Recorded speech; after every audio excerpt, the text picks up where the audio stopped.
deeply and solidified his resolve. Alright, I'll be careful. If anything seems off, I'll immediately stop the investigation. Dorian spoke seriously, giving Natalie assurance that he wouldn't cause significant problems and would pull back when necessary. Alright. Natalie smiled slightly without adding more words. Where do you plan to start your investigation? Natalie's question brought Dorian back to reality, and he fell into deep thought. Indeed, where should he start? After pondering for a moment, Dorian slowly said, I think Ollie is a key figure this time. It wasn't that he suspected Ollie of any wrongdoing, but he believed Ollie could provide information he needed. Or perhaps, Ollie held some clues. After all, everything stemmed from Ollie. He was the one who first uncovered these events. Not bad. Ollie is indeed crucial. You should ask him how he discovered all of this. But, Natalie paused, her gaze fixed intently on Dorian. There's another person who I believe is even more pivotal. Perhaps, you can find many answers through her.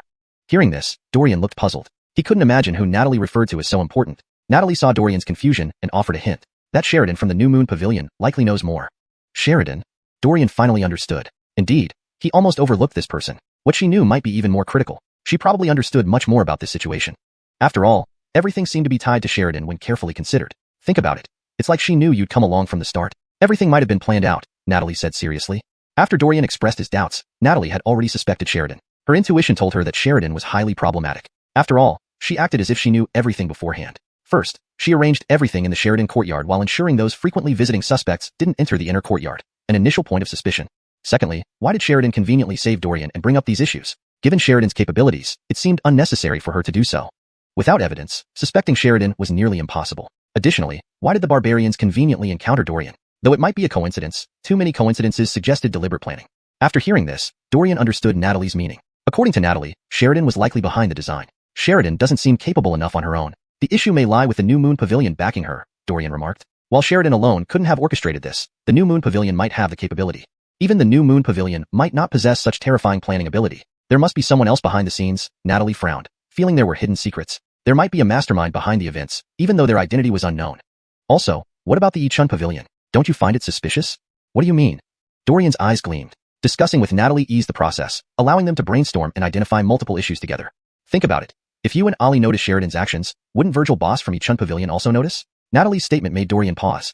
Indeed, given that they found Sheridan suspicious, could the shrewd Virgil Boss from Ichun Pavilion remain oblivious? If not, either Ichun Pavilion was colluding with the New Moon Pavilion, or Ichun Pavilion itself might be part of the New Moon Pavilion. However, such a conjecture seemed quite bold. This theory is indeed quite daring, Dorian chuckled wryly. Although Cody favored him, Dorian didn't believe that he wouldn't be held accountable for derailing a major affair of Cody's. Royal family members were known to be unpredictable and easily turn against people. Thinking this far, Dorian felt conflicted but was unexpectedly supported by Natalie.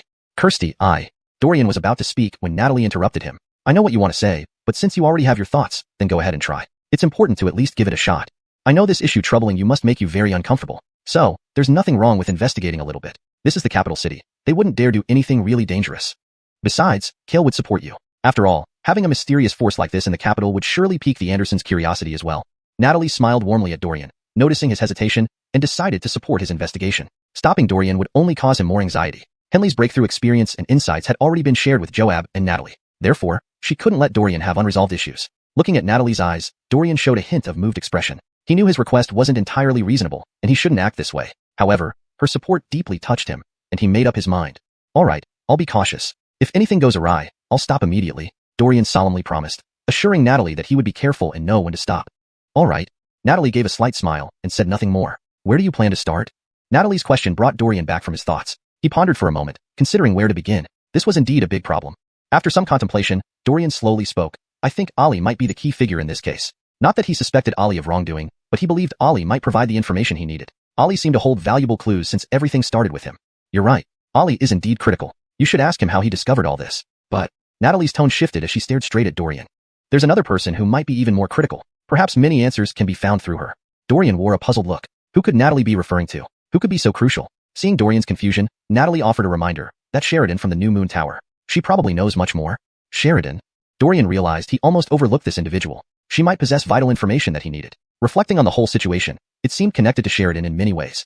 Think about it. It seems she knew you'd come beforehand. Everything might have been meticulously planned. This could all be part of their scheme, Natalie stated earnestly. Dorian mentioned his suspicion, leading Natalie to consider the Lady Sheridan. Her intuition told her that something was off about this Gigi. After all, Sheridan acted as if she knew everything in advance. She arranged the entire courtyard while keeping everyone Dorian suspected out of the inner area, a first sign of suspicion. Another suspicious point was why Sheridan just happened to save Dorian and propose those ideas. With her capabilities, there was no need for such actions. Without concrete evidence, questioning Sheridan was virtually impossible.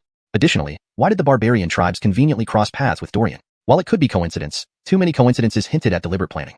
Dorian understood Natalie's point after some thought. According to her, Sheridan likely orchestrated these events. Lady Sheridan may not have this capability herself, but perhaps the new moon tower has issues, Dorian remarked. Alone, Sheridan wouldn't have such power, but the new moon tower was another matter.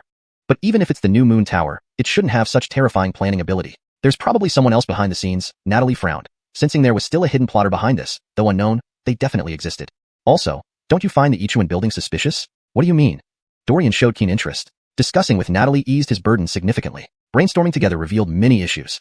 Consider this. Lady Sheridan's suspicious behavior was noticed by you and Ollie. Could Mr. Virgil from the Ichuan building really be oblivious to it? Natalie's statement made Dorian frown. True, given their suspicions towards Sheridan, how could a shrewd businessman like Mr. Virgil from Ichuan building be completely unaware?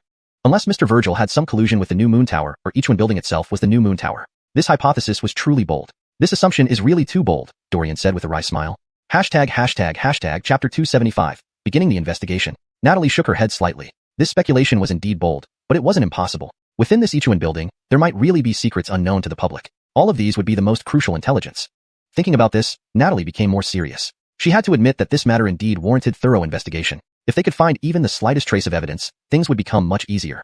However, finding loopholes in Ichuan building wouldn't be easy. They had stood for so many years. If Annika and company dared to show up, they must have been confident in some way. What exactly were these people planning? The best scenario is that they truly mean no harm to the Great Xia dynasty, Natalie said slowly. In that case, their presence wouldn't be dangerous. In that case, everything would be fine, Dorian nodded in agreement. If they posed no threat to the Great Xia, it would be good news. Conversely, if they did have malicious intent, Dorian would have to consider how to handle them.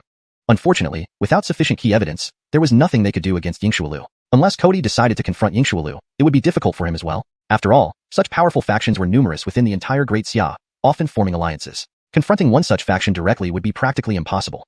Even Cody had to be cautious. The continent was not ruled by only their dynasty. Those large factions were also formidable. If a real conflict broke out, Cody would be troubled, which explained why he hadn't acted against these organizations and sects within the capital. Of course, if these factions became unruly, Cody had the right to take action. Fortunately, they had generally remained orderly, never overstepping boundaries significantly. But now, if Dorian and his group found evidence against Yingshualu, action could be taken. The dynasty certainly had the authority to act if these forces threatened its stability. It couldn't just let them continue unchecked. Dorian understood this clearly. Finding evidence was now the top priority. Without it, they had no choice but to let Yingshualu exist, which was not ideal. If Yingshualu had ulterior motives, their capabilities today already demonstrated their strength. There's another person we shouldn't overlook, Natalie added, drawing Dorian's curiosity. He realized he didn't have any other leads. Natalie must have seen something important. Natalie smiled faintly. Have you forgotten who provided you with information? Kings instantly recalled. You mean Gio? Exactly. Since Gio knows so much, it indicates they have a certain level of understanding of Yingshualu. They must know something.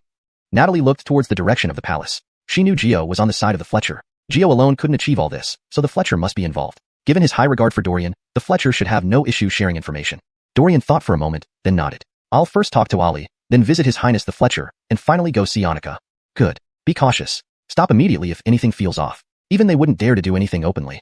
Natalie agreed. Having chosen to support Dorian, she wouldn't hesitate. Her only concern was his safety. These people weren't ordinary characters. Ollie wasn't a worry. Given the Fletcher's appreciation of Dorian, even if he didn't divulge information, he wouldn't harm Dorian. However, Annika's group was an entirely different matter. Crossing their line could lead to serious consequences. Considering Dorian's determined personality, Natalie worried. Once he set his mind on investigating, he wouldn't easily back down. Unforeseen situations might arise, which concerned her. But this was still the capital city, where they'd likely still have reservations.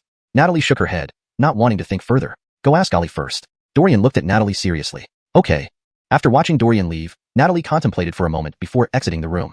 Half an hour later, Dorian arrived near Ollie's residence, which was essentially a small courtyard in a very secluded location. This confirmed Dorian's impression of Ollie, a rare example of a frugal official. Comparing him to the Kermit who gave him 10,000 taels today, the contrast was striking.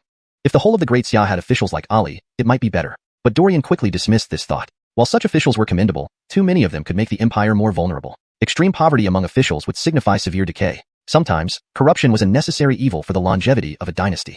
With a sigh, Dorian knocked on the door. Shortly after, a refined-looking Gigi opened it, looking puzzled at the sight of Dorian. Upon closer inspection, she recognized him immediately. Chapter 276, Ollie's Alertness. Patron. The Gigi respectfully spoke, looking at Dorian. Of course, she would not fail to recognize him. After all, it was Dorian who had bravely intervened and saved them that day. According to her husband's account, if not for Dorian, he might have died in prison. Therefore, Dorian was absolutely their greatest benefactor. Naturally, she could not forget Dorian, as both she and Ollie were people who valued gratitude. Especially in the past 2 days, Ali had told her much about what Dorian had done, which only increased her respect for him. Hearing the Gigi's words, Dorian was slightly startled, but then quickly understood and hastily replied, "There's no need for such formality. Is Brother Ali at home?" He's here. Please come in, patron," Zhao Killer promptly said, gazing at Dorian. After Dorian entered, Zhao Killer rushed off to notify Ali. It was clear she also paid great attention to etiquette. Dorian's first impression of Zhao Killer was very positive. She and Ali clearly loved each other deeply, which set his mind at ease. Soon, Ali ran out and, upon seeing Dorian, showed a look of surprise. "Brother Dorian, why have you come?" "There are some matters I need to ask you. So I came over specially," Dorian chuckled and then asked, "Are you free now?" Yes, of course," Ali quickly replied. Though unsure of Dorian's intentions, he naturally had time for him. Suddenly, Ali remembered something and said, "Our teacher has already told me about this matter. Brother Dorian, your speed is truly commendable. You found these guys so quickly and brought them to justice." As Ali spoke, he looked at Dorian with admiration. He truly held Dorian in high regard since only Dorian could have concluded the matter so swiftly. After returning yesterday, he thought the issue would take some more time to resolve, but Dorian had handled it faster than expected. Dorian's rapid resolution of the problem reassured him, especially after learning that the military provisions of their great Xia would no longer be compromised. And here Dorian was, visiting him at home just a short while later. "Thanks to the information you provided. Otherwise, I wouldn't have found them so quickly," Dorian waved his hand, acknowledging that this was mainly due to Ali's efforts. "If it weren't for your information, I wouldn't have been able to find them so fast, nor would I have known about this matter. Speaking of which, I feel somewhat ashamed that I didn't help much in the end," Ali added with a hint of regret. "That's fine." As they talked, they reached Ali's study, a simple room with a few cabinets holding his books. The walls were lined almost entirely with books, indicating how diligent Ali was. "Please sit down," Ali gestured toward a chair, clearly indicating this was where he received guests. Once seated, Dorian got straight to the point. "Brother Ali, I'm here because there's something important I need to discuss. Please give me your full attention as this is crucial." Upon hearing this, Ali's expression grew serious. This was the first time he saw Dorian so earnest, suggesting the matter was quite grave. Ali immediately focused and said, "Brother Dorian, please go on.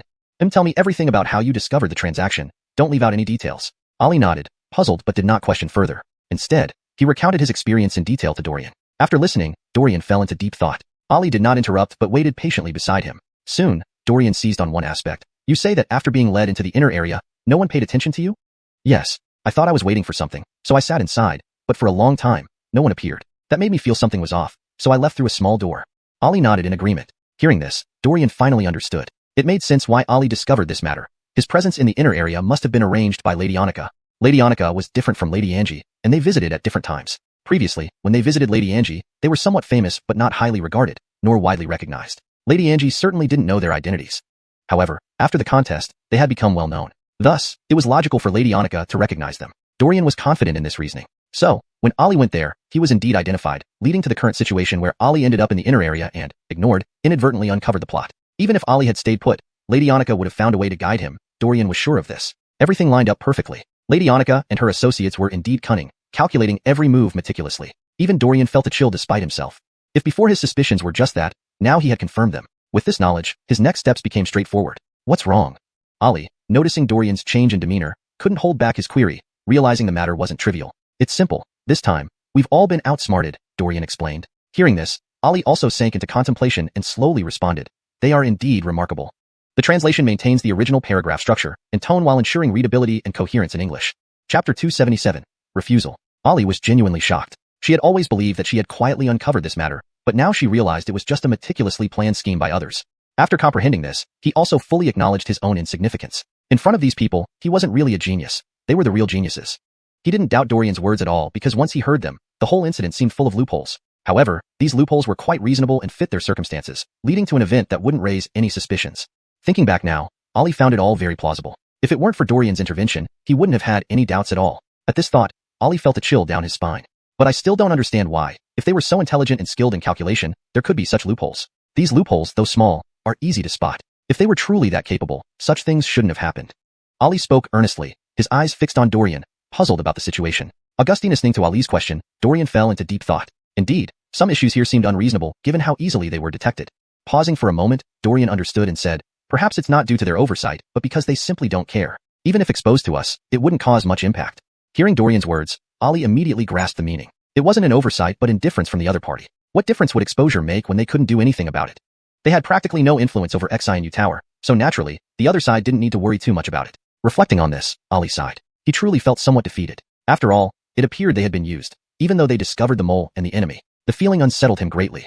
Pondering for a while, Ali looked at Dorian and asked, "Brother Dorian, how do you plan to handle this?" He knew that Dorian, having recognized this, wouldn't let it go. This wasn't Dorian's style. Of course, continue investigating, Dorian replied seriously, his gaze firm. For Dorian, since he had already learned so much, he had even more reason to thoroughly investigate and determine the true nature of the situation. The organization using them like this must have deeper intentions. Dorian didn't believe their goal was simple or limited to this matter alone. His intuition told him that uncovering their ultimate purpose was key. Ali nodded but raised a concern. But the opponent is so formidable. Won't continuous investigation put you in danger? Dorian chuckled bitterly. Of course, it's dangerous, but it's inevitable. I must find out the truth and prevent these people from using us like this. At the least, we should know whether they have malicious intentions towards Daxia. Seeing Dorian's determination, Ali didn't argue further. He supported Dorian and believed Dorian might indeed uncover something previously unnoticed. Soon, Ali suggested, should I inform teacher and others? Ali felt this matter was beyond their capabilities and should be communicated to others like Cannon and Sydney. Dorian hesitated. Informing them was a good choice as they definitely wouldn't collude with those people. However, it risked alerting the other party prematurely. After careful consideration, Dorian shook his head. No need. Their appearance might draw unnecessary attention. We can handle it ourselves. Ali agreed, finding Dorian's logic sound. At that moment, Zhao Killer entered with 2 cups of tea, placing them before the 2 men. Ali smiled and introduced, Brother Dorian. This is Zhao Killer, my wife. Killer, this is Dorian, the savior I mentioned to you. Zhao Killer glanced at Ali and said, naturally, I remember Dorian saving us. How could I forget such a benefactor? Ali laughed heartily, while Dorian smiled warmly, appreciating the couple's evident affection for each other. This solidified a decision in his mind. Ali, I've never had the chance to thank you properly for saving our lives. Why don't you join me for dinner today? It's a way for us to express our gratitude. Ali looked at Dorian earnestly. Dorian knew he shouldn't refuse. Thinking about it, having a meal together wasn't too much trouble. With that thought, Dorian nodded. Sure, I'd be happy to intrude. Oh, don't say that, Ali laughed. Killer, go buy some ingredients. I want to treat Brother Dorian well today. All right, Zhao Killer nodded and left the room. Once she was gone, Ali said, Brother Dorian, I'll join you in investigating this matter. Ali looked resolutely at Dorian. Given that the issue stemmed from him, he needed to understand it clearly after so many unexpected events. No need, I can manage on my own. Dorian shook his head, knowing Ali would insist and had made Zhao Killer leave to avoid her worry. But this made Dorian more determined not to involve Ali in the investigation. Dorian knew it was dangerous. Even he couldn't guarantee his safety, so he didn't say much more. Now that Ali proposed it, Dorian outright refused. He lacked confidence in protecting Ali effectively. If anything happened to Ali, he couldn't answer for it. Thus, it was best not to drag Ali into this matter. Chapter 278, Persuading Ali. Why? Ali was instantly a bit anxious. Of course, he very much wanted to investigate the matter thoroughly because he did not want to be easily used by others like this. Therefore, he also wished to uncover the truth. Dorian stared at Ali and said, It's dangerous. I can't guarantee your safety. You have a family. What would happen if something were to happen to you? How can I explain myself to your sister-in-law or to Minister Cannon? They wouldn't agree for you to get involved in this.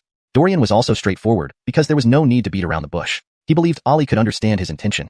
Ali indeed understood, but was even more unwilling to give up this opportunity. A man of honor, what fear is there in death? These people intend to harm Great Xia. It's impossible for me to stand idly by. Moreover, they have used me. I must find their fault.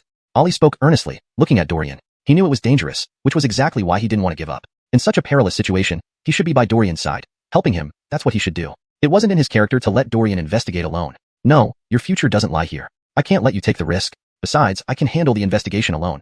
You won't be of much help, Dorian replied more directly, unwilling to have Ali recklessly join. I can help. I've been involved in the last few investigations. I will do well. Ali was stubborn, staring at Dorian. Both stood firm, and after a long silence, Dorian sighed and said, Ali, how do you know they dare not do anything to me? If something happens to me, Kale will not let them off easily. Great Xia would then have a reason to deal with them. If they don't want to become enemies with Great Xia, they certainly won't do this. So, even if they know it's me, nothing much will happen. Dorian slightly shook his head. These people were very cautious about his status, which acted as his amulet, allowing Dorian to do more under such circumstances. Ali's face remained obstinate as he looked at Dorian. Moreover, what would happen to your sister-in-law if something happens to you? Can she survive alone? You know as well that the Bai family wouldn't just let matters rest after the previous incident. This made Ali fall silent. Indeed, the memory of the last event was fresh. Although Carlo and Hassan hadn't caused further trouble yet, they certainly wouldn't forget this incident nor forgive Ali and company. However, now wasn't the time. Now was when he and Dorian were gaining prominence, and Cannon and others were around. Even if Carlo and Hassan wanted to retaliate, they had to think twice. But what if he died? Ali pondered. If he died, although Cannon would take care of Zhao Killer and Dorian would too, they all had their own responsibilities and couldn't solely focus on taking care of Zhao Killer. Any misstep from them, and Zhao Killer would face difficulties. This Ali fully understood. Realizing this, Ali's resolve wavered. Zhao Killer following him meant he should be responsible for her. He couldn't act recklessly anymore. Previously, without risking lives, he could afford to act. Now, faced with danger, it would be irresponsible of him to continue. After some silence, Ali nodded. You're right. I should indeed consider these things carefully. I got carried away. Whenever these issues came up, Ali became very serious. For Great Xia, he was truly concerned. But what about Zhao Killer? She hadn't enjoyed prosperity by following him but instead lived in constant worry, making Ali realize his mistake. Perhaps he should consider Zhao Killer more. Although Zhao Killer never complained, he shouldn't remain inactive or silent. Taking a deep breath, Ollie slowly said, I know what to do. Thank you for reminding me, Brother Dorian. As he said this, Ollie couldn't help but shake his head. Though a few years older than Dorian, he found himself inferior in handling certain matters. Truly, he still had a lot to improve. Alright, I can disregard other matters, but stay out of this one. This isn't for you to intervene in. Your focus should be on court politics, not this. Dorian was very serious. Ali's stage was the court, the entire bureaucracy of Great Xia, and he shouldn't let personal matters tie him down. Instead, it was their duty to address these matters, not his. With that thought, Dorian smiled faintly. After lunch, Dorian left the two without disturbance and headed for the next destination, the residence of Balder. Balder had a residence outside the palace. Although the princes hadn't received titles yet, they were allowed to go outside the palace except for a few younger ones whom Anderson Cody didn't bother much about. Reaching Balder's grand mansion, whose name was yet undecided, Dorian wore a thoughtful expression. Observing a distant palace, he couldn't help but sigh. The proximity of this residence to the Eastern Palace revealed Balder's ambitions and Anderson Cody's emphasis on him. However, Anderson Cody still harbored reservations about Balder. After all, an intelligent prince required close attention. Please inform Prince Ranchun that Dorian has come to visit, Dorian requested. The guard at the gate looked surprised. Are you Lord Dorian, the son-in-law from Jethraguo Manor? Exactly. Dorian nodded, somewhat puzzled. Just mentioning his name, this guard could identify him. The guard immediately showed respect. Please follow me, Jaren Eben. This surprised Dorian, who questioned, don't we need to inform him first? Visiting such a place typically required notification. Although Dorian believed Balder would see him, this still confused him. The guard smiled. Jaren Eben, the prince instructed that if you arrive, there's no need to announce. Just bring you in directly. Chapter 279. A visit to the Fletcher's manor. When these words were spoken, Dorian's expression froze in surprise. He had not anticipated such a situation. After all, this kind of treatment was truly frightening. Indeed, there were hardly any people who could enjoy such privileges from the Fletcher. Even Crown Prince Xia and others had to wait for announcements. Unless it was Cody himself visiting, which was almost unheard of, Cody wouldn't come personally, even if he needed to meet someone like Balder. Instead, he would have Balder come to him. So, nobody enjoyed such special treatment. When Balder initially gave such instructions to the guards, they thought they had misunderstood. They were also very curious about who Dorian was that warranted such respect from Balder. It seemed almost impossible. After some investigation, they discovered that Dorian was the son-in-law of Mac's residence. But even as the son-in-law of the Mac's residence, it shouldn't necessitate such treatment from Balder. However, since Balder gave these instructions, they dared not disobey and immediately looked at Dorian with utmost seriousness. Did His Highness the Fletcher say this? Dorian asked somewhat complexly. This news was difficult for him to accept right away. Such treatment virtually signaled that Dorian was being treated as one of the most trusted. Under such circumstances, Dorian felt somewhat unprepared. Nevertheless, he nodded slowly. Since Balder honored him so much, he needed to be more careful. He must not do anything out of line because of Balder's favor. He knew his limits well. Yes, His Highness the Fletcher instructed us personally, and we heard it clearly, the guard said seriously. It seemed Dorian was unaware of this matter. The Fletcher truly was different. Thus, Dorian must have some remarkable qualities, making him deserving of Balder's attention. Considering recent rumors about Dorian, everything seemed to make sense. Lately, Dorian, the son-in-law, had been the talk of the town. Saying he was the most renowned person in the entire Dacia might not be an exaggeration. Even Balder's reputation did not compare to Dorian's. Then I trouble you both to take me in. Dorian politely replied, showing great respect to them. Sir Eben is too polite. This way please.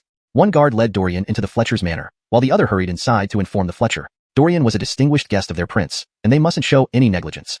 In the inner hall, Balder calmly asked the guard who rushed in breathlessly, what is it? Why are you so urgent? Your Highness, Dorian the son-in-law has come to visit you, the guard respectfully answered. Upon hearing this, Balder showed a look of surprise, but then recalled something and nodded. Didn't I say that when Sir Dorian comes, bring him in directly? And don't call him son-in-law, call him Sir Eben, understand? Yes, Your Highness. He is already on his way. I just wanted to report to Your Highness first. Very good. Balder nodded satisfactorily. He knew his guards well. They would never disobey his orders. You may leave.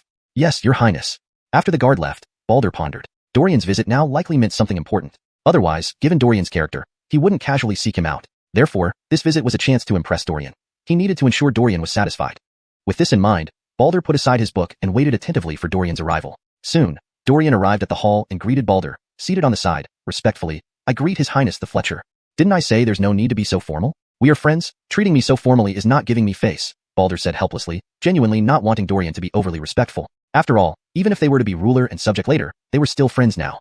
Moreover, since he held Dorian in such high regard, he would not cause any trouble for him even in the future. Balder could assure this. However, Dorian refused to agree and remained very respectful. After all, regardless of what Balder said, they were still bound by the distinction between ruler and subject. He was a prince and Dorian was a subject. There should be no room for error. Though Balder currently treated him with respect, things could change easily. Dorian was certain not to leave any room for misinterpretation. With this in mind, he paid close attention to his every action and word.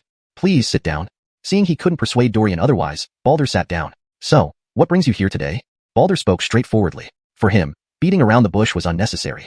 Yes, I do have something to ask His Highness the Fletcher. Balder didn't dwell on the title issue and continued. Is it regarding the New Moon Pavilion incident?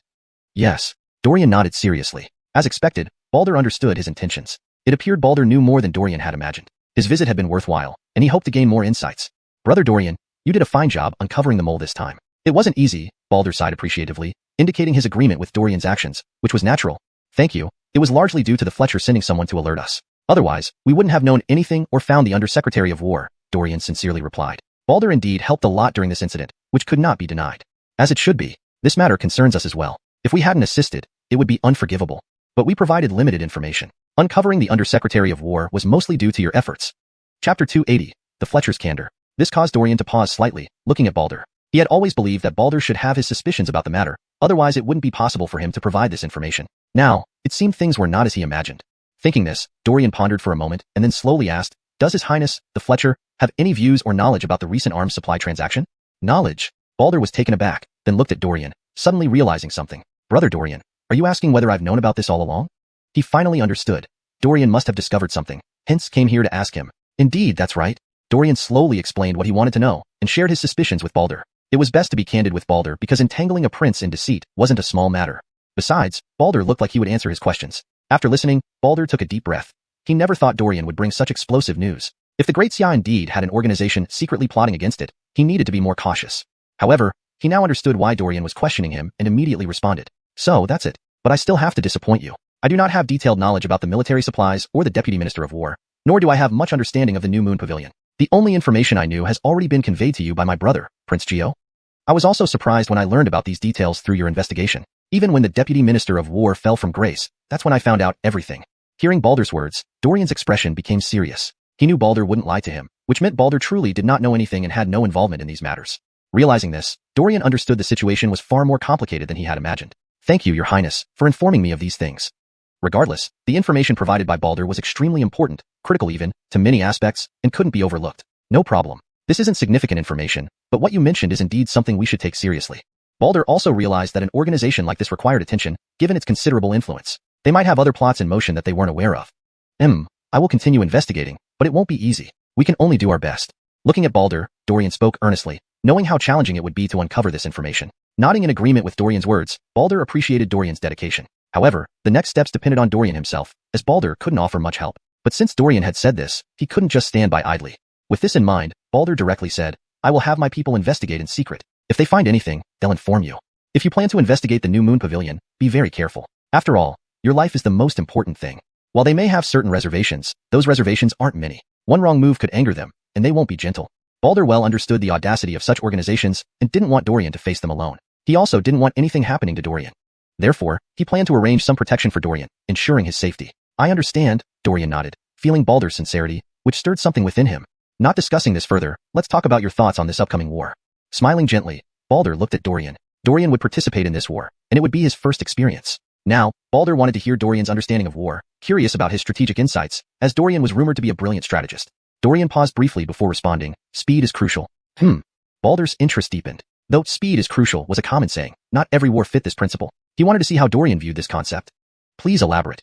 Dorian nodded, knowing he couldn't easily leave until he satisfied Balder. Firstly, our campaign is large-scale. The enemy will definitely prepare. The southern savages may be barbaric, but they aren't without intelligence. On the contrary, they're quite shrewd. Our marching speed and route will certainly be speculated upon. So, naturally, they will set defenses. Therefore, it's necessary for us to prioritize speed. After being on campaign for so long, they would be somewhat fatigued. If I can surprise them, our chances of victory are high. Dorian spoke confidently. Having fully comprehended Sun Tzu's art of war, he wasn't at all intimidated, and was possibly better informed than ordinary generals. Certainly, reducing casualties is paramount. Our future battles will be tough. Sustaining too many losses here would lead to undesirable outcomes. Dorian continued earnestly, looking at Balder.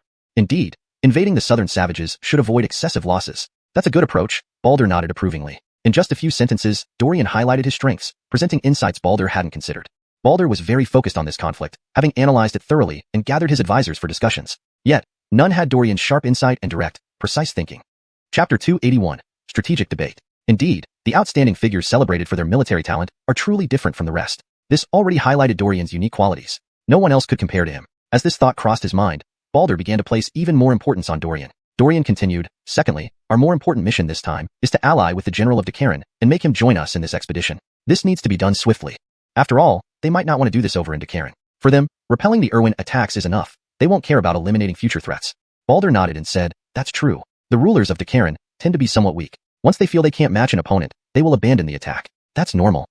This was the second point underlining the principle of swift military action. Baldur's gaze became even more expectant as he wanted to hear Dorian's further views. He was very satisfied with Dorian's opinions so far, all of which were extremely significant and could influence the outcome of the battle greatly. The third and most critical point. I've studied the combat characteristics of these Irwin. They aren't particularly strong in many areas except for endurance in battles. Therefore, we need to conduct lightning warfare. What is lightning warfare? Baldur showed a curious expression. This term was absolutely novel here, indicating it was something Dorian had devised himself, making him even more intrigued. Hearing Baldur's question, Dorian fell into deep thought. Augustan lightning warfare would indeed be hard for people of this era to understand since it was a concept of modern warfare. However, the core elements, speed, surprise, and concentration, could be applied even now. In military actions, these three factors served both strategic and tactical purposes. Strategically, they required comprehensive coordination and global application, while tactically, they demanded ingenuity and flexibility. They did not necessarily require airplanes or tanks. After some deliberation, Dorian said, it means launching a quick and unexpected battle, ensuring that the speed is rapid and tactics flexible, leaving the enemy unprepared. Dorian quickly explained the core concepts behind the term lightning warfare. With this explanation, Baldur understood. It boiled down to acting swiftly to defeat the enemy. It was simple yet effective, but the term was indeed very innovative. Baldur made a mental note that he might find it useful in the future. Then, the two delved into further discussions. Baldur's admiration for Dorian's military knowledge and understanding of war grew, allowing him to learn a lot. Reflecting on this, Baldur couldn't help but exclaim, Dorian, you really are someone extraordinary. Being able to think of such things already says a lot. Your talents cannot be buried. Looking at Dorian with great appreciation, Baldur felt that among all the talented individuals he had known, none matched Dorian's prowess. Except for Dorian, no one else had ever made him realize how much he could learn. Augustine, listening to you is like reading 10 years worth of books. Dorian smiled faintly upon hearing Baldur's praise and replied, Your Highness flatters me. You are indeed very humble. Baldur laughed heartily. Afterward, Baldur said, All right, I won't disturb your investigation any longer. But remember, you mustn't provoke Zenuilla. It wouldn't be wise. Thank you for the reminder, Your Highness. However, I have one more question for Your Highness. Dorian remembered something and looked at Baldur. Ask away. Does Your Highness have any knowledge about Boss Hugh? Baldur raised an eyebrow and asked, You mean the boss of Yichunlu, Hugh? Yes. Dorian nodded, feeling that he needed to investigate this person as he was quite important. Despite having been in Kyoto for many years, Dorian still didn't know much about Boss Hugh and thus sought information from Baldur, who should be well informed about such public figures. Baldur paused, realizing something. Do you suspect there's something wrong with Hugh? He wasn't foolish. If Dorian suddenly asked about this person without any reason, it meant Hugh possibly had issues. Even though it wasn't confirmed yet, it was highly plausible. Yes. Though Dorian hadn't told Baldur before, he couldn't hide it any longer. I suspect that Boss Hugh might know something because of his tight grip on Yichunlu. Given the recent incidents there, it's impossible for him, as the owner, not to know anything. He must know something, whether it's cooperation or otherwise. We need to look into this person. Upon hearing this, Baldur also started to doubt Hugh. After all, could such matters occur within Yichunlu without Hugh being aware? Dorian had truly brought up a bombshell. Hugh is undoubtedly a commercial genius. His business isn't limited to Yichunlu alone. It's a vast enterprise encompassing liquor, lodging, food, clothing, and more, all serving Yichunlu in some way. It's his main source of wealth, but everything is interconnected. Understanding this, Dorian looked at Baldur, who nodded. Just as you imagine, all of Hugh's businesses are related to Yichunlu, yet they spread across the entire Xia Empire, even reaching to Karen. He is the most successful businessman in all of Xia, but this man has a quirk. He never wants to associate with the imperial family. Why? Dorian asked, surprised. In this era, merchants naturally desired connections with the royal family, as it offered significant benefits. Chapter 282, Joe's admiration. After all, in this era, merchants held a very low status and were easily targeted by nobles. Nobles enjoyed controlling these merchants, making them do various tasks which were quite useful for them. Many of the nobles' wealth came from such arrangements. Merchants also found it beneficial to sacrifice part of their profits in exchange for the nobles' support, thus gaining more advantages. As long as the nobles weren't overly greedy, merchants appreciated these alliances. Indeed, in a place where imperial power was supreme, having no connections or influence could be the most dangerous thing. Therefore, merchants would also want to build good relationships with the royal family, even becoming their spokespeople. This brought considerable prestige. Hugh's approach was somewhat unexpected, but to have developed his business to this level without noble or royal support certainly made him an exceptional person. Thinking this, Dorian looked at Baldur, wanting to understand more. You know how difficult it is for him to achieve this level without relying on the royal or noble families. Dorian nodded. He wouldn't believe that no one had tried to take advantage of Hugh. Yet somehow, Hugh managed to not only survive but also expand his business. Dorian couldn't deny that this indicated some special ability. Just maintaining such an enterprise was incredibly hard. Hence, Dorian became more convinced that Hugh might indeed be involved with the new moon building. After all, protecting such a large business was impossible without help. What if the new moon building supported Hugh behind the scenes? Wouldn't everything make more sense then? Dorian shared his speculation, looking at Baldur. Baldur frowned and replied, You're right. There are issues with how he manages to maintain his position. However, based on what I know, it's because of the Andersons' protection. Ned? Dorian was surprised. This added another layer of complexity to the situation. Yes, although Hugh isn't part of the royal family and doesn't serve it, my father has indeed provided him with considerable protection.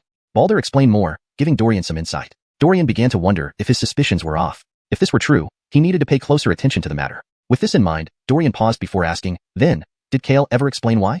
Logically, there was no reason for Cody to support someone who didn't aid the royal family. Even if Hugh was talented, it seemed excessive. Moreover, despite the Andersons' protection, Hugh should still face some trouble. Unclear. My father hasn't said anything, but he does offer some form of protection, like reducing royal secret agent investigations here. Hearing this, Dorian's eyes widened as he looked at Balder, who nodded to confirm it. This was peculiar. According to the royal agent's duties, they must thoroughly investigate the entire capital without any oversights. Why then was there a lapse specifically in this area? Knowing now that it was due to Cody's orders, Dorian entertained a preposterous thought but suppressed it. It couldn't be possible. They speculated for a while but reached no conclusion. Therefore, investigating this will be dangerous, but as you say, it's very important. If we uncover anything, it could be a significant discovery, Balder said seriously. This was why he supported Dorian's investigation. He was curious about what secrets lay behind Cody's confidence in Hugh. Did Cody really not worry about Hugh's potential betrayal? All right, Dorian nodded, acknowledging the importance. I'll thoroughly investigate this. Agreed. For now, Hugh isn't in the capital, so there's no need to investigate him directly. Also, he has several skilled people around him, so better not to alarm him prematurely. Balder cautioned, hoping Dorian wouldn't rush into investigating Hugh. Even he had reservations regarding Hugh. All right, I understand. Dorian then took his leave from the Fletcher's residence. Balder watched him go, pondering the implications of Dorian's information. Clearly, many hidden elements were at play here. Shortly after, someone entered the hall and saw Balder deep in thought. What happened? Looking up, Balder recognized his elder brother Gio, son of Nding Ricardo, who had assisted Dorian previously. Brother, Dorian just visited. Oh, what for? It's surprising he uncovered so much and even brought down the Deputy Benito. This person is indeed capable. Gio remarked, clearly informed about the events. Yes, he came because of this matter. Balder recounted the details, leaving Gio silent for a moment before sighing. He's truly remarkable. I wouldn't have considered these possibilities myself. Gio admired Dorian, recognizing that as a peer, Dorian saw things he hadn't. This realization brought some frustration but emphasized the importance of the matter. His speculation makes sense. There's likely a connection between Hugh and Ichun building. Ned might know something, but he may be unaware of this particular issue. Gio referred to the Deputy Benito affair, reasoning that if Cody knew, he wouldn't have allowed it to escalate so far. Matters concerning military supplies were too critical to overlook. Cody wouldn't make such a foolish mistake. Chapter 283. Return to Sheridan Courtyard. This was undoubtedly a case of lifting a rock only to drop it on one's own foot. Cody, being so clever, would not do something like this. Therefore, Gio firmly believed that Cody must not be aware of these matters. Yes, we can only see if Dorian can uncover anything different. It's likely going to be quite difficult. Balder slightly shook his head. Although Dorian was indeed capable, investigating such deeply hidden secrets would be extremely challenging. Not to mention the fact that they had been hiding here for so long and had prepared thoroughly. It wasn't something Dorian alone could handle. Moreover, the current situation was extremely complex. Balder even suspected whether his father, the Anderson, knew something about this. After all, regardless of how it was viewed, there seemed to be some connection between his father and Hugh. So, did his father know about Exine Yulu or this organization? All these were riddles no one could answer for Balder. I really hope that Dorian can find something. This information is too crucial for the Great Xia dynasty. Balder pondered as he watched the direction Dorian had left. The existence of this organization was a clear threat to the Great Xia. Given what they had done, even Balder, a prince, felt endangered. If they were to act against the Great Xia, the subsequent conflict could be clearly predicted. While the Great Xia might not necessarily lose, the danger posed by this mysterious organization was immense, not because of their power but because of their unpredictability. Such an enigmatic organization would be the most troublesome. They will eventually reveal themselves. Unless they can achieve absolute perfection, which is impossible, Gio said confidently. These people were skilled, but to have no flaw at all was definitely not feasible. After all, humans are not perfect. If these people truly left no traces in their actions, they might not be human anymore. Gio didn't believe this. If they were so flawless, why would they need to hide? And what benefit would they gain from such actions? All this puzzled Gio greatly. So, we can only see if Dorian can withstand the pressure. If he cannot, then there will be significant problems. Both understood the immense pressure Dorian faced. After all, dealing with an unknown organization was daunting. No one knew the full extent of this organization's capabilities, and helping Dorian reduce pressure was not easy either. Meanwhile, after leaving the Fletcher's residence, Dorian walked while consolidating the information he had gathered. Although he collected many key pieces of information, nothing directly pointed to the problem. It now seemed necessary to meet this Sheridan lady. This was the task he needed to accomplish, something he had to do. But thinking about it made Dorian somewhat uneasy. This person was undoubtedly tough, and even he lacked complete confidence. Moreover, he could easily get into trouble. Dorian was well aware of this. However, things had come to this point. He had to remain resolute. Just as Dorian was heading to Ichuan-Lu, inside Odessa Xiao Yuan within Ichuan-Lu, Odessa languidly stared out the window, her face somber. Her last shred of hope had crumbled. Now, she had no interest in anything. She still couldn't forget the person who haunted her mind, unwilling to believe Dorian could be such a person. But seeing those things yesterday convinced her it wasn't false, making her very sad. Nothing could stir any interest in her. Seeing Odessa's gloomy expression, her attendants felt helpless but could do nothing. Yu, watching all this, regretted mentioning it. If she hadn't, Odessa wouldn't have become like this. After all, having some hope was best. At this moment, an attendant rushed in urgently. Lady, big news, big news. Hearing this, Odessa still showed no interest. Yu asked curiously, what happened? Given her state, something major must have occurred to make her so agitated. Lady, big news. Many black armored soldiers have surrounded Sheridan Xiaoyuan. Hearing this, Odessa looked surprised at the attendant. What had happened? She was confused, unsure of what exactly occurred. As Ichuen Lu's most celebrated courtesan, Sheridan would be highly protected. Being surrounded by black armored soldiers was serious business. If news spread, it would significantly impact Sheridan. Under such circumstances, Ichuen Lu should not stand idly by. However, given the black armored soldiers' authority, perhaps even Ichuen Lu could do little. What happened? Odessa finally asked, her eyes fixed on the attendant, curious about the details. It seems a big event occurred today. The Benito was arrested for secretly trading military supplies with the Irwin. Upon hearing this, Odessa and others were shocked. They understood the gravity of this. That traitor, doing such things, he deserves death. You was straightforward, disapproving of such actions. But what does this have to do with here? Odessa asked, puzzled, as she hadn't seen the connection yet. Please listen, lady. Apparently, their transactions took place right here at Sheridan Xiaoyuan. Chapter 284. Unraveling the Heart Knot. What? Sierra was startled, her face quickly turning to shock. This was no small matter. Under such circumstances, it could be a devastating blow to Ichuen Manor. However, the black armored soldiers only surrounded Anika's courtyard and didn't seem to intend a complete extermination. As an original member of Ichuen Manor since its establishment, Lady Sierra knew a lot about certain matters. While Ichuen Manor had its own foundation that would prevent its destruction, she was still deeply concerned about Lady Anika's situation. She was just such a kind-hearted person. How is Lady Anika? Hearing this, the maidservant immediately responded. Nothing serious has happened yet. Lady Anika should have no clue at all. They are merely using this place as a trading ground. Knowing how kind her mistress was, the maidservant had already gathered information about these matters. That's a relief. Lady Sierra heaved a slight sigh of relief. It seemed that things wouldn't get too serious. She continued to sit down. For her, this incident wasn't so significant. Once assured of safety, she cared less about the matter. However, mistress, there's another piece of news you'll surely find very interesting, said the maidservant excitedly. What? Lady Sierra paused, wondering what news the servant had which made her so agitated, and how it could relate closely to herself. This time, the authorities also revealed some details. The one who uncovered this matter is none other than young Jaren Ebenu. They say that young Jaren Ebenu received intelligence and came here to investigate Anika Courtyard at Ichuen Manor. The maid spoke excitedly, and Lady Sierra froze momentarily before understanding dawned upon her. So, did I misunderstand young Jaren Ebenu? Sierra suddenly realized she might have indeed misunderstood Ebenu. He came here just to gather intelligence, not intending anything else. Realizing this, Sierra's expression turned bitter. Dana similarly froze and muttered to herself, oh no, did I misjudge young Jaren Ebenu yesterday and cause Lady Sierra to misunderstand him? Dana, being quick-witted, instantly recognized her mistake. She quickly apologized, glancing at Lady Sierra with guilt, realizing that it was among the most foolish things she had ever done. Lady, Before she could apologize further, Lady Sierra interrupted. It's all right, Dana. You were acting out of concern for me. You can't be blamed for this. Sierra smiled gently, feeling much better. Looking at Dana, she understood her intentions. Hence, Dana couldn't be blamed for being overly worried. Moreover, Ebenu's covert investigation was something not everyone would know about. It was understandable that Dana wasn't aware, and even she had been confused initially. Hearing Lady Sierra's words, Dana didn't feel surprised. She knew that Lady Sierra wouldn't blame her, but the guilt lingered inside her. She felt responsible for nearly causing Lady Sierra to continue sinking into dejection. However, seeing Lady Sierra smiling again gave Dana hope. Thinking about it, Dana finally managed a faint smile. No matter what, as long as her lady found happiness, everything was fine. Is Lady happy now? Dorian the Imperial son-in-law isn't really like that, said a maidservant, looking at Lady Sierra. But soon, Lady Sierra realized something. This reminded her that Ebenu, despite her feelings for him, ultimately belonged to someone else. What good was it knowing each other now? Their future was unlikely, especially given his status necessitating official announcements for his visits here. Clearly, there was no need to explain to people like them, but for Ebenu's reputation, explanations were made. Lately, signs of his predicament became clear.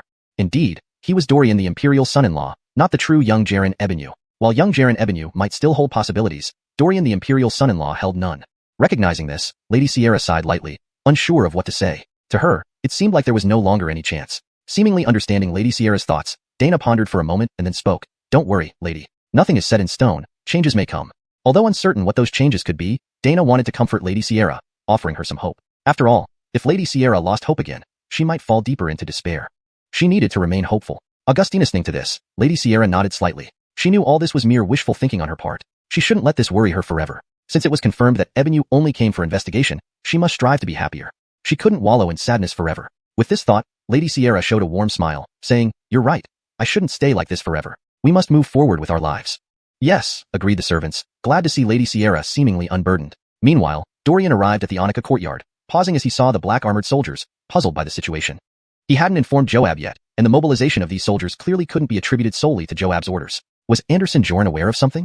Dorian reflected, considering that Joran was observant enough to notice such developments. After deliberation, Dorian decided to check the situation. Approaching, he was stopped by two black armored soldiers.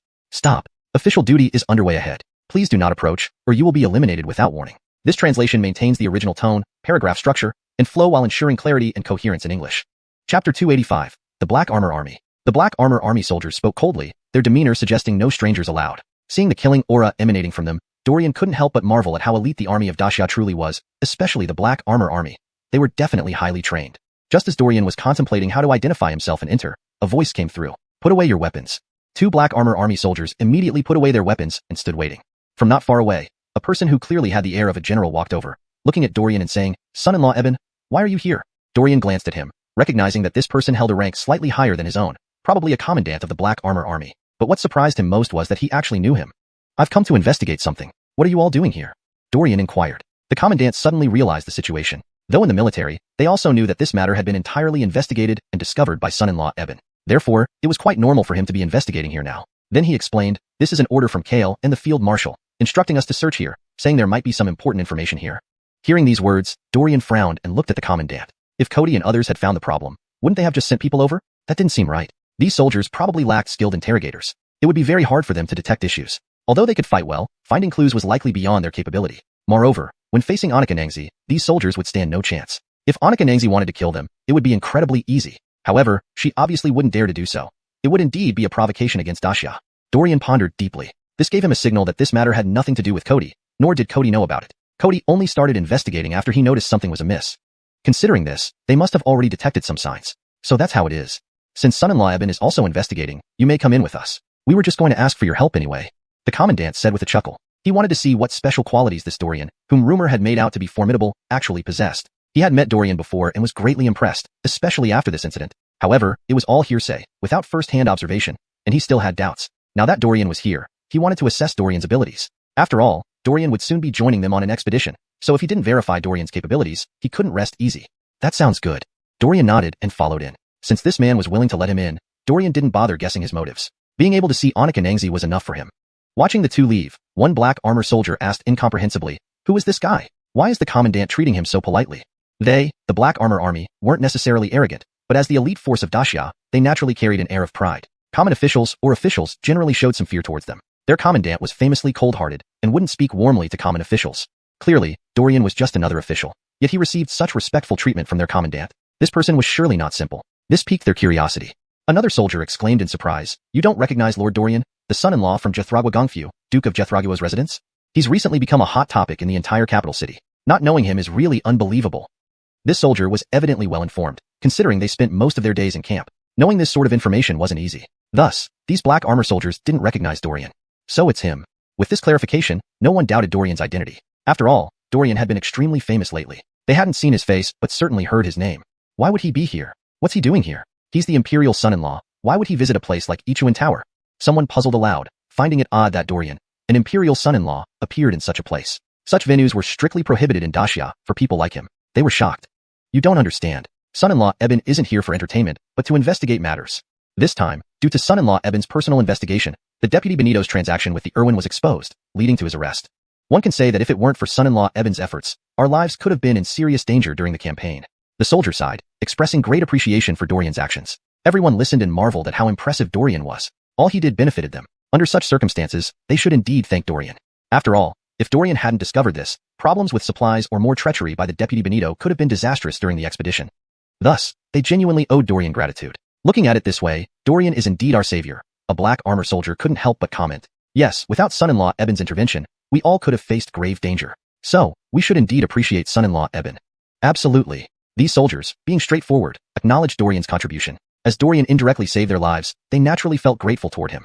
While they were discussing, Dorian followed the Black Armor Army commandant into Annika's courtyard and curiously inquired, "Are only you coming? Has no one else been dispatched to investigate this matter?" "Yes, Kale has arranged for an official to come." Chapter 286, Meeting Henley. The Black Armored Army captain hurriedly said, well aware of Dorian's intentions. For their Black Armored Army to gather intelligence here was indeed very challenging.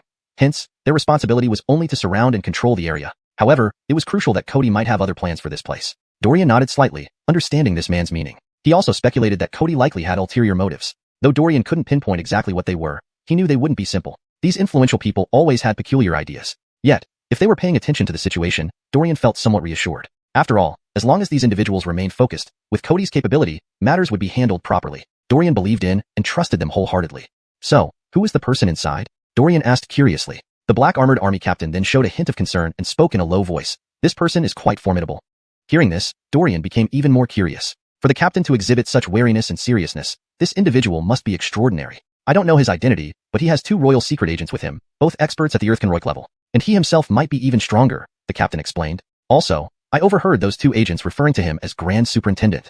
Dorian's expression tightened. He had already guessed the man's identity. First-rate warrior in the Xia dynasty's palace, protector of Cody, Grand Superintendent of the Imperial Secret Agents, Henley. Unbelievable, Cody sent him here. This demonstrated how seriously Cody took the matter. Indeed, Henley was a genuine powerhouse within the Xia dynasty. It seemed only someone like him could suppress the Anakin Yangzi, an equally formidable adversary with peak Earthconroik strength. No wonder the black armored army captain was so cautious. Henley certainly exuded that kind of pressure. Now, it appeared Dorian would meet Henley. Anticipation surged within him. This legendary figure from the Xia dynasty, finally coming face to face today? Excitement coursed through Dorian at the thought. Soon enough, Dorian saw a hunched silhouette. Just one glance confirmed that it was Henley. Despite his bent posture and apparent old age, lacking the air of a master, the aura in his eyes made identification easy for Dorian. Such a unique presence was unmistakable, impossible to mimic. Though puzzled by Henley's appearance, Dorian did not dare speculate about a powerful figure. Henley noticed Dorian. Although Dorian had never met him, Henley had seen Dorian before. What brings this little one here? Henley mused inwardly but maintained a calm exterior. The black armored army captain respectfully approached Henley and said, "Sir, this is Dorian, son-in-law of the Marquis Jethraguel. He came here to investigate some matters related to this incident, which he discovered. I let him enter." Henley nodded, then surprisingly smiled as he looked at Dorian. "Dorian, you came here because you discovered something?" The 2 secret agents were shocked. They saw their usually stoic Grand Superintendent smiling, a rare occurrence indeed. Their Grand Superintendent was generally impassive, and few could elicit any emotion from him. Seeing him smile at Dorian was truly surprising. They had heard of Dorian's name and now felt even more curious about him.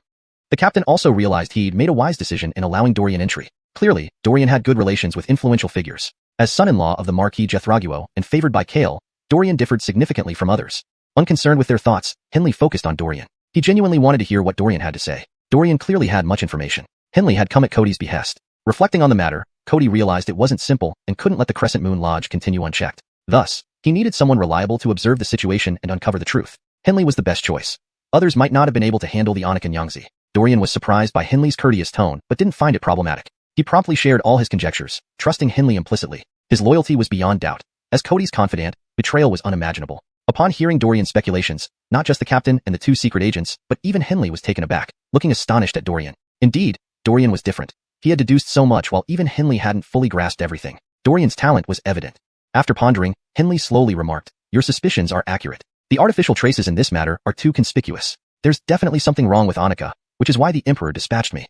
Dorian nodded, confirming Cody's lack of involvement. "Since you're here, why don't you join me? Besides, I'm not adept at interrogations," Henley said with a smile, watching Dorian. He remembered how Dorian caught Cody's attention in the first place. Chapter 287, Coming Clean. At that time, Dorian's interrogation methods had made both Cody and him impressed. Although this time Sheridan wouldn't be as psychologically vulnerable as those people, he believed Dorian would definitely have a way. Becker didn't know why he had this thought. Hearing Becker's words, Dorian nodded and said, "No problem." He had come specifically for this matter, and of course wouldn't retreat now. Besides, with Becker here, Dorian felt more assured. Dorian knew very well what kind of person Becker was. With this near-heaven step expert by his side, he naturally felt more confident. After all, having a powerful person supporting you in such a situation made you feel more at ease. With Becker present, Dorian wasn't worried about the Lady Sheridan turning on him. Thinking of this, Dorian revealed a smile. Becker looked at Dorian and understood his thoughts, so he couldn't help but ask, "If I weren't here, would you still interrogate her?" "Of course." Dorian nodded without hesitation, which made Becker believe him even more. Such an attitude already spoke volumes. The youth these days are truly impressive. This Lady Sheridan is a peak Earth-step martial artist. Though you have good talent, facing such an opponent may be beyond your current capabilities, Becker sighed. No matter what, Dorian indeed showed some courage, unlike many others. Thinking of this, Becker couldn't help but shake his head slightly. She won't dare kill me. Given my status, if she lays a hand on me, it will be hard for her to leave the capital alive. Furthermore, the New Moon Manor has operated here for years. They probably wouldn't want to fail due to something like this. Dorian spoke earnestly. Since he had come, he was prepared for this. He firmly believed this person wouldn't directly attack him. Dorian trusted this point. Otherwise, he wouldn't have come here easily. What if she does? Becker countered. These were only Dorian's assumptions. What if this person was ruthless? He definitely wouldn't be a match for Lady Sheridan.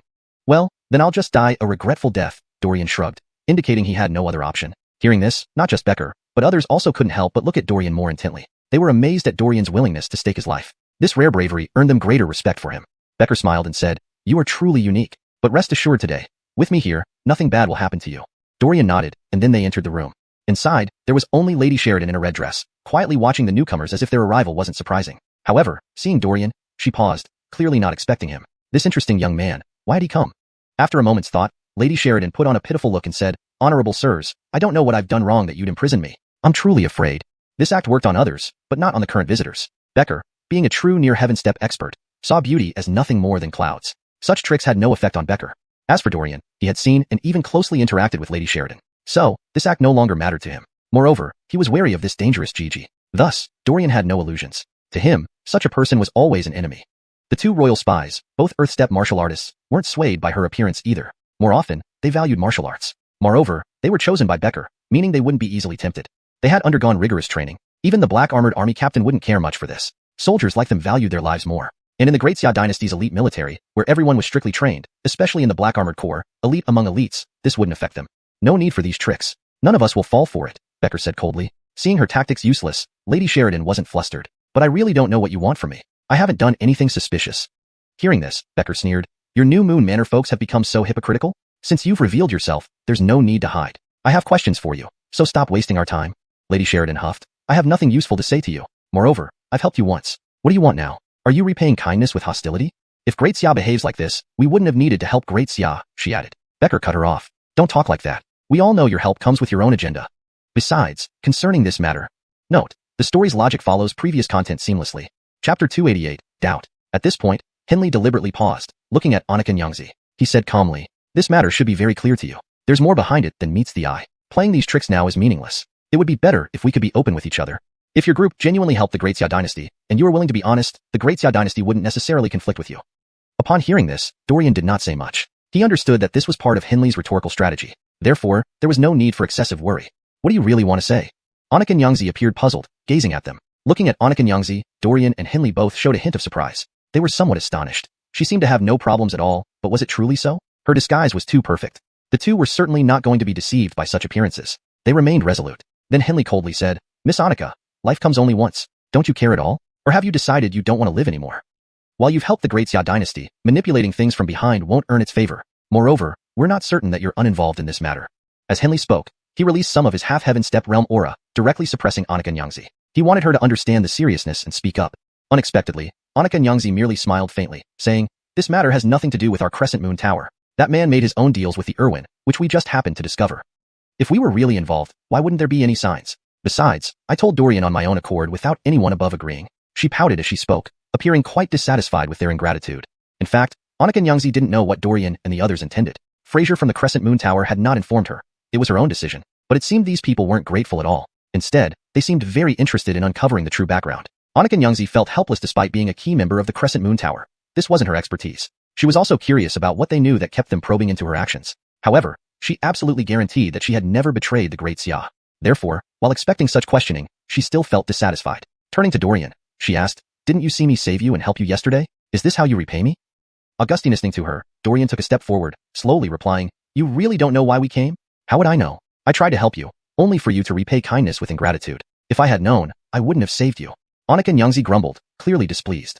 Dorian and Henley exchanged glances. She didn't seem to be lying. Everything she said sounded sincere. They were left feeling uncertain. Had they indeed wronged her?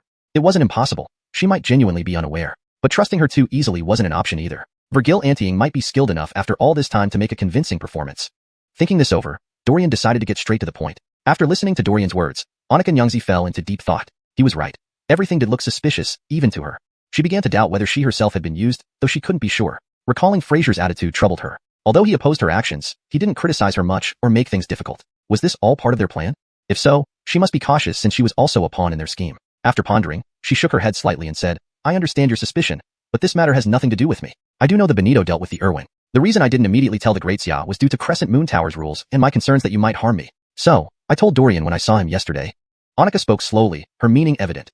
She truly didn't know the details and didn't want further entanglement with Dorian and the others. Henley observed her and believed she might be telling the truth. Her sincerity was palpable. Even Dorian felt this way, thinking she might indeed be clueless and they may have misunderstood her. Reflecting on the previous day, he concluded she had no reason to lie. She could have simply handed him over to the Irwin or let him die. They exchanged glances, both realizing they needed to carefully judge the situation. Then why did you help us? Henley asked, now partially believing her but still needing clarity.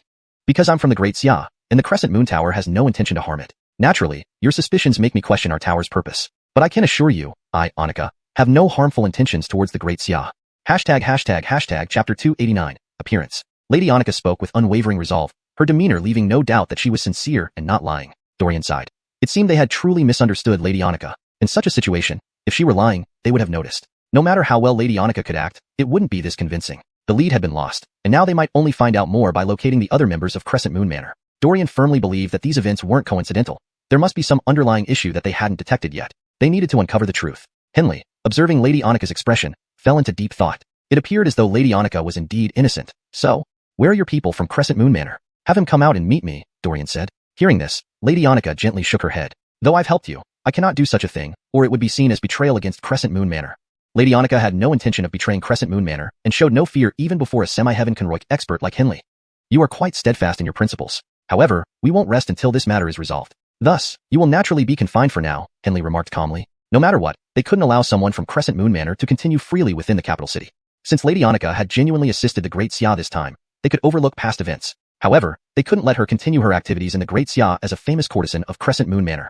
Lady Annika understood that once the Great Xia knew about her involvement, they wouldn't let her remain. When she informed Dorian, she had already prepared herself for the retribution from Crescent Moon Manor, though she had no regrets. She just had to see how the higher-ups would handle her case. Seeing a trace of worry on Lady Annika's face, Dorian felt a stir of emotion. He wasn't foolish and suddenly realized something. By helping us, will you be punished by Crescent Moon Manor? Dorian asked. Henley paused at Dorian's words, also coming to this realization as he looked towards Lady Annika. Regardless, Lady Annika had indeed helped them, which was noted by Cody, who emphasized they were not the type to repay kindness with enmity. They should consider this situation carefully. Of course, helping you has already angered some people. If I need to leave here, the higher-ups would certainly not let me off, Lady Annika admitted candidly, plunging the room into silence. Dorian found this hard to accept. It seemed like he had harmed Lady Annika. Truthfully, she not only saved him but also revealed much important information. They owed her gratitude. Now, however, still, they had no choice. If only Dorian were here, he might have deliberated further, but with Henley present, helping Lady Annika would be impossible. Henley pondered for a moment. Neither he nor Cody enjoyed owing favors to others. So, Henley directly said, have your manager come out, and I will personally speak with him. I'll ensure you aren't punished. Augustine listening to Henley's words, Lady Annika shook her head. If he doesn't appear himself, I can't find him. Besides, you can't interfere in Crescent Moon Manor's affairs. Henley, a semi-heaven conroik powerhouse, was formidable, but solving this issue completely wasn't simple. Moreover, the members of Crescent Moon Manor wouldn't be intimidated by Henley. Whatever actions they took would remain unknown to him. At that moment, a voice rang out. Why torment our Lady Annika like this? As he spoke, a figure appeared at the door, watching the group. The two royal secret agents, seeing this person, braced themselves. This man exuded a peak Earth conroik aura and his sudden appearance indicated unfriendly intentions. But they didn't panic because Henley was present. With him around, no one could cause trouble. Dorian scrutinized the man. He seemed to be an important figure in Crescent Moon Manor. However, coming alone made it appear that he had no fear. Did he really believe Henley wouldn't take action? Henley was known to be ruthless. Thus, this person must have a strong backing. It's you? Henley stared at him, surprised. This man wore a green robe, someone Henley recognized immediately as the person he had beaten up during the encounter interrupted by Blood Shadow Temple members. Realizing something, Henley studied him closely. Are you part of Crescent Moon Manor? Henley finally understood the identity of this green-robed man. Earlier, he wondered who this person was, but now it was clear. He was from Crescent Moon Manor. This junior, Fraser, deputy leader of Crescent Moon Manor, greets you, senior, Fraser said humbly yet respectfully. He noticed the black armor army surrounding Sheridan's courtyard and knew the situation was dire. To them, Sheridan was significant, and Fraser couldn't let anything happen to her. Thus, he chose to appear here. These matters demanded his presence. Without it, today's issue wouldn't easily be resolved. I didn't expect it to be you. Henley spoke coolly, finding the situation intriguing. This man had shown wisdom back then, and his appearance here likely meant he had plans. Crescent Moon Manor was becoming more interesting to Henley. He wanted to see what else they had in store. It appeared their preparations in Great Xia went beyond mere appearances. Senior, this matter has nothing to do with Sheridan, Fraser stated seriously, looking at Henley and then at Dorian. Chapter 290, Composure. He was also very curious about this young man Dorian. After all, such an outstanding young person would be very popular wherever they went. Even Fraser had some thoughts, but Dorian definitely wouldn't join them, so Fraser didn't bother asking to avoid embarrassment. Today's matter must be resolved properly. Otherwise, it would cause a lot of trouble down the line. Having nothing to do with him means it's related to you? Henley looked at Fraser, and a wave of pressure immediately descended. Even Fraser's complexion changed. Henley's pressure was indeed formidable. Ordinary people truly couldn't withstand such pressure. Fraser barely held it off, giving a wry smile. Elder, this matter has nothing to do with our Crescent Moon Tower. I can guarantee that. Oh. Henley showed a hint of surprise as he looked at Fraser. How do you prove that? Henley wouldn't believe just Fraser's word. Moreover, Fraser wasn't simple. Henley harbored significant suspicion about him, believing this guy wasn't ordinary. Under such circumstances, Henley needed to guard against Fraser even more. This Fraser definitely wasn't someone easy to deal with.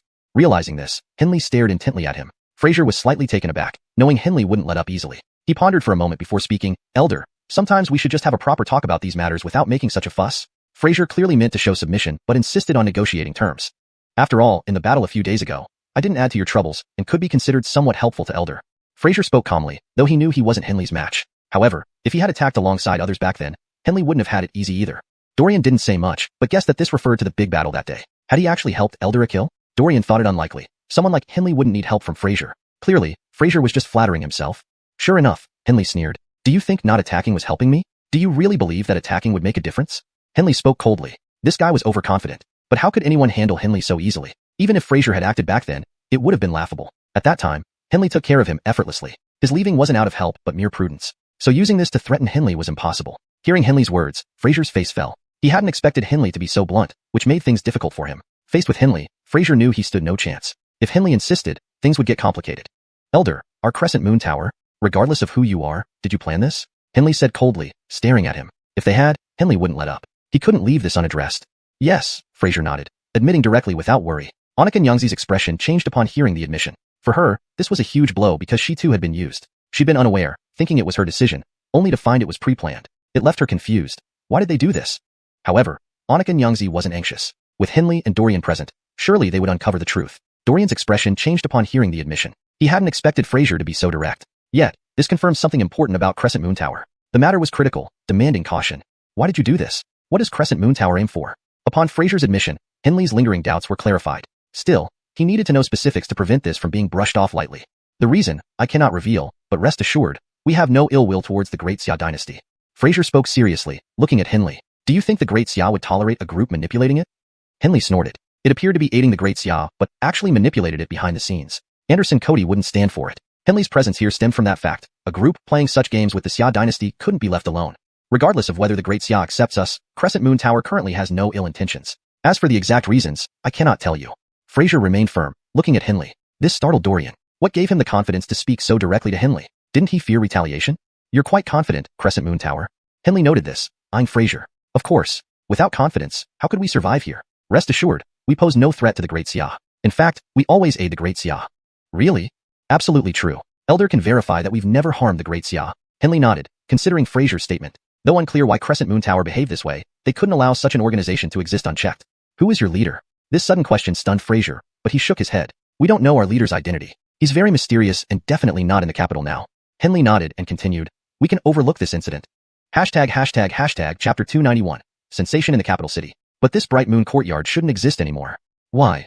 Fraser was stunned, looking at Becker. Becker gave him a glance and said, You can't really think that the Great Xia dynasty would allow such a force to exist here, right? If it weren't for your help this time, we would have taken action directly and wouldn't have been polite to you. Becker said coldly. Marilyn's expression remained unchanged. With the Black Armor Army arriving today along with Becker and his people, she realized her existence here could no longer continue.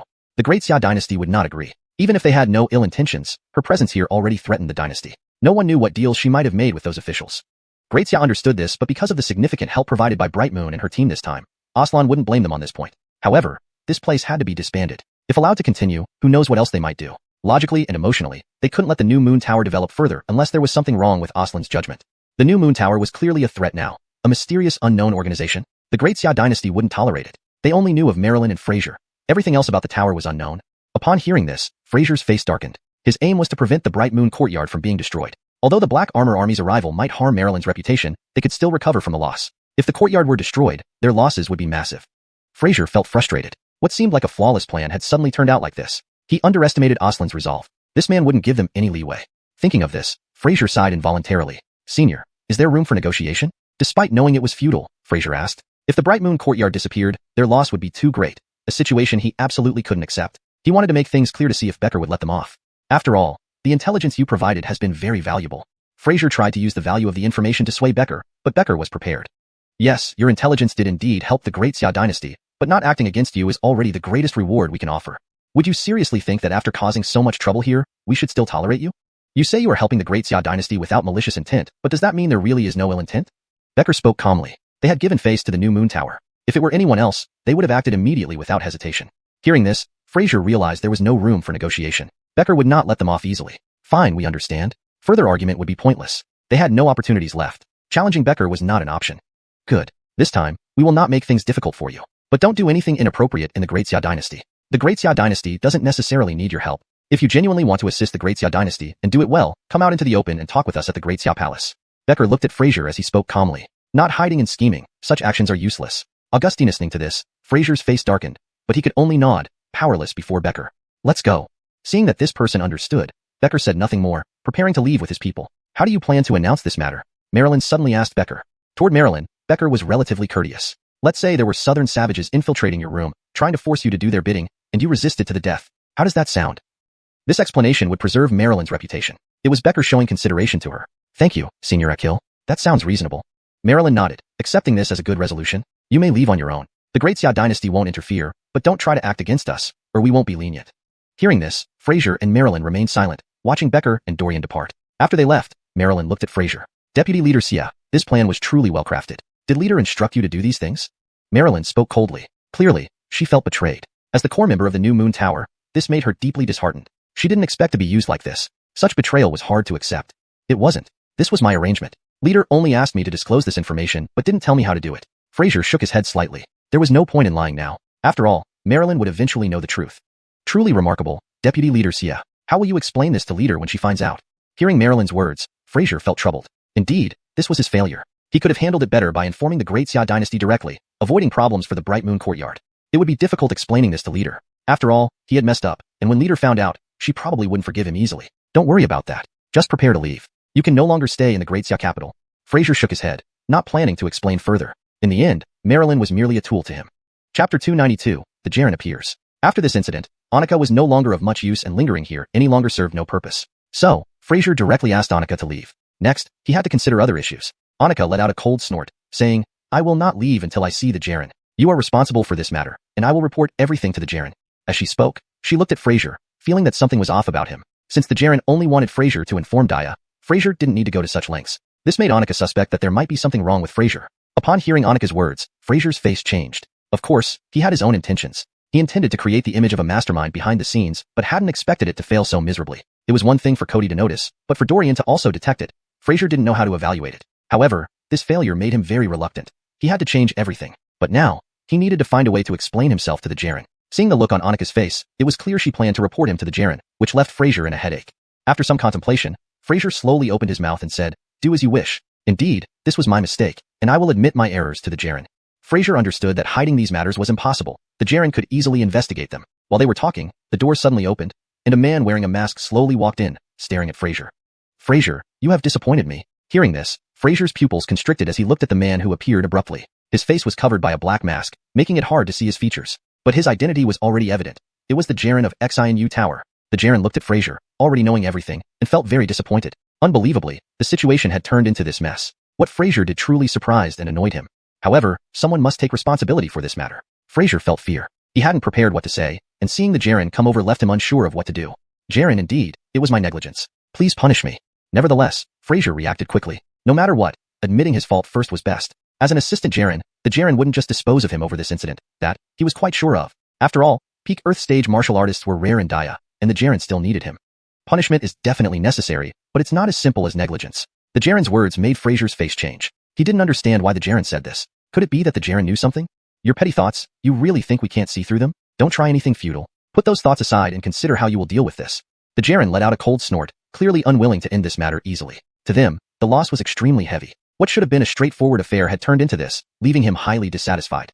Jaren, Before Fraser could offer more explanations, he was interrupted. Enough talk. Your position as assistant Jaren ends today. Your mind has obviously become muddled. Go back and reflect. Come see me when you realize your problems. Fraser's expression stiffened. He didn't expect the Jaren to strip him of his assistant Jaren position so directly. He also didn't anticipate such decisiveness from the Jaren. This time, he really ended up hurting himself. Thinking of this, Fraser revealed a bitter smile. Yes, he didn't dare protest. In front of the Jaren, he was merely a small figure. Everything he had was given by the Jaren and could be taken away effortlessly. Go back. Watching Fraser's departing figure, Annika was greatly astonished, never expecting the Jaren to be so resolute. But she realized it wasn't just because of this matter. Fraser must have done something else to anger the Jaren. Though she had her suspicions, Annika didn't intend to voice them. For her, it was best to remain unaware of certain things to avoid unnecessary trouble. Minyu. Present. Hearing the Jaren's voice, Annika came back to her senses and respectfully looked at the Jaren. This time, you did well. This matter cannot be blamed on you. It was my duty. Annika dared not claim credit. Important figures were always unpredictable. Their thoughts were unfathomable. This disguise is no longer useful. Going forward, I have another task for you. The Jaren said indifferently, looking at Annika. Please instruct. The Jaren whispered a few words, causing Annika to show surprise. Why, Jaren? Even she couldn't resist asking, for the matter was truly bizarre. She couldn't understand why the Jaren would give such instructions. Don't worry so much. Follow what I say, and you will understand later. The Jaren spoke indifferently, his masked face showing no emotion. Hearing this, Annika nodded slightly, indicating her understanding, then slowly left the room. Watching Annika leave, the Jaren removed his mask, revealing a strikingly handsome face. Hopefully, my speculation isn't wrong. Otherwise, this could cause a great disaster. But according to their capabilities, there should be no problem. With that, he shook his head slightly and left the courtyard of Ichiwan building. The black-armored Dimitris outside noticed nothing. Even if they did, they could do nothing. Outside Ichiwan building, after taking a few steps, the Jaren saw a middle-aged man smiling at him. It was none other than Daya's left chancellor, Sydney. Seeing Sydney appear suddenly, the Jaren seemed to understand something, revealing a resigned expression. Chapter 293, Frankness. It seemed that his actions weren't flawless after all. They had already noticed something was off. Jaren of Xinu Tower, would you like to come to my residence for a chat? Sydney said calmly, looking at the Jaren of Xinu Tower. Very well. The Jaren nodded slightly, knowing he couldn't escape this fate, so he left with Sydney. Soon, in a secluded room at Sydney's mansion, Sydney looked at the man opposite him and gave a faint smile. I wonder if I should address you as the Jaren of Xinu Tower or Hugh, the owner of Ichun Tower? Upon hearing this, Hugh showed a helpless expression, not expecting to be discovered by Sydney. Indeed, he was both the owner of Ichun Tower and the Jaren of Xinu Tower. This explained how Sheridan and the others could stay safely in Ichun Tower for so long. It was due to his assistance. In fact, Dorian's speculations were correct. Hugh was indeed the Jaren of Xinu Tower. He had hidden it very well, even evading Cody's notice. However, this was the first time his identity had been uncovered, and Prime Minister Sydney of the Great Xia Empire truly lived up to his reputation. Such a person was undoubtedly a significant threat. Hugh spoke slowly. I didn't expect to be discovered by Prime Minister Zhua. It seems my disguise wasn't good enough. Sydney raised an eyebrow and smiled. Who told you that I was the one who discovered you? Huh. Hugh paused, puzzled why Sydney would say that. In fact, Henley had long discovered your existence. Since he was there, you wouldn't have shown yourself, and he didn't want to chase you down. So he asked me to wait here for the Jaren of Xinu Tower.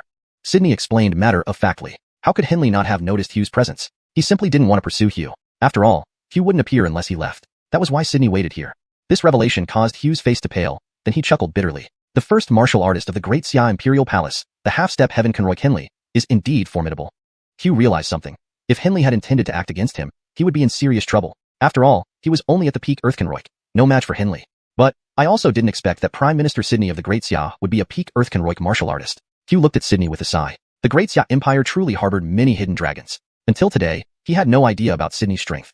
When he saw Sydney exude the aura of a peak Earth Conroy martial artist, Hugh was stunned. Who would have thought that the head of civil officials in the Great Xia would be a top-tier martial artist? This was the most shocking revelation. Now, let's get back to the topic. Does Prime Minister Zhua have anything specific to discuss with me? Hugh looked at Sydney, knowing there must be a reason Sydney intercepted him. Though he didn't think it would escalate into violence, whatever came next would be important. Of course, there are matters I need to discuss with the Jaren of Xinu Tower. Sydney stared at Hugh. Even though he had guessed, confirming this still surprised him. This guy had hidden deeply. If not for this incident, his identity might not have been revealed. Reflecting on this, Sydney took on a serious look. Prime Minister Zhua, please proceed. Hugh was naturally very polite. With his identity exposed, he felt insecure. Although he knew the Great Xia might not harm him, it posed a threat nonetheless. Being outed meant he could no longer remain in the shadows, and he realized he had walked right into a trap. Henley's purpose was likely to lure him out. He had been too careless, underestimating the severity. These old foxes, Hugh thought. Seeing Sydney's calm demeanor made him inhale sharply, resisting the urge to punch Sydney. But he probably wouldn't win against Sydney either. What kind of background did this guy have to possess such terrifying strength? Looking at Sydney, he remained astonished by his power. Even he felt immense pressure from this encounter, which was quite uncomfortable.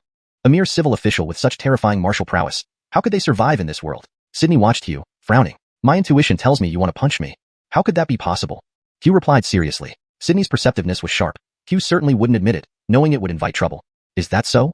Sydney glanced at Hugh dubiously, confident in his earlier impression. Well, I do have a question for Prime Minister Zhua. Hugh smiled lightly. As the Jaren of Xinu Tower, he wouldn't be easily rattled. He quickly regained his composure. Go ahead. Sydney didn't mind, knowing this wasn't an easy opponent. How did Prime Ministers will become so powerful? Hearing this, Sydney understood Hugh's curiosity. He smiled faintly. Studying doesn't require much effort, so I focused on improving my martial arts.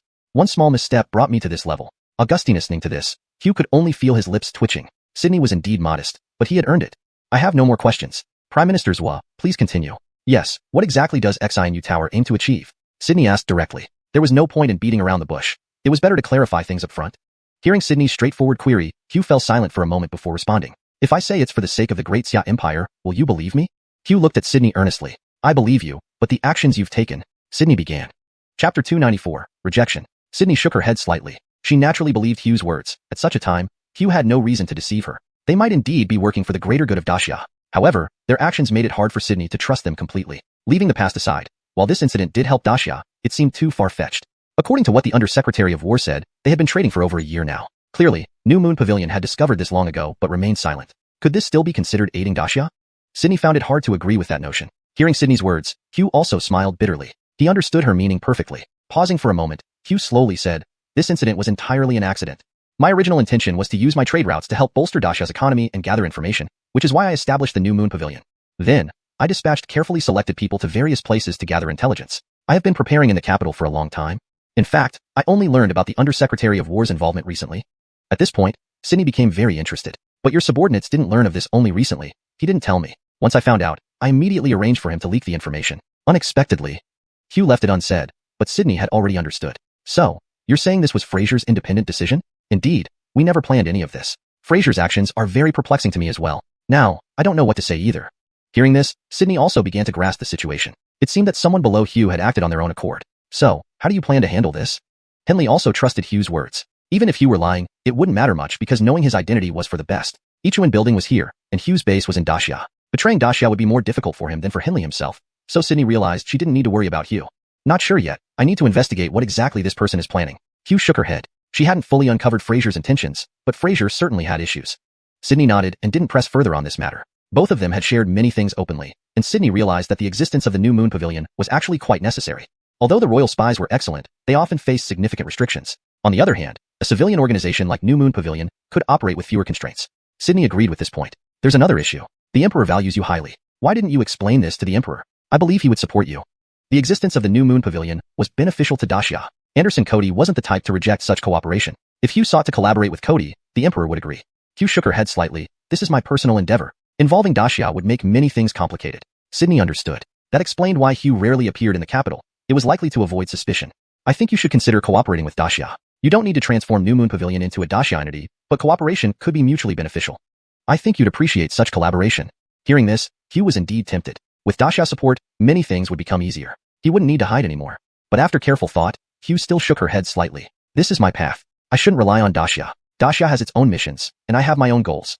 Hugh spoke firmly, looking at Sydney. "So, I'll take Prime Minister's goodwill to heart, but let's discuss cooperation another day." Sydney nodded, not pressing further. Her goal was simply to confirm Hugh's loyalty. Now that she was certain of Hugh, she had no plans to do anything else.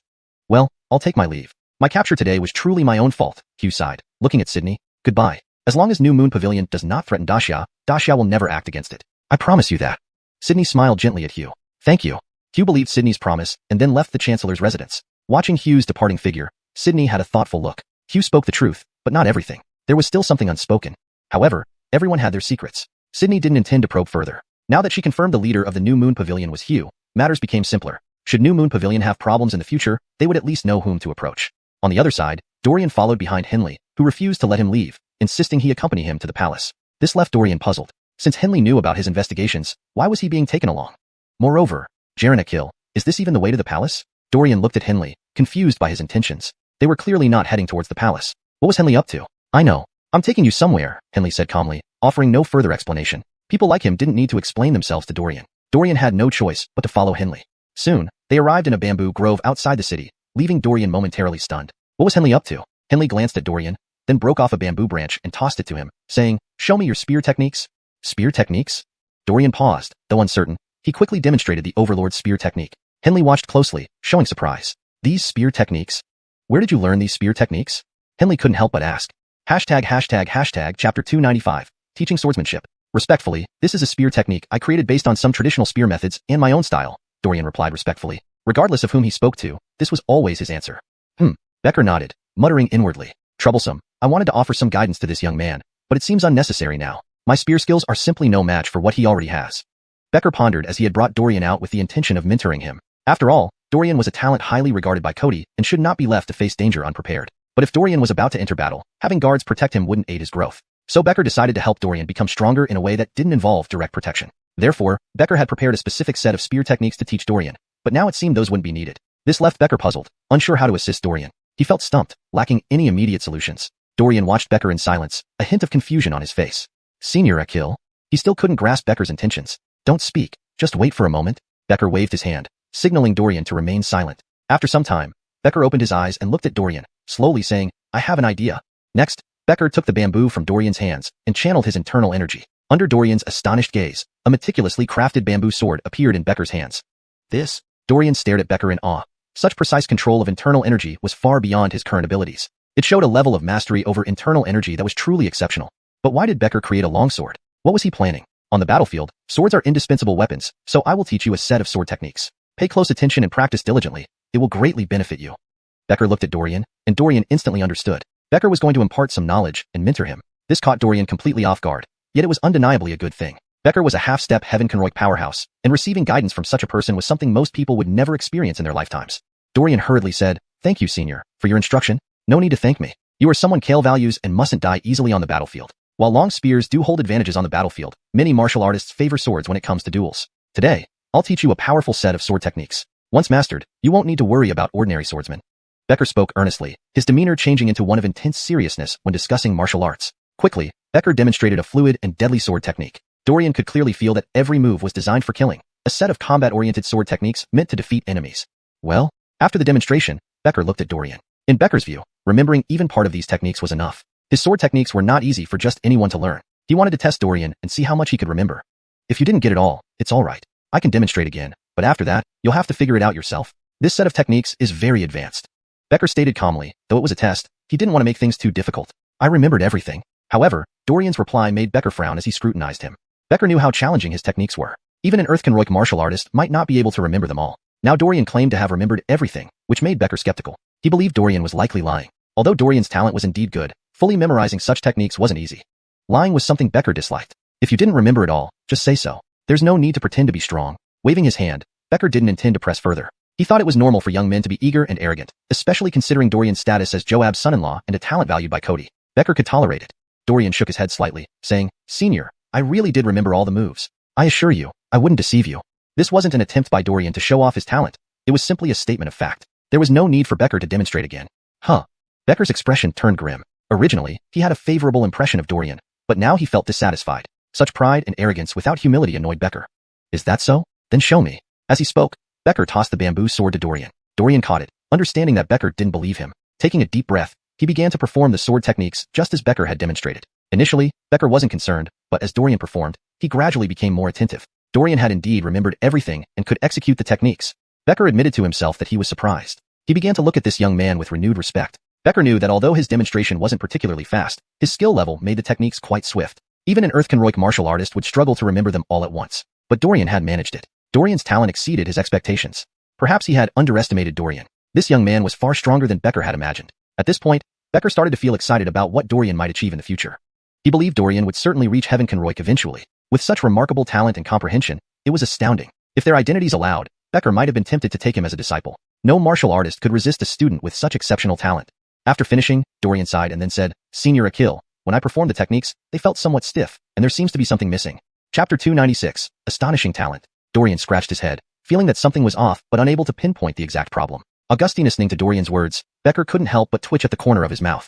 This young man aimed too high on his first try. How could that be possible? It had taken him 3 whole days to smoothly execute this set of sword techniques. Such talent was simply incomparable. Moreover, it was particularly impressive that Dorian could identify his own issues. When a martial artist could sense their flaws, it indicated they had grasped the essence of the art and naturally noticed inconsistencies. This guy was indeed a prodigy. No wonder Cody thought so highly of Dorian. He truly had remarkable talent in this field. Still, Becker coughed and said in a light tone, "Not bad, but there are indeed some flaws. However, for a first attempt, you did very well. There's no need to undervalue yourself. Your issue is the lack of combat intent. This is a ruthless sword technique. Without that fierce and intimidating presence, your performance naturally falls short." Becker explained slowly and pointed out seriously. He felt he was witnessing the emergence of a genius. Dorian's talent exceeded all expectations. Combat intent? Dorian murmured, contemplating Becker's words. Exactly. In other words, you lacked malice. Your killer instinct wasn't evident at all. However, you don't need to worry this time. Once you've been through a real battle, if you survive, you'll change, Becker added calmly. On this point, he couldn't help Dorian much. Ultimately, these aspects needed Dorian to grasp on his own in actual battles. Words alone wouldn't suffice. Understood. Dorian nodded, acknowledging he understood the newness of these concepts, but also recognized his shortcomings. I will guide you on where you can improve. Time ticked by as the sun began to set. Becker observed Dorian with increasing satisfaction. Very good, you've grasped it quickly. This set of sword techniques can be greatly beneficial. Practice diligently. Becker smiled, thoroughly impressed with Dorian. Such a prodigy was rare if not unique. Thinking about it, Becker suddenly moved, striking straight at Dorian. Dorian was startled but reacted quickly, dodging instantly. Yet Becker followed his movements closely until Dorian found himself cornered. However, Becker didn't land the blow but just stared at Dorian. Your reflexes are good, but you lack vigilance. No matter the situation, always stay alert. The battlefield doesn't tolerate any negligence. This was Becker's second lesson for Dorian, yet Dorian managed to evade multiple times, leaving Becker amazed. Thank you for your guidance, sir. Dorian respectfully thanked Becker, deeply appreciating his mentorship. No problem. Work hard. I look forward to hearing your successes. Becker smiled at Dorian, believing he might indeed achieve great things. Understood, sir. Dorian nodded, understanding what Becker implied. All right, let's return. Kale is waiting for us. Becker said this, startling Dorian, reminding him that Cody was indeed waiting. Seeing Dorian's worried expression, Becker smiled. Don't worry. Besides, we've also confirmed another matter. What? Dorian looked curiously at Becker, unsure of what confirmation they were referring to. The proprietor of New Moon Tower is Hugh. Dorian was momentarily shocked but quickly nodded, confirming what he had suspected. He wondered how Becker and others determined this. While we were at the Onika courtyard, he was outside. I chose not to disturb him, Becker said casually, making Dorian nod again. These strong individuals were indeed extraordinary. Now, we should report to Kale. It's quite important. They soon returned to the palace. Seeing Dorian and Becker together, Cody was initially surprised. Understanding the sequence of events, Cody couldn't help but scrutinize Dorian further. Dorian was truly exceptional, capable of thinking through such matters. He was undoubtedly a prodigy. Not bad. Your thoughts are correct. Tell me about your findings. Becker nodded and directly stated. Hugh is indeed the proprietor of New Moon Tower. Dorian realized that Cody only cared about this particular detail. Confirming the identity was what mattered most. Anything beyond that seemed irrelevant. Reflecting on this, Dorian understood it was a difference in perception and priority. So it really is him. Cody sighed. He knew Hugh well, admiring his business acumen immensely. However, discovering his formidable martial prowess was an unexpected surprise. What do you think, Chief Minister? Cody turned to Left Halstongyan, seeking his opinion on the matter. I've spoken with him. According to Hugh, he has no ill intentions toward Great Xia. As a citizen of Great Xia, his assets are all here. He isn't lying about this. Left Halstongyan spoke steadily, carefully omitting details about his own cultivation, mentioning only his conversation with Hugh. Cody nodded, trusting Left Halstongyan's judgment. Yet, he refuses to cooperate or serve under me. Cody gazed into the distance, expressing his biggest regret, that Hugh wouldn't align with or work for him. Chapter 297. A dispute between two. After all, as the emperor of the entire Great Xia dynasty, he naturally hoped that Hugh would serve under him. However, Hugh had already rejected him more than once, leaving Anderson Cody quite helpless. Yet, Hugh was indeed exceptionally talented. Now, Hugh was even more remarkable, but still unwilling to collaborate with the royal family. No matter what, his purpose is definitely not just this. We must be cautious. Cody waved his hand and did not dwell on the matter any longer. Since they had already investigated these matters clearly, it wasn't so important anymore. After all, what they were worried about was the unknown, not this Crescent Moon Pavilion. Understood. Henley nodded. If anyone was to pay attention to Hugh's affairs, it could only be him. Then, Cody turned to Dorian and said, your instincts are very sharp. How about moving to the Ministry of Justice? I believe the ministry really needs talent like you. Hearing Cody's words, Dorian smiled wryly and said, Your Majesty, this minister still wishes to go to the battlefield. Ha ha ha, you're truly unique. No one else wants to go to the battlefield. Yes, for someone of your caliber, the battlefield is where you belong. The political arena is not suitable for you. For you, the battlefield is the right place. Perform well, and give me a chance to reward you. Hearing Cody's unreserved words, Dorian immediately responded, Minister will not disappoint your Majesty. Ha ha ha. Cody let out a hearty laugh. Each time he saw Dorian, he felt particularly pleased. Such young people made him admire them greatly. By the way, in Great Karen, there might be considerable trouble ahead. Once you get there, make sure to do your best. Otherwise, it won't be easy. Yes. Dorian nodded, understanding what Cody meant. All right, you may leave. Minister takes his leave. Once Dorian left, Cody looked at Henley and Sydney and asked, How about it? He's a promising seedling. Today, this old servant has truly opened my eyes. Henley couldn't help but sigh, watching Dorian walk away. Thinking about the talent Dorian displayed today, Henley was genuinely moved. What happened? Cody looked at Henley curiously. It surprised him that Henley would say such things. After all, knowing Henley's character, he wouldn't say such things easily. Your Majesty might not know, but today, this old servant wanted to teach Dorian a set of sword techniques. It took me 3 days to master and use those techniques. He just watched once and could already use them. Henley laughed bitterly, looking at Cody. Today's events had truly broadened his horizons. Upon hearing this, Cody showed a look of surprise, and Sydney couldn't help but look at Henley. This was indeed quite impressive. Henley's talent was undeniable. Yet now it seemed Dorian surpassed even Henley, which was astonishing. This made Cody even happier. Excellent, excellent. No wonder I favor him. He hadn't favored many young men in his life, and Dorian could be considered the only one. Now, it seemed his judgment was spot on. Soon, find him a long spear. There's only 15 days left, Cody slowly said. With the expedition imminent and Dorian still lacking a weapon, it was crucial to resolve this soon. Yes. Soon, Sydney left the imperial study, but he didn't hurry to leave, walking leisurely. Before long, Henley appeared behind him and asked, Prime Minister Zhua, do you need something from me? Henley looked at Sydney. Earlier, Sydney had winked at him, clearly indicating he wanted to talk to him. This piqued Henley's curiosity about what Sydney wanted. Yes, about Dorian's talent. Sydney looked at Henley, revealing a hint of admiration. He's indeed exceptional, the most gifted young man I've ever seen. In less than a year, the Heaven Conroik won't be able to contain him. Henley said frankly, clearly showing how much he valued Dorian. Sydney nodded. Dorian was the first to earn such high praise from Henley, speaking volumes about his talent. With such outstanding talent, I'm somewhat tempted, said Sydney. Hearing this, Henley looked at Sydney and asked, you want to take him as a disciple? Naturally. Wouldn't you be tempted by such a talented youth? Sydney looked at Henley, not believing he wouldn't be moved. Henley nodded and said, tempted, but I can't take him as a disciple. That would harm him. Offering guidance, however, is fine. Speaking of this, Henley sounded somewhat melancholic. He absolutely couldn't take Dorian as a disciple. Their positions wouldn't allow it. Still, Henley glanced at Sydney and calmly added, your position isn't appropriate either. Taking him as a disciple would create some unfavorable effects. Both of their positions were unsuitable. As the head of civil officials, directly taking Dorian as a disciple wouldn't be agreed upon by the civil servants or the emperor. Though both were close confidants of the emperor, they belonged to different factions. Taking Dorian as a disciple would throw everything into chaos, which Cody wouldn't approve of. Such an action would harm everyone involved, and Joab wouldn't agree, nor would Dorian accept it. Sydney understood this perfectly. Hearing Henley's words, Sydney sighed. Indeed inappropriate, but it's really tempting. Missing out on such a talented youth. There won't be another like him. Sydney spoke slowly. Henley smiled. Though he couldn't take Dorian as a disciple, neither could Sydney, which made him feel better. Seeing Henley's smug smile, Sydney couldn't help but ask, even if I guide him, he won't call you master. What are you so happy about? It's different. Guiding such a prodigy feels incredibly rewarding. But Prime Minister Zwa, you can't even guide him, which is truly unfortunate. Henley smiled, looking at Sydney. After all, Sydney was the leader of the civil officials and represented the commoners. Even guiding Dorian would not be acceptable. Chapter 298. Realization. If this were to happen, he would be despised by the humble scholars and even disrupt the current balance. More importantly, there should not be any connection between the two. Despite this, Henley could still guide Dorian. Even though Dorian couldn't call him Jaren, that sense of achievement was precisely what Henley sought. Seeing Henley's expression, Sydney also felt a surge of anger. Why would this guy want to hurt each other like this? Humph, even if you guide him, he remains a part of the Max residence. He can't possibly join under your tutelage or succeed you. Sydney clearly understood that Henley valued Dorian because of his limitless future achievements. His position needed to be passed down. But Henley hadn't found a suitable successor yet. Dorian's talent naturally made him a perfect fit, but due to his identity, he wouldn't always be able to stay in the palace as an invisible guard. Not only did Dorian himself dislike it, but Cody wouldn't approve either. He had high hopes for Dorian. If Dorian became a palace guard or a royal secret agent chief, Cody wouldn't want to see it. They both sighed with helplessness. For powerful martial artists like them, finding a disciple was extremely important. However, encountering a good disciple was hard. Now, with such an excellent disciple before them, they couldn't take him on as a disciple, which indeed put them in a very difficult situation. Isn't your disciple Canon also quite talented? Why didn't you gradually guide him into martial arts? Henley suddenly thought of something and looked at Sydney in surprise. Canon's background was solid. With proper training, achieving half-step heavenly stage would not be an issue. Besides, Sydney had already taken Canon as a disciple. So why wasn't Canon a martial artist now? This puzzled Henley. Upon hearing this, Sydney's expression changed, then he said helplessly, it's better if you didn't mention this. It really makes me frustrated. Canon indeed has good martial arts talent, but he is stubbornly inflexible. He believes being a scholar, he only needs to do his scholarly duties, said Sydney, revealing an utterly hopeless expression. Only Canon could leave him so helpless. And how about your grand disciple?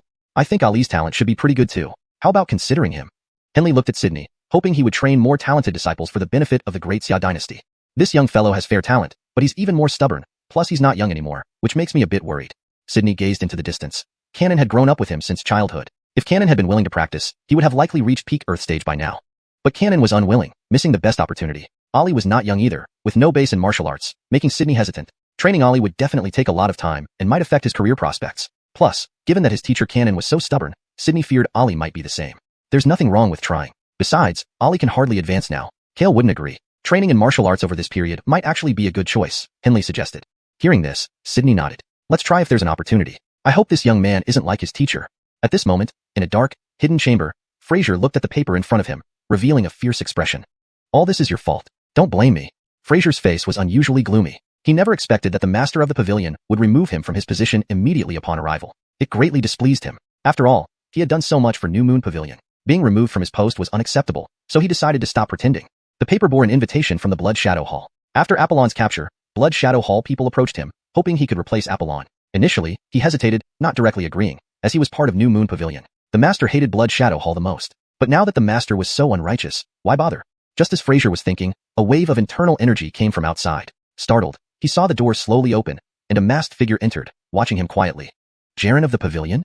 Fraser looked at the figure in fear, unable to believe the master would suddenly appear here. Fraser, you've let me down too much. Hugh watched Fraser, his eyes heavy with disappointment. He clearly saw the paper. According to Hugh's investigation, Fraser indeed had ties with the Blood Shadow Hall. Otherwise, why would Blood Shadow Hall find him? This enraged Hugh. Blood Shadow Hall was detested across the continent. For his subordinate to interact with, and even seek to join Blood Shadow Hall, was unthinkable. No wonder Hugh suspected Fraser. Indeed, Fraser had major issues. Feeling Hugh's angry aura, Fraser knew he was in trouble. Hugh wouldn't allow any of his people to associate with Blood Shadow Hall.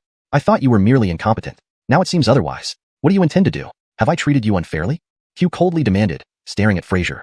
Jaren, I was wrong. I never intended to join Blood Shadow Hall. I rejected their invitations, Fraser hastily explained, fear in his eyes. Do you think I'm a fool? Why would Blood Shadow Hall find you unless you were collaborating with them? Hugh's voice turned colder as his aura slowly erupted. In the capital city, Hugh dared not use full force, easily detected by Henley and others. But even so, it was enough to deal with Fraser. Fraser's fear was proof enough. Jaren, Before Fraser could further explain, he was cut off by Hugh. Chapter 299. Betrayal. Let's not waste time with nonsense. Tell me, what exactly did you do for them? Hugh waved his hand dismissively. He didn't care about the reasons. Actions had already been taken, and no explanations were necessary. He wasn't interested in those excuses. What he wanted to know was simply what Fraser had done.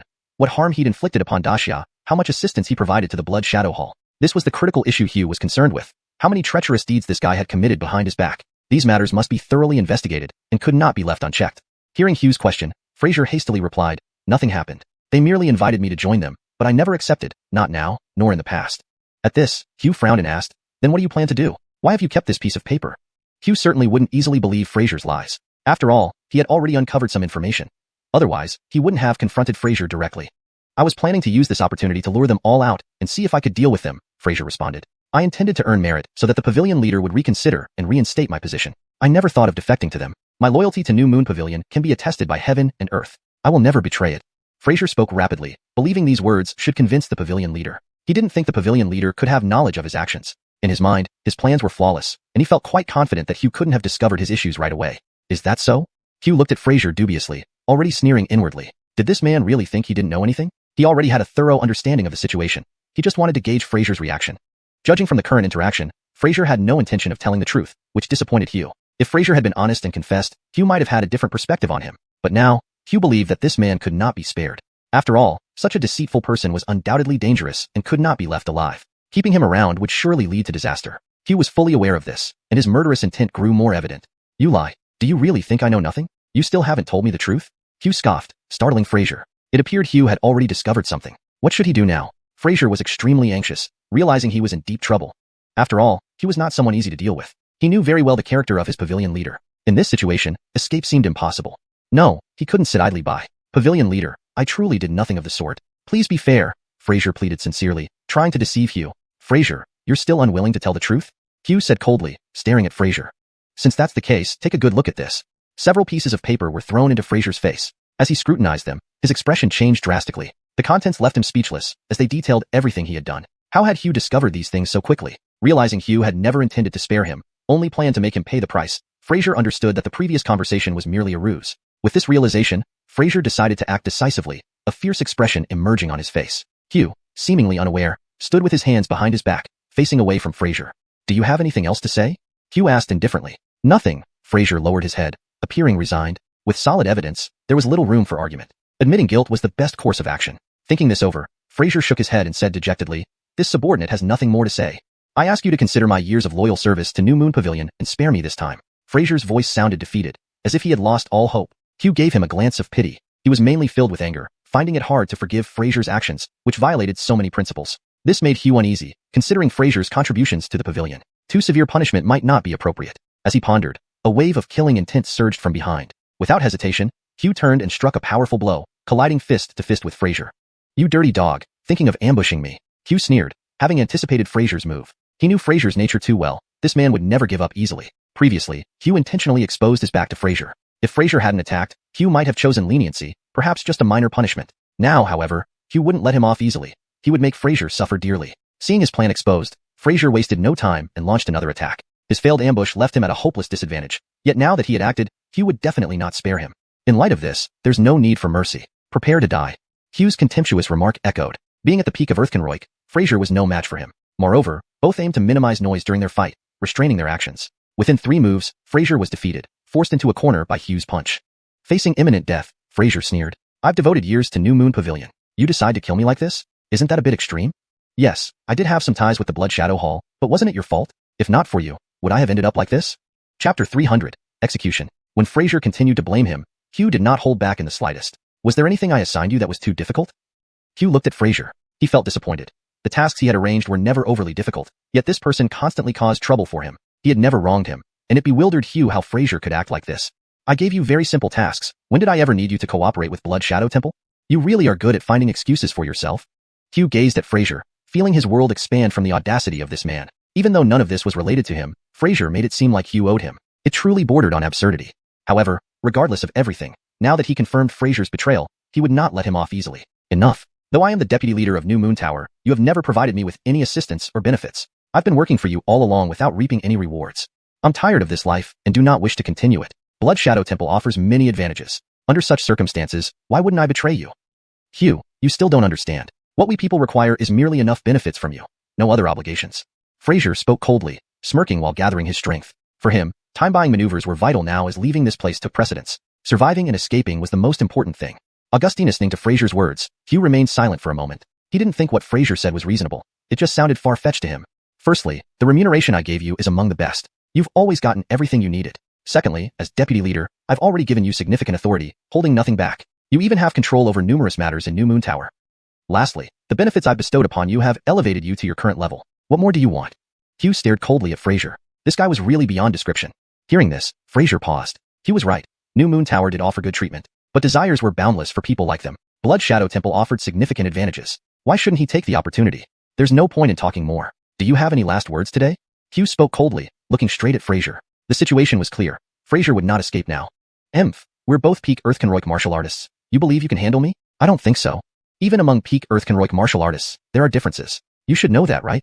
Today, I'll show you just how large our gap is. Hugh smiled lightly. There were indeed differences among peak Earthconroic martial artists. They were not all equal. This wasn't lost on Fraser, who was only putting up a pretense. For Hugh, it posed no threat at all. Then let me see how strong you truly are. With that, Fraser roared and charged directly at Hugh. He had to break out. Joining Blood Shadow Temple would make him stronger. He couldn't be captured here under such circumstances. But quickly, Fraser suffered defeat again, his face pale. He was already pushing his limits. Though he knew his tower leader was powerful, his strength exceeded expectations. Now, do you understand where the gap lies between us? Hugh's gaze fell on Fraser. What else could Fraser say in this situation? Fraser watched Hugh in despair, unsure of what to do. For him, death seemed the only way out. Facing such a Hugh, he had no means to resist. He was still too weak. Realizing this, Fraser sighed deeply. Come on, victor takes all. I have nothing more to say. Fraser snorted, seemingly indifferent. Indeed, he had no choices left. He would die here. Why? Why must you go down this path? Hugh's expression grew complex, unsure of what to say. What's the use of talking about this now? Just finish it quickly. Fraser waved his hand, ending the conversation. Victors and losers were determined, and what else could he say? Looking at Fraser, Hugh sighed. After all, he was once a subordinate, someone he held some affection for. Despite the inevitability, he found it hard to let go. However, since it came to this, he couldn't spare him. Do you have any last words, or something you need to entrust me with? Hugh glanced at Fraser, ready to honor his final wishes. Fraser fell into deep thought before slowly saying, Please take care of my mother. You know where she is. My greatest regret in this life is failing her. Fraser sighed. Though he gave all his earnings from New Moon Tower to his mother, the thought of dying and leaving her behind filled him with regret. He genuinely regretted his actions. If he hadn't betrayed them, he might still be alive. Knowing this, why didn't you treat her properly and fulfill your duties? If you had stayed loyal, there would have been no issues. These were your choices. No one forced you, so it's pointless to regret it now. Hugh snorted and added, Rest assured. I will take good care of your mother and ensure she has a proper funeral, but you cannot be spared. Chapter 301. Informing the situation. You should understand this matter. Hugh looked at Fraser. His attitude was already very clear. I understand. I will accept everything. At this point, he was well aware that he could no longer hope for survival. All he wanted was for his mother to be taken care of. That was enough for him. He didn't care about anything else anymore. Fine. Looking at Fraser's final understanding, Hugh felt a sense of helplessness. If only things had been different from the start. If he hadn't made such a choice, none of this would have happened. Everything was due to his own actions, and there was no one to blame but himself. I understand. As Hugh's fist came down, Fraser's life force was completely extinguished. For Hugh, losing a vice leader, a powerful Earth stage peak martial artist, was indeed a pity. However, it was too late to worry about such things now. Looking at Fraser's body, Hugh sighed deeply. He truly did not know how to handle the situation next. Meanwhile, back at the Duke of Jethrog's mansion, Dorian had just returned. Seeing Natalie and Joab waiting for him in the main hall and noting the worried look on Joab's face, Dorian knew Joab must have heard something from Natalie. Thinking of this, Dorian hurriedly said, Greetings, father-in-law. Are you okay? Joab looked at Dorian with concern, knowing what had transpired, and was worried about any potential dangers. As for the events at the palace, he was still in the dark because Cody hadn't sent over the news yet. He only knew from Natalie what Dorian had been up to, but the details remained unknown. It's fine. The matter is resolved. Dorian then explained everything, allowing Natalie and Joab to fully understand the situation. After hearing it all, Joab couldn't help but sigh, saying, This Hugh is really the master of Exine Yulu. Though there were speculations, it's still quite shocking to know for sure. Hugh was very famous in the Great Xia dynasty. Suddenly finding out he was the master of Xian Yulu was indeed surprising. Now that this matter is settled, we can focus on our own affairs. Joab spoke slowly, his eyes fixed on Dorian. His stance was clear. He did not want Dorian to continue involving himself in these matters. They needed to concentrate on their own tasks. They had to quickly train Dorian further. Otherwise, he might encounter problems on the battlefield. Understood. Dorian nodded, gathering his thoughts. With the resolution of this matter, he could finally settle his mind and not need to delve into such issues anymore. From now on, we will provide you with targeted training. You must take it seriously to survive on the battlefield. But survival ultimately depends on your own efforts. Joab looked at Dorian with a serious expression. These matters were crucial, and he needed to impress upon Dorian the gravity of the situation. Dorian nodded slightly, indicating he understood. Well, go rest. You must be exhausted today. Tomorrow, Kirsty will take you through the training. All right. After Joab left, Natalie looked at Dorian and asked, satisfied now? Of course. It feels great to have everything clarified. Dorian smiled slightly. He had always been very concerned about this matter, hence his relentless investigation. Now that it was resolved, his concerns could also end. Hearing this, Natalie also showed a faint smile. Then get ready for the training. You must have enjoyed the trips to Ichu and Lu. Natalie looked at Dorian and smiled, but Dorian's smile froze as he sensed a significant threat. Suddenly recalling that Natalie could be quite jealous, he realized he had misjudged this situation. Kirsty, you know it was necessary to investigate thoroughly, not because I wanted to. Please understand, Dorian hastily explained, looking at Natalie. I know, but I don't want to hear it. Natalie left with a light remark, leaving Dorian somewhat helpless. He followed her with a slight shake of his head, realizing he couldn't handle this situation effectively. Dorian knew Natalie wouldn't intentionally do anything harmful. She was merely using this opportunity to give him a lesson. The next morning, Dorian arrived at the training ground where Natalie was already waiting. You're here? Yes. Dorian nodded, his expression becoming serious, understanding what he had to do. Let's begin. After warming up, Natalie suddenly attacked Dorian with a punch aimed at his chest. Dorian immediately reacted and defended himself. He knew this was a test from Natalie and something he needed to face. On the battlefield, surprise attacks were common and Dorian needed to adapt. Natalie's actions had deeper intentions. After a round of practice, Natalie looked at Dorian approvingly and said, not bad. Your talent and strength are evident, and your quick thinking is commendable. As for character, I trust you completely. Natalie looked at Dorian, who believed in her assessment since he had performed admirably under pressure. The only flaw was Dorian's excessive reliance on his strength, which was troubling because he had never faced significant setbacks. Thus, he had unwavering confidence in his power, never doubting it. This could be detrimental to him. Considering this, Natalie decided she needed to find a way to help Dorian change this dependency to make him stronger. The only issue is your reliance on your strength. You need to change that. ##### Chapter 302, Confrontation. Hearing this, Dorian showed a puzzled expression, looking at Natalie. He couldn't understand why it was a problem to rely on his own strength. Wasn't it true that on the battlefield, power always prevailed? Why would it be an issue for him to depend on his strength? After voicing his question, Dorian looked at Natalie seriously. Natalie slowly opened her mouth and said, indeed, on the battlefield, power does prevail. However, your strength is too overwhelming. If you use it too much, it will make you lose the vigilance you should have. In the long run, you'll turn into a brute who relies solely on power. Don't think you can control your temperament. This is a common pitfall among warriors. After all, killing many people can inevitably change and influence one's character, Natalie said earnestly. Furthermore, in martial cultivation, it's crucial to keep one's mind clear and unobstructed. Too much killing can easily breed heart demons, which are not conducive to future improvement. Dorian carefully considered this. Indeed, after killing, it was uncertain how one's character would change. But such matters were probably hard to control. Human nature is difficult to alter. Reflecting on this, he looked at Natalie. So, what should I pay attention to? Cultivate both body and mind. Use wisdom more. Natalie smiled slightly, looking at Dorian as she uttered these 8 words. On the battlefield, it's not always necessary to rely on sheer force. Physical strength is important, but so is wisdom. Therefore, Kale hopes you become a strategic leader, someone who uses wisdom. At this point, Dorian understood. I see. Additionally, I'll teach you a set of boxing techniques. These are techniques for cultivating both body and mind. When you feel irritable or cannot control your emotions, you can practice them, Natalie continued. These things were already well known throughout the martial world, and naturally, there were established methods to handle such issues. All right, Dorian nodded slightly and began learning from Natalie. Meanwhile, in the Golden Throne Hall, a storm was brewing against the Deputy Benito. While it appeared only related to the Deputy Benito, for many, this was a matter of great importance. After all, the position left vacant by the Deputy Benito was absolutely worth fighting for. It held significant weight. Securing this position would greatly benefit them. Thus, everyone was eager and prepared, paying no heed to the fate of the Deputy Benito, as his death was certain and no one could save him. After all, such a crime was intolerable. Even if Cody did not punish him, others could not tolerate it. As for yesterday's events, let the Left Chancellor explain. Cody looked at the senior officials and waved his hand, signaling Left Halstongyun to narrate the course of events. Although some might know or be aware of everything, others were less informed or didn't know what had transpired. Moreover, Cody needed Left Halstongyun to guide them into the main topic. Left Halstongyun nodded slightly, stepped forward, and began to speak. Quickly, he recounted the events to the senior officials. Even those who knew part of the situation revealed a look of sudden understanding upon listening. After all, while they knew some aspects, they didn't grasp the full picture. Hearing Left Halstongyun's account, they finally understood how despicable this Deputy Benito is. To do something like selling out the country, he's truly reprehensible. If it hadn't been discovered in time, our great Xia dynasty would have been in grave danger. Such incidents must be investigated thoroughly. Who knows if they have other accomplices? It's very dangerous. Everyone talked about the matter with concern. If Dorian and his team hadn't discovered it in time, it could have caused serious problems for the great Xia. Thinking of this, they felt grateful towards Dorian and his team. Regardless of their internal conflicts, they were still subjects of the great Xia and didn't want anything bad happening to it. So, Dorian had saved them, making them very happy. However, this matter required careful deliberation to prevent similar occurrences. Your Anderson is very disappointed, Cody spoke coldly when he deemed it appropriate, his gaze sweeping over the ministers. He was genuinely disappointed. The deputy Benito was someone he had personally promoted, never expecting such treacherous behavior. And now, he wondered what other sinister elements might be lurking within these officials, a concern weighing heavily on his mind. Upon hearing Cody speak, the officials' expressions turned serious. They knew that Cody would seriously address this matter, given its wide-ranging impact. He wouldn't let it go lightly, leading to more complications for them. They understood they wouldn't escape scrutiny either. My officials commit such acts of treason. This fills me with disappointment and anger. I ask you, were the benefits I bestowed upon you inadequate? Cody scanned the room. None dared speak up. At such a moment, anyone who spoke risked being targeted. They dared not expose themselves, for it would mean offending Cody. Left Chancellor, what do you think? Cody looked at Left Halstongyun. He didn't expect an answer from the others, but needed a way out, knowing Left Halstongyun would provide it. Your Majesty has provided the most top-tier benefits without any flaws. Even across the entire continent, it is unparalleled, unmatched by anyone else. The Deputy Benito's actions were purely personal mistakes, driven by his misguided thoughts. Blame cannot be placed on others.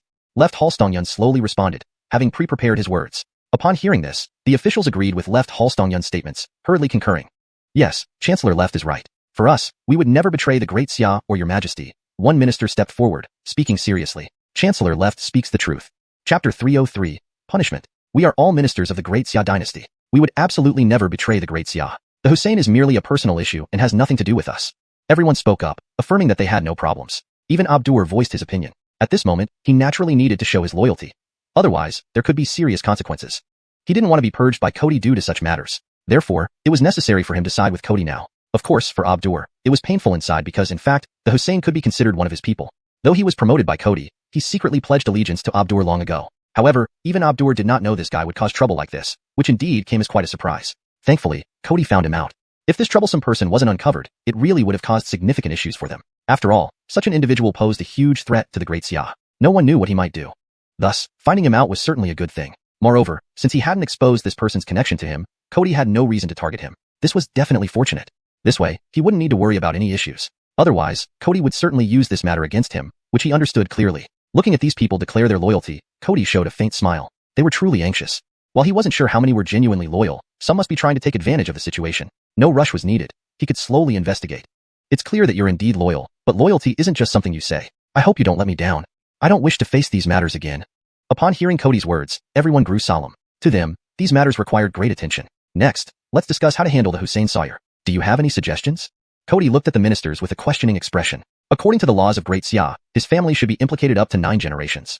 The Minister of Justice stepped forward, seriously addressing Cody. It was naturally his duty to stand up, given his responsibilities. Yes, committing such an unpardonable act must not go easily unnoticed. They must pay the price. To set an example, everyone must understand that doing such things will absolutely result in sanctions. We cannot let them act recklessly. Sydney spoke slowly, emphasizing that they must make them pay and not end the matter easily. Indeed, we must use this incident to warn everyone not to act rashly. Joab nodded, agreeing with Sydney's point. Everyone agreed that Sawyer should be executed. Of course, no one dared suggest anything else at this time. Doing so would be opposing Cody. Very well. Is there anything else you want to say? Cody smiled faintly, looking at the ministers. Abdur hesitated before stepping forward and slowly said, Your Majesty, since there's an issue with military supplies, it could very likely affect this expedition. So, I believe this matter can be delayed. If we continue, unforeseen changes may occur. Hearing Abdur's words, everyone was shocked, realizing he wasn't letting go of any opportunity. They all understood what Abdur intended, essentially not wanting Joab to lead the expedition. After all, if Joab returned victorious, it would elevate his status significantly. For Abdur, this would be a major impact. Naturally, he had to delay it. Under these circumstances, Abdur couldn't agree to continue the expedition and saw this as a good chance to stop it. After all, with military supplies problematic, continuing would be unwise. Should they fail because of this, it would be a significant loss. All members of Abdur's faction immediately opposed the expedition. Cody, hearing this, felt very dissatisfied. These people were truly capitalizing on the opportunity. Regardless, Cody wouldn't easily give up on the expedition. After all, he had already declared it. Retreating now would be losing face, and for Cody, his dignity was paramount. Sydney immediately interjected, That's not the case. Our Great Xia army is strong and large. A Hussein can't sabotage much. We've inventoried the supplies, and it won't affect the expedition. So, Lord Ning doesn't need to worry. We'll handle it. Hearing this, Abdur shook his head slightly. Although that's true, The Irwin have already gathered some intelligence about us. Rushing into battle could lead to disaster. That needn't concern Lord Ning. As our leaders prepare for the expedition, we have plans. Moreover, Sawyer hasn't leaked any crucial information. In this situation, how can the Irwin be our match? Besides, a gentleman's word is as binding as 4 horses. Your Majesty promised support today, yo. How can we back out? Joab said calmly, confident as a leader. Why diminish our morale while boosting theirs? This left Abdur speechless. At this moment, the Benito hastened to say, Your Majesty, I've checked. We've only lost some armor and weapons. Critical items remain intact. He was also deeply worried, never expecting such an event under his watch. For him, handling this matter was now crucial. Sawyer, after all, was under his command. For the Ministry of War to suffer such humiliation without his knowledge was a significant dereliction of duty. Chapter 304, False Information. You didn't say a word, and I almost forgot. How did you manage your subordinates and military supplies? Such an important matter, and you made such a serious mistake? If it weren't for Captain Dorian's vigilance, do you know how disastrous the impact would be on the Great Xia? Cody said coldly, glaring at the Benito with evident anger. Of course, he wasn't truly trying to cause trouble for the Benito. If he really wanted to hold him accountable, he could have done so earlier. He wouldn't have waited this long or forgotten such an important matter. Now, he was simply using this to change the subject away from Abdur, deliberately pretending to criticize the Benito. Abdur, hearing this, understood Cody's intention clearly. He felt equally helpless, as Cody was unwilling to continue that topic. There was nothing he could do. After all, Cody was the emperor, and there was only so much Abdur could say without causing conflict. Sydney and others immediately interceded on behalf of the Benito. Your Majesty, Benito was merely unaware. After all, it is difficult to spot flaws in such matters. It can't be blamed on him. Yes, Your Majesty, echoed the crowd. The Benito hurriedly chimed in, Your Majesty, this old minister admits my oversight. I am willing to accept any punishment. He knew that Cody wouldn't punish him. After all, he wasn't part of another faction. He was loyal to Cody, though few knew this fact. He was Cody's secret asset, a fact even Sydney and others were unaware of. Humph, this time. I'll spare you. But watch over the Ministry of War well. Otherwise, your head will soon belong to me, Cody threatened before turning his gaze towards Sydney. Lords, I have another matter that needs your advice.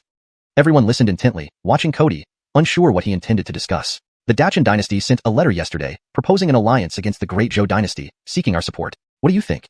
Hearing this, everyone was startled. Was it appropriate to discuss such matters openly? Shouldn't this be kept secret? Among these officials, there might be spies from the Great Zhou dynasty. Why did Cody bring this up so openly? They couldn't quite grasp Cody's intentions. Wouldn't this just inform the Great Zhou dynasty of their plans? Some glanced at Sydney and Joab, assuming they might know more since they were close confidants of Cody. However, seeing their puzzled expressions, everyone realized the complexity of the situation. Sydney and Joab exchanged glances. Cody hadn't mentioned this yesterday, and the sudden revelation suggested it might not be entirely true or had deeper intentions. Soon, they understood each other and comprehended Cody's plan. No matter if the Dachan dynasty had informed the Great Xia, the Great Zhou would be wary of Dachan due to their long-standing enmity. They would be cautious regardless of the truth. This move would give the Great Xia some advantage. With their forces already spread thin supporting the Great Karen against the southern savages, they needed to guard against potential attacks from both Dachan and Great Zhou. These dynasties wouldn't let the Great Xia grow unchecked. Thus, by mentioning this, Cody ensured mutual suspicion between Dachan and Great Zhou, deterring either from acting against the Great Xia rashly. As for a joint attack on the Great Xia, it was virtually impossible given the ongoing strife and deep-seated animosity between them. Abdur also grasped this strategy. His face fell, realizing his own schemes might now fail. He had recently approached Great Zhou for cooperation, but Cody's words would likely disrupt those efforts. Had Cody discovered his actions? Worried about the Emperor's network of spies, Abdur resolved to accelerate his preparations to avoid being outmaneuvered. Cody indeed made things difficult for him. The others soon understood as well, deciding to align with Cody to avoid future repercussions. I believe we should not agree. Accepting easily would only drain resources further, Abdur stated boldly, looking at Cody. Sydney quickly responded, I disagree. While direct alliance is unwise, we can remain ambiguous, neither refusing nor accepting. This way, Dachan and Great Zhou will hesitate to act rashly until our troops return. Humph, are you taking everyone for fools, Chancellor Zhua? Would Great Zhou and Dachan trust such low-level tactics? Abdur scoffed, countering sharply. That's where you're mistaken. It's an open strategy. Whether they believe it or not, our stance is clear. The Great Xia has ample strength and isn't afraid of their moves, Sydney replied pointedly, knowing Abdur saw through his veiled comments. Great Zhou and Dachan are formidable. A joint attack would plunge the Great Xia into turmoil, displacing our people. Is this what you desire, Chancellor Zhua? Abdur retorted. Their debate revealed the intricate power plays within the court. Chapter 305. On the eve of departure, Abdur was certainly not willing to back down, directly rebutting Zhuang Akil. They won't unite. Their conflicts are irreconcilable. Doesn't Lord Raphael Gong understand this? The two argued back and forth right there in the Golden Hall, giving everyone a headache. However, none dared to intervene. Their bickering was unstoppable. Only Cody could do so, but he seemed thoroughly entertained, showing no intention of stopping them, so they could only watch, feeling utterly powerless. Joab remained silent, observing quietly. He would definitely support Zhuang Akil, but the time wasn't right yet. As the two edged closer to an outright verbal brawl, all the court officials were shocked. A chancellor and a duke arguing like market vendors, losing all dignity. This was unprecedented, and they had never seen such a scene. Normally, these high-ranking officials cared greatly for their dignity and wouldn't stoop to such arguments. but today was indeed unexpected. Still, it was intriguing to see who would prevail. Seeing the two about to come to blows, Cody felt it was enough. Although Zoriing Akil had intentionally provoked this, letting it escalate further would damage their image. Enough. Hearing Cody's voice, both Zoriing Akil and Abdur stopped simultaneously. To argue thusly in the Golden Hall undermines imperial dignity. Should I have you fight it out before the whole city? Cody spoke coldly, and both men looked away, knowing they didn't want to make a public spectacle. But earlier, they had no choice but to wait for Cody's intervention. If he hadn't stopped them, they would have continued. Thankfully, Cody did stop them. In the Golden Hall, can a chancellor and a duke not show some restraint? I know my mistake, both hurriedly replied. Then Cody turned to Joab. Minister Augustine, what is your opinion? Cody's gaze fell on Joab. Abdur's face darkened, knowing that once Joab spoke, he'd have no room to counter. I believe it's best if Dezhou and Deqian remain in mutual check. This balance serves us well, and we shouldn't aid either side. But of course, if they dare to threaten our great Xia, this duke's response will be simple, though far, certain punishment awaits. Augustine listening to Joab's bold statement, many hearts pounded. Indeed, they should take such a stance. They of great Xia feared nothing. Seeing there was nothing more he could do, Abdur fell silent. Well said. I won't agree to Deqian's request, but if they dare to offend our great Xia, it will not happen. With matters decided, the next steps were simpler. After court, Zoriing Akil and Joab walked together. This matter is settled now. Next, it depends on you. Zoriing Akil looked at Joab seriously. All issues here were resolved. It was now up to them to prepare for departure. Once he left, he couldn't help much, leaving it to Joab and his team. Don't worry. With me around, focus on defending the capital. Joab patted Zoriing Akil's shoulder, smiling deeply. Hearing this, Zoriing Akil paused, seemingly realizing something. But Joab clearly didn't intend to elaborate, merely speaking those words before walking away. How did he find out? Zoriing Akil muttered, thinking Joab had revealed knowledge of his secret. For years, only Henley had discovered him, and working with Joab for so long, how had he slipped up this time? Perplexed, Zoriing Akil pondered where he might have exposed himself. Yet he always felt he had quite well. Still, Joab had created a mystery for him. However, knowing wasn't problematic. Eventually, others would learn as well. This identity likely wouldn't remain hidden much longer. Given the coming events, he knew action would be necessary soon, which would surprise everyone. This level of concealment was enough. He had nothing to criticize. Shaking his head, Zoriing Akil left the palace. 10 days passed quickly, now 2 days before departure. Dorian also changed noticeably from the inexperienced young man into a composed, steady individual. Seeing Dorian, Joab smiled, impressed. Dorian had transformed completely. Dorian, this is your armor. Joab pointed to a black suit of armor hanging on the wall, adorned with intricate patterns. Dorian looked puzzled. These are special insignias of our dukedom, known to few, so it's safe. Don't worry. The armor is made of the finest materials, just like ours. Kirsty paid out of pocket for it. Hearing this, Dorian was surprised. He thought Anderson Cody would have provided it, not expecting personal expense. Chapter 306, The Gathering of the Armies. Noticing Dorian's confusion, Joab smiled slightly and explained. If the armor is prepared by the Great Xia dynasty, it is certainly of good quality, but it still falls short. To get better armor, we have to manage it ourselves. The Great Xia dynasty does not restrict us generals in any way, so we can prepare our own armor. So, we crafted this armor for you, which is made from a type of, or even better than the black iron used by the Black Armor Army. Joab's explanation helped Dorian understand. The armor did indeed look expensive. No wonder Joab took it so seriously. However, thinking that it was paid for by Natalie, Dorian felt a wave of tenderness, finding this feeling very comforting. The same applies to the long spear. Kale should bestow it upon you tomorrow. I heard he went through a lot of effort for this spear. You must not let him down. Joab looked at Dorian, patting his shoulder to indicate that he had to work hard or else Cody would be deeply disappointed. A fact Joab knew all too well. Cody placed great expectations on Dorian, and Dorian needed to perform well. This time, Dorian's military merit was crucial. Thinking this over, Joab also grew more eager. I understand, Dorian nodded, sensing the immense pressure. But this expedition was inevitable and something he had to face. Well, let's head to the parade ground. Today, Kale will be there to encourage everyone, which is also very important. Joab chuckled, looking at Dorian beside him. They were going to hold the pre-expedition heaven worship ceremony today, and listen to Cody's encouragement. This ceremony was one of the most important rituals before every expedition in the Great Xia dynasty. For Joab, it was routine, while for Dorian, it was his first time, hence requiring some advice. The heaven worship ceremony is of utmost importance. Some tactless fellows might come to disturb. Pay attention and ensure they don't interfere with the ceremony. Dorian nodded, showing he understood. He was also curious about what such an ancient ritual would entail. Another thing, as the person Kale favors most now, you'll be challenged 3 times before this expedition. Their strength won't exceed the Earthconroik, so you must win all challenges, but remember not to hurt them. Joab said earnestly. With Dorian's current prominence, many people would challenge him, which was quite normal in the Great Xia dynasty. This was a basic tradition. Each expedition included this phase to boost morale. Understood. I will be careful, Dorian replied, satisfying Joab, who then patted Dorian's shoulder approvingly. Dorian was thoughtful yet obedient, truly rare to find. Soon, at the parade ground, 30,000 Black Armor Army soldiers gathered. These were the most elite Black Armor troops in the army led by Natalie and Dorian. Nearby was another unit dressed not in black iron armor, but exuding the same stern demeanor. Despite only numbering 10,000, their presence stood up to the Black Armor Army. This was Joab's most elite troop, personally commanded by him. They were battle-hardened veterans, the cream of the elite. Known as the Flying Tiger Corps, only this army could match the Black Armor Army. Both armies waited as Anderson Cody appeared in his dragon robe, followed by Sidney, Abdur, Joab, and other senior ministers. The generals participating in the expedition were already lined up in front of the formations, with Natalie in white robes standing prominently in the center. On either side stood 8 more officers, and Dorian was positioned at the far end, appropriate for his rank of 8th pin announcing officer. As Cody entered, the entire parade ground exuded even greater martial vigor, the air thick with killing intent. Seeing this, Dorian realized even a high-rank Earth warrior would struggle within such an army, possibly being overwhelmed or directly dispatched. Single-handedly breaking through the formation was impossible. Yet, high-level warriors remained the backbone of any kingdom. Bow to Kale. Long live the Anderson. Long live. The thunderous voices echoed throughout the capital city. Citizens knew that an expedition was imminent. Some showed anticipation, others sorrow. While many supported the military, parents worried about their son's safety. War inevitably meant death, possibly parting ways permanently, causing sadness. But for the sake of the great Xia, they had no choice.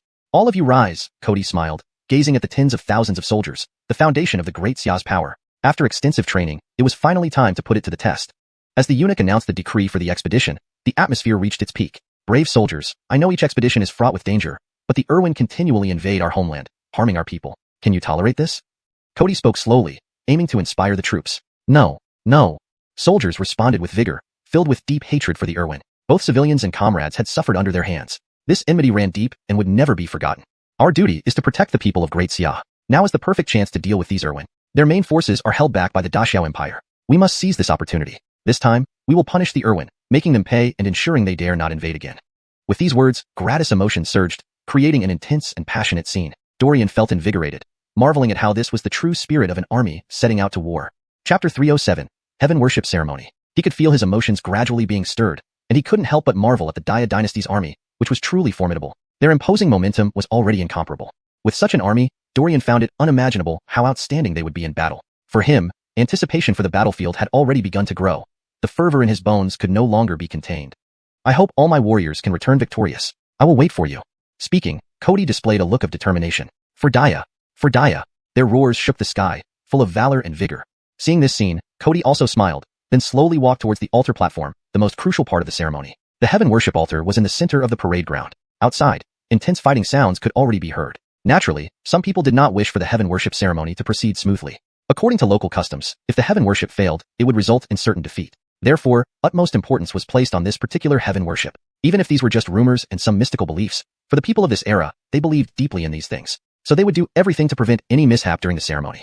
This was why Joab had meticulously arranged for Dorian to take care of it. As Cody descended, the army rapidly dispersed, surrounding the entire altar platform, forming an encircling formation. Dorian and the 7 other generals each stood before a section of the encirclement, watching ahead. With defenses outside and inside, they would never allow anyone to disrupt their heaven worship ceremony. Soon, Dorian saw someone rushing towards them, only for the formation to quickly submerge him, rendering his attempt futile. These people. Dorian shook his head slightly, knowing the significance of this matter to Daya and the strength of its defense, yet they still charged forward, one after another. It really seemed like a death wish. However, it seemed rather normal too. To these people, who were opposing forces or elite Jorgesh trained by other dynasties, death was not something they feared. If disrupting Daya's heaven worship was possible, it would be excellent. Even if unsuccessful, losing a few insignificant lives was bearable for these powers. On the stage, Sidney and others also looked calm as they observed Cody. To them, such occurrences were commonplace and held no surprise. Regardless of how many intruders came, none could breach the military formation. They were always intercepted. Before long, the entire parade ground was filled with the scent of blood. Cody approached the altar platform, about to commence the ceremony. At that moment, a figure suddenly penetrated the formation, directly charging towards Cody. His speed was extremely fast. Everyone hadn't seen clearly how he got through, but the next second, he was near where the generals were stationed. So quick. Joab showed a serious expression, observing the person. This individual's speed far exceeded their army's reaction time, making him quite dangerous. If he managed to get through and disrupt the ceremony, it would cause significant trouble. However, Joab wasn't overly worried since Dorian and Natalie were present. He firmly believed they would intercept this guy. Sidney remained unperturbed, calmly watching. Even if Natalie and Dorian failed to stop him, it wouldn't be much of an issue because Henley was secretly lurking in the shadows, ready to intervene without needing others' assistance. The other ministers became tense, realizing that if the ceremony was disrupted, it would be a tremendous humiliation. But Sidney remained composed, so they could only wait nervously. Humph, seeking death. One of the generals rushed forward from the direction the intruder emerged, brandishing his halberd. Unexpectedly, the man instantly halted and darted off in another direction, moving too fast for the general to react. Another tried to intercept him but failed as well. 2 consecutive failures made everyone more anxious. This movement pattern? Sidney watched the masked intruder, glancing toward Abdur. The technique appeared familiar to him, possibly seen before. However, this skill was very peculiar and did not seem weak, likely due to specialized training. Abdur, it better not be you. Sidney scoffed. Among those in Daya, a Apart from Henley, Abdur was known for having the best technique. Abdur had motives to orchestrate this, and if it was indeed him, Sydney vowed he would make Abdur pay the price. Joab frowned, surprised by the intruder's speed. However, he soon smiled. Dorian appeared before him, drawing out a long sword, a gift from Joab. Though not a top-tier weapon, it sufficed. Facing Dorian's swinging sword, the black-clothed man revealed a look of disdain, dodging by bending down. Yet, Dorian's sword moved faster than expected, retracting swiftly and striking again. This time, he could not react as quickly. A cut appeared on his left arm, and he gazed at Dorian seriously. In just one exchange, his prideful speed had been defeated. Dorian was evidently faster, compelling the black-clothed man to become even more cautious. Shortly, the two engaged in fierce combat. Despite the black-clothed man's swift speed, Dorian's superior agility left him unable to advance further. Damn, this guy.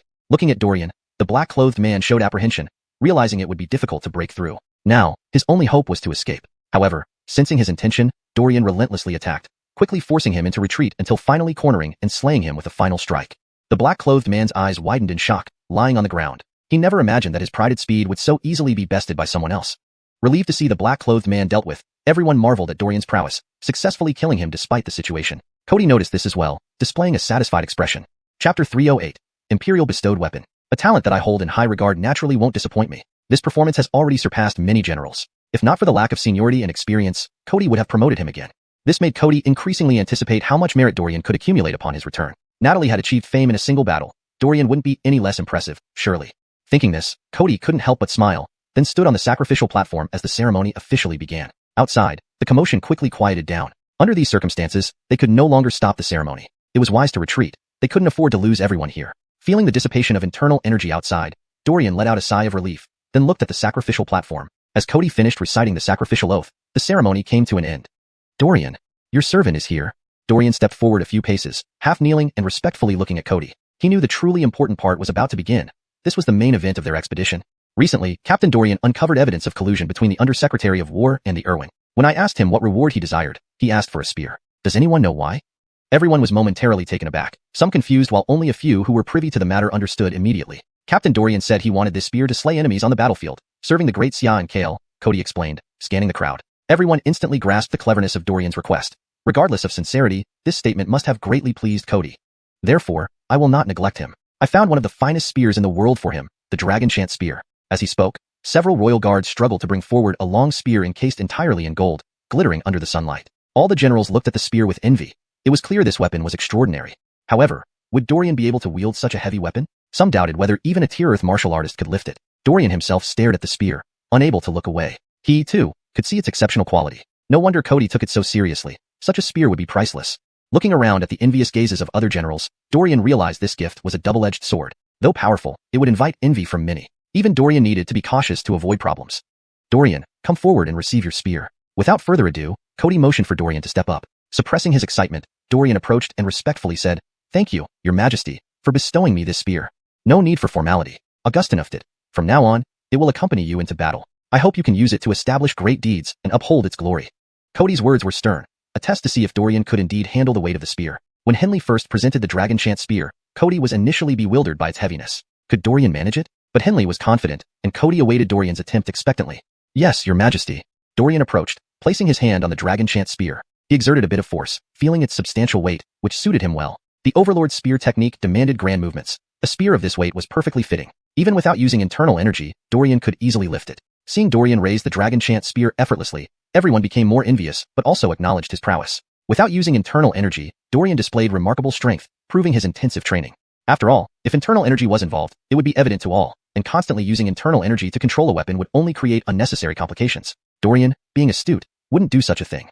"Is there anyone among you generals willing to challenge Yanko Dorian?" Cody casually scanned the room, eager to see Dorian's abilities after receiving the Dragon Chant spear. Everyone remained silent. Dorian's capabilities were already acknowledged by many. While he might lack experience, having Natalie and Joab as mentors, he wouldn't be unfamiliar with battlefields. In a fight, none of them would be his match. Higher-tier generals wouldn't engage for fear of bullying a junior, and upper-grade profound realm warriors weren't sure of defeating Dorian. The situation was tense. Cody frowned, satisfied though he was with Dorian. Still, only one standout wasn't enough. Sparring wasn't about life or death. If they lacked the courage to spar, how could they perform in real battles? "Yankos, are you lacking in courage? Do you still wish to go to war?" Cody scanned the crowd, and soon one general stood up, unwilling to appear cowardly. "I volunteer to challenge Yanko Dorian." Recognizing this man, Cody smiled. He was also of royal lineage. "Very well, go ahead, Avril. Winning or losing is not important. I want to see your courage and perseverance." Fear of defeat is nothing compared to a lack of courage. How can you kill enemies without bravery? His words resonated with the others, reminding them not to back down so easily. They should try before concluding. Avril approached, greeting Dorian with a slight bow. I am Avril, paying respects to Yanko Eben. Yanko Avril, please, Dorian replied politely, recognizing him as the general who earlier held the halberd. His strength was evident, but speed was slightly slower. This was a good opportunity to test the sharpness of the dragon chant spear. Avril, knowing Dorian wanted to test the spear, chose to use a weapon as well. Be prepared. Chapter 309. Origin. Avril, after speaking, charged straight at Dorian, leaving a shallow footprint on the ground. Witnessing this, Dorian was assured of Avril's strength and raised the dragon chant spear to parry. The spear clashed with the halberd of Square Sky. Since it was a friendly sparring match, neither used deadly moves. Thus, it boiled down to pure brute strength, a battle devoid of any technique. Observing this clash, Cody smiled. He enjoyed such contests, engrossed even though he wasn't participating himself. Soon, Avril found himself at a disadvantage, unable to withstand the combined force of Dorian and the sharpness of the dragon chant spear. Dorian had become even stronger. This thought crossed everyone's mind. It wasn't just because Dorian now wielded the dragon chant spear, boosting his strength. It was also due to a significant increase in his inherent power. It seemed Dorian hadn't been idle these past days. Yet, improving his strength so effortlessly spoke volumes about his remarkable talent. His talent is truly enviable, Sydney sighed, watching Dorian with unabashed admiration. Joab looked at Sydney in surprise, not expecting him to say something like that. Your talent isn't bad either, Chancellor, Joab whispered, knowing that Sydney didn't want to reveal his true strength, so he didn't plan to expose anything, a surprising asset in reserve. After all, Trey knew nothing of Sydney's true capabilities. It's not bad, but compared to Dorian, even Becker wouldn't dare claim superiority, Sydney said earnestly, looking at Joab. You have a point. Joab nodded but felt no envy, only pride. While it wasn't his own talent, Dorian was his son-in-law and a member of the Jethro Gwagong mansion. He had no reason to feel envious. How I look forward to the day when he breaks through to the Heaven Conroik. Fearfully difficult. Breaking through to the Heaven Conroik is no small feat. Though Sydney's expectation was optimistic, Joab knew well that reaching the Heaven Conroik wasn't an easy task. One day it will happen, but I'm curious about something else. Sydney looked at Joab with a puzzled expression. How did you discover my true strength? Joab chuckled. Simple. That day, few could intercept the people from the Dark Palace. Becker and others each had their own opponents. Some people in the palace didn't intervene, so naturally, I thought of some unlikely candidates. Joab looked at Sydney, a proud smile spreading across his face. Was it really that easy for you to confirm? Sydney couldn't believe it, thinking this conclusion impossible. If it were that simple, his disguise would be meaningless. For him, it was incomprehensible, merely Joab's conjecture. Not entirely. Afterward, I investigated and discovered that Chancellor left the residence that night. Also, stopping Hugh confirmed my suspicion. If Chancellor had no strength, how could you stop Hugh? He isn't an easy opponent. Establishing New Moon Tower shows he's decisive. Chancellor must rely on more than just the great Xia dynasty's might. You must have your own confidence. Hearing this, Sydney nodded in agreement. That's true. I never expected my strength to be revealed this way. Others probably wouldn't observe so closely. Joab smiled, acknowledging that ordinary people wouldn't notice such details. Only because he had doubts about Sydney could he piece together these facts. Only then did Joab confirm Sydney's hidden strength. Therefore, Chancellor's talent is indeed commendable. Studying and achieving peak Earthconroik is no easy feat. Lord Jethro Gwagong isn't bad either. Such discernment isn't common. They praised each other as the battle neared its end. Ultimately, Avril conceded, flying back from Dorian's spear strike. Given it was sparring, Dorian kept it measured. Stepping back to steady himself, Avril slowly admitted, I concede. Yanko Eben's prowess is unmatched among the geniuses I've seen. Thank you for your praise, Dorian smiled humbly. This isn't mere praise. No one at Yellow Conroik can defeat me, a high mystic Conroik warrior. Avril retorted mockingly. Although Dorian was now at peak Yellow Conroik, defeating a high mystic Conroik fighter was still formidable. He felt quite defeated.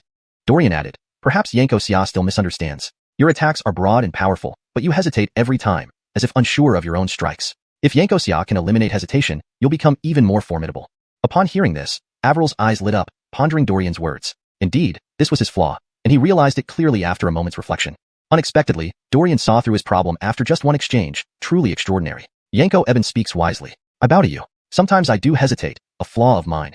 Nodding, Avril understood his hesitation, a sign of lack of confidence. But with Dorian's reminder, he suddenly saw a way forward. Overcoming this weakness could turn into a strength, making him even more powerful. Thank you for your guidance, Yanko Eben. If there had been any doubts before, now Avril truly admired Dorian, not just for his strength but for his generous spirit. Though they were rivals, Dorian still offered helpful advice, something few could do. No need for formalities, Yanko Xia. Chapter 310, Composing Poetry for Fun. Then, Avril's gaze shifted to Cody, and he spoke respectfully. Your Majesty, this minister is not a match for Yanko Eben. I admit my defeat wholeheartedly. Avril was very serious. This time she genuinely conceded without any complaints. Besides Dorian's superior strength, his character was something not everyone could possess. After all, being able to guide his opponent in such a way already spoke volumes. Good, don't belittle yourself. You are not far behind. Work hard on improving yourself and learn more from Yanko Dorian. Cody smiled slightly as he looked at Avril. He was quite satisfied with Avril. After all, there weren't many young people brave enough to stand up like this. Since Avril dared to come forward, it showed that he had some remarkable qualities. No matter what, this courage was something worth trusting, and under such circumstances, Cody became increasingly pleased with Avril. You may step down. I believe you can appear in my sight again, as long as you are willing to persist. Upon hearing this, Avril's face lit up with excitement. For him, it was indeed heartening to hear such words. After all, Cody's encouragement was something they desperately needed, and only Cody's encouragement could truly uplift their spirits. Seeing Cody's encouragement of Avril, others were also spurred on, seeing this as a great opportunity for themselves. Is there anyone else who wishes to challenge? As Cody's voice faded, many people stepped forward, startling Dorian, who couldn't help but wonder why they had suddenly become so enthusiastic, which was quite unexpected. However, these individuals were no pushovers. Cody frowned slightly and said slowly, only 2 more can come forward. You didn't cherish your previous chances, and now those are gone. Soon, after Cody's selection, 2 generals stepped out. Looking at them, Dorian let out a small sigh of relief. They didn't seem exceptionally powerful, so he could handle them. If they were Earth Stage warriors, he would have had to rethink things because he wasn't necessarily a match for them either. With that thought, Dorian loosened his muscles slightly before engaging one of the challengers. It wasn't long before the man was defeated. He looked at Dorian with admiration. I am no match, I concede gracefully. Dorian controlled his strength perfectly, not injuring him in any way, making it clear to this person that he definitely couldn't match Dorian. This General Dorian was indeed as reputed. No wonder Cody considered him a prodigy, truly extraordinary. Next one. Cody smiled and indicated for the next challenger to step forward. Seeing this scene, Kanan suddenly understood and said, I see. No wonder Kale insisted on having Dorian fight. It's for this reason. What did you realize? Sydney chuckled beside Kanan. It's intentional. Allowing these people to challenge Dorian establishes his authority, making it easier for him to lead them later. Kanan explained slowly, looking at his teacher.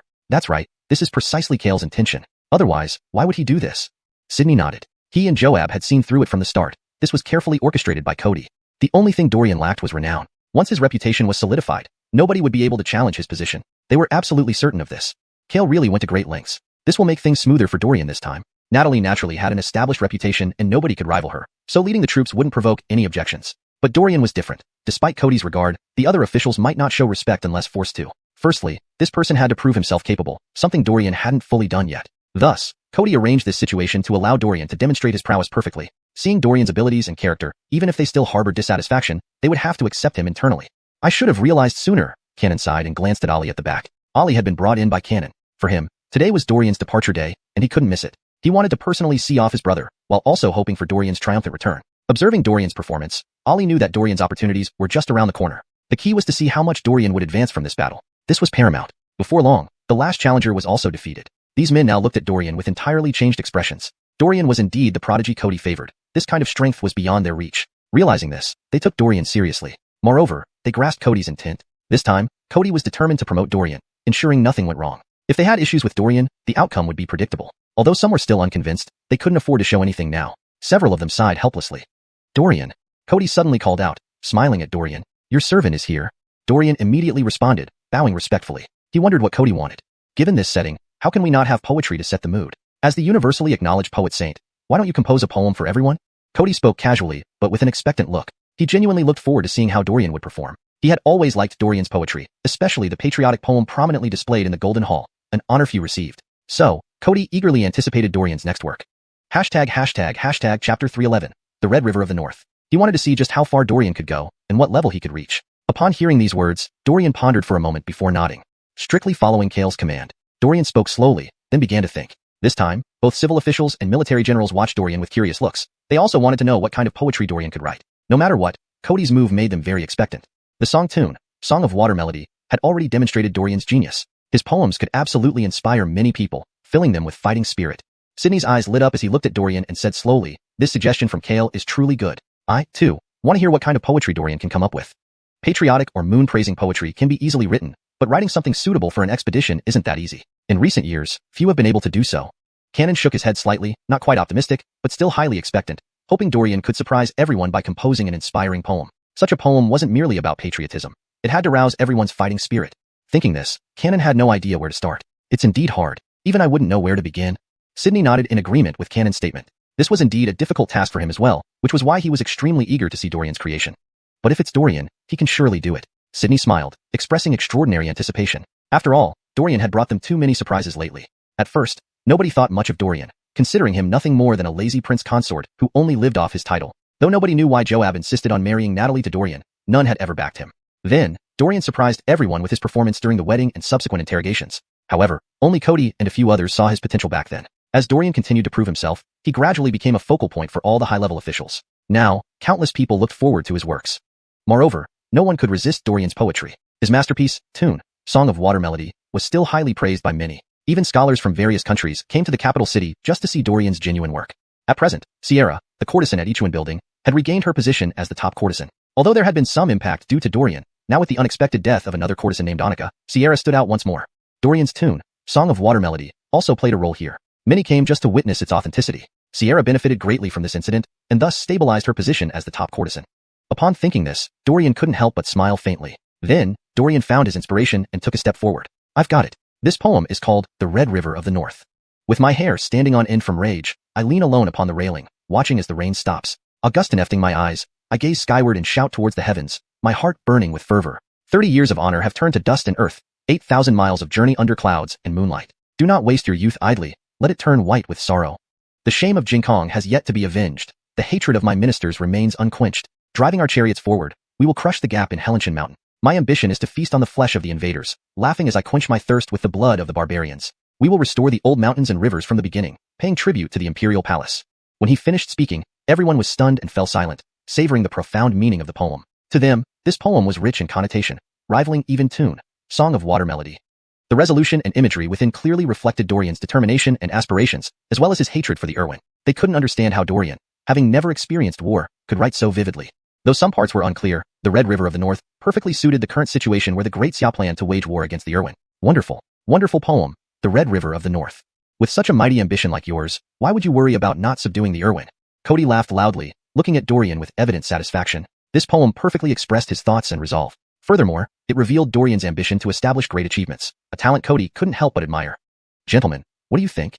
Cody asked the officials behind him. An excellent poem. Throughout history, no other piece can compare to this one in inspiring morale. After listening to this, I feel an urge to go to battle and establish accomplishments for Kale. Naturally, Sydney was the first to speak. He admired the poem deeply. If Tune, Song of Water Melody, was Sydney's favorite, now he had another. His gaze on Dorian was filled with admiration and confusion over the genius who could produce such poetry. The grandeur and ambition surpass mere description. This is undoubtedly a masterpiece of our time. Cannon could hardly contain his praise, utterly convinced of Dorian's superiority. He admitted he could never write anything comparable to The Red River of the North. Such a poem should become a timeless classic. Everyone praised the poem without hiding their admiration. Dorian was undeniably a genius. Cody nodded and then said, very well. Let The Red River of the North be the oath for your departure. Unbreakable until the Irwin are defeated. We won't stop until victory is achieved. With Cody's words, all soldiers and generals roared, showing their resolve. Departure. Yes, your majesty. The army slowly left the parade ground, heralding the imminent arrival of a great battle. At the front, Dorian walked alongside Joab and Natalie. His current rank wasn't enough to put him at the front, but being the son-in-law of Joab, no one objected. Especially after this performance and the composition of The Red River of the North, Dorian's reputation reached its peak. Chapter 312, Marching Out. Dorian, do you understand the Emperor's deeper meaning behind this decision? Joab asked, looking at Dorian. I do, Dorian nodded, indicating that he understood. Then you must not let the Emperor down. You must perform well, and under no circumstances can you be careless. This time, it's both your opportunity and your trouble. Joab spoke slowly. Cody's favor and reputation are a double-edged sword, a very dangerous one. No one can ignore his influence. Although being favored by Cody, it inevitably puts him in many people's sights, making him a target for many. They were very clear on this fact, with no doubt. So, under such circumstances, Dorian naturally had to seize this opportunity. If any mistakes were made, his career would come to an end. Poor performance would make him a target for others. Even too much success would invite attacks. Dorian clearly understood his predicament, but also knew how to resolve it, by giving it his all and silencing everyone who doubted him. Only in this way could he stand firm. Contemplating this, Dorian became more serious. It was both a recognition from Cody and a test. If he couldn't handle this, there wouldn't be much point in discussing anything further. I'm glad you understand. The Emperor has high hopes, but remember, once we march out, absolutely do not act rashly or overextend yourself. Joab warned, worried that the pressure might cause Dorian to act irrationally. That wouldn't be good, so he had to caution Dorian carefully to prevent such things from happening. I understand. Dorian nodded, acknowledging that he wouldn't overextend himself. Doing so would only give others a lever to use against him. He needed to be cautious moving forward. Always discuss matters with Star Moon. As a married couple, you must help each other. Understood. Good, I won't say more. Joab looked at the two of them, a smile spreading across his face. He trusted the two of them deeply, confident they wouldn't disappoint. Soon, they reached the streets where many citizens had gathered, their eyes filled with respect for this marching army. People were especially excited seeing Dorian and his family. Certain victory. Great Xia triumph. All commanders and soldiers, stay safe. Hearing these cheers, Dorian felt a surge of ambition rise within him. This time, he had to push the Irwin back, preventing them from invading Great Xia. It was crucial to him, just as Yufei had said in Full River Red. At the city gates, Joab looked at the two and said, we part ways here. The road ahead will be tough. Be careful. Do not slow down the march. Don't give the Irwin too much time to prepare. Understood. Father-in-law, rest assured. Natalie and Dorian nodded slightly, signaling their understanding. Seeing this, Joab said no more and led his troops away. In the distance, the flag of Great Xia billowed, with the character Augustine beside it, Joab's forces. Elsewhere, another banner read, Xia, in black, signifying the troops led by Natalie. Taking a deep breath, Natalie commanded, march. As she gave the order, the black armored soldiers moved into formation, joining the other 7 legions of the army. Dorian watched, unable to hide his amazement. This was his first time experiencing such a grand event. Seeing 10,000 soldiers together was awe-inspiring. He never thought he'd lead such an army himself, yet now it was real. How do you feel? Natalie turned to Dorian, smiling. Mobilizing an army of 10,000 couldn't be quick. They would spend at least a month traveling. This was inevitable. Fascinated and excited, almost can't wait. Dorian smiled eagerly, gazing into the distance. You'll have to endure for some time. The journey will be quite monotonous. Natalie chuckled, hoping Dorian's excitement would last. She had experienced this before, and it was normal to feel thrilled. But the journey would eventually become tedious as they needed to reach Dayo swiftly, meaning little time for stops. Continual travel was bound to be dull, something Natalie didn't know how she managed through before. Yet, looking at Dorian, she felt confident he could endure. After all, Dorian's mental fortitude was undoubtedly better than hers. Recalling the route, Dorian shook his head. He knew he had to adapt. My plan is to march for 3 days, then rest for 1 day. Once in Dayo territory, we will regroup for 3 days before continuing. What do you think? Natalie asked, looking at Dorian. These plans had been discussed with Joab beforehand, but flexibility was necessary. Dorian pondered and found the arrangement reasonable. Agreed. When passing through certain areas, be especially cautious. Natalie pulled out a map for Dorian to review. Noticing the red marks, Dorian raised an eyebrow. His knowledge of Great Xia's geography wasn't extensive. Some sections have treacherous terrain, others may be perilous, and a few areas have harsh environments, Natalie explained. Though difficult, these paths were unavoidable. Deviating would complicate matters. And this area has bandits. Natalie pointed to a heavily marked region, revealing their apprehension. Bandits? Dorian was surprised. Bandits still existed in Great Xia? It was certainly unexpected news to him. Chapter 313, Hidden Mission. After all, if a powerful military nation like Daxia still has marauding bandits within its borders, what about other regions? More precisely, they aren't considered typical bandits within the territory of Daxia. Instead, they are a gang that operates across 3 kingdoms and even have traces in the southern barbarian lands, Natalie explained. Hearing this, Dorian's expression turned serious as he looked at Natalie. These words suggested that this was not a simple place, but rather a very dangerous one. The presence of bandits within Daxia's borders was already an anomaly. Typically, Daxia would not tolerate such a situation. However, it appeared now that Daxia had no effective countermeasures against them. A truly intriguing situation. For these bandits to be so powerful as to operate across 3 kingdoms, there must be something exceptional about them. Regarding this group of plundering bandits, Daxia has always been somewhat at a loss. That area is very complex, filled with forests, swamps, and valleys, Natalie continued. Even locals aren't familiar with that region, but the bandits know it inside out. Moreover, they are well-trained and specialize in rapid attacks, making them extremely dangerous. Natalie described them slowly. Any bandit group that could act so boldly must have some outstanding qualities, otherwise, Daxia wouldn't be helpless against them. Daxia has attempted to wipe them out before, even collaborating with the 3 kingdoms, yet to no avail, Natalie added. One reason is the complexity of that area. We're not familiar with it. They often exploit their understanding of the terrain to counter the army. Another reason is their stealthiness. They strike without a trace and vanish afterward, making it hard to track them down, which is why we've had to let them be. Dorian nodded, understanding that it was essentially an issue of geographical advantage. Yet, this made him curious about how such a formidable group of bandits was trained. Do they attack the army? Dorian asked curiously, eyeing Natalie. Though the bandits were powerful, the army was not weak either. Confronting the army wouldn't be easy for them. They do, Natalie replied seriously. To them, the army is a valuable target for raiding. We have supplies, resources, they can't resist those. Especially our weapons and armor. Those are targets too. Realizing the severity of the situation, Dorian's expression grew grave. Can't we bypass this area? Dorian asked. Given the dangers involved, avoiding the area seemed like the better choice. But Natalie shook his head. It's difficult and will cost a lot of time. Moreover, we have a mission from Kale, kept secret and known only by my father and me. Now, you'll also be aware. Seeing Natalie's solemn expression, Dorian began to comprehend the implications. Anderson Cody's arrangement likely had to do with these bandits. Our mission is to find and locate their hideout. If possible, annihilate them, Natalie stated, looking directly at Dorian. Dorian nodded, showing he understood. Although he had guessed part of it, having Natalie confirm it still came as a shock. Dealing with these bandits would be extremely challenging. Why such secrecy? Dorian questioned, noting that the entire army seemed unaware of this task. Don't you find it suspicious that they always seem to know when the army is coming and can evade us? Natalie replied with a cold smile. Dorian hesitated, then nodded in realization. You mean they have informants outside watching for any army movements targeting them?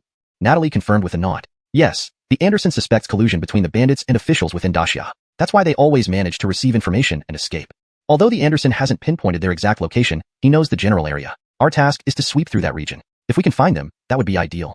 Dorian now understood why they were leading the Black Armor Army, equipped for this mission. The light cavalry within the Black Armor Army were elite forces, capable of effectively dealing with the bandits. In the past, mobilizing the Black Armor Army risked exposing their plans. This time, however, they used the pretext of aiding Dayo, ensuring the bandits wouldn't suspect a thing. Do we have any intelligence? Yes, a little, but not much. We'll need to adapt on the spot. All right, I understand. Dorian nodded, accepting the situation. Aren't you worried? Natalie looked surprised, finding Dorian unperturbed. There's nothing to worry about. If the Anderson arranged this, he must have his reasons. A group like this poses a real threat to Dacia and needs to be eliminated. Besides, they rely on geographical advantages. With the Anderson's determination, he must have uncovered more. Natalie couldn't help but nod, impressed by Dorian's insight. Indeed, the Anderson provided detailed maps and information about the area and specifically chose the Black Armor Army for this mission.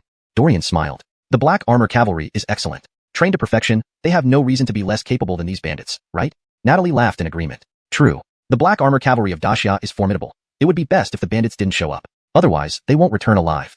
Keep this matter quiet for now, to avoid any potential leaks within the army. Agreed. They quickly finalized the plan without alerting anyone else. Chapter 314. On the march. Both the generals and soldiers still believed this was a routine route of march. Dorian scanned his surroundings before silently continuing on. In such a situation, it was best not to make too many moves lest they reveal any flaws. Meanwhile, Joab looked in the direction where Natalie and the others had headed into the mountains and forest. A thoughtful expression appeared on his face. Upon receiving Cody's order, he was also very puzzled, not expecting Cody to arrange such a thing. This plan was unheard of and extremely dangerous. After all, the slightest misstep would get them entangled with the bandits or worse. These weren't insignificant characters. If they were easy to deal with, there wouldn't have been so many issues. So, he was deeply concerned about Natalie and her team's situation. He wasn't sure if she could handle it. Thinking up to this point, Joab became more serious. To him, this matter was also crucial. If Natalie and the others couldn't resolve the issue with the bandits, then problems could escalate. Ideally, only some casualties would occur and they could still leave, but that was what he hoped for. After all, dealing with these bandits wasn't going to be easy even if Natalie and Dorian were there with the Black Armored Cavalry. Yet, it was still insufficient. Those forces were inadequate to combat the bandits. Of course, it depended on how Natalie and her team operated. It remained uncertain.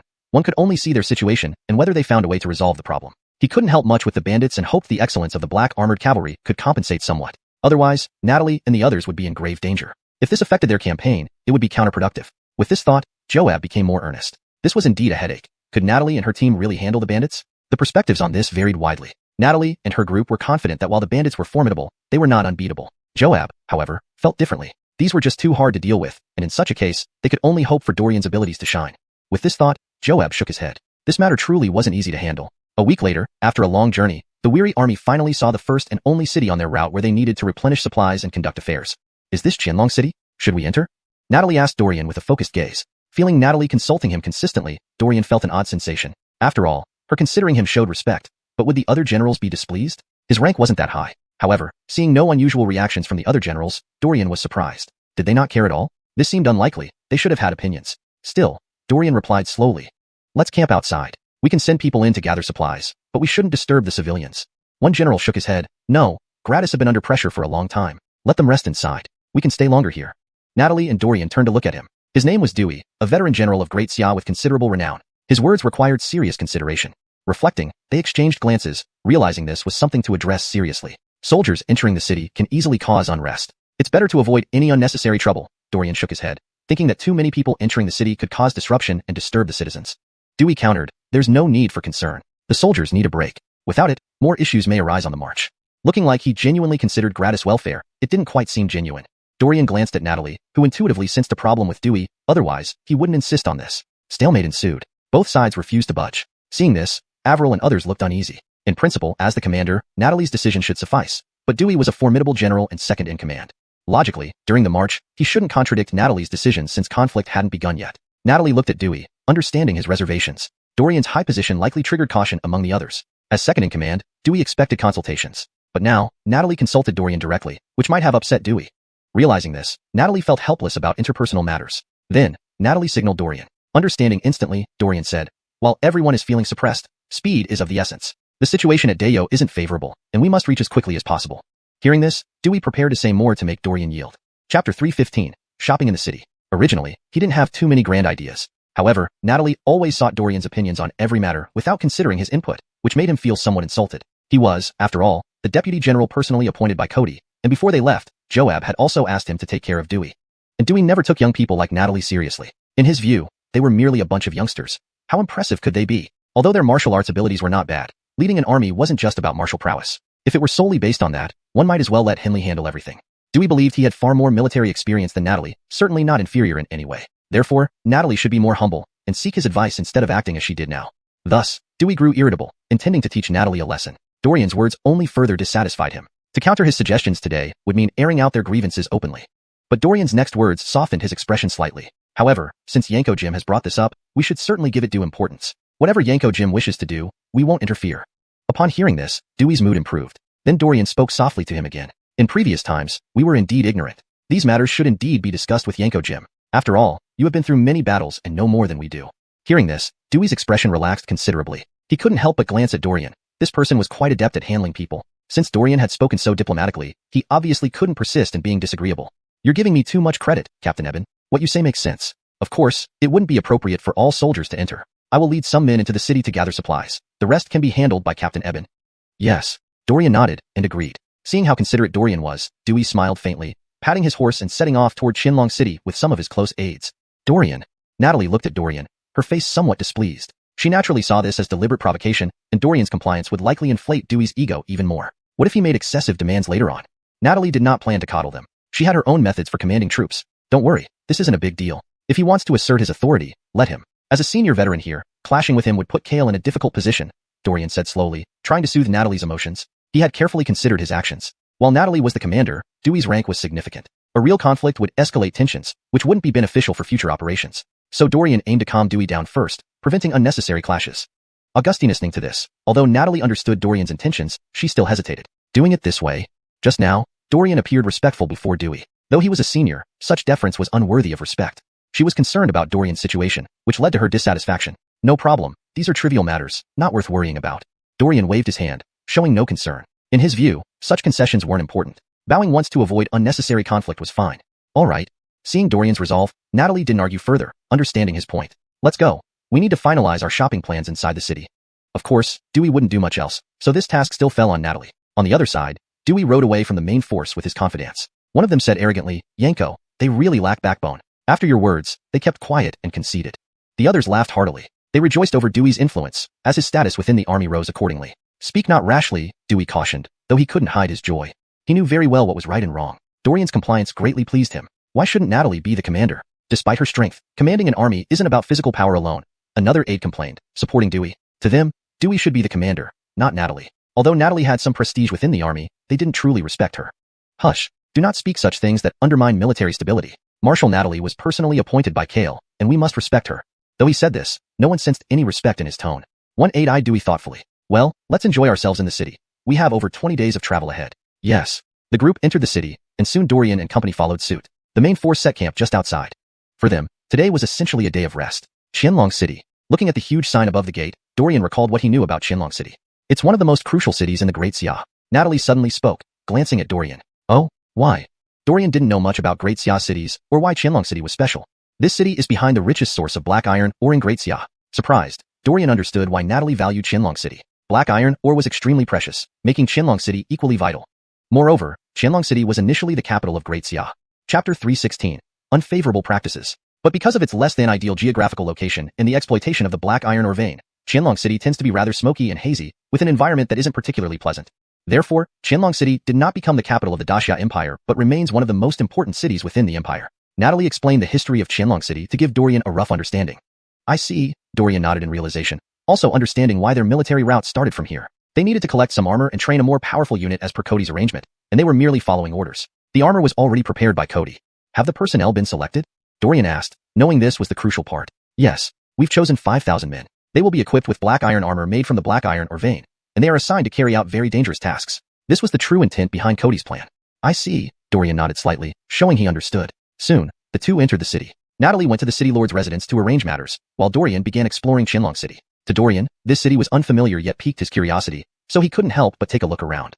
However, before long, Dorian's expression turned grim. A Gigi was kneeling on the ground, surrounded by several armored men who were saying something. As a martial artist, Dorian had excellent hearing and immediately overheard them insulting the Gigi. Her face bore a handprint, making it clear what had happened. These men were part of Dewey's personal guard whom he brought into the city. These guys. Dorian took a step forward and immediately demanded, "What are you doing here?" Hearing Dorian's voice, the guards turned to look. Upon recognizing him, their expressions hardened. No matter what, Dorian was a commander and they were soldiers, so they could not defy protocol. Especially since Dorian was a talent favored by Cody, he was far from an ordinary commander. Thinking about this, the guards became worried about what would happen next. However, the lead guard continued to insult the Gigi even after seeing Dorian. Dorian's face darkened, not because the man was disrespectful to him, but because he had gone too far and Dorian smelled alcohol on him. This made Dorian even angrier. According to Dacia regulations, drinking during military operations was strictly forbidden, and violators would surely be punished. These men, despite knowing the rules, dared to break them, indicating extreme audacity or possibly malice. Regardless, since Dorian stumbled upon this, he wouldn't ignore it. Adjutant is asking you a question. What are you doing? Dorian said coldly, staring at the lead guard. The lead guard looked at Dorian with a disdainful expression. Commander, what we do doesn't concern you, does it? We belong to Yanko Dewey. You have no right to inquire about our affairs. Dorian's face turned cold. You don't know that drinking is prohibited during military operations, do you? Military orders were absolute and could not be defied. If soldiers easily disregarded them, then the orders would become meaningless. Dorian believed these men should be punished to prevent any further trouble. It's rest time, not marching time. What if we drink a little? The lead guard remained arrogant, looking at Dorian. Do you really think you're someone important? Our general gives you this opportunity out of kindness. Don't get too full of yourself. Be sensible and scram. Don't bother me. The lead guard, tipsy, placed his hand on the Gigi's shoulder. Why are you crying? It's no big deal for you to drink with me. Get up and make me happy, and there'll be benefits for you. The other guards stayed silent, unsure how to handle this situation. They hadn't anticipated it turning out this way and didn't dare act similarly. Only this one acted like he had fake courage from fake alcohol, so outrageously. At this moment, the Gigi sobbed aloud. I won't go. I'm a respectable lady. On what grounds do you force me? If you want women, go to a brothel. In broad daylight, under a clear sky, you'll be struck by thunder for doing such things. Dorian's face darkened. Clearly, this Gigi was being forced, and these men were extremely audacious. He found it hard to believe they were supposed elite soldiers. How could they be effective in battle? Drinking, harassing women. They were no different from barbarians. Enough. You intend to defy military orders? Even Yanko Jim can't protect you. Dorian spoke coldly. Military orders were as solid as mountains, and rules were rules. If someone tried to cover up this incident, he wouldn't tolerate it. Dorian's patience had reached its limit. Is that so? What will you do? Have the guts to strike? Or better yet, behead me? The guard sneered at Dorian. Just a useless son-in-law, taking yourself too seriously. You're not even worthy to tie our general's shoes. And you dare swagger in front of us? As the guard's words grew more offensive, Dorian's chest rose and fell with each breath. While insults directed at him personally didn't affect him much, this man's actions were truly excessive. Seems you have no intention of surrendering quietly. Dorian stretched his limbs slightly. Such misconduct must not continue. He had to stop this and ensure it never happened again in the army. They were disciplined soldiers, not bandits or ruffians. Chapter 317. The Butt of Conflict. Military discipline. This was the most important thing and could not be compromised in any way. Thinking of this, Dorian's expression turned resolute as he faced the man. Surrender with your hands up? Do you even have the ability to make me do that? The guard sneered, showing no concern, his eyes provocatively challenging Dorian. Arrogant and ignorant. Dorian gave a cold snort and reached out directly for the guard. Since the latter wasn't cooperating, Dorian would beat him until he did. He wouldn't let such scum in the military off without making them pay. Otherwise, military discipline would be ruined by people like this. Seeing Dorian move towards him, the guard swiftly threw a punch at Dorian, showing no respect whatsoever. In his eyes, Dorian was just someone who had risen to power under the Jethraguo mansion's influence and was not worth mentioning. He believed that dealing with someone like Dorian would be easy. Unhesitant, Dorian met the attack head-on. Hemlock staggered back several steps, shock evident in his eyes. Dorian had managed to repel him, even though Hemlock was supposed to be stronger. Hemlock was an elite martial artist at the peak of the Shin stage, yet he was beaten back by someone at the peak of the Yellow stage. He found it hard to accept this turn of events and quickly attacked again. He couldn't afford to lose like this. It would be a complete humiliation, especially in front of so many people. As Hemlock rushed forward once more, Dorian didn't hold back, delivering a punch straight to Hemlock's chest. Hemlock was sent flying backward, landing on the ground. He now looked at Dorian with a mix of fear and respect. He realized that Dorian was indeed skilled and he wasn't a match for him. If they continued fighting, Hemlock knew he would only end up losing badly. Are you just going to stand there? Attack him together. Do you want to watch him bully us? But one of the bodyguards hesitated. Although most of them didn't take Dorian seriously, he was still a captain, and their status wasn't higher than his. Attacking Dorian would be seen as defying a superior officer, which could lead to severe punishment, even execution. Even Yanko Dewey might not be able to protect them. After all, challenging a superior officer was strictly forbidden, and they understood this. But since Hemlock was their comrade, they felt torn. If they really provoked Dorian, they too could face consequences. Why hesitate? We're all under Yanko Dewey. He's just a small-time captain. Are you scared of him? Their resolve wavered. Indeed, Dorian was just a captain, while their leader was a renowned general. Why should they fear Dorian? Even if he was close to the emperor and a son-in-law of the Marquis of Jethrog, generals often operated independently from imperial decrees. Would Anderson Cody be able to control them here? If they clashed with Dorian, what difference would it make? The emperor couldn't interfere here, and even if they beat him up, there wouldn't be any issues. At that point, as long as they accumulated enough military merit, no one could do anything about it. After all, in the army, everything came down to merit. They figured they didn't have much to worry about. Thinking this, they were about to move. You'd better think carefully. I'm a captain appointed by Kale. Do you really believe Yanko Dewey can protect you if you attack me here? Think about it. Even your general wouldn't openly confront me. He's just a bodyguard. Following his orders is tantamount to courting death. Do you really think he's that formidable? Hearing Dorian's words, the bodyguard's initial fervor cooled. These words were like a bucket of cold water, dousing their hopes and making them realize the seriousness of the situation. This wasn't as simple as they imagined, and they needed to consider their actions carefully. Challenging Dorian might not be wise. Dorian was right. Even their general wouldn't dare provoke him easily. That's why he chose to leave rather than continue confronting Dorian. They were just bodyguards, essentially ordinary soldiers. Even if Yanko Dewey cared for them, he wouldn't risk conflict with Dorian over this matter. In the end, they would likely be abandoned. Realizing this, they decided not to get involved, lest they invite trouble upon themselves. Seeing his comrades backing off, Hemlock's expression darkened. One-on-one, he stood no chance against Dorian and would likely be defeated easily. He couldn't afford to wait for that moment. Thus, Hemlock made a swift decision to flee. At this point, saving face was less important than staying alive. Everything else could be dealt with later. He would find a way to make Dorian pay once he reached Yanko Dewey. Spotting Hemlock running away, Dorian immediately gave chase. He couldn't let this man escape. He needed to teach him a lesson. Otherwise, he couldn't justify today's incident. Especially seeing the pitiful state of the girl made Dorian's heart ache. He couldn't stand to see civilians suffer, so he resolved to stop this. Before long, Hemlock spotted Yanko Dewey approaching, like a beacon of hope. He dashed toward him, believing this was his last chance for survival. Yanko, save me. Dewey watched as Hemlock charged towards him, followed closely by Dorian. Their chase had already drawn attention. Other bodyguards trailed behind, and nearby, several women and civilians approached with unfriendly looks aimed at Hemlock and his group. Dewey realized something had gone wrong. Hemlock had caused trouble again. Otherwise, according to Dorian's character, he wouldn't have pursued Hemlock. He found it hard to accept, quickly retaliating once again. He was unwilling to lose here. Losing face in front of so many people would be a humiliation. As Hemlock charged forward again, Dorian struck him in the chest with another powerful punch. Hemlock flew back and landed on the ground. Looking at Dorian with apprehension, he now realized that Dorian was indeed formidable, an opponent he couldn't match. If they kept fighting, he would only end up worse off. What are you standing around for? Attack this guy together. Do you really want to watch him bully us? But one of the guards hesitated. Although most of them didn't think much of Dorian, he was still a junior commander. Even though they were Yanko Dewey's personal guards, their rank was still lower than Dorian's. If they laid hands on Dorian, it would be seen as defying a superior, something punishable by death. Even Dewey might not be able to save them. After all, defying superiors was absolutely forbidden, and they knew this well. However, since Hemlock was their colleague, they found themselves in a dilemma. Defying Dorian would likely get them into trouble too. Why hesitate? We are all men under Yanko Dewey. He's just a mere junior commander. Are you afraid of him? Hearing these words, some were tempted. After all, Dorian was just a junior commander while their leader was a famous general. Why fear Dorian? Even if he was close to the emperor or the son-in-law of Jethraguel Mansion, they could defy orders while away from the capital. Who would dare intervene if they thrashed Dorian?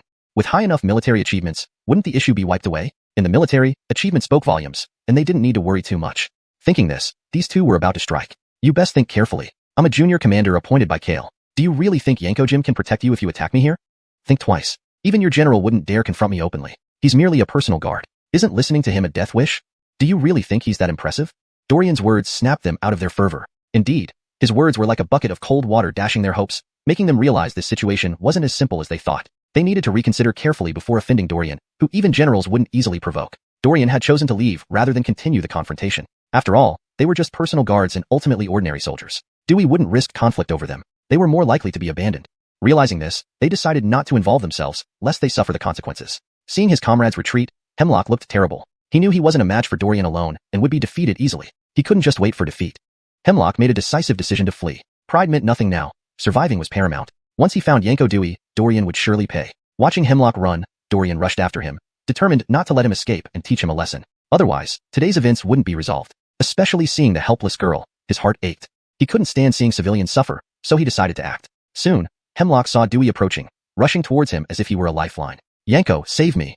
Dewey frowned, noticing Hemlock rushing toward him with Dorian in hot pursuit. Their chase had already attracted quite a crowd. Other guards followed, and nearby, several women and citizens approached with unfriendly expressions. Dewey realized Hemlock had caused more trouble. Normally, Dorian wouldn't target Hemlock, so this was unexpected. Chapter 3:18. Both have their reasons? After all, Dorian's previous actions had already demonstrated that he was a smart person who knew how to make the right choices and wouldn't easily provoke an outburst at such times. So, it must be that Hemlock and his group did something utterly intolerable to Dorian. This truly posed a significant problem. Though I am a Yanko, Natalie is still the commander-in-chief. For her to have made a concession once is already the limit. She certainly won't continue making concessions to me, and that is absolutely impossible. Dewey also understood that he could defy reason once or twice to remind them of his presence, but he didn't want to offend Dorian and Natalie either. It wouldn't be wise. After all, once they marched out, Natalie would indeed be the commander-in-chief, and he would need to respect her as well. He couldn't rely on his senior status to override everything else. Such behavior would hinder military progress and their mission. Thus, in the end, he would surely compromise if Dorian and others acknowledged his presence. Now, with the Max household being so powerful, going against them would be the most foolish move. With the Max influence already unstoppable, antagonizing Dorian and company would be incredibly unwise. Now, this guy has somehow offended Dorian or done something, which will only create more problems for himself.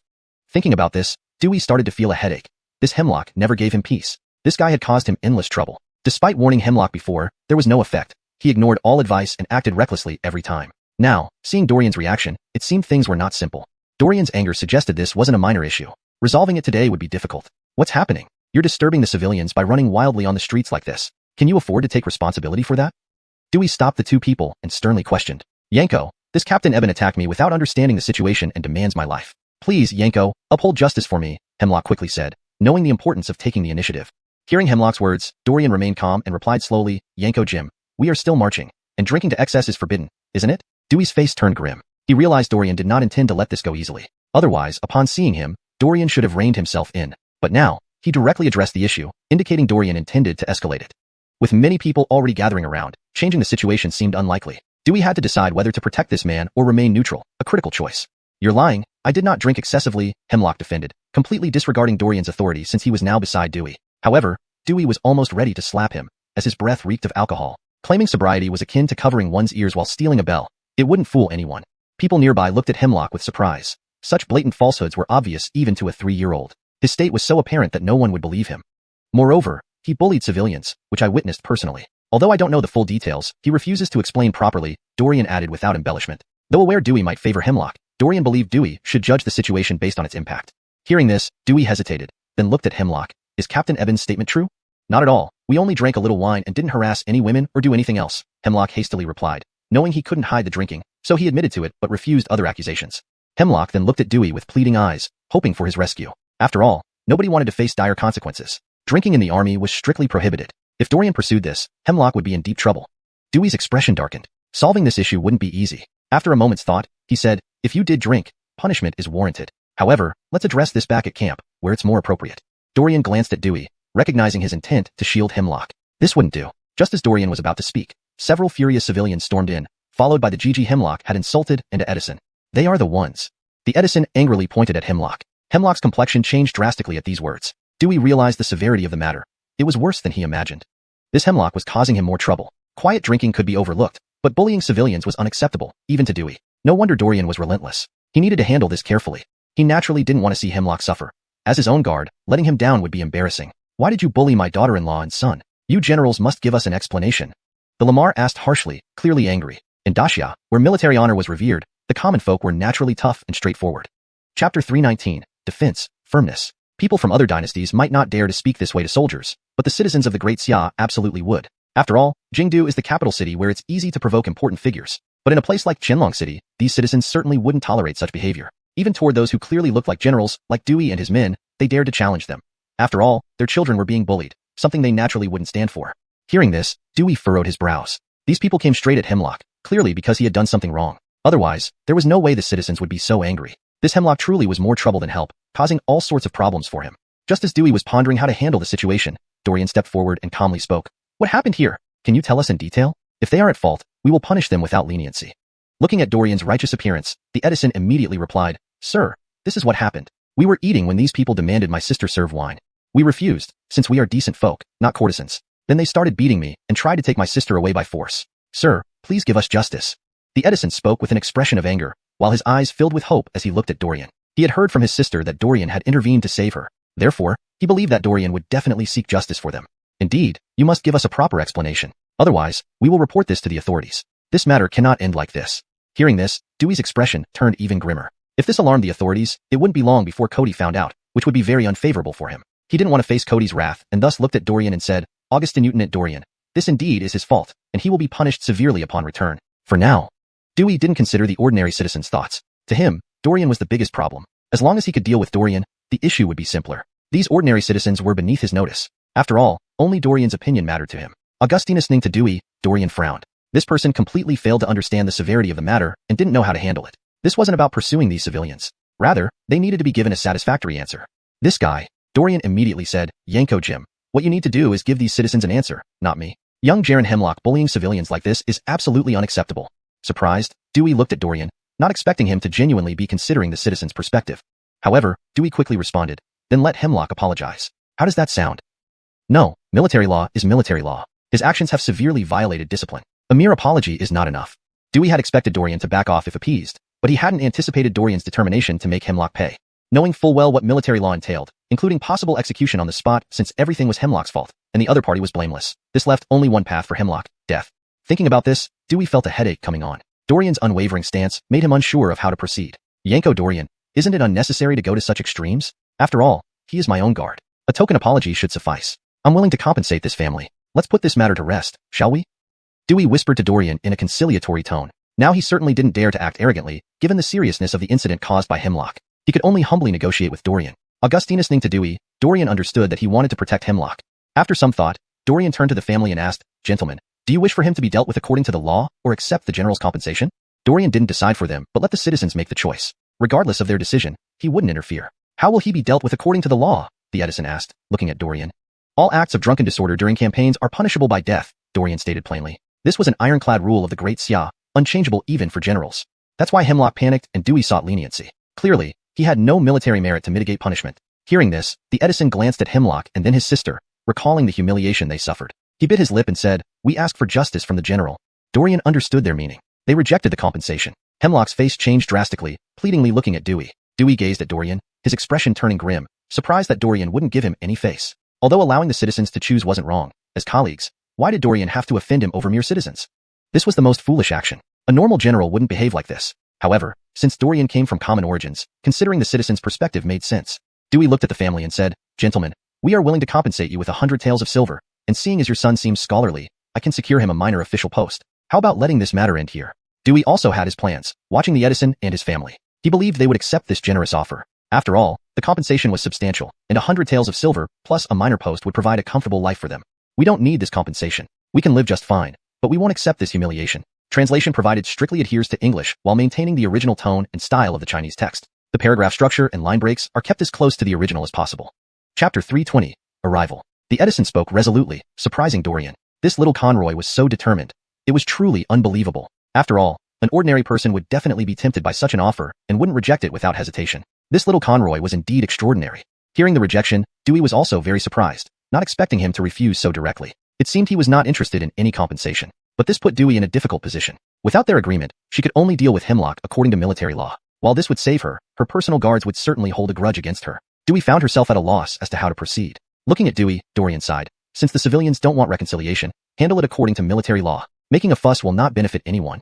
He is my personal guard who has followed me for many years. I can't bear to do it. Ladies and gentlemen, if you have any other requests, please speak up. As long as I can fulfill them, I won't refuse." The Edison shook his head again. "Please deal with it fairly." Hemlock's face turned deathly white upon hearing their conversation. "Yanko, save me. Yanko, I don't want to die. You commoners, isn't it an honor that I favor your sister? Why are you so unreasonable?" Augustine listening to Hemlock's words, Dorian's expression darkened, and Dewey's complexion changed drastically. Was this guy insane? To dare say such things directly was tantamount to seeking death. Even if Dewey wanted to save him, it wouldn't be easy now.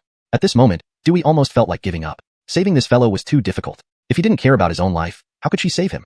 Thinking of this, Dewey sighed. The Edison snorted coldly. "We don't need scum like you. You shouldn't exist. Please uphold justice for us, Yanko." Dorian looked at Dewey and said, "Yanko Jim, he still shows no remorse. Are you going to insist on protecting him?" Dewey remained silent. Realizing something, Hemlock immediately cried out, No, Yanko, you cannot abandon me. You can't do this. Dorian, you petty person. Why must you go to such extremes? I haven't offended you. Why do you do this?" Hemlock glared at Dorian with bloodshot eyes, looking as if he wanted to eat him alive. However, knowing he wasn't a match for Dorian, he dared only to question here. "What you've done can't be forgiven. This isn't about me wanting to pursue you relentlessly. If you hadn't violated military laws, I wouldn't bother with you." At this point, Dewey sighed. "Hemlock, I told you many times to restrain yourself. I didn't mind what you did normally, but it doesn't mean I didn't know. Your actions in the capital city might be overlooked, but violating military discipline during maneuvers leaves me no choice. So be it. Your choices come with consequences. No one can change that." Dewey waved her hand, deciding not to cover for Hemlock further. She couldn't save this kind of person. If Hemlock had apologized and admitted his mistakes, things might have been different. Now, it was too late for Dewey to handle it easily. Just then, a squad of official constables surrounded them, along with Natalie and the governor of Qianlong City. The governor arrived and coldly asked, "What's going on?" He had heard soldiers were causing trouble in Qianlong City and rushed over. Coincidentally, Natalie was at the governor's office and came along to see what happened. Seeing it was likely her troops causing trouble, Natalie felt troubled. Checking the situation, she found her assumptions were correct. However, seeing Dorian there as well, she assumed the matter was nearly resolved. Noticing the arrival of the governor and Natalie, Dewey knew the situation couldn't be changed anymore. Continuing to stall would disadvantage her, and she wasn't foolish. Knowing the right choice, she decided simply to abandon Hemlock, preserving herself and teaching her guards a lesson to avoid future trouble. She hoped they learn from this. Soon, the Edison recounted the incident to the governor. Upon hearing the account, both the governor and Natalie had grave expressions, surprised such an incident could occur. Natalie directly looked at Dorian. "Is that true?" "It is." The The governor's face turned ashen. Yanko Augustine, give me a reasonable explanation for this or I'll report to the capital tomorrow. Natalie nodded slightly. Governor, calm down. I will provide you an answer. Hearing the governor call Natalie Yanko Augustine, the onlookers realized who she was. The only female general in Dacia was Natalie. Excitement filled the crowd as they knew she had marched through here. They admired Princess Natalie immensely, but now, they waited to see how she would handle the situation. The Edison's excitement grew, realizing it was Princess Natalie. Yanko, governor, the general has promised fair handling, so this can't be blamed on Princess Kirsty. They didn't want this to affect Natalie, thus clearing her involvement. Chapter 321, disposal. He certainly didn't want this incident to affect Jill. After all, it was impossible to blame Jill for this. Hearing these words, Aiden's expression eased up a bit. Looking over at Dorian, since they had come forward to handle the situation themselves, it indicated that this was just an isolated incident and not due to any problem with Natalie's army. In that case, Aiden could still accept it. After all, such unruly soldiers did exist and were inevitable. I wonder how this general plans to handle the matter? Aiden looked towards Dorian. Handle it according to the law. Aiden nodded, feeling it was still acceptable. If so, then follow Yanko's decision. Aiden also knew he couldn't overstep these regulations. If he did so easily, it would only lead to trouble. Good. Then, Dorian looked at Natalie, wanting to see her reaction. Natalie slowly spoke. Yanko Benson, what do you think? She naturally saw that this guy was one of Dewey's men. Otherwise, the situation wouldn't have escalated like this.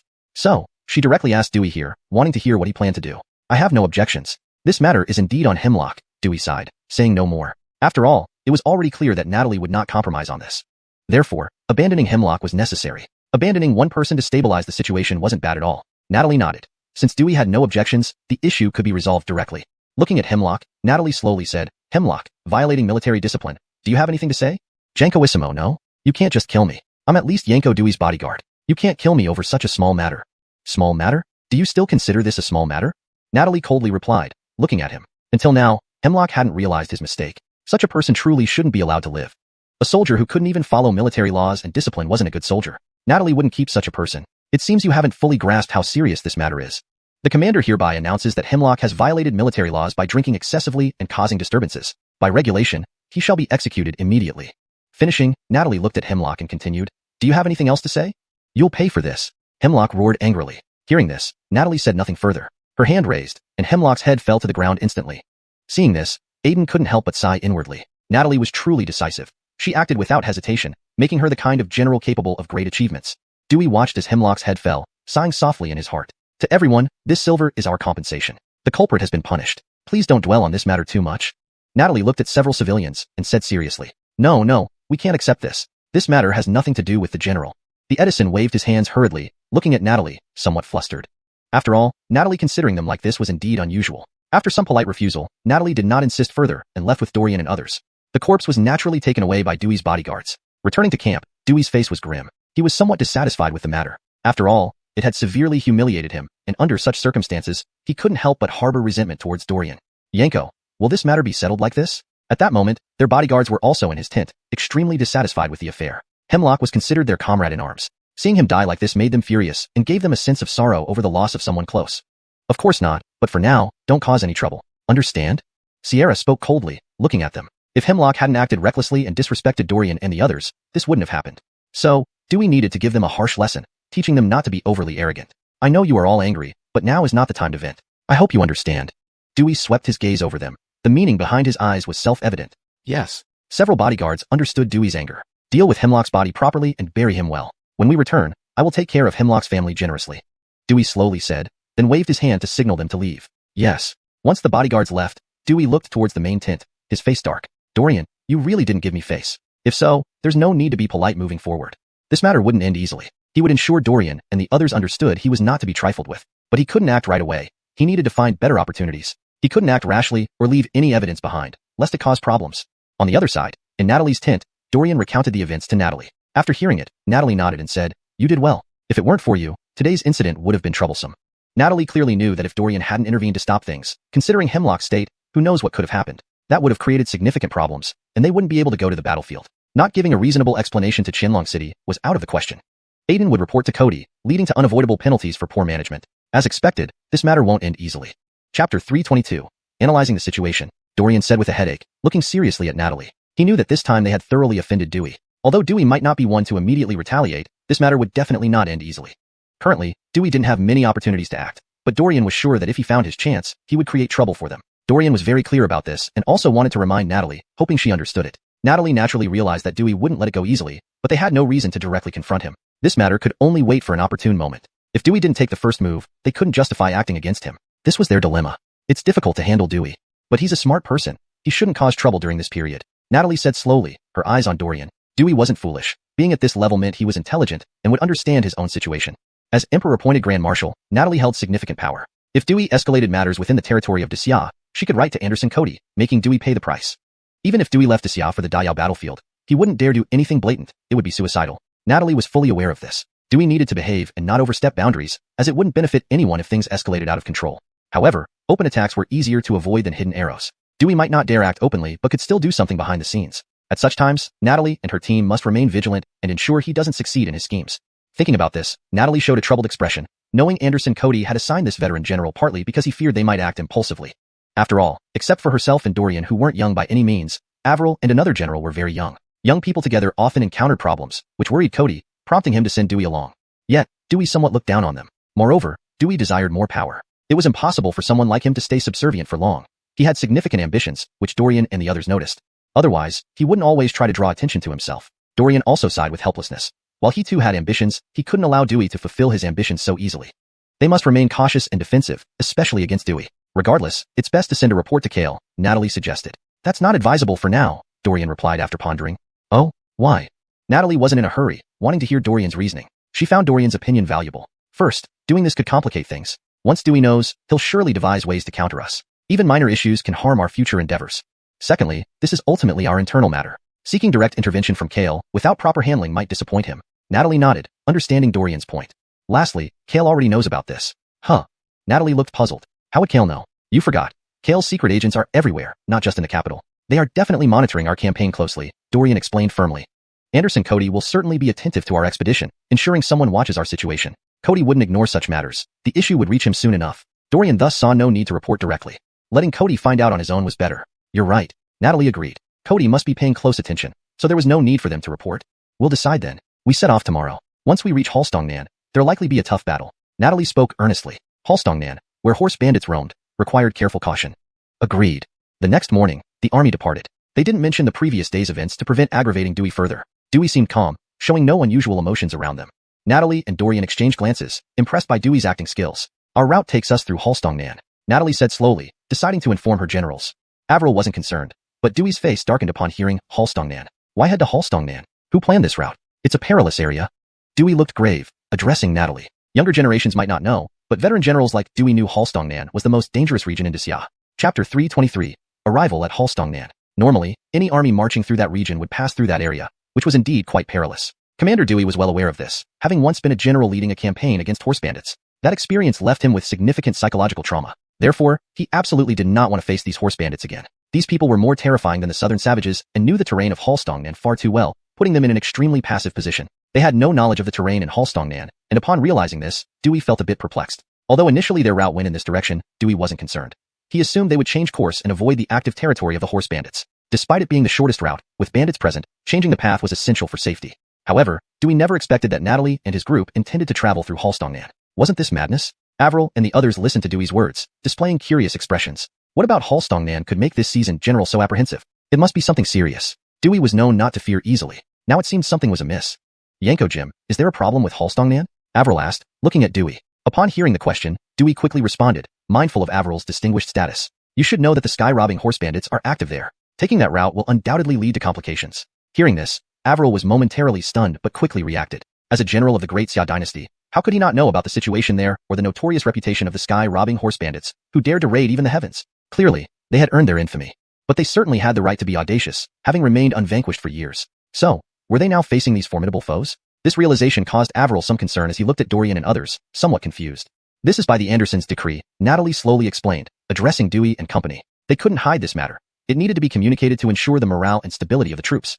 Hearing this, Dewey's face froze. This route was planned by the Anderson? Dewey was speechless. If the Anderson had decreed this, opposition was impossible. However, he truly did not wish to face the bandits here.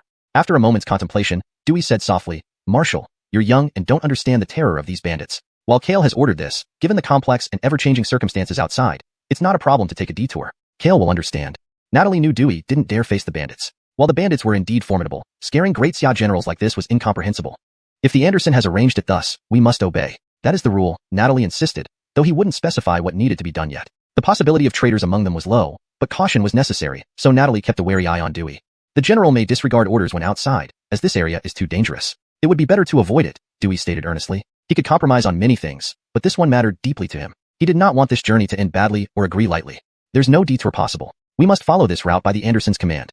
We cannot disobey, Natalie firmly replied. Dewey's expression darkened as he opened his eyes, only to find Natalie handing him a note.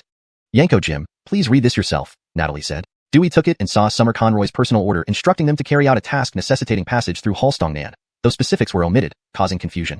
Why is the Anderson doing this? Dewey looked puzzled at Natalie, unsure why they needed to undertake such a secret mission. Could it be to exterminate the bandits? Realizing this might be plausible, considering they brought the black armor cavalry, Dewey felt a shock. Pausing to reflect, Dewey then turned to Natalie. If it was a secret mission, Natalie wouldn't disclose details. I understand, Dewey muttered, knowing he couldn't obstruct an imperial decree without risking consequences. Even if issues arose, it would be Natalie's problem, not his. I have no objections, Dewey conceded. Hearing this, Natalie nodded and continued their journey. 3 days later, they arrived at Hallstongnan. Observing the varied and intricate terrain, Dorian wore a contemplative look. This place is indeed ideal for the bandits. They would be very secure here, Dorian remarked thoughtfully, recognizing its advantages and the increased pressure on them. Indeed, this makes it highly dangerous, and resolving matters here won't be easy. It's also what concerns the Anderson. Of course, this is also a test from the Anderson, Natalie agreed, understanding the challenge ahead but committed to fulfilling the assigned task. It's quite difficult. Where do we start looking? Dorian whispered to Natalie, knowing Natalie had crucial intelligence. Natalie should have important information. Otherwise, they wouldn't be proceeding directly here. Chapter 324, Reconnaissance Intelligence. Moreover, Cody should have arranged a lot of things. It wouldn't be so easy to finish this task. Without proper preparation for them, it would also be very difficult to eliminate these bandits, and Cody should be very clear about this. Natalie nodded, then took out another brocade bag and handed it over to Dorian. After reading it once, Dorian's expression became serious. On it was the location of these horse bandits, with the topography clearly depicted. Sure enough, Cody had prepared long ago. Without such preparation, they wouldn't dare take such a risk. After all, coming here easily invites problems. So, since Cody made arrangements, he must reduce their dangers, and this terrain map could indeed solve many problems. With this thought, Dorian looked at Natalie and said, then I will go check the situation. Our troops arriving. These bandits can't possibly remain unaware. They must be preparing. Dorian knew that unless these bandits were fools, they would know to scout outside. To them, every day is like licking blood from a knife blade. How could they be so careless? The news of the army's arrival must have reached the bandits, but whether the bandits have other preparations in place is something Dorian and his group are uncertain of. That's what needs investigation. If these bandits plan to act, they must stay vigilant too. At this thought, Natalie nodded and said, I will investigate the situation. You wait here with the main forces. Scouting is best done alone. Too many people could easily alarm them. Hearing this, Dorian was alarmed and hurriedly said, no, this matter doesn't involve you going into danger personally. Of course, Natalie can't do this. As the commander of the 3 armies, such tasks aren't meant for her. Others may encounter problems, but Natalie must not. Though Natalie is an elite peak Earth ranker, the bandits have been wreaking havoc for years. Their strength isn't lacking either. Even if not reaching Earth rank, with so many of them, Natalie isn't a match. So, Natalie cannot go into danger alone. I'll go, Dorian immediately decided, unwilling to let Natalie undertake such a task. He's the most suitable one for this job. After all, he can't fully trust anyone else to complete this task as well as himself. No, your strength is less than mine, and it's very dangerous here. Natalie shook her head, just as unwilling to let Dorian go. Follow my words. It's best for me to do this task. No one is more suited than me. You're the commander of the 3 armies. If anything happens to you, we won't be able to make decisions afterwards. Dorian earnestly spoke, his gaze fixed on Natalie, face extremely serious. Besides, it's not certain I'll run into trouble. It's only a simple reconnaissance mission. If there really are issues, I will return. Hearing Dorian's unwavering voice and resolute demeanor, Natalie knew she couldn't stop him. Moreover, her position is very important. If any issues arose because of this, the consequences would be unimaginable. Realizing this, Natalie felt rather helpless. If she could, she wouldn't want this martial position. There are too many restrictions, too much consideration required for various matters. Natalie now looked at Dorian. She could only wait for him to earn military credit before recommending him to take her place, allowing herself some ease. Indeed, Natalie has no interest in this position. If not for Dorian's lack of current experience and credentials, Natalie would already consider relinquishing it. Without this responsibility, Natalie could do more. Such self-imposed limits weren't appealing to her. All right, then I leave it to you. Be careful and don't be negligent. Those guys are very dangerous. A slight slip up and you'll fall into their traps. Natalie earnestly instructed, looking at Dorian with a grave expression. Dorian nodded and replied, don't worry. I'll pay attention and definitely won't be discovered. I have this capability. Dorian smiled faintly, confident in his ability. After all, he had performed reconnaissance numerous times and had nothing to worry about. They were worried about the bandits, yet the bandits must weigh their options as well. Although last time the extermination didn't succeed, the bandits certainly don't underestimate the Xia dynasty. If they did, this time would make them pay a price. But regardless, this time, they need to make the bandits pay. Alright, go quickly. You must return before nightfall. Nightfall makes this place very dangerous. No problem. Thereafter, Dorian rode off. Watching him leave, Dewey and Avril confirmed their suspicions. Why else would Dorian depart at this moment? This left both Dewey and Avril quite concerned. It seemed Cody's mission truly was to eliminate the bandits. Otherwise, they wouldn't make such arrangements. Dealing with these bandits wouldn't be easy, thinking of which made Dewey nervous. Marshall, should we really confront these bandits? Won't this cause complications? Dewey asked hesitantly. Natalie nodded slightly and said, this is Kale's secret order. This time, we must destroy these bandits without letting them escape. Because their existence has displeased Kale greatly. Hearing this, Dewey understood. It was definitely an order from Cody. Natalie wouldn't dare make such decisions independently. Thus, Dewey also realized this couldn't be changed. They had to follow Cody's instructions or risk dissatisfaction. Failing to handle this properly would mean a hard explanation to Cody. Thinking about this, Dewey revealed a troubled expression. For him, dealing with this matter would be quite challenging. Chapter 325, The Black Forest. After all, he wouldn't dare to have him deal with these bandits. These horse bandits were simply too powerful. He certainly did not dare to fight these bandits. Last time he already witnessed it. Watching Dorian and Natalie's actions, Dewey could not help but shake his head. Indeed, they were still young people.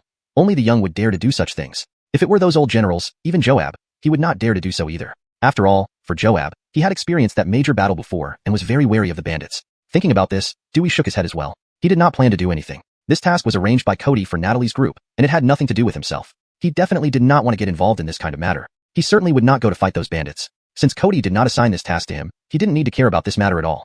Seeing Dorian leave, Natalie slowly opened his mouth and said, camp here. Hearing this, Dewey and Avril became even more convinced of their thoughts. Dewey immediately went down to make arrangements. Although he was unwilling to face these bandits, the camp must be set up properly. He absolutely could not let those bandits have any opportunity to attack. Dewey was still clear on this point. He would not joke with his life. Seeing Dewey's cooperation, Natalie nodded slightly. There was a vast open space here, naturally making it suitable for setting up a camp. After all, if they continued forward, it would definitely be very dangerous. At this moment, Avril also rode over on a horse, seriously asking, Yanko, is Kale arranging for us to exterminate these bandits? Natalie nodded, saying, of course. If not for the Andersons' arrangement, how could I possibly come here?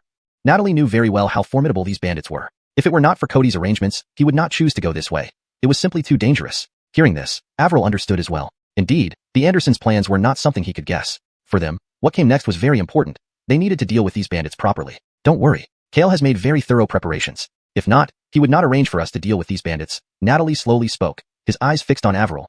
Cody's arrangement was undoubtedly very meticulous. He would not let them encounter problems because of this matter. Seeing Natalie's confident expression, Avril also nodded slightly. He was clear that their emperor would not make such an arrangement unless he was absolutely sure and prepared. With this thought, Avril relaxed a bit. After all, he trusted the emperor's arrangements very much. Their emperor had never disappointed them. Moreover, they brought the black armored cavalry this time, commanded by Natalie and Dorian. This gave Avril great confidence, believing they really could eliminate these bandits. If they succeeded, it would be quite commendable. After all, accomplishing such a feat before even reaching Dacia was already a great achievement, and everyone was very willing to do so under these circumstances. This was the confidence of the younger generation. If they lacked this confidence, why would they become generals of Dacia? Without self-confidence, there was no point in continuing. Thinking about this, Avril couldn't help but shake his head. So, what do you need us to do? Avril asked, ready to take on some tasks. This trip was for building achievements. Why should he hesitate? It wasn't in his nature. Hearing this, Natalie was momentarily stunned. Looking at Avril, aren't you worried? After all, these are the Sky Bandit horsemen. They are very powerful. Worried? Why be worried? When our Dacia cavalry arrives, these bandits are nothing to fear. Moreover, such tumors should be eradicated early. Keeping them poses a significant threat to Dacia. Augustine listening to Avril's words, Natalie couldn't help but nod. Indeed, not everyone was like Dewey. There were still those who were willing to step forward. Commander Dorian has gone to scout the situation. Your task is to prepare and guard against their sneak attacks. Yes. Avril nodded, then asked worriedly, will Commander Dorian run into trouble alone? Avril was genuinely concerned about Dorian. Such a talented person must not have anything happen to him. Avril could see that Dorian was absolutely Dacia's future, very important to Dacia. He won't trust him, Natalie said indifferently, revealing a faint smile. Indeed. Avril nodded, fully confident in Dorian's abilities. Meanwhile, Dorian arrived at the front forest. There's actually a black forest area here. This is indeed peculiar. Dorian observed his surroundings, revealing a contemplative look. This kind of black forest was indeed very dangerous, which he was certain of. After all, black forests were always perilous. With this thought, Dorian slowed his pace, starting to observe his surroundings. According to the map given by Cody, dealing with these bandits would not be easy. For their troops to pass through, it would be very troublesome. After all, this area could not accommodate many people at once. Dorian was aware of this. They needed to see if there were other paths. Not long after, Dorian heard some strange noises. Looking ahead, he saw several starving wolves gnawing on a corpse. A corpse? Who would be here? Could it be those bandits? Dorian mused. These bandits shouldn't be so easily dealt with by a wolf pack, especially having been here for so long. They should know this place very well. Thinking about this, Dorian concluded that the person must have strayed or encountered something unusual. Otherwise, there should not be a corpse here. Then, Dorian rushed over. Seeing Dorian approach, the vicious wolves did not flee but charged directly at him. However, these vicious wolves were no match for Dorian. Chapter 326, The Impassable Mountain. As the first wolf lunged forward, Dorian swung his long spear, piercing straight through its body. Though these wolves were not particularly intelligent, they could smell the blood and sense that Dorian was not someone to be trifled with, leading to a standoff where they hesitated to attack. Observing the wolves' display of intelligence, Dorian's face showed a thoughtful expression. Perhaps he could make use of these wolf pups for himself. However, this idea would have to wait. He currently lacked the skills to tame animals. Yet, if he could tame these fierce wolves, it would certainly be advantageous. After all, after being trained by him, their combat prowess would undoubtedly improve. But now is not the time to discuss such matters. As Dorian showed no intention of leaving, the wolves began to gradually retreat, sensing the terrifying aura radiating from him. Martial artists, naturally, were not afraid of these creatures. On the contrary, their auras exerted absolute pressure on these sensitive beings. Watching the wolves leave, Dorian smiled. These guys are quite sensible. If not for my current mission, I would consider taming them. Soon, Dorian approached the corpse for inspection, intrigued by its appearance. Judging by the attire and the nearby long saber, this person was clearly no ordinary individual. Upon noticing the calluses on the man's hands, Dorian quickly concluded he was definitely a horse bandit. It seemed he had been ambushed by the wolf pack while out here, and thus died here. Realizing this, Dorian became more serious, carefully searching the body. In the man's pocket, he found a token and a small paper package. The token was simple, bearing only one character. It likely belonged to the horse bandits. They even had tokens, indicating some level of organization. Opening the paper package, inside was a small note that read, "The Daxia army will pass through Halstongnan. Be careful and do not provoke them. The black armored army is there." Seeing this, Dorian's expression hardened. Clearly, someone was informing these bandits. It seemed this information came from the capital, not from within the military. Such paper would never be carried in the army, so it must have come from someone in the capital passing along the message.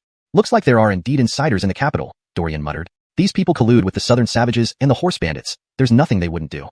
After pondering for a moment, Dorian concluded it wasn't necessarily an official of Daxia who leaked this information. Many knew about the army's campaign. Carefully considering, he realized Natalie and her group should also be cautious in the Halstongnan area. The mention of the black armored army suggested warning the bandits not to act rashly.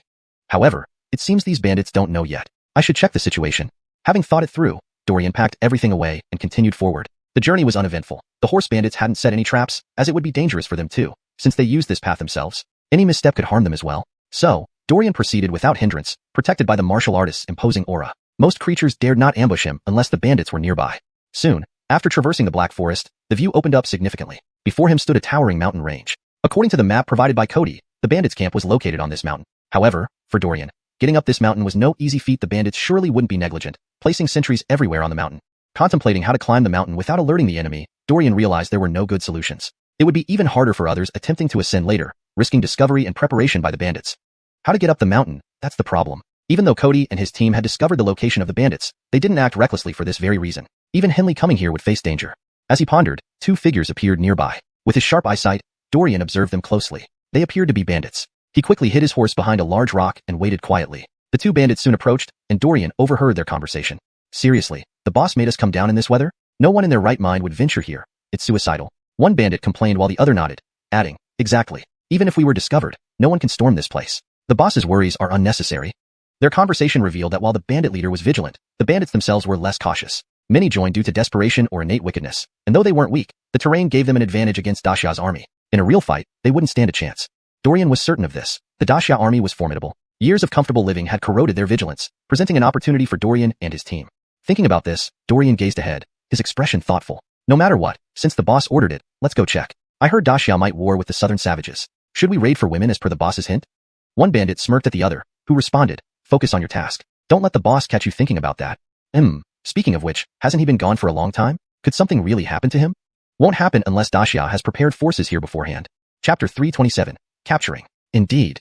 As the two men spoke, they also approached Dorian's vicinity. After pondering for a moment, Dorian decided to capture these two. Their actions would take place over the next couple of days. Their mission was heavy, and they certainly wouldn't waste time here.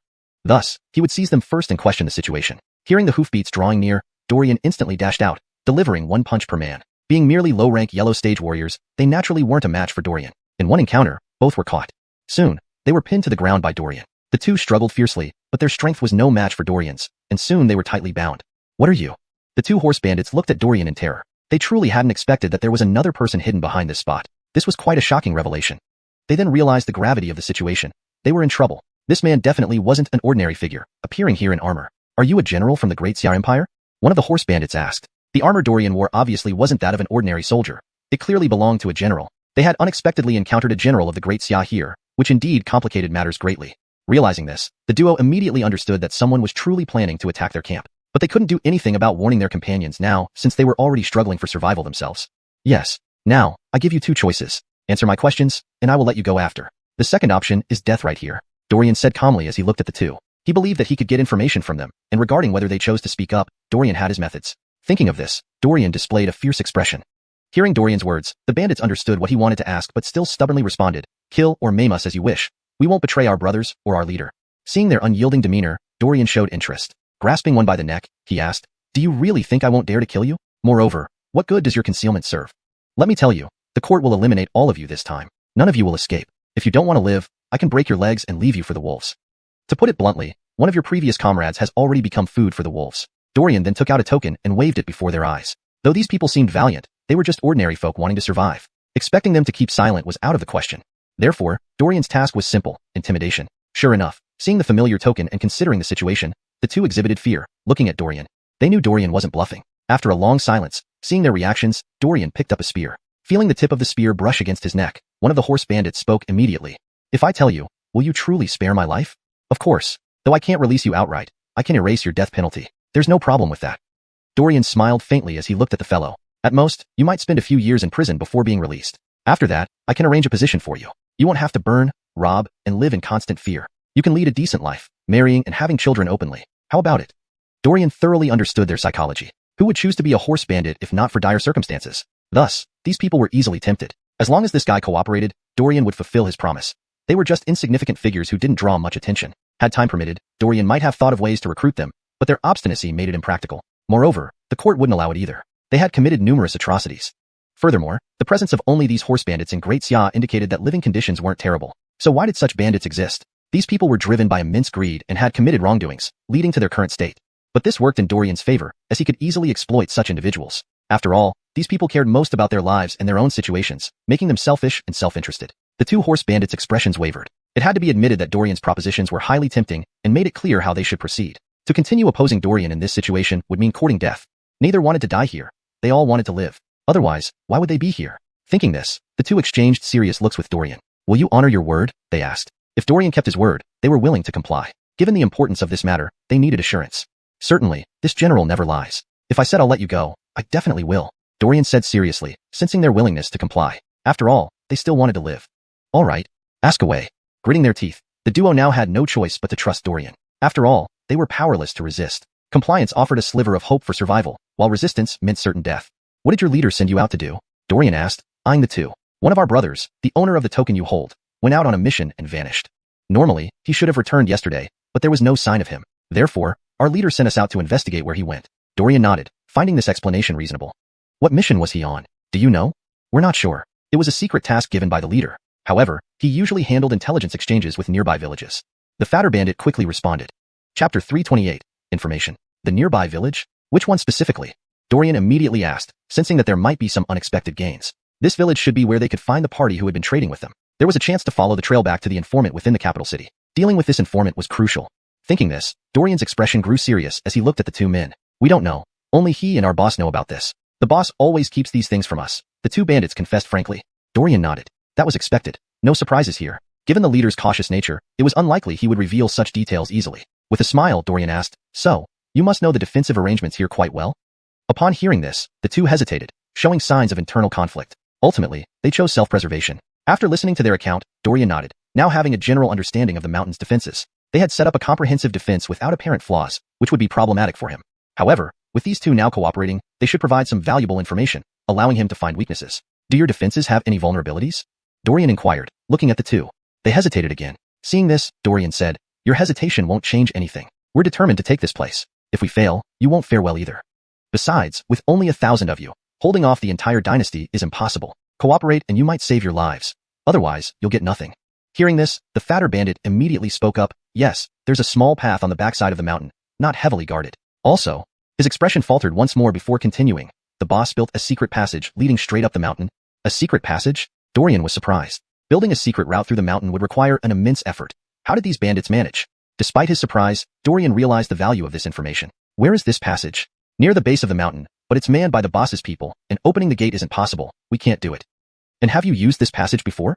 Dorian immediately followed up, knowing that if they knew about it, there had to be a way in. His demand wasn't high, just enough to enter successfully. This direct passage into the enemy's heart would be incredibly useful. "Yes, we can use the passage. Just tap at the entrance with the right password, and we can enter, the fatter bandit admitted, disclosing everything without reservation. Dorian smiled, realizing how unexpectedly easy this turned out to be. Now he could resolve matters smoothly. Of course, things wouldn't be that simple. He still needed a plan. Despite the wealth of information provided, the bandits' ability to hold out so long meant they were formidable. What is your leader's current strength? Upper stage Earthkenroik, nearly reaching peak Earthkenroik. Nodding, Dorian understood why they could withstand opposition. An upper stage Earthkenroik wasn't weak at all. Anyone else? There's another lower stage Earthkenroik expert, mostly Xiuankenroik and Huangkenroik members, and quite a few ordinary people. Any other escape routes? No, that's all we know. But the boss may have kept something from us since he doesn't fully trust us. Dorian nodded. This information was already sufficient. Next, it came down to how they would deal with Selen. Come, I'll take you back. Don't try anything funny. Any suspicious behavior will cost you your lives. Coldly warning the two, they dared not make any moves. They knew their fate rested in Dorian's hands. They continued obediently, seeing the corpse confirming Dorian's threats. Soon, Dorian brought them back to camp. Looking at the vast encampment, the two confirmed the wisdom of their decision. Clearly, the dynasty intended to wipe them out. With such overwhelming forces, resistance was futile. 10,000 troops, each landing one punch, it would be fatal. At that moment, they understood their choice had been correct. They shouldn't oppose the dynasty. Seeing the duo's expressions, Dorian smiled faintly. Two soldiers intercepted him. Yanko-Eben, who are these two? Bandits from Raiding Sky, captured and brought here for confinement. The soldiers were shocked. Raiding Sky was a formidable group, and Yanko-Eben had returned with two prisoners after only a short while. They knew that Raiding Sky was no small force, making Dorian's achievement all the more impressive. Chapter 329, Agreement on the Outcome. Even they wouldn't dare say they could deal with these bandits in the Halstongnan region. After all, the terrain here was so familiar to the bandits that unfamiliar cavalry would be at grave risk. Therefore, they knew of this gang's formidable nature. Unbelievably, Dorian had captured 2 men in such a short time. He really was quite remarkable. It's no wonder so many held Yanko Dorian in high regard. Thinking about this, their respect for him grew even more. These two fellows, you take them away and guard them strictly, but don't let them starve. We still have use for them, Dorian said slowly, looking at the two soldiers. Yes. The two soldiers quickly nodded, and then led the two bandits away. Dorian returned to the main tent, where only Natalie remained. Seeing Dorian return, Natalie felt relieved, her expression unchanged as she calmly asked, "Did you gain anything?" "Plenty." Dorian smiled, looking at Natalie. "Oh." Natalie's surprise showed on her face. She knew that if Dorian said they had gained plenty, it meant a lot. Apparently, he had gathered a lot of critical information. Soon, Dorian recounted everything to Natalie without any reservation. "This is indeed good news. Knowing their defenses, we can make our move now," Natalie said with a smile. No wonder Dorian mentioned great gains. This made things very interesting and significantly easier. "Yes, my plan is to act tonight. Better not let the opportunity slip away," Dorian said seriously to Natalie. "Tonight?" Natalie pondered, understanding Dorian's urgency.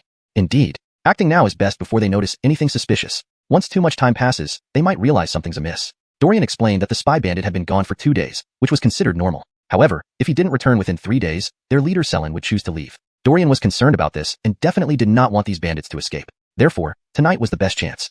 Natalie nodded, agreeing with Dorian. It was indeed the right moment. Summon the generals for discussion. Yes. Soon, Dewey and others arrived at the large tent. Looking at Dorian and Natalie, Selen sensed they were preparing to move against the bandits. He had also seen the 2 captured bandits and heard gratis murmurs. Yanko Dorian is really something, catching 2 bandits in such a short time. He is Yanko Dorian after all. If he lacked ability, it would be laughable considering the Emperor's favor. But it looks like we are about to attack those bandits? The soldiers weren't foolish and realized what was coming. Otherwise, they wouldn't be here, nor would Dorian have ventured out to investigate. I heard this group of sky robbery bandits is extremely dangerous. Previous attempts to clear them out have failed. Will we fail too? Someone asked worriedly, unsure if they could win. What's there to fear? We have Maya and Lord Dorian leading us. They'll ensure these bandits are no match. Besides, we're part of the Black Armor Army, the strongest unit of our empire. Why should we fear mere bandits? Some were undaunted. Being great Xia soldiers meant fearing bandits would be absurd. Yeah. Dewey understood Dorian had caught the bandits and was now sure they were preparing an attack. Whether this was a good or bad thing, the bandits were notoriously tough foes. Then he received Natalie's command and entered the main tent to see how they planned to proceed. All here. Let me tell you all something. We're in Halstongnan, home to the last existing bandits of our empire. And I'm sure everyone has guessed why we are here. Natalie surveyed the room, her eyes carrying authority. These men weren't fools. They had already guessed the blatant purpose of this mission. This is Anderson's order, directing us to eliminate these bandits who have ravaged, looted, and wreaked havoc without end. Not different from the southern savages. Surely you understand our intention now. The generals and deputy commanders were surprised. While they had their guesses, Natalie's words astonished them. Anderson Cody was planning a covert operation to target these bandits, a strategy to steal undercover. However, this stirred excitement. With the bandits unaware, their unexpected move could truly succeed in defeating them. Such a feat would be a great victory and clear a significant threat to the empire, a beneficial outcome. Thinking of this, Avril said immediately, "Please issue orders, Commander. Please issue orders." Everyone echoed, eager and excited. After all, military merit was highly coveted. Well, Yanko Dorian investigated and found critical information. Then Natalie recounted Dorian's discoveries, naturally giving him due credit, which he deserved. Hearing this, the officers were shocked, not expecting Dorian alone to uncover so much crucial information. Chapter 330, Order. Ray excitedly said, with this information, we can easily take down these bandits. Yanko Ebenu is truly remarkable. To Ray, it was only natural to admire Ebenu greatly. He understood that Natalie's disclosure was a way of giving credit where it was due, which was very reasonable. Besides, the credit rightfully belonged to Ebenu, and they had no issue with that. Moreover, because of this matter, they would receive extra military merits, so they were grateful to Ebenu and had no objections. After praising for a bit, they turned to the main topic. At this moment, Dewey suddenly spoke up. Although this information is important, dealing with them won't be easy just with this. As someone who has fought them before, I must warn you, these bandits are extremely formidable. They cannot be dealt with using ordinary methods. You must be cautious. Upon hearing this, Ebenu and Natalie exchanged glances. Though they weren't sure what Dewey intended, the situation had reached a point of no return. Yanko Jim, you are too serious. We have never underestimated them, but now is the best opportunity, and we must seize it, Natalie directly responded. Dewey knew Natalie had made her decision, yet he was unwilling to face the bandits. So he said, since that's the case, I will remain to guard the camp. It also needs a presence here. Upon hearing this, several junior officers revealed looks of disdain. They found Dewey's behavior cowardly and unbecoming of a general. When did their generals ever act so timidly? Thinking this, many looked at Dewey with derision but didn't voice any explicit comments. Dewey noticed the gazes of the junior officers, but paid no attention. He felt certain that going this time would result in failure. How could it be easy to deal with those bandits? These bandits were certainly not weak, and Dewey believed Natalie and the others would suffer a setback. However, he had no intention of warning them. If Natalie failed because of this, he could seize the position. Natalie and her team naturally didn't know Dewey's thoughts, but with Dewey willing to stay behind, she was more than happy to agree.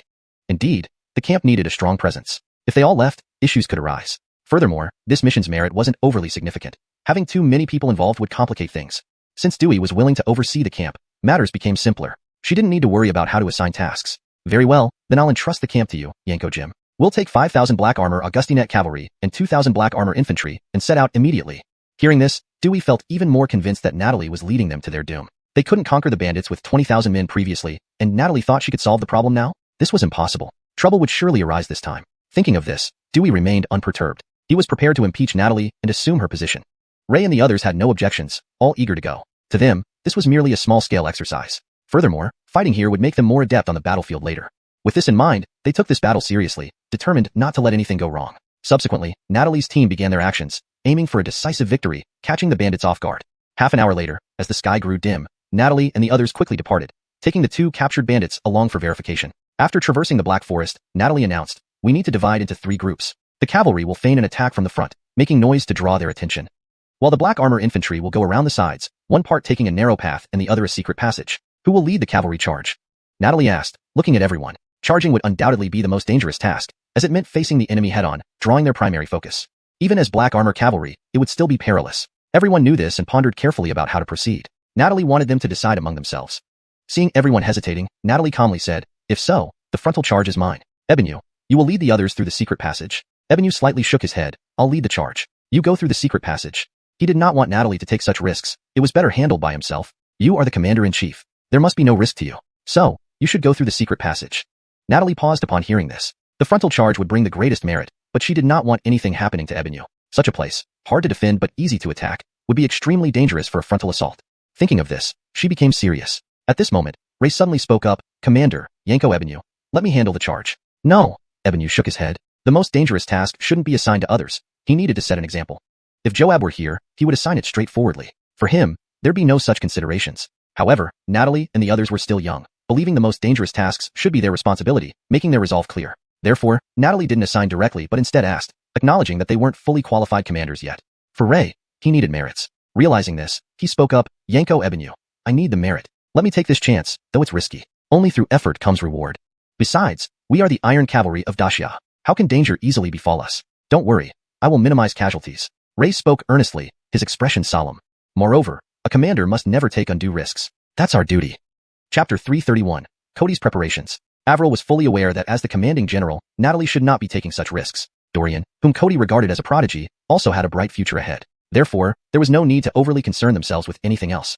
However, things were different for them. Avril believed this military achievement was right in front of him, and he should seize it, absolutely not letting it slip away. Besides, if Yanko Eben and Marshal Augustine charge in, their defenses will be dismantled more quickly. This is something the rest of US can achieve. They all knew Selin was a high-earth Conroic powerhouse. Only someone like Natalie could deal with him. If they went through the secret passage, they would definitely face him, making Natalie the most suitable choice. He was a high-earth Conroic warrior after all, and they had no confidence against him. Augustine listening to Avril's words, Natalie and Dorian exchanged glances, then nodded in agreement. They couldn't deny Avril's logic. At this moment, the other two generals spoke up. Since that's the case, we'll lead the infantry along the small path. The matter concerning the secret passage will be left to Marshal Augustine and Yanko Eben. They understood why Avril chose this way and decided they needed to make a decision too. They couldn't leave Natalie in a difficult position. After all, Natalie didn't force them into arrangements but considered their choices. It was rare to have such a considerate marshal. Therefore, they were willing to take risks for her and Natalie. Besides, they were all mystic Kenroik martial artists. How could trouble arise easily? They led an elite battalion, which meant even fewer issues.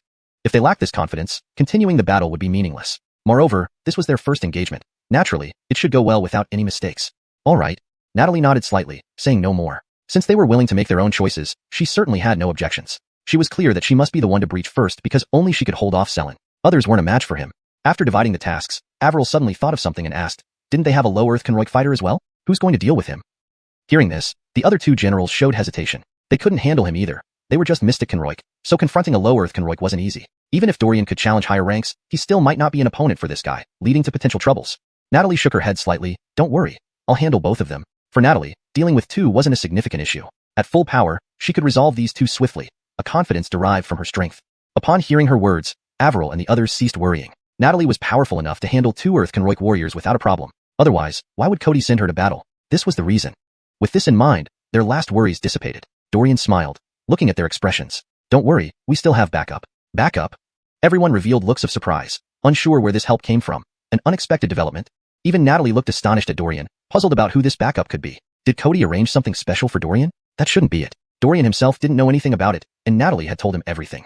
Just now on my way back, I encountered 5 royal undercover agents. At this, everyone lit up. They knew the strength of these royal undercover agents. If they were willing to assist, matters would become much simpler. No wonder Kale instructed us to confront these bandits. It seems he's already arranged everything. Natalie said slowly, finally understanding why Cody sent them to handle these bandits. He had many forces in place. Having such an emperor truly was fortunate for them. Johnny also smiled, recalling what happened an hour ago. While returning with 2 bandits, Dorian sensed fluctuations in inner strength, immediately recognizing it as suspicious. It likely signaled enemies. Who's there? Dorian called out coldly. Soon, a few people emerged from the woods, surprising him. Recognizing their attire, he was familiar with the royal undercover agents. Why were they here? This was an unexpected turn of events. Dorian had considered various scenarios but hadn't expected these agents here. But he quickly realized Cody had planned this long ago.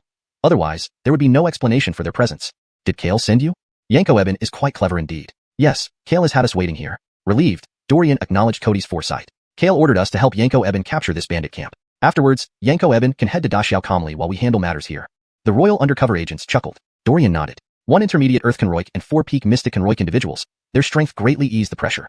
Furthermore, Dorian realized this matter wasn't simple. For them, it might just be about eliminating the bandits. But why did Cody invest so much effort? There must be a secret. Quickly, Dorian pieced together a theory. The accumulated wealth of these bandits was likely Cody's true target. Cody had purposefully kept these bandits around to gather treasures before acting.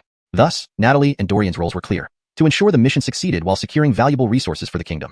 Hashtag chapter 332, deep and calculated. Over the years, these bandits had roamed far and wide, plundering their way through various territories. They likely accumulated a great deal of wealth, which they would have exchanged for silver to keep in their camp. Moreover, they had raided many wealthy merchants and officials, probably reaping an exceptionally rich harvest. Dorian couldn't even begin to imagine just how affluent they were. Therefore, Cody set his sights on them, planning to plunder this wealth from them. However, previously, it hadn't been the right time. He needed to maintain them until the opportunity arose.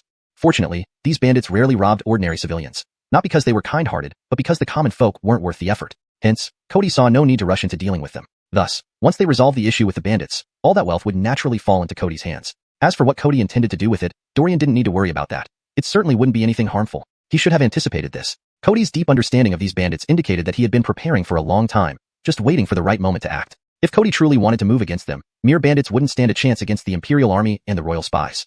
Upon realizing this, Dorian understood immediately that everything was part of Cody's master plan. However, could these men not be Cody's own creation? After pondering for a moment, Dorian dismissed the thought. Cody wouldn't do such a thing. Dorian knew enough about his character to be certain. After all, in Dorian's view, Cody was undoubtedly a good emperor. If Cody had been supporting these bandits, there would have been no need for them to remain within the borders of the Great Xia Empire. He could have simply allowed them to raid other countries instead of planning their destruction now. As if reading Dorian's mind, the royal spy spoke calmly. Kale wants you to know that he has no connection with these bandits. The failure last time was due to their own incompetence. But Kale did indeed calculate and anticipate the movements of these bandits. Dorian nodded slightly, understanding the message. Indeed, Cody was well aware of everything. This explanation showed Cody's trust in Dorian. He was also nodding slightly, acknowledging the fact. Alright, we'll meet tonight. Tonight is the best time to act. You don't need to worry about the lower-tier Earth-class expert. I will take care of him. As for Selen, we can only entrust her to Marshal Natalie. The royal spy smiled at Dorian. No problem. These 4 people will help disrupt the scouts on the road, minimizing casualties on your side. Rest assured. Dorian realized these royal spies held more knowledge, and thus felt confident in their plans. This made things easier for him as well. Great, then I leave it to you. Don't mention it. We're all working for Kale. They were very courteous towards Dorian, knowing that Cody placed great value on him and made many arrangements for him. Providing an explanation like this further highlighted Dorian's importance to Cody. Naturally, they treated Dorian with utmost respect.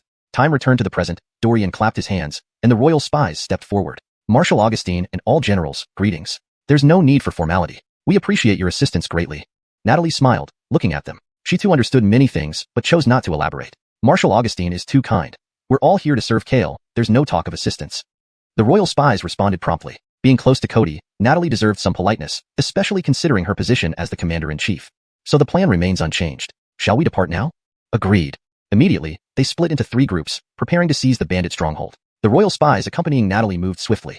Soon, 2 bandits led Dorian and his group near a hidden entrance. Even Dorian and his companions found nothing unusual about the barren wall. One of the bandits fumbled around the wall, soon pulling back a section of vines to reveal a concealed entrance. It was still sealed, with no way to open it from the outside, only from the inside. Looking at the stone door, Dorian and the others were surprised by its sophisticated design. To think there was someone among the bandits capable of creating such a mechanism, Dorian couldn't help but ask, who built this stone door? It's a craftsman our leader kept. He created many strange devices, though he always tried to escape, which our leader forbade. He also made some powerful crossbows. Be careful, they have significant firepower. The bandits confessed, completely betraying Selen. One of the bandits handed Dorian a finely crafted crossbow. Looking at the exquisite workmanship, they marveled at the weapon's quality. Such crossbows were unmatched even by those of the great Xia. Dorian aimed at a nearby tree and pulled the trigger. The arrow pierced straight through it. Though armor would be more formidable than a tree, he hadn't used any inner strength in that shot, yet the damage was remarkable. No wonder the army struggled to penetrate the stronghold. These crossbows played a significant role. Natalie and the royal spies praised the device enthusiastically, recognizing its potential impact. This may not penetrate black iron armor, but regular armor will be no match, Natalie commented approvingly. If mass-produced, this could change the course of a war, added the royal spy. Chapter 333, Mobilization. Dorian nodded, and this made him even more curious about this person. He also realized how formidable this individual was. If they could recruit this person, do you know this person's name? Dorian asked. Allah. She's a well-known craftsman from a nearby village. Her creations are always very useful. We have been able to survive here all along due to her contributions. The fatter of the bandits replied respectfully, looking at Dorian. I see. This person is very important. We can't let anything happen to her. We must find a way to protect her, Dorian said seriously, looking at Natalie and the royal spy. The two immediately understood what Dorian meant. Such crossbows could absolutely change the course of a battle, transform an army, if fully equipped. Natalie spoke up directly. When the time comes, go straight to this person. Leave the rest to us. Facing some bandits in such an ambush scenario, these people were sufficient. These black armored soldiers were mostly yellow-grade warriors, the most elite troops of the entire Daxia Empire. If they couldn't handle these bandits under these conditions, they truly wouldn't deserve to return. The royal spy also nodded and said, that's right. This person is very important. We must save her. I didn't expect to find such talent here. It's truly fortunate. Good. Dorian nodded slightly, his eyes burning with enthusiasm. Allah was indeed very important. Since she could design stone doors and these crossbows, she would definitely be able to create more good things. Even if only for these crossbows, it was enough. He could tell that this kind of crossbow could only be crafted by Allah herself. No one else had this capability. This made Allah even more indispensable. He must not allow any mishap to happen to her. They shouldn't miss out on such talent.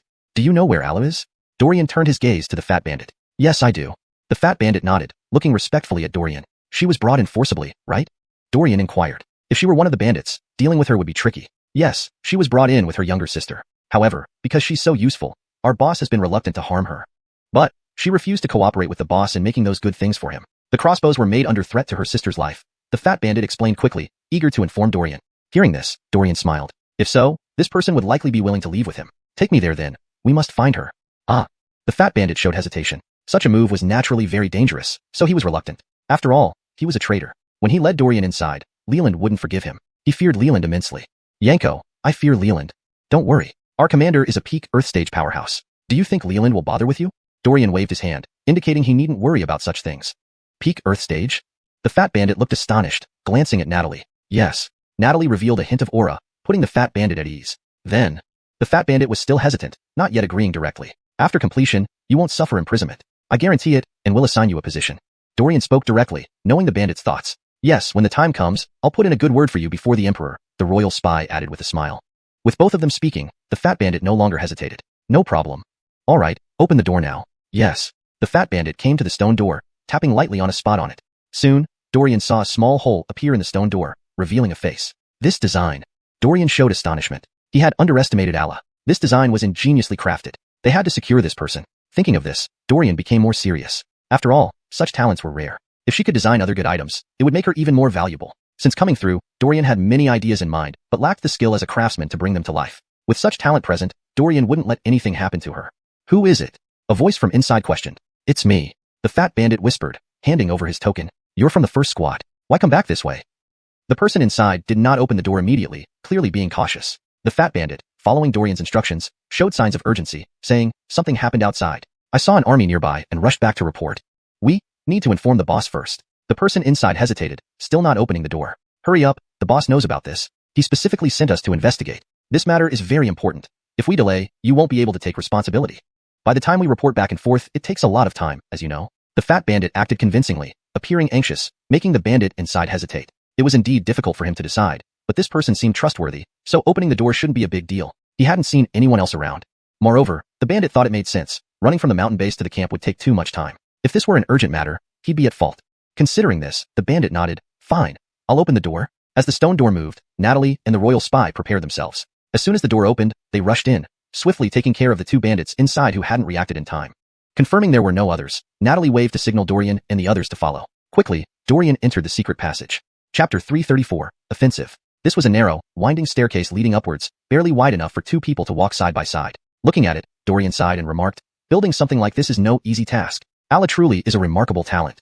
If such a structure existed elsewhere, he wouldn't have been so surprised, considering they had ample manpower and resources along with professional architects. In other places, constructing such a building would be manageable. However, the fact that a bandit camp like this could create something similar was indeed extraordinary. This amazed him and made him realize the matter wasn't as simple as it seemed. Allah's capabilities were beyond what he had anticipated. She was even more impressive than he thought. Such craftsmanship, this talent should not be buried here. The royal secret agent nodded in agreement. As the most loyal subordinate of Cody, upon encountering such talent, they naturally wanted to recommend her to him.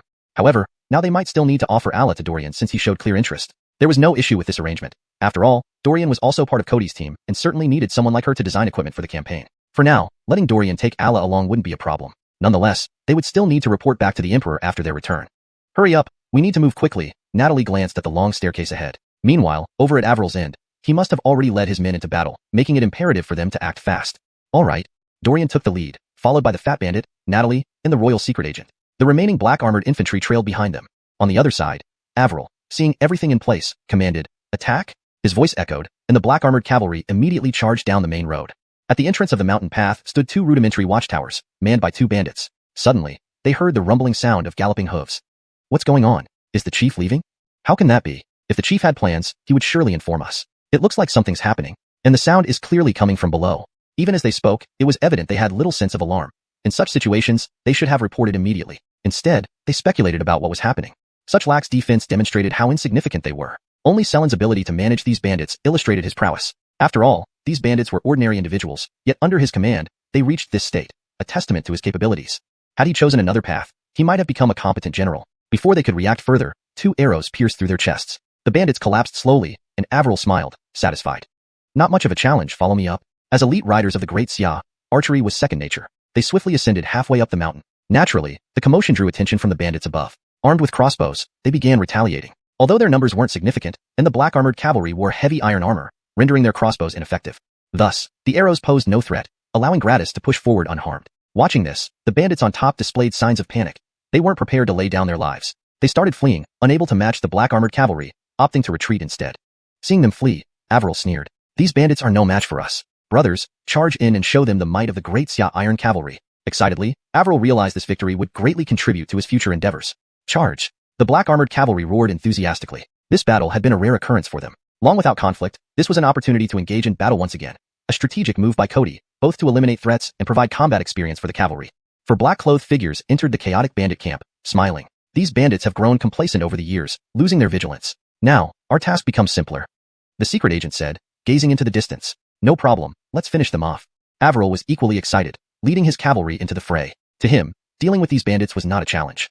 Meanwhile, in the bandit camp, a middle-aged man emerged, observing the disarray with confusion. He was Selen, the leader of the bandits. He had no clue what was happening, why the camp was suddenly in chaos. What's going on? Selen asked, looking at a few nearby bandits. One of the bandits hurriedly replied, Boss, someone has invaded us. Who? Selen frowned. For years, no one dared to attack them. It was quite unusual. Over time, they had established dominance, and an assault like this was unexpected. Yet, his subordinate's vague response frustrated him further. How could he not explain clearly in one go? Translation completed. While maintaining the original tone and style, natural English fluency, and ensuring coherence with the previous content. Paragraph and line breaks are consistent with the original text. Hashtag chapter 335, the mighty Selen. This made Selen somewhat dissatisfied. After all, for him, these subordinates were utterly useless. They couldn't even figure out what was going on. They truly were trash. Selen had already seen that someone was about to charge in, yet he still had no clue who the enemy was. This pained his chest immensely, for it was indeed a great humiliation for him. Thinking of this, Selen looked at his subordinates and gave a cold snort. All of you, settle down. Don't panic so much. What exactly is happening? Hearing this, one of the bandits, who seemed relatively calm, ran over and respectfully said, Boss, the black armored army has attacked. They're almost at the entrance of our camp. They're not here with good intentions. This made Selen slightly dazed. Why would the black armored army be here? What was going on? However, regardless of anything else, the enemy had already launched their attack, and he could not just sit back and wait for death. Thinking of this, Selen gave another cold snort. Why are you panicking? It's only the black armored army. Follow me and fight them back. Make them pay a price. Tell them that the Sky Raiders bandit gang isn't easy to bully. With that, he immediately picked up his weapon and prepared to charge out. But he also felt some worry. These enemies were no simple foes. The black armored army, of course, he had heard of them before, the most elite force of the Great Xia dynasty. Why were they here now? What exactly was going on? Why hadn't he received any intelligence about this? These people intended to annihilate him. It was damn infuriating. However, this realization also made Selen understand something. His opponent was clearly well prepared. He might not necessarily be able to handle them. Thinking of this, Selen grew more serious. His life was the most important thing. If things didn't work out, then he should abandon these people. You're right. We aren't easy to bully. Some of the bandits became excited as well. They trusted their boss deeply. He had always led them to victory. No matter what, the black armored army wouldn't be an issue. They had defeated Imperial forces before and could do it again. Seeing them grow excited, Selen nodded and led these bandits in a frenzied charge against the black armored army. To him, this was his camp. He didn't want to give it up easily. If he could resist, he would try his best. Soon, they reached the front gate. Selen looked at the charging black armored army and was shocked. He couldn't describe what he saw. There were more than 1,000 soldiers here. This wasn't just a small group of troops. Could anyone explain this accurately to him? At the same time, Selen fully realized how inadequate his subordinates really were. However, he also began to have thoughts of retreat. Clearly, the black armored army were incredibly elite warriors. He might not necessarily be their match. Even though he was a high Conroy Earth-class warrior, the enemy obviously had more powerful figures and a larger number of them. His men could hold against ordinary armies, but faced with such a formidable force, especially the Great Xia's most elite cavalry, he knew his subordinates wouldn't stand a chance. Thus, he needed to be cautious. Brothers, attack. We can't let them destroy our camp. Charge. Follow boss. Kill these people. Protect our camp. The bandits grew excited. Following Selen meant endless confidence. They never thought they would lose. Thinking of this, they charged forward. Avril watched this scene and gave a cold snort. Facing this charge, they wouldn't fear anyone. Selen instantly plunged into the crowd. In a single engagement, 2 black armored cavalrymen were killed. If not for the restrictions here, his attacks would have been even more devastating. Still, his killing speed was rapid enough, and many were already dying under his hands. Seeing this, Avril rushed forward. 7 or 8 men had already been lost. They couldn't allow this to continue. Seeing Avril charge towards him, Selen gave a cold snort. Does the court not know my strength? Sending just an upper Conroy mystic class warrior like you? That's too disrespectful. Plus us. Suddenly, a voice appeared behind Selen. A punch aimed at his back was easily blocked by him. Take this. 3 other royal secret agents also quickly attacked Selen. But an upper Conroy Earth-class warrior's power was incomparable. Otherwise, he wouldn't have become the leader of these bandits. How come the general hasn't arrived yet? Avril revealed a worried expression. 5 of them could only stall Selen at most. They couldn't defeat him. Moreover, this was while Selen wasn't using his full strength. He knew that the court wouldn't send only Avril and his team. Where were the rest of them? This made Selen very nervous, unsure how to face these enemies, so he needed to conserve his strength and not give the enemy any opportunity. On a side road, the black armored army moved forward smoothly. There were no guards on this road as everyone had been drawn to the main battlefield. This made their progress very convenient, and soon they were upon the camp. The bandits, now facing a 2-front battle, began to retreat gradually. However, they all knew they were now dead ends and could only fight to the death. Seeing this scene, Selen's expression changed drastically. He knew he had to leave. Forcing Avril back with a punch, he turned and ran without hesitation. At this moment, any hesitation would only increase the threat. Thinking of this, he started to flee rapidly. Seeing this, Avril was momentarily stunned. This guy actually chose to run away, but he wouldn't make it far. Outside were 5,000 black armored cavalry waiting. They couldn't charge in but could surround the camp from the outside. After all, the camp was so small that it couldn't accommodate so many troops. So this guy could only choose the secret passage. Chapter 336, a direct confrontation. This way, they would walk straight into their trap. Avril was fully aware that Natalie and the others were nearby. If this fellow continued on this path, it could only end in death. In such a situation, Avril revealed a faint smile, with no intention of chasing him.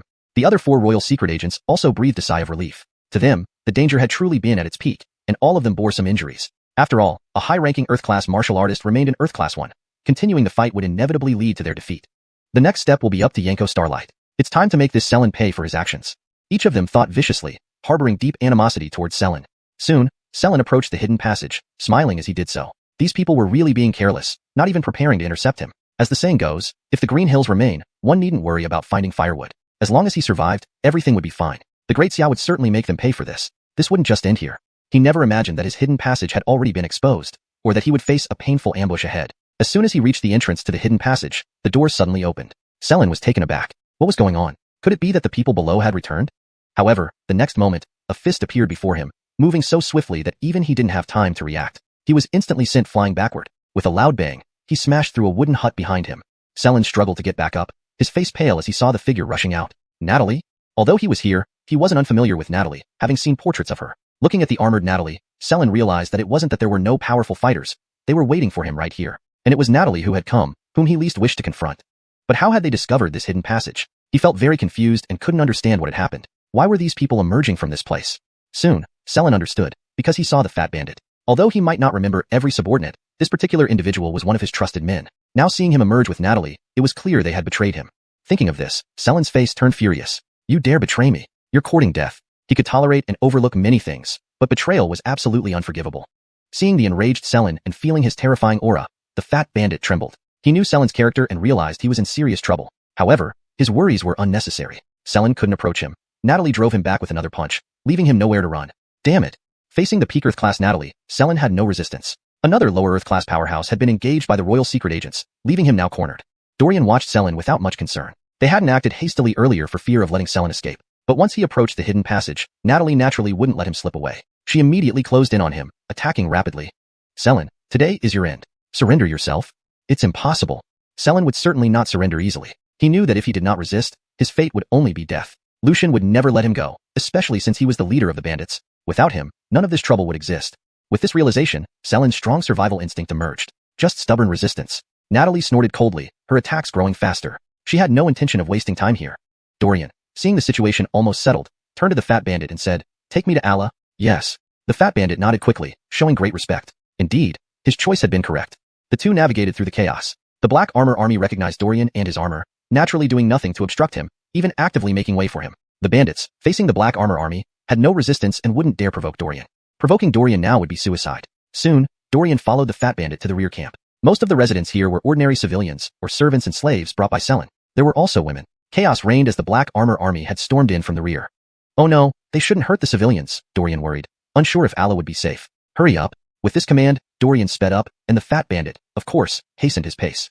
That's them. Suddenly, the fat bandit spotted two women and pointed them out immediately. Dorian's gaze shifted, revealing a beautifully captivating Gigi protecting a young girl. Despite some dust on her face, her beauty shone through. Though dressed in simple clothes, her demeanor set her apart. Dorian realized she must be someone special. The person who designed these ingenious devices was surely no ordinary individual. Her beauty surprised him. Such a beautiful and talented Gigi was definitely worth fighting over. However, they were not in good shape, surrounded by a group of black armor soldiers. Though Selin had assigned guards, the bandits were no match for the Black Armor Army. Seeing Allah and the other Gigi, the black armor soldiers hesitated, unsure if they should act. Both women didn't appear threatening. Allah gripped a long sword, calmly facing the black armor soldiers with a certain amount of poise. Chapter 337.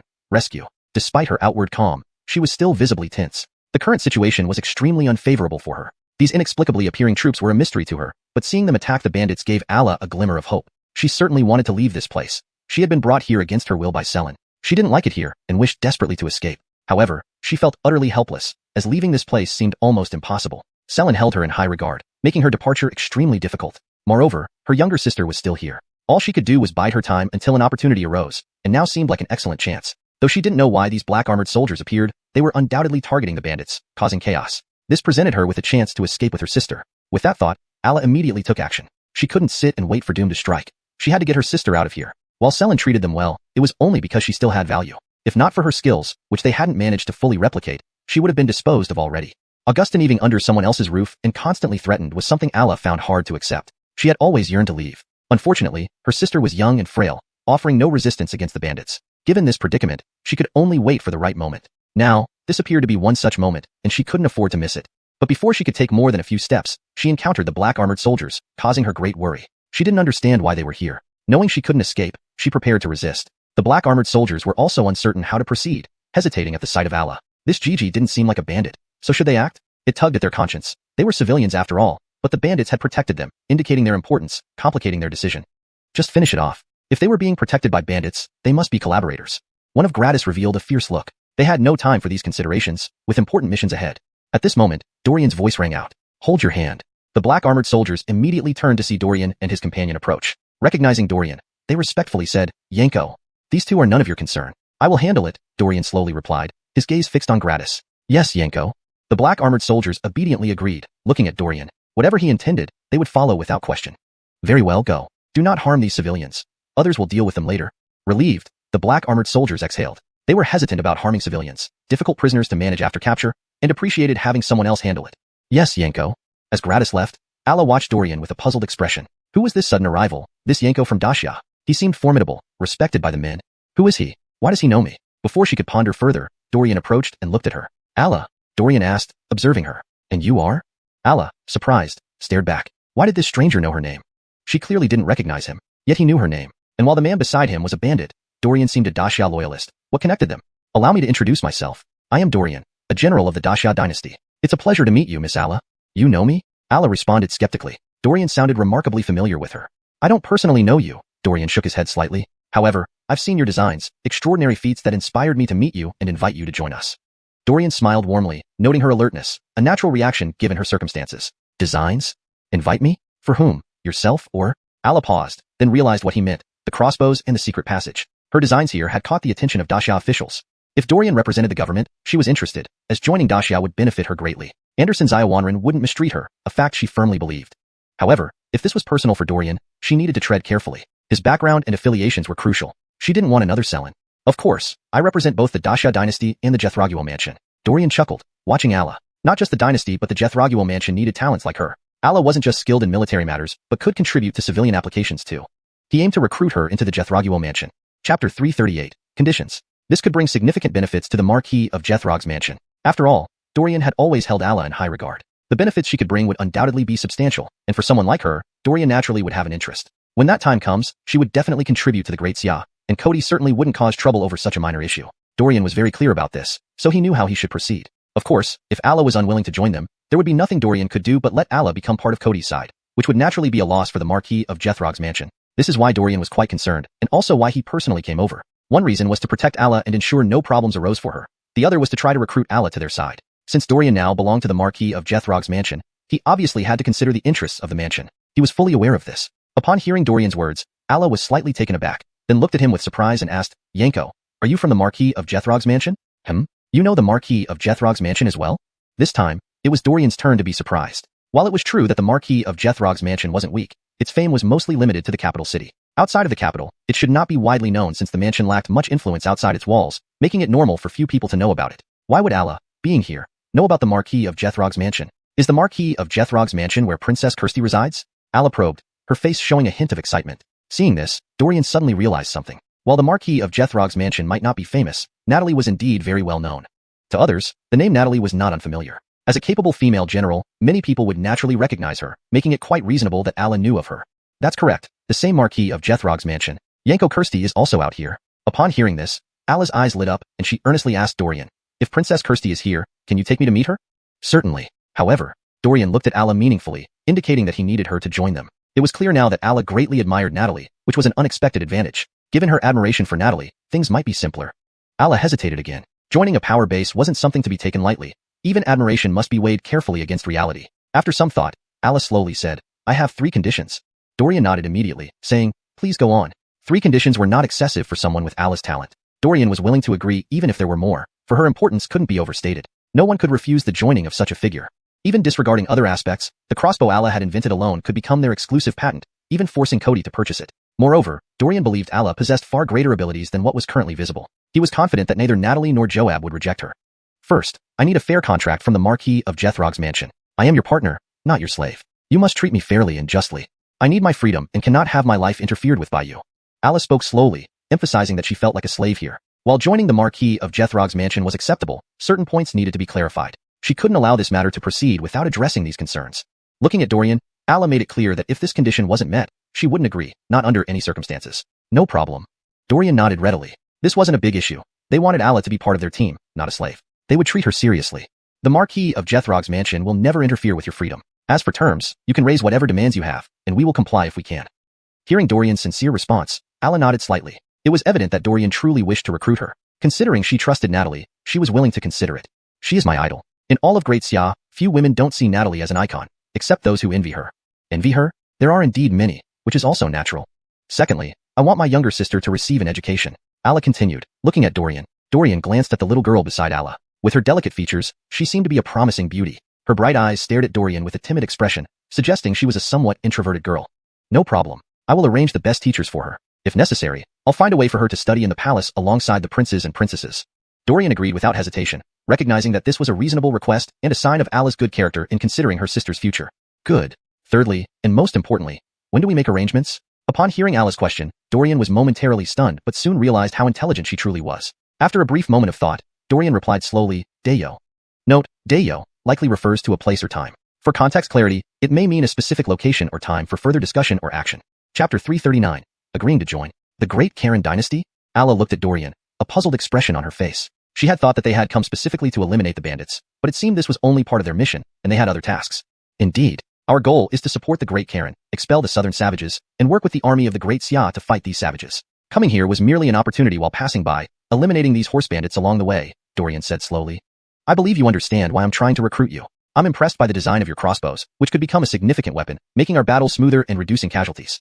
So, Miss Daryoj, you'll be accompanying us to the front lines. Ala nodded, having already guessed as much. Going to the front lines made sense. After all, they wouldn't let her stay idle. All right, I understand. However, I hope you can find a way to safely send my younger sister back. The battlefield isn't safe, and I don't want her to come along. Ala's gaze fell on Dorian. This was her third request. Dorian nodded, admiring Ala's sense of responsibility. Among her 3 requests, only one concerned him directly, a very reasonable demand that revealed her care for her younger sister. This actually reassured him about Ala's loyalty. After a brief pause, Dorian replied, I will have the royal spies escort her back safely. You can rest assured. The royal spies accompanying me are lower-class Earth Conroik warriors. All right. Ala nodded. Since you agree, I am willing to join the Jethraguo Manor. Ala smiled faintly, truly admiring Natalie and feeling excited to join them. Great.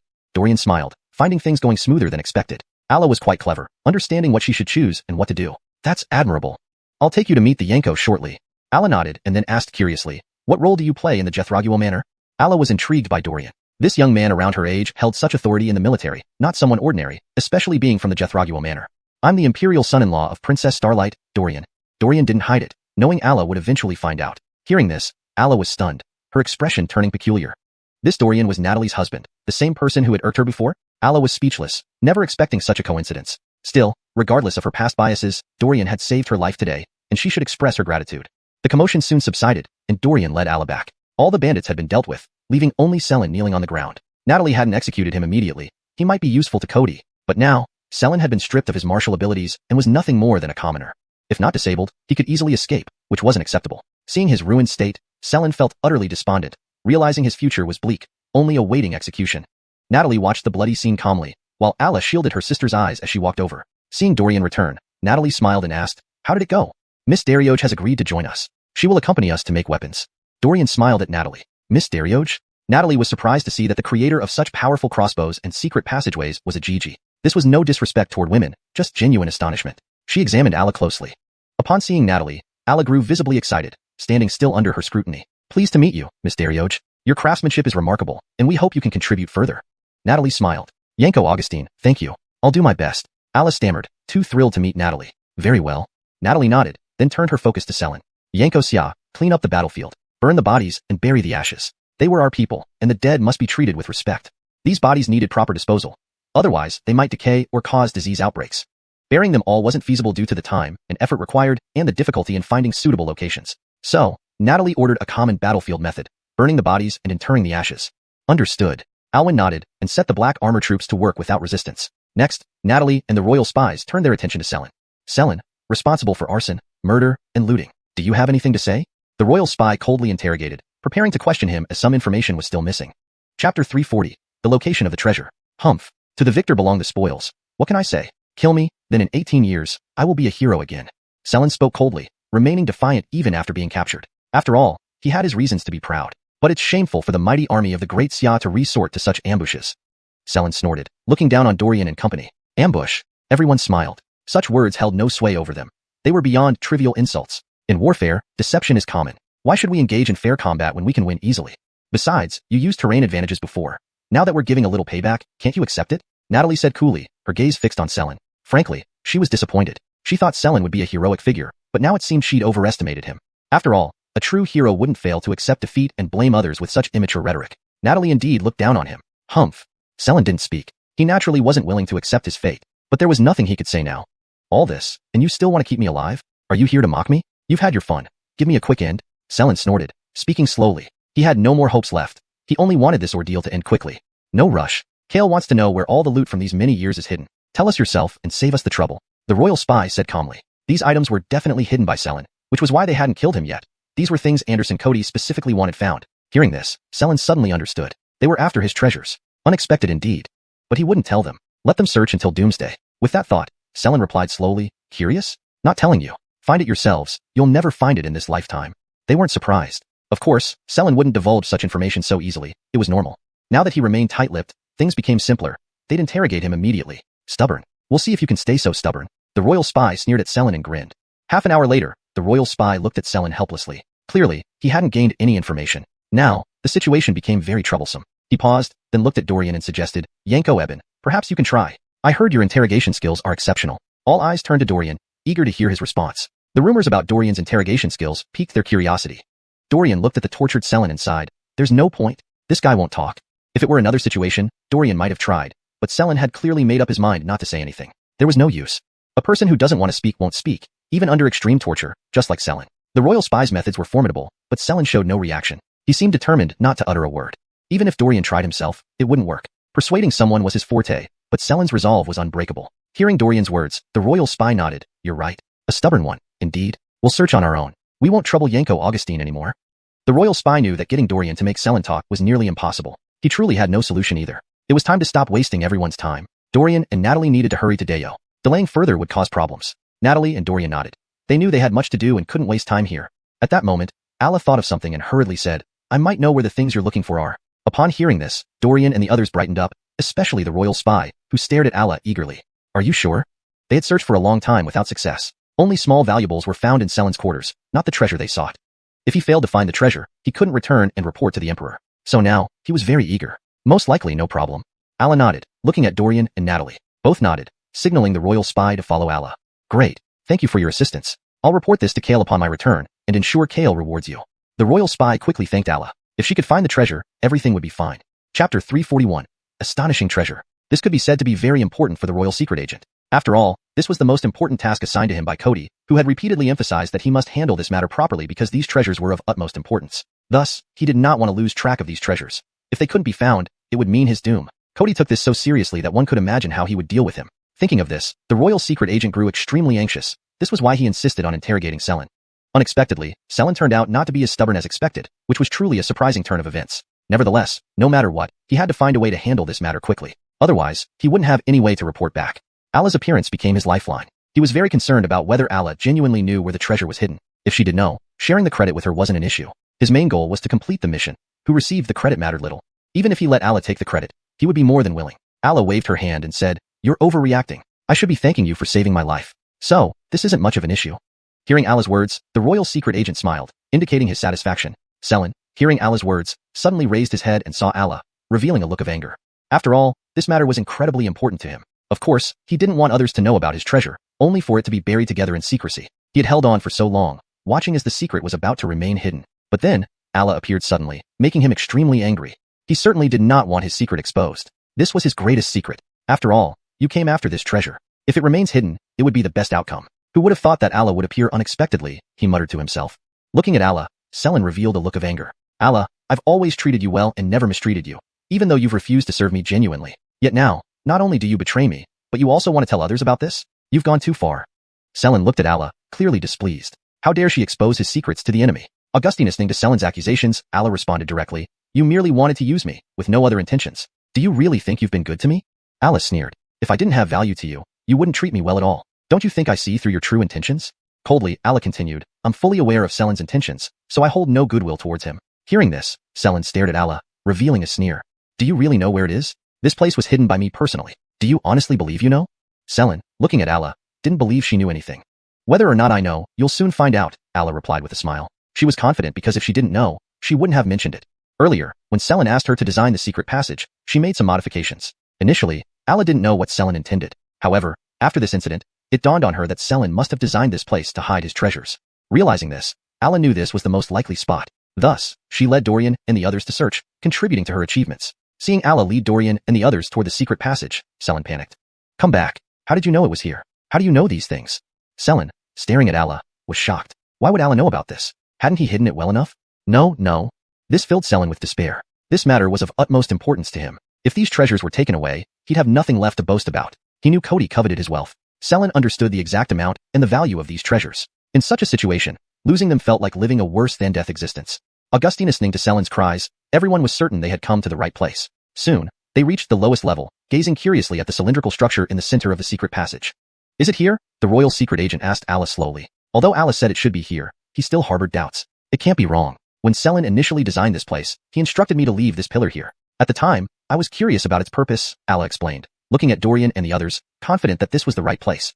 Dorian and Natalie exchanged glances, believing Alla's explanation. They realized that constructing such a place was not just for survival, but also to conceal valuables. Dorian smiled, thinking this scenario made perfect sense. It should be here. Otherwise, why would Selin build such a secret passage here? It clearly conceals deeper secrets. Chapter 342, Bountiful Harvest. Dorian spoke slowly, his eyes on the royal secret agent. Augustine listening to Dorian's words, the royal secret agent brightened up and felt that what Dorian said made a lot of sense. If not for this place being so well hidden, how could they have failed to find it all this time? Therefore, they might have missed something critical in their searches. Regardless, they had already arrived here and should figure out a way to proceed. Is this the spot? How do we open it? The royal secret agent stared at the massive pillar with a puzzled expression. Just how was this supposed to be opened? It was indeed a big question. Dorian wasn't clear about these details either, and he looked over at Alla. After pondering for a bit, Alla examined the giant pillar. Although she designed it, there were certain aspects Bobby naturally wouldn't let her know about, thus keeping them deeply hidden. This was part of what they needed to investigate, seeing if they could uncover any issues. After some contemplation, Alla smiled and said, I think I found the problem. It should be a simple mechanism. A mechanism? Dorian asked, looking at Alla. Yes, this seems to be one of the simple mechanisms he asked me to design. I didn't expect it to turn into this. Bobby truly has some skills, she replied. Hearing this, Dorian and Natalie exchanged glances. The guy must be skilled if he could achieve such a level. It was quite normal that Bobby managed to construct something like this. How do we open it? Dorian asked, uninterested in Bobby's affairs. What mattered most was understanding how to unlock this thing. If it could be opened smoothly, everything would be resolved. Otherwise, he would have to ask Clarence to send people to deal with it. A powerful martial artist's full attack could break through this place, but that might damage the contents inside, which Clarence wouldn't want. However, when that time came, it wouldn't be his concern anymore. Letting Clarence worry about it, they needed to hurry and leave. The royal secret agent watched Alla intently, wondering if it could really be opened. This was very important. No problem, give me a moment. Alla smiled. Since she designed it, even if improved by Bobby, she knew how to operate it. She was very confident about this. After a while, she realized that this system hadn't changed much from its core. It was still largely her original design. No problem. Leave it to me. She carefully explored an indentation containing a small round knob, turning it cautiously. Shortly after, a clicking sound emerged, and a stone door slowly opened before everyone, causing a look of surprise among them. Though the design shared similarities with external ones, it was clearly more refined and superior, exceeding their expectations. Alla was indeed impressive. Dorian had never seen such mechanisms in this world. In his own era, such devices were common. But in this tech-limited world where martial prowess reigned, someone creating something like this made him wonder if Alla belonged to his side. Clearly, she was just exceptionally talented. Soon, they were stunned by the sight inside. Stacks of large chests lined the area. Natalie opened one randomly to reveal golden treasures shining within. My goodness, Dorian remarked. These amounts of gold were substantial, and their potential use immense. However, all these were for Clarence. Dorian and his companions could only marvel. Other chests contained porcelain, paintings, jewels, and even black iron ore. This Bobby really has an impressive collection, Natalie noted, comparing it to Max's estate, which paled in comparison. This was understandable since Bobby pillaged everywhere, while Max's estate remained peaceful, hence lacking similar wealth accumulation. Thus, it wasn't that Joab or others withheld funds from Dorian, but that Max's estate was itself impoverished, having little to offer Dorian. Otherwise, they wouldn't have been stingy with Dorian. They genuinely had nothing to give him now. This guy has done a lot of such things. These riches probably match the treasury's annual income, Dorian sighed, admiring the wealth. He couldn't deny feeling drawn to it. Given such wealth was hard to resist. Yet Dorian knew better than to covet anything. These belonged to Clarence, and shouldn't be coveted. Reflecting on this, he displayed a helpless smile. That's everything. We'll leave it to you, and we won't interfere further. Looking at the royal secret agent, Dorian and his group had no intention of lingering. Problems needed swift resolution. Understood. The royal secret agent nodded, turning to Alla. Thank you for your help. Without you, we'd never have found these.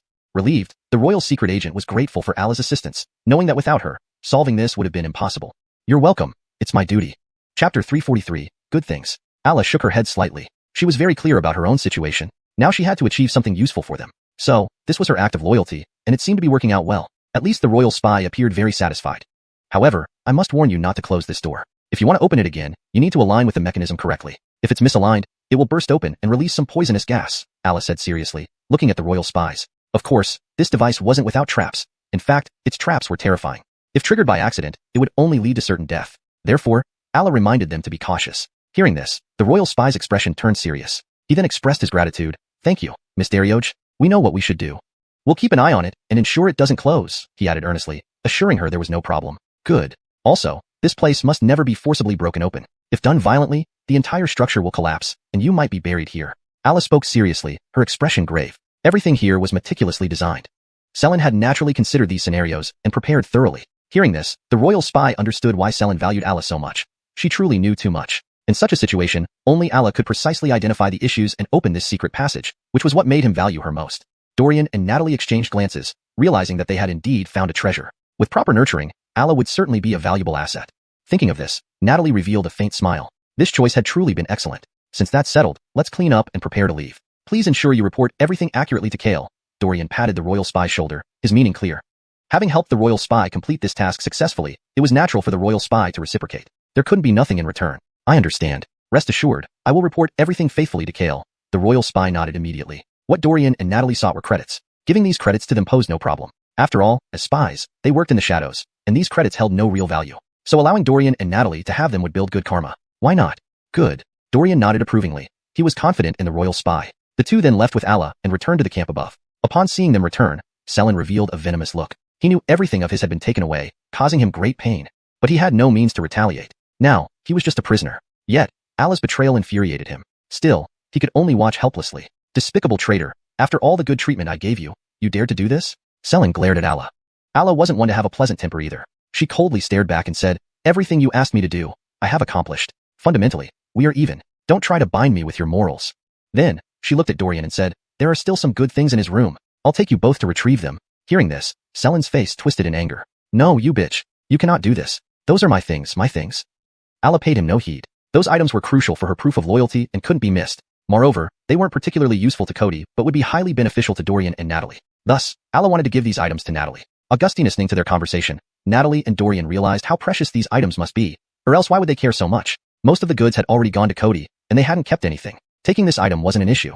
Natalie smiled and said, sure, I'm curious what treasure Selin has hidden. Right? Allah nodded as she heard Selin's curses. Dorian glanced at the man and smiled lightly. This guy is useless now. If you want revenge, you can kill him directly. Otherwise, we can take care of it. With everything resolved, Selin had no further use. Considering Allah's intense hatred towards Selin, Dorian planned to let her handle it. After all, he saw that Allah had never killed before, but given her future role, experiencing bloodshed wouldn't hurt.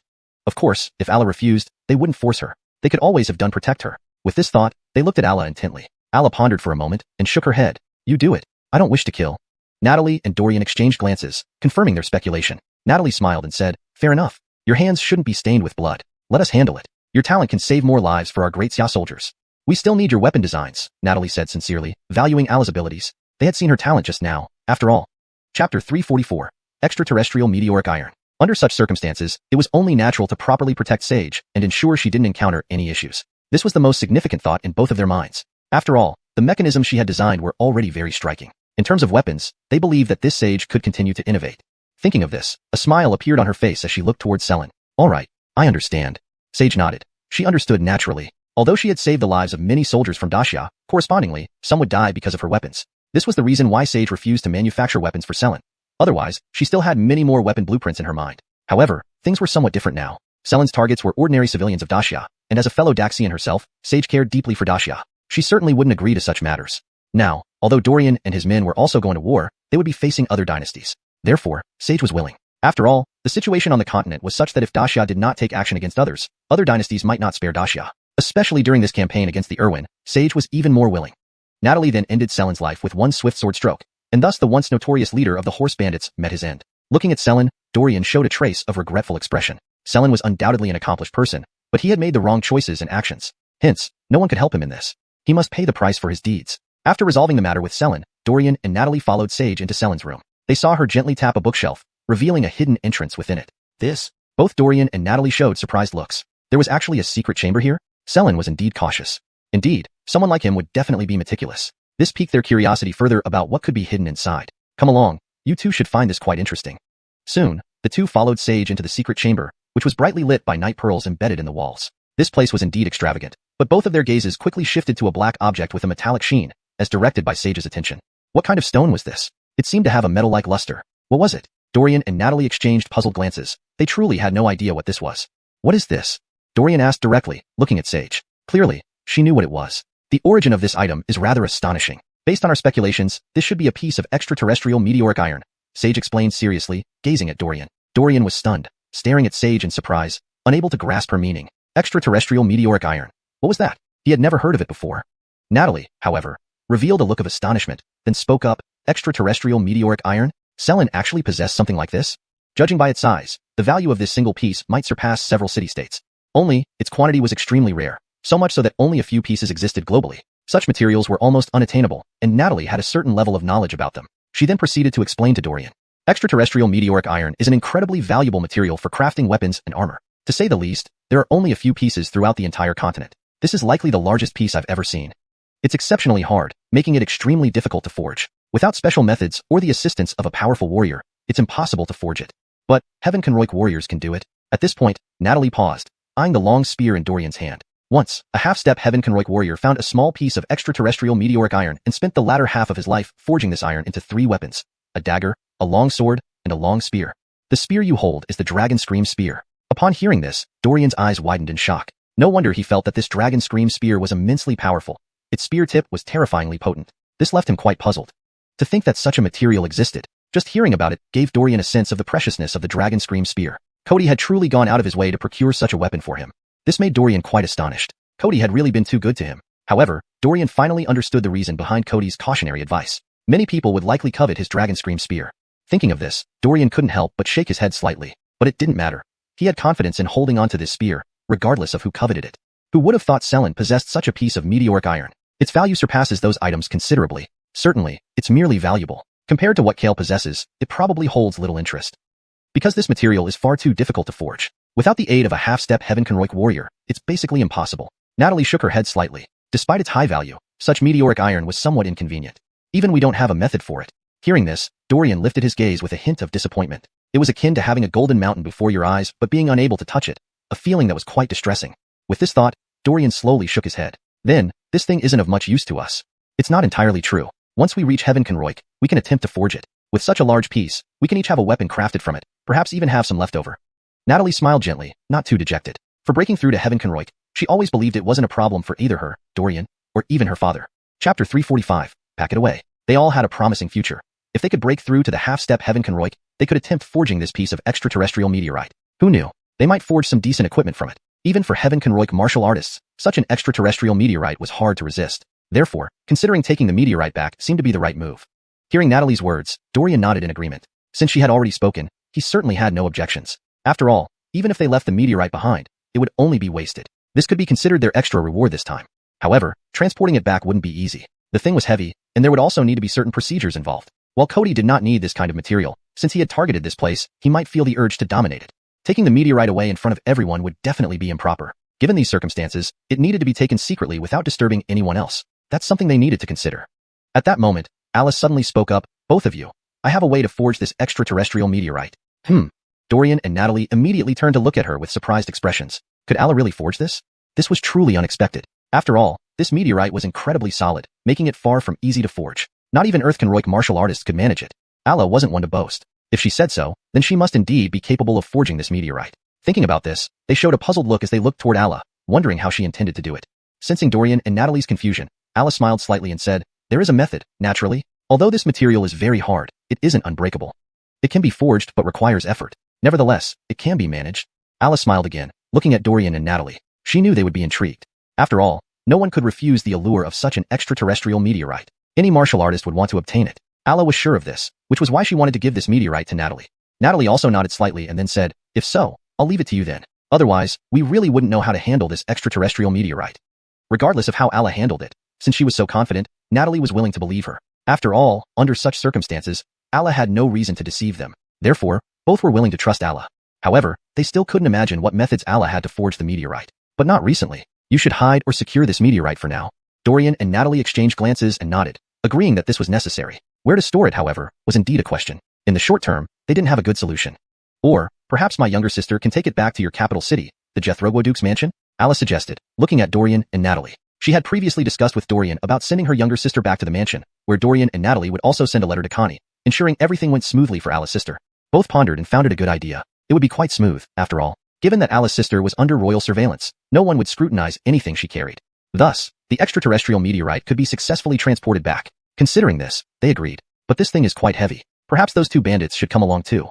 Natalie looked at Dorian and Alla with a questioning expression, knowing they should consult Alla's opinion. If she disagreed, they wouldn't force it. No problem, Alla nodded, indicating her trust in Dorian. Dorian also thought for a moment. With royal surveillance on the bandits, there would be no issues. Once the meteorite was packed into Alla's belongings, they could carry it easily. This would make things much simpler. However, assuring the two bandits' cooperation was essential. After some consideration, Dorian looked at Natalie and suggested, why don't we have them report directly to the Jethrogo Duke's mansion? That way, they'll take it more seriously, and we won't have to worry about anything. Natalie nodded in agreement. It was indeed a good idea. Despite being bandits, these men could make the right choices, proving themselves smart. His home also had many guards, so there was no fear of mischief. This plan could ensure Alla's sister's safe return, making it a great strategy. Immediately, they divided tasks. Natalie drafted a letter to Connie, explaining the situation and how to proceed. Dorian, on the other hand, went with Alla to find her younger sister, Dario Xiaoxian, and the two bandits, intending to instruct them clearly. It was crucial not to keep them in the dark and to warn them, ensuring they understood the necessity of making the right choice. After all, it was important for everyone involved. Both of you, I have a task for you. When completed, I will provide some benefits and positions, allowing you to join the Jethrogo Duke's mansion. How does that sound? Hearing Dorian's words, the two bandits appeared surprised, never expecting Dorian to offer them such opportunities. After pondering, they smiled and hurriedly nodded. We have no problems. We are willing to join the Jethrogo Duke's mansion. Chapter 346, Arranging the Aftermath. Of course, the two weren't foolish. They knew what choice to make and understood their top priority at the moment. This was an invitation from Dorian, and there was no way they would refuse. For them, joining the Jethrogo Manor now was undoubtedly the best option available. Therefore, they were determined to join the Jethrogo Manor, allowing them a chance to truly integrate into society without living in constant fear. August and Eving among bandits brought immense pressure, as these bandits had no future or prospects. Given this rare opportunity, they certainly wouldn't let it slip away. With that thought in mind, they became serious, looking at Dorian. Of course, Dorian couldn't just trust them easily. They would have to be tested, and he had some tasks prepared for them. This made both of them quite nervous, uncertain about what Dorian would arrange for them. The test was critical. If too difficult, it could be very dangerous. Thus, they were extremely attentive. My only requirement is this: protect Noel. Understand? Dorian stared at them seriously, and they nodded in earnest agreement, signaling their understanding. At that time, you must safeguard Ina's package and deliver it to the lady of Jethrogo Manor upon arrival. Do you understand? Dorian coldly instructed, eyeing the two. We understand, they replied. Good. Once you reach the Jethrogo Manor, you will be given guard duties. Work hard, and improving your strength won't be an issue. After gaining power, the Jethrogo Manor will entrust you with more significant responsibilities, making you men of influence. No need to stay here as bandits living in constant fear. Is that not better? Dorian smiled slightly, offering encouragement along with his stern command. Thank you, Yanko Eben. It's nothing. Go now and remember my words. Don't even think about escaping. You'll be returning with the Imperial spies, whose skills and methods are known to you. It's best not to play tricks on us. Dorian warned them as he spoke, emphasizing the seriousness of the situation. They quickly nodded, not daring to entertain any other thoughts. Dorian was their savior. Without him, they'd meet the same fate as Selen and the others, dead. They saw clearly that the Black Armored Army left no one alive, which was expected since bandits had no place in this world except in death. The Black Armored Army sought to sharpen their ruthlessness, and leaving captives behind posed potential threats and complications they didn't wish to handle. Killing was common in military life, and nobody felt out of place. That Dorian saved their lives filled them with gratitude, leaving no room for further complaints. Now, providing positions in Jinxing City was like giving them a second life. They would readily agree to any demands Dorian had. Soon, Dorian and Rhea returned to her room where she revealed a peculiar box-like item. Dorian was surprised. What is this? This is a small contraption I made, capable of holding many things. And it has a secret compartment, Rhea explained while demonstrating how a hidden compartment appeared beneath the bookcase. Dorian was impressed by the ample space sufficient for the meteorite.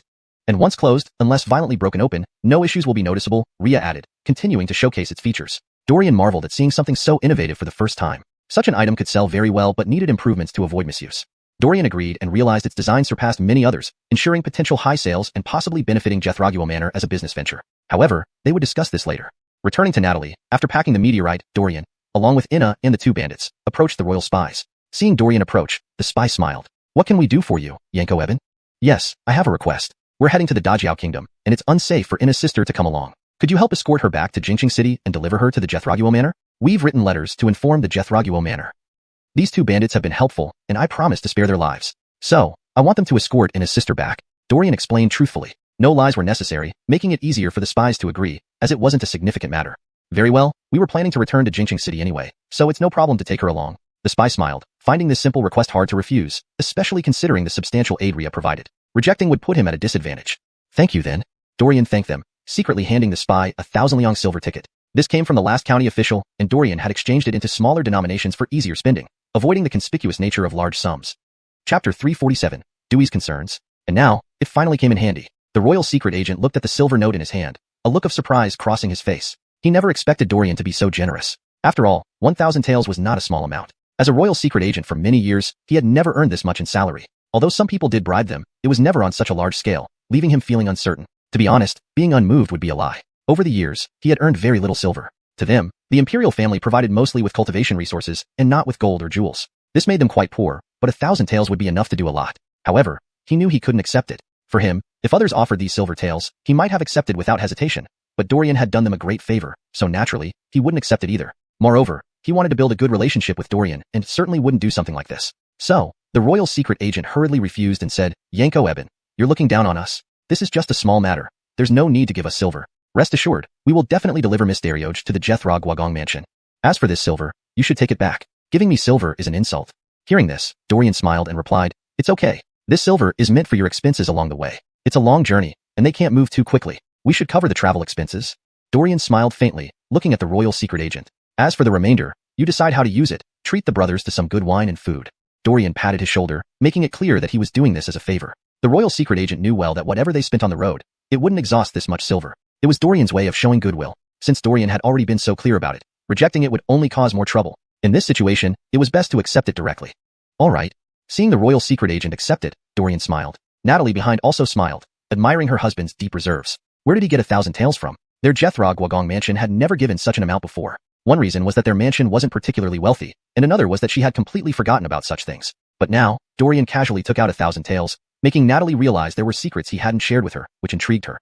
Dorian quickly arranged a few matters for the royal secret agent. Seeing him agree, Dorian smiled gently. Turning around, he met Natalie's smile, and seeing her meaningful grin, Dorian suddenly felt nervous. Whenever Natalie wore that smile, nothing good ever followed. Something always happened, making Dorian quite anxious. "What?" "Nothing, let's talk later."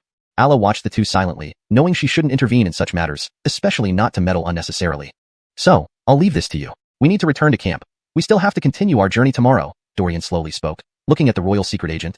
"No problem, Yanko Eben, rest assured. I'll take good care of her," the royal secret agent assured, patting his chest. Dorian entrusting this matter to him was a sign of trust, and he couldn't betray that trust. Alla looked at Darioj Xiaoxian, her face showing helplessness. "When you arrive in the capital city, remember to be obedient, alright? Sister will come back, and you wait for me there." Darioj Xiaoxian naturally understood she would have to part ways with her sister. It was hard for her to let go, but being a sensible child, she knew what she should do and what she shouldn't. "I understand, sister. I'll wait patiently," Darioj Xiaoxian answered, looking at Dorian and Natalie with a hint of sadness. What a tough time for such a young girl, but even tougher for Alla, who had taken care of Darioj Xiaoxian all along. "Don't worry, once she arrives at the Jethro Gwagong mansion, she won't suffer any hardships," Natalie said with a gentle smile. Alla nodded, trusting Natalie's words. A mansion capable of raising someone like Natalie surely wouldn't let Darioj Xiaoxian down. Soon after, the three left, preparing to head back with the Black Armor Army. On the way, Natalie suddenly asked Dorian, "Where did you get the 1,000 taels? I don't recall giving you so much." Hearing this, Dorian sighed with relief. It turned out Natalie was concerned about this matter, which was easy to resolve. "It's like this." Dorian explained the whole situation. "If you need it, feel free to take it or give it to my mother-in-law." Dorian was well aware of the financial state of the Jethro Gwagong mansion. Being constantly engaged in wars outside, they didn't have many properties. Although the emperor had rewarded them generously, it barely covered the enormous expenses of a ducal mansion. Dorian had thought about starting their own business but found it difficult, not because he lacked the capability but because they were soon going to war, and establishing a business wouldn't be simple in a short time. Augustine listening to Dorian, Natalie felt a warm glow in her heart. Dorian truly was her beloved husband. The choice she made initially under peculiar circumstances, Natalie had gradually accepted over time. Now that Dorian was always considering the Jethro Gwagong mansion, how could she remain indifferent?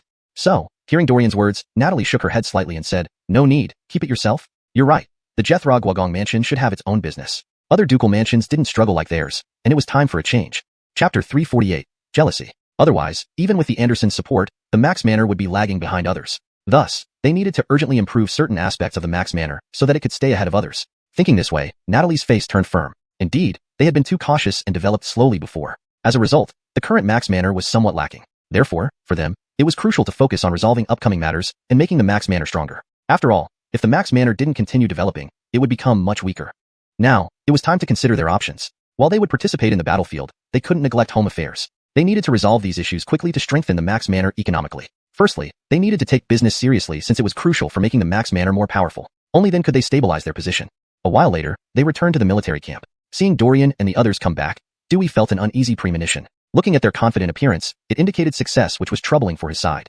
Certainly, their victory posed a problem for him, and this made him more cautious. This victory was tough for him to accept, so he had to carefully think about the impact of Natalie's success. However, he must now clearly consider how to proceed. Yanko, will there be trouble now? A soldier under Dewey asked cautiously, looking at him. The situation was problematic for them. There will be, but they won't do anything excessive right now. They need to keep the troops stable, Dewey replied slowly. The current situation was indeed troublesome for him, but he needed to consider how to handle the next steps clearly. Soon, seeing Natalie and the others return, Dewey managed to smile and said, Marshal, you're back. Looks like everything went very well. Dewey chuckled and looked at Natalie, his smile hiding something sinister. Yes, very successful. Those horse bandits were not a match at all, Avril replied cheerfully, eyeing Dewey. For Avril, mocking Dewey was necessary because he disliked Dewey, who always acted timidly, something Avril despised. However, he still needed to respect Dewey's status despite his dislike. Of course, such mockery left Dewey speechless. Indeed, just as the saying goes, the new generation surpasses the old. Marshal Augustine actually managed to resolve those horse bandits. Quite an achievement. Dewey chuckled, feeling regretful for not participating directly in the battle, as this battle credit was very important, but now it was handed over entirely to others. He also realized that Natalie's smooth progress indicated thorough preparation and significant support from the Anderson, making him very displeased. Why did the Anderson trust Natalie and Joab so much when he was the seasoned general, fit to be marshal? Jealousy began to rise within him, making him want to question Anderson Cody why things turned out this way. Seeing Dewey's fake smile, Natalie responded calmly, it was mere luck. Without the Black Armor Army's help, we wouldn't have been so successful. Hearing Natalie remain humble, Dewey clenched his fists tighter but kept his smiling facade. Resolving them will certainly ease the burden on the people of the Empire. This time, the Anderson will surely commend you. Understanding his intent, Natalie replied, that's true. Yanko Jim guarding the rear allowed us to act. Thus, the true credit goes to Yanko Jim. After this courteous exchange, they returned to the main tent and got down to business. Now, our goal is to head straight to Dayo as swiftly as possible. This operation went smoothly without much delay, ensuring our pace remains reliable. Natalie spoke calmly, their ultimate objective being the Dayo front. Thus, they needed to travel fast. Indeed, but the situation at Dayo might not be optimistic. We still have infantry, slowing down our speed significantly, Dewey remarked, looking at Natalie. It wasn't undermining their effort but rather a factual statement. They had infantry limiting their travel speed compared to cavalry. Therefore, they needed to consider how to expedite support. What do you suggest, Yanko? Natalie looked at Dewey seriously. Though they clashed, Dewey wouldn't openly oppose her, at least not immediately. Any conflict now would cost both sides. So, stabilizing the situation in Dayo and earning military credits would come after arrival. Dewey nodded. I have an idea. We can split our forces. Send the cavalry swiftly to Dayo while the infantry follows afterward. This way, the cavalry can reach the battlefield quickly. We have plenty of cavalry capable of helping Dayo. Once the infantry arrives, forming an encirclement, we can confront the southern savages. Seeing our iron cavalry, they will likely retreat, achieving our goal of driving them back to their cities. Undeniably, Dewey showed competence in strategy. Chapter 349. Volunteering. After all, he was a veteran general and still possessed this capability. They had 5,000 cavalry here, all of whom were elite soldiers. Splitting into two groups would be an excellent choice under the current circumstances. However, such a move would add significant pressure on them. In such a scenario, if the Irwin did not intend to retreat and plan to fight to the death with them, even the combined force of these 5,000 cavalry and the 10,000 troops from Great Karen would not stand a chance. This decision was still fraught with danger. To reach the battlefield quickly, they had no other choice but to go through with it. Thinking of this, Dorian and Natalie exchanged glances, both seeing a hint of hesitation in each other's eyes. Yanko Dewey was not merely causing trouble. He was seriously proposing his suggestion. It was just that this suggestion carried too much risk. Of course, if successful, the military merit would also be substantial. Under such circumstances, deciding who should go posed another problem. By bringing up this matter, Dewey most likely wanted to undertake the mission himself. After all, he had yet to establish any achievements and was probably anxious about it. This was a normal situation. Natalie nodded slightly after some thought and said, Yanko Jim makes a lot of sense. This is indeed the best method, but leading the cavalry first would be very dangerous if the enemy does not plan to retreat. Natalie highlighted the risks involved to ensure Avril and the others remained cautious. Indeed, any misstep could lead to catastrophic consequences. They needed to be careful. Dewey watched their expressions, revealing a smile at the corner of his mouth. For him, proposing this naturally meant he intended to undertake the task. As Natalie imagined, he was currently without any accomplishments, feeling very anxious. He wished to earn some credit and recover from his disadvantage. After all, in the Great Xia, military achievements always mattered. If successful, this would count as a great achievement for him. Of course, failure would be very dangerous, but he was not overly worried. In his view, once the Iron Cavalry of the Great Xia arrived, the Irwin would retreat. That was a common occurrence. After all, the Iron Cavalry of the Great Xia was no pushover, and the Irwin knew how formidable they were. They wouldn't engage in such a foolish battle. Thus, Dewey believed this was the best and easiest way to establish military credit. Successfully making the enemy retreat would count as a major accomplishment, earning him greater attention from Cody in the future. With this thought, Dewey cleared his throat and said, since I proposed this, I should be the one to complete this task. Although it is very risky, I should go. The Marshal cannot take such a risk herself, and the other generals are relatively young and easily outwitted by the Irwin. Dewey spoke slowly, trying to emphasize his advantages. Augustine listening to Dewey, everyone exchanged glances, showing thoughtful expressions. Clearly, Dewey was targeting this merit. While there was no problem letting him go, his eagerness seemed unusual. Why was Dewey so proactive? There must be a reason. Did he have a surefire strategy? This point intrigued them greatly. After some contemplation, they decided to follow Natalie's judgment, knowing she would have her thoughts and wouldn't let Dewey go alone. Indeed, Natalie was quite hesitant. Dewey's behavior made him difficult to control. He had openly expressed his intention to do something, and except for her, no one could hold him back. Even she felt that Dewey might not show respect. Perhaps Dorian should accompany him. Thinking this, Natalie glanced at Dorian. However, sending Dorian along also posed risks. Although Dewey wouldn't dare attack Dorian directly, Dorian's rank was lower than Dewey's. Any special arrangements by Dewey could easily place Dorian at a disadvantage. After pondering for a while, Natalie said slowly, I trust Yanko Jim's capabilities, but another general should accompany him. This way, they can support each other en route and enhance safety. Upon hearing this, Dewey understood clearly. Natalie wouldn't send him alone. But who would she send? Who dared challenge his decisions? So, Dewey didn't mind and nodded slightly, saying, if any general wishes to accompany me, that would be even better. Dorian immediately understood Natalie's intentions, stood up, and said, I'll go. I'll lead the cavalry with Yanko Jim. Everyone was taken aback, not expecting Dorian to volunteer. But given Dorian's role as Natalie's husband, it made sense for him to support her decision. Besides, Dewey clearly had ulterior motives, and Dorian was the most suitable person. Although Natalie didn't want to do this, she had no other choice. Seeing Dorian's determined gaze, she understood his resolve. Taking a deep breath, Natalie said, very well, Evan Yanko and Jim Yanko will lead the cavalry to the Great Karen battlefield to support them. Once there, act prudently and avoid rash actions.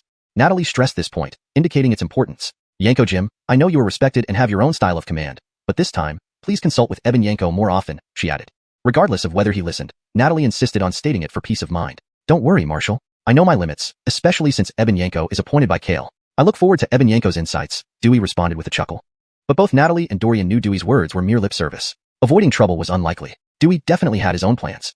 Chapter 350. News returned. All right, then I'll trouble you, Yanko Jim, Natalie immediately said. No matter what, since Dewey had promised, he dared not behave outrageously, or else he would have to face the consequences. Rest assured, Marshal, this old man will certainly not let you down and will handle this matter appropriately. Fine, that's it for today. Everyone go back and get rested up. We depart early tomorrow.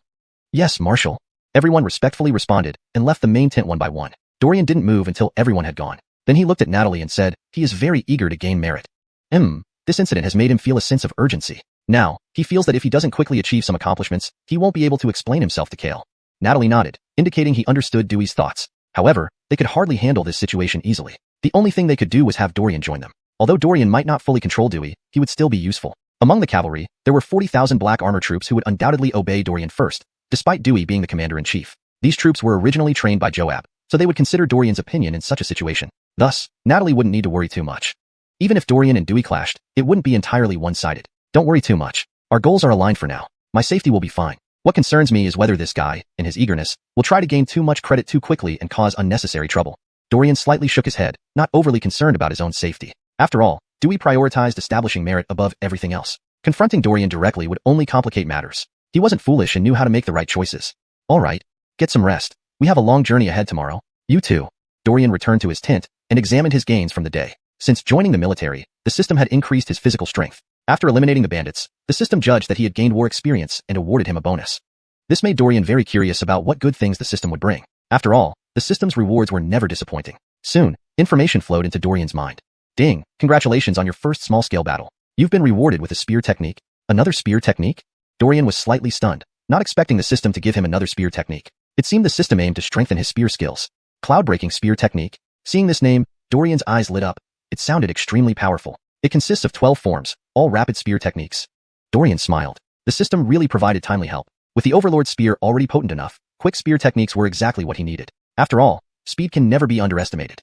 Such a technique showcasing speed was precisely what Dorian required. Shortly after accepting the reward, an image appeared in Dorian's mind demonstrating the spear technique. Within half an hour, it was ingrained in his memory, thanks to the system's enhanced learning ability, which made retention almost instantaneous.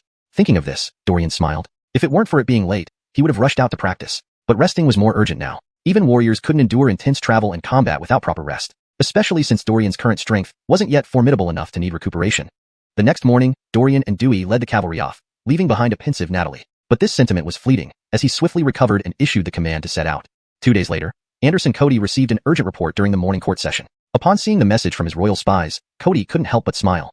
Others, however, were puzzled. Why would there be an urgent report at this time? The army hadn't even reached Dayo yet. How could there be news of victory? Was it from Natalie or Joab? But looking at Cody's expression, it did seem like a true report, piquing their curiosity. Wonderful, very well. They haven't disappointed me. Cody laughed heartily and said to his ministers, let me read the content of the report to you.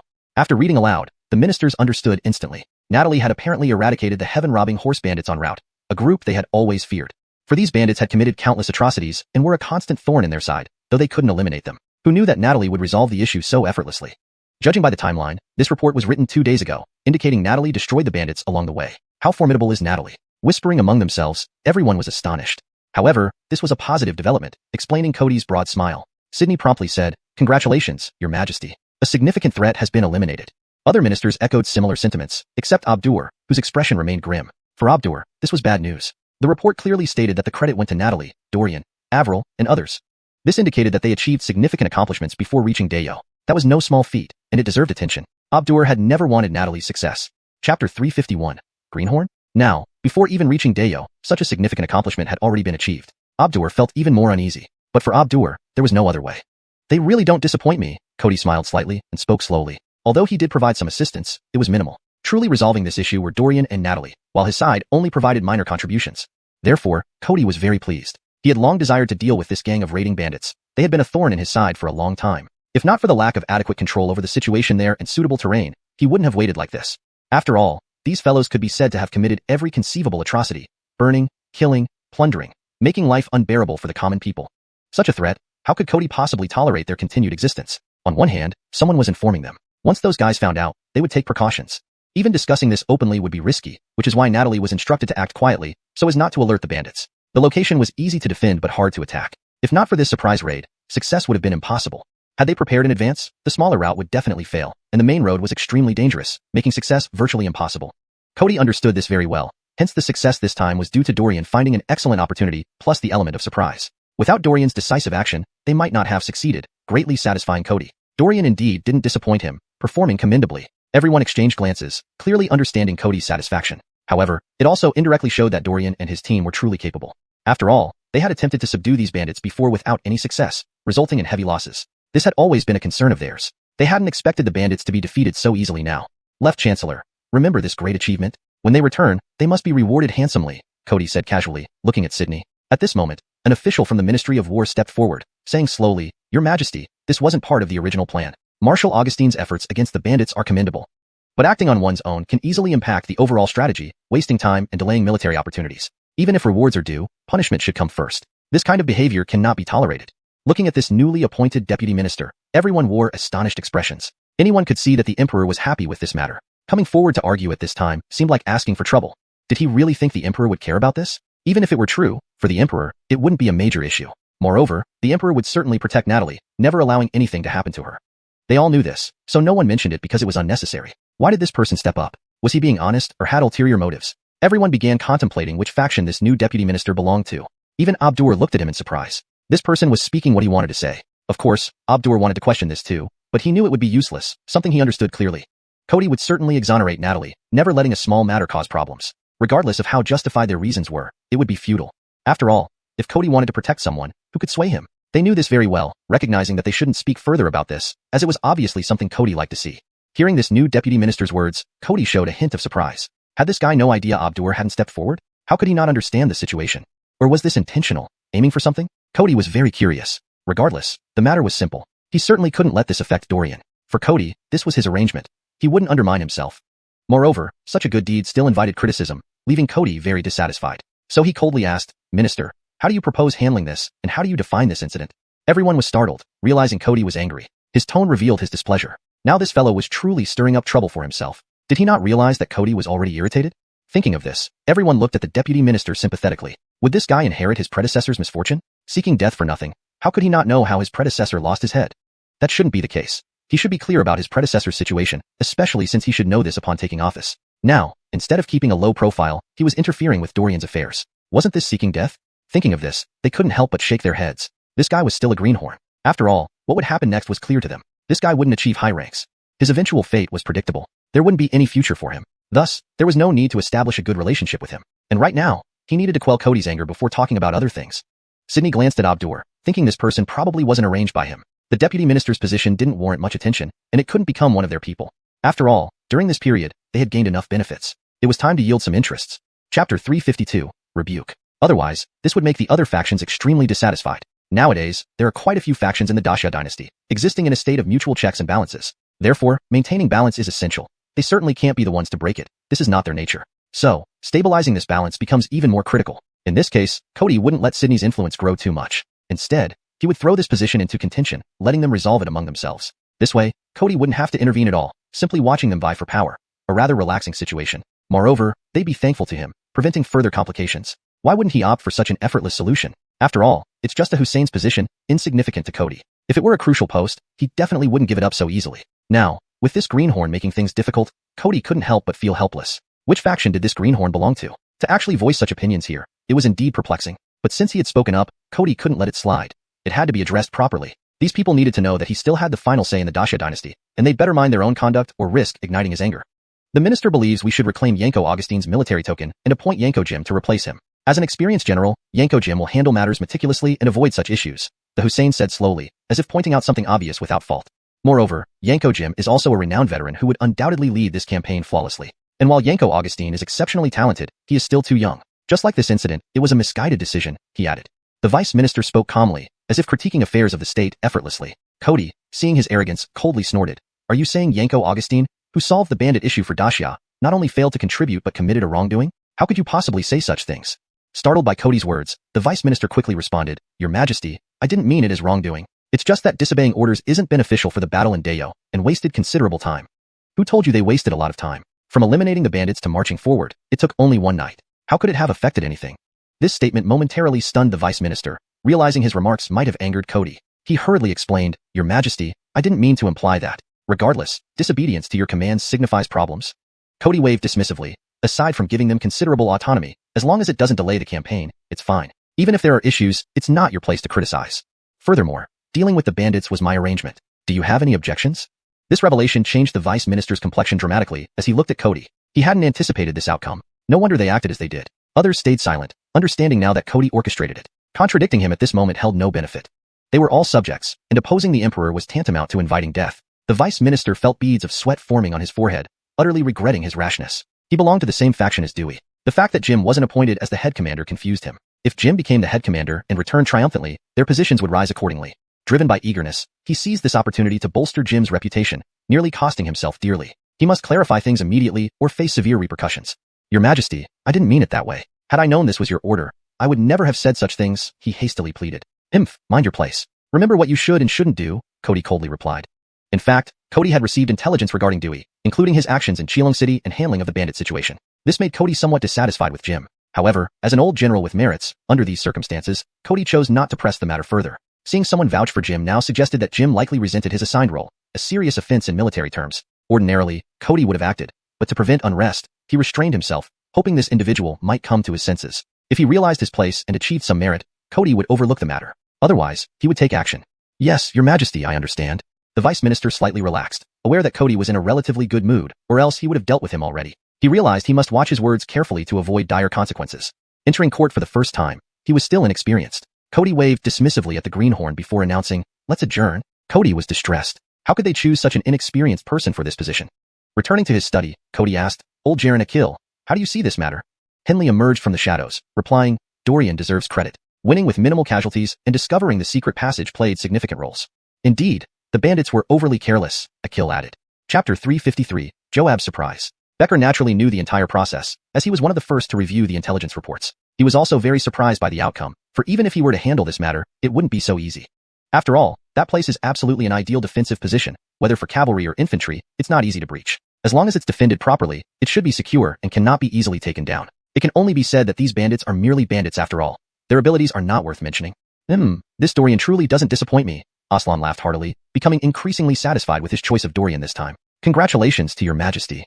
Becker immediately chimed in. Since Aslan placed such importance on this matter, Becker naturally had to make him even happier. A moment later, Aslan calmed himself down. The next step is a more important matter. We need to send more people to manage these assets, Aslan said slowly, looking at Becker. Indeed, these assets are numerous, and Aslan feared problems might arise. Therefore, he specially assigned Becker to deal with this issue. No problem, Your Majesty. I will take care of it, Becker nodded, indicating he could handle it. Good. On the other side, Joab, still on the move, also received the news. After reading it, a look of surprise appeared on his face. They really managed to resolve these bandits so smoothly. It was indeed unbelievable. After all, he never imagined it would go so smoothly. While Joab thought the operation could succeed, this level of ease caught him off guard. These bandits are indeed quite careless, Joab remarked, looking at the battle details. No matter what, Macy's success in subduing the bandits was a significant achievement and eliminated a major internal threat to the Xia dynasty. The next step will be decided on the battlefield. Joab looked ahead, a determined expression on his face. They needed to act quickly to put pressure on the southern tribes, ensuring Macy's team would proceed more smoothly. Half a month later, Boyd and Dorian's cavalry entered the territory of Dayo. Report to the general, not far ahead is the area invaded by the southern tribes. In 3 days, we will reach the vicinity of Fengxiang City. A scout reported respectfully to Boyd at the front of the army. Boyd nodded, glancing at Dorian. Yanko Eben. We're about to enter the battlefield. I wonder if these southern tribes have set any ambushes. Hearing this, Dorian replied, whether they have or not, we must be cautious, mindful of enemy attacks. The southern tribes aren't fools, and will definitely take some precautions. They could indeed catch the southern tribes off guard, but the southern tribes weren't stupid either and would conduct reconnaissance. Once discovered, they would likely prepare some defenses. Dorian was confident about this. Indeed, that's why I want to ask Yanko Eben to lead a unit to reconnoiter ahead, while our main force follows behind for safety, Boyd suggested. Hearing this, Dorian paused slightly, then looked at Boyd. He saw sincerity in Boyd's expression, making it hard to refuse. Officially, Boyd was still his superior, and he couldn't openly defy orders. Thus, Dorian reluctantly agreed. The specifics were a concern, but now wasn't the time to question Boyd's intentions, even if he suspected ill will. Looking at Dorian without a direct response, Boyd explained, though I wish to lead personally, the army needs someone in command. Therefore, I need to trouble Yanko Eben. But rest assured, Yanko Eben, we will follow closely behind and provide support. You won't be left in peril. Hearing Boyd's reassurances, Dorian seemed left with no choice but to agree. Reflecting, Dorian nodded. Boyd's reasoning was sound. They would be able to offer timely support. However, there was still risk involved. But if he didn't go, Boyd wouldn't back down. Hopefully, this wasn't a ploy. Then please lead the 5,000 black armored cavalry, Yanko Eben. Boyd smiled, nodding towards Dorian. Giving up valuable black armored cavalry showed Boyd probably hadn't planned treachery. Dorian acknowledged and led the 5,000 black armored cavalry forward. Watching Dorian leave, Boyd's expression turned cold. To him, this arrangement was deliberate. Why else insist Dorian go? Yanko, are you? A nearby soldier inquired, concerned about the timing. Wasn't it too fast to plot against Dorian? It could create a significant impact. Boyd knew his own character. If he acted, it was because he had plans in place. There's nothing much. I won't let him die. It wouldn't benefit us. But injuring him or making him comply is necessary. I don't want anyone limiting my decisions here. Boyd knew Dorian was sent by Macy to watch over him. His decisions sometimes required Dorian's approval. But if Dorian got injured or faced an accident, he couldn't interfere anymore. Ideal for Boyd. But what if? Boyd smirked dismissively. In battle, anything can happen. If he doesn't survive, it's fate. Unpredictable events occur. His indifference was chilling. Chapter 354. The Ruined Village. For him, these things didn't matter much. Anything could happen on the battlefield. Even if Dorian truly died, it was his destiny, and no one could alter that. Besides, as a general, following orders was paramount. If something did go wrong, it would be his own fault. Joab's team might be upset, but they couldn't blame him for anything. Cody valued Dorian, but he was now dead. Surely Cody wouldn't take action against him just for a dead man? He was, after all, a renowned general. Thinking this far, Dewey dismissed any concerns about this matter. To him, it was simply a way to teach Dorian a lesson, making sure he understood not to oppose him. Of course, it was also partly to avenge his personal guard. Known for being petty, he couldn't tolerate the manner in which his guard was killed by Dorian. Giving Dorian a taste of hardship was already an act of leniency from his side. Continue marching. No matter what, we need to follow behind. We can't neglect our duties completely, he ordered, smart enough to arrange things so that even if investigations were made later, Gratis couldn't provide evidence against him. Of course, he knew that the Black Armored Army was Joab's force, and they would likely side with Dorian. But as long as he made reasonable arrangements, even the Black Armored Army couldn't do much. Dorian led 5,000 cavalry at the forefront, surrounded by barren woods and mountains. A deputy general whispered beside him, Yanko, it's clear that Yanko Jim is targeting you by making you scout ahead. This task doesn't have to be done by a general. This deputy general was a trusted aide of Joab, and was now accompanying Dorian due to Natalie's concern. Realizing Dewey's intent, he voiced his thoughts. It's fine. Someone needs to scout ahead. It's not just your responsibility, Dorian waved his hand nonchalantly. He believed someone needed to scout, and accompanying them wasn't a huge problem. The deputy general sighed. There was nothing much they could do. They had chosen to be under Dewey's command, and had to comply even if the order seemed unreasonable. Or perhaps the order wasn't too unreasonable, so they had no choice but to agree. Let's focus on moving forward. Ahead lies the combat zone. Even if there are no ambushes, small groups of Irwin might appear. Dorian looked ahead solemnly. On the battlefield, vigilance was crucial and could never be ignored. Yes, Yanko, the deputy general nodded, acknowledging Dorian's growing professionalism. Not long after, Dorian's troop stopped abruptly. Before them lay a village in ruins, utterly devastated. It was evident the Irwin had passed through. Seeing this, Dorian's expression grew grave. Indeed, the Irwin were enemies whose actions were no different from beasts. Continuing further, Dorian witnessed a more horrific scene. A mound made of corpses within the debris, regardless of gender or age, each death horribly tragic. Watching this, Dorian's face turned cold. These beasts. He heard several voices cursing. While he wanted to shout out himself, he kept his strength reserved for confronting the Irwin. Now, Dorian understood why both the Daxia and Dayo empires despised the Irwin so deeply. Their actions were truly unacceptable. Is every battlefield with the Irwin like this? Dorian asked, looking at the deputy general beside him. The deputy general nodded somberly, remembering how unaccustomed he was the first time he saw such carnage. The Irwin spared no one except the women they captured. Seeing the bodies, Dorian felt even heavier-hearted. He wished to deal with the remains, but had no time as they needed to continue marching. Passing 2 more ruined villages, Dorian felt increasingly distressed and frustrated. Yanko, there's a situation ahead. Suddenly, a scout returned, his expression grim. What is it? There's another cavalry unit up ahead. It seems to be Irwin, but it's too far to confirm clearly. Nodding, Dorian responded, they must be. Our forces should not appear here. So, Yanko, how shall we proceed? The scout asked seriously. Since they encountered them, avoiding battle was not an option. Moreover, they harbored anger that needed release. Thus, engaging in battle became essential. Hearing this, Dorian glanced back at the ruined village, his expression fierce. Move out. We cannot let them leave easily. Since we've met, fate brings us together.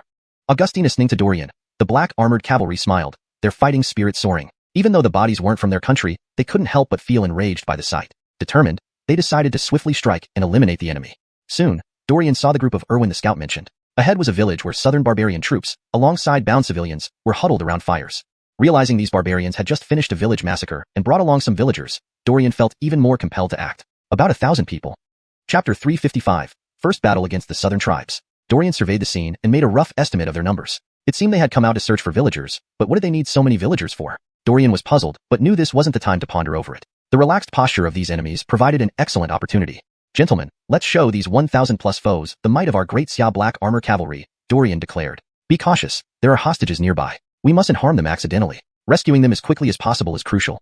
Dorian instructed his troops seriously. Their mission wasn't only to annihilate the southern tribes, but also to rescue the civilians. Watching the deaths of innocents wasn't an option. It was something they had to prevent. Therefore, their mission was heavy with responsibility. We understand, the black armor cavalry nodded in acknowledgement. Dorian smiled faintly before raising his dragon cry spear. Charge! Leading 5,000 black armor cavalrymen forward, the southern tribes were feasting on meat and drinking wine, a celebration essential for them. Seeing the charging cavalrymen, their expressions changed drastically as they hurriedly prepared to resist. Despite not being new recruits, they reacted swiftly. However, Dorian's troops moved even faster, catching them off guard. A single wave left over 100 southern tribes dead. But the southern tribes didn't retreat. They charged straight towards Dorian's forces. Witnessing this, Dorian couldn't help but admire their courage under such circumstances. Taking a deep breath, Dorian plunged into battle. Every thrust of his spear claimed another life. In less than 15 minutes, only dozens remained, surrounded by Dorian's men. He did not rush to kill them immediately. Now was the time to gather information. As Dorian was about to speak, a southern warrior rushed towards him, ready to die. Unflinchingly, Dorian pierced his chest with his spear. The remaining warriors showed fear, realizing their powerlessness against Dorian. After disposing of the warrior, Dorian said calmly, "Is there anyone else who wants to die right now?" The surviving warriors remained silent. Although most appeared fearless, humans still harbored fear, just like the remaining warriors here. Scanning the area, Dorian noted that only about a dozen black armors were lost. This battle was indeed a great victory, although cavalry naturally held a significant advantage over infantry, especially when combined with their elite status and the presence of a Huang-ranked warrior like Dorian.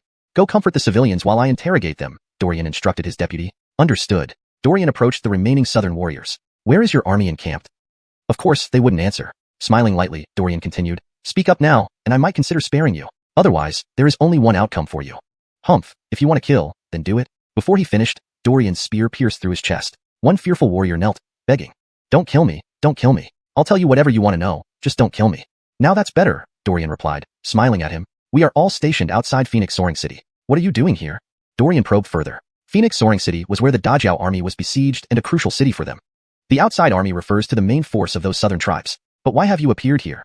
"To capture some slaves and return to the south. Our general said that Great Xia's army is coming, so we were ordered to capture some villagers and prepare to retreat to Nanjiao." Hearing this, Dorian's expression tightened. The southern tribes were planning a retreat. This wasn't good news. They had to delay the southern tribes and prevent their smooth withdrawal, inflicting losses. If not, their efforts would be in vain. Reflecting on this, Dorian grew serious and looked afar. "How many men did you send out?" "About 10 squads, approximately 10,000. Soon, the warrior revealed everything he knew without any reservations. Dorian realized the gravity of the situation. These villages weren't the core battlefield, making it difficult for the residents to leave, thus becoming easy targets for the southern tribes. This presented a thorny problem. They needed a solution, stopping the southern tribes from continuing their atrocities. "At Yanko, there is another southern tribe unit nearby heading this way," reported a scout gravely. "Another 1,000+? Dorian asked. "Yes." The scout nodded. Although 1,000 more wasn't a massive number, they had just fought a battle and hadn't fully recovered. Thus, it would cause some trouble. However, they couldn't avoid it. To evade meant abandoning the civilians, which Dorian refused. Another scout arrived. "Yanko, another southern tribe unit is approaching from the north, roughly 1,000 strong." Hearing this, Dorian's expression grew graver. Things were getting worse. "Why are they all converging here?" "They chose this location as a meeting point for 3 units, replied the kneeling warrior. "Damn." Dorian's face darkened. This situation was turning dire. They might get encircled. Facing over 2,000, things became complicated. Chapter 356, A Discovery. Fortunately, it's only 2,000 infantrymen. With a bit more effort, they should be manageable. The troops under Dewey's command should also be able to arrive soon. Dorian rapidly pondered over possible strategies. The current situation was truly uncertain, and he wasn't sure how to handle it. The best option would undoubtedly be to retreat. No better method exists because their cavalry would certainly outpace the infantry. This was undeniable.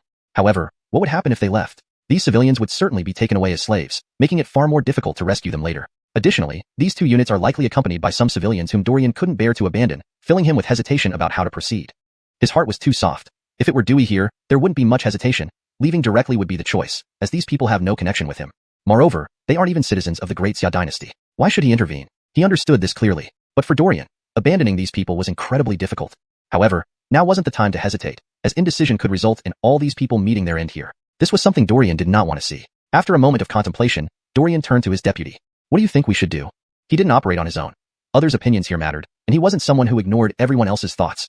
If they wanted to leave, Dorian would have to choose abandonment. He shouldn't risk these brothers' lives just to satisfy his personal wishes. Thinking this, Dorian grew serious, looking at these black-armored cavalrymen. The distance between them and the southern savages still allowed some time for decisions. Seeing Dorian's gaze and hearing from those around them, the black-armored cavalry also understood the situation, revealing thoughtful expressions. For them, this was a tough choice. After all, they weren't sure what the right course of action was. Abandoning the civilians was naturally the safest option. They had no need to confront these 2,000 men head-on. Even if they could win, according to the southern savages' claims, there were at least 7,000 more troops nearby. If those arrived, they'd be in grave danger. Being isolated, such a situation would pose immense peril. If surrounded, they might not break free, and reinforcements likely wouldn't arrive quickly enough, making this an extremely challenging decision. Dorian said nothing more, respecting everyone's choices. After a silence, the deputy suddenly smiled, looking at Dorian and saying, "Yanko, it's just 2,000 people. What if we give them a taste of our prowess?" Hearing this, Dorian was momentarily stunned, eyeing the deputy. Logically, as an experienced veteran, he should be more level-headed, but the response surprised him greatly. Seeing the deputy's passionate expression, Dorian couldn't help but smile. He had underestimated them slightly. They were full of enthusiasm. "You're right. It's just 2,000 men. If they dare come, we'll fight." "Absolutely. Why fear them? We are the ironclad cavalry of Great Xia. Kill." More black-armored cavalry echoed with just one word, but their determination was clear. For them, protecting the Dajeo commoners wasn't necessary, but seeing innocent civilians, they couldn't remain indifferent. They all hoped to fight, waiting for reinforcements. If they could arrive, all problems would be resolved. Dewey also led cavalry. There was no way they'd be slow. Thus, they still had fighting strength. Looking at the black-armored cavalry, Dorian revealed a faint smile. This was the true elite army he wished to see. Although not Great Xia citizens, they wouldn't stand idly by watching their deaths. That was definitely not the style of the Great Xia dynasty. Alright, let's show them what the ironclad cavalry of Great Xia can do. Dorian laughed loudly, then summoned a scout. Go to Yanko Jim immediately for reinforcements. Tell him there are 10,000 southern savages here, requesting immediate support to encircle and eliminate them. Understanding the gravity of his mission, the scout nodded promptly, departing instantly without delay. After all, thousands of lives depended on him. Any mistake would lead to irrevocable consequences. Therefore, he needed to hurry. Now, comrades, the time to test us has arrived. Though numerous, these foes cannot match our ironclad cavalry. Let's show the southern savages our strength. Charge! Shouts reverberated through the air, showcasing the indomitable spirit of the Great Xia cavalry, none showing any signs of retreating, all waiting calmly. On the side of the southern savages, they weren't short of cavalry or scouts. Soon, one of their scouts reported to their general, Clive. Clive was visibly surprised, asking slowly, "You say there's a cavalry unit of roughly 5,000 men?" "Yes, Yanko," came the rough reply from the scout. Clive's eyes narrowed. An army appearing here at this time wasn't ordinary. It couldn't be Dajeo. They wouldn't have additional forces. Their emperor was weak and lacked combat capability. Thus, this presence could only belong to the Great Xia army. How intriguing. The Great Xia army has already arrived here so swiftly? Clive mused aloud, knowing this was the Great Xia army, aware of their support for Dajeo. Yet, the speed still surprised him. Yanko, they likely marched urgently and may only consist of these men. Chapter 357. The surrounding formation. A deputy general nearby slowly said, speculating. At this speed, it definitely wasn't normal traveling. It must be an urgent military march. And if it's an urgent military march, it can only be these people, with the main force certainly not here. Interesting. It's just 5,000 men who have rushed here, as if they don't consider us at all. Since that's the case, we should give them a lesson and make them pay the price, Clive said coldly. Even though he didn't know why this 5,000-man unit had charged in, to let them escape would waste such a good opportunity. So, he wouldn't be merciful. Send orders to the other forces to surround them. I want to see if these fellows can get out of our hands alive. Clive sneered. He never expected that coming out for a minor mission would yield such an unexpected gain. Capturing this force would be a great merit. Yanko, from their description, they seem to be the Black Armor Cavalry, which has apparently annihilated one of our units. Their combat strength cannot be underestimated. We need to be cautious. I understand. That's why I've ordered them all here. With 9,000 surrounding them, how could we fail? Clive said calmly, very confident. He didn't believe this plan could fail since he had already taken this troop seriously. Otherwise, based on their southern barbarian nature, they wouldn't take any troop this seriously. Hearing this, the deputy general thought they indeed wouldn't fail and nodded slightly without saying more. Encountering the enemy, they would naturally choose to confront this unit rather than withdraw. After all, they didn't know what these troops were up to but knew they needed to deal with them thoroughly. So, they couldn't be courteous. Soon, several troops closed in on Dorian's location, and scouts discovered the problem and reported to him. Dorian fell into deep thought, feeling bitter about being surrounded for the first time. However, this was not the time for regret. He needed to quickly consider how to handle this situation. Shortly after, Dorian showed a determined expression. Staying put meant eventual encirclement. Their only option was to break through. There were no other choices. Thinking this, Dorian smiled and said, "Everyone, are you willing to charge with me? Let's carve out a path to survive." "We are willing," the Black Armor Cavalry replied unanimously, none hesitating. They each had their pride, trained rigorously as the finest cavalry of Dacia. It was merely a 9,000-man encirclement after all. If they lacked confidence, they wouldn't deserve to be Dacia's elite iron cavalry. "Excellent. You live up to being the finest soldiers of Dacia. Today, let's carve out our survival from this predicament." Dorian laughed heartily, then turned to the villagers and said, "Fellow villagers, the Irwin are now surrounding us. It's hard to protect you all with just our strength. So, we will draw away the enemy. Please hide here. Do not reveal yourselves or cause panic." The villagers, although panicked, nodded earnestly, saying, "No problem, we'll hide. Please be careful. If you're overmatched, leave. We are grateful for your rescue, but we cannot endanger you because of us." The Jamil looked tearfully at Dorian, thankful for this Dacia army's timely rescue. This felt extraordinary to them. While the higher-ups of Dayo did nothing about their mistreatment, this Dacia army appeared to save them. Now, even with enemies approaching, Dorian chose to stay and protect them, greatly touching them. Yet, for this very reason, they did not wish to burden Dorian and his men. Considering themselves already doomed, they believed it a sin to endanger Dorian. Thus, they preferred to die rather than jeopardize Dorian's safety. Hearing this, Dorian smiled lightly and said, "Absolutely not. We cannot let you die after rescuing you. Rest assured, we will hold off the enemy. Our main force is following, and we do not fear 10,000 men." Dorian spoke confidently. After all, it was just 10,000. This was also a moment to test their prowess. "Yanko." The Jamil wanted to say more but was interrupted by Dorian waving a hand. "Full army, charge with me." As Dorian led the Black Armor Cavalry forward, no one hesitated. The scene shook many villagers. To them, this display was impactful, being their first sight of it. Usually, armies ignored common lives. Here, they felt profound gratitude toward this Dacia army. "These are our benefactors. Remember their faces, never forget them." The Jamil trembled, hoping Dorian would survive, yet knowing well the dire situation. Facing overwhelming odds, survival seemed impossible. Thus, the Jamil felt immense respect but only respect, believing these brave warriors wouldn't return. Soon, southern barbarian forces were clearly seen on all sides. Seeing this, Dorian scoffed, "Looks like they've made up their minds to deal with us." "They must. With us being only 5,000 here, it'd be strange if they didn't come." Chapter 358, Blazing a Bloody Path. The deputy general shook his head slightly. He understood the nature of these southern barbarians well. In this situation, if they didn't come, there would truly be a problem. After all, this was practically delivered to their doorstep. If they lacked the courage to take on 5,000 men, one would have to question whether they were true southern barbarians. Therefore, it was only natural for them to now approach. "From which side should we break through?" Dorian asked. To survive, they must fight their way out and absolutely cannot wait until the southern barbarians surround them. It was critical to choose wisely. Considering the current emergency and the lives at stake, Dorian couldn't afford any negligence. "That side has some infantry, let's go from there. They appear to be fewer in number." The deputy general observed the distance and said slowly, "It looks like they lack strategic troop deployment, messy and disorganized. Under equal circumstances, they would be defeated without doubt."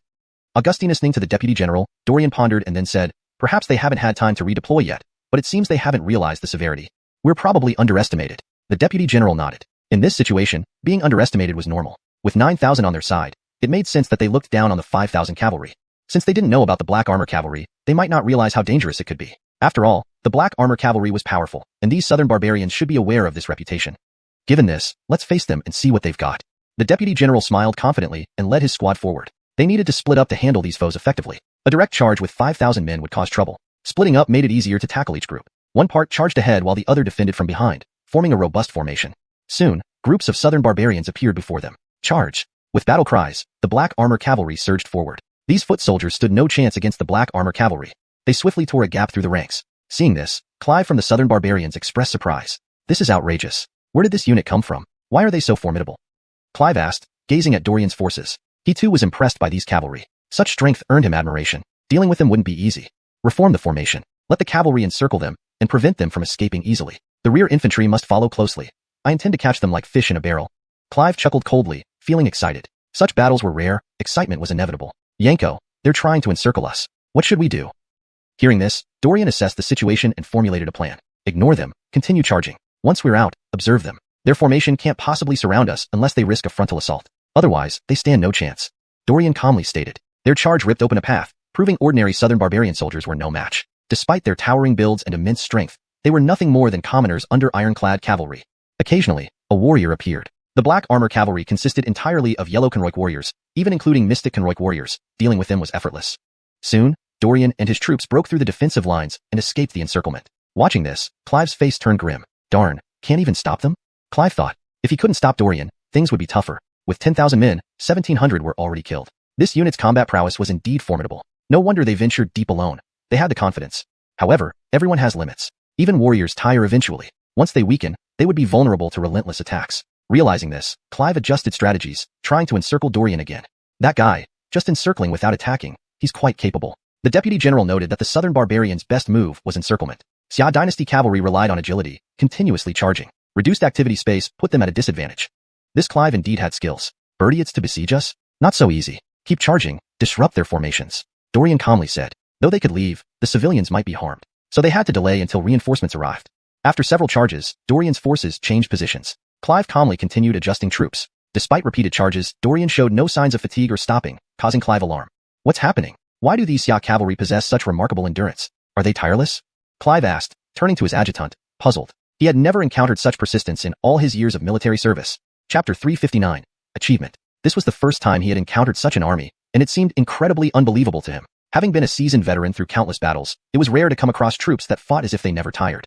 Within a mere 2-hour period, they had lost over 1,000 men, nearly 2,000, while the enemy barely suffered more than a few dozen casualties. What a terrifying combat capability this was. This could not be allowed to continue. There must be something notable about these soldiers. They certainly would not go unnoticed in obscurity. The adjutant beside him observed this army with uncertainty and spoke hesitantly, Yanko. This seems like the black armored cavalry of the Great Xia.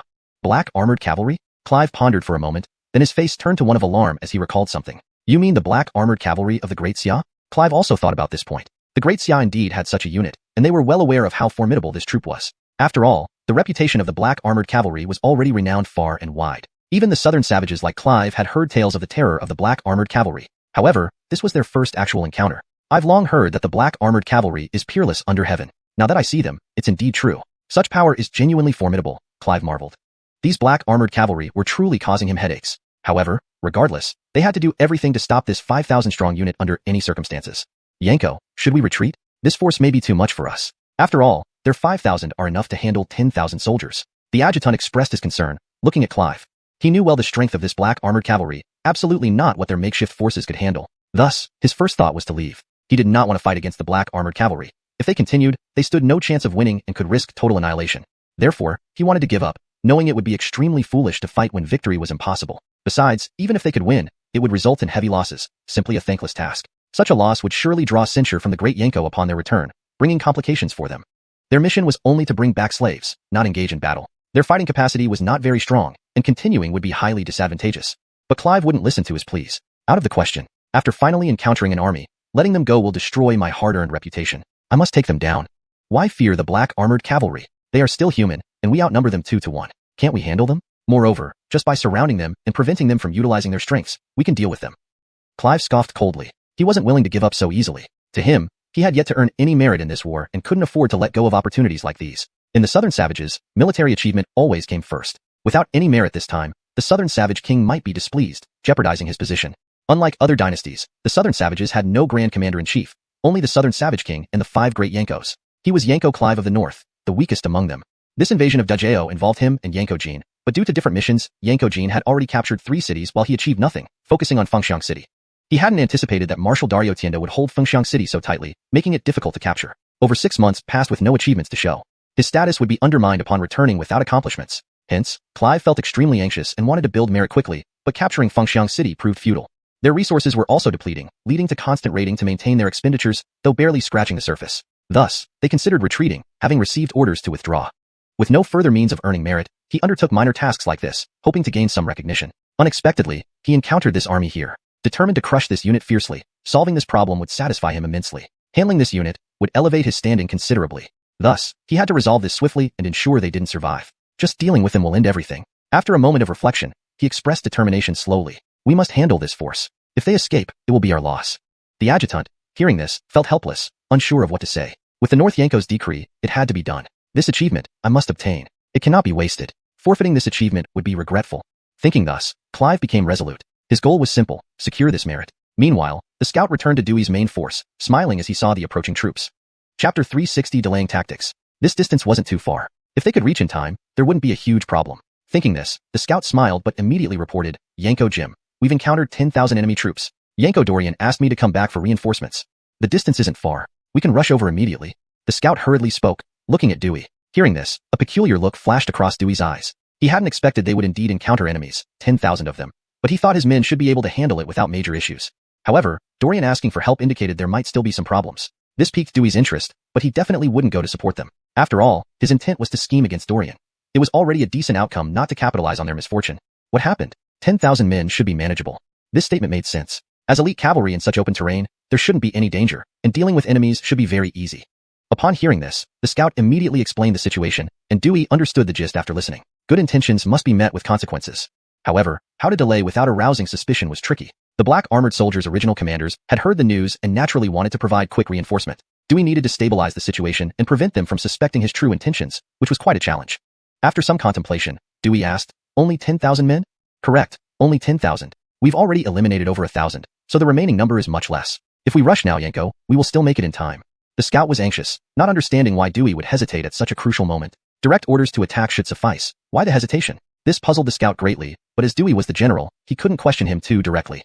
Since that's the case, Dorian's forces can hold out. Let's wait until their encirclement tightens before we capture them all. There are only 15,000 Nanuet troops here. Reducing their number by 10,000 would be a significant achievement. Or they'll likely alert their reinforcements. We don't need to rush over. Dewey spoke slowly, making his words sound reasonable. However, the scout realized Dewey didn't plan to assist Dorian. This alarmed the scout, who promptly said, Yanko Jim, Dorian's forces won't last long protecting civilians. They'll be restrained and unable to defend properly. Augustinet cavalry feared being restrained. If their speed couldn't be utilized, it would create significant problems. Thus, the scout was desperate to persuade Dewey to dispatch troops immediately, but the response was unexpected. Dewey stared into the distance, as if seeing the battlefield afar. Other generals were bewildered, uncertain about his intentions. Soon, they realized he didn't intend to launch an immediate attack. Would this put Dorian in peril? They understood Dorian's importance. Anything happening to him would trouble everyone, especially since Cody valued him highly. Any mishap would lead to repercussions. Moreover, they were Joab's appointees, not exactly close confidants but part of the same faction. In the political arena, though the Max faction had few members, there were enough of them here to care about Dorian's safety. A hesitant general organized his thoughts and spoke up, Yanko Jim, this concerns Yanko Dorian. We should explain this to the Anderson quickly. Let's hurry to provide support. With the advantage of cavalry, tackling these 9,000 isn't a problem. Waiting for their main force will cause us trouble. Dewey glared coldly at him, saying, who is giving orders here? Follow my commands or disobey. This made the black armored soldiers realize Dewey's ill intentions. His actions. They exchanged uneasy glances, unsure how to proceed. Let's wait a bit longer. I have confidence in Yanko Dorian. Besides, this Yanko will ensure nothing happens to him. Although he hated being pressured by Cody, he didn't want Dorian facing severe issues. It would reflect poorly on himself. He planned to eventually send reinforcements, but only after Dorian suffered some losses, allowing him to blame Dorian for acting recklessly. Furthermore, Dewey sneered at Dorian's actions. Putting himself at risk for some villagers was not what a sensible general would do. Yanko Eben acted rashly, endangering himself for Dajiao villagers. Without a lesson, he won't learn. It's for his own good, Dewey calmly remarked, acting like everything was under control. The other black armored generals found this absurd. Regardless of their alliance with Dajiao, aiding those in peril was always Dajiao's way. Otherwise, why would Cody agree to the alliance? Moreover, with Nanyue as the enemy, helping the Dajiao villagers was justified despite seeming irrational. Dorian did the right thing. In this segment, the tone and style are maintained, the characters' motivations and dynamics are preserved, and the storyline aligns coherently with the previous context. Chapter 361. The long-awaited reinforcements. The black armored generals held great admiration for Dorian, trusting him even more. In contrast, the words of Dewey made them somewhat uneasy. However, as their commander-in-chief, they dared not say much and could only wait silently. After half an hour, Dorian and his men began to find it increasingly difficult to hold on. Clive was very smart and had engaged them in a drawn-out conflict. Even though they were elite soldiers, their horses couldn't take much more of this strain. Cavalry without horses would lose their greatest advantage. Take a break here for a moment. After another round of charges, Dorian slowly spoke up. Now they were left with only 4,500 men. This journey had been quite devastating. However, the enemy had lost over 3,000 men. On paper, it didn't seem like they were at a disadvantage. Trading 500 of their own for 3,000 of the enemy sounded like a good deal. Dorian and the two deputy generals looked into the distance. The enemy had already formed an encirclement around them but hadn't rushed to attack. Seeing that the enemy was only surrounding them but not attacking, Dorian realized they were in deep trouble. But how come the reinforcements haven't arrived yet? We aren't far from our main force. It should have taken less than an hour for them to get here by now. A staff officer anxiously said, looking towards the distance. They had stayed behind because they believed their main forces could catch up, ensuring they wouldn't be defeated and might even eliminate these southern barbarians. This was why they chose to stay and stall the enemy. Now, with no sign of reinforcements, Dorian and his men sensed the severity of their situation. Hearing the staff officer's words and looking at the enemies before him, Dorian wore a helpless expression. He understood the situation well, but hadn't anticipated that Dewey would do this. Fearfully, Yanko Jim may not come to support us anytime soon, Dorian told them, hoping they'd understand it wasn't due to slow travel but intentional neglect. Why? A deputy general looked puzzled at Dorian. He has always wanted to target me, fearing I'd affect his decisions or monitor him, reducing his share of glory. Dorian shook his head slightly, feeling somewhat disappointed. He initially thought Dewey wouldn't act this way, but the lack of reinforcements indicated otherwise. Upon hearing Dorian's words, they were visibly surprised, never expecting Dewey to dare do such a thing. How can he do this? Isn't he afraid of the Andersons' punishment? A deputy general exclaimed in shock. If Cody knew, he would severely punish Dewey for such behavior. Selling out allies amounted to betrayal, especially if the ally was Dorian. In this situation, they didn't know what to say. This time, I've dragged all of you down, Dorian sighed, acknowledging that his rescue mission and being targeted by Dewey had led to this mess, leaving him deeply remorseful. The two deputy generals shook their heads. How can we blame the general for this? It's all Dewey's fault. He actually dares to settle personal scores here. If we make it back, I'll definitely file a complaint against him. They were both furious. Blaming Dorian was out of the question. They had made their choice. The only person worthy of blame was Dewey. Even beasts wouldn't commit such acts. So what do we do now? Another deputy general asked. It wasn't the time for anger. They needed to address the situation immediately. While they weren't powerless, surrounded as they were, breaking through was still possible, though it might cost them more lives. As for the civilians, they had no means to save them. Surviving themselves would already be a fortunate outcome. Thinking about this, the staff officer felt helpless. Looking at Dorian, he awaited his decision. After a long silence, Dorian nodded. There's no choice but to abandon them and fight our way out. He sighed. They had stayed to save the civilians. Otherwise, their mobility alone could have prevented them from being caught. But now, their biggest problem had arisen. Agreed. The two nodded. At this point, there was no other option. They had to act accordingly. Meanwhile, Clive, observing Dorian's forces completely surrounded, smiled faintly. They're finally cornered, though the price was heavy. Truly, an elite force. Clive sighed in acknowledgement of Dorian's troops. Yanko, although we've surrounded them, capturing them won't be easy, a deputy general said worriedly.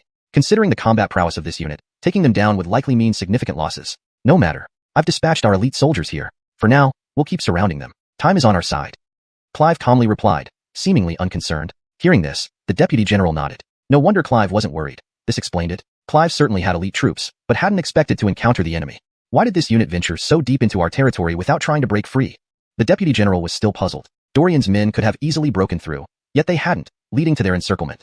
Hearing this, Clive glanced at the captured villagers. They intended to rescue these civilians. Huh? How is that related to them? These villagers belong to the Karen people. Even if they are from the Great Xia aiding the Karen, involving themselves in this seems inappropriate. Wasn't their commander rash?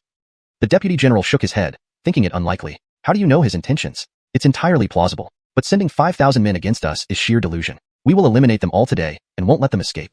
Clive coldly remarked. Chapter 362, Hostage Threat. His eyes were filled with disdain. Even if it was the black armored army, what could a mere 5,000 do? He certainly wouldn't let them leave so easily. If news of this spread, where would he put his old face? Besides, given such a significant opportunity, it would be a real waste if he didn't seize it. But they probably won't have ventured this deep alone. Given the time, it's quite normal for the Daxia cavalry to arrive around now. There might be their main force behind them. Send someone to scout. Be cautious and don't let them discover you. Clive wasn't stupid and immediately realized that the Daxia cavalry might have already moved ahead. After all, their intelligence wasn't slow, and they had quickly identified the issue at hand. Dorian's appearance with this unit certainly wasn't coincidental. If their main force was indeed behind him, uncovering this fact would count as a major achievement. Then, his position should be secure, at least not getting into too much trouble over this. He could continue doing something afterward. This was Clive's thought. However, now he still needed to find a way to deal with Dorian and his men. Yanko, they seemed prepared to break out. At this moment, a staff officer suddenly spoke up. Not far away, Dorian and others remounted, ready and braced for action. Earlier, Dorian had explained the situation, and the black armored cavalry naturally felt a heavy weight in their hearts. But then came boundless anger and fighting spirit. Dewey's actions successfully enraged them. Their determination to survive intensified because they wanted to confront Dewey on why he did this. No one believed Dorian would engage in sowing discord. After all, Dorian wouldn't do such low-level tricks, especially not now when it would be meaningless. Indeed, they also understood that not seeing any reinforcements must mean there was a problem. So, what Yanko Dorian said must be true. Dewey must have done this deliberately. While they weren't clear on the scheming involved, their anger didn't diminish. Such a man did not deserve to be a commander, much less a general of Daxia. In Daxia, generals like him had never appeared before. Using soldiers' lives to settle personal grievances was unacceptable and required serious attention. Thus, their chests swelled with fury. This was something they found hard to tolerate. Being abandoned in this situation was something they absolutely couldn't accept. So now, this matter became very concerning to them, and they wanted to resolve it. If they want to break through, how can we possibly let them succeed? Hold them off, even if it means dying. We cannot let them leave here. Clive coldly commanded. Since it has come to this, they must not let them escape. If they can't stop this, they won't be able to go on. After all, with so many of them, if they couldn't stop Dorian's men, it would be ridiculous. With this in mind, they prepared to act quickly to prevent Dorian from leaving. This unit must not be allowed to leave. If we let them go so easily, what are we here for? We must make them stay. Clive spoke coldly, looking fiercely at Dorian's group. He certainly wouldn't let Dorian escape so easily. Yes, sir. The staff officer knew there was no persuading him. His goal was clear, to eliminate these people. There were no other choices. Soon, Dorian and his men charged forward. Amidst the dust flying, Dorian had already broken through, creating a gap in Clive's line. Within minutes, Dorian successfully broke through. Seeing this, Clive showed genuine shock as he watched Dorian and his men. How is this possible? Clive was astonished. How could they move so fast? To just charge out like that was incomprehensible. Even his men struggled to understand the situation. Yanko, their combat prowess is terrifying. Perhaps we should reconsider. A nearby subordinate officer swallowed, slowly saying, watching Dorian and feeling some fear. Continuing this battle, they might be completely wiped out. Not possible. We must keep them here. It's only 5,000 men. Clive shook his head slightly, his gaze focused on Dorian, his expression grim. But now, we can't stop them. They can leave without any issues, the staff officer remarked, looking at Dorian in the distance, his expression not good. In this situation, stopping Dorian was impossible. The cavalry had already charged out, beyond stopping. Maybe not. Clive's expression turned vicious as he looked at Dorian. Dorian was relieved to have escaped the encirclement, but noticed ordinary civilians being pulled to the front of the Akash army. A bad premonition struck him as he guessed their intentions.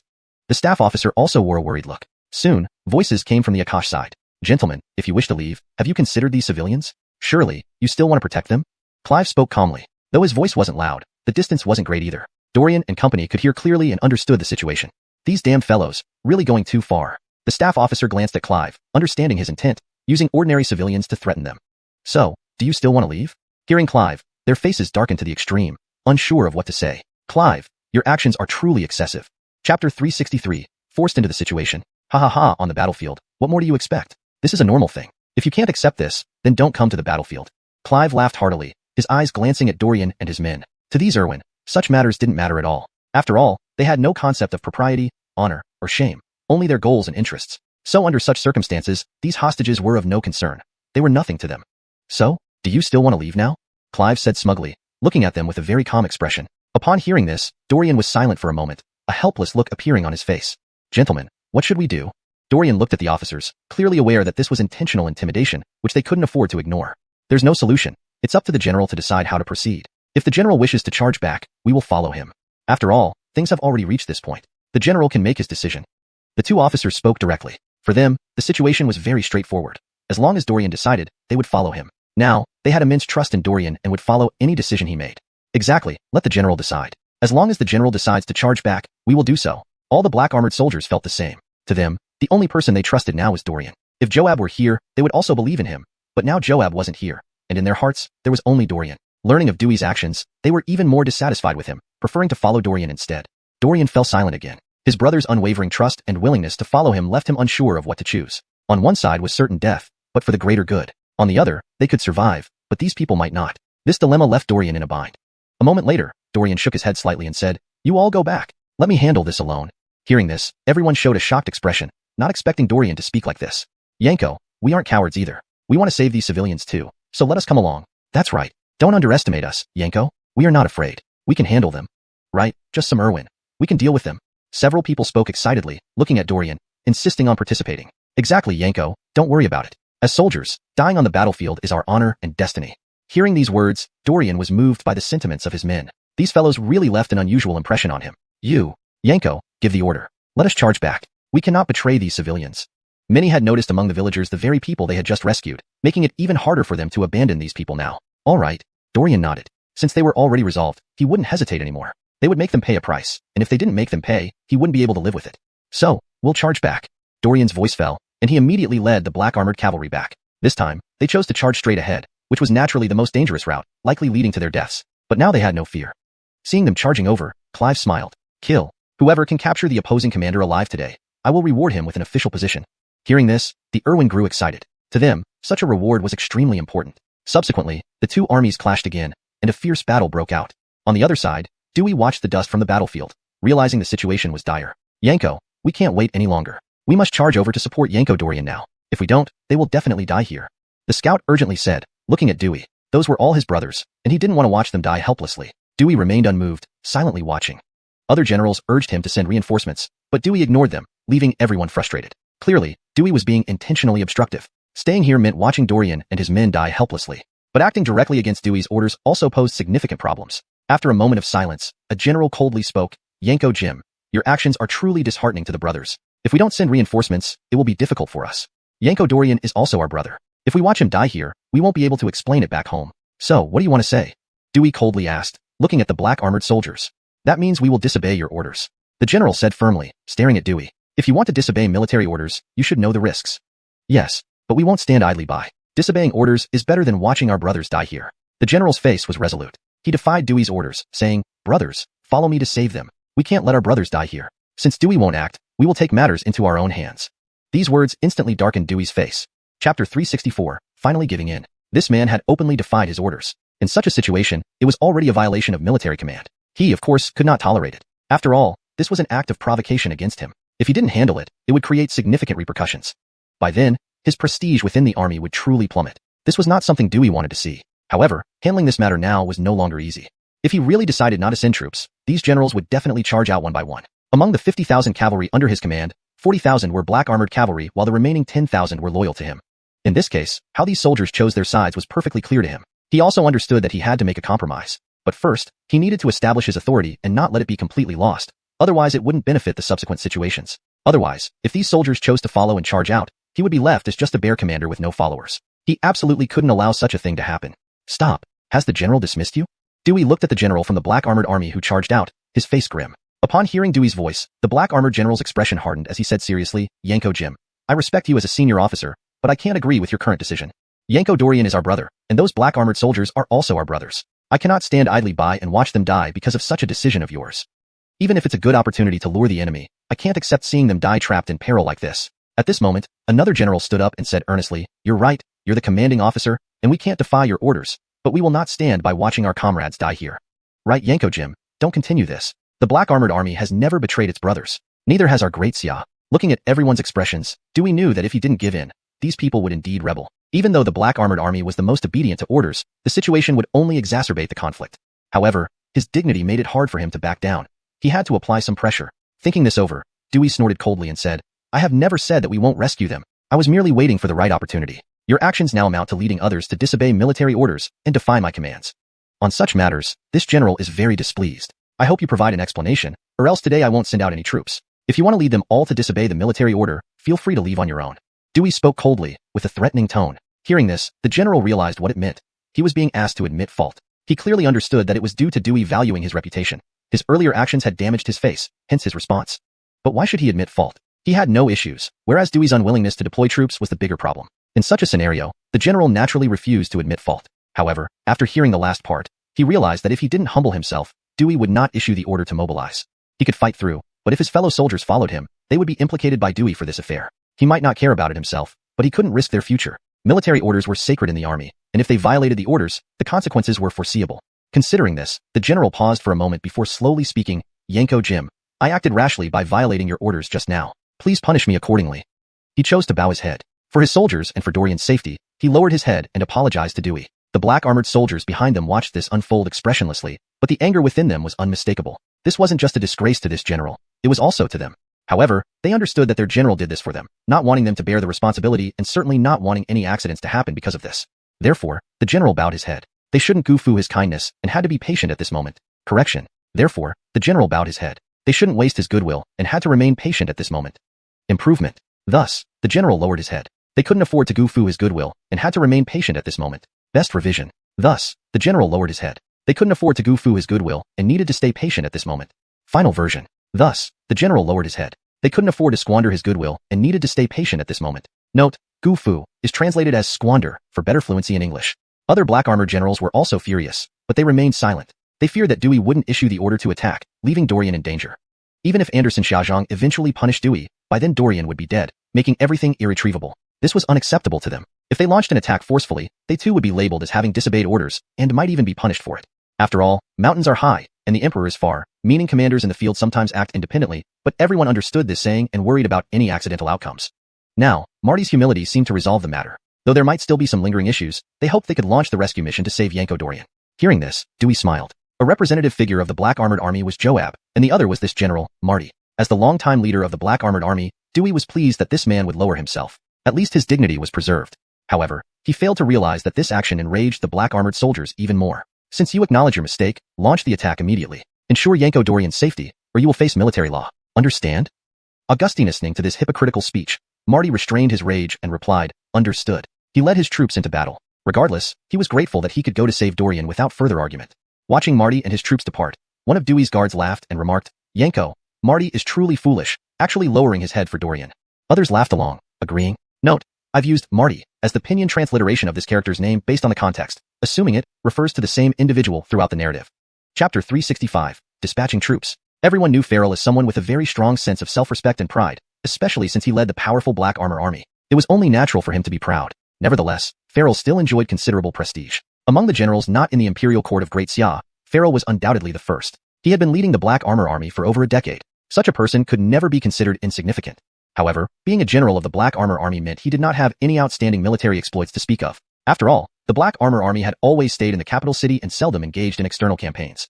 Now, he was merely serving under Joab. This time, Joab sent him out with Natalie, naturally to provide Farrell an opportunity to earn military glory. Joab mainly exerted pressure and posed threats without rushing into battles genuinely. Thus, if Farrell wanted military exploits, he needed to follow Natalie's group. Indeed, they would directly confront enemies here, different from other places, filled with danger and opportunities. To gain military honors, he had to stay here, so naturally, Farrell paid close attention to the war situation here. His decision to come also carried significant risks. To him, provoking Dewey required immense courage, for Dewey was the commanding general. Whether Farrell could establish himself depended on Dewey's plans. If Dewey deliberately targeted him, preventing him from gaining any credit, there was nothing Farrell could do. This situation became particularly troublesome, but Farrell had no choice now. For Dorian's sake, he had to act this way. Otherwise, Dorian would face issues. Thinking of this, he had no complaints because Joab had shown him grace and recognition. No one knew that it was thanks to Joab that Farrell became the general of the Black Armor Army. Joab was his benefactor, a fact known only to Farrell. Even Dewey didn't know this. Therefore, this matter was very important to Farrell. He would not let anything happen to Dorian, as arranged by Joab. Dewey looked at Grady and calmly said, "Don't mind these things. You won't understand his thoughts. Since they've already gone, we don't need to care. Whether they can rescue or not is up to them." Dewey did not plan to join in rescuing Dorian. For them, leaving it to Farrell was enough. They did not intend to take any action. Hearing this, the other Black Armor generals showed displeasure. In such a situation, this statement made them extremely uncomfortable. Given he was a commanding general, saying such words was entirely inappropriate. Yanko Farrell may encounter some enemies. We should provide support. Support? Pausing, Dewey glanced afar and slowly replied, "It's unnecessary. They can handle it. There might be other enemies, so you'd better stay here rather than leave. We also need people to guard here. If other enemies come, we must remain vigilant. Otherwise, they would become even more endangered if all our forces were deployed elsewhere. So, we need to monitor the enemies here." Speaking justly, these words left the Black Armor soldiers uncertain. For them, this outcome was favorable. If Farrell managed to save Dorian, everything would end well. On the battlefield, Dorian and his men were drenched in blood, theirs and their enemies. Their current exhaustion was evident. The original 5,000 were now reduced to 3,000, while the Nanjiao forces numbered 4,000. Clive felt tense. For him, failing to capture Dorian would be a significant loss. Soon, Clive smiled. Not far off, cavalry reinforcements appeared. One 10,000-strong force, sufficient to deal with Dorian. "You Black Armor cavalry are indeed formidable, but today, you have no way out. You will all remain here," Clive told Dorian. Winning this battle against the Black Armor cavalry brought him victory. Dorian sighed softly, looking at the approaching Nanjiao cavalry, feeling helpless. "Fellow soldiers, it seems we cannot leave here today," Dorian said slowly, realizing this predicament left him no room to fight back. With only Huang-rank strength, breaking through would be challenging. He decided to make a last stand against the Nanjiao forces, feeling guilty towards his soldiers. The remaining 3,000 were among the most elite of Great Xia. Reflecting on this, Dorian fell into deep self-reproach. "Yanko, no need for guilt. Death comes to all. Dying on the battlefield is our honor. This is enough for us," Gratis consoled him. "Yes, this was always our fate. It doesn't matter." They reassured Dorian. Knowing their dire situation, none blamed anyone. Of course, disappointment lingered, not towards Dorian, but towards Dewey's lack of support. To them, dying in battle with Dorian was an honorable end. "But it's ultimately my fault, bringing you into this crisis," Dorian sighed. He was clear. If not for him, none of this would happen. Despite Dewey's actions, he still felt deeply responsible. Chapter 366, Relief arrives. The adjutant saw through Dorian's thoughts, shook his head slightly, and said, "Yanko, rather than considering these things, it would be better for us to charge out directly and make them pay a heavy price. Let them understand that our Great Xia cavalry, even if we fight to the death, can take many of them down with us." Hearing this, Dorian also revealed a faint smile. Indeed, they had not lost. They had already taken down many of the enemy. 5,000 men, killing over 6,000, almost 7,000. Such combat effectiveness lived up to the title of elite troops. If it weren't for their lingering concerns about Clive acting recklessly and wiping out the civilians, they could have killed even more enemies. Clive looked toward Dorian's side and said, "That general over there, I don't know your name? I, Clive, admire nothing more than strong people." Dorian. Hearing this name, Clive revealed a look of bewilderment. This young commander clearly excelled at leading troops, piquing Clive's curiosity. When did Great Xia gain such a young general? Although enemies, they and the southern savages most admired powerful individuals. Clearly, Dorian was one of them, and his strength was widely acknowledged. Thinking of this, Clive also showed an anticipatory expression. "Yanko Dorian, I truly admire you. Now, I'm willing to give you a chance. If you agree to join our southern savages, I will spare you today. Of course, you must join sincerely. Otherwise, your fate will be sealed. Upon hearing this, Dorian and his men all revealed looks of surprise. No one expected Clive to actually try to persuade them. Looking at the approaching enemy, Dorian felt no ripples of emotion, nor any trace of temptation. They naturally would not defect to the southern savages. Still, Dorian was somewhat surprised as he looked at the deputy commander beside him. They would still attempt to persuade us to surrender? This was something that truly left them puzzled. They do. It has happened before. The southern savages indeed respect strength above all. For them, only might matters. The adjutant explained slowly, showing a deeper understanding of the southern savages. Of course, hardly anyone would choose to join them. Across the continent, whether it's us in Great Xia, or even Dezhou and Dakian, the southern savages are greatly despised. However, if the benefits were substantial enough, cooperation is possible. Augustinique this time. If the southern savages agreed, Dezhou and Dakian would still cooperate against Great Xia. Hearing this, Dorian nodded slightly, beginning to grasp the situation. How about it? Yanko Eben, these options should not be too hard to choose from, right? Clive chuckled, admiration evident in his gaze as he looked at Dorian. Thank you for your good intentions, Yanko Hellion. However, I am a Great Xia citizen in life and a Great Xia ghost in death. Therefore, we will not betray Great Xia, Dorian responded calmly. Regardless of circumstances, they were a land of decorum, so he gave a proper response. Clive nodded slightly. He had guessed as much. Dorian certainly wouldn't simply agree. If Dorian had agreed outright, he would have looked down on him. I admire Yanko Eben's spirit, but we are ultimately enemies. Since you've rejected my offer, you shall die here, Clive said calmly. So be it. Even if I die today, you won't have it easy either, Dorian laughed loudly. Preparing to charge again, horse hooves suddenly echoed from a distance. Recognizing the familiar sound, Dorian's eyes lit up. The black armor soldiers' eyes also brightened as they watched the distance. The southern savages' cavalry had surrounded them, so the incoming forces must be their reinforcements. The black armor cavalry's hoofbeats differed distinctly, allowing easy identification. Everyone became instantly excited. Hearing this sound, they estimated around 10,000 men, bringing hope for salvation. Though the southern savages' cavalry wasn't weak, neither were the black armor cavalry, just waiting to engage. The only complication was the hostages in Clive's hands. Clive's expression darkened as he watched the approaching cavalry. He had originally thought the Great Xia cavalry would not come, but unexpectedly, they arrived just as victory seemed within reach. Now, his army stood little chance. Even if he still had some troops, they were infantry and needed time to mobilize. Meanwhile, plenty of Great Xia cavalry awaited nearby.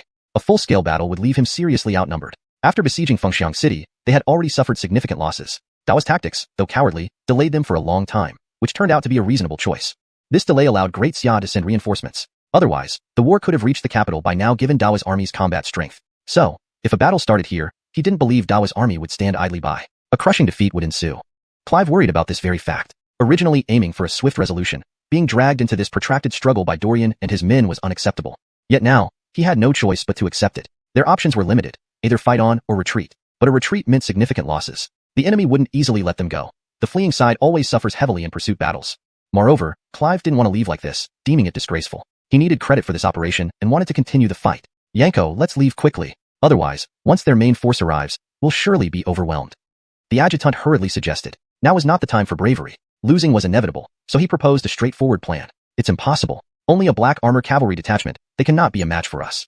Chapter 367. Choice. Clive let out a cold snort. He certainly would not admit that he was no match for them. Moreover, in his eyes, the lives of these soldiers were far less important than securing merit. So, with very simple reasoning, he was determined to make these black-armored cavalrymen pay a price. Otherwise, he would have no way to explain the situation upon his return. Thus, Clive was resolved to take down Dorian and his men, securing his own merit. Even if he left immediately afterward, it wouldn't be a problem. If his achievements weren't enough, he absolutely could not return.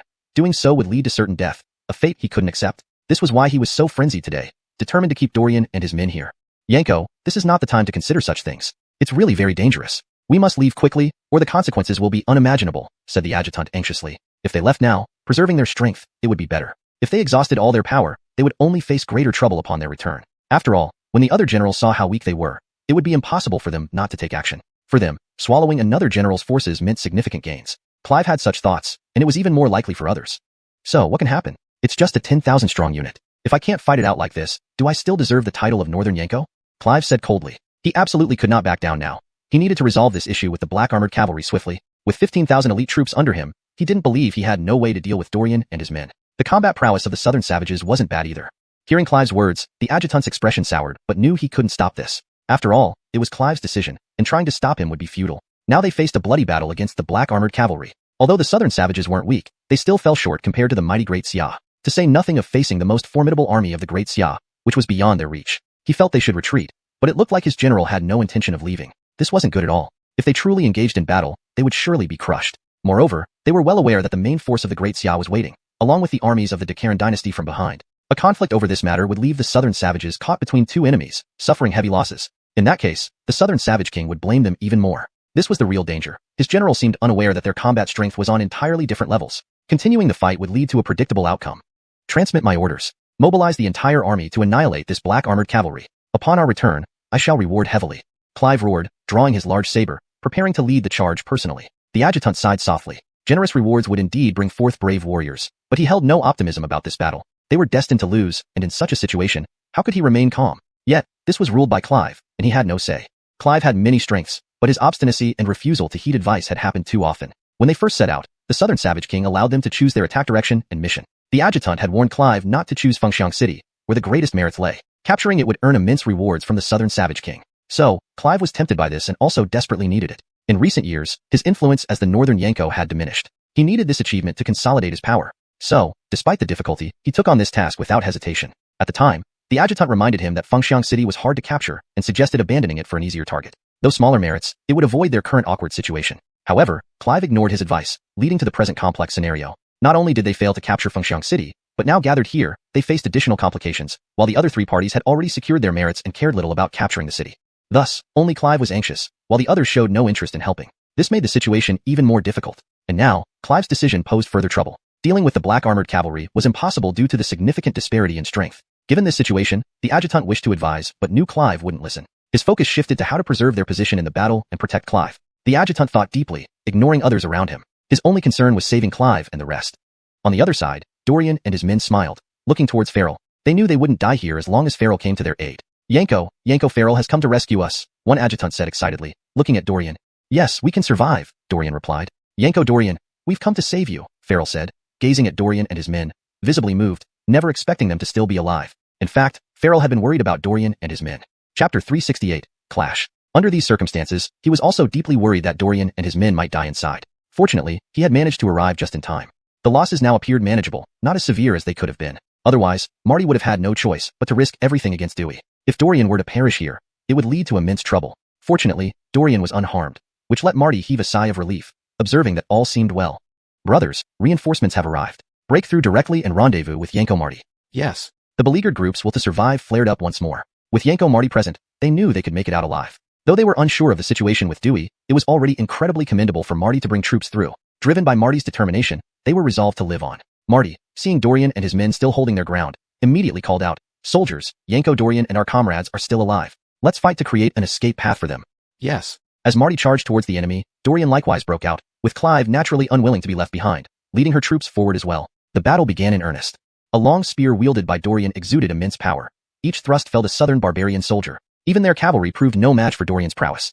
Watching Dorian, Clive revealed a look of admiration and remarked, "He is indeed incomparably valiant. As a peak yellow Konroik warrior, I must test his mettle." Her adjutant watched helplessly, unsure how to stop her, as Clive spurred her horse into battle. Then, the adjutant sighed, saying, "Follow and protect the Yanko. In times of crisis, pull her back at all costs. She must not come to harm." Several elite soldiers rushed out, grim-faced, fully aware of the importance of their mission, to safeguard Clive. The adjutant sighed as he watched Clive charge forward. Despite being at peak Mystic Konroik, in such a battlefield setting, there was little difference from an ordinary soldier, especially since Dorian did not seem like an ordinary opponent. Even at peak Yellow Konroik, his strength was formidable, far beyond what one might expect from someone at that rank. Clive's sudden challenge came as a shock. Though Dorian had just dealt with several cavalrymen, he now felt a chilling sensation from behind as a large daw swung towards him. He hastily raised his spear to block the attack. However, the powerful force transmitted through the blade shook both of Dorian's hands, making him feel significant pressure. This person was indeed very strong. Upon closer inspection, it was none other than Clive, the northern Yanko of the Irwin, with peak Mystic Konroik power, likely nearing Earth Konroik. Yet, this individual must possess other exceptional abilities. Otherwise, being merely at peak Mystic Konroik wouldn't suffice to become the northern Yanko of the Irwin. Clive regarded Dorian seriously. Although he hadn't used his full strength, for a peak Yellow Konroik warrior to withstand his blow was no small feat, and certainly not to be underestimated.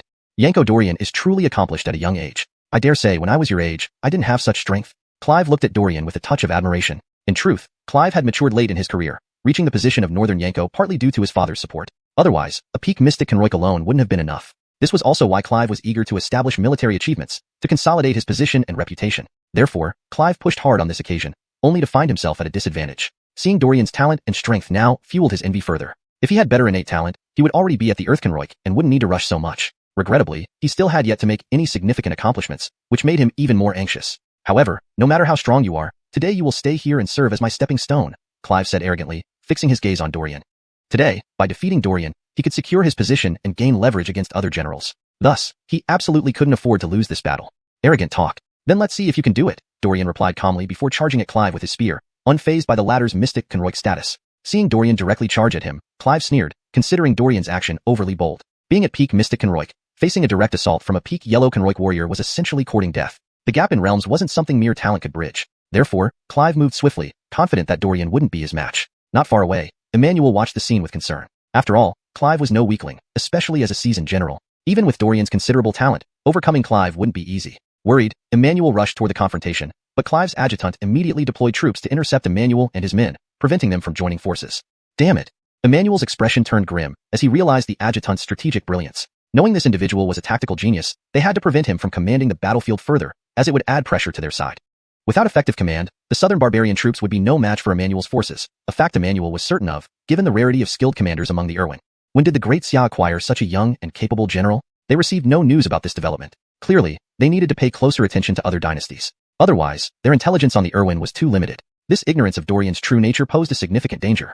After dealing with several cavalrymen, Dorian felt a chill run down his spine as a large saber swung toward him. He hastily raised his spear to block the attack. The powerful force transmitted through the weapon shook his hands, making him realize the attacker was formidable. On focusing, Dorian saw it was none other than Clive, the northern Yanko of the Irwin, who possessed peak mystic conroic strength, almost nearing earth conroic. However, she must have other exceptional abilities. Otherwise, peak Shen conroic alone wouldn't be sufficient for her to become the northern Yanko. Clive regarded Dorian seriously. Though she hadn't used her full strength, a peak yellow conroic fighter managing to deflect her blow was certainly no small feat. Yanko Dorian, you are truly gifted beyond your years. When I was your age, I certainly didn't possess such power, Clive observed with a tinge of regret. She achieved her position partly due to her father's support. Without that, peak Shen conroic alone couldn't have secured her role as North Yanko. That was why she urgently sought accomplishments, to stabilize her position and reputation. Hence, Clive's impetuousness. Failing to trap Dorian only made her more anxious. Witnessing Dorian's talent only deepened her envy. Had she been similarly blessed, she might already be at Earth conroic, not needing such urgency. Unfortunately, she had yet to achieve any significant feats, heightening her anxiety. But no matter how strong you are, you must stay here today and serve as my stepping stone, Clive declared arrogantly, eyeing Dorian. I'll show you, Dorian retorted calmly before charging forward, spear in hand. Even a peak Shen conroic opponent wasn't insurmountable for him. Note: for better fluency and clarity in English, peak Shen conroic is kept as is because it seems to be a specific rank in the story's context. If Shen conroic has an English equivalent or explanation earlier in the text, it would be ideal to use that instead. For improved fluency, we can change it to, I'll show you, Dorian retorted calmly before charging forward, spear in hand. Even a peak Shen conroic adversary wasn't beyond his capabilities. Or if Shen conroic has been previously defined. I'll show you, Dorian retorted calmly before charging forward, spear in hand. Even a peak mystic conroic adversary wasn't beyond his capabilities. Seeing Dorian dare to charge at her head-on, Clive coldly humphed, finding him overly arrogant. She was a peak Virgilin conroic warrior, and he actually dared to attack her directly. It was like courting death. The gap in realms was not something talent alone could Ep2. Ep2. Seeing Dorian dare to charge at her head-on, Clive coldly scoffed, deeming him overly arrogant. After all, she was a peak Virgilin conroic warrior, and yet he dared to attack her directly. It was like courting death. The gap in realms was not something mere talent could bridge. Believing Dorian no match, she struck swiftly. Meanwhile, Marty watched with concern, knowing Clive was far from weak. As an experienced and battle-hardened general, it wouldn't be easy for Dorian to contend with her despite his talent. This worry prompted Marty to rush over, but the adjutant promptly deployed troops to intercept, thwarting his efforts. Damn it! Noticing the adjutant, Marty grew grave. Lead a detachment to tie up this man. Don't let him command the formation. Marty recognized the adjutant as a tactical genius. Preventing him from continuing his commands was essential to easing pressure on their side. Without strategic leadership, the southern barbarian forces wouldn't stand a chance against them, a fact Marty was certain of. Indeed, skilled commanders among the Irwin were exceedingly rare. Chapter 369. Unbelievable. Having engaged the Akash for so long, the Great Xia dynasty naturally had a thorough understanding of them and did not remain idle in their research. Therefore, they were well aware of the weaker points of the Akash. For instance, when it came to command, the Akash had always been quite deficient. Whenever they lacked effective command, they would devolve into mindless brawn, throwing the entire situation into chaos. Thus, the Akash had always placed great importance on their command personnel, diligently cultivating and protecting them, ensuring no harm befell them. Consequently, under such circumstances, the Great Xia focused on attacking these command personnel. Once they were neutralized, the battlefield would be safer. Each time they entered battle, the Great Xia forces would first seek out the Akash commander and spare no effort to eliminate them. However, the Akash were not foolish. They protected their commanders well, making it rare for the Great Xia to attack them successfully. This was the point of contention between the two sides. Now, this deputy officer, Clive, was clearly unprepared and exposed within their line of sight. In such a situation, all they had to do was eliminate him, and things would become much easier. A group swiftly charged towards Deputy Officer Clive. He immediately sensed the problem and wanted to evade, but if he did so, he wouldn't be able to command effectively. It was a tough choice. After a brief pause, Clive gritted his teeth and said, "Block them off. Don't let them interfere with me. The rest of you intercept Dorian's reinforcements and let Yanko Clive handle him." He knew that Zaina wouldn't leave until she resolved matters with Dorian, so he needed to assist Yanko Clive in eliminating Dorian. Only then would Clive agree to leave, something Clive himself couldn't persuade her to do otherwise. With this in mind, Clive prepared to help Yanko Clive defeat Dorian. To him, while Dorian was formidable, without aid, he would soon fall to Clive. Once that happened, they could leave. He didn't believe Dorian could stand up to their northern Yanko, whose prowess was undeniable. Even if Dorian was a genius, he would ultimately meet his end here. Now, it was clear that Dorian was an important figure in the Great Xia, at least someone with significant status and influence, definitely not just any ordinary person. Solving Dorian and verifying his identity would undoubtedly be a major accomplishment for Clive. Thus, as deputy, he had to assist Clive in resolving this matter. Seeing the opponent trying to isolate this area, Dorian knew their target was him. That was fine. It would alleviate pressure on others. Dealing with him required some cost on their part. It wouldn't be easy. This way, whether it was Feral or other black armored soldiers, they would have it easier. This was the small contribution he could make. Otherwise, he felt somewhat guilty about what they were going through. "You're quite competent as a deputy," Dorian commented after blocking one of Clive's attacks. Admittedly, even dealing with Clive wasn't easy for Dorian. The gap in realms was significant, and not losing to her already took considerable effort. "She is indeed my strategist," Clive replied, noticing her deputy officer was in danger. Clearly, Feral intended to target her deputy, but Clive needed to quickly finish off Dorian. "There's no need for more talk. Today is certainly your end," Clive sneered, looking at Dorian. Warm-up complete, she readied herself to give her all, determined to leave Dorian here. "Is that so? Your strength still falls short. You need more practice," Dorian smiled lightly, thrusting his spear. Despite the realm gap, possibly only reaching peak profound realm warriors remained to help Dorian, but they were scattered. Thus, Dorian had to rely solely on his own power. If he couldn't counter Clive, he would be in trouble. Thinking of this, Dorian grew serious. "To speak so arrogantly, yet you're only at peak yellow Conroik. Bird-eating to oppose a peak profound realm warrior like myself? I don't believe it," Clive retorted, finding Dorian's words overconfident. How could a peak yellow Conroik warrior stand against a peak profound realm? In her view, this was mere boasting. She would take down Dorian without doubt. However, Dorian's displayed strength was not to be underestimated. Absolutely not a weakling. Allowing him to grow unimpeded would be a significant threat. With this in mind, Clive struck again. "This time, I won't hold back."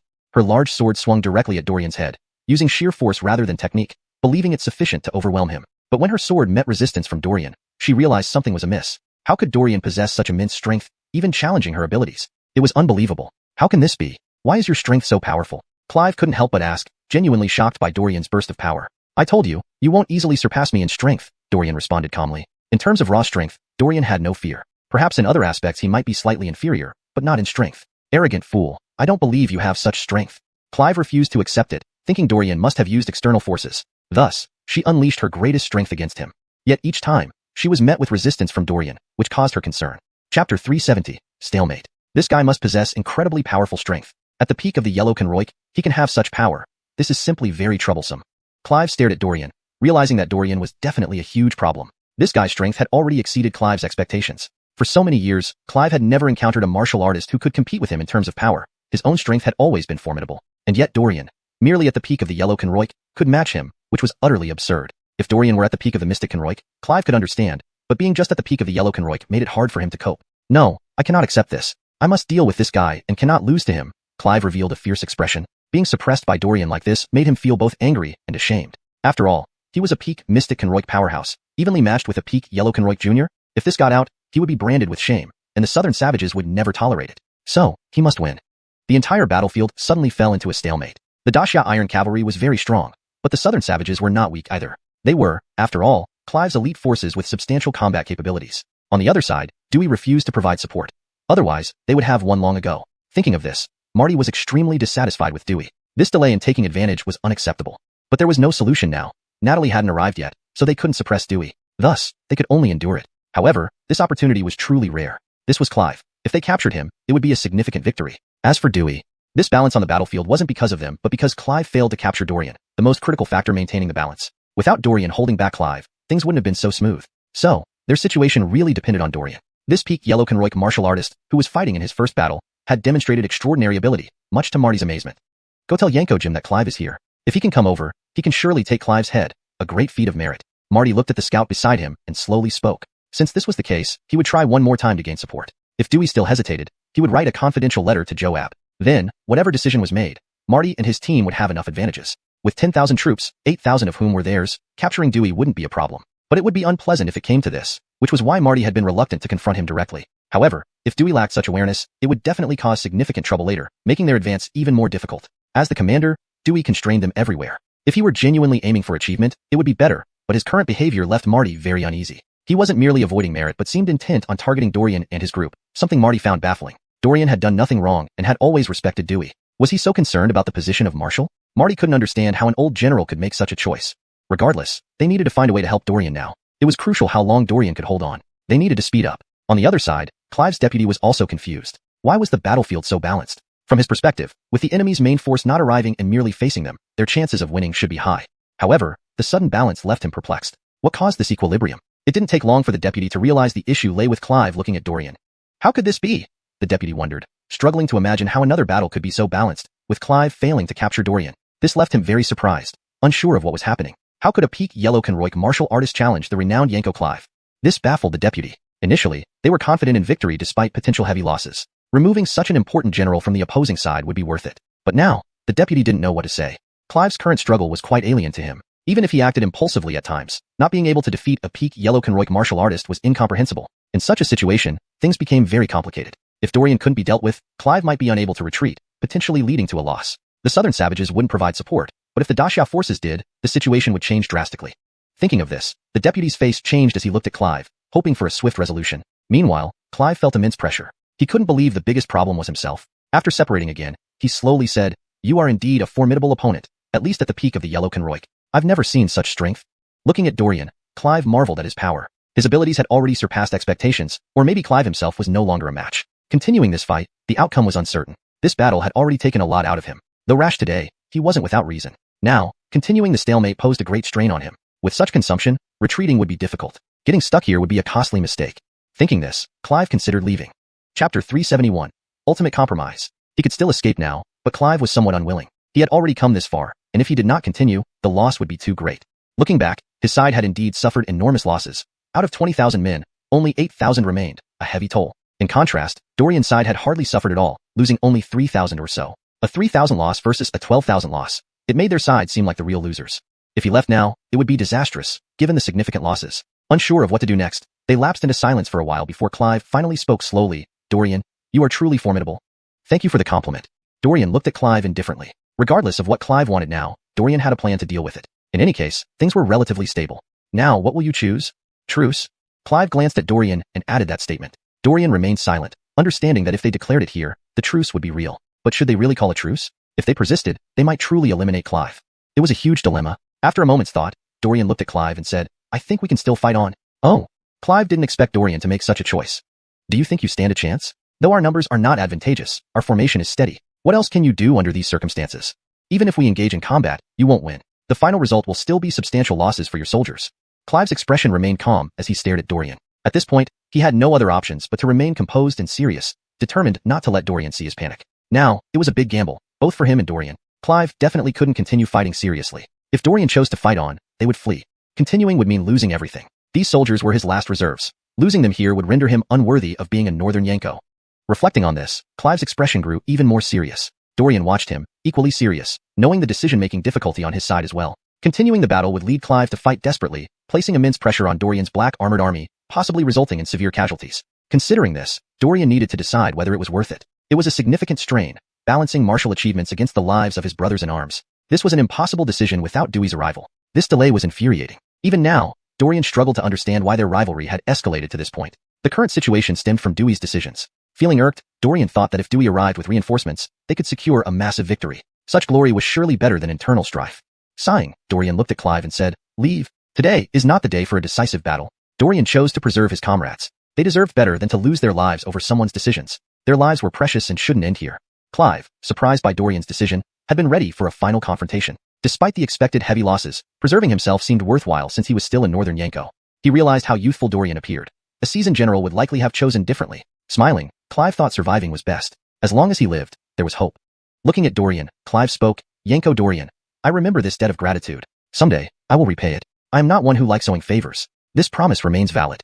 Clive was sincere, disliking both owing favors and being spared. He saw this as a trade and vowed to repay Dorian in the future. Retreat. The order relieved the adjutant, though he looked at Dorian complexly. Dorian's decision seemed irrational. Seizing this opportunity would bring unparalleled military honors, always valuable in their world. Yet, countless soldiers' lives would be lost. To some, it was worth it. Success came at a cost. Despite this, the adjutant admired Dorian's decision. Retreat. Now, they needed to leave quickly. Another encounter with Daya's iron cavalry suggested significant losses for the Irwin, putting them at a disadvantage against Daya's overwhelming forces. Watching Clive retreat, Marty was surprised. Clearly, this was Dorian's decision. Otherwise, Clive wouldn't have left so easily. Chapter 372, questioning. Guillermo looked at Dorian, feeling a mix of emotions. At that moment, he thought Dorian would choose to fight Clive to the bitter end. That was a feasible option, but it would undoubtedly result in massive losses. Guillermo could accept that countless lives were often sacrificed for one's achievements. Which battle had ever been different? So, he wouldn't say much more and certainly wouldn't question Dorian's decision. However, Dorian chose to spare Clive, and consequently the Black Armor Army. Giving up such military credit for the Black Armor Army, Guillermo knew that making this choice was not easy. Perhaps this is where we differ, Guillermo sighed, joining Dorian and asking, Yanko Eben, are you alright? Looking at the few wounds on Dorian's body, Guillermo wore an anxious expression. No matter what, Dorian had managed to hold back Clive, already a significant accomplishment. It's nothing, just minor injuries, Dorian waved his hand, looking into the distance. This situation arose because Dewey refused to offer support. If he had come, how could this have happened? Guillermo understood Dorian's frustration and spoke angrily. He too felt the same way. After all, a great opportunity had been ruined by Dewey's selfishness. However, Guillermo could roughly guess Dewey's thoughts. Although capturing this achievement would be commendable, it wasn't really related to him. Even if he claimed victory, it wouldn't be primarily attributed to him. Thus, Dewey didn't want to provide support. But if they won the war, everything would have been worth it. Why couldn't Dewey understand this? Guillermo sighed slightly. These words, don't say them anymore. Dorian glanced at Guillermo and said slowly, these were true statements, but speaking them out loud would only infuriate Dewey further and make him harbor resentment against them. This war could not afford internal conflicts, and Dorian did not wish to continue quarreling with Dewey. Yes. Guillermo nodded and didn't say more. He also knew some things shouldn't be mentioned and needed to be buried.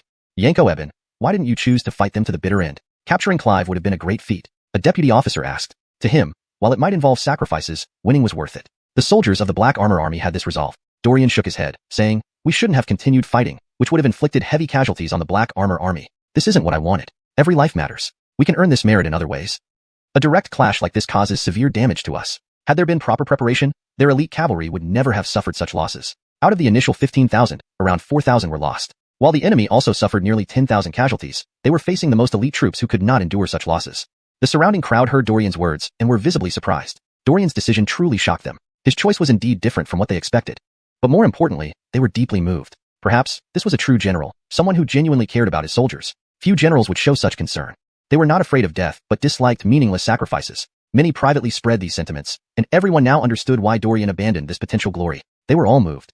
Indeed, Dorian gave up a huge military credit, but he gained the loyalty of the Black Armor Army. These soldiers were simple. When a general treated them well, they acknowledged it. As for whether Dorian intentionally made this decision, no one doubted it. Achieving a success, what could they complain about? In the end, Dorian benefited the most. It could only be said that Yanko Eben was truly unique. Guillermo looked at this young commander and couldn't help but admire him. Dorian might become a successful general soon. All right, clean up the battlefield, find the bodies of our brothers in arms, and cremate them. We cannot leave our brothers here. Dorian looked at the battlefield strewn with corpses and sighed. Yes. As they were cleaning up, Dewey finally arrived late. Seeing the enemy had already left, Dewey frowned. He was late. After receiving Guillermo's message, Dewey naturally felt excited, but he also knew Dorian would claim the primary credit this time. So, Dewey hesitated and waited before coming over, only to arrive too late. Dewey immediately smirked, suspecting Dorian's team had chosen to retreat. He rode up to Dorian. Dorian was still mourning silently. Suddenly seeing Dewey, anger surged within him, but he controlled himself, saying calmly, Yanko Jim. Yanko Dorian. Where are the enemy forces? Dewey demanded bluntly, staring at Dorian. Many Black Armor commanders frowned upon hearing this. Those who had just endured fierce battles were particularly irked by Dewey's interrogation. But as the senior general, there wasn't much they could do. They've already left, Dorian replied coldly, maintaining composure. He knew Dewey was about to create trouble. Left? Yanko Eben, why didn't you pursue them? True to form, Dewey adopted an accusatory tone, treating everything as Dorian's fault. Pursuing them is unwise. The enemy still has combat capability, and chasing them would lead to heavy losses, hindering future battles. Besides, the rear situation is unknown. A rash attack would result in severe casualties. Dorian explained calmly but firmly. But Dewey wasn't concerned with reason. Yanko Eben, letting the enemy escape is a grave offense. Moreover, without my order to retreat, why didn't you pursue? Delaying the attack, what punishment do you deserve? Such audacious words angered everyone even more. Dewey's behavior was utterly despicable. Still, many remained silent. Yanko Jim, first, you were not present on the battlefield, so you don't understand the situation. Chapter 373, Escalating Conflict. Clive and his men are no less formidable. If we continue fighting, we will suffer heavy losses, which will not be conducive for the battles ahead. The elite black-armored cavalry of Great Xia should not engage in such humiliating battles. Dorian stared at Dewey, hoping this Dewey wouldn't go too far. If he continued to be so aggressive, Dorian would not hesitate either. After all, he was not one to be easily bullied. He only chose to compromise for the greater good, avoiding making things even more difficult. Now, if Dewey were to challenge him over this matter, Dorian would not hold back. Hearing Dorian's rebuttal, Dewey immediately became serious. Regardless, without my orders, you cannot retreat. I will report today's events to Kale and let him know. The responsibility for missing the opportunity lies entirely on you. Dewey glared at Dorian as if it were all his fault. Many of the black-armored cavalry couldn't help but feel irked. Such words sounded too revolting. Clearly, it was Dewey who delayed the opportunity and blamed everything on Dorian. No one could tolerate this. A black-armored cavalry general immediately spoke up. Yanko Eben has done a great job, holding out this long against Clive single-handedly. If not for Yanko Eben, our losses would have been much worse. Now, how can you blame Yanko Eben? Isn't this unreasonable? He did not directly address the problem with Dewey, as that might provoke him further, so he remained tactful. At this point, Dorian didn't want to worsen the situation. They also avoided pushing things too far for everyone's sake. However, Dewey paid no heed, looking like he wanted to hold Dorian accountable. This made everyone even less willing to accept it. Yanko Jim, don't push things too far. We all understand the situation. Must we lay it all out? Marty looked at Dewey coldly, speaking openly since she had already chosen to confront him. Moreover, Marty realized there was no turning back with Dewey. He wasn't going to change his stance. Under these circumstances, Marty decided not to hold back, aiming to stand up to Dewey and stop his arrogance. If they remained silent, Dewey would become increasingly reckless, showing no willingness to compromise. Thus, Marty stood up. Yanko-e, do you think this is my fault? Dewey turned to Marty, knowing she would oppose him, but he hadn't expected them to be so bold. As a Grand General, they were questioning him. However, it was not unusual for Marty to have the guts. Regardless, he intended to shift the responsibility onto them. Only by doing so could he maintain control. This incident truly had significant implications. He knew the delay was due to him, and if Cody found out, he'd face dire consequences. Therefore, Dewey aimed to conceal this issue, not revealing it now but rather waiting until he had achieved some success, or blaming it directly on Dorian. He believed Dorian wouldn't resist, or, if he tried, he would have to consider the consequences of confronting him here. Dewey understood he shouldn't push Dorian too far. That was what he needed to be most cautious about. Pushing Dorian too hard could lead to unforeseen problems later. So, Dewey showed restraint but still needed to put Marty in her place. How could this happen if not for your personal grudges? Targeting Yanko Eben and refusing to send reinforcements? We wouldn't have lost so many comrades. Whose fault do you think this is? Letting Clive escape now is unavoidable. I sent you messages telling you that coming here would mean the credit was yours. You refused to come, and thus, you are unfit to be a commander. Marty spoke coldly and without mercy. She was genuinely furious. Had it not been for Dewey's selfish actions, things wouldn't have escalated to this extent.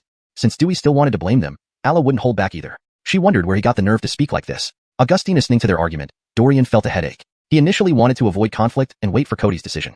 Indeed, this approach would better handle Dewey, as otherwise, it would complicate matters. They couldn't directly take action against Dewey due to their ranks and seniority. This was why he was so arrogant. He knew Dorian and others found it difficult to counter him.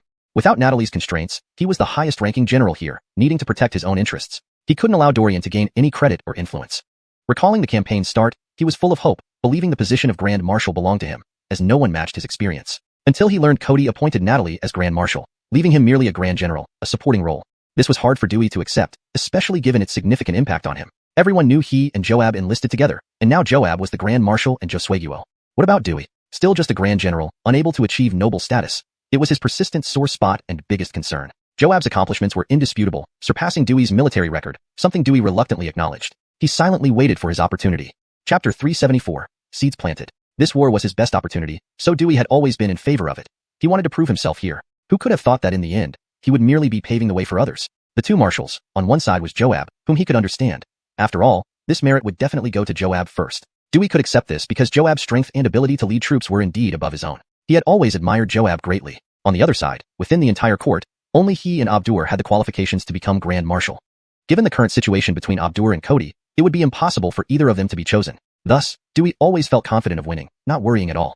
To his surprise, Cody chose Natalie, which he found truly unacceptable. A junior, how could they possibly have the qualifications to become the commander-in-chief? He acknowledged that Natalie performed exceptionally well in the last battle, but did it warrant immediately becoming the commander-in-chief? This made him rather shocked. Soon after, he realized this should have been his position. Now that it had gone to Natalie, what about him?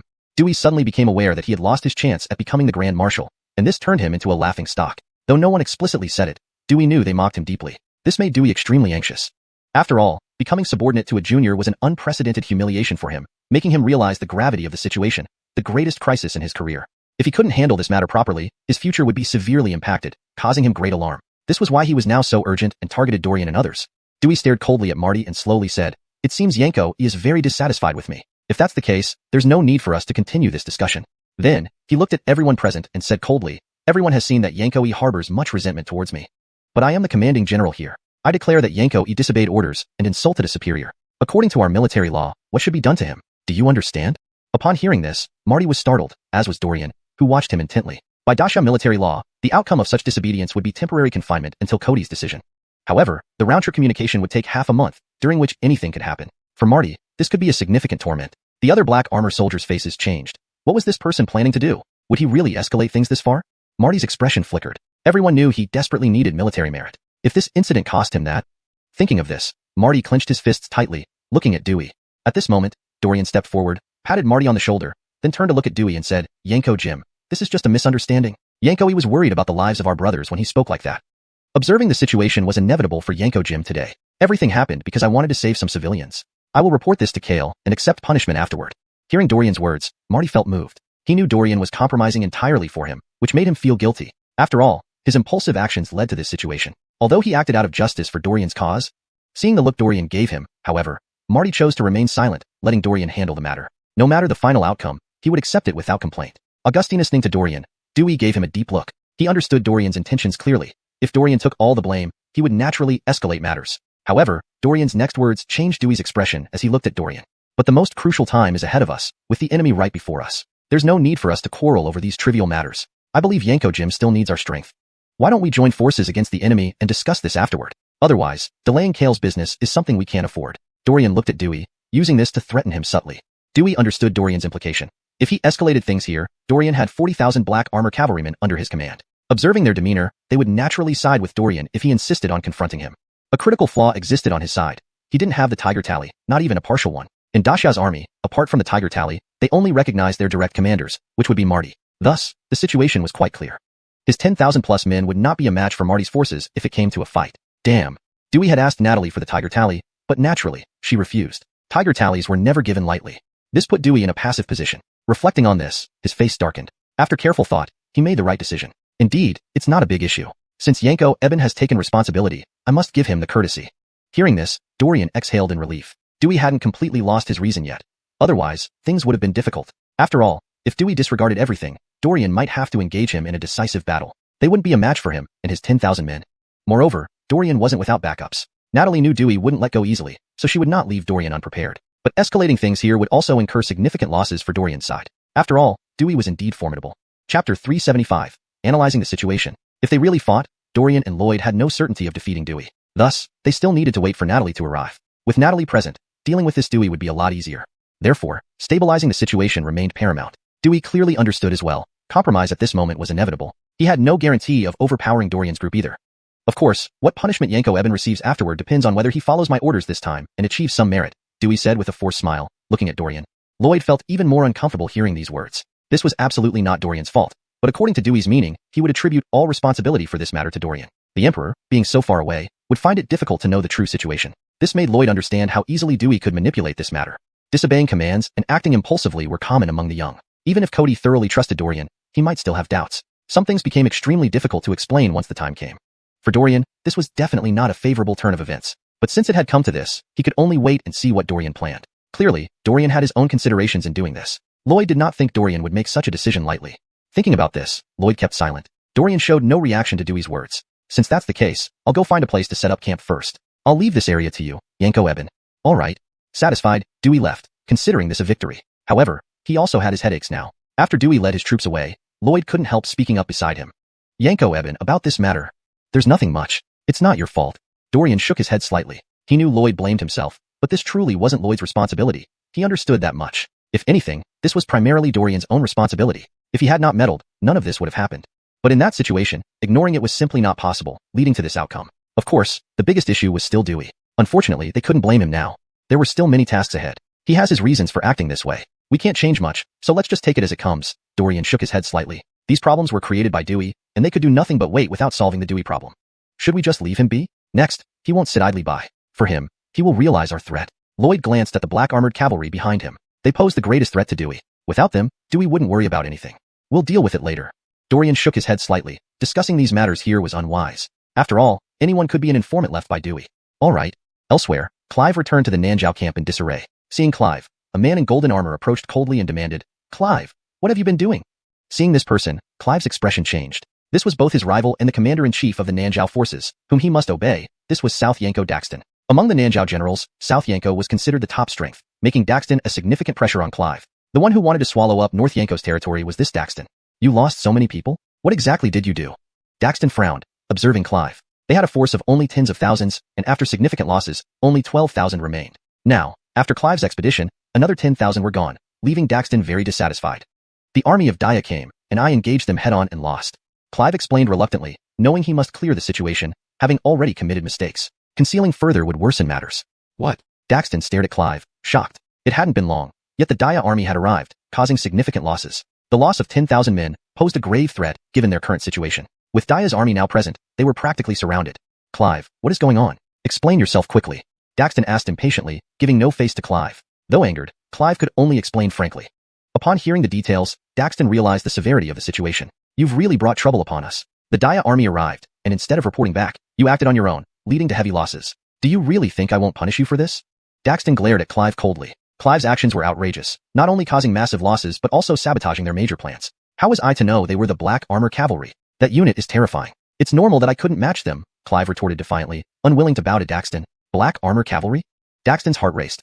This was a renowned unit across the continent, even surpassing their own Nanjiao Cavalry. However, the Black Armor Cavalry numbered only 50,000. If there were more, Daya would have dominated long ago. Training costs for the Black Armor Cavalry were high, and few could pass their stringent tests.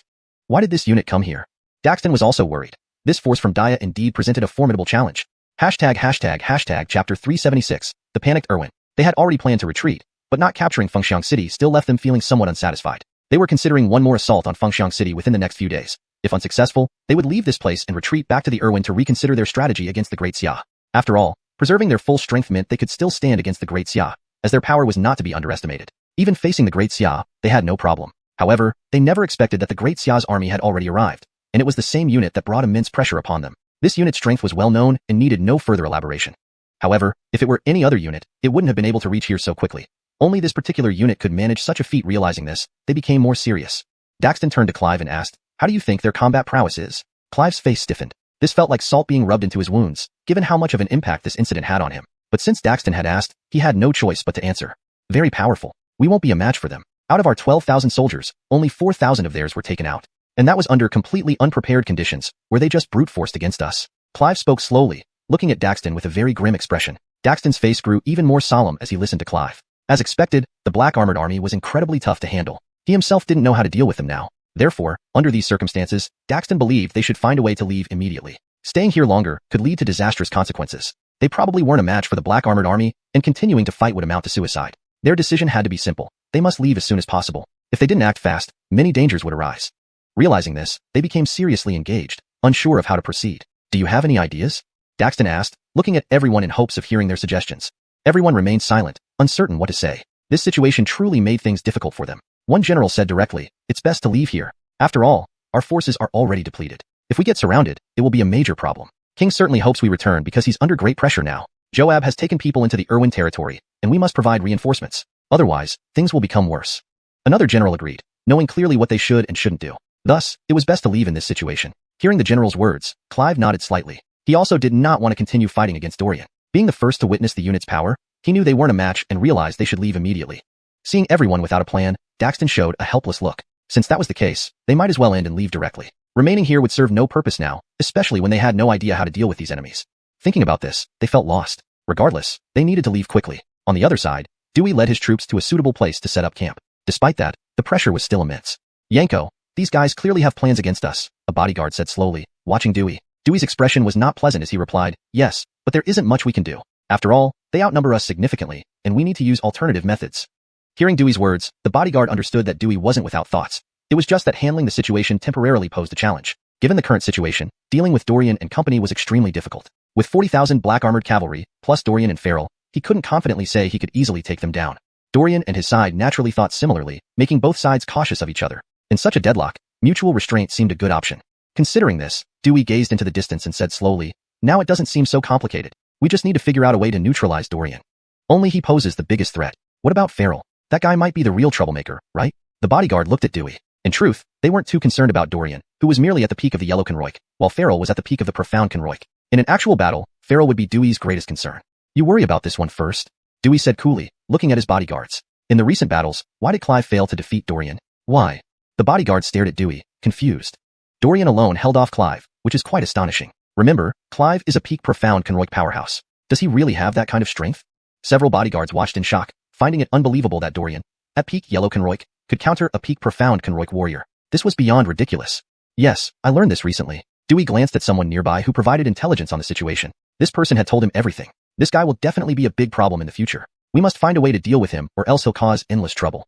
Chapter 377. Establishing Camp. The bodyguard revealed a ruthless look, sensing the significant threat Dorian posed. This also explained why Dorian was so highly regarded. Without such prowess, he wouldn't command such respect. Thinking this over, these bodyguards began to feel wary. After all, a young general like him posed quite a serious threat to them. If Dorian were allowed to grow and thrive, they would truly not be his match.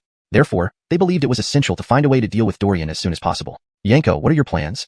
The bodyguard looked at Dewey, believing that he must have some ideas on how to handle the situation. We'll wait and see what they intend to do, Dewey said calmly, glancing at the other battlefield. It was indeed difficult for him to confront Dorian's group now. Dorian's forces were no longer unprepared. According to Dorian, if he were to push things to a breaking point, Dewey would have to face these black armored cavalry troops, a scenario Dewey found very troublesome.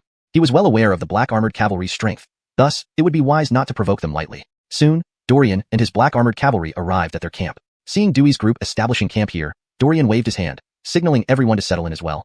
Upon seeing Dorian's arrival, Dewey smiled and slowly walked over, saying, Yanko Eben, come to the main tent for a discussion. We need to talk about tomorrow's plan. Hearing this, Dorian nodded slightly, assuming Dewey would not cause trouble at this moment. Hence, attending the meeting should be straightforward. All right. They then entered the main tent where a map had been laid out. 2 positions were marked, one for Fengxiang City and one for their own location. The area between them was blank, indicating the uncertain position of the Irwin. Although they could roughly determine this area, they couldn't pinpoint it exactly. Identifying the Irwin exact position was crucial. Finding it would make their future battles easier. Currently, they had little information about the Irwin deployment. Now it's clear, the remaining 2 major generals are Daxton and Clive. Clive isn't a concern. He has already fled in defeat from Yanko Eben's attack, making him negligible. The one we need to be cautious of is Daxton, who is both the South Yanko of the Irwin and one of their most important commanders. He is no pushover and quite formidable. Even for us, dealing with him won't be easy. He is a peak Earth Konroik powerhouse.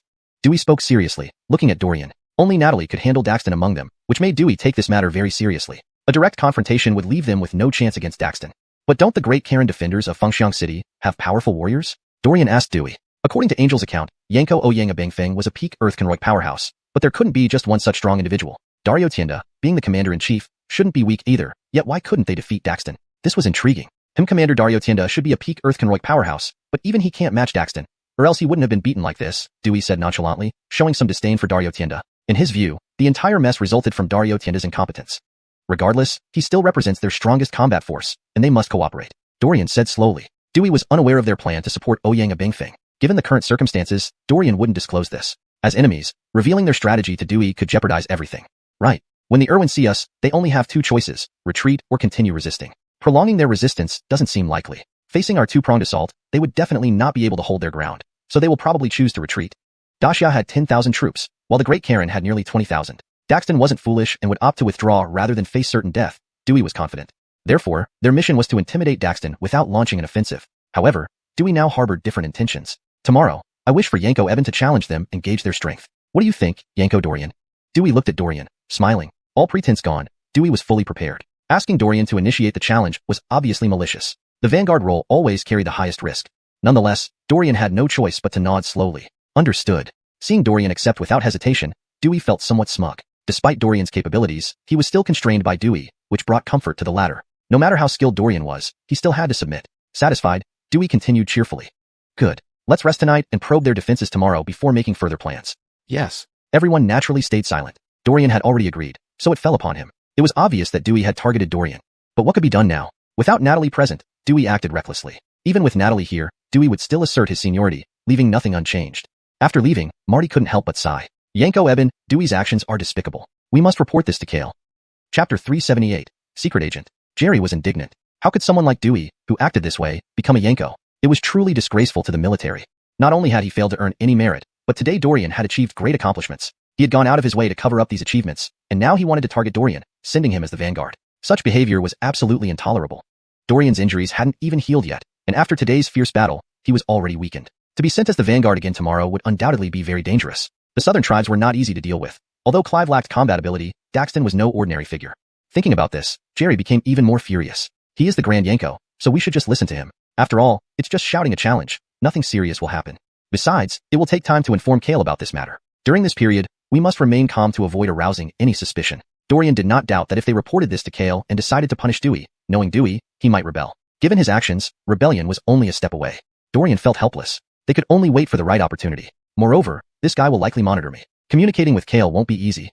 Dorian glanced behind him. Today, he had sensed someone watching him, undoubtedly sent by Dewey. Knowing how cautious Dewey was, there was no way he wouldn't prevent Dorian from reporting to Kale. Therefore, Dorian had never been allowed near any communications, as the intent was clear. Dorian didn't want to expose anything prematurely. Everything seemed calm on the surface, but a hidden struggle had begun. So, what should we do? Jerry looked at Dorian, wanting to know his thoughts. There's no need to rush. Let's observe and adapt. I have some ideas, but implementing them will be difficult. For now, we must maintain our composure. Dorian shook his head slightly, not saying much more. He certainly had a plan, but he didn't fully trust revealing it to Jerry. The fewer people who knew, the better. This was his trump card, which couldn't be exposed. All right. Jerry didn't press further. Since Dorian had spoken, they would wait and see. In the middle of the night, Dorian, who was resting, suddenly opened his eyes, sensing the situation outside the tent.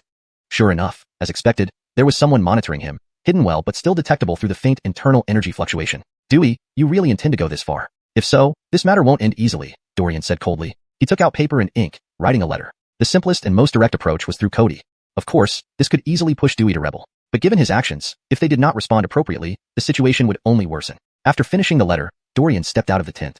The moment he left, the hidden person immediately became alert, watching Dorian closely. However, Dorian made no unusual moves, simply heading to the latrine, a perfectly normal action. The observer followed closely, seeing that Dorian had no other intentions and thus relaxing a bit.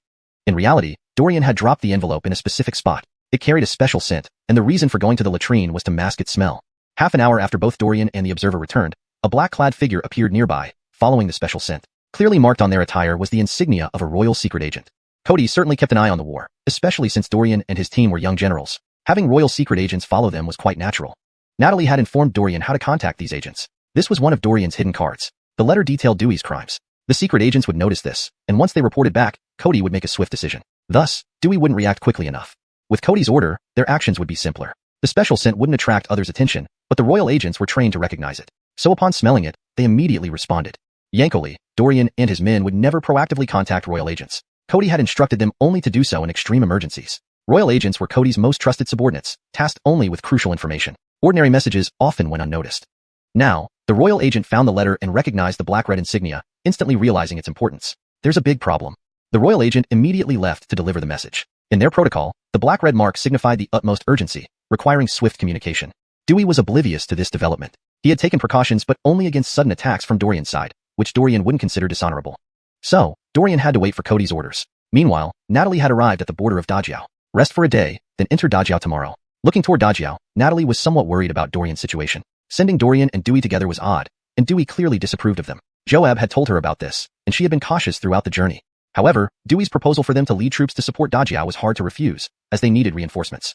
Chapter 379, Secret Message. Dewey was the most suitable candidate. No one could be more fitting than him. Therefore, after Dewey was proposed, Natalie had no choice but to agree, without further objections. In this situation, she had to compromise. But Dewey definitely had his own plans, which Natalie understood clearly, so she gave Dorian some things to counteract Dewey. She just hoped that things weren't as bad as she imagined. The next morning, as Natalie was preparing to continue marching, she suddenly saw a black-clothed man rushing out from within the borders of Dayo. The emblem on his attire immediately revealed his identity. An Imperial spy? Why is he here? Natalie showed a puzzled expression, feeling something wasn't right. The Imperial spy coming from Dayo should be carrying news about the current situation there. Could it be that Dorian and his people ran into problems? This thought worried her. If it was truly a matter concerning Dorian requiring an Imperial spy to deliver a message, it must be serious. Imperial spies only delivered messages to Anderson Cody, meaning this was likely arranged by Dorian, possibly indicating issues beyond his control. Natalie immediately intercepted the Imperial spy to find out what was going on. Initially startled, the spy relaxed upon seeing Natalie and promptly addressed her, Yanko Augustine. Yes. What's the urgency? Natalie asked directly. Her intuition told her this was not simple. She always trusted her instincts. The Imperial spy paused briefly before replying, last night, I received an urgent black-red sealed letter from Yanko Eben, the most urgent sign, and I need to deliver it back. Hearing this, Natalie realized the severity. For Dorian to use the most urgent mark spoke volumes about the situation's gravity. Let me see the letter, Natalie requested curiously, wanting to understand the situation. The spy hesitated. The letter shouldn't be shown to anyone else, as it was meant for Anderson Cody. However, given Natalie's position as a general, she had a right to know certain frontline details. This caused the spy to feel conflicted.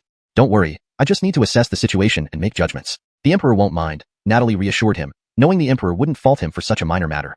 Convinced, the spy nodded and handed over the letter. Natalie confirmed it indeed bore the most urgent mark and felt her anxiety rise. To provoke Dorian into using such an urgent signal indicated dire circumstances. Could Dewey really be planning something? His family was still in the capital city, right? Natalie opened the letter with these doubts in mind and quickly read through it. Is Dewey really crazy? She muttered to herself, confused by his actions described by Dorian. Such behavior could imply defection. His actions were incomprehensible. If driven by personal vendettas to this extent, Dewey seemed irrational. Success aside, the implications of his actions were already significant. Even from afar, would Anderson Cody overlook such an incident? If Dewey didn't plan to leave Dacia, he would eventually face consequences. Known for strict fairness, Cody would certainly settle accounts later. Thus, regardless of outcomes, things would not end well for Dewey. He could earn rewards through merit. Why risk this? Natalie couldn't comprehend this logic. Since events had unfolded, swift action was essential. She resealed the letter and instructed the spy. This is extremely urgent. Deliver it to Kale immediately for quick decision-making. The spy, now understanding the gravity, nodded and sped towards the capital. Meanwhile, Natalie pondered how she needed to act. Dewey's actions threatened Dorian's group, who would not dare act against him without orders from her or Cody. This meant Dewey might take further actions against them. She was 2 days away, with infantry unable to move faster. She needed to consider this. Worried yet relieved by Dorian's apparent composure, she hoped they could hold on until she arrived. Once there, she would take charge, ensuring Dewey ceased excessive actions. Still, the hidden dangers persisted, with unpredictable future actions. Upon returning to camp, Natalie found Avril. Yanko Avril. Your orders, Yanko? Lead the army to the front lines. Arrive within 2 days, with no delays. Yes, ma'am, Avril agreed, though puzzled by Natalie's instructions. Chapter 380, Challenge. Yanko, what do you plan to do? Avril quickly asked, worried that Natalie might act impulsively. After all, this was the Grand Marshal, and she must not be put at any risk. Therefore, he wanted to clarify the situation. There's nothing much. There are some issues on the front lines that I need to check out immediately and stabilize the situation, Natalie explained slowly. She needed to get there as soon as possible. If she delayed, Dewey might do something unforeseen. Her presence alone could suppress him due to her strength. Augustine listening to Natalie's words, Avril wore a puzzled expression. What could possibly happen on the front line? Logically, Dorian and his team were supposed to just intimidate the Irwin. A simple task. Unless the Irwin were foolish, they wouldn't oppose the elite forces of the Great Xia. This suicidal behavior seemed unlikely for them.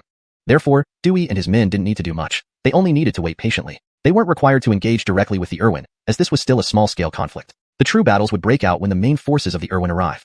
Seeing Avril's puzzled look, Natalie found it hard to explain further. After all, she couldn't directly say that Dewey might rebel. Since this wasn't confirmed, saying so might cause unnecessary trouble. So, she decided not to elaborate and waited until the matter was resolved. For now, it's unclear, but it's definitely important. Otherwise, I wouldn't be in such a hurry. Remember, if you encounter the enemy, avoid combat. If things go south, make your own decision as long as it's reasonable. There won't be any problem, Natalie said, looking at Avril. The border wasn't far from the Irwin territory, and it was possible to encounter the enemy. She had to ensure Avril could make decisions in her absence to avoid any complications. This was also why she had brought along these foot soldiers. Someone needed to oversee the situation here. Yes, Avril replied. Seeing Natalie's serious face, he knew the matter was severe. Otherwise, she wouldn't be so anxious. He didn't say more since Natalie already had a plan. He would follow orders. He guessed it probably involved Dewey. This issue had started in the capital and flared up again in Qianlong City. They were aware of these conflicts. Avril roughly understood the situation, likely another provocation by Dewey. Otherwise, Dorian's capabilities were well respected. Watching Avril, Natalie felt relieved. Avril was experienced enough to handle unexpected situations, which gave her peace of mind as she headed to the front lines. Meanwhile, Dorian and his 20,000-strong force had arrived opposite the Irwin camp. Seeing the tens of thousands of troops and various equipment, a flash of admiration crossed Dorian's eyes. The Irwin setup was indeed formidable, easily defensible but difficult to attack. Even Dorian's forces struggled to find any weaknesses. No wonder Dario Tienda had lost. They truly met their match. The Irwin had their share of skilled individuals. Marty, standing nearby, glanced at the camp and its equipment with a resigned look. The Irwin couldn't have made these tools on their own. They were provided by others. Whether or not it was exclusively the Great Xia was unknown. Other dynasties, too, traded with the Irwin due to their abundant resources, though preferring aggression over trade. Despite willing to sell weapons, other dynasties held back crucial technology out of caution. While they wanted to see the Irwin as a weapon against others, they feared being bitten themselves, hence the cautious approach. This had still made the Irwin quite powerful, evident from their invasion of the Great Karen Kingdom. Yanko Jim has sent orders to start challenging them and gauge their strength, a messenger respectfully announced. Hearing this, Marty's expression turned cold. Dewey was impatient. Issuing a challenge now would mean facing Daxton, a formidable opponent. Dewey should have been cautious rather than making the first move. However, since the order was given, they had no choice but to comply to avoid complicating matters. They awaited the challenge. All right, Dorian nodded, leading the troops forward. Simultaneously, the Irwin noticed them. On their watchtowers, Daxton and others looked down at the approaching black-armored cavalry, showing signs of surprise. They knew the Great Xia army was coming but expected a defensive stance, not an offensive one. It puzzled Daxton, the purpose of sending 20,000 troops to challenge hundreds of thousands. Even if elite, the odds were absurdly stacked against them. Curious about the Great Xia's intentions, Daxton wanted to observe closely. Their evacuation also required preparation. If the Great Xia moved hastily, it would increase pressure on them.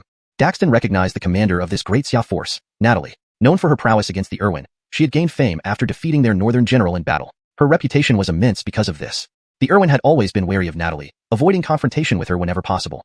Chapter 381, Leaving the Camp. So, when Daxton heard that the commanding general here was Natalie, he became very wary and was already thinking of making a quick escape. This Gigi truly couldn't be provoked. The previous northern Yanko was far more powerful than him, yet still wasn't a match for Natalie. He certainly wouldn't stand a chance.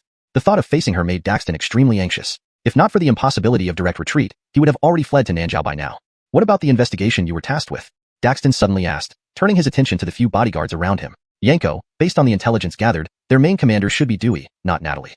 The bodyguard immediately responded, looking at their general. Not Natalie? Daxton's expression showed surprise. He had thought Natalie had arrived, which was why Daxia acted so arrogantly. To think it wasn't the case at all. Why should he fear them? With this realization, Daxton smiled coldly. They've come right to our doorstep. Who's willing to go down and test their mettle? Many generals looked at Clive. He had already fought Dorian once. Sending him would naturally be the best choice. However, Clive was unwilling. He could not defeat Dorian. Doing so would be humiliating. Therefore, Clive hastily said, let the other generals go. My injuries are not fully recovered yet. I'm not fit for battle. The adjutant's face twitched upon hearing these words. He could see that his general was already fearful, but what could they do? The strength displayed by the opponent was indeed enough to instill fear in many people. Reaching peak Huang rank while exhibiting power equivalent to peak Virgilin rank, Clive naturally did not wish to repeat the experience. Such a scenario would be an invitation to humiliation.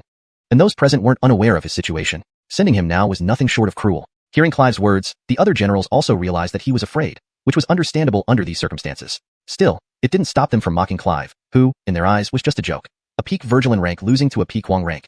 Such an outcome was absurd. They had never seen such a formidable peak Huang rank warrior. Daxton, seeing Clive's reluctance, turned to another officer. One of his major commanders, a superior Virgilin rank warrior. In Daxton's view, he was more than enough to deal with Dorian.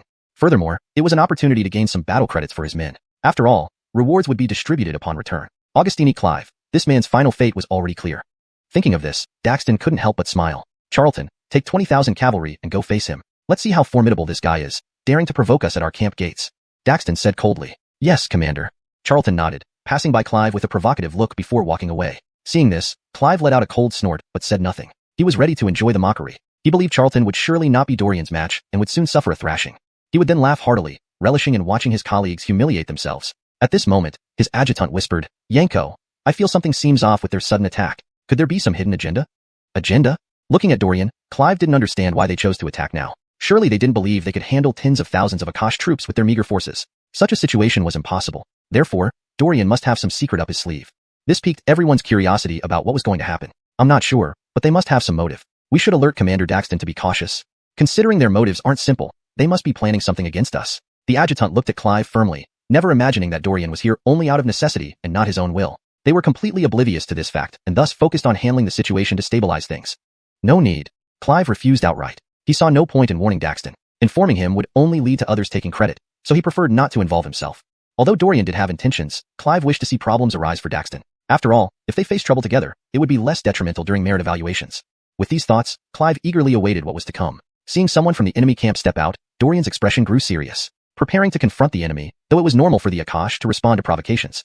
For the Akash, challenging them demanded a response. Evading a fight would be contrary to their nature. Hence, they appeared directly. Who dares to challenge? Dorian said coldly, eyeing the approaching group. Charlton, subordinate of Yanko Daxton. And who are you? Charlton also watched Dorian curiously. He was intrigued by the tales of Dorian defeating Clive. A peak Huang rank beating a peak Virgilin rank. It sounded unbelievable. Thus, Charlton was eager to find out just what made Dorian so formidable. Hashtag chapter 382, a fair match. After all, for a peak yellow Conroy warrior to defeat a peak black Conroy warrior, there must be something extraordinary about him.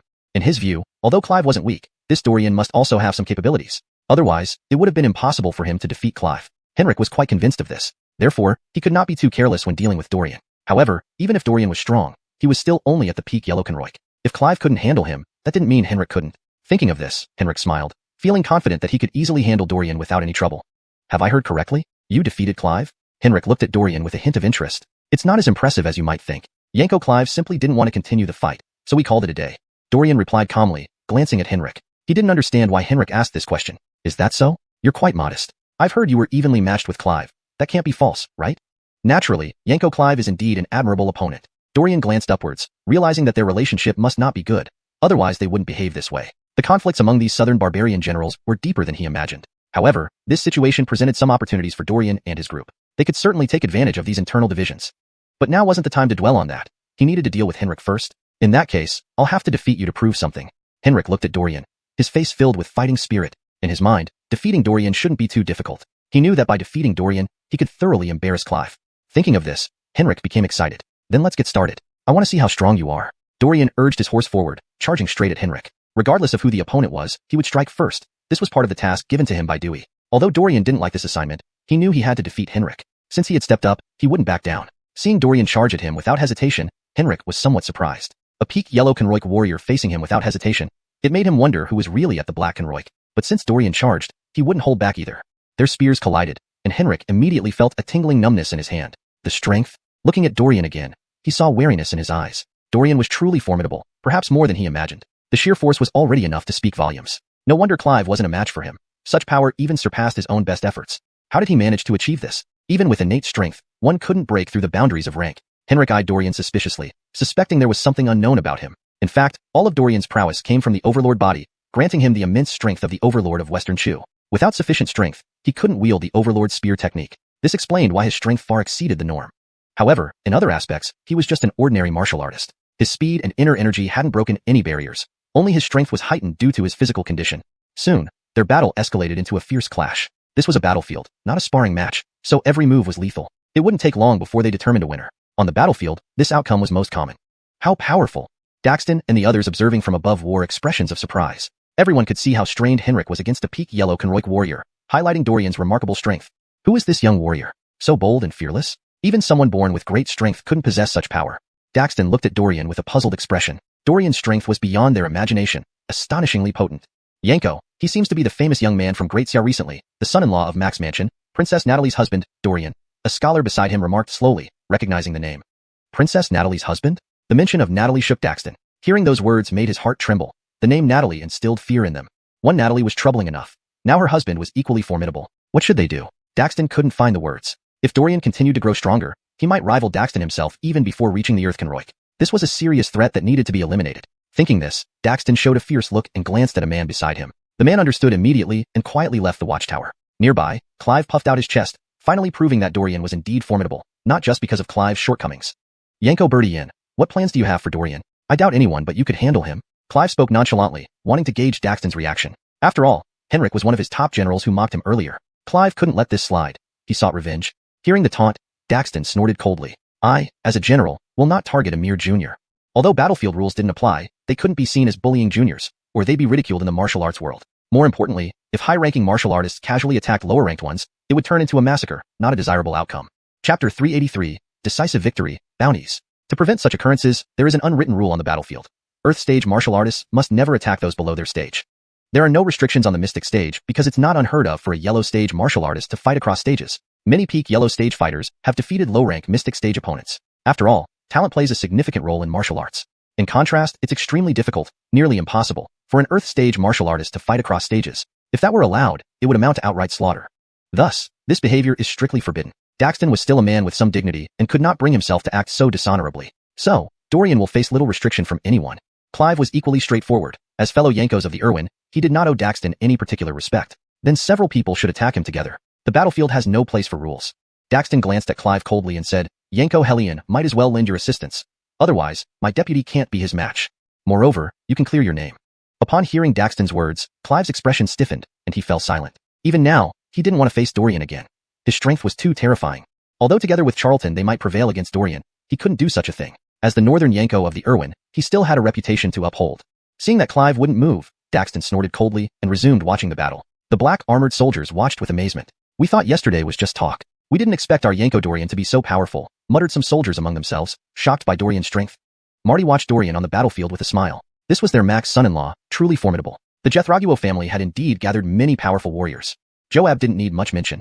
As a seasoned powerhouse, he had always been strong. Natalie also displayed great strength during the last battle. As for Dorian, Marty could already imagine how outstanding his performance would be this time. Thinking of this, Marty felt anticipation rise within him. Charlton quickly became overwhelmed, but refused to concede due to pride and kept fighting. However, this was a real battlefield, not a sparring session. Dorian soon found an opening, piercing through his left arm and then throwing him up before slamming him back down heavily. Watching this, Daxton and others' expressions changed. They knew Charlton was dead for sure, unable to survive. With Charlton's fall, Dorian pulled out his spear and plunged it into his chest. Charlton was dead. This stunned the southern barbarian cavalry. It had happened too fast. Their general was dead before they could react. Especially since Dorian was only at the peak yellow stage, many showed signs of fear. He was far too powerful. Daxton's face turned pale. Losing his deputy like this hurt deeply. It wasn't easy to find replacements at this level. However, he could not directly intervene. Are there any more of the Irwin who dare to challenge me? Dorian unceremoniously decapitated Charlton and looked towards the Irwin, radiating invincibility. The black armored soldiers shouted Dorian's name, pushing his reputation to its peak. The generals on the arrow towers looked displeased, insulted by being mocked right at their doorstep. Several easily enraged generals turned grim immediately. Yanko, let me meet him. Yanko, I'll cut him down. Despite Dorian's displayed strength, not all were cowards. Some wanted to kill Dorian to prove themselves. Daxton waved them off and announced to the army, advance, kill the enemy general, and receive 1,000 gold pieces as reward. The promise of 1,000 gold pieces excited the southern barbarian cavalry, making many unable to refuse as they readied themselves. They quickly charged forward, determined to claim Dorian's head. However, Marty and the others weren't fools either, and led the black armored cavalry to support Dorian. Nearby, Dewey watched, his expression sour. Dorian's strength exceeded his expectations. A mere peak yellow stage fighter casually killing a high mystic stage 1. Such power was rare even in the capital. If Dorian remained alive, he would become a serious threat. So, Dewey gave a few whispered instructions to his bodyguards, who looked surprised and hesitant. Yanko, this may not be appropriate. Nothing inappropriate about it, do as I say? Dewey snorted, eyes filled with murderous intent. Yes, sir. The bodyguard, knowing there was no room for resistance, complied. Dorian, I promise you won't live long. Meanwhile, the battle raged, but without leadership, the southern barbarian cavalry was no match for Dorian's forces. Under Dorian's command, the black armored cavalry maintained discipline, swiftly cutting down thousands of enemies. Something felt off to Dorian. What was Daxton's true intention? Such tactics would lead only to heavy losses for the Irwin. As a general, he didn't believe Daxton would resort to such measures without a hidden plan. Though uncertain what it was, Dorian saw an opportunity and took advantage, inflicting heavy casualties on the enemy while suffering minimal losses himself. Other southern barbarian generals observed with confusion, unable to understand Daxton's strategy. Martial retreat. The losses are too heavy. It's a one-sided massacre. Chapter 384, Hidden Arrow. Yes, Marshal, we cannot afford such losses, another general quickly added, eyeing Daxton, perplexed by his strategy. To proceed this way would only increase casualties. This was an exceedingly dangerous situation for them. After all, these soldiers were extremely important to them. Losing too many would have unimaginable consequences. Not only did they still need these forces to fight their way out, but they also had to account to the southern barbarian king. Therefore, they were reluctant to accept Daxton's approach. It made no sense to them. Besides increasing their casualties, what else could this accomplish? So, they desperately wanted the army to pull back, avoiding further massive losses that would hinder future actions. Most importantly, these losses had no effect whatsoever. If this tactic had any real impact, it might be considered unconventional. However, right now, all they saw was a one-sided massacre. An army with leadership and one without were entirely different concepts. Seeing Daxton remain unmoved, the generals grew increasingly anxious. Clive looked at Daxton in puzzlement, unable to understand his intentions. This move clearly seemed inappropriate, yet Daxton remained unyielding. He shouldn't act so impulsively, he must have a plan. Although Clive did not get along well with Daxton, he understood him clearly. Daxton wouldn't do something unproductive. So, there must be a purpose behind his actions, which warranted careful examination. This matter was of utmost importance. Marshal, if necessary, I'll lead them into battle myself. That would be better than allowing such losses. A general, seeing Daxton say nothing, thought he wouldn't give up this opportunity. If so, leading a charge himself would be better than sustaining such losses. Hearing their words, Daxton remained indifferent, as he had his own plans but couldn't reveal them yet. Or rather, until success was assured, he wouldn't say much. Seeing Daxton take no action, everyone grew more worried, their faces turning grim. Continuing like this would result in heavy losses, a terrible outcome. But as marshal, Daxton held authority, and they couldn't express dissent, only waiting despite their urgency. Watching soldiers fall, many became increasingly distressed, but Daxton remained calm. No one understood what he was waiting for, or what he intended. After dealing with the enemies before him, Dorian looked up, puzzled about Daxton's plans. Such losses would devastate even the Irwin. Daxton's intentions remained elusive. After killing thousands of enemy troops, they suffered minimal losses. If it weren't impossible, Dorian would think Daxton was on their side. But something was definitely amiss with Daxton's motives. As Dorian pondered, several enemies surrounded him again, attacking fiercely. Daxton had offered 1,000 pieces of gold for his head, an irresistible incentive. Thus, many attacked Dorian furiously, though they posed little threat. Moreover, Marty and others nearby knew Dorian's danger and protected him vigorously. Suddenly, during intense combat, Dorian felt a chill behind him and saw an arrow flying toward him. His heart raced as he swiftly raised his spear to block the arrow. Clang! The arrow fell to the ground, and Dorian tumbled off his horse. The force was considerable, leaving him shaken. Falling, Dorian grew alert, scanning for the attacker who nearly killed him. If he hadn't reacted quickly, the outcome would have been dire. Marty and others noticed and exclaimed, "Be cautious. They have archers aiming dark arrows. Protect Yanko Eben." Marty realized why Daxton hesitated to retreat. He aimed to kill Dorian. This method gave him a good chance against Dorian, indeed crafty. If not for that arrow, they might never have discovered his intent. But now, the problem became severe. A hidden archer could cause unimaginable damage. Understood. A few nodded, rushing to Dorian's aid. Shortly, another arrow flew towards Dorian. Changing expression, he tried to dodge, but it was too late. At the critical moment, a soldier lunged in front, shielding him from the fatal blow. Seeing a life lost, Dorian turned pale, looking at Grady sorrowfully. Damn it. Looking up at the source, Dorian grabbed a spear and hurled it straight at the spot. Chapter 385. Annoying. He was determined to make this person pay the price. He absolutely could not let him off. Seeing Dorian attack him, the southern barbarian general above sneered coldly, completely unconcerned with the situation. To him, Dorian's kind of attack obviously wouldn't injure him. After all, given the height, it was impossible for Dorian to hurl anything up. Even their marshal didn't possess such strength. Therefore, he wasn't at all concerned. He only wanted to continue attacking Dorian, intending to shoot him dead. If Dorian was killed, everything would be over. Thinking about this, he smiled as he looked down at Dorian. To him, once Dorian was eliminated, the marshal would definitely reward him, and that reward was extremely important to him. After all, what he needed now was the marshal's reward. Only his reward was of utmost importance. However, to his surprise, Dorian's attack indeed reached the peak directly. Witnessing this scene, the general was shocked. How could this be? How could his attack reach here? But as the spear drew closer, the general's expression changed drastically. Bang! As he dodged, the wooden arrow tower built up was directly broken apart. The force. Daxton and others beside him revealed a look of shock. This power was truly terrifying. They couldn't have imagined that this power would so easily penetrate the place. This Dorian indeed wasn't an ordinary person. Annoying. The archer, who was from the Irwin, clumsily got up, looking towards Dorian with a terrified gaze. He now truly realized why Dorian was so strong. If they had faced each other directly, he wouldn't stand a chance. Given such circumstances, it made him feel very uneasy. Trying to shoot Dorian now was impossible. He could only watch Dorian helplessly. Dorian looked up at the southern barbarian general above, revealing a vicious look on his face. For him, seeing someone shielding arrows for him was absolutely unacceptable. Yanko, Jerry and others had come to Dorian's side, guarding him while warily observing their surroundings. It was clear their target was Dorian. Seeing this scene, Daxton showed a disappointed look. He thought he could resolve Dorian, but there wasn't any opportunity. Dorian dodged even under such circumstances, showcasing his might. Retreat. Dorian took a deep breath, looked at the black armor army in his arms, and then slowly left. Although he desired revenge, attempting to breach the enemy's stronghold with their numbers was clearly impossible. Thus, he could only wait for another opportunity to take vengeance. All right, Jerry nodded, looking at the southern barbarian base camp with a grave expression. However, he knew it wasn't a good opportunity and decided to retreat first. Watching Dorian leave, Daxton resumed his calm demeanor, then spoke slowly. It's truly regrettable we didn't eliminate this fellow. Realizing Daxton's true intention was to kill Dorian, all the southern barbarian generals' opinions of him grew. They hadn't anticipated this strategy. Though they didn't succeed, if they did, the outcome would have been different. Dorian posed a significant threat. They should find a way to eliminate him. Our marshal's foresight surpasses us. We never imagined Marshall had such plans, and we have learned from this, said one of the generals beside him, flattery evident in his voice as he looked at Daxton. These are trivial matters, not worth mentioning. Daxton waved his hand and continued, today, we've seen their combat capability. With this understanding, we need to hurry and leave Dayo. Only, without eliminating Dorian, he'll surely be a great problem later. No one denied this point. Dorian's strength was shown today. Once he matures, he will certainly become a threat to the Irwin. Despite their audacity, they didn't underestimate enemies, especially those associated with the Duke of Jethrog's residence. From this view, the Duke of Jethrog's residence seemed like their top adversary. Having Joab was one thing, and now adding Natalie and Dorian, the fighting prowess of the Duke of Jethrog's residence was genuinely terrifying. Pass the order down, quickly tidy up and prepare to leave Dayo. Hearing this, Clive and others left too. Walking halfway, the adjutant glanced at Clive. Yanko, this is an opportunity. Solving Dorian would secure your position. But this Dorian is hard to handle. I'm not a match for him. Clive replied helplessly, looking at the adjutant. He understood how big a feat defeating Dorian would be. No matter who it was, anyone would be cautious facing Dorian. Eliminating him would be the greatest merit. Yet, Dorian was too difficult. Failing to Jorge him today, Clive found it hard to imagine handling him. If they fought head-on, he still wouldn't be Dorian's match. Thus, staying to fight Dorian would serve no purpose. Augustinusning, the adjutant also fell into thought. Indeed, dealing with Dorian was challenging but not entirely hopeless. I have a plan. Would Yanko be willing to risk once? The adjutant looked seriously at Clive. Tell me. Clive was prepared. If it ensured success and merit, he was willing. Returning without merit would worsen his situation. We can. The adjutant whispered a few words, which enlightened Clive. He felt it was feasible. But there are issues. What if they don't chase out? Clive asked earnestly.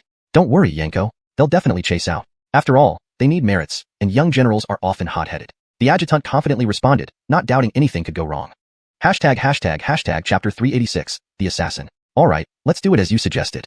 Clive had returned from a devastating defeat, and his authority in the military was no longer what it used to be. If he did not find a way to restore his reputation, he would only face even greater suppression from Daxton.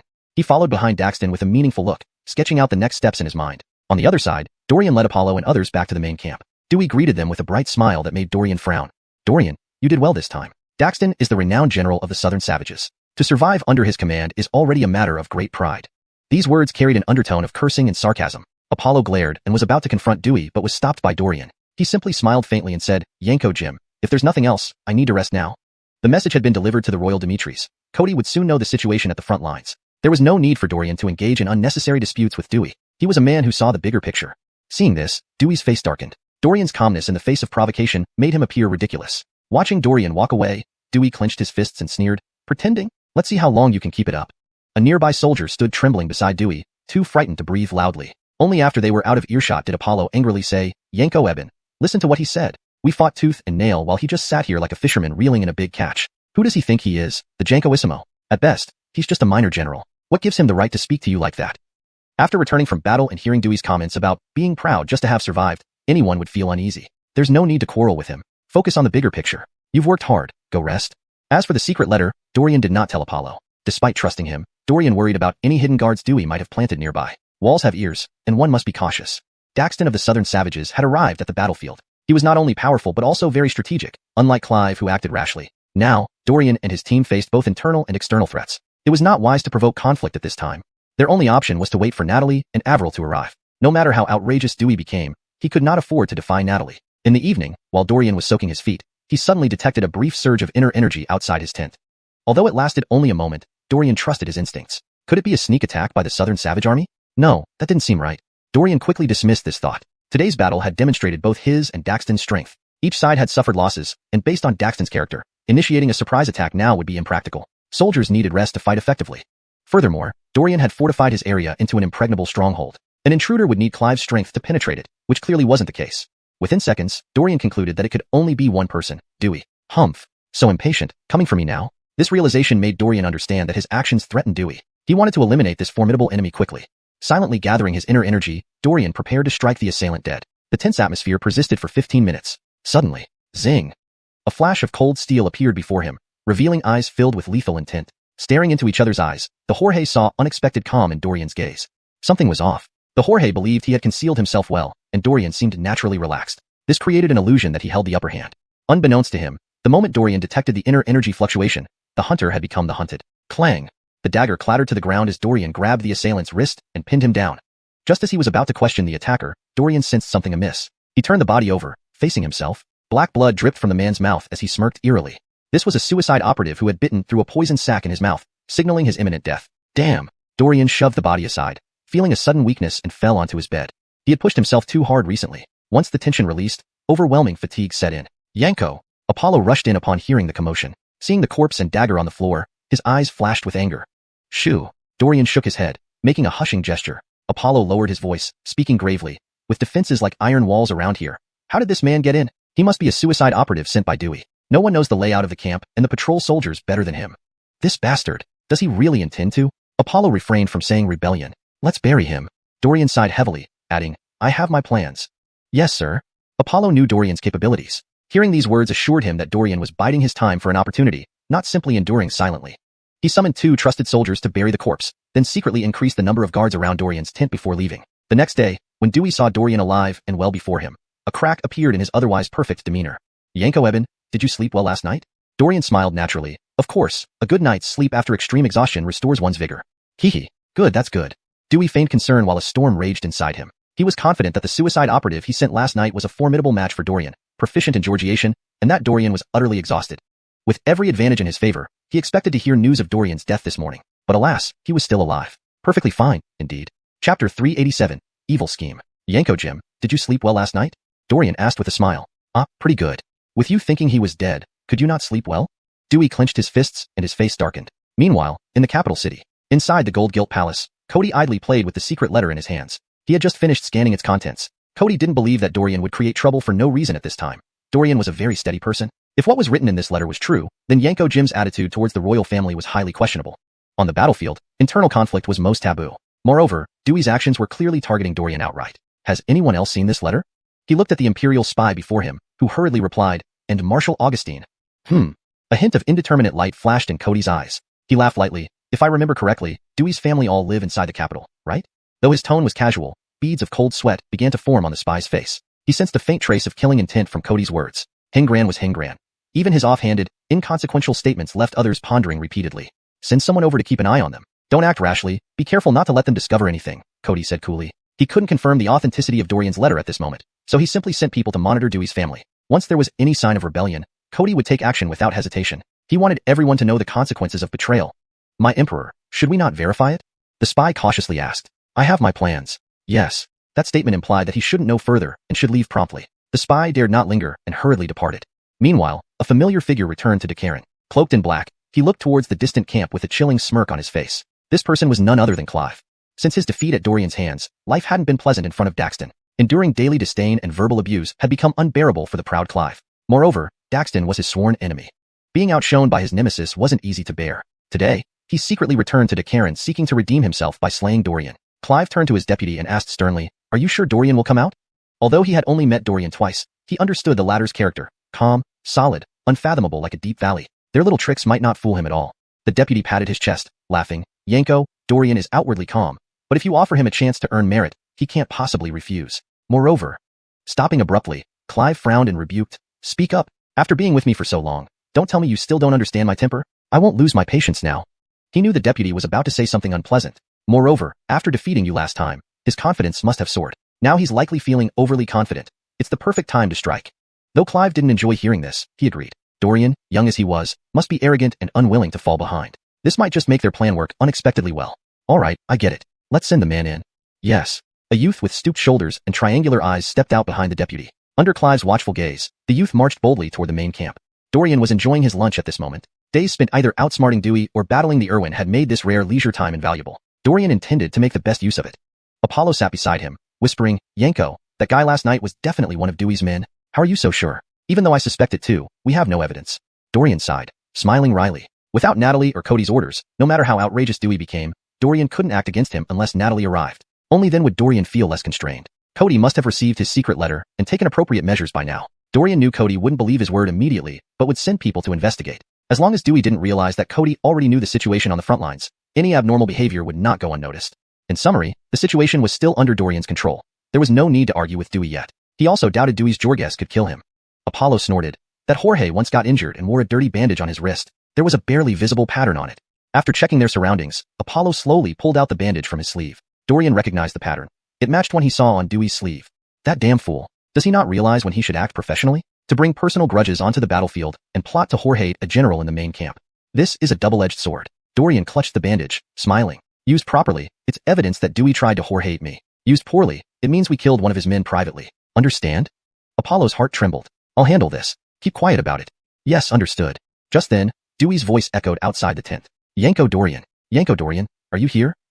He seemed to intentionally amplify his voice. Dorian narrowed his eyes, exchanging a glance with Apollo before stepping outside. Outside was somewhat chaotic. Dewey's guards dragged a hunched youth with triangular eyes. The youth raised his head defiantly. Judging by his attire, he was clearly from the Irwin and had likely infiltrated the camp and been captured. Yanko Jim, there's no need for me to see this, Dorian chuckled. Chapter 388, The Trap Conspiracy. Yanko Dorian, I'm sorry to disturb your rest. My apologies, but this fellow insisted on seeing you, and I couldn't stop him. Dewey chuckled with a smile that irked everyone. Marty fought the urge to punch him and frowned. Capturing and killing intruders is one thing, but why bring them here to show us? Logically speaking, if someone sneaked into their base, Dewey should have killed and buried the intruder without hesitation. Instead, he brought this person before Dorian, saying that the man wanted to see him, an act that reeked of ulterior motives. Dorian looked calmly at the young man and asked, "Who are you? I've never seen you before." "I am a soldier under Yanko Clive. I came today to inform you that our general wants to challenge you. Will you accept it or not?" The youth's angry demeanor only made Marty laugh in contempt. Why should our general agree to a challenge? This is a battlefield, not some arena. Has Clive forgotten the last time he was soundly defeated? From a military standpoint, such a suggestion was absurd. War was for generals to lead soldiers into battle, not for personal duels. Moreover, Dorian had no reason or need to accept Clive's challenge. What if this was a trap, just waiting for Dorian to fall into it? Such an obvious provocation would not be agreed to unless Dorian was a fool. Indeed, Dorian was not a fool and saw no point in wasting his precious time on Clive. He was about to refuse and order gratis to kill the messenger. But certain people were not about to let him get away with it so easily. Dewey said in a feigned difficult tone, "But this concerns the face of our great Xia. If you refuse, Yanko Dorian, it will be rumored that our great Xia fears the Irwin." "Yanko Jim, do you even have a brain? This fellow clearly came to provoke trouble. We shouldn't even consider it. If Clive has the guts, let him come alone to our base and fight Yanko Dorian." Humiliated in front of everyone, Dewey felt a surge of anger. Feeling Dewey's gaze, a nearby bodyguard stepped forward and shouted, "Yanko Dorian beat Clive last time. What is there to fear in a one-on-one now? This is our territory. Are you worried Clive will act rashly?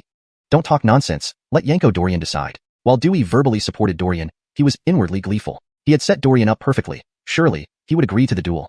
Dewey was well aware that Clive had sinister intentions. He was sure that Clive must have prepared a trap, just waiting for Dorian to walk into it. But did that matter? Here, Dewey believed he could be the sole general necessary. As for Dorian, if he died, so be it. Using this event as a lesson for Marty, showing who the true general was, suited Dewey just fine. Dewey was overjoyed. Even old Henji seemed to be orchestrating Dorian's demise. The Georgiation attempt last night had failed, but now Clive appeared, openly plotting against Dorian. Dorian could see through Dewey's triumphant expression, knowing exactly what he was thinking. If he refused, Dewey would spread rumors of Dorian's cowardice. If he accepted, he would walk right into Clive's trap, a clear sign of foolishness. "Yanko Eben, we can't agree," Marty said coldly. He pointed at the guards holding the triangular-eyed youth and ordered, "What are you standing around for? Kill this guy." Dewey's men chimed in again. "Oh, isn't the illustrious Yanko Dorian too scared to accept a mere challenge? You've beaten Clive before. What are you afraid of this time?" "I support Yanko Dorian." "Yanko Dorian, don't worry. We'll protect you. Clive won't dare do anything here." Though they claimed to support Dorian, these words dripped with malice. Dorian silently laughed, placing a hand on Marty's shoulder and saying gravely, "All right, I'll accept Clive's challenge." Dewey burst into laughter. "Courageous. No wonder you're one of the most favored generals by Kale." Emphasizing the phrase, most favored, Dewey gritted his teeth. Without Dorian, he might have already replaced Natalie as the true commander-in-chief of Great Xia. Natalie, merely a Gigi. What did she know about military strategy? Dewey suspected her past victories were sheer luck. The true commander of Great Xia should be him, Dewey. Excitement grew within him as he commanded his aides to release the youth. The latter hadn't anticipated this turn of events and wore an oddly puzzled look on his face. He glanced at Dorian, muttering, "So little Conroy has such a bad reputation in Great Xia?" Looking at the surrounding soldiers' reactions, it was clear they hoped he would meet his end.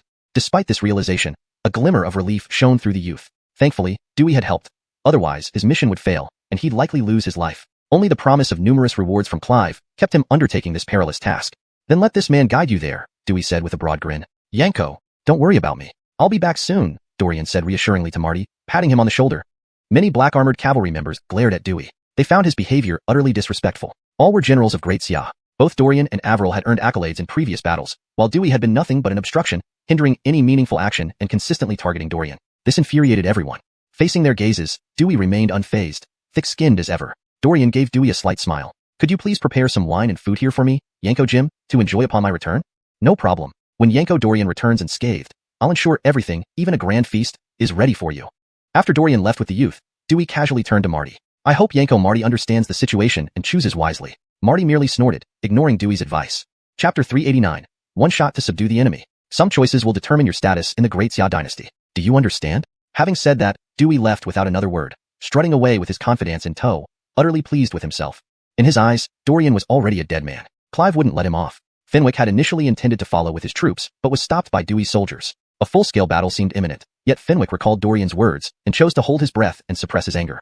"Yanko Fenwick, this is a matter between Dorian and Clive. Why should we get involved? We should just wait here for Yanko Eben's triumphant return." Gradually loosening his tight fists, Fenwick looked at Grady who spoke, took a deep breath, suppressed his fury, and smiled. "All right, when Yanko Eben returns victorious, let's celebrate together. Don't forget." Seeing his sudden pacification, Gratis preparing for battle were taken aback. They exchanged puzzled glances, and the first soldier murmured, "He can't have lost his mind." On the other side, a young man with triangular eyes led Dorian away from the Great Xia camp. As Dorian walked farther and farther away, he also started calculating. This distance would make it impossible for the black armored cavalry to arrive within a few minutes. Even if Fenwick wanted to bring cavalry, Dewey would likely prevent them. That old fox wouldn't give him a chance to rescue Dorian. Ultimately, Dorian had to rely on himself. Smiling, he asked, "Brother, how much longer do we need to walk?" Looking at Dorian's carefree demeanor, the youth sneered inwardly but responded irritably, "Why do you ask? Since our general challenged you, he'll definitely duel. He's not running away, after all." "Yes, I trust Yanko Clive's integrity." For some reason, the youth felt this sentence carried an underhanded insult, muttering in his heart, "You've only got a few more minutes of happiness." Clive had a grand gift waiting for Dorian. Soon enough, Dorian arrived at a vast barren wilderness, with no obstacles for miles around. Even if Fenwick came with the black armored cavalry, there'd be nowhere to hide. Clive was well prepared. Despite knowing about his treacherous intentions, Dorian couldn't help but frown upon seeing such open terrain. He actually came. Not far off, Clive watched Dorian with a mocking smile curling at the corner of his lips. Beside him, a staff officer crowed, "Dorian, concerned for his honor and reputation, would naturally accept your challenge, General." In truth, Dorian wasn't really bothered by honor or reputation. If not for Dewey placing him in such a precarious position, Dorian would have killed the challenging youth long ago. Seeing Clive appear before him, Dorian gripped the long yin singing gun tightly, his deep gaze as calm as still water, seemingly unworried about any ambush Clive might have planned. Note, the term long yin singing gun seems to be a proper noun referring to a specific weapon. If yin is meant to be translated as singing, then this keeps consistency with that interpretation. Otherwise, further clarification on the weapon's name may be needed. Unbeknownst to anyone, Dorian was already pondering a countermeasure. Clive raised his thumb and smiled. "You actually dared to show up. You have guts. Indeed. You are the toughest opponent I've met in years." Indeed, he wasn't exaggerating. Among the numerous foes Clive had faced over the years, none had posed as great a threat as Dorian. If Dorian had been born among the southern savages, Clive would have killed him on sight. Of course, it wasn't too late now either. A flash of intense killing intent flickered across Clive's eyes. He drew his sword, the blade gleaming coldly, signaling his readiness to fight. This was their second confrontation. Unlike last time, when they had many soldiers around, this time, only the two of them were present. Although Clive prepared a grand gift for Dorian, he desperately needed to win a fair one-on-one combat to cleanse his humiliation. Dorian suddenly grinned and asked, "Today, you came to meet me, but Jean doesn't know, right?" I am Clive. What does that have to do with Jean? Whether past, present, or future, I won't follow his orders. From Clive's hateful tone, it was evident that relations between them were extremely tense. In reality, Clive wasn't nearly as calm as he appeared. Who was Jean? The supreme commander whose word was law, his authority unmatched. If he discovered that Clive acted independently, disobediently, he would never forgive Clive. Standing there today, Clive was mentally prepared. He stood opposite Dorian with the resolve of someone ready to break everything to achieve his goal. Fine, then come on. Dorian lifted long singing gun, releasing a piercing aura that tore through the air, heading straight for Clive's face. He sensed an intensely sharp spear intent. What a formidable weapon. Clive acknowledged that his sword wasn't an ordinary weapon, but compared to Dorian's long singing gun, it seemed crude, unable to emit even a hint of sword chi. How could he tolerate this? Clive channeled his inner strength, summoning a sky-piercing sword chi toward Dorian. With the tip slanted toward the ground, the sword chi emitted slashes, leaving deep grooves in the earth. Clive sneered, stomped his foot, and his towering figure lunged forward before Dorian. Augustine Blasio sword technique. Dorian's pupils constricted, raising long singing gun. Clang! The deafening metallic clash resounded in their ears. For a moment, both Dorian and Clive felt buzzing in their ears, their vision blurring. But clearly, Clive was affected more. His face turned ghastly, a trickle of blood oozing from the corner of his mouth. Why is your gun so heavy? In the next second, he was fiercely knocked down by Dorian. Bang! Clive hit the ground, sliding a long distance. Yanko! The staff officer was shocked, hurriedly helping Clive up. I'm fine. Clive shoved him away savagely. Does he look fine at all? Clive's hair was disheveled, his face covered in dust. His arm, having collided with Dorian's weapon, was numb. He slowly opened his palm, revealing crimson blood dripping to the ground. Pulse throbbing at his temples, Clive discarded his sword and gritted his teeth. How is this possible? I'm a Shin, stage martial artist. Note, the term Shin, stage, doesn't have a direct English equivalent and might be part of the story's unique terminology. If you have a preferred translation for this term, please let me know to maintain consistency. Otherwise, it may be left as is or replaced with a contextually appropriate term like mystic stage or proficient stage. Dorian merely scoffed. He said coolly, I agreed to your challenge, not for this low-level fight. Whatever tricks you have, bring them on quickly. I'm in a hurry. Chapter 390. Slaughter. Clive originally wanted to prove his strength, but now he only succeeded in getting slapped by Dorian again. This made Clive feel extremely aggrieved. He was burning with rage and, ignoring his dignity, yelled loudly, all come out. Today we must ensure that Dorian meets his end here. As Clive's voice faded, about a dozen martial artists appeared around him, all at the mystic conroik level and formidable. Seeing these people, Dorian felt relieved rather than more nervous. If it was just this many people, he could still handle them. What Dorian feared most was if Clive had moved his entire army over. Thankfully, the other party hadn't gone mad to that extent. If Clive had done so, Princess Maxine would have come after him long ago. Just with these few. A cold smile spread across Dorian's lips. Perfect. He'd used these southern barbarian soldiers as sacrifices for the first battle with his cloud-piercing spear technique. At the DCI headquarters. Yanko Ray. Why are you here early? Apollo breathed a sigh of relief when he saw Ray. Is it Yanko Dorian? Never mind. Where is he? Seeing Dewey walking towards them, Ray paused mid-sentence, a bright smile spreading across his face instantly. Yanko Ray, why are you here? Where is Marshal Augustine? Dewey was startled when he saw Ray and kept looking behind him, afraid he might see Natalie. If Natalie found out that her son-in-law was sent into Clive's trap by him, she wouldn't let him off the hook. After looking around for a long time without seeing Natalie, he figured she wasn't there, which only confused him more. If Ray was here, why wasn't Natalie? Noticing his suspicion, Ray explained with a smile. Marshal Augustine is leading the infantry and will take another day to arrive. When she heard that the southern barbarian Jean joined the fight, she sent me ahead to prevent missing any opportunities. I see. Dewey's doubts were allayed, thinking it typical of Natalie's style. Ray then asked, so, where is Yanko Dorian? Is he resting? Dewey forced a smile without responding. Turning to Apollo, whose expression was grim, Ray's heart sank. Could Dorian have already? Cough. I want to make it clear, this isn't my fault. Just now, Clive's soldiers came here and challenged Dorian. Yanko Eben couldn't resist their provocations and has gone off to duel. Who knows when he'll return? Dewey shrugged, distancing himself from responsibility. You're lying. It was clearly you who pressured Dorian to duel Clive. How did this become his fault? How shameless. Facing accusations from the black iron armored cavalry, Dewey remained unfazed. Apollo, retaining a bit of rationality, knew arguing with Dewey was futile. Ray looked shocked, asking, is this true?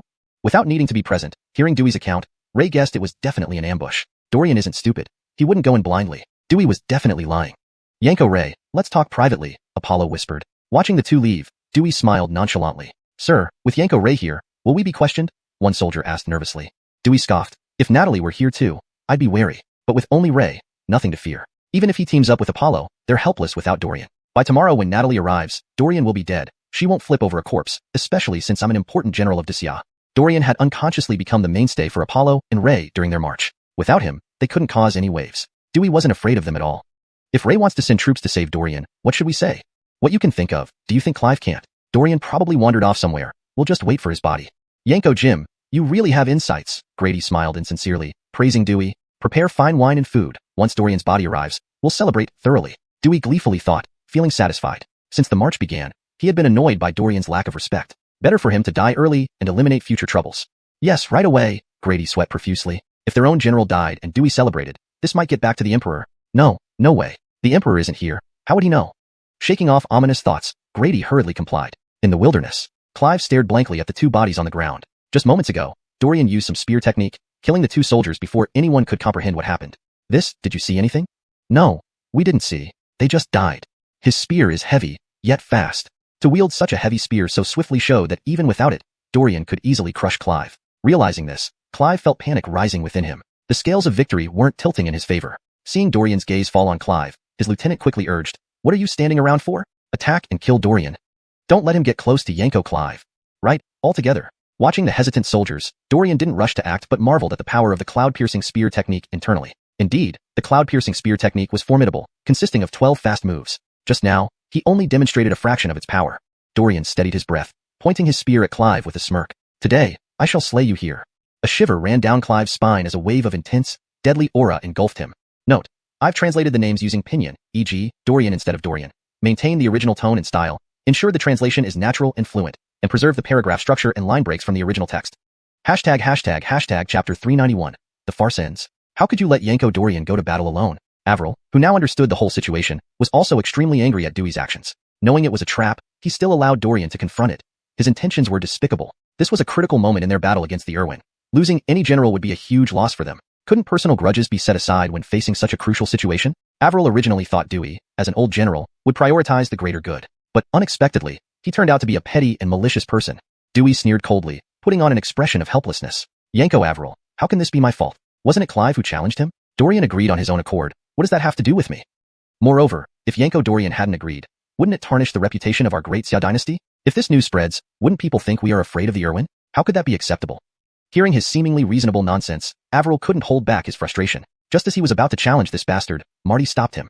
"Yanko Marty, don't stop me. Don't you want to teach him a lesson?" "What do you mean? Birdie it to fight? Do you really think we're scared of you?" One of Dewey's subordinates stepped forward defiantly. Marty felt enraged seeing Dewey but remembered Dorian's advice. No matter how furious he was, he didn't lay a hand on Dewey. He said to Avril, "Let's lead our troops to find Yanko Dorian first. Wasting time here is meaningless." "Find?" A subordinate sneered. "Need to look for him? He's probably dead by now. When you find him, all you'll see is a corpse." "Just go ahead. Since Yanko's Marty and Avril want to go, I won't stop them." Dewey nodded indifferently. Calculating the time, he figured it should be about done. Dorian must be dead by now. Although Clive had once lost to Dorian, it didn't change the fact that he was still an outstanding southern barbarian general. This was a rare opportunity, and Clive certainly wouldn't miss it. Imagining this, Dewey felt a surge of satisfaction. Avril coldly snorted and left with Marty, leading a troop of black armored soldiers in search of Dorian. Marty said, "I remember there's a wasteland in front of Dayo. If Clive wanted to challenge Yanko Eben, that place would be perfect. So let's go now." Avril was incredibly anxious. "That bastard. I won't forgive him. Once Commander Augustine arrives, I will surely report him thoroughly to the commander." "That's definite. Commander Augustine has seen Dewey's performance. After the battle, once we return to the capital, we'll petition the Emperor, and we'll see what he does." Marty gritted his teeth. Meanwhile, Dorian's longing spear was already at Clive's throat. All of Clive's subordinates and aides had been slain by Dorian. Their bodies lay beside Clive, still oozing warm blood. Clive's eyes showed fear, almost ready to beg for mercy, but as a southern barbarian general, he would not show the slightest fear towards Dorian even if it meant death. Seeing this, Dorian was surprised. Despite Clive's mediocre strength and underhanded tactics, becoming a general did take some skill. He smiled and said, "I can give you a quick death." Clive closed his eyes and gritted his teeth, "Even as a ghost, I won't let you off." Dorian chuckled. "I'm not afraid of you while you're alive, much less as a ghost." With that, he lifted his spear. SSSHH. A spray of blood shot into the air as Clive fell to the ground. Dorian checked the body closely to make sure he was indeed dead. Confirming it, he looked towards the fleeing triangular-eyed youth. This area was far from Jean's camp. It would take at least half an hour for the youth to return and bring reinforcements. Within that time, Dorian would have reached the Great Xia camp. He sighed inwardly. Back on the move again. Wonder if Dewey has prepared me a feast. Smirking, Dorian held his longing spear and walked off singing. At the same time, Avril and Marty rode their warhorses to the edge of the wasteland. They spotted a figure in the distance. "There's someone." Marty frowned. "Is it Yanko Dorian?" "We can't be sure yet. Everyone, stay alert." "Yes." The black armored soldiers moved cautiously, stopping about 100 meters from Dorian. Noticing each other, Dorian called out, "Marty." His eyes lit up. With Marty on horseback, he wouldn't have to walk back. "Yanko Dorian." Marty jumped off his horse, rushing over. "Are you all right? What about Clive?" "Dead." Dorian spoke casually, but Marty shuddered inwardly. Dead. One of the southern barbarian generals was killed by Dorian? This confirmed Marty's understanding of Dorian's formidable power. "Yanko Dorian, let's head back immediately." Relieved that Dorian was safe, Avril joined in. "Yanko Avril? What about Commander Augustine?" Upon seeing Avril, Dorian grew hopeful. Did this mean Natalie had arrived too? Avril shook his head. Commander Augustine will likely reach the camp a bit later. Without further explanation, they exchanged a meaningful glance, and Dorian instantly grasped the situation. Natalie must have read the secret letter. As Cody's most trusted commander, it made sense she'd inspect it. Nodding, Dorian agreed. Then let's return. We shouldn't keep Yanko Jim waiting. We agreed, after my return, he would prepare me a feast. Ha ha ha, right, let's go. Speaking of which, Yanko Dorian, you dare eat his feast? Dorian didn't believe Dewey was daring enough to poison him. Poisoning him outright would be an overt act of rebellion. At the Southern Barbarian headquarters, Commander, bad news. Chapter 392, Speculation. A figure rushed into the tent. At that moment, Daxton was having tea and chatting with a general. This general's name was Brendan, also one of Daxton's major generals. Due to some special reasons previously, he had never managed to reach the main camp until today. As someone under Daxton, it was natural that he would be properly entertained. Thus, he dragged Brendan into his tent for tea. Their conversation was interrupted, and naturally, Daxton was displeased. Seeing that the intruder was Clive's subordinate, he became even more unhappy. He placed the teacup heavily on the table and asked in a low voice, "What is it? In such a hurry? Where's Clive? Why can't you even manage your own subordinates?" Beside him, the large and muscular Brendan sneered and said, "We are soldiers with strict military regulations. If there's something, you should report to Clive, not barge in here without a word." The youth with slanted eyes paid no heed to their reprimands. Kneeling on the ground, he said with a distressed look, "Commander Birdie Yanko Clive. He. What about him?" Only then did Daxton realize something was wrong. He stood up abruptly, his face as dark as ink. "He's dead." These words were like being struck by lightning, hitting Daxton hard. Indeed, they didn't get along well. However, this did not mean that Daxton wanted Clive dead. Now, in the crucial battle against Great Xia, losing any general could greatly impact the war situation. Even though Natalie wasn't at Great Xia's main camp, her husband still caused headaches for Daxton. In such a critical moment, Clive died. It wasn't just about the loss of a fighting opportunity. More importantly, it was about Daxton's reputation. Everyone in the main camp knew about his strained relationship with Clive. If manipulated by malicious people, this incident might easily become Daxton's fault, evolving into, because of the discord with Clive, Daxton schemed against him, indirectly leading to his death. This was highly possible. Daxton's mood plummeted instantly. With so many people in the military camp, one could drown him with their spittle. Once Daxton's authority was affected, the combat effectiveness would also be impacted. Clive's death had a significant negative effect on Daxton. Precisely because of these considerations, Daxton hesitated to make a move against Clive. He understood that he wasn't just Daxton, but also the commander of the entire Southland. He had to consider the Southland, consider Gratis. But now, Clive was dead. Bang! Enraged, Daxton shattered the table in front of him. "Calm down, Commander." Brendan and the slant-eyed youth were startled, quickly kneeling down. "Damn it, what exactly happened? Tell me everything honestly." Daxton approached rapidly, grabbing the youth's shirt collar, and asked sternly. "Yes." After hearing the youth's account, Daxton was speechless. Frankly speaking, from start to finish, this was all due to Clive's rash actions. He knew he wasn't Dorian's match but insisted on provoking him, ultimately causing his own death. Even if he plotted, he should have brought more men. To take only a few useless individuals along and end up killed was deserved. Daxton couldn't vent all the profanity brewing inside him. If Clive were standing before him, he'd definitely turn into a curse machine. Unfortunately, he was dead. Daxton felt like he'd thrown a punch at cotton. He sat on the chair, lost in thought. "Yanko, don't worry. With the death of Yanko Clive, isn't there still me?" Brendan quickly added. Daxton gave a bitter laugh, shaking his head and saying, "This matter is more complicated than you think. Once the news of Clive's death spreads, it will not only lower Gratis' morale but also create suspicion." Although his words were incomplete, Brendan wasn't dumb and easily guessed his thoughts, immediately finding it difficult. "Actually, there's something I'm unsure if I should mention." The youth hesitated. "Just say it." Daxton found seeing him annoying now. The youth's eyes flashed as he said solemnly, "In fact, Dorian's status in their Great Xia army is actually nothing remarkable." Daxton frowned. How can that be possible? Dorian, young as he is, could defeat two major generals, Charlton and Clive. Shouldn't he be highly valued? How can he be unpopular? For a person in the military to be disliked, there were only two possibilities. Either he has bad character, or the other generals do. Clearly, Dorian fell into the latter category. After hearing the youth's detailed account, Daxton revealed a deep expression. Beside him, Brendan sneered, "This is a battlefield, and someone named Dewey actually wishes for another general on his side to die? Seems Dorian really isn't liked." "No." Daxton pieced together the information he currently had and said, "Dewey is an old general of Great Xia. Why do you think he dislikes Dorian, even wanting to kill him?" Without hesitation, Brendan quickly replied, "Of course, it's out of jealousy for Dorian. Yes indeed. Dewey must have gone through countless battles to reach his position today. But Dorian? Before this war started, I didn't even know his name.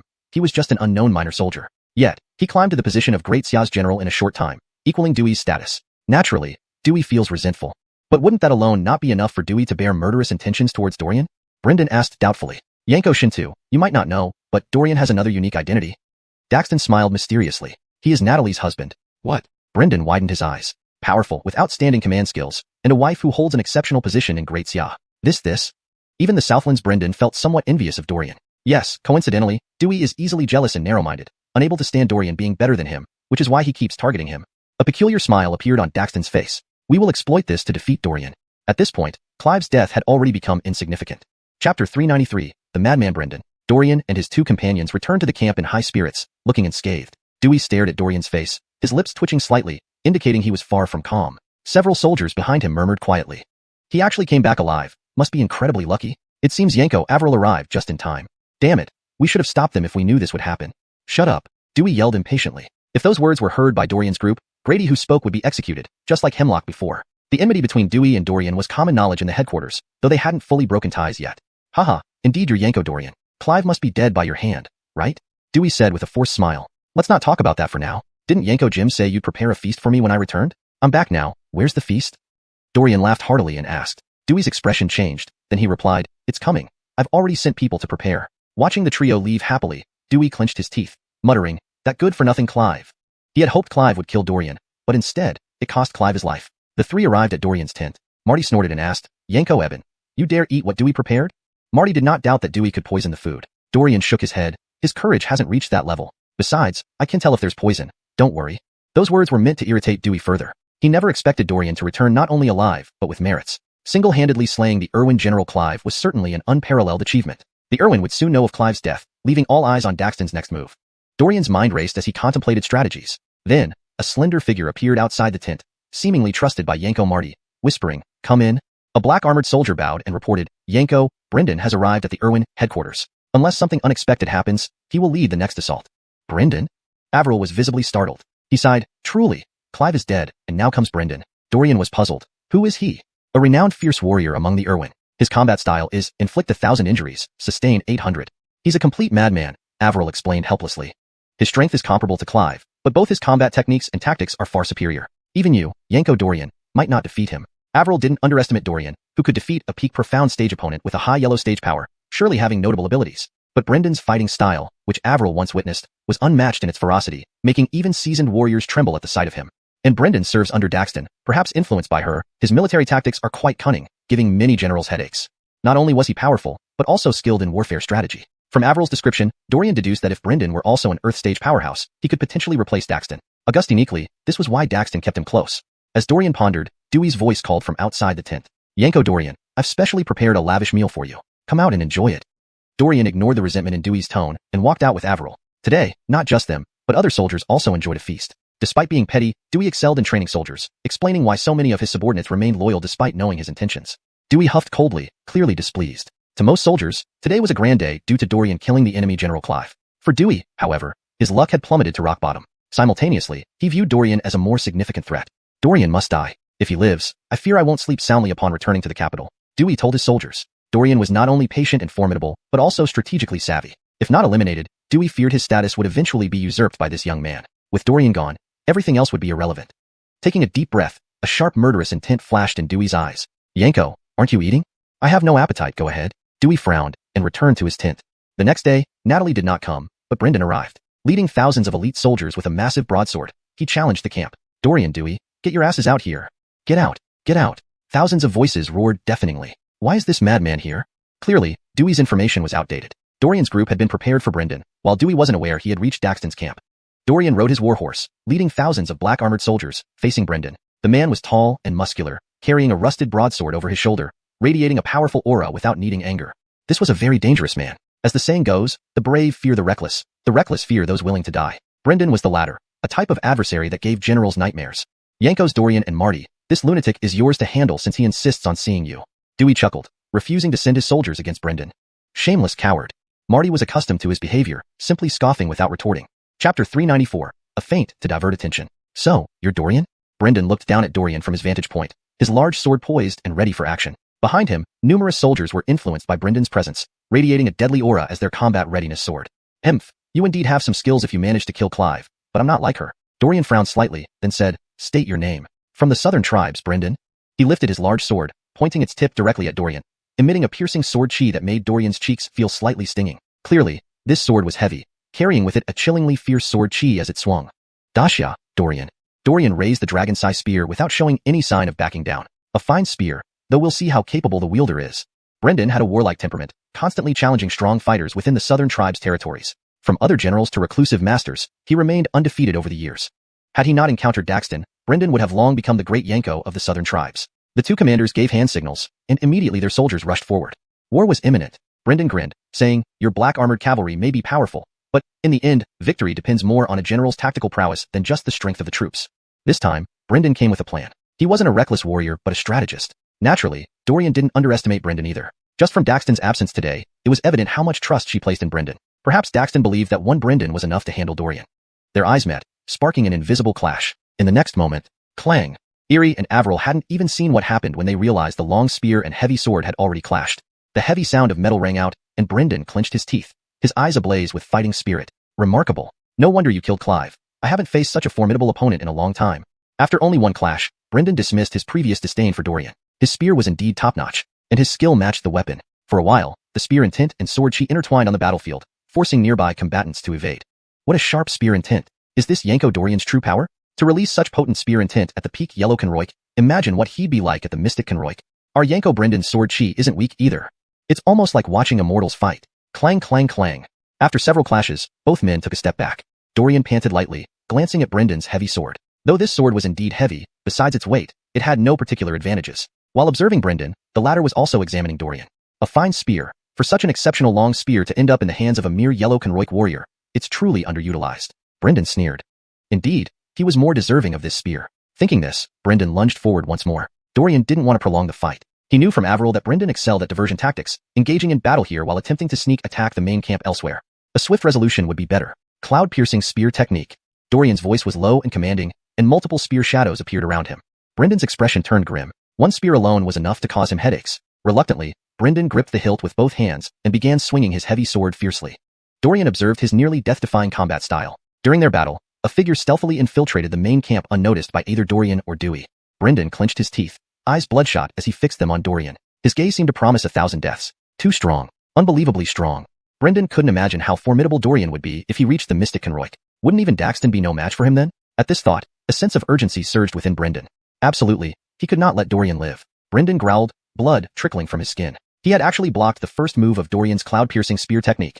But only the first move. Dorian sneered, advancing again to perform the technique. "You again?" A look of struggle flashed across Brendan's face. Despite not wanting to admit it, Brendan had to acknowledge. He was afraid. Few could remain calm in the face of mortal danger. Brendan's recklessness was built on confidence. But facing Dorian now, his confidence was gradually being shattered. He realized that continuing the fight might turn into a life-or-death battle. The war had just begun. He shouldn't waste his energy on Dorian. Just who is this Dorian? In the distance, Daxton watched this direction with a puzzled look. She considered herself fairly knowledgeable about Natalie and Dacia, yet she had never heard of Dorian before this war started. Given his talent and strength, shouldn't a general like him have been renowned throughout Dacia by now? And he was also Natalie's husband. Behind her, a scholar whispered, "Sir, I also hadn't heard of Dorian until recently after investigating. He can actually hold his ground against Brendan? Quite interesting. Speaking of which, where is our arranged person? Have they entered yet?" "Yes, they are already inside Dacia's main camp." "In that case, signal Brendan to retreat. Didn't you say Natalie is en route and likely to arrive at the main camp today?" "Yes, that's correct. Get Brendan back. We've already lost Henrik and Clive. We cannot afford to lose Brendan too, otherwise, what will we use against Natalie when she arrives?" Regardless of Dorian, speaking solely of Natalie, Daxton genuinely feared her. Many in the southern tribes mocked Natalie as just a Gigi who knew nothing about military strategy. But Daxton knew how terrifying this Gigi truly was. Even in the best prepared state, Daxton wouldn't dare to face Natalie head-on, let alone with the loss of two great generals. For now, hope rested on this general. Daxton's lips curled into a strange smile. Bang! A firework exploded in the sky. Scram! I'm done playing with you. Brendan stepped back 2 paces, laughing loudly. Chapter 395, Fury. Didn't you come to provoke us? Why are you fleeing now? Dorian pursued relentlessly, but Brendan received a signal from Daxton and no longer wanted to continue fighting. He defended against Dorian's dragon chant spear while calling for other soldiers to cover his retreat. Tisk! It seemed impossible to kill Brendan today, but letting him go like this wasn't something Dorian was willing to do. Furrowing his brows, he used the tip of his dragon chant spear to slash across Brendan's chest, leaving a noticeable bloodstain. Hiss! Damn it! Brendan cursed, his face turning red with anger. A seasoned warrior on the battlefield had actually been injured by a newcomer like Dorian? If this got out, where would his old face go? Despite his fury, Brendan did not disobey Daxton's orders. He knew the mission had succeeded. Humph, I hope next time we meet, you're still as spirited. Leaving these cryptic words, Brendan withdrew with his troops. Neither side suffered heavy casualties in this battle. Farrell made a quick tally and found that none of their soldiers were dead. Only 2 were severely injured and had already been taken for treatment. The soldiers under Brendan's command had more deaths, but he didn't seem to mind. Yanko Eben's strength is truly breathtaking. Avril looked amazed. Although he had witnessed Dorian's prowess before, Avril couldn't help but marvel every time Dorian fought beyond his rank. Dorian was truly too powerful. No. Dorian shook his head.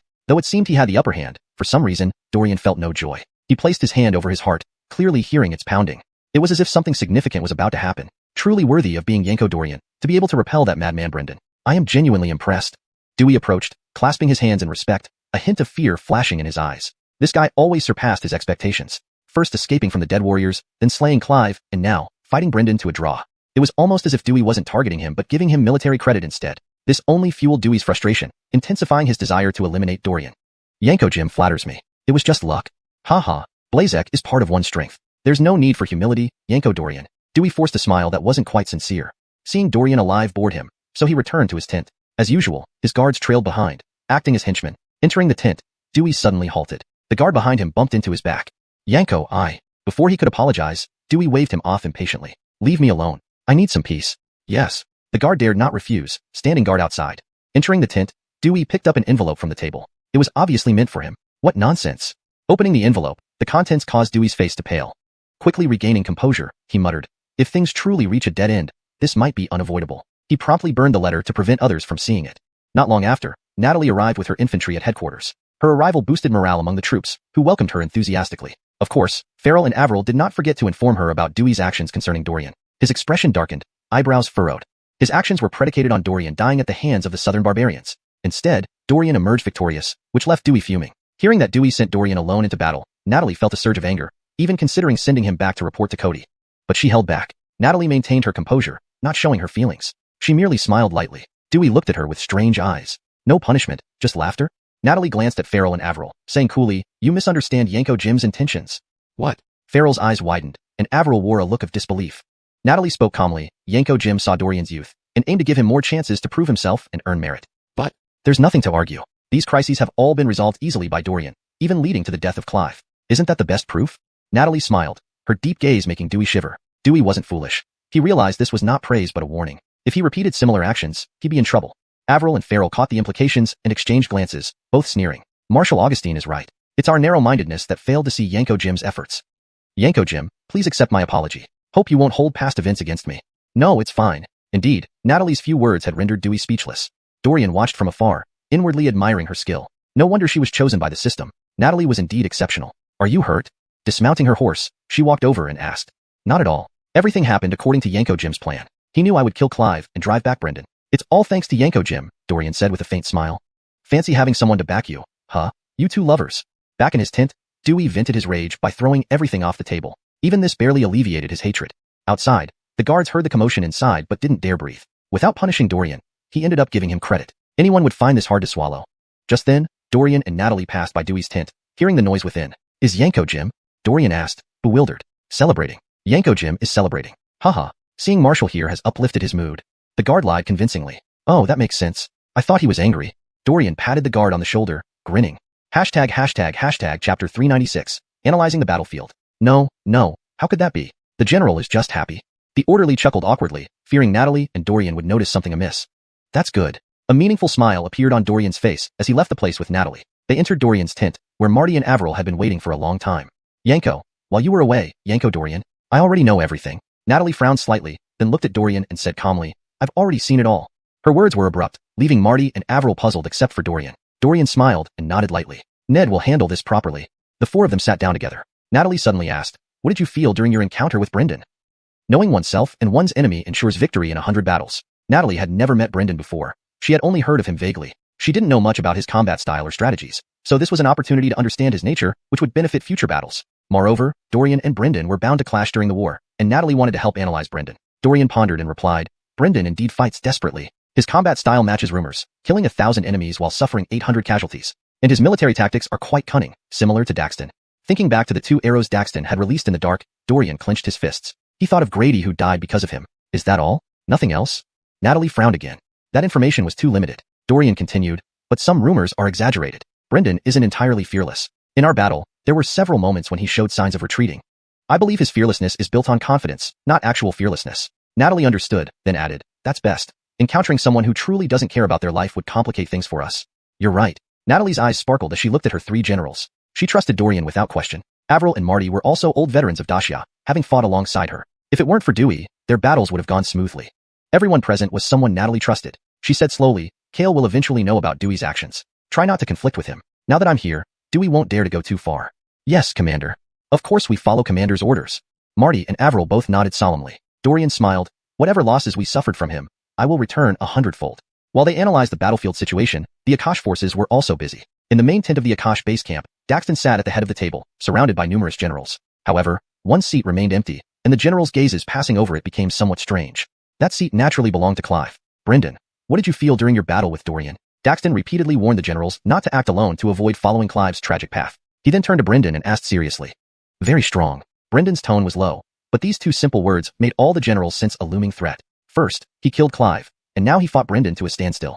Who exactly is Dorian? But, Brendan, Dorian is merely peak Huang rank, while you are already at peak Virgilin rank. How could you not be his match? Brendan snorted, saying proudly, I never said I couldn't handle him. I just said Dorian is very strong. If I want to defeat or kill him, I'll have to pay a significant price. The questioner was momentarily speechless. Daxton frowned. Continue. What do you feel about Dorian's techniques? First, his weapon, a heavy spear. It's incredibly weighty, comparable to the heavy sword behind my back. But Dorian can wield the long spear effectively, allowing him to attack quickly and powerfully without any loss of strength. Hearing this, Daxton's expression changed. To receive such high praise from Brendan meant Dorian was indeed remarkable. Let's probe him further in a few days. As everyone discussed tactics, a voice came from outside the tent. Commander, I have important news to report. Come in. The person who entered was a scholar responsible for intelligence within their camp. After glancing around, he bowed and reported, Dasha's Natalie, Yanko Augustine, has arrived at the Dasha camp and met with Yanko's Dewey, Dorian, and others. What? Daxton furrowed his brow. Her move was so fast? Brendan laughed coldly. Her husband was bullied by Dewey in the camp. Natalie can't bear this, so she hurried to support Dorian.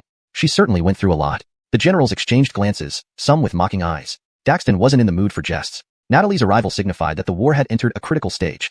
The next battle would be between their two commanders. But honestly, Daxton had no confidence in defeating Natalie. Even hearing her name caused his heart to race. Daxton forced himself to calm down and asked, any other movements? None for now.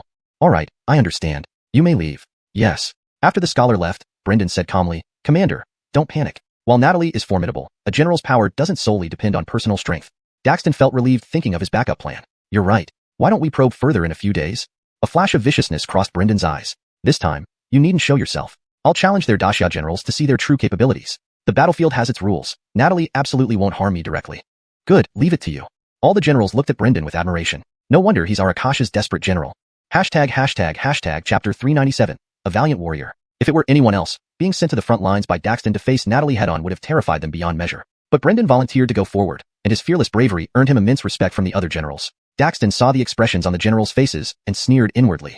These rough soldiers, who usually acted recklessly based on their status, proved utterly useless when it came down to critical moments. In the end, he could only rely on the generals he had personally cultivated. Daxton valued Brendan not only for his strength and intelligence, but also because of his obedience. If it were any other general in Brendan's position, they might have harbored ulterior motives. Just like Clive, who constantly schemed to replace Daxton, eventually dying at Dorian's hands due to his impatience and greed. But Brendan was completely different from Clive. He was obedient, wise, and knew when to act appropriately. This is why Daxton trusted and promoted him to such a high position. However, this approach had its downside. Brendan might never rise higher than being a minor general. But if Brendan desired it, Daxton could ensure him a life of glory and endless wealth in his later years. Satisfied with his decision, Daxton couldn't help but smile. Before long, Brendan couldn't hold back anymore and led his troops to Daoyao to issue a challenge. Daxton accompanied him as well. After all, Brendan was one of his most capable generals, and Daxton feared losing him to Natalie.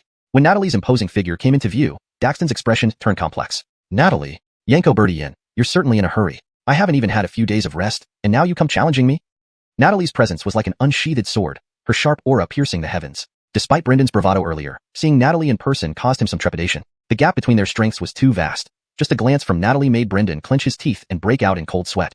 Not everyone could be as monstrous as Dorian, effortlessly facing stronger opponents. Reality was harsh. The Virgilin stage warriors stood no chance against a D-stage warrior. Even the pressure Brendan felt was unlike anything he'd experienced before, even from Daxton. Behind Natalie stood Dorian and the others. Dewey looked somewhat uneasy, turning his head away upon meeting Daxton's gaze, as if trying to avoid something. Seeing this, Daxton felt even more satisfied. It seemed his letter had worked on Dewey. Now he wondered when Dewey would finally change his mind. Yanko Augustine, what do you mean? I've heard of your reputation since my time in Nanjua. I rushed here only because I admire you so much that I wish to see you. Indeed, Natalie was a beauty to behold. Even Daxton, standing opposite her, could not help but marvel at her appearance. Beautiful, skilled in military strategy, and unmatched in martial arts. What did Dorian possess to deserve such a wife? Even Daxton envied him a little. Enough talk. I don't have time to chat idly with you. Natalie waved her hand, and Dewey and Avril stepped forward with a contingent of soldiers. They were veteran Summer Dynasty warriors and should lead the charge. Natalie worried that Dewey might cause trouble, so she asked Jerry and Dorian to keep watch behind him, preventing Daxton from exploiting any opportunities. Unbeknownst to her, Daxton was already aware of their camp's internal conflicts and had taken some actions accordingly. Yanko, Brendan, please step forward. No problem. Brendan grinned fiercely, his eyes locking onto Avril and Dewey. Being targeted by this ferocious predator made both men feel extremely uncomfortable. They were older and could not match the vigor of younger men, let alone a renowned warrior like Brendan. But they could not afford to lose in spirit. Avril drew his sword and laughed loudly. I've heard of Yanko Brendan's name long ago. Let me test your skills. Exactly what I wanted. Brendan urged his horse forward with fierce determination. The horse neighed sharply as it charged toward Avril. Clang. Heavy blade.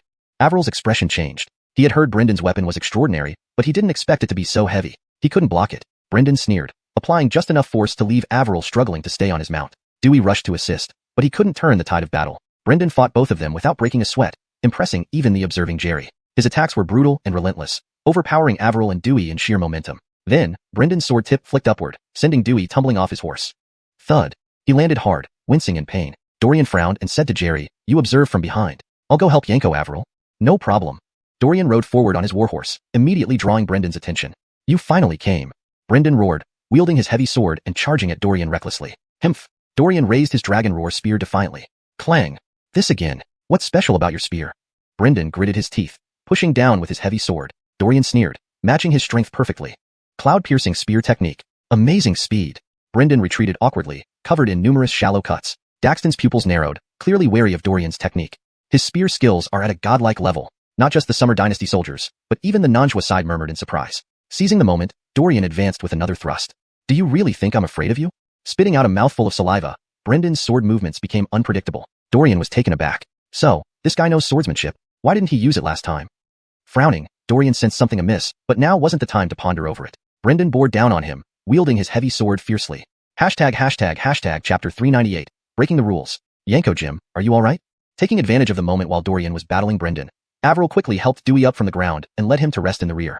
Yanko. Dewey's personal guard approached to bandage his wounds. Avril frowned but said nothing. Get lost. Dewey shoved away the guards who tried to tend to his injuries, his eyes glaring at Dorian with intense jealousy. This envy grew roots within him and soon spiraled out of control. Dorian was now the center of everyone's attention, admired not just by Gratis of the Great Xia, but even by the southern savages, who looked at him with admiration. And what about Dewey?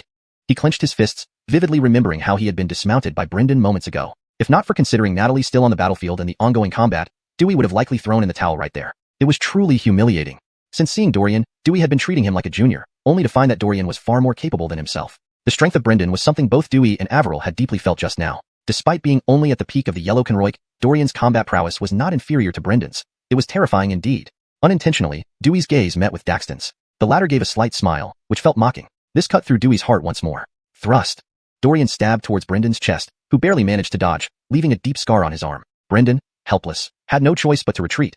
But Dorian wasn't letting him go so easily, pressing relentlessly as if aiming to take down this formidable foe once and for all.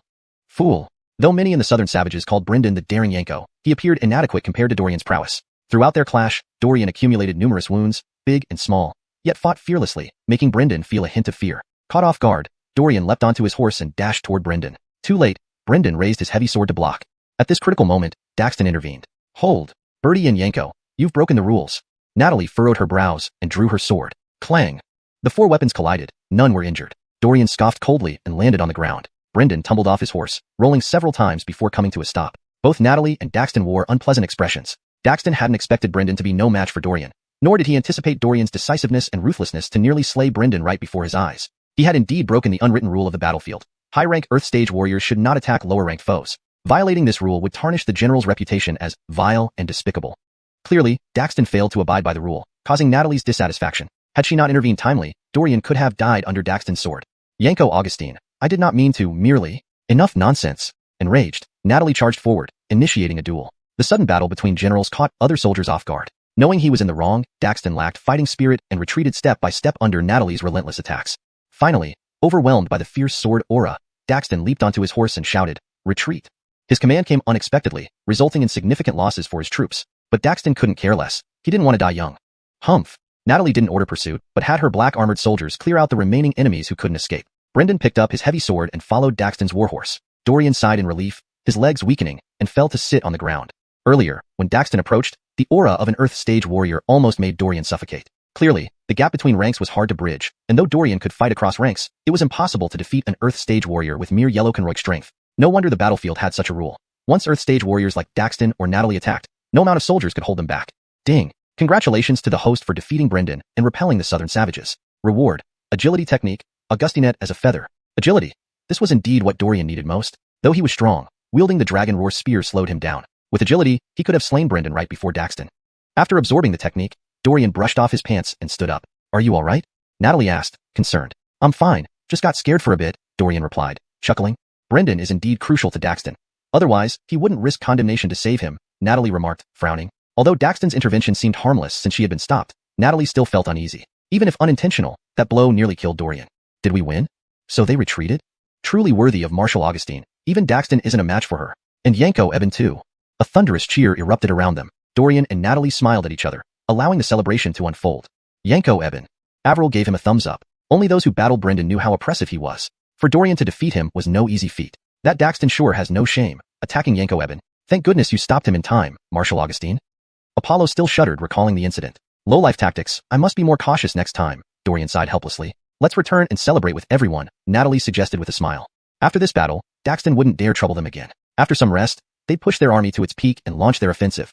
Chapter 399. Fear. Hearing the cheers from behind, Brendan felt even more ashamed. He looked at Daxton, whose face was as dark as the bottom of a pot. Sensing his gaze, Daxton said in a deep voice, We'll talk when we get back. Yes. It was obvious that Daxton's mood was not good at all, not just because of Brendan, but also due to Natalie. He knew that Natalie was powerful, but he never expected her to be so strong. He realized that he was no match for her. Back at the main camp, Daxton first asked his generals to report on the losses. Reporting to the marshal, during this campaign, we have lost 1,000 soldiers, and 53 others are severely injured and currently receiving treatment. The general reporting into the tent inwardly lamented his fate. 1,000 soldiers didn't seem like much, but remember, this battle hadn't lasted long, and they had approached under thorough preparation. Yet, they still suffered such heavy losses. Fundamentally, it was due to two reasons. One was that the black armored army of the Great Xia dynasty was too powerful. Their common soldiers were no match, only able to be suppressed by the other side. The other reason was Dorian. Yes, he seemed to be just a general, unable to significantly influence the battle situation, but defeating Brendan disrupted the morale of the Numan soldiers, providing the black armored army an opportunity to attack fiercely. Thus, the current predicament occurred. I understand. You may go. Daxton took a deep breath, forcibly suppressing his anger. He knew that this failure wasn't entirely Brendan's fault. Dorian's revealed strength indeed shocked everyone. Because of this, Daxton couldn't vent his anger on Brendan recklessly. What would the other soldiers think if they saw him doing that? As the commander-in-chief, Daxton knew how to act. Now was not the time to lose his temper. However, not losing his temper did not mean forgiving Brendan. Upon entering the tent, Brendan knelt down on both knees. Marshal, I bear 70% of the responsibility for this failed campaign. Please punish me. Seeing his sincere attitude, Daxton did not press him further. Get up. Marshal. I told you to get up. Yes. Brendan stood up, looking guilty. At least I'm one of the great generals of our Numan tribe. Have you never heard that a man's knee should remain unbowed? Constantly kneeling. What does that make you look like? Daxton gently scolded him. Marshal is right, but I indeed have great responsibility for the failure of this battle, and you also because of me? Brendan dared not continue. Daxton frowned. Sit down. As my subordinate, your intention to win is correct. After the battle, you could come to admit your faults and ask for punishment, which is admirable. Because of your attitude, I won't punish you. Thank you, Marshal. Brendan smiled bitterly, sitting down. What do you think? Dorian is very strong. I'm no match for him, Brendan admitted honestly. He was an open-hearted person unlike Clive, who was narrow-minded and unwilling to acknowledge that she wasn't Dorian's opponent. Brendan was different. For the sake of victory, he must acknowledge his shortcomings. This way, it was easier for Daxton to strategize. If he were to insist on being tough, when Daxton again assigned him to fight Dorian, not only would Brendan lose his life, but it would delay the military opportunities, making everything worse. Upon hearing this, Daxton's expression eased somewhat. Good. I've noticed that too. Your self-admittance is commendable. Interlacing his fingers, he narrowed his eyes and said, You find Dorian difficult, while I find Natalie challenging. During our brief skirmish, I fully experienced her power. Does this mean she's stronger than you, Marshal? Brendan widened his eyes, disbelief evident. Daxton's strength, he had personally witnessed before. A general stronger than this Numan Marshal? Brendan couldn't imagine. Don't say stronger, but she is comparable. Daxton wouldn't admit he wasn't Natalie's match in front of Brendan. That would be demoralizing even if Brendan was his confident and trusted general. Daxton kept some things reserved. We need to increase our efforts with Dewey. Yes. Brendan felt a chill in his heart. It seemed that Daxton truly sensed the threat. Otherwise, he wouldn't entrust hope in another person. Brendan pondered over these two names. Natalie, Dorian. Not easy at all. At the moment, the Xia army camp was lively. Natalie's initial success greatly boosted morale, giving many soldiers confidence in this campaign. If Yanko Dorian can bring Brendan down, why should we fear? Even Daxton is not a match for Marshal Augustine. This war, the Great Xia will surely win. Right. We will definitely win. Dorian and his companions sat inside the tent, hearing the cheers outside and couldn't help but smile slightly. Enduring that Dewey for so long, finally we can have our day in the sun, Marty sighed with a cup of tea in hand. Right, without your order, Marshal Augustine, None of us dared to do anything to Dewey. He has acted arrogantly, always acting like he's second to none, which irks us. Avril echoed. Now is wartime. Crucial moments like these show that Dewey is quite immature. After all, as an old general of the Great Xia, he shouldn't bring personal grievances to the battlefield. Thinking of Dorian's secret letter to Cody via the royal messenger, Natalie couldn't help but clench her fists. This battle was just beginning. Meanwhile, in Dewey's tent, Yanko Jim, don't you want to join the celebration with gratis? The guard who often followed Dewey immediately frowned upon hearing this, chiding, what are you talking about? What status is Yanko Jim? How can he mingle with those brutes? Ah, yes. The guard cautiously observed Dewey's face, then said to Grady, you can go now. Inside the tent, only 2 people remained. Dewey was very calm. The guard originally wanted to comfort him, but seeing his expression, he felt there was no need. I know what you're going to say. No need, I understand. Dewey waved his hand. You can go out too. Leave me alone to be quiet.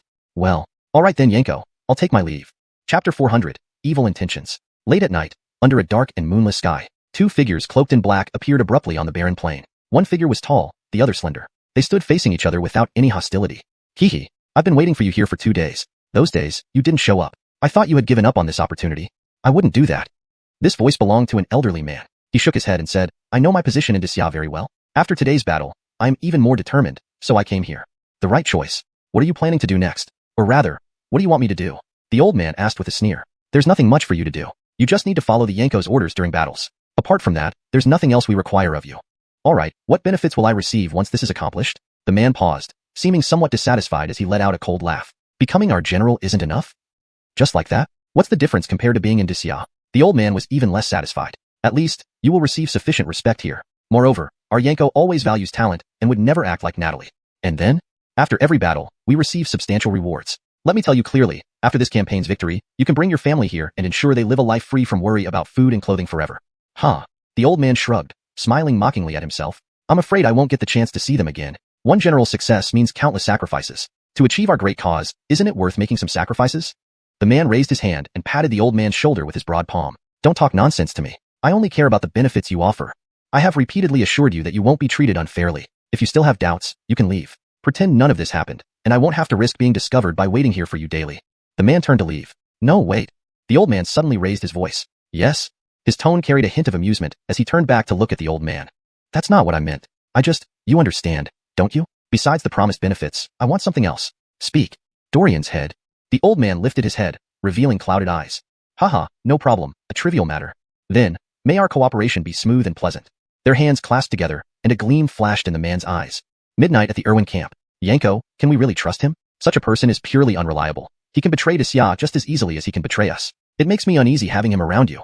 Brendan said this without any hidden agenda, simply out of concern for Jean. He was straightforward, never hiding his true thoughts. Jean chuckled lightly. If you don't feel at ease, do you think I would feel at ease? Brendan's eyes flickered. Then, he saw Jean's deep, dark eyes. Jean snorted and said, to me, he's merely a somewhat useful tool to be discarded after use. That's all. Understandable? Yes, certainly. Brendan responded quickly. My primary target isn't him. Ideally, I'd rather recruit Dorian. I understand. Dorian excels in martial arts and has unique military strategies different from traditional texts. He stands out with his own style. If he could join our forces, it would be ideal.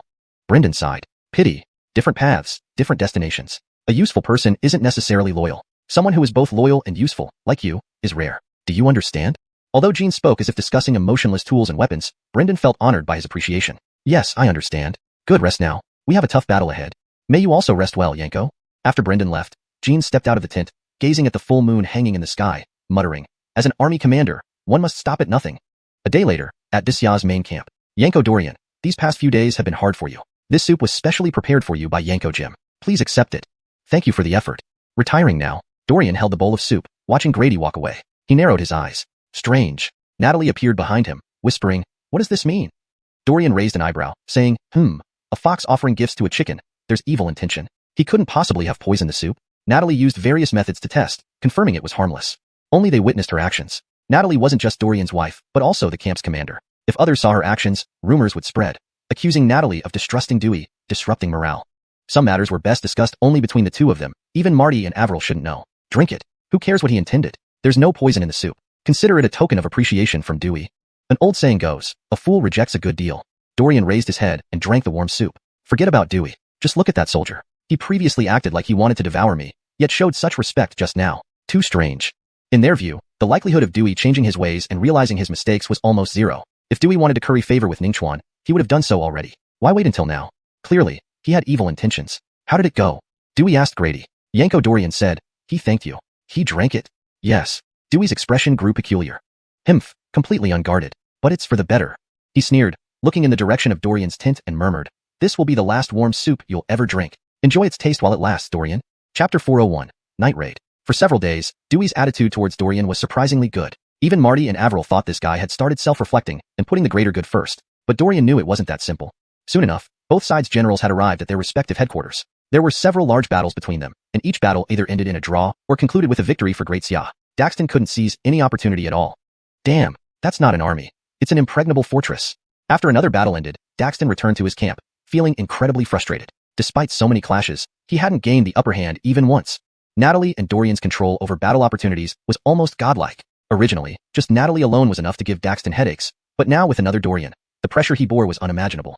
However, these battles solidified Daxton's thoughts. He must rely on that person. Without him, they absolutely cannot defeat Great Xia. Daxton took a deep breath and then looked at Brendan, saying sternly, order the other generals to have their soldiers rest well. In 2 days, we will launch a surprise attack.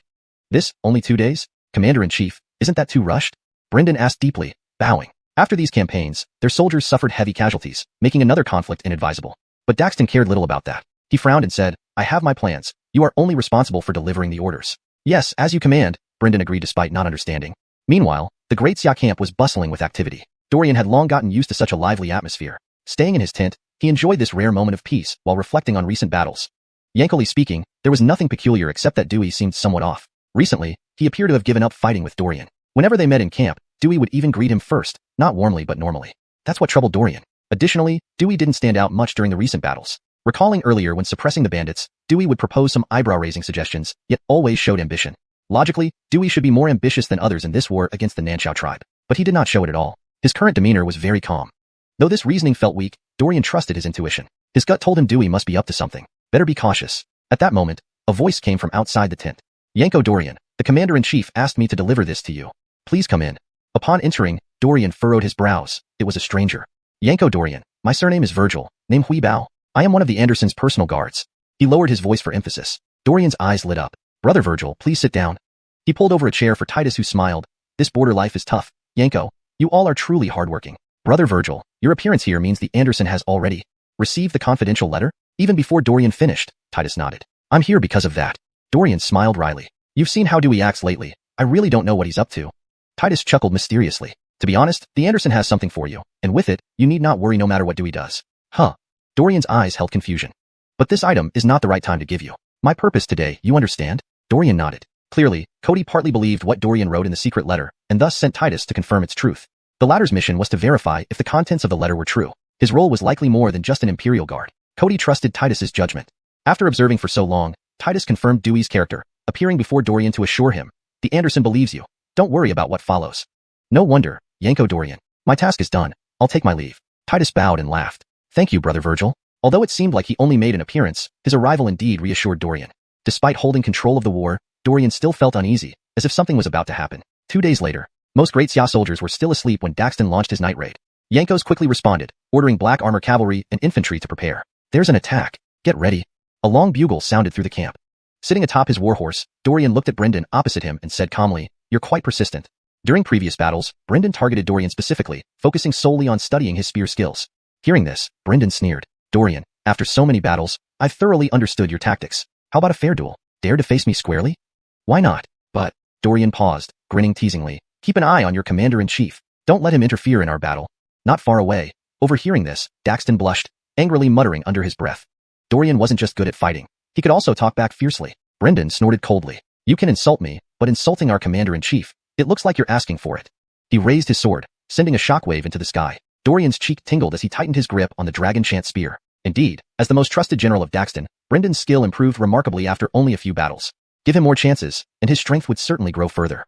Chapter 402, Cannonball. An opponent who grew stronger after each defeat and could even improve during battles was no doubt formidable. If Brendan were a Earth stage powerhouse, today's Numan Yanko might not have been Daxton.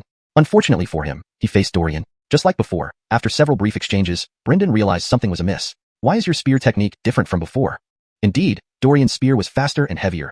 Every thrust added immense pressure on Brendan. It was as if the Dorian he had fought earlier had been holding back all along. Dorian's spear moves were like a dragon. Hearing Brendan's question, he replied gravely, Do you think only you have been studying my spear techniques these days? While Dorian had indeed been studying Brendan's sword skills, unlike his opponent, he had been more reserved. Dorian had never used his swift as a bird movement in battle before. This resulted in no improvement in his spearing speed. Now that he employed this technique, his speed increased dramatically, leaving Brendan struggling to keep up. Soon, Brendan was at a disadvantage. He stared with wide eyes, exclaiming in disbelief, "This can't be. How are you this strong?" Dorian's short succession of spear techniques had completely overturned Brendan's understanding of him over this period. Dorian gave a cold laugh and kept pressing forward relentlessly, driving Brendan almost into a corner. Bad news. Yanko Jim. At this critical moment, shouts of alarm came from behind. Dorian frowned and turned around, seeing Dewey surrounded by a group of soldiers. Without hesitation, he rushed over with the dragon-sized spear. "Don't think of escaping." Brendan stabbed towards Dorian's back. Clutching his teeth, Dorian barely blocked the strike with the dragon-sized spear. Suddenly, a hand rested on Dorian's shoulder. It was Titus. In a low voice, he said, "Yanko Eben, please focus on battling Brendan. I'll handle things over there." "All right, many thanks, Brother Virgil." Dorian looked gratefully at him. "Yanko Jim is in danger. Let's quickly save him. Send in a squad of soldiers to rescue Yanko Jim. The general needs our help now." These men, where did they come from? Dewey was so angry he nearly choked. These few soldiers had received orders from Daxton. They weren't going to kill Dewey but rather pretend to create a distraction, drawing Dorian's attention. If the fight continued between Dorian and Brendan, it was highly likely Brendan would die. Dewey's role was simple: distract Dorian and give Brendan an opportunity for a counterattack. But unexpectedly, another soldier emerged with great influence, mobilizing dozens of soldiers to help him directly. Naturally, Dorian's attention shifted back to Brendan. Seeing his plan fail, Daxton couldn't help but frown. Just as he was about to speak, Natalie's sword appeared before him. "Damn!" Daxton frowned, gritting his teeth. On the other side, the battle between Dorian and Brendan persisted. Brendan spat out a mouthful of blood. The longer they fought, the more fear welled up inside him. "This guy is terrifying. I've spent these past days analyzing his spear techniques, believing I had mastered his style, but unexpectedly, he changed his original spear technique completely." Brendan felt a mix of admiration and frustration, much like Zhou Yu's envy of Darioge Augustinong in ancient times. Dorian had almost driven him to despair. At this point, Natalie pushed Daxton back and issued a command. "All soldiers, retreat to base camp." "What?" Daxton widened his eyes. What did this mean? They clearly had the upper hand, yet Natalie wanted to retreat? He shot Dewey a puzzled look, who, looking around, noticed Avril hadn't participated in the battle. Suddenly realizing something, Dewey signaled them to retreat upon meeting Daxton's gaze. However, Daxton didn't grasp the depth of his intention. "Dorian, get back here," Natalie said sternly. "Leave me alone, trust me." Dorian gave Natalie a confident glance. Natalie frowned but eventually trusted him and led the troops back to base camp. At this time, numerous contraptions resembling crossbows were rolled out by Gratis. These were not crossbows but cannons. Indeed, this was Valerie's idea. Due to limited time and materials, they could only manufacture a few. Though few in number, their power was undeniably formidable. If hit by these cannonballs, Daxton's expression changed drastically. "Retreat quickly." Upon seeing the cannons, Brendan also decided to retreat and turn to run. However, Dorian wouldn't give him the chance and pursued with intense strikes. "Bastard, you don't care about your life, but I do mine. Don't chase anymore." Brendan screamed out loud. "Stop running, I'm going to kill you today." Dorian watched the distant cannons with anxiety. However, he had already calculated his route mentally. There would be no problem. Valerie stared at Dorian from afar, her face tense. "How about it? We cannot delay any longer. We must fire to ensure maximum impact." "Okay." Yanko Dorian is still down there." Avril spoke up hurriedly. "We cannot abandon Yanko Dorian." "That's right, there will be more opportunities. Even if we lose this one, Yanko Dorian is irreplaceable." Despite the protests from Avril and Marty, Natalie remained resolute. "I know, and I believe in Dorian. He'll be fine."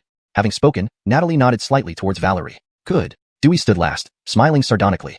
"Dorian, I never expected you not to die at the hands of Daxton, but rather from your own wife. Heh. Be more careful next time. Don't just offend others casually." Boom. Valerie had carefully calculated the distance. Too close and the cannonballs would damage their own camp. Too far, and the impact would be minimal. The cost of manufacturing a cannonball was substantial. They needed to use them wisely. Far away, Brendan watched the falling cannonballs with widening eyes. At this moment, Dorian's icy voice echoed beside him. "Die!" Swoosh. Blood spattered everywhere instantly. Simultaneously, the cannonballs landed and exploded with a tremendous blast. Boom. Dorian narrowed his eyes and ran toward the predetermined direction.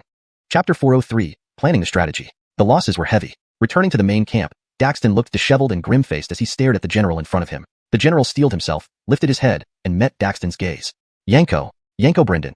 He is dead." In fact, if Dorian hadn't been there, Yanko Brendan could have escaped the explosion. Daxton took a deep breath. What about Dorian? Didn't he chase after Brendan? Did Dorian die? He suddenly raised his voice, emphasizing each word. The general trembled all over before shakily replying, Seems like not. Bang. "Spare my life, Marshal." The general fell directly to his knees, clearly terrified. "Get up." Even at this moment, Daxton reminded himself not to lose his temper with these few subordinates. He was the Marshal of Nanjung. "Yes." The general stood up, lowered his head, and dared not look into Daxton's eyes again. Daxton said coolly, "All I want to know is how they managed to develop those cannons." The Nanjing did have cannons, but they were expensive and prone to accidents. In past tests, the likelihood of cannon barrels exploding was high. However, looking at Dashia's cannons, it seemed that their soldiers had no such concerns. This filled Daxton with both anger and curiosity. Could it be that Dashia had a military genius capable of creating cannons with such power and no risk? All of you, get out. Daxton's voice was hoarse. The psychological impact of this raid was significant. Meanwhile, at the Dashia military camp, Dorian, you were too impulsive. Natalie didn't feel any joy from the victory. She stared coldly at Dorian and spoke sternly. Dorian was covered in dirt from the blast shockwave, but thankfully, the armor Natalie had given him was excellent quality, or he might have died in the explosion. I had calculated the escape route. There wouldn't be any problems, Dorian said with a smile. And Brendan is a terrifying opponent. If we didn't kill him now, he would only become stronger next time we meet. It's better to resolve such threats as soon as possible, Dorian added. Dewey sneered, never expecting Dorian to survive such a massive explosion. This guy's luck was simply outrageous.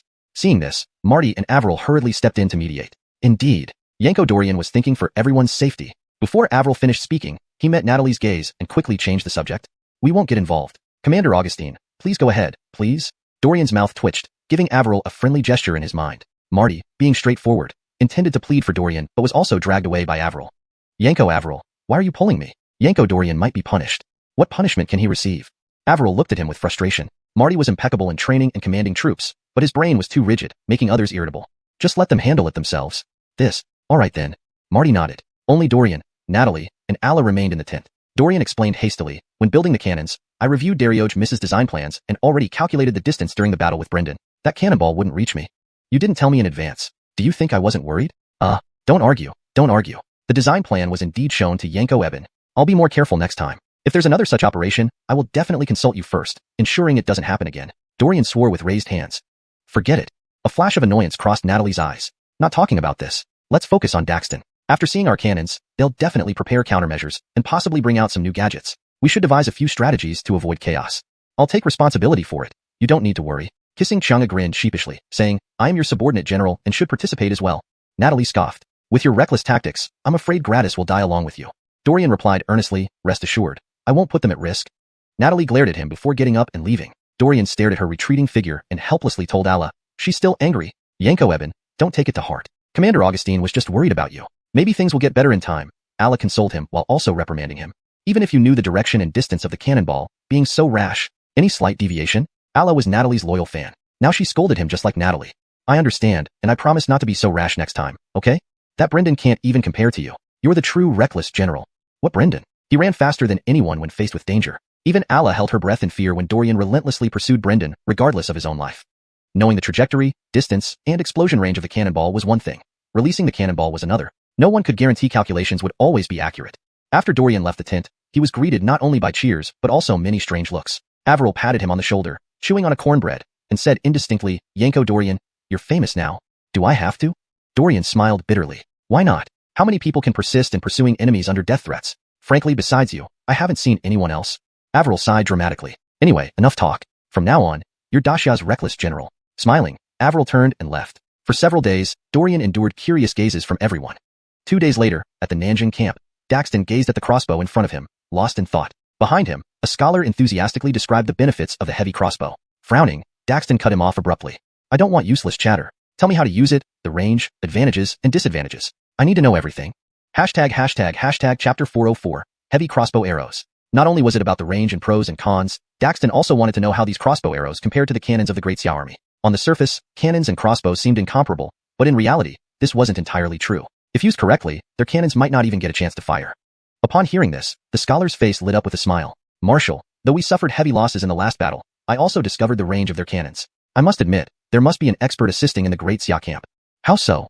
Daxton narrowed his eyes. The scholar spoke solemnly. First, the cannons they used are different from conventional ones. Our southern barbarian cannons still have a high probability of exploding. However, the cannons of Great Xia seem completely safe from explosions. There must be military experts in the imperial court or within the army who guide soldiers in cannon manufacturing. Second, the range and trajectory of the cannons were calculated extremely accurately by this expert. When Yanko Dorian and Yanko Brendan were close to each other, the nearby soldiers were all blown up, yet Dorian remained unharmed. I suspect the expert informed Dorian of the cannon's trajectory and range beforehand, allowing him to prepare. This explained why Dorian persistently pursued Brendan despite the danger. Knowing the cannon's direction and range, he didn't worry about being hit by its blasts. Daxton found the scholar's analysis reasonable. He turned to a general standing beside him and said, find out who the scholar is in the Great Xia camp. Yes, I will contact them immediately. Daxton turned back to the scholar. Please continue. The scholar bowed slightly. In my opinion, We should produce as many of these special crossbow arrows as possible and position ourselves closer to their cannons during our next attack on the Great Xia camp. Daxton's eyes brightened. Indeed, if they fire, their own positions would be affected. Exactly. They can't fire. Hence, our crossbows will have a significant advantage, the scholar added with a smile. Then we won't have to worry about losing. Reasonable. Daxton nodded. Let me introduce the strengths and weaknesses of these crossbows. One of their key advantages is speed. Coated with poison, they can achieve unexpected effects. However, achieving such speed brings us to its drawback.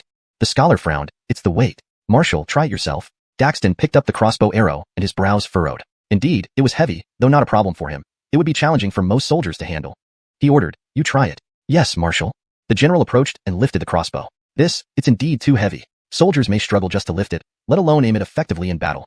Daxton pondered, looking at the crossbow deeply. Then he said, I'll leave this matter to you. Select some soldiers specifically trained to use these crossbows. Though heavy, their soldiers weren't weak. Some could definitely handle the crossbows. Gathering these individuals into a specialized unit was Daxton's current plan. Very well, I'll begin the selection immediately. Within days, the general selected several tall, strong soldiers and began training them according to Daxton's orders until they could easily lift and aim the crossbows. During this time, Daxton learned the identity of the expert in the Great Xia army, a young girl. This can't be. Is he lying to us? Some generals doubted. No, Dewey isn't particularly loyal to us, but we're in the same boat now. He has no reason to lie about this. Daxton sneered. It seems the Great Xia side has truly found an extraordinary person. The world was vast and full of capable individuals. Before this war, Daxton had never heard of Dorian, but after encountering him, he realized that Dorian was more troublesome than seasoned warriors. The same likely applied to the young girl who made the cannons. Daxton said coldly, have him steal the cannon design blueprints for me. I want to see what's inside. He planned to study and replicate the cannons, though it was already too late to manufacture them now. Instead, passing the blueprints to their scholars might offer valuable insights.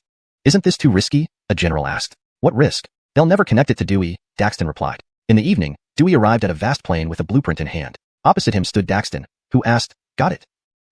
You really don't care about my life. If Natalie finds out about our dealings, you know what fate awaits me.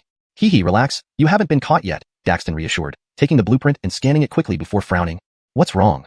Where did you get this blueprint? Dewey furrowed his brows. From the tent where Alla lives. She's quite favored by Natalie, and it took immense effort. It's fake. Daxton interrupted sternly. How can it be fake? Even if it is, how do you know?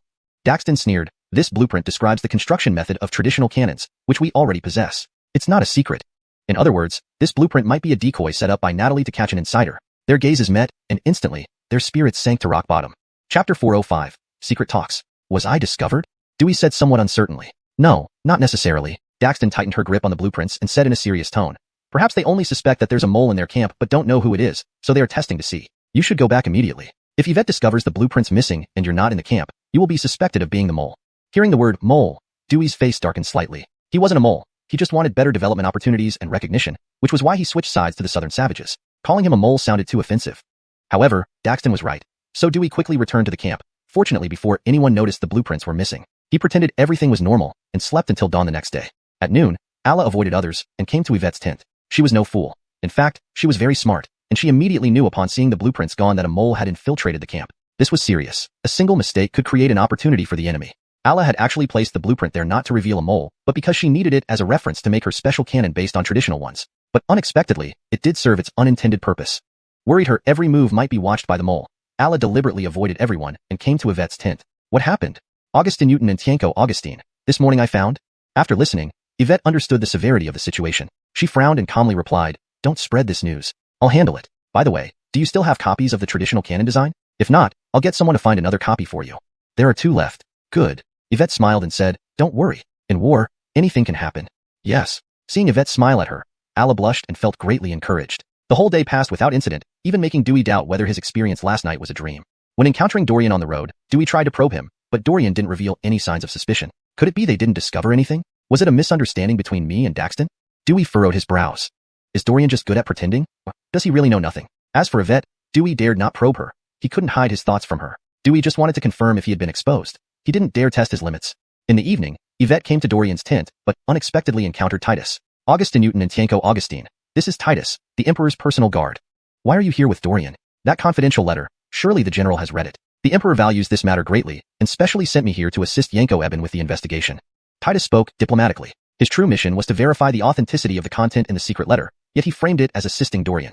Upon hearing this, the 2 exchanged glances but did not call him out. Yanko, finding Dorian at night, perhaps? Titus looked somewhat embarrassed. Knowing they were spouses, intimate exchanges would naturally occur between them. Although Yvette was a great commander, she was also human, with natural desires that needed addressing. If Titus spoiled something good, he would feel guilty. Not at all. The lethal aura from Yvette made Titus shiver. Dorian coughed dryly and asked, "Since you've come at such a late hour, there must be something important you want to discuss." "Exactly. I've added more patrol guards to ensure our conversation won't be overheard." Dorian became serious. Yvette recounted what Allah had discovered earlier, and Titus snorted coldly, saying, "There must be a mole causing this trouble." Seeing the power of the cannons, they decided to steal the blueprints and give them to the southern savages. They are truly despicable. If there is a mole, who do you think it is? They exchanged glances and tacitly thought of one person. Combined with the contents of Dorian's secret letter, the possibility of this person being a mole was high. Furthermore, his recent behavior had indeed been unusual. If it really is Dewey, we're in trouble. He commands a significant number of troops. No need to worry. Do you remember what I told you before?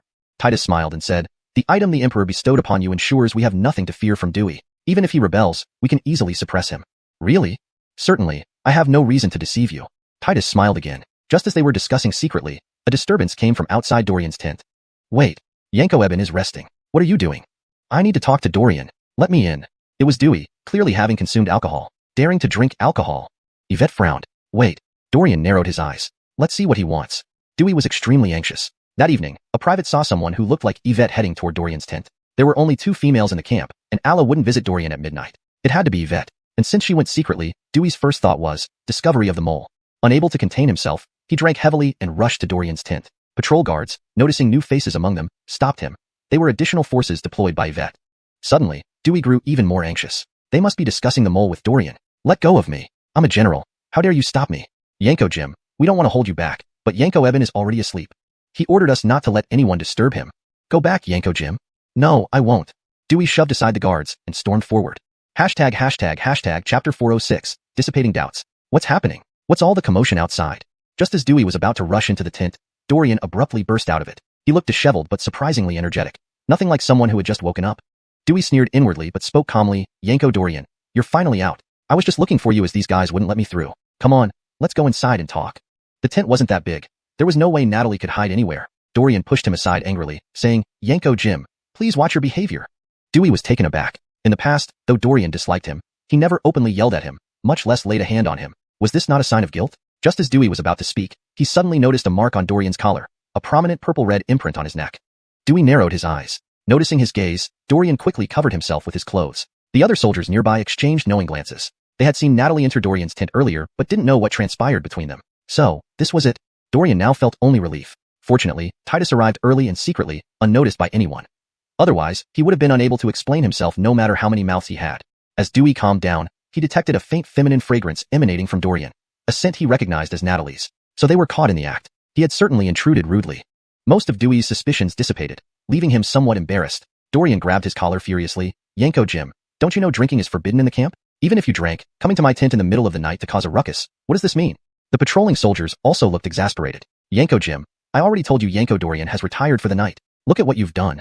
Dewey rubbed his nose apologetically. Sorry, Yanko Dorian. With all the battles these days, I couldn't perform well, which made me feel stifled. So I had a few drinks. I didn't mean to disturb your rest. Please forgive me." Seeing the anger on Dorian's face, Dewey's suspicions vanished completely. Indeed, despite being a great general, Natalie was still human and had desires. Seeking comfort from Dorian in the dead of night made perfect sense. Though inappropriate for a military camp, since Dorian and Natalie were married, seeking solace from each other was quite normal. The presence of unfamiliar patrolling soldiers now seemed justified as well. It was just his imagination. Dewey dismissed his doubts and kept apologizing. "What's going on? Why aren't you resting this late at night? What are you all doing here?" Their commotion had drawn Avril and Marty's attention. Seeing Dewey and a group of soldiers surrounding Dorian's tent, they thought this old troublemaker was up to something again. "Dewey, you drink as a general? You're setting a bad example and breaking the military code," Avril and Marty said in unison. Dorian's anger was palpable. "Help me judge this. He came drunk and raised a fuss in the middle of the night, demanding to see me. I was finally asleep when he woke me up. What logic is this?" The Rue snorted. "I thought you had reformed, but apparently, you're still the same scoundrel." "Yanko Jim, we're at war, not on an outing," Avril added, disbelief clear on his face. Dewey did not argue but kept apologizing profusely. After he left, Yanko Marty commented coldly, "A dead pig isn't afraid of boiling water." "All right, everyone calm down. It's late. Let's get back to our tents," Avril said with a bitter smile, patting Dorian on the shoulder.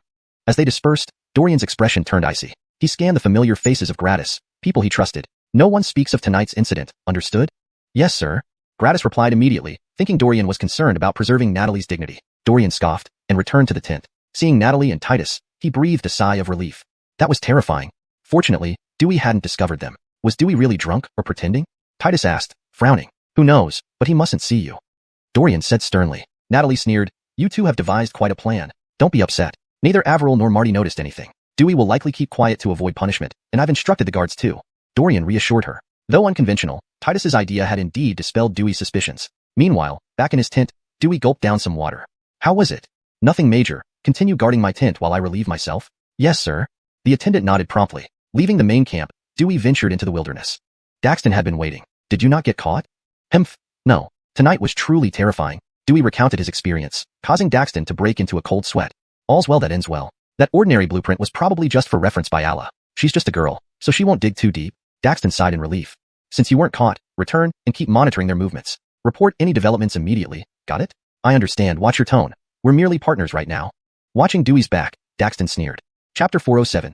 Allah's plan. The Numun base camp. Just a little general. Does he really think of himself as the marshal? And he still dares to hope for an equal dialogue with Marshal Birdian? His head must be malfunctioning. Humph, our marshal already gave him a huge honor by choosing to use him, and he actually dares to make demands. When that good-for-nothing comes to Numun, wait until I teach him a lesson. All right, I was just telling you this, not encouraging you to criticize him. Daxton had heard enough. He waved his hand and said with a smile.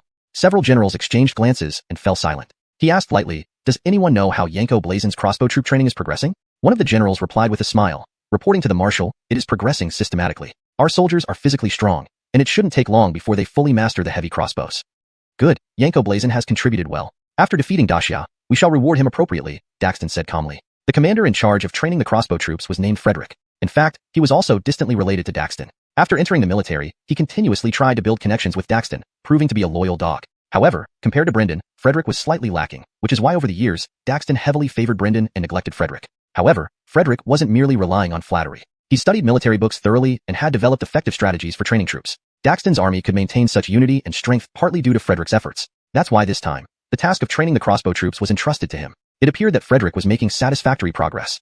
A couple of days later, Natalie prepared her troops, leading the Black Armor Army and part of the infantry towards Dayo. Upon hearing the news, Daxton similarly moved his forces. It was clear that Natalie intended to finish off the weakened foe. After the last battle, Daxton's army had suffered significant losses. Within such a short period, it was impossible for them to recover. As the saying goes, while they are down, deal a decisive blow. Natalie would not miss any opportunity presented to her. They even brought along the cannons invented by Allah. Daxton halted not far from Natalie, too close for cannon range. Allah, standing at the rear, frowned thoughtfully. Daxton smiled and then said, Marshal Augustine, you are truly impatient. We've only been apart for a few days, and you already lead your army forward? I have no interest in idle talk. Natalie naturally noticed the heavy crossbow team behind Daxton, but didn't pay much attention to it. Crossbows were hardly comparable to cannons. Daxton glanced at Allah, his expression turning serious. The Daxia Empire had indeed found a gem in such a young girl who could improve cannons. Given a few more years, she would certainly invent even more powerful weapons. Unfortunately, Allah was not like Dewey. If Daxton tried to forcibly recruit her, it would only alert her. Such a dangerous person, if unable to be used for Numun, should be eliminated. A faint hint of murderous intent flashed in Daxton's eyes. Dorian sensed the look and stood protectively beside Allah. Rest assured, I will arrange some soldiers to protect you. Don't be afraid. In principle, Allah shouldn't have been present at such a battlefield, but despite her sharp mind, she was a physically weak Gigi. However, since the cannons were her invention, without her, other soldiers wouldn't be able to determine the optimal timing to fire. Yanko Eben, rest assured, I understand the situation, Allah said confidently. Dorian gave her a questioning look. Have you noticed this distance? It's too close. Firing at this range might injure our own troops, resulting in a high cost of casualties. It's unprofitable. So, there might be something risky I need you to do. Apologies, besides Marshal Augustine. I can only trust you, but Marshal Augustine needs to keep Daxton occupied. Tell me what it is. I've done many dangerous tasks, so this isn't much different. Alice shifted her gaze to the crossbow team. That crossbow squad is probably their strategy against us. You will need to. She leaned in and whispered her plan to Dorian. No problem. I'll inform Marshal Augustine immediately. After the previous incident, Dorian now reported every move to Natalie. Otherwise, she would definitely be displeased upon return to camp.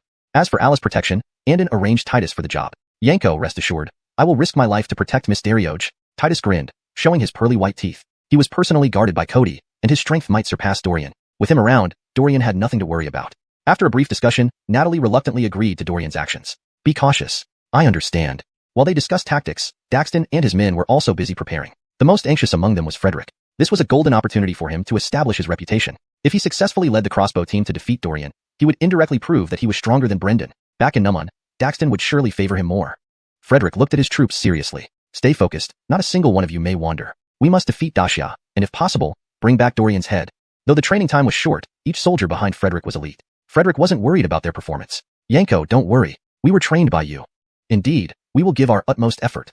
They had tested the heavy crossbows numerous times before departure. Even Dorian couldn't guarantee full defense.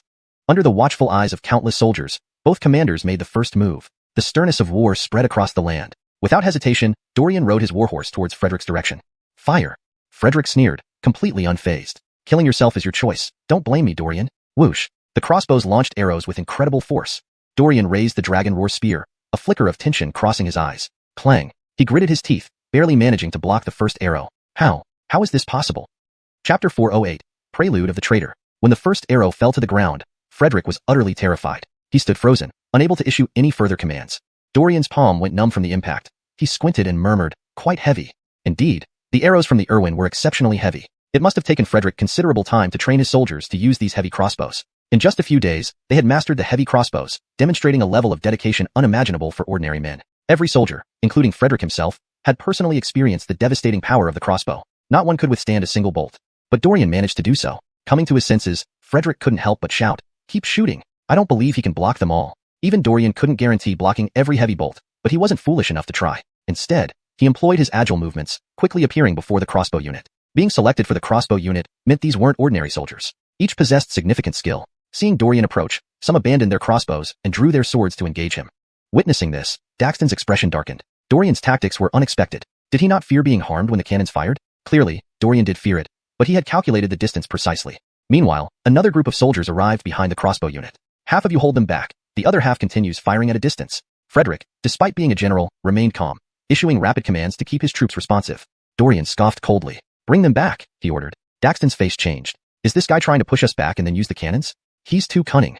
Immediately, he dispatched part of his force to support Frederick, but it was futile. The Great Xia also had its soldiers, and the black armor troops were even stronger than the regulars. Natalie sent a team to coordinate with Dorian, quickly overwhelming Frederick. Do not retreat. If they fire the cannons, we're doomed, Daxton said sternly. Fight until death. At this moment, his peripheral vision caught sight of Alla. She raised her hand, indifferent. Begin. Cursed fools, are you all mad? Daxton cursed. Your own soldiers are over there. Once the cannons fired, even the black armor troops wouldn't be spared. Kill her. Daxton glared at Alla, revealing undisguised malice. Sir, as you command. A powerful general dashed forward. How dare you lay a hand on Miss Darioch? Face me first. Dewey flashed before the southern barbarian general. They exchanged glances and traded a few feigned blows before the southern barbarian general knocked Dewey aside with a spear. Old man, you should retire in Great Xia. The general laughed and charged toward Alla. Simultaneously, boom. The black armor troops began sprinting along their agreed escape route, which would shield them from the cannon blast. Dorian realized the distance wasn't sufficient, but joined the black armor troops in their retreat. These bastards, they planned this all along. Let's go. Frederick cursed, feeling helpless. At that moment, the southern barbarian general reached Alla, several soldiers shielding her, including Titus. Clang. The sound of metal clashed as the general showed surprise. Are these black armor troops really so strong? Even combined, they couldn't defeat him? Determined, the general intensified his attacks but failed to breach Titus's defense. With each step closer to Alla, no matter how hard he tried, he couldn't touch her. The general turned red with anger, bellowing, Dewey, you fool, come help me. Why now? Dewey's eyes widened as he looked at Daxton, who sneered, You think you can stay out of this? You've already been exposed by Natalie. From the start, Daxton sensed something off. Natalie worked well with other generals, but not with Dewey. And whenever Daxton sought confirmation through eye contact, Dewey appeared confused. Clearly, Dewey had lost Natalie's trust. Daxton had agreed with other generals that if they couldn't prevail this time, they'd expose Dewey, turning him against them. Dewey was unaware of this plan. His true intention wasn't to join the Irwin. As an outsider, he knew joining them wouldn't gain him respect, especially at his age. What could he offer? Once he lost value, Daxton might discard him. His ideal scenario was to observe both sides and side with the stronger one. But Dewey underestimated Daxton's cunning. Hearing the general's cry, all soldiers halted. Only the sound of cannons echoed on the battlefield. Avril and Marty stared, shocked, at the pale-faced Dewey. They understood the implications of the southern barbarian general's words. Dewey traitor, Marty shouted, restrained only by Avril. A wise bird chooses its branch. What's wrong with my choice? Dewey, realizing he couldn't hide anymore, defended his defection. Ha, it is you, Natalie sneered, having anticipated this. I didn't mishear. That call was for Yanko Jim? Chapter 409, Confirmed Betrayal? The soldiers looked at each other in bewilderment. Most of them had not yet understood the current situation until they heard Marty's conversation with Dewey. They then realized what was happening. Yanko Dewey, did he betray us? He defected to the Irwin? Traitor. Is Yanko Jim really betraying us? Bastard. How did our great Xia wrong you? How could you willingly serve Daxton? You've wasted so many of our resources. Traitor, get lost. Upon hearing the insults from surrounding soldiers, Dewey's face darkened, but he still issued orders, leading his men behind Daxton. As for Gratis originally under Dewey, they had no choice but to follow the general's command. Yanko Jim, you made the right decision. Daxton's face displayed a chilling smile. Dewey sneered and glanced at Natalie. You suspected me long ago? Not exactly. Natalie chuckled indifferently, seemingly unfazed by Dewey's betrayal, despite him taking a significant portion of their forces. To be honest, I never trusted you. If you were in my position today, would you trust a jealous and envious general who brings personal grudges into the military? Dewey clenched his fists, glaring at her with resentment as the cannon explosions gradually quieted down. Dorian and the Black Armor Army managed to escape harm's way, though they looked disheveled. The southern barbarian general who attacked Allah had been repelled by Titus and his men. The scene remained tense. What now? Are we continuing? Natalie waved her hand, signaling Allah to give another order. We retreat, Daxton said calmly. Why? Now is the perfect time to attack while their cannons can't respond. Do you or I decide tactics, Yanko? Daxton's icy stare made Dewey shudder. All right, let's retreat. Dewey gritted his teeth and spoke solemnly. TSK, at this distance, if they run fast enough, using our cannons will be pointless. We might as well save ammunition, Allah frowned. Her cannons, although cheaper, weren't cost-free. Conservation was essential. Now that Dewey had defected, Allah believed they should reserve cannons for major battles only. Dewey, remember your choice today. I hope you won't regret it someday. That's none of your concern, little girl. Dewey coldly retorted. Natalie withdrew with her troops. Daxton ordered, check the casualties among the crossbowmen. Is Frederick alive? I'm here, Yanko. Frederick ran over, albeit disheveled. He had minor scrapes. Daxton sighed in relief. After Heli Yinru and Brendan, losing Frederick might have compelled him to personally punish Dorian. It's all right. Let's return to camp. Yes. How's your crossbow team? Frederick choked. Speak up. Only 1 in 10 remains. Excluding the wounded, there are just a dozen left. It was truly devastating. This isn't your fault. It's a tactical error on our part. Daxton's voice quivered slightly. Let's go back. Back at the main camp. Slap. Yanko, I'm sorry. I didn't anticipate their tactics. Slap. Please, spare me, Yanko. Daxton watched as the scholar received lashes. He sipped tea and said calmly, continue. Yes. Slap. Dewey stood next to Daxton, watching with a grave expression. Yanko, Jim, don't take it personally. He devised the plan. If it were better, my crossbowmen wouldn't have suffered so much. Frederick's crossbowmen were crucial. Armed with heavy crossbows, they were specially trained and cultivated by Daxton himself, potential generals. With only a dozen remaining, how could he not be enraged? Soon, the scholar fainted from the beating. Daxton waved his hand. Take him away and lock him in the water dungeon. Understood. Water dungeon. Dewey couldn't help but glance at Daxton. In Great Xia, water dungeons were reserved for those who committed unpardonable sins. For them, water dungeon punishment was worse than death, especially after such brutal torture. Whether the scholar would survive was anyone's guess. In fact, Daxton intentionally showed this to Dewey, a warning meant to remind him of the hierarchy between them, emphasizing an upper-lower relationship. On the other side, if I knew Dewey would betray us, I should have killed him. Marty gnashed his teeth. Exactly. A man like him doesn't deserve to live. Avril also felt enraged. Although they disliked Dewey before, they never expected him to betray them to the Irwin, thoroughly embarrassing them. Why fret? With Dewey's narrow-mindedness, his betrayal was inevitable. No need to feel angry, Natalie said calmly. But Commander, if he alone betrayed, it'd be fine. But he took part of our elite troops. Daxton will surely launch an attack soon. Calm down. Commander isn't worried. Why should you be? Sit down, Dorian chided. Well, all right. Yanko, Marty, sit down. Avril noted the commander's calm demeanor and inferred they must have a plan. Hashtag chapter 410, dispute. Yanko in chief, Yanko Dorian. What should we do? No need to panic. You just keep training the troops at the usual pace, and we will continue with the battles as planned. As for the loss of those troops, I have a plan, Natalie said calmly. All right, we trust you, Yanko in chief. If we capture Dewey, we mustn't let him off. Yes, absolutely not let that old man go unpunished. After they left, Natalie looked at Dorian and asked, did Titus give you the item? Dorian smiled and nodded. With this, even if another Dewey comes, we won't be afraid anymore. One day later, at the Irwin main camp. Why are you being so unreasonable? It's clearly the meat we cooked. How did it become yours? Bullshit. I saw this pot of meat sitting here when I came over, and you weren't guarding it. How could it be yours? We saw this pot first, so it belongs to us. Damn it. Calm down. Inside the military camp, 2 groups were arguing. One was Dewey's personal guards, and the other, soldiers from the crossbow unit. Surname Chong, go look in a mirror and see who you are to act arrogantly in front of me. Even your general now has to follow our Yanko-in-chief's orders. What are you guys even compared to that? Jose scooped a piece of meat from the pot and placed it in his mouth, laughing as he spoke. Such blatant behavior infuriated Andreas. He threw a punch, but was restrained by several burly soldiers behind Jose. Although Andreas was Dewey's personal guard, these years he had only enjoyed good food and drinks with Dewey, long forgetting the skills he had once cultivated. His physical condition couldn't compare to the southern barbarian soldiers. Being pinned down, he shouted angrily. Why aren't you helping me? Can we just let these bastards bully us? Quickly call Yanko Jim. He'll help us. The other soldiers exchanged looks, but none moved. Seeing this, Jose and his group couldn't help but laugh. Ha ha. No wonder Natalie and Dorian don't want you. With bodies like yours, still pretending to be soldiers? Any butcher can easily beat you. Humph. Know your place and don't come picking on us for no reason.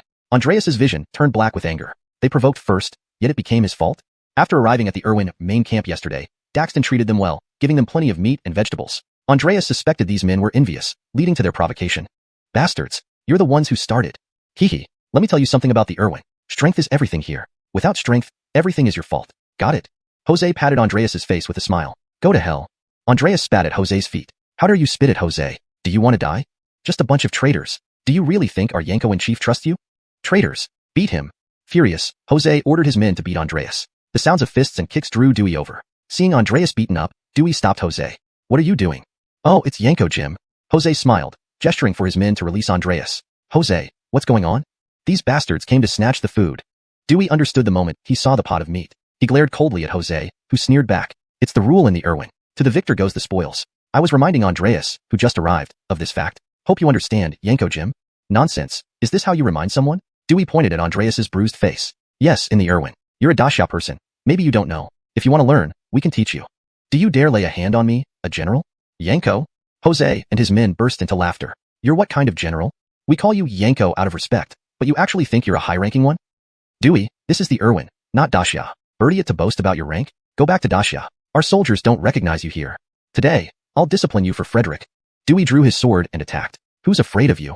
Jose showed no fear, preparing to draw his sword when suddenly a sword appeared and blocked Dewey's strike. Seeing who it was, Jose and his men immediately lowered their heads. Yanko blazon. It was Frederick. What's going on? Frederick sheathed his sword and asked sternly. Yanko blazon. We cooked this pot of meat, but these traitors tried to snatch it. In anger, I disciplined Andreas. Absolutely ridiculous. Andreas couldn't believe Jose was lying so boldly in front of everyone. Hearing this, Frederick frowned, staring at Dewey and said coldly, Dewey, control your soldiers. Here, in the Irwin, you're an ordinary soldier, not a general. Follow our rules. Wait until you've earned some real merit before calling yourself a general. Clearly, Frederick had heard their entire conversation. Hearing this, Dewey felt deeply offended. Just as he was about to argue, Frederick gave him no chance, turning to Jose instead. Take this pot of meat away and eat with your brothers. Yes, thank you, Yanko, for your justice. Overjoyed, Jose took the meat and left. Dewey, although Jose was harsh just now, it reflects my own thoughts. Understand your place. Once you join the Irwin, you're no longer a general. We generals have fought for the Irwin. What have you done? Expecting to become a general right away is too good to be true. Chapter 411. Reprimand and impeachment. Upon hearing Frederick's words, Dewey's face turned deathly pale with rage. I can certainly put in a good word for you before the marshal if you manage to kill Dorian or Natalie. Of course, whether the marshal wants to promote you is none of my business. Frederick sneered coldly and walked away with ease. Yanko Jim, are we just going to let this go? Andreas asked unwillingly. Dewey clenched his fists tightly and gave him a cold stare. Aren't I already disgraced enough? And no, but we. Andreas was utterly frustrated, feeling aggrieved with no place to vent his anger. The meat had been a reward from Daxton, but it ended up in Frederick's hands. One of Gratis cautiously suggested, Yanko, let's find Daxton. He'll uphold justice for us. Idiot, haven't you seen through it yet? This whole thing was orchestrated by Daxton. What? The other soldiers looked bewildered. Dewey said coldly, Daxton deliberately bestowed so many rewards on us to incite the discontent among these southern barbarian soldiers, provoking them to cause trouble for us. What's the point of doing that? To remind us of our place, making us willingly fight for him. Though old, Dewey was once a general of Daxia and could easily discern Daxton's intentions. Cruel. I thought Daxton was a good person, but he turns out to be so despicable. Shut up. Dewey glared at them coldly. Do you understand our current situation? Don't make more trouble here. Do you understand? Yanko Jim, are we really just going to let this slide? Andreas laughed bitterly, rubbing the bruise on his face, feeling indescribably aggrieved. Dewey's expression softened slightly, and he sighed. The southern barbarians are not our ultimate destination. Once I find a better place, I will definitely lead the brothers there. For now, we need to endure. After defeating Natalie, we'll seize the opportunity to leave the southern barbarians. From this incident alone, Dewey was certain the southern barbarians were not a good place. In the military camp, even a low-ranking soldier could bully them freely. If they entered the territory of the southern barbarians, who knows how much contempt they would face. This place was not where he belonged. Hearing this, Andreas nodded forcefully and said, Yanko Jim, I've been your soldier for 5 years. Wherever you go, I will follow. Yes, all the brothers follow you. Daxia cannot accommodate us, neither can the southern barbarians. We'll find another place. Dewey's eyes showed relief as he patted Andreas's shoulder. I have some ointment for wounds in my tent. Take it. Yes, thank you, Yanko. I will retire now. After Andreas and the others left, Dewey's expression darkened abruptly. Daxton, what cunning methods you use. Though he had mentioned finding other places beyond Daxia and the southern barbarians, how easy would it be? Wherever he went, Dewey would carry the stigma of being a traitor. Who would dare to employ such a man? Which dynasty would dare to heavily rely on someone like him? Though reluctant to admit it, Dewey acknowledged his true identity. He was merely a traitor. Could it be that they would be forced to stay in the southern barbarians, enduring humiliation their entire lives?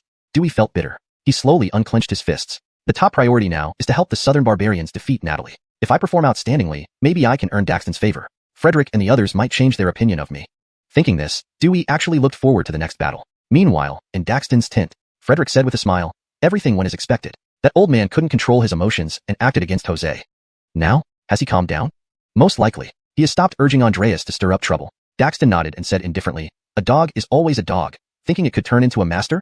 For the Southern Barbarians, Dewey is at best a useful tool for this campaign, disposable after use. The Southern Barbarians don't want traitors. Yes, henceforth, I will send people to monitor Dewey's every move in the camp to prevent any disloyalty. Good, you may withdraw. Daxton was fairly satisfied with Frederick's performance. Without Brendan, he had no choice but to rely on Frederick. The other generals were even less competent, and Daxton didn't consider them at all. 2 days later, in the Augusta-Nugent Hall of Dacia, Dewey rebelled with part of the army. All of you ministers know about this, right? Cody sat casually, smiling as he asked. The officials present today were divided into 2 factions, one supporting Dewey and the other composed of neutral figures like Joab and Sidney. Some ministers were trembling, cursing Dewey for his ingratitude. For years, Dacia had never mistreated him and had shown considerable favoritism toward the veteran general. Yet, it still wasn't enough for his greedy heart. I plan to deploy more troops to Dachau to support Marshal Augustine, and the Tiger Tally has already been handed over to Marshal Augustine and Yanko Eben. Joab breathed a sigh of relief, his uneasy heart finally relaxing due to Dewey's defection. The other ministers exchanged looks, astonished. According to the letter, Dewey's rebellion happened just 2 days ago. The frontline report only reached Cody last night. How did he manage to deliver the Tiger Tally to Natalie so quickly? Not only were they puzzled, but Joab and Sidney also wondered. Did Cale predict Dewey's defection? It's hard to fathom an emperor's thoughts. Cody scanned the crowd, looking at those who once supported Dewey. He smiled but didn't say much. Everyone saw the icy expression on his face. Next, Cody would begin to purge the supporters of Dewey within the court. The soldiers I dispatched can reach the camp in just 1 day. I called you all here today to ensure you are not worried. You may now leave. Hashtag chapter 412, terrifying insight. Cale was indeed far-sighted, probably having realized long ago that Dewey could not be trusted, Joab said to Sidney. Humph, when Yanko Augustine and his forces were besieging the bandits, wasn't it this Dewey who kept holding them back? Cale saw through things more clearly than we did. Also, he understood the front lines better, which is why he made those predictions in advance, Sidney chuckled. Regardless, the crisis has been averted this time. No, for Yanko Augustine and Yanko Eben, it might not have been much of a crisis at all. The 2 men exchanged a knowing smile. They both knew how Dorian had performed on the front lines, killing Clive and Brendan, the famed warrior of the Southern Savages, boosting the morale of the Great Xia army. They had read these battle reports long ago. Indeed, Dorian was truly the blessing of their Great Xia. Cale just doesn't say it outright, but, huff, none of Dewey's supporters will escape punishment, Joab sneered. Joab despised traitors deeply, especially since his daughter, Natalie, was on the battlefield. The thought of her suffering because of Dewey's betrayal fueled his anger. Unfortunately, as a father, he could only observe from afar. Meanwhile, in the Great Xia headquarters, Yanko Eben, I've designed this lightweight crossbow based on the bolt mechanisms used by the Southern Savage soldiers. Please review it with Yanko Augustine. Allah handed over a blueprint to Dorian. He merely glanced at it and couldn't help but marvel at Allah's intellect and skill. She had managed to design such an intricate weapon without even seeing the blueprints, solely based on the enemy's bolts. If Dorian were her opponent, he'd likely feel utterly frustrated. Moreover, her abilities didn't seem like those of someone from ancient times, but rather a modern military strategist. Even in Dorian's original world, Allah would undoubtedly be a highly sought-after genius. Let's take it to Yanko Augustine together, Allah suggested. Sure. When Natalie saw the design, she was pleasantly surprised. Initially, when Allah joined the team, Natalie hadn't fully grasped her potential. Now, after seeing Allah create cannons and this lightweight crossbow, Natalie realized she had indeed found a treasure. Allah wasn't raw jade waiting to be carved. She was already a rare gem. Augustine lightweight crossbow, what makes it different from other crossbows? Natalie asked, raising an eyebrow. Allah began explaining eagerly. Please look here. I added a small device on the crossbow that helps soldiers aim more accurately. It might not feel significant now, but once the first crossbow is built and you try it out yourself, you'll experience its benefits. The device reminded Dorian of a sniper rifle scope. Allah was indeed a once-in-a-century talent. I removed some unnecessary components from the crossbow, reducing its weight and size without compromising its power. Adding the aiming device makes it more accurate and user-friendly. I trust your abilities, Dorian. Order the construction of a few crossbows so we can test them personally. Yes, right away. Dorian immediately complied. Allah smiled and added, this also saves a lot of materials, achieving multiple goals. Excellent. You're indeed a rare talent, Natalie praised. Hearing such compliments, Allah blushed modestly. It's really just a simple invention inspired by the heavy crossbows of the Southern Savages. It took me only a meal's worth of time to figure out. Natalie smirked. It was clear this young Gigi didn't fully appreciate her own talents. If the lightweight crossbow worked as well as advertised, Natalie planned to discuss mass-producing it with Anderson Cody, creating specialized troops trained to use them, enhancing the Great Xia army further. Moreover, protecting Allah became a priority. Having saved her from the bandits, Natalie wouldn't let her fall into enemy hands. Such a person was an invaluable ally, but terrifying as an adversary. Just imagining Allah as an enemy sent shivers down Natalie's spine. By nightfall, Gratis had completed the first lightweight crossbow. Allah tested it, marking a few areas that needed improvement. These spots need adjustment, or the crossbow won't be stable. Miss Darioge, can we test this before adjustments? Of course. Allah handed the crossbow to Marty. He held it with both hands, ensuring stability, but his primary focus was on testing the aiming device. It does feel lighter, Marty remarked, noting instability with one hand. As Allah had predicted, certain areas required modification. However, while Marty needed to handle it to notice flaws, Allah identified them with just a glance. Whoosh! An arrow flew, and Allah frowned again, instructing Marty to shoot a few more times. She then provided precise data. Lower the aiming device slightly. The next day, the improved crossbow met Alla's expectations. Blazemao, a carpenter, presented it proudly. Miss Darioge, I crafted this crossbow myself, exactly as per your design. All improvements are made. Take a look. The translation maintains the paragraph structure and line breaks as in the original text, ensuring a natural flow and tone consistent with the previous content. Chapter 413, Suppression. This crossbow met Alla's expectations entirely. She revised the design and handed it over to Blazemao for mass production. However, I've also tested it. The arrows from this crossbow designed by Miss Darioge are far superior to those used by the Irwin. They are lighter, more precise, and can accurately target enemies. Once this battle is won, we should discuss with Kale having these produced in bulk for military use, Avril said with pleasant surprise. Indeed, that would be feasible. Dorian picked up the crossbow, weighed it lightly in his hand, then frowned slightly. Alla immediately became tense. Natalie asked, what's wrong? Is there anything that still needs improvement? Yanko Eben, please share your thoughts, added Blazemao in agreement. Dorian shook his head, smiling as he explained, it's not about needing improvement. This light crossbow isn't suitable for every soldier. What do you mean? Natalie raised an eyebrow, questioning him. My strength is considerable, but this crossbow is too light, almost weightless in my hands. Soldiers accustomed to regular crossbows may find it hard to handle. Why don't we provide an opportunity for Gratis to choose, selecting a small team of less powerful ones who prefer using the light crossbow? What do you think? As for the other soldiers, they should continue their usual tactics without any changes. Agreed. Natalie promptly responded. Yanko Apollo, if your black armored army requires any adjustments, report to me in advance. Yes, understood. The black armored army was an elite force within the Great Xia dynasty. Discarding existing weapons and tactics in favor of something new would require significant time and effort. Apollo needed to carefully consider this and couldn't simply introduce the new weapon in large quantities just because it seemed useful.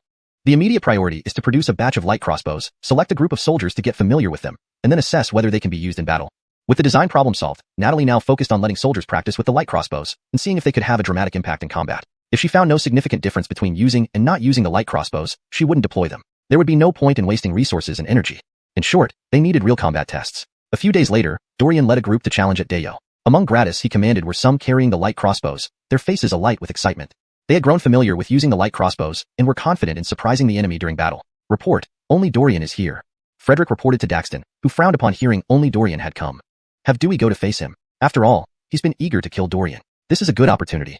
Yes. Frederick smirked. Dewey, the general orders you to go forward and engage Dorian. Haven't you always wanted to kill him? The general is giving you this chance. You can't be serious? Just me against Dorian alone? Dewey stared wide-eyed, pointing to his own face, unsure if he heard correctly. Difficult? You've always wanted to kill Dorian. Now you're being offered the chance and you refuse it. Not. Even Clive and Brendan died at Dorian's hands. Do you really think I can kill him? Back in the Great Xia dynasty, Dewey avoided direct conflict with Dorian because he feared provoking him into retaliation. Once provoked, Dorian might lunge with his Dragon Roar spear, potentially killing him through and through. So, he resorted to underhanded tactics. Dewey defected to Daxton hoping for help in eliminating Dorian. Instead, Daxton was now making him solve the problem himself. This is a direct order from the general. You have no right to refuse. And to avoid unnecessary losses, I will accompany you and give tactical commands. Don't worry. Dewey scoffed inwardly. Tactical commands indeed. Frederick probably hoped for his death. Once dead, these soldiers would become leaderless and easy prey for the Irwin. To Daxton, they were mere cannon fodder. He shook his head forcefully. I refuse. Two of us can't possibly match Dorian. What do you mean? Don't undermine yourself. Just one Dorian makes you so afraid? Will you avoid battles with other generals as well? What use are you to our Irwin then? You. Enough. Stop arguing. Daxton walked closer, his brow furrowed. Contrary to appearances, Dewey showed backbone and intelligence. If Daxton didn't intervene personally, Frederick might not have been able to handle him. Daxton, do you want me dead? Have you given up on my survival? Bold. How dare you speak thus to our general? Hold it. Daxton smiled faintly. Since I recruited you, I intend to utilize you. How could I let you die easily? And haven't you always wanted to kill Dorian? I'm giving you this chance. Do you know how strong Dorian is? Dewey wasn't buying it. That's why I'm sending Yanko Blazin with you. As long as your soldiers follow his command, together you can repel Dorian easily. With Natalie absent, Dorian alone can cause no trouble, right?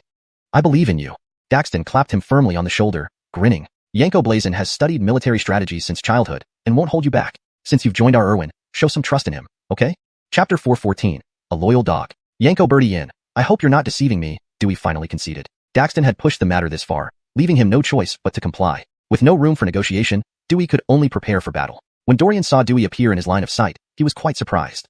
It's actually Dewey. He keenly noticed that Dewey's expression wasn't pleasant. It seemed he hadn't fared well in the southern barbarian camp. Reflecting on it, a traitor like Dewey would hardly be trusted wherever he went. Even if Daxton recruited him despite losing face, it didn't mean he would entrust important matters to him. Moreover, considering Daxton's deep machinations, he would likely keep Dewey under constant watch to avoid another Natalie scenario. At this thought, a smile crept across Dorian's lips. He also noticed another general behind Dewey, Frederick. This guy, who had narrowly escaped last time, dared to show up again. In truth, Frederick felt extremely uneasy seeing Ningchuan once more. He had no intention of confronting Dorian directly and planned to hand him over to Dewey to deal with. Let him have a headache. Frederick took a few steps back, noticing his behavior, which irritated Dewey. Damn fool. Yanko Jim, haven't seen you in days, missing me? Why come alone to fight me? Dorian sneered. Seems your new commander isn't very reliable.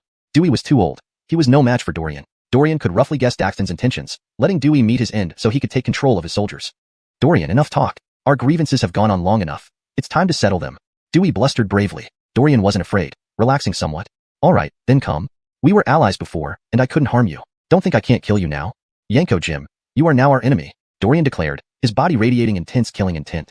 Facing Dorian, Dewey finally felt the oppressive power Clive and Brendan had experienced. This man was truly terrifying. Onward. Prevent Dorian from getting close. Dewey quickly commanded. Meanwhile, Dorian gestured, and a small team of crossbowmen emerged from behind him, numbering only dozens but each one elite. Frederick noticed this unit and smirked. Imitating without talent, do they really think they can compare to our heavy crossbow units? Their bolts appeared ordinary. How could they possibly? Whiz. Thud. Before Frederick finished his internal monologue, he saw a southern barbarian soldier clutch his throat, eyes wide in shock, collapsing to the ground. Clank. A bloodied arrow fell to the ground. So accurate. Frederick couldn't help but exclaim in surprise. Keep firing. Whiz whiz whiz. Numerous arrows flew. Frederick and Dewey observed that these soldiers held their crossbows single-handedly, their other hands free for any emergencies. This is wrong. How can they shoot so accurately one-handed? Frederick asked Dewey grimly. Their crossbows are different from ours. Do you know what those are? He finally noticed an unfamiliar device on the Xia soldiers' crossbows. Though unclear about its nature, it definitely wasn't part of the original design. Dewey hesitated before shaking his head. I don't know. Waste of space. Frederick couldn't hold back his insults. He had endured Dewey for long enough, asking 3 questions, receiving no useful answers. Hoping to gain some military secrets from him, he found this old man held a low rank in the Xia army and knew nothing. Enough talk. Instead of blaming me, find a way quickly. Charge forward, kill those dozen soldiers, and we'll have nothing to worry about. Dorian's forces weren't many, but the specialized crossbow unit was a threat. There were only a few dozen, but eliminating them would clear all concerns for Frederick. However, Dorian anticipated this. He ordered his soldiers to encircle the crossbowmen, forming a wall of men to block Frederick's troops. Suddenly, Dorian spurred his horse toward Frederick. Damn! Frederick wasn't prepared to fight. Why look at me? Block Dorian. Birdie at me to be killed? If I die, the Yanko won't forgive you. Dewey cursed inwardly. Reluctantly, he rode out to engage Dorian, managing a feeble defense. Clearly overmatched, he was repeatedly forced backward by Dorian's spear. Yanko, I'll assist you. Andreas, Dewey's loyal guard, rushed in. Surprisingly fierce, though not exceptionally strong, he protected Dewey, preventing Dorian from closing in. This loyalty altered Dorian's view. Not that it's my place to say, but Dewey doesn't deserve a soldier like you. Whether or not he deserves it isn't for you to judge, Andreas said solemnly. Go, Yanko, I'll hold him off. Dewey felt a chill. Heh, you've raised a good dog. With him blocking Dorian, we don't need to worry. Let's retreat. We can't win against whatever new tricks they've devised. Frederick left a rear guard and fled toward the main camp on horseback. Andreas, I'll never forget you. Despite everything, fear overpowered Dewey. Abandoning Andreas, he followed Frederick's retreat. Thrust. Dorian's spear pierced Andreas's abdomen. Clutching Dorian's wrist, eyes red with anger, he struggled desperately to hold him back. Bastard. Dorian gazed coldly, effortlessly breaking free and putting Andreas out of his misery. Thud. Andreas died. Chapter 415. It's all Dorian's fault. Andreas had followed Dewey for 5 years, but he died at the hands of Dorian, another general of the Daxia army. Even though Dorian had never favored this soldier before, he felt a profound sense of loss now. He gazed at Andreas's body on the ground with a complex look in his eyes. Just like the black armored soldiers who had protected Dorian from an arrow earlier, they could have chosen to escape and save themselves, yet ultimately sacrificed their lives for their generals. Such people, be they comrades or foes, deserve Dorian's respect. He found a place to bury Andreas's body. I hope you don't meet someone like Dewey again in your next life, he sighed, then led his soldiers back to camp. At the Nanan headquarters, we lost again. When will we ever beat Natalie and Dorian? This time, Daxton was no longer angry, only helplessness and frustration remained. One Natalie was already enough of a headache, and now there was also Dorian. What was he supposed to do? Dorian didn't chase us relentlessly. Also, among the troops he brought, there is a crossbow squad. What, crossbows? Could it be they're imitating us? Daxton frowned as he asked. It's very likely. Frederick bowed deeply and said seriously, but the crossbows used by that squad are not traditional ones. They're also different from our heavy crossbows, seemingly a unique design based on traditional crossbows. All talk, still not hitting the key point. Daxton shook his head, feeling vexed. He wasn't pained by this defeat. After all, it was Dewey's troops that were lost, not Nanan's. What worried him was Dorian's military prowess and whether Allah was manufacturing military equipment. First came the cannons, now crossbows. If she got more time, would this girl create even more destructive weapons? Daxton was genuinely afraid. To have such a person as an enemy was simply unfortunate for him. Their crossbows are very light, can be wielded single-handedly by soldiers. Bullshit. Embarrassed by the rebuke, Frederick's expression changed. Commander, please let me continue. Additionally, their crossbows have a small extra device for aiming. What kind of device? Nothing like what we've seen before. During combat, which wasn't long, their crossbows never missed. Not once. Yes, not once, he replied heavily, sighing. Bring Gong Yongming here. Is he any better? He's still bedridden. I fear you'll have to visit him personally, Commander. Frederick grimaced inwardly. Last time, Daxton punished Gong Yongming too harshly. First whipped severely, then locked in the water dungeon. Forget about a scholar. Even tough generals might not endure that. Now, Gong Yongming lay ill, unknown when he'd fully recover. Hearing this, Daxton frowned. Very well, I'll see him myself. Of course, please follow me. As they passed Dewey, Frederick couldn't help but snap. What are you doing here? Follow us. Dewey seemed to have aged much from the battle. Thinking of Andreas's sacrifice made him somewhat sorrowful. No, wrong. Andreas's sacrifice was justified and should be honored. As his guard, he should fight for the general. To die fighting for a general was his honor. How could he feel sad? All because of Dorian. If Dorian hadn't been so ruthless, ignoring old ties, Andreas wouldn't have died. His hatred for Dorian deepened. I know, I'm coming. Following Frederick, Dewey convinced himself, yes, it's all Dorian's fault. If not for Dorian, Andreas would still be alive. Gong Yongming lay weakly in bed, eyes filled with fear at the sight of Daxton. Daxton knew his last punishment was severe, but it was necessary to intimidate Dewey. Surely Gong Yongming understood and would forgive him. Frederick described the Daxia crossbows and asked, can you replicate these crossbows? Since Daxia could learn from them to train a crossbow squad, learning from them shouldn't be a big deal, right? Unexpectedly, Gong Yongming shook his head. No. Why? Ahem. Firstly, based on Yanko Blazen's description, the crossbows designed by that young girl must be lightweight, but lightweight has its disadvantages, balance issues and reduced firing speed, possibly even failing to fire at all. Secondly, regarding the aiming device, I don't know how Allah solved the aiming problem. Since the device isn't part of the arrow itself and not installed on it, accurately hitting targets using it would require many attempts and adjustments. In conclusion, replicating such crossbows would take an immense amount of time and effort, not to mention numerous trials. With the urgent situation of war, we have no time. Why can they make it, but you can't? Allah is just a young girl. You, Gong Yongming, a renowned scholar of Nanan, can't outdo a common girl? Frederick questioned. Daxton stared at Gong Yongming with suspicion. They're different. Maybe Allah started preparations long ago. And. He almost said their talents weren't comparable, but thought better of it. How much time would you need? At least 10 to 15 days. Too late. We can't wait. We don't need to focus on this. Finding breakthroughs elsewhere is also viable. Gong Yongming complained bitterly. So tell me, what is our biggest advantage against Natalie and Dorian? Chapter 416. Reinforcements arrive. The greatest advantage? This question left Harmon momentarily dumbfounded. If asked earlier, he would have unequivocally mentioned Tate's name, the fearless combat style of their southern barbarian warriors, and an outstanding marshal. However, now that Jean was asking, Harmon was at a loss for words. Tate? But Tate had long been dead, his body probably starting to decay. Would it be appropriate to talk about the bravery of the Irwin in battle? Not anymore, because after several battles, the southern barbarian soldiers had suffered heavy losses. Saying this would certainly enrage Jean. What should he say then? Harmon chuckled nervously before saying, of course, it's because we have an excellent marshal like you. Isn't this our greatest advantage? Jean frowned. But I gave incorrect orders multiple times, causing immense losses to our army. You're flattering me by saying I'm the greatest advantage of the Irwin, but I have already failed. Are you implying that compared to Daxia, we have no advantages at all? Not at all. Harmon felt a faint pain in his backside and hurriedly responded. What I mean is, Marshall recognizes and improves upon the deficiencies in your command during actual battles. Having a general like you is indeed the Irwin greatest advantage. Jean snorted, but did not press him further. He understood their current situation more clearly than anyone else. To put it bluntly, they had no advantages over Daxia at all. Daxia had Natalie, Dorian, and Allah. What did the Irwin have? Clive or Tate? They were both dead long ago. And even as marshal, he couldn't match Natalie. Of course, they had no advantages. Suddenly feeling much older, Jean glanced at Harmon, who appeared tense, and sighed. Why are you afraid? I won't eat you. Rest well. Once you recover, I still need you to instruct the carpenters on building heavy crossbows. Marshal, are we going to continue using heavy crossbows? Harmon hesitated. Jean nodded. Yes, but you can lighten the bolts so that regular soldiers can handle them skillfully. Understand? Yes, sir. Jean sneered. Daxia has lightened their crossbows. I don't believe it won't affect the speed and power of the arrows. At Daxia's main camp, Kale orders us to capture Dewey alive. When Dorian saw the content of the letter delivered by the royal secret agent, he was taken aback. Why does Kale want him alive? Wouldn't it be better to just kill him? He looked at Natalie, who said calmly, perhaps Kale wants to ask Dewey something. Dorian felt helpless. Capturing Dewey alive was much harder. If Dewey chose to commit suicide or fight to the death, Dorian would be at a loss. Even if they succeeded in capturing him, guarding him on the way back would require significant effort. A small mistake could allow this old man to escape, complicating things. Natalie shrugged. Kale has his reasons. As subjects, we shouldn't speculate. We just need to follow orders. She smiled at Dorian. You've done a great service to Daxia this time. Upon returning, Kale will surely praise you highly. As for Dewey, don't worry. From what I know, Kale never does anything without purpose. There must be another reason for wanting Dewey captured alive. All right.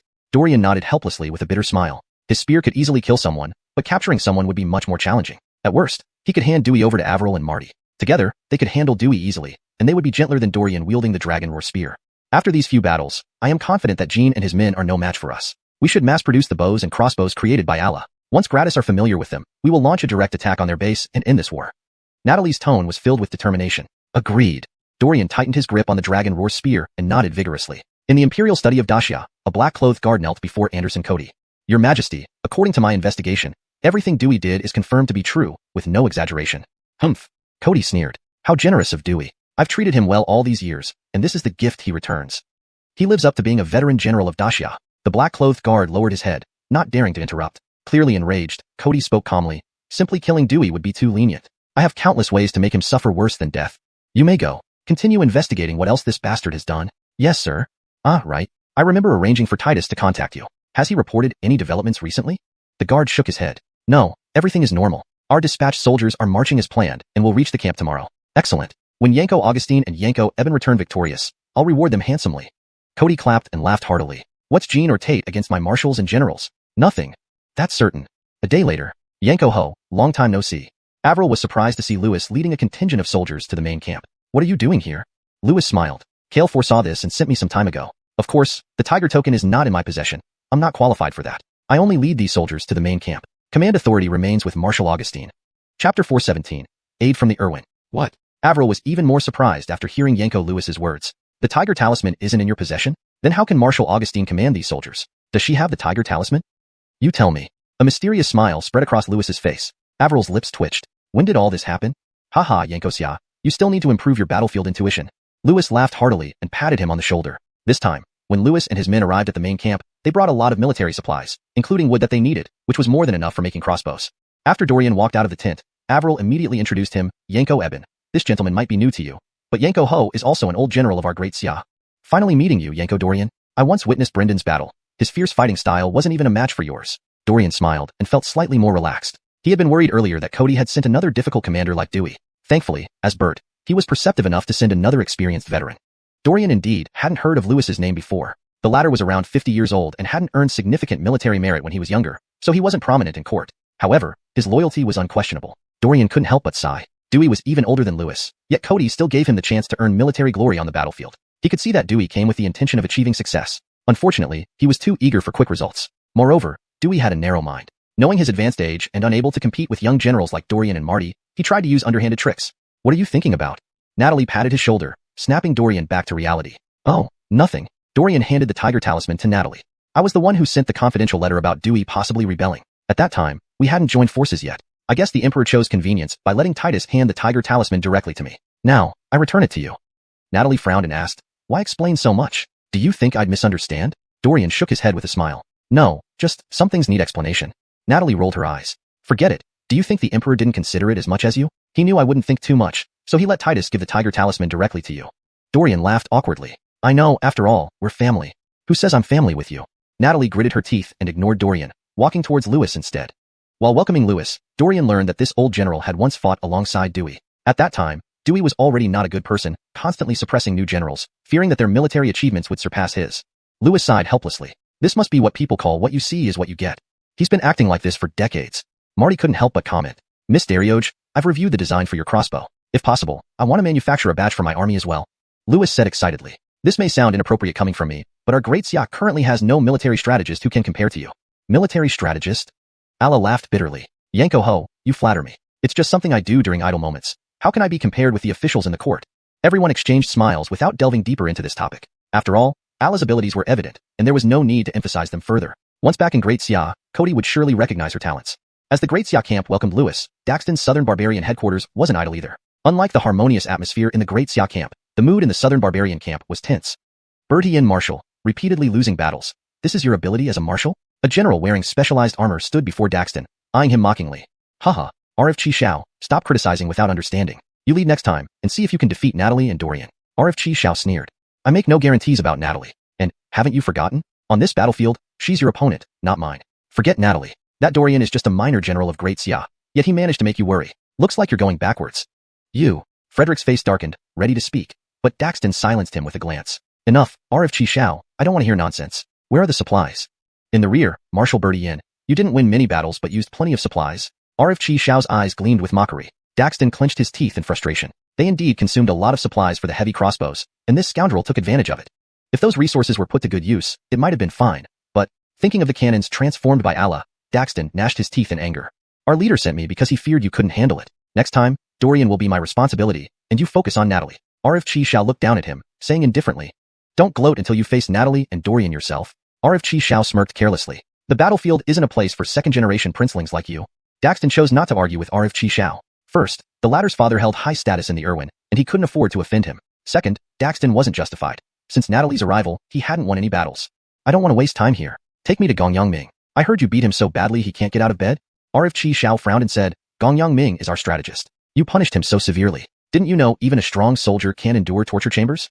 Chapter 418. The eccentric Yanko. Hoover, did you come here today just to blame me, your marshal? Jean was also provoked and asked sternly. Seeing that it had gone far enough, Hoover didn't continue to irritate him but merely sneered, then turned and left.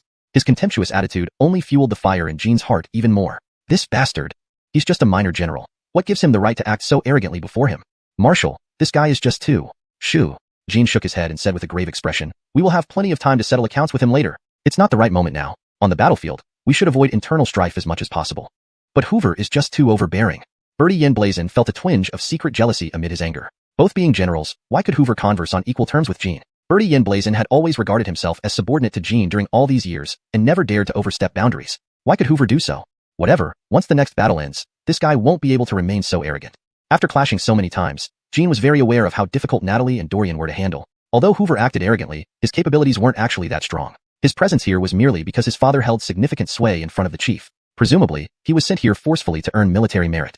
Such a person, Jean knew, would still require some accommodation. Let him be arrogant for now. Once he truly faces Dorian in battle, he'll realize the difficulty. Jean sneered. He knew Hoover was arrogant, but he hadn't expected him to be this extreme. That night, without even informing him, Hoover took a troop and launched a surprise attack on Natalie's headquarters. By the time Jean found out, Hoover had already traveled an unknown distance. This fool. Jean couldn't help but curse loudly. How did he dare provoke Daya without my orders?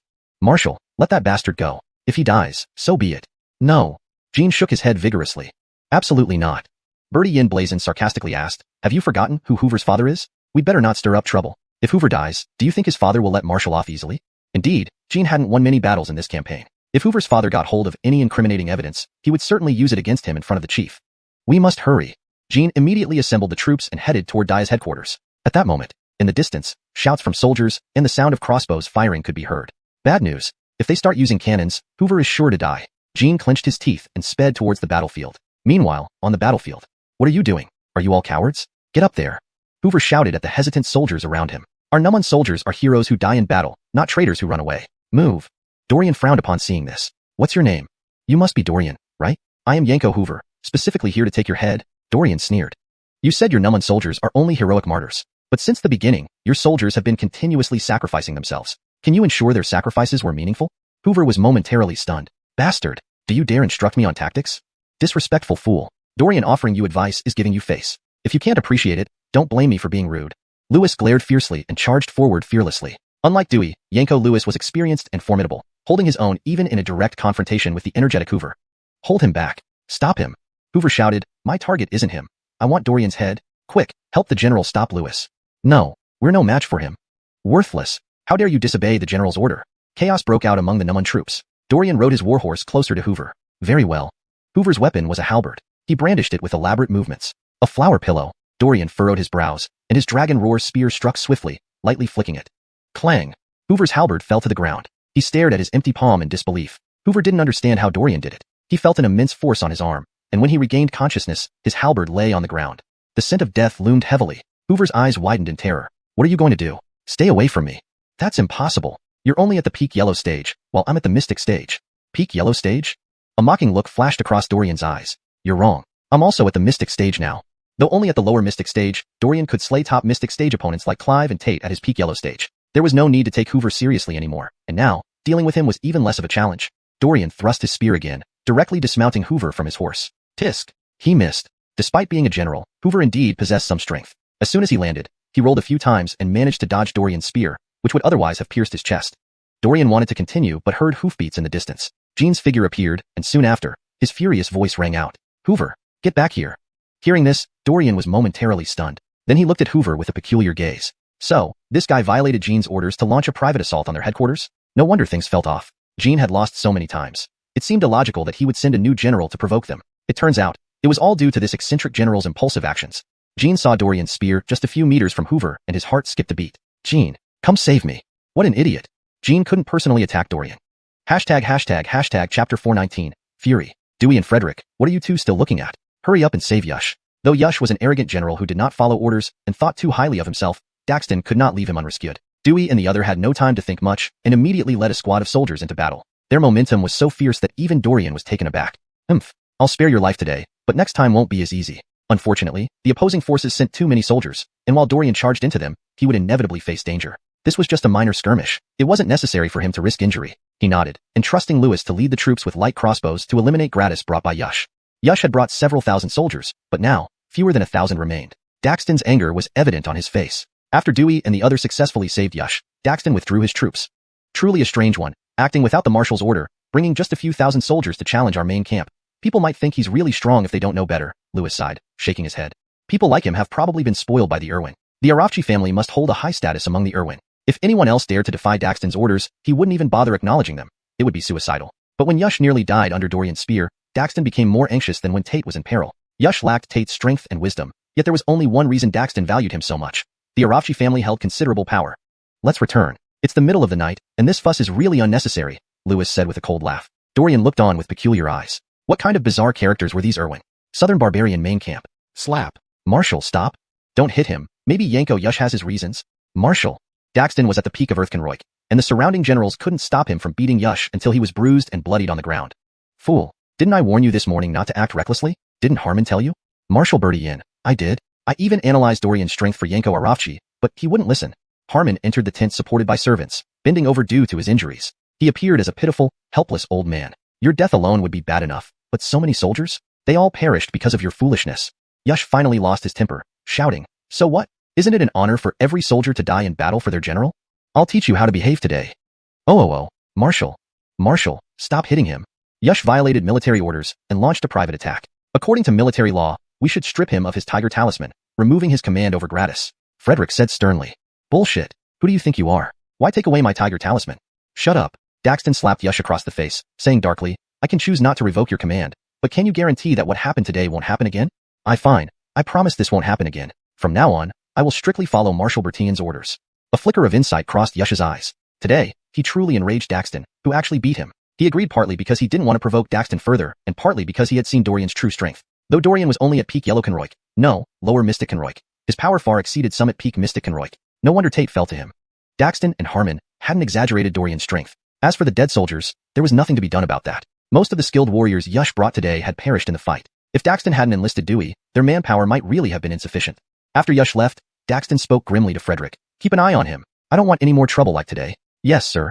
I'll assign someone to monitor Yush. You may go. I need some time alone. Understood. Frederick sighed inwardly as he left the tent. To hell with him. Who does Daxton think he is to boss me around? Yush kicked over an iron pot before him, his personal guards lowering their heads, used to his temper. Just one tactical mistake. Has he never made a mistake? Give me another chance, and I swear I'll kill Dorian. He's nothing before Yanko Yush. The more he thought, the angrier he grew. In future battles, we must be proactive, or all the credit will go to Daxton. Yes, Yanko, rest for now. His guard frowned but said nothing. Shut up and get out.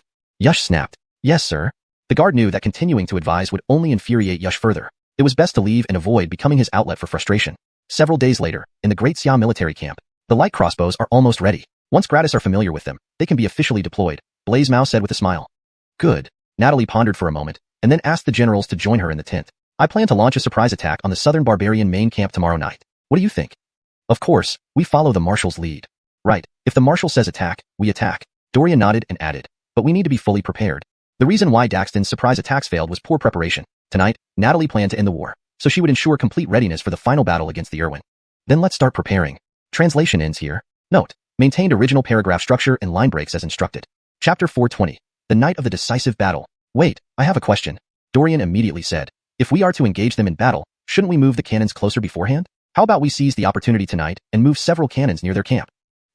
I intended to have Gratis carry the cannons while marching, but that would certainly create too much noise and likely disturb the southern tribesmen. Do you have any good ideas? Yanko Eben, although your plan is convenient, if those southern tribesmen discover the cannons, wouldn't we be in trouble? Avril smiled bitterly, not fully agreeing with Dorian's suggestion. Why don't we ask Miss Alla? She definitely has an idea. Marty chuckled awkwardly and said so. Natalie snorted coldly and asked, a few generals can't come up with a decent plan? Dorian scratched his head in embarrassment. I'm participating in war for the first time. Am I not also learning as I go? The other three exchanged looks. They were all seasoned veterans of the Great Xia dynasty and couldn't use Dorian's reason. We're learning too. Lewis stammered. The others stared at him speechlessly. Fortunately, Natalie did not embarrass them further and went alone to find Alla. Alla lived up to her reputation as a prodigy and quickly found a solution. That was to reduce the noise from the four wheels under the cannons. She confidently assured the generals that this could be managed without their concern. Sorry to bother you with such trivial matters. Dorian smiled wryly. Alla shook her head and said earnestly, Yanko Eben, when you recruited me to the Marquis of Jethrog's residence and even had me join you on the battlefield, didn't you want me to serve as an advisor and offer my ideas? If so, then don't talk about inconvenience. This is what I should do. I can't just leech off Marshal Augustine, right? Dorian shrugged and smiled. All right, I'll keep troubling you then. No problem, just don't bully our Marshal. Alla rolled her eyes. Frankly speaking, this girl still adored Natalie. If it weren't for the feudal norms of this era, Dorian might have asked her if she liked Natalie. Her admiration and enthusiasm sometimes made even Dorian feel a bit envious. The next evening, Natalie led several generals and tens of thousands of soldiers to a spot not far from the southern tribe's main camp. Alla calculated the distance, squinted her eyes, and then said, this distance is fine. We can load the cannonballs now. Be gentle. Natalie instructed. After a while, the cannonballs were loaded, and after some minor trajectory adjustments, Alla was ready to give the order but was suddenly stopped by Dorian. What's wrong? Everyone looked at him. Dorian met Natalie's gaze, and both wore expressions that were hard to describe. Just now, Natalie also remembered that they were supposed to capture Dewey alive. If these cannonballs killed him outright, how would they manage? This? Dorian's eyes flickered before he suggested. Let's start by creating some commotion to force Dewey out, then fire the cannons. What do you think? He looked at Alla for confirmation. She nodded. Certainly, there may be a slight deviation though. That small error is acceptable. Natalie looked at Lewis, who nodded in response to her silent command. Everyone, shoot arrows. Evenings at the southern tribe's base had patrolling soldiers. When they saw the sky darkening with arrows, they shouted in alarm. Attack! They're attacking! Marshal! Quick, call the Marshal! Daxton sprang out of bed as soon as he heard the cries. Wake Dewey and the others. Prepare for battle. Yes. Dewey hastily put on his armor, grabbed his weapons, and left the barracks. As soon as he appeared within Alla's line of sight, she rapidly adjusted the cannon's trajectory. Fire! Boom! An explosion lit up the sky. Daxton stared in shock, grabbing Frederick and fleeing towards a safer area. At this moment, Dewey stood bewildered. He watched helplessly as a soldier close to him caught on fire and writhed on the ground, which scared him witless and spurred him into panic. Damn it! When did this happen? Those cannons are so heavy, how could they move them without making any noise? Daxton panted angrily. Blazekily, while he escaped, Yuchi Xiao had already organized the troops. During his previous sneak attack on the Great Xia base, he had already lost a portion of his forces. Now, with the cannons firing, most of Gratis Dewey brought were almost decimated. The effect was remarkable. Alla breathed a sigh of relief. Natalie smiled satisfactorily and turned to Titus, saying coolly, she's entrusted to you. No problem. Marshal, as long as I'm breathing, no one will harm Miss Darioch. Alla's role in this war was obvious to Titus. Without her, winning would be far more challenging. Such a talent needed protection and a safe return to Great Xia to present herself before the Emperor. Watching Natalie and others ride into the chaos, Daxton felt his blood boil. Daxton, your weapon. Still shaken, Yuchi Xiao quickly tossed a sword to Daxton. You go on, we'll handle the other generals. Without their leaders, those soldiers are nothing but confused flies. A fierce glint flashed in Yuchi Xiao's eyes. These guys really thought they could trample over the southern tribes so easily? Many southern tribe generals leaped onto their horses, leading soldiers into the final showdown with the Great Xia troops. With Great Xia and the southern tribes now engaged in fierce combat, using cannons was impossible, but light crossbows could play a significant role. Some southern tribesmen, despite managing to lift heavy crossbows, struggled immensely. On unsteady horseback, aiming accurately was nearly impossible, let alone firing. However, the Great Xia's light crossbows easily hit targets, frustrating many southern tribesmen to the point where some discarded their heavy crossbows and used their preferred weapons instead. Chapter 421. Fierce Battle. Our soldiers are no match for those black armor troops. Daxton took a deep breath and shifted his gaze to Natalie. Sensing his eyes on her, she looked back at him. Daxton rode his warhorse up to Natalie.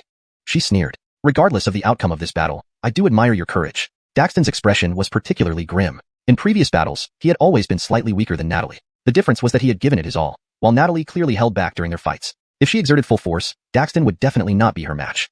But now, he had no choice but to fight. Only by killing Natalie and causing chaos in the Daxiao army could they possibly win. The other soldiers, sensing the ominous tension between them, instinctively moved away to avoid getting caught in the crossfire of these two generals. A great battle was inevitable. At the same time, on the other fronts, Dewey, covered in dirt, climbed to his feet and glared at Avril and Apollo across from him. You two fighting against me alone? How shameless. Humph, all's fair in war, didn't you know? Besides, both of us want to personally slay you, the traitor. Let's see who succeeds first, Apollo said coolly. Bullshit. You two worthless trash want to kill me? Dewey scoffed. Yanko? Avril sneered. Do you even deserve to call yourself a general? You're just a traitor. With that, he and Apollo exchanged a glance and positioned themselves on either side of Dewey, cutting off his escape routes. Dewey gritted his teeth and drew his long sword to engage them. The battlefield had split into 3 parts, and one part naturally included the battle between Dorian, Frederick, and Yush. Despite being outnumbered 2-1, Dorian showed no sign of being at a disadvantage. The black-armored troops behind him seemed influenced by Dorian's bravery, fighting fiercely and fearlessly with unerring shots from their light crossbows, causing the expressions of Frederick and Yush to turn especially ugly. Frederick, what are you waiting for? Follow my lead and let's kill him together. What a joke, taking orders from you. Who do you think you are? Frederick couldn't find the words to express his anger. Originally, following Daxton's orders, they were only supposed to hold back Dorian without engaging in a life-or-death battle. Once Daxton dealt with Natalie, he would come to assist. In the face of victory, Daxton had long abandoned any notion of rules, regretting that he hadn't killed Dorian outright when he had the chance. If he had, Dorian wouldn't have caused so many troubles for the southern tribes. Dorian saw the two southern tribe generals bickering right before him and couldn't help but laugh bitterly. Are you two done arguing? When you're finished, we can get on with the fight. I don't want to waste my time on you. Dorian was worried about Natalie. Though Natalie was powerful, Daxton was no easy opponent either. Defeating him would take a lot out of Natalie. He wanted to end this battle quickly so he could go and help her. Though his own strength was limited, any interference might ease some of Natalie's pressure. Arrogant fool. Last time I underestimated you, but this time, I won't let you off easily. Yush didn't bother arguing with Frederick. To him, Frederick was nothing more than a lapdog of Daxton, not worth the effort. He led his troops to charge at Dorian. This idiot. Furious but powerless, Frederick followed behind Yush. Just as Dorian was about to wield the Dragon Roar spear, he suddenly noticed a dart shoot out from Yush's palm. Yes, it was indeed a dart. So, he uses hidden weapons too? Dorian raised an eyebrow, deflected the dart lightly with his spear, which then fell to the ground. Quick reflexes. Yush was startled. Hidden weapons had always been his trump card, allowing him to gain unexpected advantages in battles and defeat numerous stronger opponents. But Dorian had unexpectedly countered him. After one failure, attempting another sneak attack with hidden weapons would be difficult since Dorian would now be wary. Yush cursed under his breath and instructed Frederick to distract Dorian while he tried another sneak attack with hidden weapons. This plan would have worked if Dorian hadn't cultivated the agile Augustinet as feather technique. Now, Frederick and Yush found it challenging to even catch sight of Dorian's movements, let alone use hidden weapons on him. Damn bastard, don't run if you have any guts. Yush missed several shots and became increasingly enraged. How fast is he? How does he manage it? Frederick, having seen Dorian slay Brendan, realized that Dorian's spear was likely heavier than Brendan's heavy sword. Logically, wielding such a heavy spear, Dorian should not be able to move so swiftly. Moreover, Dorian was merely a low-rank Vigilant stage warrior. Yet, based on Frederick's observation, Dorian's speed rivaled even Daxton's. How did he achieve this? Frederick couldn't figure it out. Dorian gave him no time to ponder further, striking his sword with a swift spear strike. Clang! Frederick widened his eyes, barely maintaining his balance. He nearly got knocked off his horse by Dorian's Dragon Roar spear. Too heavy, Yush, hurry and help me. I'm no match for him. Frederick discarded any concerns for his pride and immediately called for help. Although Yush was an eccentric general, he couldn't just watch Frederick die. With a curse, he joined the fray. Get lost. Yush brandished his halberd and thrust at Dorian, trying to force him back. Unexpectedly, Dorian didn't retreat, but spurred his horse forward 2 steps, passing the halberd through his armpit and almost piercing his abdomen. You! What recklessness! Yush couldn't help but exclaim in shock. Are you courting death? Dorian smirked, grabbed the halberd shaft, and yanked it forcefully. Thud. Once again, Yush was thrown to the ground by Dorian. Frederick couldn't believe how ineffective he was, nearly cursing him out. Idiot. Such an idiot. He couldn't even delay Dorian. Frederick dismounted, and Dorian did the same. Dorian took a deep breath, lifted the Dragon Roar spear, and stared intently ahead. Chapter 422. Double kill. The Azura descends. Dorian, you are indeed strong, but the two of us aren't pushovers either. Once we fight, you won't gain any advantage, Frederick said gravely. So, do you want me to surrender and admit defeat? Dorian asked with a mocking look in his eyes. Calvin, covered in dirt from the ground, roared in anger. Why waste words on him? Let's kill him now. Dorian lowered his gaze, and in a few swift steps, approached the two men. Too fast, far too fast. Frederick reacted at the last moment, pushing Calvin aside as he did so. Simultaneously, Dorian's spear pierced the ground where Calvin had been standing moments before. Dorian frowned slightly, tapping the long spear against Frederick's waist. Frederick stumbled a few steps, enduring intense pain as he turned and thrust out his sword. Not bad on reflexes, but still lacking, Dorian sneered coldly. Clang! Frederick's sword flew out of his hand. Before he could retrieve it, the gleaming spear tip appeared in his field of vision. Frederick! Calvin's voice instantly echoed across the entire battlefield.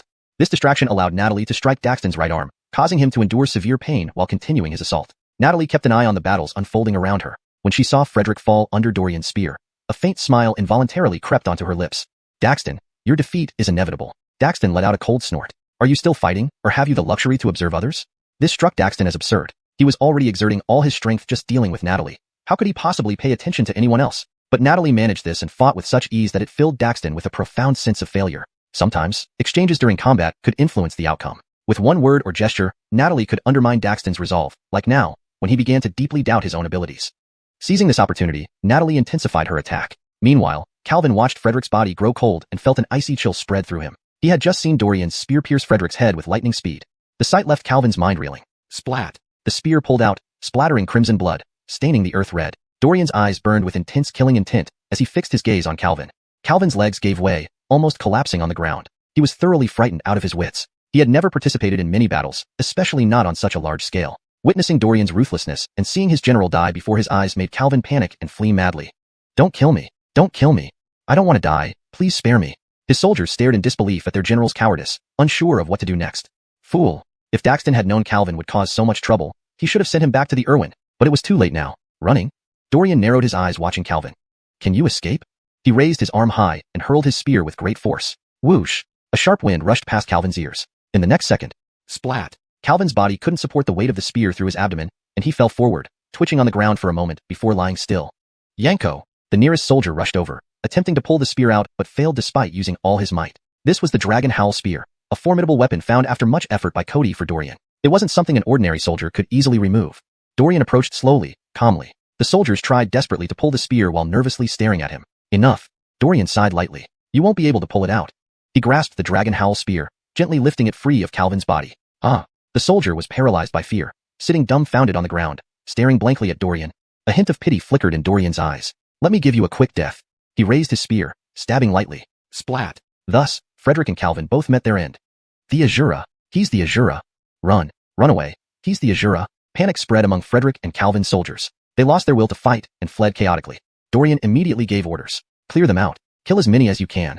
Yes. By order of Yanko Dorian, clear the enemies. Follow Yanko Dorian's order. Follow Yanko Dorian's order. Suddenly, Gratis of the Great Xia fought ferociously. Elsewhere, Dewey, Frederick and Calvin are dead. Do you think you can escape? Marty harbored resentment towards Dewey, frightening him despite being forbidden to kill him. This made Dewey's face turn pale with terror. He had witnessed Frederick and Calvin's gruesome deaths. Dewey didn't want to end up like them. Run? It was too late. Fight? But defeat was inevitable. What should he do? Now, regret filled Dewey's heart. Had he known this would happen, he wouldn't have provoked Dorian. If he had understood himself sooner, Andreas wouldn't have died, and he wouldn't be in this situation. For a moment, myriad thoughts raced through Dewey's mind, even thinking about his deceased soldiers and family still in the capital. Cody would never let them go. Thinking of this, Dewey felt an urge to cry. How foolish he had been. Is the old man okay? Lewis asked, frowning. He's been scared witless. We surround and bind him. If he resists. A cold glint flashed in Marty's eyes. Hold on. Kale wants him alive. Marty rolled his eyes. I know. Kale only said alive, not unharmed. I meant if he resists, we cut off a finger or an arm. That, I have no objections to. Seeing the deaths of Frederick and Calvin, Avril felt significantly relieved. Chapter 423, Fleeing in Disarray. The three generals exchanged glances and smiled. They surrounded Dewey. Surprisingly, he did not resist but stood there dazedly like a fool, which made the three of them quite puzzled. Howard rushed forward with his sword drawn, startling Dewey out of his stupor. He let out a roar. Get out of my way. Himph. After enduring so much humiliation at the hands of Dewey, Howard was certainly not going to let him off easily. He continuously thrust his sword, forcing Dewey to retreat step by step. Ray and Lewis exchanged glances. They didn't attack, but instead circled around Dewey to prevent any chance of escape. Elsewhere, after killing Frederick and Yush, Dorian arrived at the battle between Natalie and Daxton. Many soldiers from the southern tribes tried to intercept him but were all pierced by Dorian's spear. No one could stand against Dorian's momentum. The few surviving generals glanced at each other, none daring to block Dorian's path. They hadn't forgotten how Frederick and Yush had met their ends. Damn it, this fight is not for you to participate in. Daxton grew furious at the sight of Dorian, roaring as he charged forward with his long sword. Dorian narrowed his eyes. When he was still at the peak Yellow Conroy, he was indeed no match for Daxton, who might even have been able to defeat him in one move. After all, Daxton was an Earth Conroy peak warrior, several ranks above Dorian. Now, after breaking through to lower Mystic Conroy, though the gap still seemed immense, Dorian could fight across ranks. Even if he wasn't yet a match for Daxton, he could now withstand a few moves. It was also time for Dorian to test his strength post-breakthrough. Apart from Natalie, only Daxton could serve as a benchmark for measuring Dorian's new power. Clang! The clash of metal resounded, and Dorian clenched his teeth, gripping the Dragon Chant spear tightly, managing to block Daxton's sword strike. How is this possible? Daxton's eyes widened in disbelief. Just a few days ago, Dorian could only flee from him in disarray. Now, he could engage him in combat? A sense of crisis crept into Daxton's mind. One Natalie in the Great Xia dynasty was bad enough. Now, there was another Dorian. Even more alarming, Daxton believed Dorian's growth rate exceeded that of Natalie. He couldn't dwell on these thoughts as he sensed murderous intent behind him and immediately turned to meet the attack. All thanks to those two failures. If they had held Ningchuan for me, would I be fighting two people now? In mourning the loss of two capable generals, Daxton couldn't help but blame them internally. Clearly, the problem lay with Yush. But thinking about it now was futile. They were dead, and Daxton couldn't bring them back to aid him. Feeling depressed, he said, "You're distracted." Natalie's voice was icy cold. Her sharp blade sliced across Daxton's cheek, leaving a thin trail of blood. He quickly dodged, retreating backward. Their prolonged duel left Natalie seemingly unhurt, apart from a few scratches on her armor. On the other hand, Daxton had a gaping hole in his arm, blood seeping from his chest armor, and countless small wounds all over his body.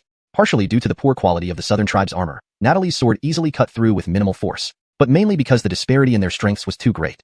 Daxton realized he was not in the same league as Natalie. Though both were at the peak Earthconroy, strength within the same rank varied immensely. Plainly put, Daxton was simply no match for Natalie. To be honest, by now, Daxton was even considering fleeing, but he couldn't. If he fled, it would only be back to the southern tribes, where he would eventually be caught by their leader. Escape was impossible. Closing his eyes, Daxton showed a flash of determination. Still coming? Natalie frowned and thrust her long sword forward. Another monotonous exchange, but Natalie fought more seriously this time. Daxton accumulated more wounds, compounded by Dorian assisting Natalie, making it impossible for him to keep up. Damn! Daxton's eyes darkened with ferocity. He forced Dorian back with one swift strike and lunged directly at Natalie's face. Sharp sword energy neared its target. Natalie smirked, seizing the moment. With a light prick at Daxton's hand, he recoiled in pain, dropping his sword. Oh no! Ignoring everything else, Daxton spurred his horse towards the distance. Natalie prepared to give chase when Daxton suddenly turned back and shot a concealed weapon, striking her horse on the forehead. The weapon was poisonous. The horse let out a mournful neigh before collapsing. Natalie looked at Dorian, intending to ask him to provide his horse, but Daxton was getting further away. Swapping horses wouldn't be quick enough. Trust me. With those words, Dorian gave chase. This guy. Natalie gritted her teeth, worry creeping in. Both she and Dorian rode elite steeds carefully selected, but ordinary warhorses might not catch Daxton. Looking toward Howard and company, they had already securely bound Dewey. What are you doing? If you have the guts, kill me. Why capture me? Damn it. Be quiet. Howard kicked him hard in the chest. Yanko Howard, lend me your horse. No problem, but where is Yanko Dorian? And Daxton? Where did they go? An uneasy feeling surfaced in Howard's heart. Haha, Dorian is doomed. He can't defeat Daxton. Natalie, prepare to gather your husband's remains. Dewey raved wildly, his hair disheveled. Ray realized the gravity of the situation and urged, Marshal Augustine, this path ahead twists and turns. Once they reach the woods, finding them will be tough. Go now. All right. Natalie ignored Dewey's provocation, mounting her horse and charging into the distance. Chapter 424, The Last Stand. The battlefield situation has now largely stabilized. Marty and the two others here are more than enough to handle the remaining few southern barbarian generals, none of whom match their strength. On the other side, Dorian pursued Daxton into a dense forest. Surrounded by towering trees, the two faced each other. Daxton's face darkened as he sneered, You really have guts. A mere lower-class Shenjie, Virgil and Conroy, daring to chase me? Note, Shenjie is a rank in the context of the story and should be consistently translated or transliterated for clarity. I chose to use Virgil and Conroy here to maintain the unique terminology from the original text. To improve fluency and consistency, it would read better as, Dorian pursued Daxton into a dense forest. Surrounded by towering trees, the two stood facing each other. Daxton's expression darkened as he sneered, You really have guts. A mere lower Virgil and Conroy warrior, yet you dare to chase after me? To be honest, Dorian was also quite uneasy. Though Daxton was now in a weakened state, whether he could defeat him was uncertain due to their vast power disparity. Daxton gave a cold laugh and said, I'll give you one chance. Beat it out of here before you truly anger me. You don't want Natalie to become a lonely widow, do you? Dorian frowned. Since I followed you here, there's no way I'm backing down. Do you really think you're my match? Try and see. Fine. Suddenly, Daxton dismounted and fled into the distance. Dorian secured his warhorse and followed along the same path Daxton had taken. He underestimated the complexity of this forest. Untouched for years, the trees grew wildly, almost blocking out the moonlight, leaving only darkness around him. Only Dorian's breathing could be clearly heard. He moved cautiously, yet branches snapped underfoot occasionally. Yet, Daxton never appeared. There were usually only two possibilities in such a scenario. 1. Daxton planned to shake off Dorian and escape on his own. 2. He intended to use the forest terrain to kill Dorian. Judging from his earlier words, it was most likely the latter. Moreover, Dorian indeed felt a gaze full of murderous intent locked onto him. It wasn't an illusion. Clearly, Daxton was very familiar with the terrain, hiding in the shadows and watching Dorian, ready to deliver a fatal blow. But Dorian remained calm, analyzing the situation in his mind. Given Daxton's strength, he could engage in direct combat. Why hide and use the terrain advantage? The answer was clear. Daxton had expended too much energy fighting Natalie and lacked confidence in defeating Dorian. So he chose a safer approach. Dorian closed his eyes, listening intently to the surrounding sounds. Whoosh! Clang! A short sword lodged into the thick trunk beside Dorian. He pulled it out and ran toward where the weapon came from. Up ahead, he heard Daxton's heavy breathing. He couldn't understand how Dorian dodged the short sword when he aimed accurately. It seemed Dorian had eyes at the back of his head, frustrating him. Daxton had a good habit of surveying nearby terrains before battles, something many commanders did. But Daxton's surveys were exceptionally extensive. This habit served him well for years, and now it was proving useful. This dense forest had winding paths that would easily confuse anyone unfamiliar with it. Daxton intended to use this advantage to quickly kill Dorian, but inadvertently revealed his position without success. Fortunately, Daxton hid in time. Now, let's see where you go. A sinister smile crept onto his lips as he readied another short sword, his last hidden weapon.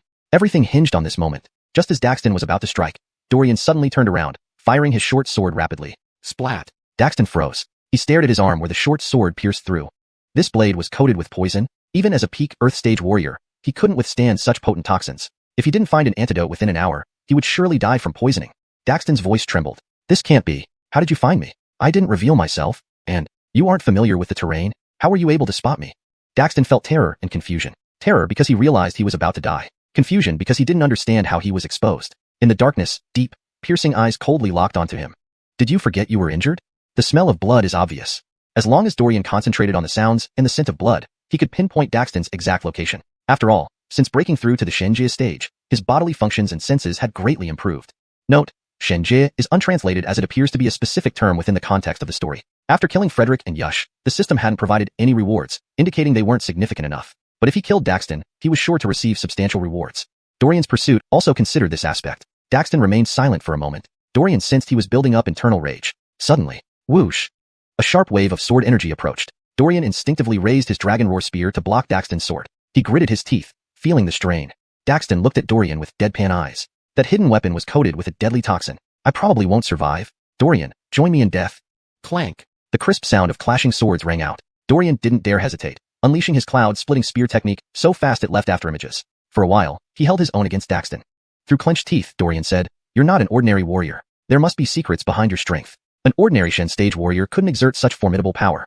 Correction. An ordinary Shen stage should be consistently translated as an ordinary Shen stage, or an ordinary Vigilant stage to maintain consistency in terminology. Here is the refined sentence. An ordinary Vigilant stage warrior couldn't exert such formidable power. His strength even intimidated Daxton. Of course, this was considering Daxton was already weakened. If at his prime, Dorian wouldn't have chosen to fight him head-on. Don't waste words. At this point, Dorian focused intensely, using both Overlord Spear and Cloud-splitting spear techniques continuously. The metallic clanging echoed endlessly. The more they fought, the more exhausted Daxton felt. The poison started to take effect, and he struggled to maintain his will while battling Dorian.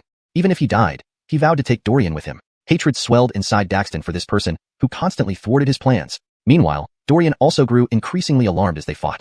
Chapter 425, The Battle Ends. Now, Daxton was at his last gasp, yet he remained a formidable opponent. This only showed how difficult it would have been for Dorian if Daxton were in his prime. If Daxton had been in full strength, Dorian would have probably been dead long ago, never having the chance to engage in such an intense battle.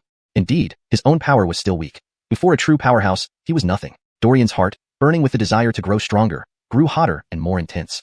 Clang, clang, clang. Daxton staggered backward a few steps, almost losing balance, but managed to stabilize himself by leaning against a nearby tree trunk. Stop struggling. The poison is already spreading through your body. You're going to die sooner or later. You might as well. Let me give you a quick death. Dorian approached, his presence imposing. Daxton glared at him fiercely. Bullshit. Even if I die, I'll drag you down with me. Dorian must not live. Daxton had a premonition that if Dorian lived on, he would become a general no less formidable than Natalie. That was far too dangerous. Just one Natalie was enough to cause endless trouble for the Irwin. Adding another Dorian. Would there be any hope left for their people? Even if he himself were to die, he wanted to eliminate this threat to the Irwin. Dorian frowned. Fine, then come. A general who fought to the death for his country deserved Dorian's respect. Cough, cough. Daxton bent over, coughing violently, barely able to withstand the rapid spread of the poison within him. He forced himself to muster the strength to continue fighting Dorian. The sky-piercing spear technique, as light as a sparrow. Before Daxton could react, Dorian vanished from sight, only reappearing behind him with the tip of the spear resting against Daxton's throat. You lose. Dorian's gaze was grave as he prepared to end Daxton quickly, but Daxton wore an eerie smile that Dorian couldn't see since he was facing away. If Dorian had faced him directly, he would have noticed the oddity. Unfortunately, Daxton was now turning his back on him, and Dorian lacked the foresight to perceive the other man's expression. With a cold snort, Daxton suddenly raised his sword and stabbed it into his own abdomen. Rip! Dorian's eyes widened as he stared at the wound on his abdomen, momentarily stunned. Daxton took 2 steps forward, turned around, and looked at Dorian, a flash of disappointment crossing his eyes. Pity, cough, cough. The wound is so shallow. Looks like you won't die. Dorian, I lost. But this dense forest isn't easy to escape either. Heh, take care of yourself. With those words, Daxton collapsed straight to the ground. A sharp pain surged from Dorian's abdomen, bringing him back to his senses. He cautiously pulled out the sword, tore a strip from his clothes, and tied it around his waist. Hiss. Dorian cast a deep look at Daxton. Fortunately, the sword hadn't been poisoned. Otherwise, Dorian would have perished alongside him. This battle taught Dorian some valuable lessons. To kill, one must be swift and merciless, never giving the enemy a chance to counterattack. This time, Daxton's sword wasn't poisoned, but next time, who knew? If he encountered a cunning opponent and hesitated, he would surely die. Daxton, humph. Dorian grunted. Today, he had avenged the black armored army soldiers who died for him in this battle.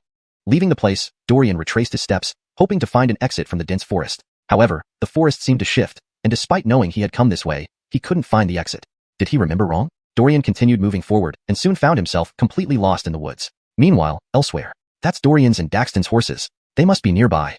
Natalie had heard the sounds of battle earlier and rushed in this direction, but just as she arrived, the sounds ceased. Seeing the 2 horses confirmed her suspicions. Dorian and Daxton were close. Then she noticed blood on Daxton's horse. Right, blood? Daxton didn't have time to bandage his wounds while fleeing. Following the trail will lead me to them. Without delay, Natalie began searching for bloodstains. After about half an hour, she found Daxton's body. It appeared he had committed suicide, but Natalie noticed a drop of fresh blood on the tip of the sword. Perhaps it was Dorian's blood. Furrowing her brow, she decapitated Daxton and continued her search. By the time the sky began to lighten, Natalie finally found Dorian deep in the forest. Are you alright? She took out supplies to stop the bleeding and disinfect the wound. Do I look alright? Dorian laughed bitterly. Natalie sneered. You seemed fine when you were chasing Daxton. What happened now? Dorian wasn't stupid. He knew she was mocking him, but he didn't mind, just laughing it off and looking at Daxton's severed head. Mission accomplished. Natalie looked up, her eyes strangely thoughtful. Do you know what's behind this forest? Dorian blinked in surprise. A cliff, one without an exit, which means if you hadn't pursued him, Daxton would have eventually trapped and killed himself in this forest. Natalie had just learned this from Allah. What? Dorian rolled his eyes and sighed. Forget it. The battle did teach me quite a bit, so I didn't really lose anything. This isn't considered losing? Natalie's tone was agitated, her voice rising unconsciously. Take off your armor and shirt. Okay. Dorian looked at her serious face, feeling a sudden surge of emotion. Without a doubt, Natalie was stunningly beautiful. Words like national beauty and world-shaking charm hardly sufficed. If she weren't the revered general of Dacia but just an ordinary Gigi, Dorian felt a sudden sense of relief. Why are you staring at me? Natalie furrowed her brows. Nothing. Dorian's face flushed red as he quickly averted his gaze. Seeing his embarrassment, Natalie couldn't help but chuckle inwardly. Chapter 426, Triumphant Return. Are you thinking of something perverted? How could I? Someone as upright as me. Dorian smiled. After she finished bandaging him, the two left the place together. I marked our path along the way. As long as this dense forest doesn't shift, we'll definitely find our way out smoothly. Natalie glanced at him. Dorian knew she was upset about his recklessness again and quickly explained. I didn't have time to leave marks while chasing Daxton. He ran too fast. Fine, I don't want to hear your excuses. Once we return to camp, we can rest for a few days before heading back to Dacia. Natalie frowned and said, this wasn't really a large-scale battle. It just took more time because the opponent was tough.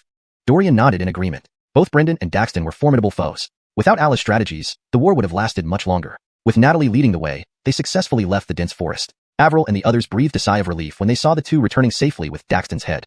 Dewey shrieked uncontrollably, impossible! How could you possibly return alive? Humph. Dorian merely sneered and ignored him. Damn it, why are you tying me up? If you have the guts, give me a quick death.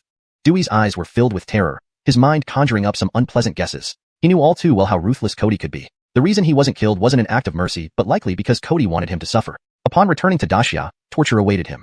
But no one paid attention to his screaming. They simply threw Dewey into a tent, tied him to a table, and stationed a few soldiers to watch over him. Still, this wasn't enough for Natalie. She ordered the generals to take turns monitoring Dewey to prevent any escape attempts, knowing that if he escaped here, they'd never find him. Don't worry, old man, with us around, you won't stand a chance. Among them, Marty hated Dewey the most. He wished to stay in the tent every day, not leaving until the other generals came to relieve him, infuriating Dewey so much that he stopped eating just to insult Marty daily. 2 days later, after the army was reorganized, Natalie led everyone away from Dayo and embarked on their journey home. With no bandits or thieves on the return trip, they moved faster. Along the way, Natalie took the time to tally the casualties. Fortunately, the toll was under 2,000, a low rate given the brutal nature of war.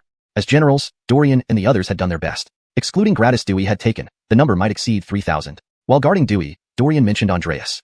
You left, and Andreas died by my spear. Do you think it's my fault? Dewey sneered. If you hadn't betrayed us, Andreas wouldn't have died. Now it was Dorian's turn to sneer. Sentiment? Sending Jorges after me is sentiment? Or is it sentiment for Andreas to torment my men? Dewey's face changed. So you knew everything. Then why did you endure it? Simple. I am a general. My actions affect the lives of my men, and even decide victory or defeat. I couldn't risk an internal conflict, which would only benefit Daxton. After a moment of silence, Dewey asked, what about Lewis and the others? Why did they arrive so quickly? Dorian chuckled. Didn't you think Kale trusted us completely? Dewey's pupils contracted slightly as he grasped what happened. Clenching his teeth, he cursed, they're all scoundrels. This stubborn old man was unresponsive, so Dorian stopped talking to him. Perhaps Marty should guard him instead, at least for some entertainment. For days later, they returned to the capital. Cheers erupted, enveloping them. Cody was already waiting outside the palace for their triumphant return. Seeing his generals unscathed, he was elated. Excellent, excellent. No wonder you're my generals. Dorian, you've distinguished yourself in this war. Name your reward, and it's yours. Cody held Daxton's head and laughed heartily. Whatever reward your majesty grants, I will cherish. You always know what to say. But, there is something troubling me, your majesty. Speak up, man. What's this hesitation for? Dorian smiled and said, does your majesty know of Miss Darioge? Of course. I know what you mean. That girl is brilliant. Her blueprints have been reviewed by Titus. The light crossbows can be mass-produced, and we can consider making more cannons. Cody smiled. Allah is truly a prodigy. Since you need her, I'll discuss it with Josueguo and have her enter his household soon. Thank you, your majesty.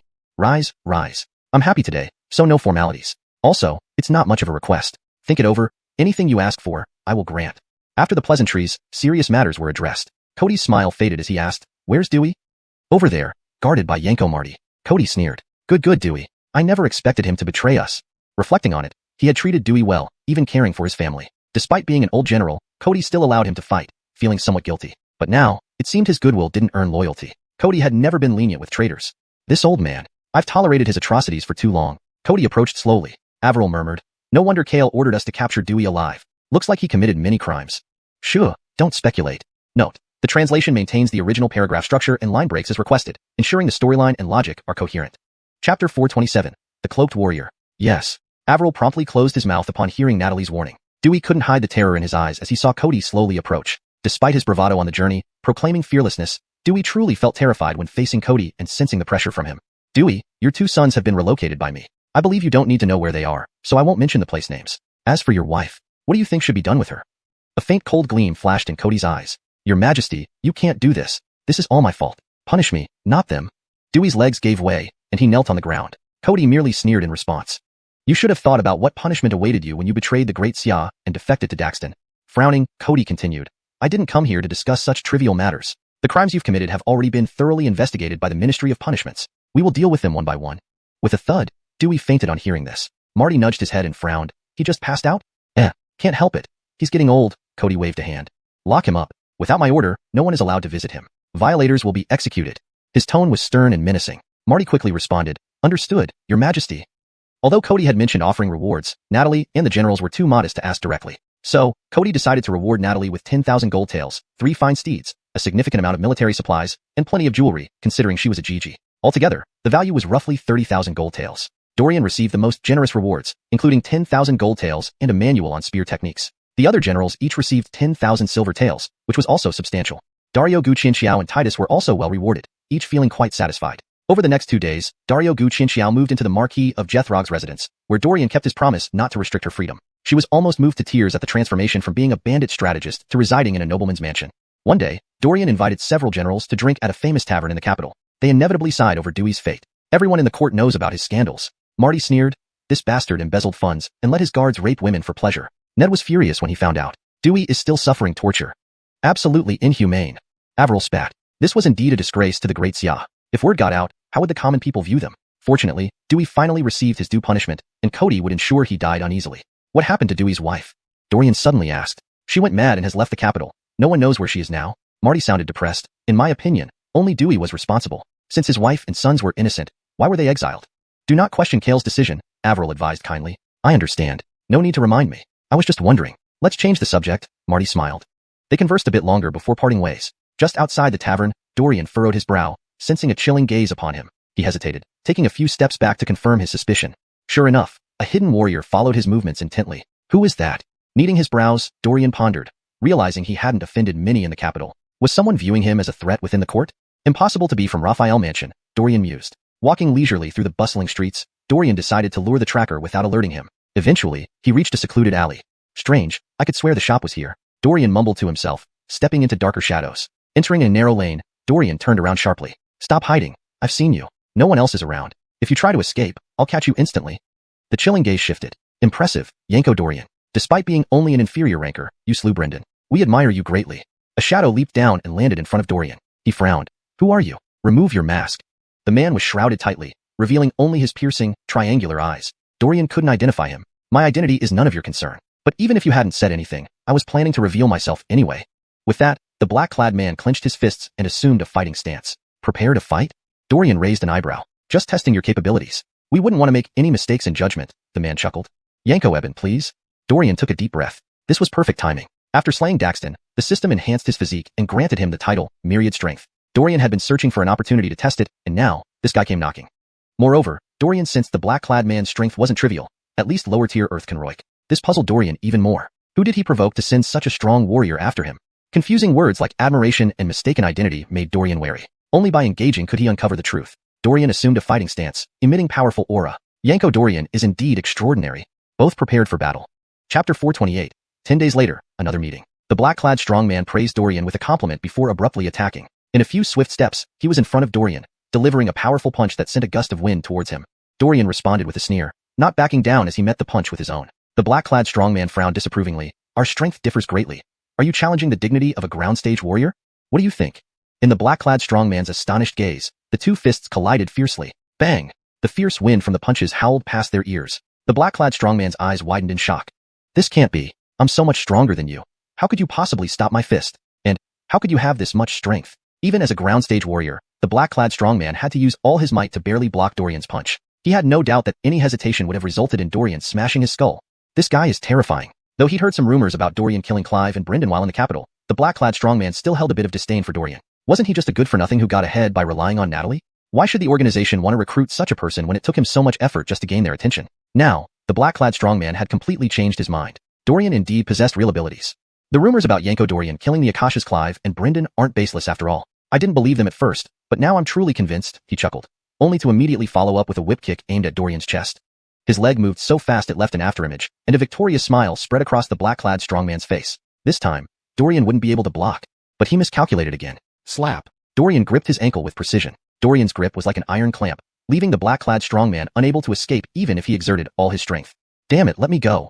The black-clad strongman looked fearful, but Dorian held tight, asking sternly, tell me, who sent you? Let me go first.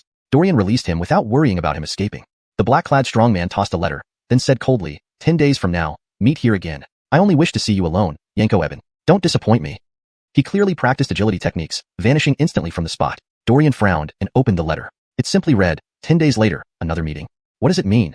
The letter also bore a unique emblem that Dorian did not recognize. This doesn't bode well. I need to discuss this with Kirsty, Dorian thought. From their brief encounter, Dorian had a pretty good sense of the black-clad strongman's character, ruthless and targeting vital points. Had Dorian not obtained the power of 10,000 June, he might have lost. Who is this man? Dorian muttered, frowning deeply. Elsewhere, after the black-clad figure left, he quickly changed clothes in the shadows. Emerging from a narrow alley, he was now a middle-aged man dressed in luxurious clothing, resembling a wealthy landlord. He entered a tavern. The proprietress at the door exchanged a quick glance with him. Oh my, Lord Jethro, you're here again today. How kind of you to grace us with your presence. Please come upstairs. Shall we sit at your usual table? Yes, lead the way. Lord Jethro flashed a sleazy smile. Others watching assumed he was just a nouveau riche infatuated with the proprietress, paying him no mind. Following her to the second floor, they entered a private room. He's inside, she said hurriedly before descending to continue greeting guests. Inside, a sumptuous meal was laid out on a wooden table. A middle-aged man sat cross-legged on the bed facing away from Lord Jethro. Hearing the noise, he asked casually, how did it go? Did you see him? Yes, I met Dorian and engaged in a few rounds. The letter has been delivered. Whether Dorian will cooperate, I cannot say. Well done. And how is his strength? Very strong. I am no match for him. What? You're an inferior spirit stage warrior. How can you not be his match? Indeed, the man was visibly alarmed, speaking in a low voice. True. Fortunately, I managed to escape. Otherwise, I fear I would have died at Dorian's hands. Just as the rumors say, he can easily engage in cross-rank battles. As an inferior spirit stage, he defeated me, a ground stage warrior, effortlessly. He receives such high praise from you. It seems Dorian is indeed a rare talent. To have such talent serving under the court is truly wasted. If he joins our organization, it would be best. We'll see if Dorian knows which side his bread is buttered on. Yes, sir. You've worked hard. Sit and have something to eat. Thank you, sir. I won't refuse. Lord Jethro sat down and began eating voraciously. Meanwhile, back at the Jethraguel mansion, Dorian nearly bumped into Natalie. What's going on? Natalie raised an eyebrow. Kale sent someone to convey an imperial decree promoting you to commander. A promotion? Dorian merely nodded, too preoccupied to care about that right now. Glancing around outside, he pulled Natalie into the room. This young one is in quite a hurry during daylight, Joab muttered. What are you doing? Natalie glared at him once inside. Dorian cleared his throat and rapidly recounted his experience. Show me the letter. Natalie realized the severity of the situation. Government officials dreaded being linked to any cults or malevolent organizations. If discovered, it could endanger them and their families, with dire consequences. Just look at what happened to Fraser. There's a symbol on this letter that I don't recognize. Help me identify it, Dorian whispered. Chapter 429, Entanglement. Natalie took the envelope and gave it a quick glance, then her eyebrows furrowed slightly. She hadn't seen this symbol before, but this blood-red symbol reminded Natalie of an organization on the continent. What is it? I can't be sure, but it looks like the Blood Shadow Hall's emblem? Dorian frowned. How could that be? People from the Blood Shadow Hall would come to recruit me? I'm not certain, but it does look very similar. We should report this to Kale as soon as possible. Cody had zero tolerance for this kind of matter. If Dorian hid this letter and didn't report it, he would inevitably start to doubt him. As the saying goes, serving a ruler is like keeping a tiger as company. It's no joke. Although Cody liked Dorian very much, this did not mean he could tolerate everything about him. I'm worried they might send people to monitor us. Dorian frowned and said, I'll go. I've practiced agility techniques and can avoid their eyes. Fine, hurry back. After Dorian left, Natalie sneered. So, Blood Shadow Hall, are you really extending your hand into my house of Jethraguel? 10 days later, a private room on the second floor of a tavern. The time has come. Go meet Dorian now and see what his intentions are. If you encounter anyone from the court, don't hesitate. Leave immediately. If Dorian turns down our offer, we won't need to be too courteous in the future. Understand? Yes. Jaren Jethro, having trained in agility, wasn't afraid of being unable to escape. He arrived at the alley where he had fought Dorian before. Dorian had already been waiting there for a long time. Haha, Yanko Eben. No, Captain Eben. you finally came? Cut the chatter. Why couldn't you tell me directly instead of making me wait 10 days? Dorian frowned and asked. In these 10 days, I imagine you thought quite a lot and noticed the symbol on the envelope. To be honest, I belong to a martial organization. Our elders have noticed you before. Your poetic talent and martial aptitude have caught our attention. After the war with the Irwin ended, I immediately came to find you. What organization? Give a name. This you will know once you join us. Jaren Jethro clearly did not want to reveal this information to Dorian yet, still maintaining some caution. But Dorian was not satisfied. You won't tell me? Then I definitely won't join your organization. I don't even know what your group does. What if it's an evil organization? I'm currently the Imperial appointed wing commander and can't easily get involved with other groups. Dorian pretended to be naive. Jaren Jethro couldn't help but laugh heartily. Captain Eben, don't blame me for speaking bluntly. Being an official in the court is hard work with low pay. It's not suitable for someone like you. In our organization, silver and gold are nothing. You should discard your identity as a captain and join us. Rest assured, our leaders will give you the best treatment. After all, your strength surpasses mine. Dorian frowned deeper. Could it have something to do with the Blood Shadow Hall? Don't bluff me. Jaren Jethro paused, his expression becoming subtle. Dorian's heart skipped a beat. Could it really be connected to the Blood Shadow Hall? This widely condemned organization. Had they really found him? Even if this black-clothed warrior wasn't directly from the Blood Shadow Hall, he must be associated with them. Are you really from the Blood Shadow Hall? No, certainly not. Jaren Jethro quickly denied it, then hesitated before adding, we only temporarily align ourselves with the Blood Shadow Hall. Don't think we're the same as them. Dorian narrowed his eyes, scrutinizing Jaren Jethro. Jaren Jethro chuckled, putting aside morality, by joining us, I assure you, Captain Eben, you will have better prospects. In the court, full of intrigues and suspicions from the Emperor, the salary is minimal. Look at what you got after representing the Great Xia. Just a bit of gold. We can provide you with that and more. Cultivation resources and cultivation methods, endless. Most importantly, we will give you complete freedom to do anything without restraint. Isn't that what every martial artist desires? Admittedly, the conditions he offered were quite tempting. He continued to entice Dorian. If you feel the court is good, you can continue staying here. We will keep your identity secret. No one will know. The doubt on Dorian's face dissipated significantly. Jaren Jethro smiled. What do you think? Dorian coldly snorted, resources, I don't lack. What I want is a worthy opponent. You are not my match. Who knows what level the person behind you is? Only by finding an equally strong opponent can I improve. Peak Earthkenroik, isn't that enough? In the battle against the Irwin, didn't you experience the terrifying power of Earthkenroik experts? Jaren Jethro frowned, feeling that Dorian was asking too many questions. However, he didn't suspect Dorian because there was no aura of other powerful figures nearby. Dorian must have come alone. Initially, he was worried Dorian would hand over the envelope to Natalie. Now, it seemed he didn't. It made sense, just a Gigi. How could she possibly hold back Dorian's ambition to become stronger? From their first clash, Jaren Jethro knew Dorian was an ambitious person who wouldn't stay cooped up in the small house of Jethroagwagong for his whole life. Alright, I agree. Take me to meet your leader now. That's impossible. Jaren Jethro took out a scroll and grinned mysteriously. Drop your blood on this, then I can take you to meet our leader. Once you drop your blood, it means you belong to our organization, absolutely loyal, never betraying. The scroll contained terms similar to a contract. Dorian stepped forward, placing his index finger above the scroll. Jaren Jethro's smile widened. Come on, Captain Eben. He stared intently at Dorian's finger, but noticed that no blood dropped for a long time. Captain Eben, you? To hell with you. Jaren Jethro's pupils constricted. In his shocked gaze, Dorian's fist smashed straight into his nose. Hashtag chapter 430, suicide. Bang. Lord Jethro stumbled backward, clutching his broken nose and shrieked, Dorian, what do you mean by this? He turned to flee, but the entrance of the alley was already blocked by someone. Henley stared at him with cold eyes and said indifferently, where do you think you're running? Dorian, how could you? Are you a fool? Wasn't my offer good enough? Would you rather be a slave to Daxia than live in leisure with us? In Lord Jethro's eyes, disbelief reigned supreme. Sorry, your offer is indeed tempting, but I'm not interested. Dorian flicked his wrist and frowned slightly. He had used too little force just now. Actually, Henley hadn't planned to intervene. Following Cody's instructions, they were supposed to let Dorian join their organization first to find out where their base was located. But he hadn't expected that Lord Jethro would have such a trick up his sleeve. Had Dorian dropped his blood on the scroll just now, he might have really become one of them. That scroll contained an ominous power. Therefore, Henley immediately acted, ordering Dorian to stop Lord Jethro. Worthless dog. No wonder you can only be Cody's lapdog. Lord Jethro's plan having failed, he raged uncontrollably. How dare you slander Kale? Henley lunged forward, intending to grab him by the collar, but Lord Jethro dodged skillfully and tried to escape. Dorian, remember this day. You'd better watch yourself from now on. Lord Jethro threatened fiercely. You want to leave? Dorian laughed coldly and, in an instant, appeared in front of Lord Jethro. Previously, Dorian hadn't anticipated that Lord Jethro also possessed advanced movement techniques. Now prepared, Dorian wasn't going to let him escape again. You're this fast. Lord Jethro's eyes widened in shock. No matter how hard he tried, he couldn't escape Dorian's reach. Dorian's movement technique was far superior to his own. Captain Eben, catch? Henley smiled and threw the dragon cry spear over. Dorian caught it and swept it forward forcefully. Bang! Lord Jethro, unable to dodge in time, was struck in the waist by the heavy spear and slammed into the wall. He finally understood the vast difference between himself and Dorian. It was not just a little. He wasn't even Dorian's match for a single move. The spear tip pointed at his throat, and Lord Jethro's Adam's apple rolled in fear. Now, take us to meet that so-called superior, Dorian said sternly, frowning. Never. Lord Jethro sneered. Dorian, you are doomed. You won't live long after offending that superior. Still talking nonsense. Choose, die, or take us to see him, Henley said coolly. Desperation flashed in Lord Jethro's eyes. It wasn't that he didn't want to lead them to the superior. It was that he couldn't. The contract scroll shown to Dorian earlier, he had signed when joining the organization as well. His promises about restoring Dorian's freedom were all lies. Once the contract was signed, there was no personal freedom left. Leading them to the superior meant his own death too. Dead either way. Dorian and Henley also sensed something was amiss. Just as they were about to speak, Lord Jethro closed his eyes and lunged forward abruptly. Swoosh. The spear pierced through his throat. He really killed himself? Henley felt the situation had become much more complicated. With Lord Jethro dead, the mysterious superior would surely notice something was wrong. It would be even harder to capture the organization red-handed.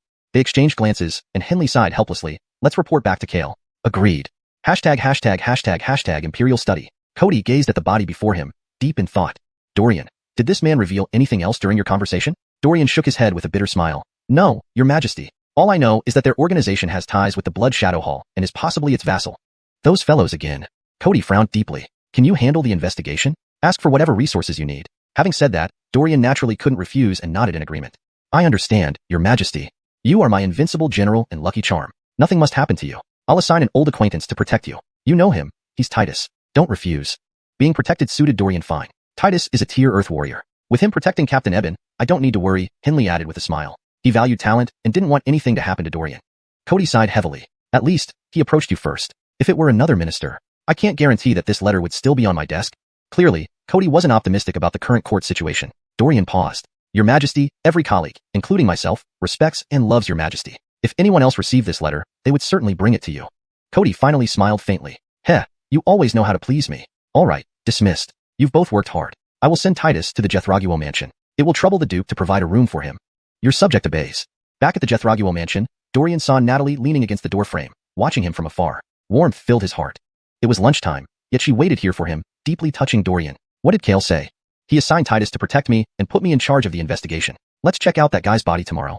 Dorian suddenly realized he didn't even know the black-robed warrior's name. Where should he start? Moreover, with the black-robed warrior dead, his organization would likely grow wary of the court and lie low for some time. Dorian felt a headache coming on. Let's eat first, then we can consider these issues afterward. At the dining table, Dorian looked at Alla. Miss Darioge, you'll join us to examine the body tomorrow. Alla was a prodigy. She would undoubtedly uncover any clues. But conversely, if even she couldn't find anything, the likelihood of Dorian and Natalie discovering useful evidence was slim.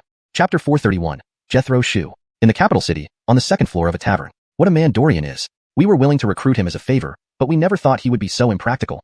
A middle-aged man with a potbelly sat at the table, saying angrily, we made a toast in friendship, but he chose the punishment wine instead. Sir, I think we don't need to be polite to him anymore. Next to the middle-aged man sat a lanky young man. The two looked like they could be compared to the fat and thin monks, quite comically so. The youth looked towards the middle-aged man who was facing away from them and said, Uncle Jethro Guang, and I will go kill him right now. Don't act rashly. The middle-aged man's tone was calm, not showing any anger over Lord Jethro's death. First, notify the other members that all tasks in the capital city should pause. Don't draw Erwin's attention. If he discovers us, our organization will immediately fall into an irreversible state of ruin. Yes, sir. I'll convey this message to them later. The man called Uncle Jethro Guang nodded. The youth slammed his hand on the table, sighed, and said, Are we just going to let this slide? Of course not. Jethro Shu did not die for nothing. Andon must die. The middle-aged man's tone was filled with a killing intent. Uncle Jethro Guang's eyes flickered as he asked, Sir, do you have a plan? Indeed, Joel, and you will be responsible for this matter. You must make Dorian pay the price. Joel, the slender young man sitting nearby, bowed and said firmly, Yes.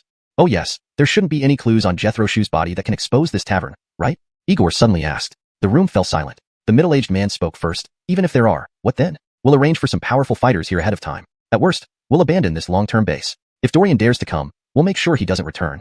Their only base in the capital was this tavern. But so what? It's just a base, and they can find another one anytime. But Dorian absolutely cannot live. Dorian's actions had thoroughly enraged him. All right, I'll find a few Earth stage experts here just in case Dorian also has protection. Joel and Igor exchanged glances and said, Can Dorian really have protectors? That seems unlikely. Would Cody value him that much? Better safe than sorry. The middle-aged man added a few words casually and dismissed them. At this point, outside the tavern, Titus and Alla were in disguise, guarding nearby. Titus asked in puzzlement, Miss Darioge, how did you know the accomplice of the black-robed martial artist was in this tavern? Alla shrugged and said, Actually, it's quite simple. There are 3 routes from this tavern to the small alleyway. The surrounding houses aren't very tall, so the black-robed martial artist couldn't choose to move across the rooftops. He could only dress up and come to the small alley, finally changing into that black outfit. Among these 3 routes, the most hidden one is leaving through the back door of the tavern and passing through several narrow alleys. I've already asked the merchants there. They all saw a wealthy middle-aged man. Based on their descriptions, it basically confirms that it was the black-robed martial artist. Titus gave her a thumbs up. But what if those merchants are all part of the organization? Won't this alert them?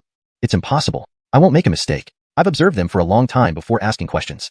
Alice said confidently. That person called Lord Jethro, also the black-robed martial artist, frequently enters and exits this tavern. I don't think he simply likes the taste here. According to witnesses, he usually stays for less than half an hour in the tavern. Titus nodded. Should we enter this tavern next and investigate?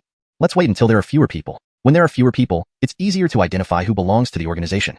All right, your job is to think. My task is to protect you. Titus laughed and said. Dorian himself was very strong, and he had the peak Earth stage Natalie beside him. Titus decided to protect Alla, assisting her investigation while he was at it. On the other side, Miss Darioge has told me the results of her investigation this morning. This black-robed man likely surnames Jethro and is known as Lord Jethro by nearby vendors, a wealthy man of significant power. Dorian stood in front of the corpse, admiring Alla's investigative skills. In such a short time, she uncovered the identity of the black-robed martial artist. Truly remarkable. He's hidden deeply. The vendors around the tavern probably just think he's an ordinary nouveau riche, Natalie commented lightly. Dorian coldly snorted, searching the corpse. Soon, he found a jade pendant which appeared ordinary except for the emblem of their organization carved on it. Could it be an identification token? Natalie raised an eyebrow, curious. I'm going to take off this guy's clothes. You better go out now. Natalie frowned, intending to say something but was pushed out forcefully by Dorian. Leave it to me. Dorian didn't want Natalie to see the body of any other man, even a dead one. He removed the black robe from Lord Jethro. Apart from the jade pendant, Lord Jethro carried a few taels of silver and a set of expensive-looking clothes. Just shoved into the clothes? Dorian's lips twitched. Lord Jethro wasn't naturally overweight. It was due to the number of items he stuffed into his clothing. After inspecting carefully, Dorian tossed the clothes to the ground and noticed a tattoo on Lord Jethro's arm. Most likely it was his name, Jethro Shu. Dorian raised an eyebrow, picked up the white cloth beside him to cover Lord Jethro's body, then called Natalie in to share his discovery. Jethro Shu? Yes, that should be his name. Besides this and the jade pendant, there's no other clue on him. Dorian and Natalie looked at each other. Let's go to the tavern to join Miss Darioge and Titus. Sure, but we should disguise ourselves first to avoid being recognized. Agreed. They both disguised themselves and left the mansion, heading towards the tavern. Chapter 432. Unexpected mission. Marshal Augustine, Yanko Eben, why are you two here? Did you find no clues on Mr. Jethro's body? Titus's face turned grim. It's not entirely like that. We learned Mr. Jethro's real name is Jethro Shu, and we also found this jade pendant. Kirsty and I suspect it's something like a pass. Dorian took out the jade pendant. Alla examined it closely and shared the same suspicion as Dorian. Now that there are fewer people around, let's enter the inn. To test things out, I'll hang this jade around my neck to see if it has any special function, Dorian whispered. Do you suspect that the innkeeper and innkeeper's wife are also connected to the organization? It's very possible, but for now, it's just speculation. We shouldn't accuse anyone unjustly. As they spoke, they exchanged glances and headed toward the inn led by Dorian. Well then, these young masters and misses have unfamiliar faces. Come in, please follow me. The innkeeper's wife sized them up with a scrutinizing look. Recently, Jethro Shu, a key member of the organization, died at the hands of current General Dorian. Everyone associated with the organization was being cautious in the capital, wary of being discovered by Imperial guards or patrol soldiers. Their inn was a long-term base, so they had to be even more careful. Seeing several unfamiliar faces, she naturally grew vigilant. Sensing her wary gaze, Dorian felt tense and asked, Do you have a private room? There are too many of us, and we're not used to sitting in these open seats. Well, the private rooms are already taken, but there might be one left. Please follow me. The innkeeper's wife originally wanted to refuse, but changed her tone after noticing the jade pendant hanging from Dorian's waist. The expressions on everyone's faces became subtle. Dorian gave a cold snort. What are you waiting for? Take us there. Yes. The innkeeper's wife lowered her head and led them upstairs, pointing to a room. Please go in. Serve all your specialty dishes. This is my first time here, and I want to try them out, Dorian said, while his hand sneakily touched Natalie's waist. She stiffened, suppressing the urge to punch him and instead showed a soft smile. Once inside the room, she immediately pulled her hand away and glared at Dorian. The situation forced us, don't blame me. Dorian gave a wry smile. This thing really does work. Dorian looked at the jade on his waist and removed it. Not only does it serve as a pass, it seems to give some special treatment as well. Natalie snorted. It looks like this inn is definitely connected to the organization. To dare act under the nose of the Empire, they must want to die. We'll observe the innkeeper's wife later to see if she does anything else suspicious. After some time, the innkeeper's wife brought in dishes. Dorian noticed she was giving him a meaningful glance. You guys eat first. I need to relieve myself. Outside the private room, Dorian followed the innkeeper's wife to a corner where she softly reproached him. With things tight right now, why did you bring them here? Are those few safe? Do their families have any connections to the imperial family? Dorian smiled and reassured her, Don't worry, they're absolutely safe. They are ordinary young masters and misses. Not only do they have no connection to the imperial family, they don't even have officials in their families. That's good. Minister Deshawn ordered everyone to stay low recently until Yanko's Igor and Joel kill the general named Dorian. Then you can continue your mission. Understood? Himph. He's just a minor general. I didn't even care much about him. But since it's Minister Deshawn's order, we will comply. I understand. I won't bring them here anymore. Good. The innkeeper's wife sighed in relief. Although Dorian seemed carefree, he was willing to listen to Minister Deshawn's orders. Igor, Joel, Dorian silently memorized these names before returning to the room. What did she tell you? Jethro Shu's superior is likely an official surname Deshawn. He dispatched 2 warriors to kill me, their strength unknown, named Igor and Joel. Not only that, this organization appears to have many subordinates in the capital. Recently, they've all stopped actions per Minister Deshawn's orders. Dorian frowned. This so-called organization is definitely no good. They're associated with the Blood Shadow Temple. Of course, they aren't good. Let's eat first and not arouse suspicion. Afterward, I'll try to get more information from the innkeeper's wife. Before leaving, the innkeeper's wife sought out Dorian again. What is it? Didn't I agree not to bring irrelevant people here? She whispered, I know, but I have a task for you. What? Dorian frowned. Deliver this item to Minister Igor. He's in the pawn shop behind the inn. Have you seen him? I've just arrived in the capital. Don't set me up. Describe him. Dorian couldn't help but feel anxious, worried his words would betray him. Thankfully, the innkeeper's wife remained calm, apparently believing his lie. The plump man in the pawn shop is Minister Igor, and the skinny one beside him is Joel. Make sure you don't get them confused. Got it. Dorian accepted the silk pouch the innkeeper's wife handed him with a nod. After leaving the inn, he went straight to the pawn shop behind it, while Natalie and the others followed Alla from another direction and met up at the pawn shop entrance. Opening the silk pouch, Dorian saw white powder inside with no strange smell but frowned nonetheless. Is it poison? Quite likely. Dorian narrowed his eyes and laughed coldly. To kill me, they certainly planned meticulously. Should we still give this powder to them? If not, let's swap it with flour. Titus suggested. Either way, it has no smell, and they won't know if it's poison. They certainly won't taste it, right? No. Dorian shook his head. Chapter 433. The Universal Antidote Pill. Why not, Yanko Eben? What if you get poisoned? Titus asked with a worried expression. Dorian responded calmly. I'm afraid they might use other creatures or people to test the poison. If they find that their test subjects aren't being affected by it, wouldn't our identity be exposed? Once they discover who we are, they would become even more cautious, making it extremely difficult for us to investigate any further. Wait a moment. Natalie and Alla exchanged glances. I have to ask, how exactly do they plan to poison you?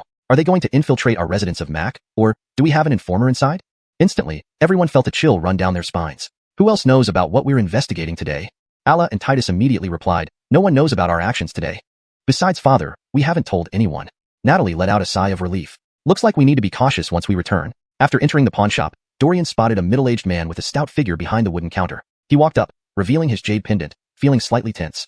If Igor recognizes this as Jethro Shun's jade, things could turn nasty. Fortunately, there were no identifying marks on the jade pendant, and Igor didn't think much of it. He quietly asked, where's the item?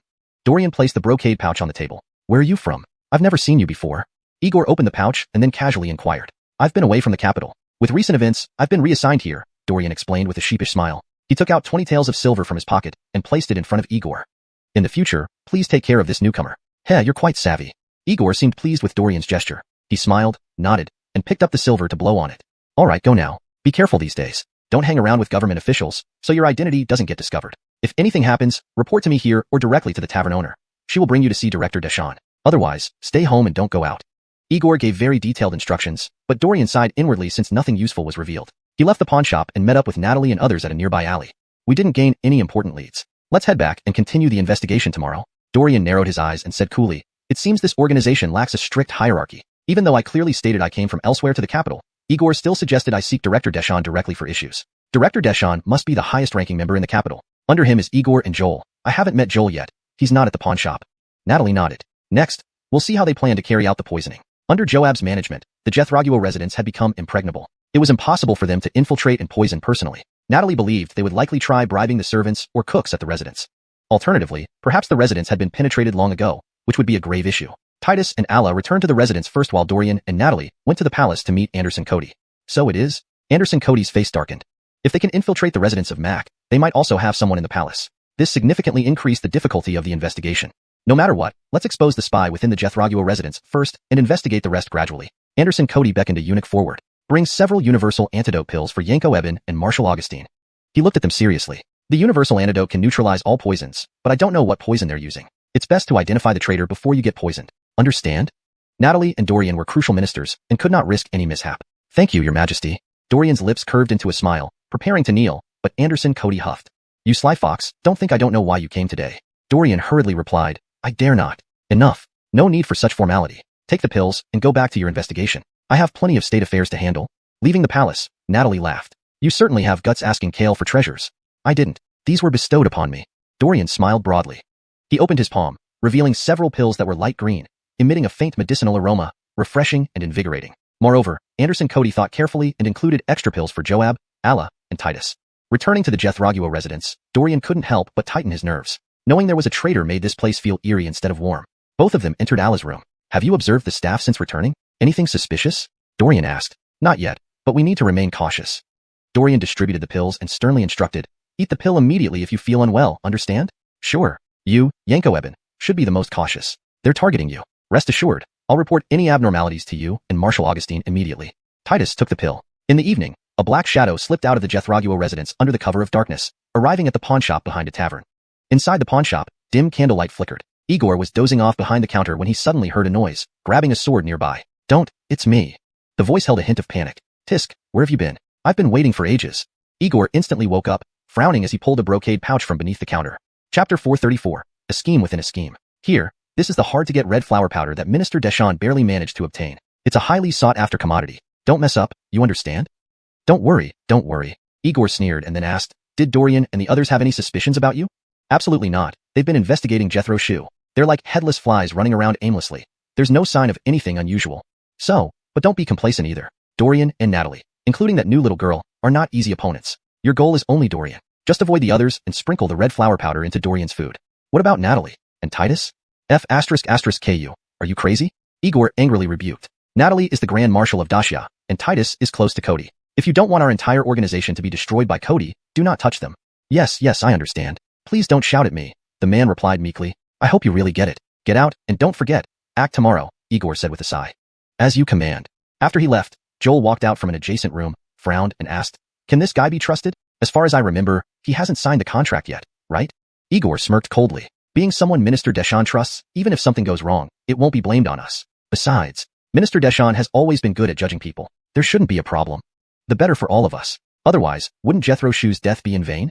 Joel sighed. Enough, stop looking so gloomy. Even if this guy doesn't succeed, we're still here, aren't we? Two Earth-stage powerhouses acting together. I can't believe we won't be able to kill one Dorian. You're right, Joel agreed with a nod. The next day, at the Mac Manor, Natalie stared at the porridge before her, gently stirring it with a spoon. Joab, Alla, and others glanced at the chef behind Dorian, their expressions unclear. Titus spoke first, laughing. Uncle Ricardo, what's going on? Isn't Captain Eben's breakfast a bit late today? Indeed, Dorian's breakfast was a few minutes late compared to usual. If it were before, Dorian wouldn't have noticed or cared. But now, during this special period, everyone at the Mac Manor paid close attention to each meal. Any deviation would immediately catch their attention. Hearing this, Uncle Ricardo smiled bitterly, saying, Yanko Eben's porridge accidentally spilled when I was serving it, so I had to ladle another bowl. No worries. Actually, just after the porridge was cooked, several maids came in, leaving no chance for Ralph to poison it. He had to spill the porridge on the ground to delay time, temporarily driving away the maids, which allowed him to find an opportunity to poison it later. If it were a normal day, Dorian wouldn't care about such trivialities. Why was everyone asking him today? Could they have discovered something? Ralph shook his head. Impossible. Igor had assured him this plan was flawless. Once the red flower powder was in Dorian's food, even gods couldn't save him. This time, Dorian would definitely die. All he needed to do was dispel any suspicion. Looking into Ralph's sincere eyes, Dorian felt like laughing. They hadn't even begun investigating who the mole was, yet here he was volunteering himself.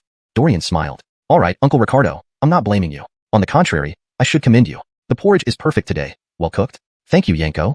Ralph forced a laugh, watching helplessly as Dorian finished the porridge before turning to leave. Dorian narrowed his eyes, gazing coldly at Ralph's departing figure. Natalie gripped his hand tightly, eyes filled with tension. Nothing serious. I'll go back to my room. Dorian gave her a reassuring smile, then got up and returned to his bedroom. If anything happens to Dorian, I'll die, but I won't let those bastards get away with it, Joab remarked coolly. With the universal antidote pill, there should be nothing to worry about, Natalie said, though inwardly she couldn't help but be concerned. By noon, Ralph was about to head to the pawnshop to report his success to Igor when he unexpectedly ran into Natalie coming out of the room. He was startled and stopped mid-step. Dorian isn't feeling well. Can you, Uncle Ricardo, brew some ginger tea for him? I suspect he caught a chill. Yes, Jaren. I'll take care of it immediately. Ralph chuckled coldly. After such a long time, the red flower powder was finally taking effect. Dorian must be tough as a bull. But thankfully, Igor didn't lie. Although it took longer, the poison was indeed working. Ralph didn't knock on the door.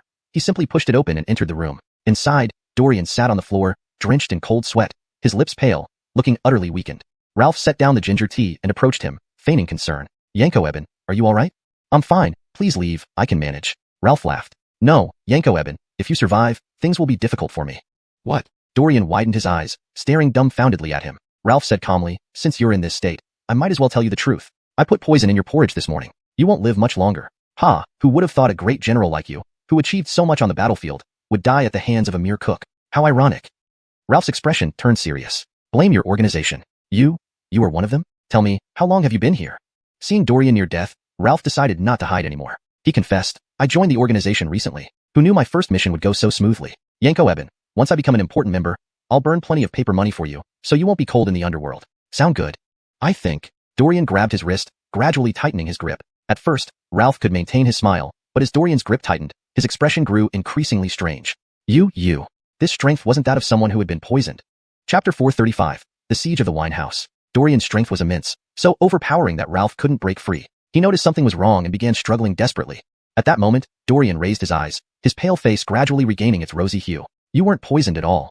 Ralph exclaimed in shock. Hee, I haven't even started my investigation, yet you've revealed yourself, Dorian remarked. With a slight exertion, he twisted Ralph's hand, breaking his bones. Ah. Ralph indeed had some skill, probably reaching the mid-yellow rank. No wonder he managed to join the organization. But even with his current realm, he would still be among the lower ranks. Ralph, drenched in sweat from the pain, opened his mouth to speak when the door burst open, revealing Natalie and Titus. Only now did Ralph realize he was the one who had been tricked. Joab's eyes were filled with disappointment. Ralph, you've been an old friend of this Jethraguo manor for years. I have treated you well. Why did you betray me? Sir, I was coerced. They forced me to do it. Honestly, I didn't want to poison Yanko Eben. Believe me. Ralph pleaded fearfully. Bullshit. You think I didn't hear what you said just now? Ralph felt utterly defeated, lying on the ground as if already dead. He never imagined today's mission would fail. Was it his fault, or did something go wrong on Igor's end? Dorian turned to Titus. Hand him over to the Anderson. Let the Anderson's men interrogate him. The eunuchs and nurses in the palace had their ways of dealing with criminals. Not long ago, Dewey met his bitter end under their brutal torture. Once someone entered prison, they would never come out unscathed. Ralph clearly understood this, desperately pleading for forgiveness from Joab and Dorian, hoping for mercy. Of course, it was futile. Dorian and Natalie exchanged glances. Dorian spoke first. We should request reinforcements from the Anderson to surround the wine house and pawn shop. Otherwise, if they find out Ralph has been captured, they'll immediately relocate. Agreed. You head there first using the Jade token to buy time. I'll prepare the troops and surround the wine house. Without hesitation, Dorian disguised himself and went to the pawn shop. There you are again. Weren't you told to stay home? Running around makes it easy for soldiers to catch you, Igor frowned. I was bored at home. Thought I'd come chat with both of you, Dorian said, tossing another 40 taels of silver. Both Igor and Joel, whom he had just met that day, smiled knowingly. Imph. No wonder I always say you're quite perceptive. Igor shook his head, smiling. In the future, if you have nowhere else to go, come to our pawn shop. My brother and I will take good care of you. Dorian sneered inwardly. These guys only spoke nicely now. If he became penniless, they wouldn't give him a second glance, let alone offer refuge. But on the surface, he put on an appreciative expression. Thank you both. The three continued chatting in the small pawn shop. About 3/4 of an hour later, a servant rushed in clumsily. What's the matter? Can't you see we're talking? Why did you barge in? Igor asked angrily. Sir, gratis are coming. What? Igor, startled, grabbed his sword to rush out. Hold it. Joel stopped him and asked the servant. Are you sure they're coming here? Arrests by soldiers were commonplace in the capital. Joel worried the servant might be mistaken, causing unnecessary alarm. They're real. Heading towards the wine house, led by Natalie. Natalie? Both men looked at each other, sensing trouble. Damn it. Did that fool Ralph expose us? Hey, where's Dorian? Is he with Natalie? The servant shook his head. No, I only saw Natalie. I see. Joel pondered aloud. Could Ralph have killed Dorian but exposed himself, leading to Natalie capturing him and us being implicated? Ralph hadn't signed any contract, so he could have done it. Fool. Igor cursed. Forget it. Dorian is dead anyway. We should leave now and find another hideout. Joel sighed. At least Dorian was dead. If he wasn't, and Ralph had exposed himself before killing him, the situation would be worse. Kid, you should leave too. Don't get caught by Natalie. Igor said. Dorian shook his head. Actually, I don't advise you to leave just yet. Why not? Igor asked. Do you have a better plan? Joel added. Dorian laughed and shook his head again. It's because I am Dorian. As soon as he said this, Dorian delivered a powerful punch. Igor's pupils constricted, and he instinctively raised his arm to block. Boom. Heavy punch. Igor gritted his teeth, furious. Damn it, you found us all along. Dorian tore off his disguise, shaking his hand, his gaze cold as he stared at them. Joel asked seriously, how did you find us? I won't say. Wouldn't make you look stupid. Blocking the doorway, Dorian watched as the servant froze, staring blankly at him. Do you really think you can stop us too? Natalie would have a better chance. Joel stepped forward, his tone dark. Dorian smirked. Killing a chicken doesn't require an ox cleaver. Loudmouth, let's see your true strength. Joel moved quickly, and Dorian met him blow for blow, both giving their all. How can you be so strong? Joel's eyes widened in surprise. Was this man really at the lower spirit realm? How could he match a ground-level warrior like himself? Joel, let me help you. Clearly, Igor realized Dorian was formidable, but before he could move 2 steps, another voice called out from behind Dorian. Yanko Eben, I'm here. It was Avril. Hashtag chapter 436, The Covenant Dilemma. Avril, dressed in civilian clothes and holding a long sword, appeared behind Dorian. Yanko Sia, why are you here? Dorian was visibly surprised to see him. Avril chuckled. I met Marshal Augustine on the way and thought I might as well come over to lend a hand. Are you alright? I'm fine. Help me stop them. As long-term members stationed in the capital, Igor and Joel were quite familiar with the current officials in court. Upon seeing Avril appear behind Dorian, their faces turned grim. Don't be afraid. Let's fight together. Igor, despite being an Earth-Conroy powerhouse and a key member of the organization, did not back down, though he found the situation challenging. He charged forward first, attempting to break through the defense formed by Dorian and Avril. Humph! Dorian snorted coldly. Even without his Dragon Cry spear, his martial skills were formidable, so there was no need to fear them. Bang! Dorian fought against two opponents at once without falling behind. Joel realized that finding a breakthrough from Dorian was impossible, so he looked towards Avril. However, as a general of the Great Xia, Avril was not someone to be trifled with. Joel's departure actually gave Dorian an opportunity. He punched back Igor and grabbed Joel by the collar, throwing him onto Igor. Boom! The pawnshop's counter collapsed in a thunderous crash. Joel and Igor quickly got up, but it was too late. Natalie's soldiers had already surrounded the pawnshop completely. Over. Joel's eyes were filled with despair as he slumped to the ground. Get up. What's there to be afraid of? Lord Deshawn has already left anyway. Igor glared fiercely at Natalie, as if he wanted to tear her apart. Dorian frowned and turned to look at Natalie, who shrugged helplessly. He indeed ran away. His speed was too fast for me to catch up. That guy must have fled immediately after hearing the news. It's okay. They won't let this go easily.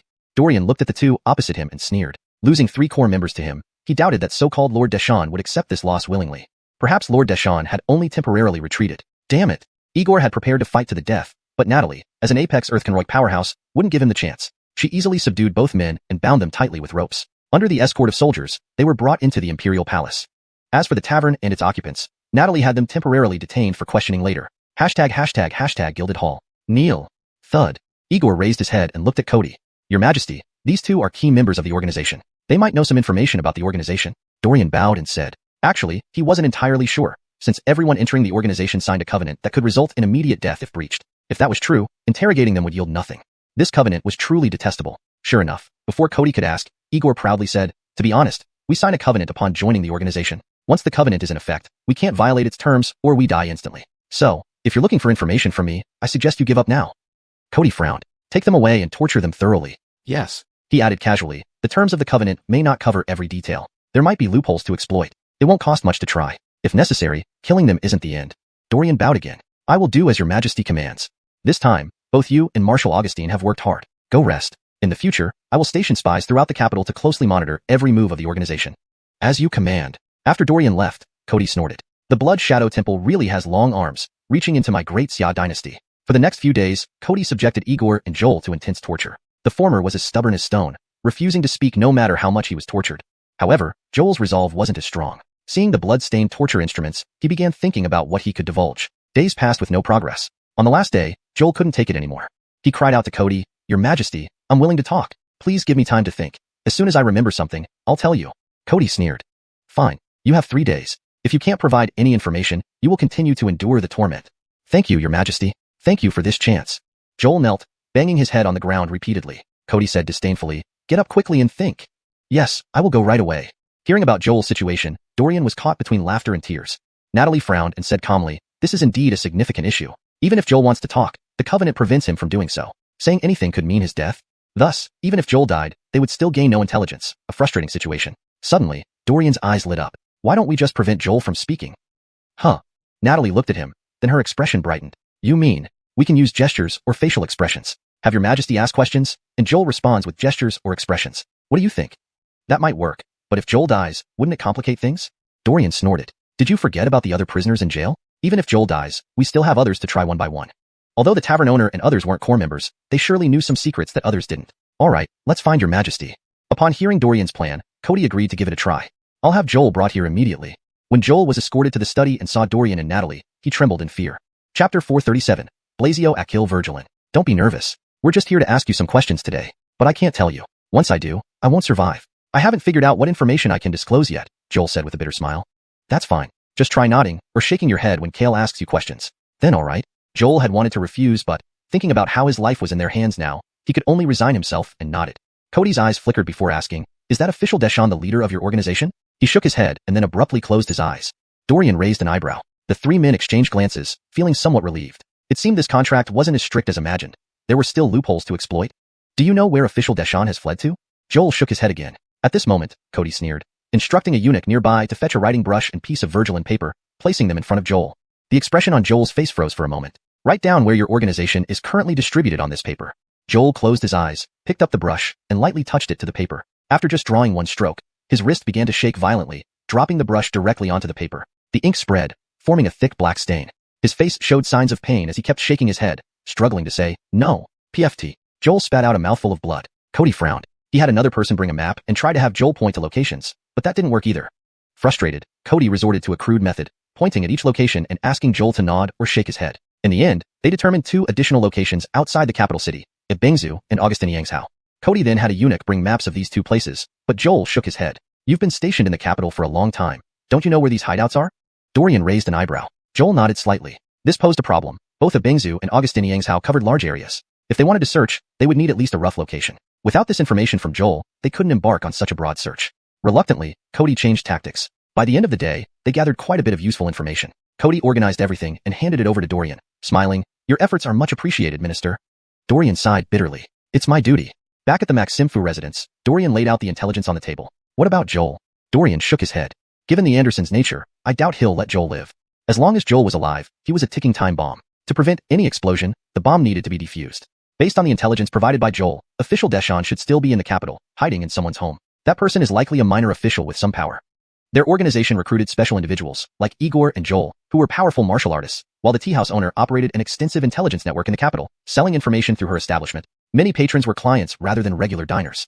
Ralph was probably just a temporary hire to deal with Dorian. He hadn't even signed a contract. Yanko Eben, where should we investigate next? Titus asked. Dorian looked at the pile of intelligence, saying, let's sort through this tonight.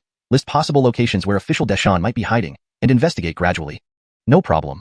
Though not plentiful, the intelligence contained a lot of valuable information. Even though the organization relied on the Blood Shadow Temple and was small scale, its members spread across every corner of the capital, hidden deeply among commoners and officials alike. Finally, Dorian targeted a tea house called Blasio Akil Virgilin. This tea house used to be one of the organization's strongholds. Its owner ran a substantial intelligence network in the capital and was once a trusted subordinate of official Deshawn. For unknown reasons, they fell out, and he left the organization. Dorian admired the owner's ability to leave under a contractual restriction. He was familiar with this tea house because extracting information from Joel required significant effort. All right, we'll investigate this tea house tomorrow. The saying goes, an enemy's enemy is a friend. This tea house owner might know secrets about official Deshawn. The next day, Dorian and Natalie, disguised, arrived at Blasio Akil Virgilin. When the waiter greeted them, Dorian waved him off. Where's your boss? We need to talk to him. The waiter hesitated, sizing them up. Seeing their lavish attire, he assumed they were wealthy locals not to be trifled with. He welcomed them inside and whispered, understood. I'll get the boss. Please wait here. Hold on. Give him this jade pendant. He'll understand its meaning. Saying this, Dorian pulled out a jade pendant from his sleeve and handed it to the waiter. Got it. They sat waiting. Natalie asked dubiously, isn't this guy supposed to help us? Why give him the jade pendant? What if he refuses to see us after seeing it? Dorian smiled and shook his head. The jade pendant is just a test. We can confirm he isn't our enemy, but we can't be sure he's on our side. Moreover, people in the intelligence business usually avoid government officials. Revealing our identities up front would put us at a disadvantage. Well, all right. You're leading this investigation. I'm just here to assist. Natalie still didn't fully grasp the logic, but didn't press further, trusting Dorian wouldn't betray her. Just then, the waiter reappeared. Please, come upstairs to the private room. Chapter 438. Trading information. Let's go up, Dorian said with a smile to Natalie. Okay. The two arrived at the second floor, where a waiter led them into a private room. At the table sat a middle-aged man in a green robe, looking rather grim. Dorian had barely closed the door when the man spoke. Are you two mistaken? I cut ties with John long ago. We have no relation now. Clearly, he wanted them to leave. Natalie raised an eyebrow in surprise. If he wanted to chase them away, why not have the waiter do it? Why meet them personally? She began to understand. She looked at Dorian with a mix of realization. Indeed, if they had revealed their identities right away, the tea house owner could have found any number of excuses not to see them. After all, the recent events involving Igor and Joel were well known in the city. The tea house owner, who had such extensive intelligence networks, would surely know about it. But if they showed the jade pendant, the tea house owner wouldn't know what to expect and would meet them out of caution. John. So that's the real name of the official? Dorian raised an eyebrow. The tea house owner indeed wasn't bound by any contract, allowing him to openly mention John's name. You're not from the organization? The tea house owner frowned and looked up at them. Then who are you? Why do you have the organization's jade pendant? In his heart, he already suspected. If they weren't from the organization but held its jade pendant, they were likely officials from the court. But how did officials find this place? He knew that every member of the organization signed a pact, so it was impossible for outsiders to get information from them. So how did they track down the tea house? The tea house owner's expression grew even more somber as Dorian smiled across from him. Owner, we are still customers here. Is there really a need to be so cold? He gave a bitter laugh. All right, let me serve you two some good tea, then please leave after drinking it. That won't work. We still have questions. State your names. Knowing he'd been caught by court officials, it was clear today wouldn't end peacefully. His face became serious. Before asking others, you should give your own names first. Humph, my name is Beckett. Lady, please sit as well. Beckett poured them each a cup of tea, then asked calmly, what do you wish to gain from me? Since you've come to see me, you must know what kind of business I run. Just remember, everything has a price. Even if you hand me over to Cody, I won't give in without silver. I might be misunderstanding, but I'm Dorian, and this is my wife, Natalie. Beckett's eyes widened. He guessed they were important, but he never imagined these two were famous generals of Great Xia. Suddenly, his face tensed. Dorian was one thing, but Natalie was a genuine peak Earth stage powerhouse. They were favorites of Cody. If they wanted something, he doubted Cody would intervene. Intelligence trading was already on shaky ground in the capital. Beckett took a deep breath, composed himself, and watched as Dorian placed 20 taels of silver on the table. Owner Chu, we only want basic information about the organization. Today, we're incognito. Rest assured, only you and your staff will know we visited. We won't mention you to anyone else. How does that sound? Beckett smirked. I thought you'd try to arrest me and torture me for information. Dorian frowned. We are generals, not thugs. And besides, you haven't committed any crime. Why waste a jail cell? Beckett chuckled awkwardly. For 300 taels of silver, I'll tell you everything I know about the organization. Don't think it's too expensive. You represent Cody, and selling you information comes with risks. Surely, you can understand that? Of course. 300 taels is fine. To his surprise, Dorian agreed quickly. Beckett's expression relaxed. At least, they were more approachable than expected. 300 taels here. Let's talk slowly, shall we? Beckett sipped his tea and replied, you want to know where John is, right? To be honest, I don't know, but I can offer some suspects. First, there's Hendrik in the eastern part of the city. He introduced Jethro Shu to the organization, so he must be close to John. Hendrik is a wealthy landowner in the city. He's planning a poetry and flower appreciation banquet with other influential figures. You might want to attend. As he spoke, Beckett looked at Dorian admiringly. I've heard Yanko Eben's poetry before. It's truly remarkable. I hope to hear another masterpiece from you at the event. Dorian broke out in sweat. Too kind, too kind. This isn't flattery. Let's continue. Besides Hendrik, there are a few other key people. Meanwhile, in the eastern part of the city at the Blaze residence. Damn that Dorian. John, seated on his bed, smashed his teacup onto the floor. Hashtag chapter 439. Beginning the layout. Standing beside John was a plump middle-aged man who obediently stood still. Upon seeing the broken teacup on the ground, he instructed a servant standing nearby. Aren't you going to clean that up? Why are you just standing there? Yes, sir. The servant cautiously glanced at John. Just who was this official to receive such reverence from their lord? John scolded. I heard you're planning some flower appreciation and poetry banquet soon? These times call for caution. What good are such frivolous events? What if Dorian or Natalie take notice? Sweat trickled down Lord Blaze's forehead as he hurriedly replied, Sir, this event was planned long ago. It wouldn't be wise to change plans now. Any alteration might only draw more attention from Dorian. This flower appreciation banquet had been in preparation for a month. Canceling it now would be impossible. Moreover, how could he have anticipated such major events before the gathering? Lord Blaze felt utterly wronged. Although Igor and Joel were arrested, they both signed contracts, so Dorian won't find any connection to you. Still, it's best to be cautious, John said, squinting his eyes. How unexpected, Dorian managed to dismantle our established base single-handedly. No one knew the state of mind John was in when he met Natalie downstairs at the tavern. Back then, he nearly couldn't resist striking Natalie. But John knew this wasn't the right time. Their organization was still developing and needed to accumulate strength in secret. Only after growing stronger could they break away from Blood Shadow Temple and confront the Imperial Court directly. John believed that day would come eventually. The two men exchanged glances, and Lord Blaze spoke cautiously. Sir Deshawn, hiding here indefinitely isn't a solution. If Dorian gets enough time, what if he uncovers crucial information? You're right. John sighed heavily. I've already sent requests for aid to the bases in Bengzu and Augustine Yangzhou. Soon, they will send martial artists to support us. When that happens, we don't need to hide anymore. We'll have them deal with Dorian first, eliminating this threat. John laughed coldly. No matter how strong Dorian is, he's still only a low-level Vigilant stage practitioner. Compared to Natalie, dealing with him should be much easier. Moreover, since Natalie is the great Xia Marshal, killing her would invite endless pursuit from the court. Our primary target remains Dorian. I understand, sir. Lord Blaze dared not object, merely nodding slightly. Besides you, tell others to be cautious too. We can't afford any slip-ups that Dorian might discover. After leaving the room, Lord Blaze turned to his servants, his expression turning fierce. Find several martial artists to guard the venue during the flower appreciation banquet. Kill anyone suspicious immediately. My lord, about that person. Sure. Lord Blaze squinted his eyes. That gentleman holds high status. Do not meddle in his affairs. Even I must behave myself before Sir Deshawn. Understand? Yes, sir. Good, go handle this. I do not want any suspicious individuals infiltrating the event. Yes, sir. Meanwhile, at the tea house. Cough, that's all I know. I can't provide more information.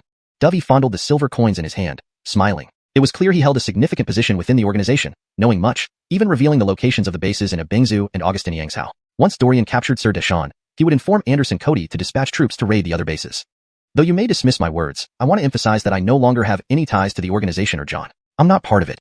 He feared that after dismantling the entire organization, Dorian and Natalie might turn on his tea house. Falling Cloudshin represented Dovey's life savings, and he absolutely didn't want it to be seized by the authorities due to external influences. Rest assured, I keep my word. I said I won't, and I won't, Dorian smiled. I believe Yanko Eben. You're a man of virtue and talent, unlikely to deceive me. As they walked along the road, Dorian calmly stated, the leader of the organization has the surname Mu, but Dovey doesn't know his full name. Apart from Sir Deshawn in the capital, there are two leaders in Augustine Yangzhou and Bengzu. Without orders from Mr. Mu, Sir Deshawn cannot leave his post. In a few days, let's attend Lord Blaze's banquet. We should bring Miss Darioge and Titus just in case. Agreed. Let's meet with Kale now. During the audience with Anderson Cody, Abdur was present. He saw Dorian and Natalie but didn't comment, only frowning slightly. Ahem, my minister, please step back. The emperor has important matters to discuss with these ministers. What matters required hiding from him? The Tamas. The emperor had become increasingly vigilant lately, and this alertness made Abdur somewhat displeased. Yes, your majesty, I shall retire. Despite his dissatisfaction, Abdur couldn't openly voice it, so he endured the discomfort and left the imperial study. Dorian and Natalie reported their findings to Anderson Cody, who nodded approvingly. Entrusting this investigation to you both was indeed the right choice.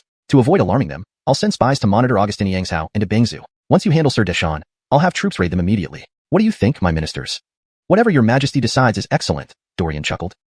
You're always flattering me, Cody said with a hidden smile. Though unspoken, the emperor was delighted internally. Dorian noticed but stopped short of flattery to avoid seeming too deliberate. 3 days later, at the flower appreciation and poetry banquet, Dorian dressed as a young wealthy gentleman, with Natalie lightly leaning into his embrace. Both had altered their appearances significantly, making it impossible for anyone else to recognize them. Chapter 440, Poetry Feast at the Flower Appreciation Banquet. At present, Dorian looked like a pampered pretty boy who had grown up in a greenhouse, while Natalie beside him appeared as a beautiful Gigi who had attached herself to this rich second generation. Both of them were veterans of battlefields, and it was indeed difficult to suppress their imposing auras. Even Cody's makeup artist spent considerable time to make them appear as they do now. The Flower Appreciation Banquet hosted by Mr. Blaze had no strict entry requirements. As long as one's appearance was somewhat acceptable, they could enter to admire the flowers. Thus, it was a mixed crowd, with all sorts of people present. Natalie's appearance had slightly changed under makeup, but she still outshone the rest of the beauties, drawing many men's gazes. Dorian, acting like a protective young master, scowled at each of them, chasing them away. Sir Halston? Alla's voice suddenly sounded from behind. Since no one had seen them before, neither Alla nor Titus had altered their appearances. They remained as they originally were. Dorian was now known as Sir Halston from the capital city. Indeed, there was such a prominent family in the capital, and mentioning the surname easily made people associate with the Halston family. As for Natalie's disguised identity, she was his wife, Mrs. Deshan. Sir Halston, you two have really undergone quite a significant change, Titus said teasingly. That gentleman over there is Mr. Blaze. He's a notorious local tycoon in this area, spending money extravagantly. He has over 10 concubines at home, and his main wife passed away several years ago, Alla whispered. More than 10 concubines? This guy really sees himself as? Titus widened his eyes dramatically. Who knows? He's rich and can do whatever he wants. It's not our place to inquire. And usually, this Mr. Blaze does not socialize much with others. He lives quite alone but is well liked around here. It was clear that Alla had conducted a thorough investigation. He recently had some interaction with Lord Jethro Shu. It seems Dovey did not deceive us, Dorian nodded and said. Let's not stand here idly. Just standing makes us look too suspicious. Let's go check that out. They walked to a acacia tree. Dorian opened his fan and assumed a carefree attitude. Why need greenish blue or deep red? I'm sure it's the finest among flowers. What do you think of my poem? All three stared at him in astonishment, never expecting Dorian to spout such an impressive 7-character poem so casually. Before they could respond, a voice came from behind them. Great poetry, the finest among flowers. May I ask your esteemed name? My name is Sue Ellsworth. Dorian turned around and saw a beaming face. Though this man seemed cheerful on the surface, there was a glint of cunning in his eyes that made Dorian instinctively uncomfortable. He only gave a faint smile. My humble name is Halston. You may call me Sir Halston. Sir Halston. Ellsworth's expression changed slightly as he recalled a major aristocratic family, becoming more serious and respectful. So it's Sir Halston. Nice to meet you. The poem Sir Halston just recited is indeed great. You can write down your poetry with the brush over there and hang it on the branch for future admirers to appreciate, Ellsworth said warmly. Dorian understood immediately. Thank you for the reminder. I'll write it down now. After leaving the acacia tree, they arrived at a pond filled with lotuses. Ellsworth casually quoted a line of poetry and then glanced proudly at Dorian. He was considered a famous young talent in the capital, though perhaps not as remarkable as Dorian, the great Yanko. But he wasn't about to lose to this Sir Halston. Dorian smiled and thought of a timeless verse from his world. Emerging from mud yet unstained, washed in pure water yet unassuming. Immediately, Ellsworth's face changed. He became incredibly admiring. This Sir Halston was clearly hiding something extraordinary. Not a single word in that poem mentioned lotus, yet it perfectly described it. Truly impressive.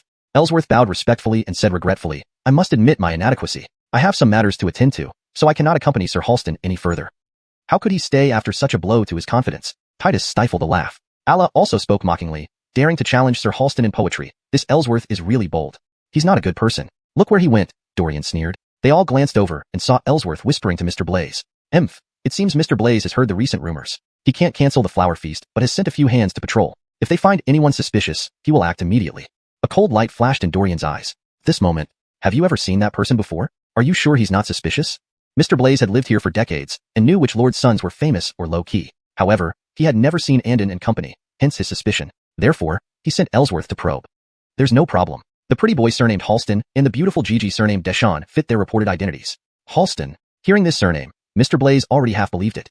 The Halston family was a major household in the capital, and no audacious thief would dare impersonate them, so these people should not be a problem. Ellsworth looked at Dorian with envy. He's exceptionally talented. Even I am no match for the 2 lines he wrote. Speaking, Ellsworth repeated the lines to Mr. Blaze.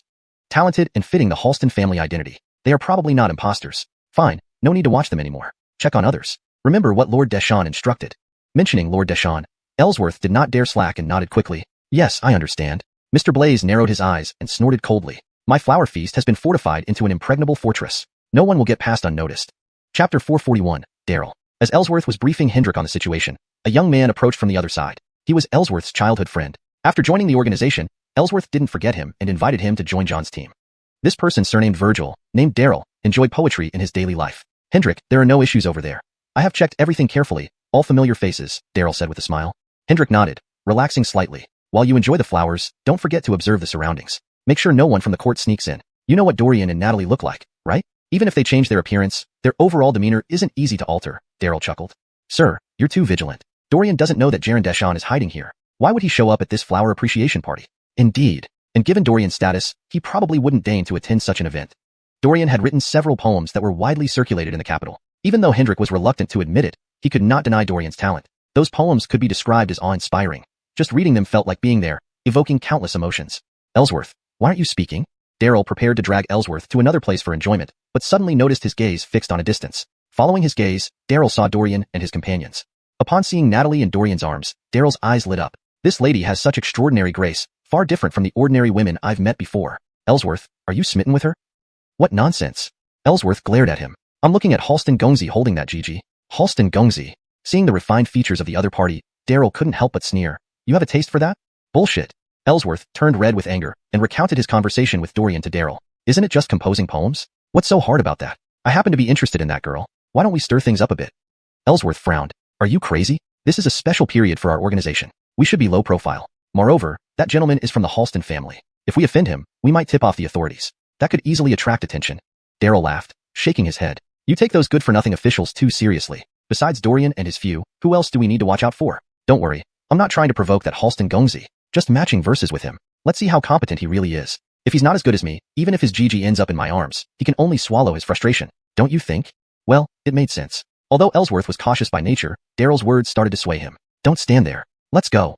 Daryl hadn't seen such exquisite beauty in a long time. Just seeing Natalie snuggling in Dorian's arms made him yearn to pull her into his own arms and dote on her. Ellsworth led Daryl over, and Dorian immediately noticed the latter's intense gaze, which irked him. He narrowed his eyes, staring back at Daryl. Ellsworth cleared his throat, breaking the tension. Halston Gongzi, this is my childhood friend, Daryl. You've likely heard of him. He insisted on meeting you after seeing your 2 lines of poetry. Meet him? Surely it's more about meeting Natalie. Given his current identity as a Halston family gentleman, Dorian wasn't too concerned. Frowning slightly, he said, they were just casual lines. Nothing special. You're too modest. Ellsworth understood Dorian's displeasure with Daryl. He frowned, reminding Daryl, didn't you want to meet Halston Gongzi? Now that I brought you over, you're silent?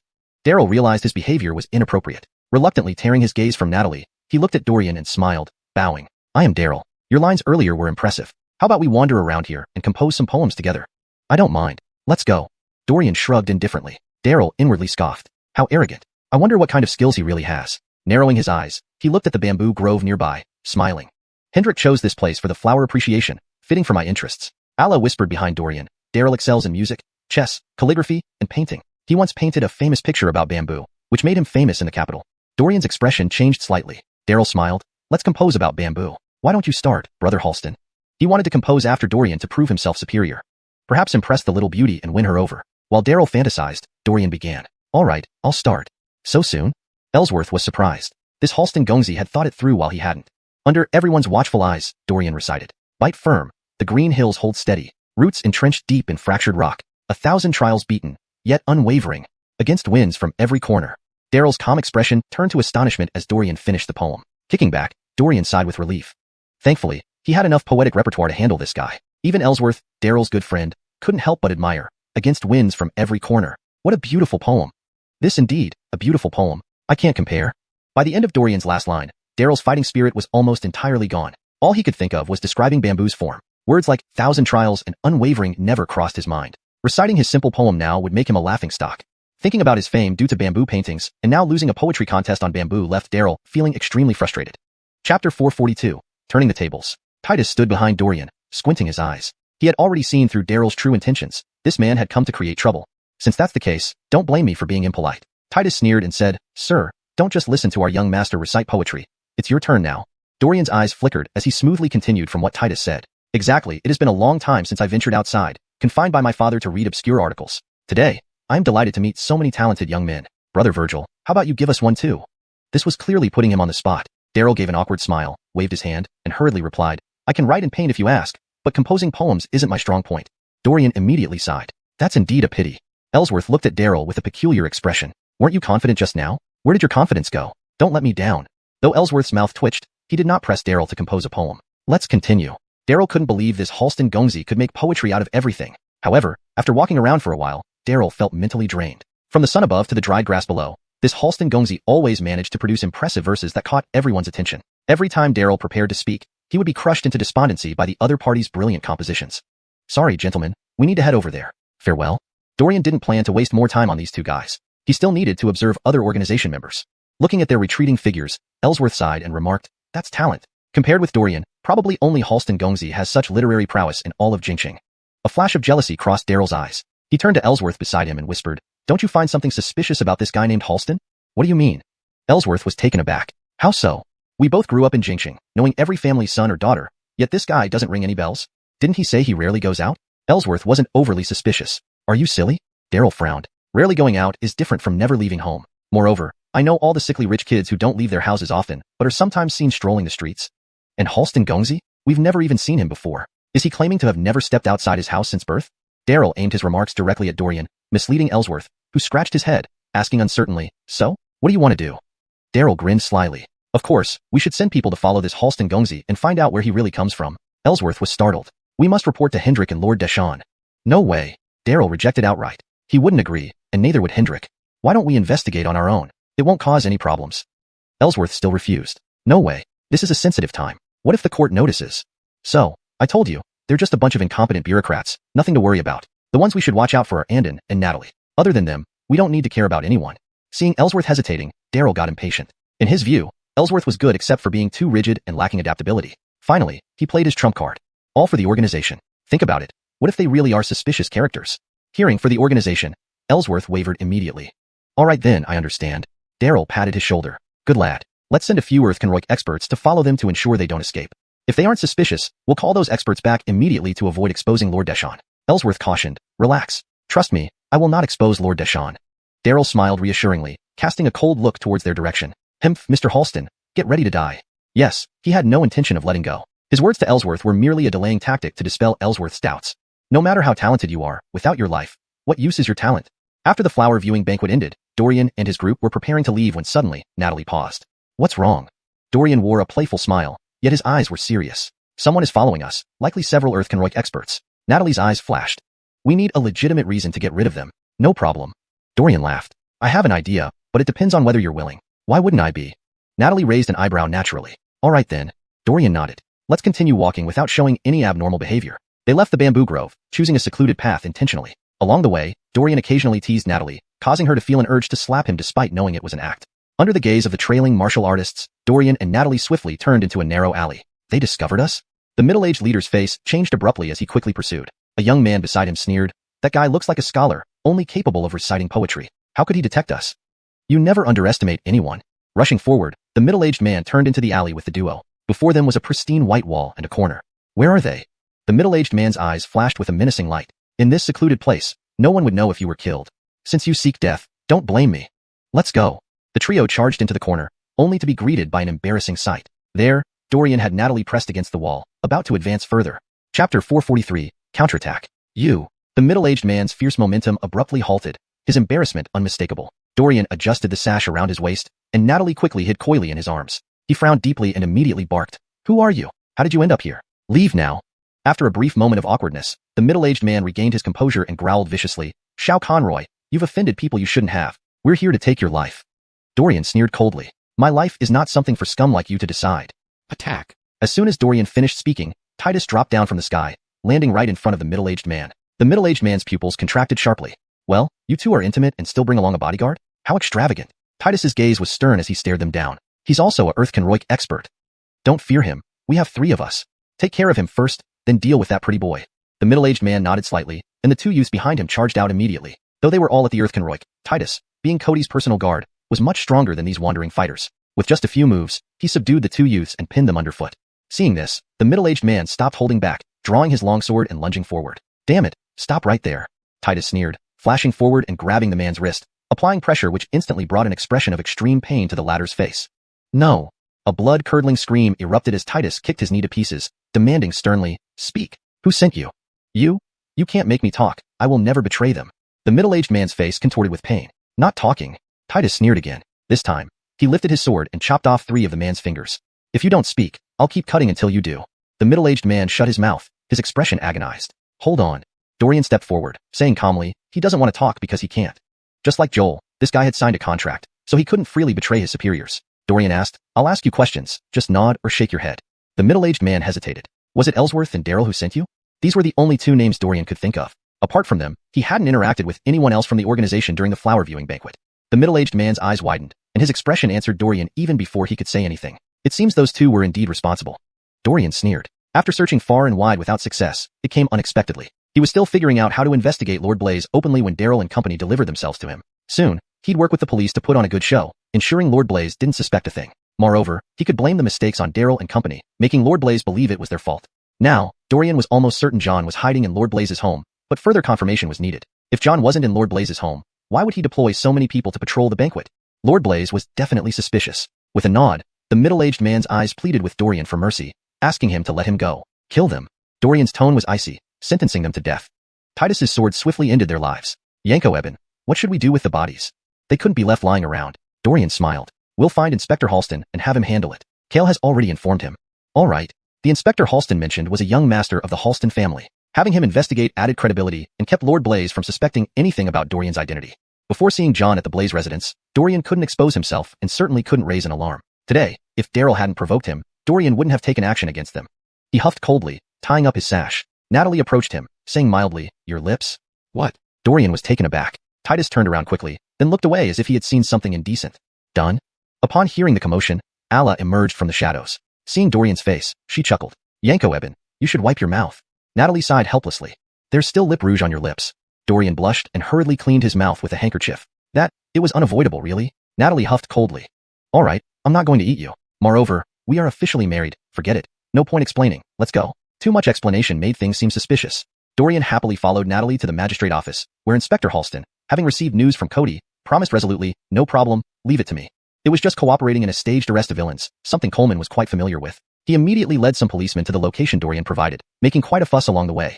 Titus laughed. "I know. This is to draw Lord Blaze's attention, leading him to investigate and discover Daryl's true intentions, right?" "Exactly. For the organization, this is a critical period, and they must remain low profile. Though I don't know why Daryl and Ellsworth decided to target me. Lord Blaze and John are likely unaware of their actions." Dorian sneered. "In a day or 2, we will enter the Blaze residence and conduct our investigation openly. I want to see where John can hide." Evening at the Blaze residence. Lord Blaze sat on his bed, looking at his servant and asked, "I heard Inspector Halston was on the streets today with a group of policemen. What happened?" "Someone died." "Is that enough reason for him to personally intervene?" Note: the translation aims to maintain the same paragraph structure and style as the original text while ensuring it reads naturally in English. Chapter 444. The truth comes out. Perhaps influenced by Jethro, Shu, and Igor, Hendrik was now extremely wary, fearing he would follow in their footsteps due to a careless misstep. He had developed the habit of questioning things multiple times, no matter how insignificant. Inspector Halston never involves himself in such minor cases. There might be hidden circumstances. The servant thought carefully before replying, "Actually, there's one detail I noticed but wasn't sure whether I should mention it to you." "Speak up. You followed me for so long. Don't you know my character?" Hendrik smiled. The location where Inspector Halston found the bodies is near the flower viewing banquet. There were 3 people, 1 middle-aged man and 2 young men. Hendrik's smile gradually faded. This clue wasn't significant, but not investigating thoroughly wouldn't set his mind at ease. You go and thoroughly investigate this. There are many idlers in the Yamen who collect salaries without working. Give them a few silvertails and get detailed information. "Yes, sir." The next day, just as Hendrik got out of bed, the servant rushed in with a grave expression. "Sir, I've investigated what you asked about last night." "What happened?" "Speak slowly." Hendrik became fully alert. His concubine, trying to seduce him, was pushed aside mercilessly. The servant took a deep breath. A constable said that the 3 deceased individuals shared a common feature. They all wore identical jade pendants, which could mean they are from our organization. Damn it. Hendrik suddenly stood up, furious. Whose men were they? "I'm unsure for now since I haven't seen the bodies, but I understand why Inspector Halston took charge of this case." The servant paused. "Do you remember Halston Gia's son who attended the flower viewing banquet yesterday? What does this have to do with him?"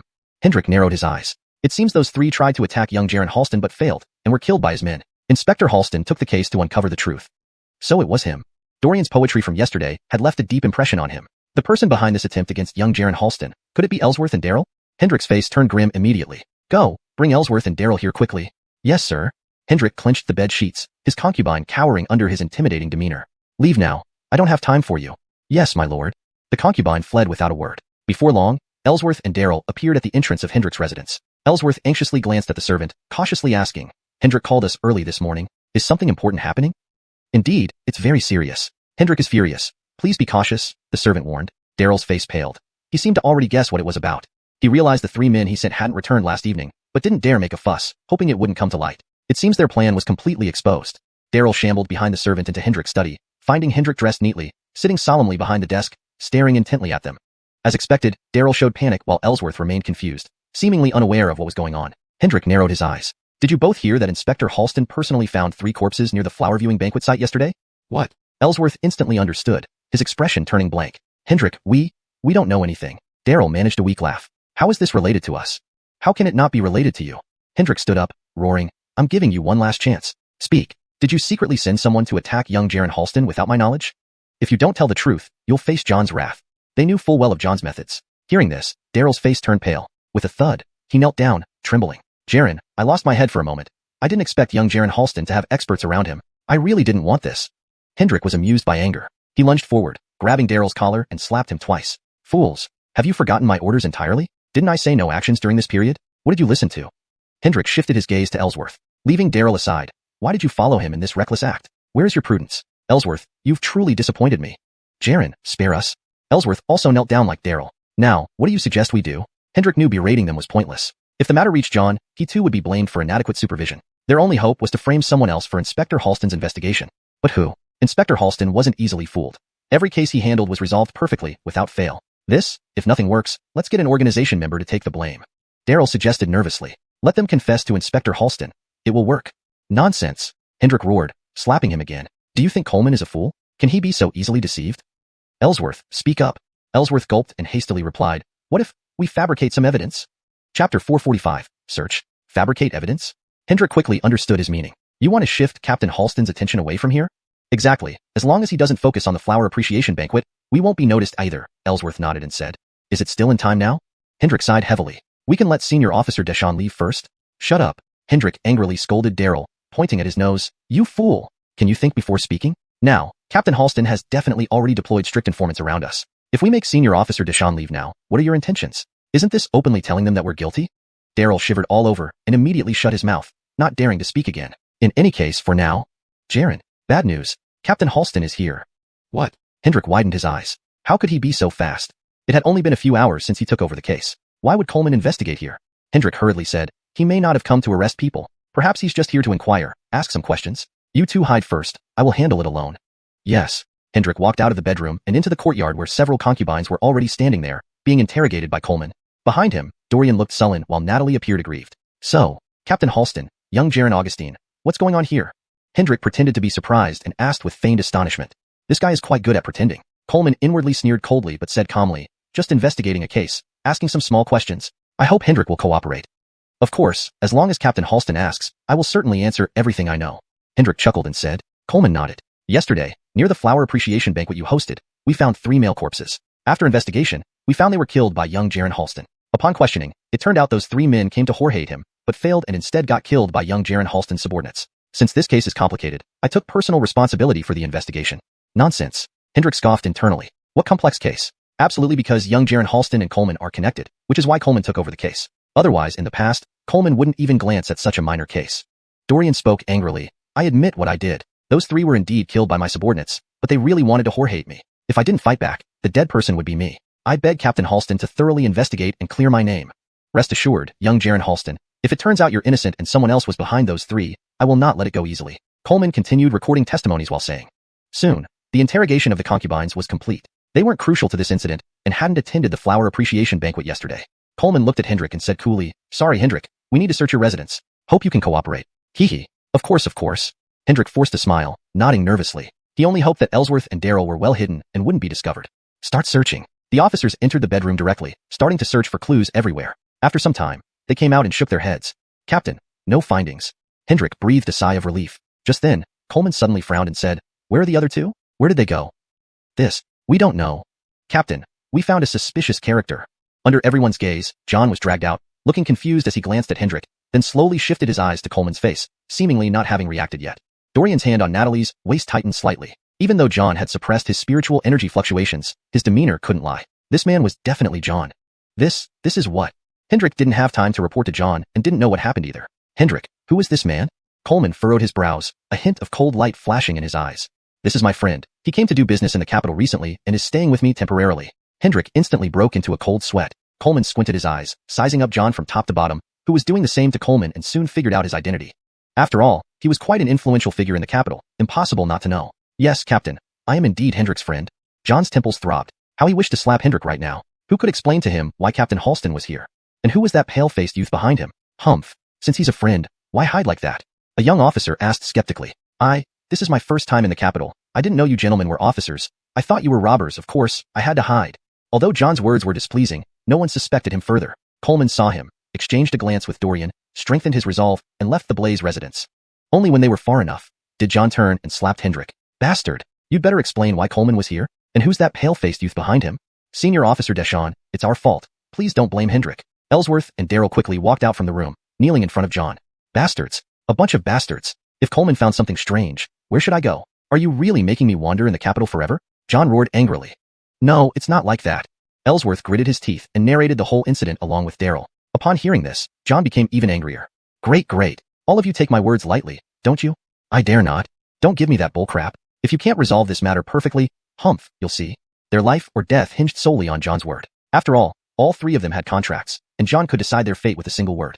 Chapter 446, Cutting Off the Root Once and for All. First, tell me exactly what happened. As the head appointed by the organization in the capital, I do have the right to know about such matters, don't I?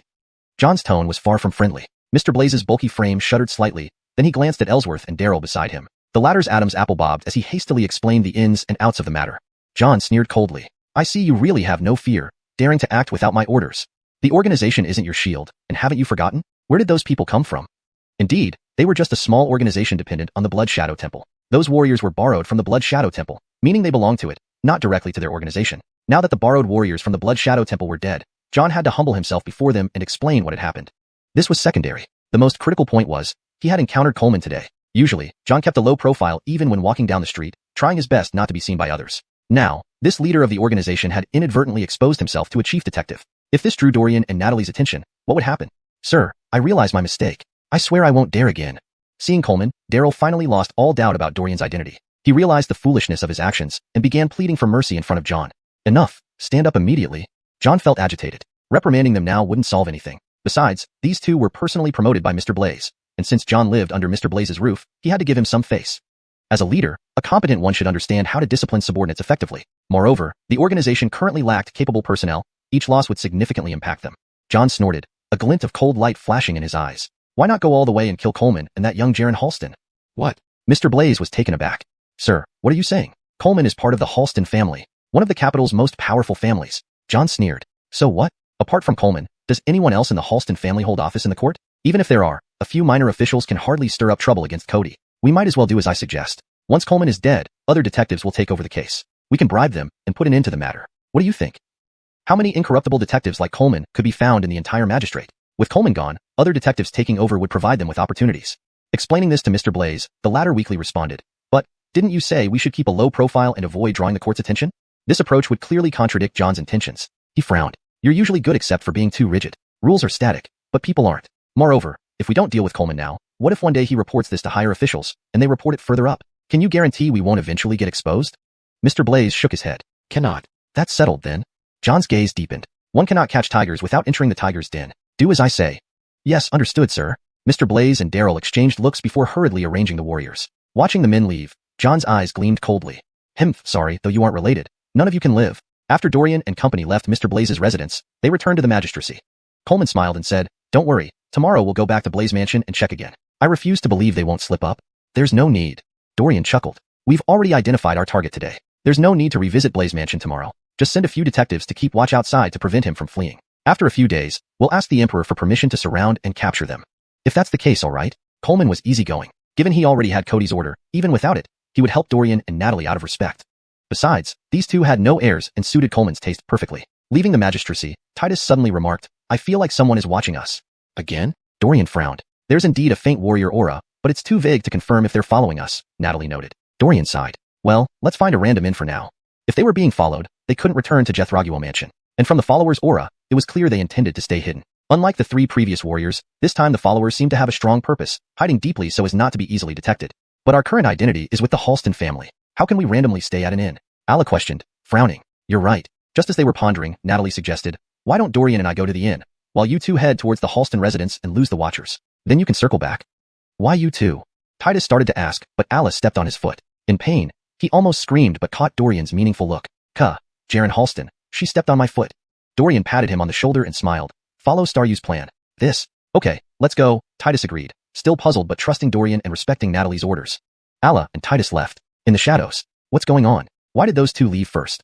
Chapter 447, A Fair Fight. Why did they separate? The group exchanged puzzled glances, clearly confused. But in the next moment, realization dawned on their faces.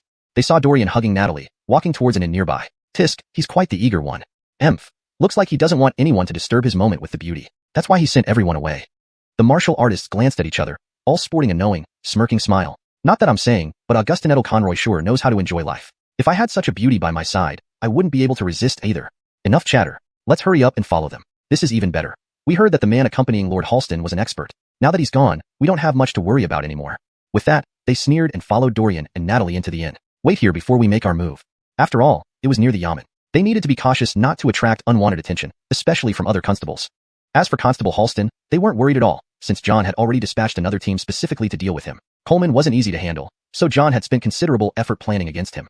Compared to Coleman, this so-called Lord Halston was merely a second-generation spoilt brat, nothing to fear. Once inside the inn, they asked the innkeeper, where did that man and Gigi go? Do you have any rooms available next to theirs? Give us one. He threw 10 taels of silver on the counter. The innkeeper, smiling awkwardly, quickly pocketed the money and said enthusiastically, yes, of course we do. Please, follow me.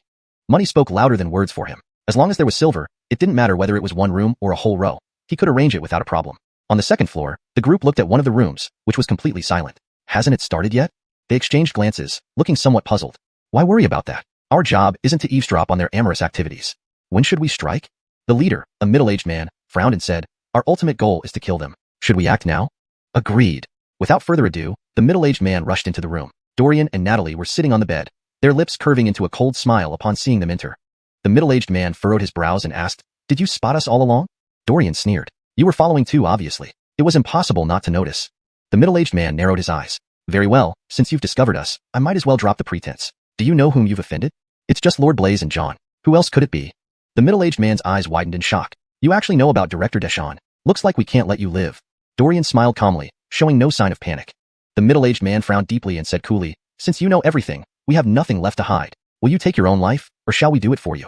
Dorian's smile gradually faded. What? Are you so confident you can beat me?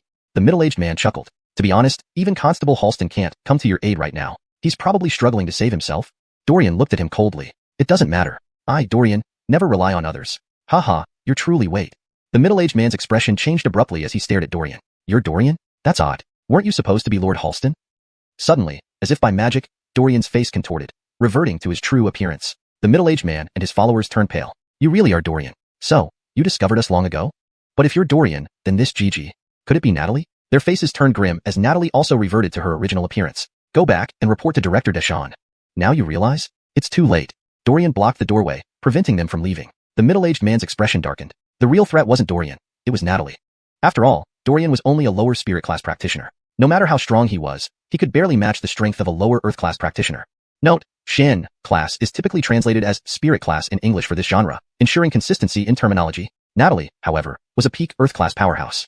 Even 10 men like him wouldn't stand a chance against her. Helplessly, the middle-aged man tugged at the corner of his mouth and asked gravely, I'm curious. How did you uncover Director Deschamps? We signed contracts before joining the organization, promising not to reveal any information. Even with Igor and Joel, you shouldn't have been able to find him. Haha, that's none of your concern. Dorian stood in front of the door, watching them with amusement. After all, I don't need to explain much to a bunch of soon-to-be dead people, right? In his eyes, these men were already as good as dead. Even without Natalie, Dorian could easily dispatch them. These so-called Earth-class practitioners meant nothing to him. Arrogant.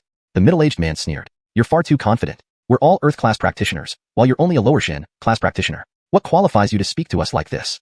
Note, lower Shen class seems to be a term specific to the context of the story's world. It should remain as is to maintain consistency in terminology. For better fluency, it might be more natural to say. The middle-aged man sneered. You're far too confident. We're all Earth-class practitioners, while you're merely a lower Virgilin class practitioner. What qualifies you to speak to us like this? Just a pretty boy who relies on Natalie, and you dare to be arrogant. Natalie stood up abruptly, her face turning sour. She knew how hard Dorian had worked to get where he was. But to these people, it seemed like Dorian had only gotten his position through her. This was an insult to him. Everyone had seen how bravely Dorian fought against the Irwin. If she wanted to help him using her connections, Dorian would likely refuse. Hearing this, Dorian's expression didn't change much. He had anticipated such rumors when he married Natalie. To him, the middle-aged man's words were like a harmless tickle, carrying no weight. The middle-aged man narrowed his eyes. Dorian, what are you without Natalie? How about this? Let's have a fair one-on-one fight. If you win, we submit to your will. If I win, you let us leave. What do you say? Chapter 448. Without mercy. To be honest, the middle-aged man had never looked up to Dorian. If he had a wife like Natalie, he would undoubtedly be at the peak of power in the court as well. Dorian was utterly worthless, not even worth worrying about. At the same time, he believed that Dorian had his own pride and would certainly accept his challenge to show off his strength before Natalie. Sure enough, Dorian agreed. He nodded and smiled, saying, I have no objections. Let's see if you can. Ridiculous. I am a tier-earth martial artist. Why should I fear you? The middle-aged man felt insulted, and his face showed considerable displeasure. Very well, then let's do it. No weapons allowed. Right here in this room, a fair fight between us two. Dorian said with a smile. The surrounding martial artists spontaneously cleared a space for them. They stood opposite each other, the tension palpable. Suddenly, the middle-aged man moved, rushing forward with a punch aimed directly at Dorian. This punch carried considerable force. If Dorian took it head-on, he would likely suffer severe injuries even if he survived. His expression stern, Dorian raised his arm and threw a punch as well. The middle-aged man sneered. Worthless trash. Don't really think Lokenroy Profound can compare to Lokenroy Earth, do you? In the face of absolute strength, your talent is useless. A martial artist who could reach Lokenroy Profound at Dorian's age was rare even in the entire capital, but that didn't mean he was invincible. In the face of absolute strength, talent was ultimately just for show. As their fists collided, the middle-aged man's expression suddenly changed. Such heavy force. You're merely a Lokenroy Profound martial artist. How can you have such immense power? Only then did the middle-aged man realize that the rumors about Dorian were not without foundation. He indeed had the ability to fight beyond his rank. Dorian gave a cold laugh, suddenly increasing the force in his punch, forcing the middle-aged man back 3 steps, still dazed. How is this possible? Sir, we will help you. Yes, together. You are breaking the rules. Natalie blocked their path, her face dark. The overwhelming pressure of peak earth burst forth without restraint, causing many martial artists to stop in their tracks. Whoever wishes to die, step forward. Natalie's voice brimmed with killing intent. Only someone who had fought on the battlefield could emit such an aura. They exchanged glances, but none dared step forward. Dorian laughed coldly and pressed the advantage, launching a relentless attack on the middle-aged man. Not good. The unease in the middle-aged man's heart grew stronger. Am I really not a match for this young man? He found it hard to believe. Lokenroy Profound versus Lokenroy Earth. The gap in ranks was significant, and from the middle-aged man's perspective, this battle should have been easy with little chance of problems. But he had underestimated Dorian. How could a general capable of fighting on the battlefield at peak yellow rank be anyone simple? Phew. Another clash resulted in the middle-aged man spitting out blood under Dorian's immense power. Damn, you. Pong. Dorian punched him in the chest, and instantly, the middle-aged man's chest caved in, his eyes wide with shock. How impossible. How can you have such incredible strength? This is the gap between us. Dorian's face was as cold as iron, showing no emotion. He stared at the middle-aged man coldly and said, Die. With that, Dorian delivered another punch, this one striking squarely over the middle-aged man's heart. His eyes widened, his head drooping, and he lost all life. Sir. The martial artists cried out in mourning. Dorian laughed coldly, casting a fleeting glance at the corpse on the ground before shifting his gaze to the 4 remaining martial artists. Next, who comes? Their hearts quivered. They looked at each other, yet no one dared step forward. It was impossible. Dorian's execution of the middle-aged man was too shocking. Moreover, Dorian's powerful aura was like a flood and a fierce beast, inducing fear in their hearts merely by looking at him. Dorian raised an eyebrow. No one dares? Aren't you Deshan Longming's men? Why are you all so cowardly? Let's go all together. Yeah, at this point, there's no point in pretending. Let's go together, otherwise, we'll all end up dead in Dorian's hands. And they hadn't forgotten Natalie standing nearby, watching intently. The martial artist sighed and stepped forward, encircling Dorian. Natalie stood aside, seemingly content not to intervene, her posture relaxed, trusting Dorian completely. Dorian took a stance, his gaze cold as he watched them. Do it. Now. Dorian threw a punch, and the martial artist at the forefront changed expression immediately. He finally understood the middle-aged man's earlier feelings. The strength Dorian displayed was far more than Lokenroy Profound. Even compared to genuine tier-earth martial artists, Dorian held his own. Be careful. Together. Several of them attacked simultaneously, but Dorian's expression remained unchanged. He swiftly dispatched the few martial artists before him. Bastard. We aren't a match for him at all. Brother. Stop please. I admit my mistakes, okay? It's all because of Deshan Langming and Hendrik. We didn't do anything wrong. Lying on the ground, they clutched their wounds and began screaming. Dorian was unmoved by their pleas. These individuals had already signed contracts with the organization. If released, they would be like tigers released back into the wild, potentially turning on them at any moment. They had to be eradicated completely. The killing intent in Dorian's eyes was clear. Titus swung in through the window, frowning upon seeing the middle-aged man. Just kill them all, no mercy needed. Natalie looked at Dorian, who gave a light nod. No, we know we're wrong. Please forgive us. Yanko Eben, please let us off this once. Their bravado earlier now turned into sheer humiliation. Dorian showed no mercy and ended their lives without hesitation. Looking at the corpses on the ground, Dorian snorted and turned to Titus. Brother Virgil, you arrived just in time. Help me dispose of these bodies. Chapter 449, Burning the Boats. No problem, I'll bury them right away. After Titus left, Dorian turned to Natalie and said in a serious tone, let's go check on Halston Buehead quickly. Coleman was a crucial part of this plan. Nothing must happen to him. Got it. The two left the inn and, after confirming no one was following or surveilling them, they hurried toward the direction of the government office. Upon entering the office, they bumped into Coleman. Inspector Halston, you scared me. Are you okay? Dorian asked with concern. Coleman shook his head, feeling relieved when he saw that both of them were also unharmed. Those guys weren't my match at all. Anyway, I've been thinking about you two as well. It's good you're both safe. After saying this, Coleman felt like he was stating the obvious. After all, Natalie was an Earth stage peak powerhouse, and it was unnecessary for him to worry. We killed John's subordinates. He will soon find out. Why don't we gather some officers now and raid John? Coleman was a man who acted swiftly. Good idea. Dorian had considered this too. Acting tonight would be best to avoid complications. Meanwhile, at Blaze Manor, how come they haven't returned yet? Could something have happened? John sat on his bed while Ellsworth and Daryl knelt beside it. This was their punishment. Although John couldn't kill them, he spared their lives but not without penalties. Moreover, Ellsworth and Daryl had overstepped their bounds this time, almost raising Coleman's suspicions. Given Coleman's cautious nature, he would certainly return to investigate Blaze Manor. John dared not leave for now. If he did, it would only raise Coleman's suspicion. Thinking this, John grew anxious. There were simply too many things happening recently, and Magistrate Mu refused to send reinforcements to the capital, which kept John extremely busy. Of course, he couldn't help but speculate if Magistrate Mu had forgotten about him, but upon reflection, he found it highly unlikely. After all, the capital was a critical base for them. Even if they abandoned the outposts in Bengzu and Augustini Yangzhou, the base in the capital wouldn't be forsaken. Magistrate Mu needed John to gather intelligence on the court and Cody. He might just be overthinking it. Nevertheless, John still felt uneasy. Unless Coleman and young Jaren Halston were dead, he would not sleep well tonight. Beside him, Lord Blaze chuckled. Sir Deshawn, there's no need to worry. Coleman is hard to deal with. Perhaps it's just taking them more time. Hope so, sighed John. An hour later. No. John suddenly stood up. Something's not right. I need to leave. Stepping out of his bedroom, he saw bright flames outside. John's face changed. What's going on? I'll check it out immediately, Sir Deshawn.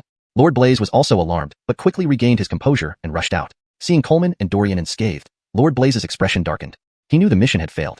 Although those men were sent by him, Lord Blaze didn't intend to acknowledge it. He feigned surprise, asking, Inspector Halston, what is this? Did someone in my manor commit a crime? Coleman sneered, not bothering to maintain pretenses. Don't waste time. Get John here and let him come with us. I need to question him. Lord Blaze straightened up. That's not appropriate, Inspector Halston. John is my friend. He just arrived in the capital. Why are you targeting him? Coleman laughed coldly. Why? You know the reason yourselves. Yanko Eben, please show yourself. Yanko Eben? Lord Blaze was taken aback. Then he panicked. Dorian? Where is he? Why can't I see him? As Lord Blaze struggled to locate Dorian, the latter revealed himself. Lord Blaze's voice rose in alarm. It's you. You're not really young Jaren Halston, so you knew Sir Deshawn was hiding here. How could this be? How did you find out?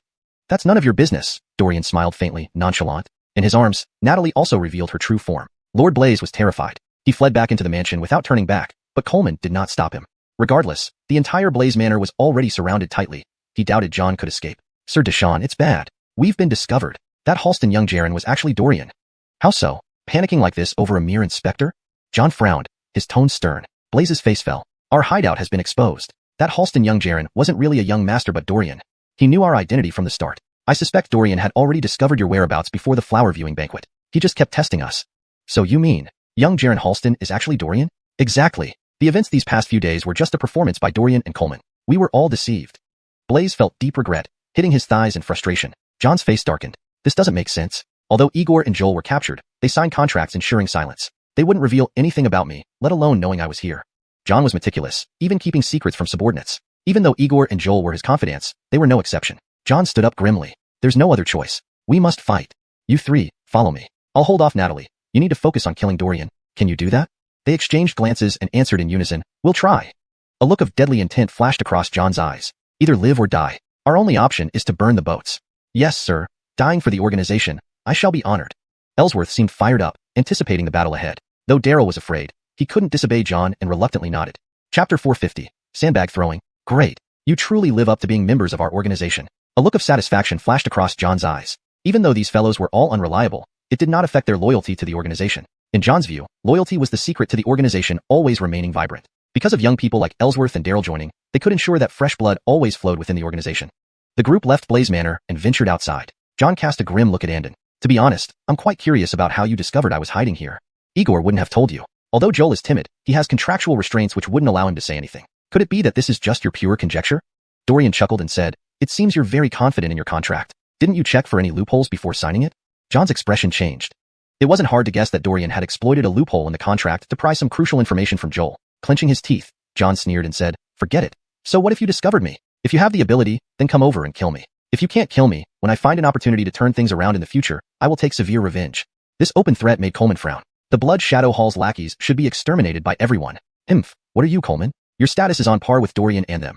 You're just dogs for Cody, doing work for him. Do you even gain any benefits? John sneered coldly. Other than that meager stipend, you won't get anything. It would be better if you joined our organization. With your strength, you would definitely become a pillar of the organization once you join. Dorian was dumbfounded. How incredible. Even at this moment, John was still thinking of recruiting them. He didn't know whether he should scold or thank him for esteeming them so highly. But Dorian would never be swayed by such enticements. His face remained expressionless, as did Coleman's and Natalie's. Seeing this, John couldn't help but curse. Idiots. You're all a bunch of fools. Dogs of Cody, what qualification do you have to capture me? Don't waste time with him, let's go straight to action. Coleman laughed coldly and spoke. The constables behind him immediately moved forward, encircling John. The latter sneered and said, you're not qualified. Let Natalie come. Among those present, only she is worthy of being my opponent. Natalie stepped forward, her tone calm. As you wish. Good. I've long wanted to test your strength. I want to see if the title of the first Marshal of Daya is truly deserved. John laughed heartily. Standing opposite Natalie, the formidable aura emanating from both parties was undeniable. Meanwhile, Hendrik approached Coleman, while Ellsworth and Daryl teamed up against Dorian. Daryl forced himself to calm down and then sneered, Dorian, you're incredibly lucky to survive an attack by Earthconroik warriors, even managing a counterkill. Presumably, those useless ones are already dead? This was easy to deduce. Dorian appeared here, but the traces of those martial artists vanished. Obviously, those individuals had been killed by Dorian. Jealousy burned intensely in Daryl's eyes. Not only skilled in martial arts, you can even recite poetry. Someone of your caliber shouldn't even be in front of me. Dorian smiled indifferently. What? Are you jealous? How could I be? Although Daryl denied it, his expression gave him away. Jealousy burned fiercely in Daryl's eyes. Dorian scoffed. Ellsworth placed his hand on Daryl's shoulder, speaking deeply. Calm down. We need a strategy. Strategy? This boy doesn't need that kind of thing. Daryl, clearly clouded by jealousy, rushed forward, throwing a punch at Dorian. Dorian remained unperturbed, merely lifting his arm effortlessly. Slap. Daryl's fist was firmly caught in Dorian's palm. Daryl's expression changed. Using all his strength, he could not withdraw his fist from Dorian's grip. Dorian sneered. Is that all? Go back and practice more. Hearing this, Daryl grew angrier. No matter how Ellsworth tried to dissuade him, Daryl paid no heed, frenziedly attacking Dorian. Sadly, his attacks were far from breaking through Dorian's defenses. Once Dorian had enough, he sneered and kicked Daryl aside. Daryl, are you alright? Ellsworth hurriedly helped Daryl up. Bastard. This lord will never let you off. Feeling humiliated in front of so many people, Daryl felt incredibly frustrated. He grabbed Ellsworth and said darkly, we'll attack together. I don't believe he can withstand our combined force as two profound Conroik experts. Indeed, neither Daryl nor Ellsworth were even Earth Conroik warriors. Dorian, who was still at the peak Yellow Conroik, could easily slay profound Conroik peak warriors like Clive and Brendan. These two pampered nobles stood no chance. Dorian didn't take them seriously at all. Ellsworth hesitated for a moment, then nodded vigorously. Alright, let's do it together. After all, they grew up as childhood friends. Ellsworth couldn't let Daryl face this alone. They attacked Dorian from both sides. Dorian's expression didn't change. He grabbed Daryl's fist with one hand and Ellsworth's wrist with the other, exerting a bit of strength, rendering both men unable to control their bodies. Dorian sneered and pushed them into each other. Ellsworth spewed a mouthful of blood, clutching his swollen nose, letting out a mournful scream. My nose, it's broken. On the other side, Daryl also suffered. Holding his head, he looked extremely pained. Dorian capitalized on the momentum, grabbing both and throwing them against the wall. Ellsworth and Daryl tumbled around like sandbags, tossed by Dorian. Actually, if circumstances allowed, Dorian might have killed them directly. After all, he already knew much about the organization from Joel. Hashtag chapter 451. Facing the enemy alone. Dorian simply didn't want them to die so easily. After Ellsworth and Daryl were thoroughly tortured into unconsciousness, Dorian handed them over to Titus for guarding. Dorian then took Coleman's place and became Christian's opponent. Captain Halston, go help Kirsty. Okay. Dorian, how did you discover this place? In fact, upon careful reflection, Jaron Halston's identity had many questionable aspects. For instance, the poems he wrote on the day of the flower viewing banquet were nothing short of miraculous. Such talent in all of Beijing was probably only possessed by Dorian. Moreover, the supposed Jaron Halston had never been seen by Christian before. In theory, the appearance of a young master from a prestigious family like the Halston family would create quite a stir, making it known to everyone in the city. Ultimately, he hadn't been cautious enough. Christian let out a heavy sigh. Forget it. Asking these questions now is useless. Let's fight. Today, either you die or I perish. With that, Christian drew his long sword and swung it toward Dorian. Humph. Yanko Eben, catch. A constable threw his own long sword over, which Dorian caught and used the scabbard to block Christian's sword. He gave a cold laugh. Dorian, you wield spears, you can't compare with me in swordsmanship. Dorian couldn't help but chuckle. Indeed, I can't match your vulgarity. Christian paused, then realized what Dorian meant, anger flushing his face. You insolent brat. You only know how to boast with words. Dorian spun the sword beautifully, causing surprise to flash in Titus's eyes. Yanko Eben's sword skills are also this powerful? In his eyes, Dorian seemed proficient in all forms of martial arts. Actually, Dorian had merely modified his spear techniques slightly for use with a sword. Since swords were sharp while spears were heavy, many aggressive and domineering moves in spear fighting, like those of the Overlord spear, could be adapted for this light sword by eliminating the more brutal elements. With a speculative mindset, Dorian's eyes flashed as he softly shouted, cloud-breaking sword technique. Accustomed to using the heavy dragon cry spear, wielding a light sword felt somewhat awkward at first. Dorian remembered that Tate's heavy sword still existed. He could ask Cody to get it for him after returning. The dragon cry spear was heavy and cumbersome to carry around, but a heavy sword could be carried on his back, much easier than a long spear. Initially, Dorian's swordplay was somewhat erratic, but he quickly steadied his wrist, leaving Christian unable to counter. Foul. Christian's emotions mirrored Daryl's, frustrated and desperate. He only wanted to end the battle quickly. Otherwise, prolonging it would work against them. Who knew if Captain Halston had called for reinforcements? Once Cody's men arrived, they would be done for. Christian began attacking frenziedly, while Dorian remained calm, responding unhurriedly. A faint sneer spread across his face. So this is your true strength? Aren't you a Kenroik Earth expert? Why can't you break through my defense? Damn it. A menacing glint appeared in Christian's eyes. Dorian frowned, sheathed his sword, bent down, grabbed Christian's wrist, and punched him squarely in the jaw. This punch caught Christian off guard, spewing blood from his mouth. For a moment, he thought all his teeth had flown out. He collapsed on the ground, staring incredulously at Dorian, who watched him coldly. How could you be this strong? Dorian knocked him unconscious with one punch and tossed him to Titus. The latter, along with other constables, hastily produced some hemp ropes and bound Christian, Ellsworth, and Daryl together. Everyone stared at Dorian admiringly. No wonder Yanko Eben, who fought in countless battles, could easily defeat a Kenroik Earth lower class with his mere Kenroik Mystic lower class strength. It wouldn't be long before he broke through to Kenroik Earth. Or perhaps even Kenroik Heaven might not be out of reach. On the other side, John and Natalie, along with Coleman, fought evenly, none gaining an advantage over the others. A hint of surprise flashed across Dorian's eyes. This John had some real skills. He guessed that John's strength was similar to Daxton's, but John was far more ruthless, aiming directly for vital points in every move, making Dorian hold his breath. Frowning, Dorian rushed forward to help. Yanko Eben. Titus quickly stopped him. That guy is Kenroik Earth Peak. You can't change the tide alone. We need to fight together. All right. Dorian nodded and joined Titus in the fray. John sneered. What good does it do to add more people? I advise you to let me go. He breathed a slight sigh of relief. Although Dorian's strength was indeed surprising, Natalie wasn't as formidable as rumored. If he exhausted these people physically, he could escape. As long as the grasslands remained, there would always be firewood. Escaping now was the top priority. They haven't informed Cody yet. I still have a chance. Once I beat them, I can escape. The trio beside him, including Christian, were not within his considerations. There was still lingering resentment toward them. If it weren't for them, he wouldn't have exposed himself to Dorian. This thought intensified his blows. Natalie furrowed her brows. All of you step back. I will handle him alone. What? This? Dorian and Titus had absolute confidence in Natalie, but Coleman disagreed, frowning. We struggled together, Commander Augustine. Don't overexert yourself. Don't worry, Captain Halston. We should step back. Kirsty can handle it alone. Coleman sighed. This is too reckless. Well then, if anything goes wrong, we'll immediately assist Commander Augustine. Coleman responded earnestly. Of course, Captain Halston. Kirsty is my wife. I know her well. Don't worry about her. Dorian laughed bitterly. Meanwhile, seeing this, John couldn't help but sneer. Heh. No wonder you're our Empire's commander, Natalie. You are indeed confident. Enough talk. Let's fight. Chapter 452. Capture Alive. Natalie stepped forward, and the two engaged in a battle so swift that it left trails of residual images. It was impossible to make out the details. On the side, Coleman stared wide-eyed and asked, since she's so powerful, why didn't she show her full strength earlier? Could it be that we were holding her back? Coleman glanced at Dorian and Titus, who both wore calm expressions as if they had expected Natalie's power all along. This only made Coleman more puzzled. He wasn't the only one. John was equally perplexed. Just moments ago, Natalie hadn't unleashed such formidable strength. How did she become so powerful after just catching her breath? Damn it, were you hiding your true abilities all this time? John panted heavily, unable to withstand Natalie's attacks. She sneered and replied, if that's all I had, then you should come with us willingly to meet Kale. John was an important member of their organization. If they acted rashly and killed him, Cody might harbor resentment. It was better to bring him directly before Cody for his judgment. Dream on. In the martial world, I am your senior. John's face twisted in ferocity as he gritted his teeth, barely managing to hold his ground against Natalie. Meanwhile, Natalie remained composed, her breathing steady, seemingly unaffected by the fight. Die. Seizing an opportunity, John lunged at her eyes with his fingers. Oh no. Coleman let out a cry and tried to rush forward to help, but Dorian grabbed his wrist.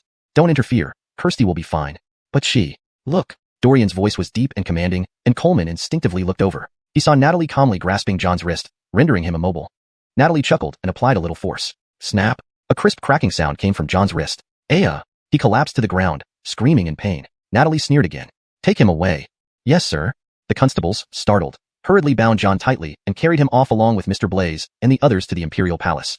Cody got out of bed late at night, his concubine casting a sorrowful glance but not daring to protest. Tonight, she would likely spend the night alone. When Cody reached the palace gates and saw the 4 bound prisoners, he smiled with satisfaction. Mr. Blaze, Shu Lee-sin, and Su One are to be imprisoned. Minister Halston, take some men and arrest everyone in the Shu and Su families. As for John, bring him to my study. Understood. Cody quickly gave orders, and Dorian and the others promptly brought John into the study. Cody grinned at him. John frowned and snarled, "Don't think I'll give you any information. I'm telling you now, you won't get anything today." Cody's smile froze for a moment, then his expression darkened. "Looks like gentle persuasion doesn't work with you. Take him to the dungeon and apply severe punishment until he talks." "I understand." Several shadow guards appeared and took John away. Cody turned to Dorian and Natalie and said with a smile, "You both have done well. Once John and the others speak up, we can gather intelligence about Augustin Yangshao and Ebengzu. Then, I will send investigators personally. You've been through a war recently, and I wouldn't want to burden you further."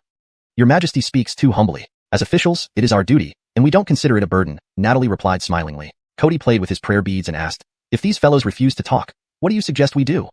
Dorian smiled slightly. "Rest assured, Your Majesty. While John may remain silent, the other 3, Mr. Blaze, Shu Lee-sin, and Su One, will likely provide the information we need." "Why is that?" Cody looked at Dorian curiously. "They are wealthy and accustomed to a life of luxury. Suddenly thrown into prison and subjected to torture, they will find it unbearable and eventually break," Dorian explained. "You're right. I might have overthought it. We'll see how they fare in 2 days. If they still don't talk, I won't be lenient." Cody was ruthless when it came to governance. Dorian and Natalie sighed with relief as they returned to the Jethraguo mansion. "I feel like this matter won't end easily," Natalie mused. "I agree." Dorian nodded. Being subordinates of the Blood Shadow Hall, they won't give up easily. Their main base might not be in Ebengzu or Augustin Yangshao, but probably within the capital. It's possible. Let's stay cautious for now. Recalling the incident involving Ralph, they realized they had narrowly escaped disaster thanks to early warnings. They couldn't afford another misstep. "Relax. I've arranged for loyal aides to monitor the servants and cooks every day. Everything is secure," Joab reassured them. Given Joab's cautious nature, they could trust his assurance. Meanwhile, in Ebengzu, Fengshin Mansion, a black-clad figure stood before a table, speaking solemnly. "Father, we received word that John, Blaze Shadong, Shu Lee-sin, and Suwon have been captured by Dorian and Natalie and are now in the Desya dungeons." I see." A gravelly voice responded slowly. "Just go to the capital. Even if you can't save them, make Natalie and Dorian pay. Our carefully placed operatives in the capital, lost just like that?" "Yes, father. I understand."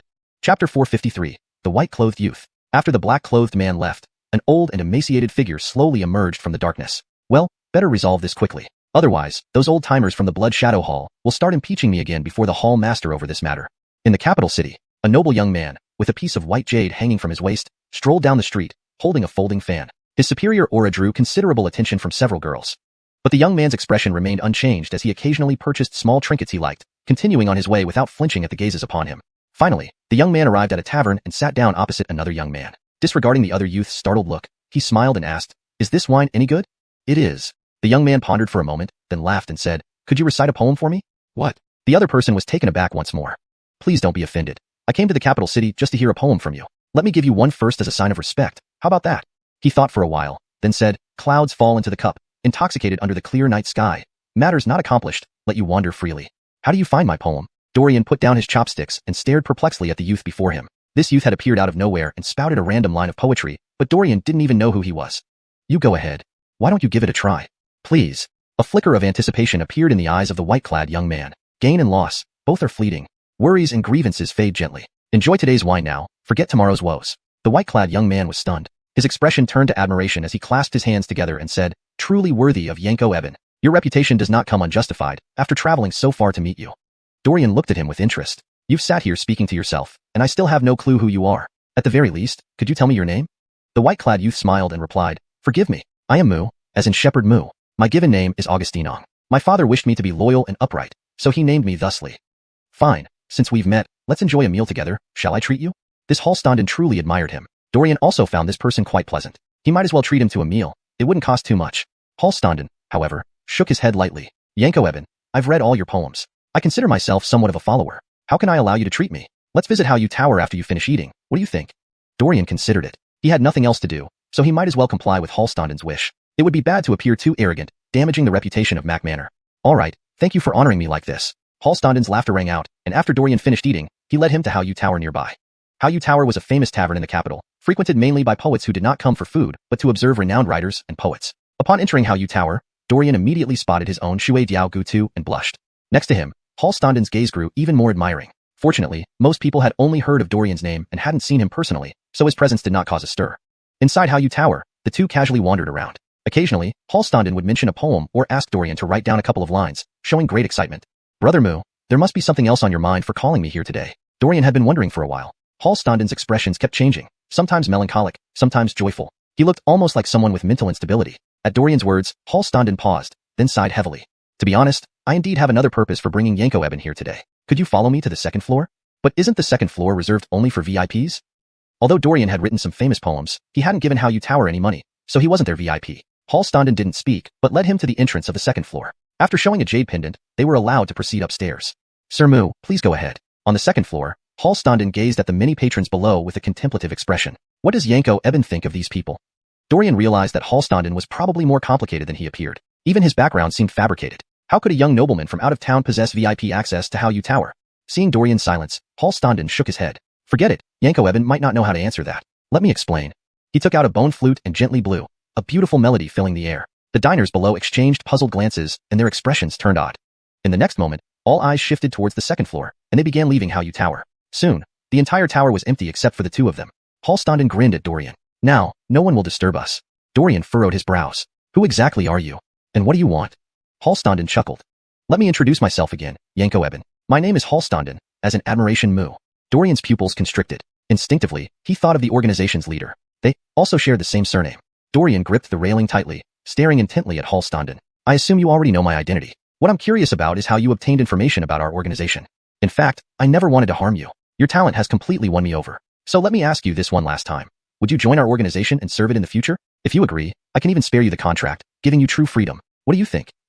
Hallstanden's eyes were sincere, but Dorian's expression grew increasingly cold. He smiled faintly. I understand your anger at my deception. No problem, I can apologize for it. Translation provided maintains the original tone, style, and structure as requested, ensuring natural flow and coherence.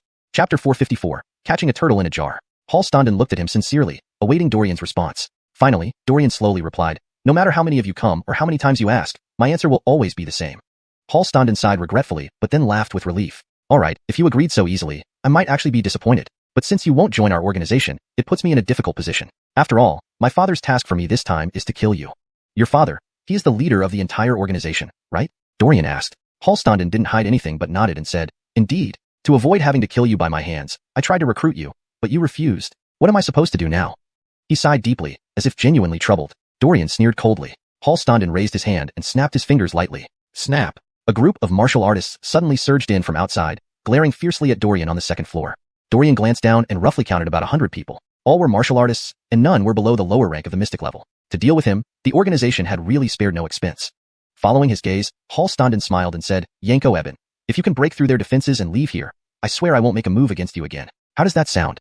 Dorian sneered again and struck backward with a palm. Hallstanden easily dodged and jumped downstairs, standing to the side with a smiling expression as he watched Dorian. Yanko Eben, for Lady Augustine who waits for you at home, please hurry up. Otherwise, my people will go up there to catch you. Without hesitation, Dorian jumped down. His face was stony as he stared coldly at the martial artists before him. Hallstanden wore an expectant grin. We attack. Heh, let's see if this Yanko Eben is as strong as rumors say. I heard Yanko Eben killed Clive and Brendan in battle. So, Yanko Eben should have reached the lower rank of the earth level, right? The crowd burst into laughter, clearly underestimating Dorian. And he made no attempt to defend himself. Dorian preferred to speak with his fists. Elsewhere, Hallstanden followed a servant into a secret room where an elaborate spread of wine and dishes was set out on the table, as if someone had anticipated his arrival. Hallstanden smiled faintly. Refusing kindness and inviting punishment, I tried to recruit you out of goodwill, but you wouldn't listen. Fine, then you should die. People like you deserve it. Having talent without understanding human relations is a waste of your abilities. Hallstanden sneered and sat down, slowly enjoying the meal. Downstairs. Bang! A loud thud echoed as the martial artist before Dorian flew to the ground. He struggled to stand and shouted, this little brat isn't weak. Let's attack together. Pin him down. I want to beat him to death. Several martial artists rushed forward, trying to subdue Dorian, but he stood resolute, repelling each one with force. I'll go. A martial artist wielded a sharp sword and lunged at Dorian. Dorian's eyes narrowed. Was just worried about lacking weapons. You're quite eager. In a flash, he appeared before the martial artist, grabbed his wrist, and punched him in the abdomen. The martial artist hadn't expected Dorian's speed and gasped in shock, spitting out blood. At this moment, Dorian swiftly snatched the long sword, spun it skillfully, and the martial artist fell lifeless. Dead. He has a weapon now. We can't easily attack. A few level-headed individuals tried to warn the others. Nonsense, we outnumber him. What do we have to fear? Attack. Dorian sneered coldly. Armed with a weapon, he became a killing god, each strike claiming a life. Cloud-breaking sword technique. Dorian's eyes narrowed, several sword shadows appeared, instantly slaying 5 martial artists. Blood flowed like a river through Bright Moon Tower. Half an hour later, at the Max Mansion, where is Dorian? Natalie stood at the gate, frowning. Titus smiled and said, maybe Yanko Eben met an old friend and is drinking somewhere. Natalie shook her head. She felt uneasy, as if something significant was about to happen.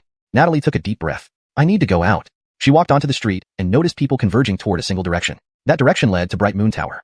Meanwhile, she noticed Coleman not far off. Marshal Augustine, why are you here? Coleman looked surprised but then relaxed, hurriedly saying, Marshal Augustine, since you're here, would you help me? Reports say there's a massive battle among martial artists at Bright Moon Tower, ongoing for some time with blood flowing to the streets. Let's check it out. Natalie initially wanted to refuse because she needed to find Dorian, but hearing Bright Moon Tower made her heart skip a beat. Is this telepathy? Her eyelids twitched as she mounted her horse and galloped towards Bright Moon Tower. Coleman couldn't help but marvel, truly Marshal Augustine. She's always especially proactive in such cases. We can't fall behind either. Let's assist Marshal Augustine quickly. They arrived at the entrance of Bright Moon Tower, the crimson blood outside shocking everyone. Coleman frowned and ordered the constables to disperse the civilians. Trying to barge in proved futile. The seemingly fragile doors wouldn't budge, even with swords slashing them. Coleman gathered his strength and punched the door. Bang! The wooden door shattered, revealing a scene that sent chills down everyone's spine. Dorian held a long sword, standing amidst corpses, surrounded by countless martial artists who paused their attacks when the door shattered. Bad news, the authorities are here. Let's flee. How could they arrive so fast? It seems we can't kill you today, let's go. They scattered out the back, breaking through the police lines. Chase them. Coleman ordered firmly. Dorian. Natalie rushed over. At that moment, Halstanden emerged from the hidden room, laughing softly upon seeing Natalie.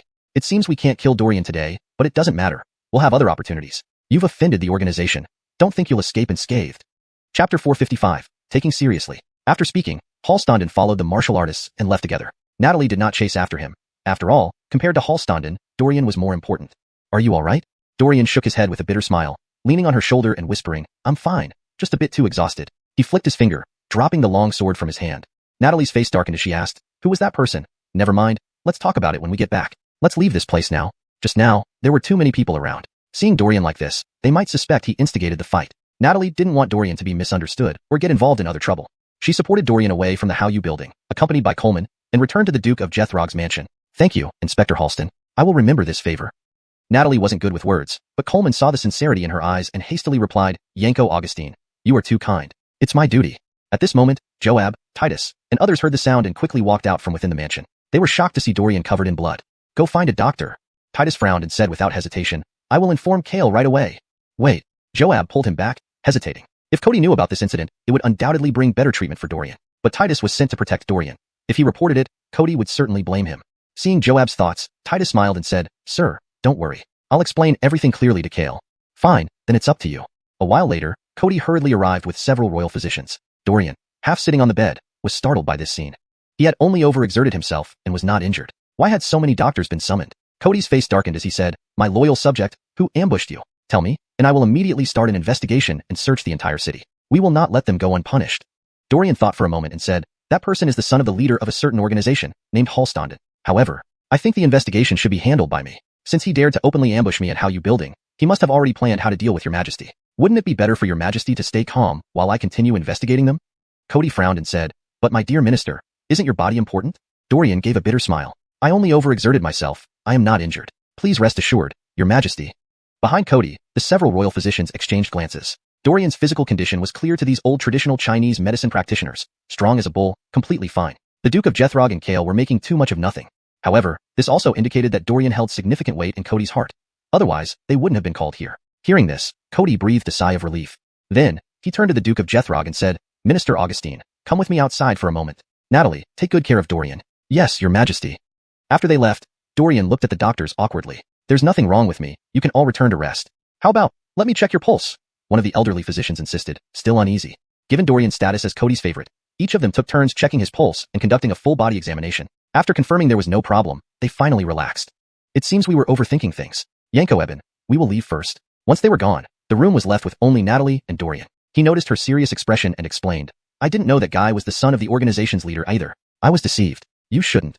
Before he finished, Natalie shook her head. Why are you so nervous? I won't eat you, nor anyone else. Do you think I'm a tigress, which is why you need to explain? That's certainly not the case.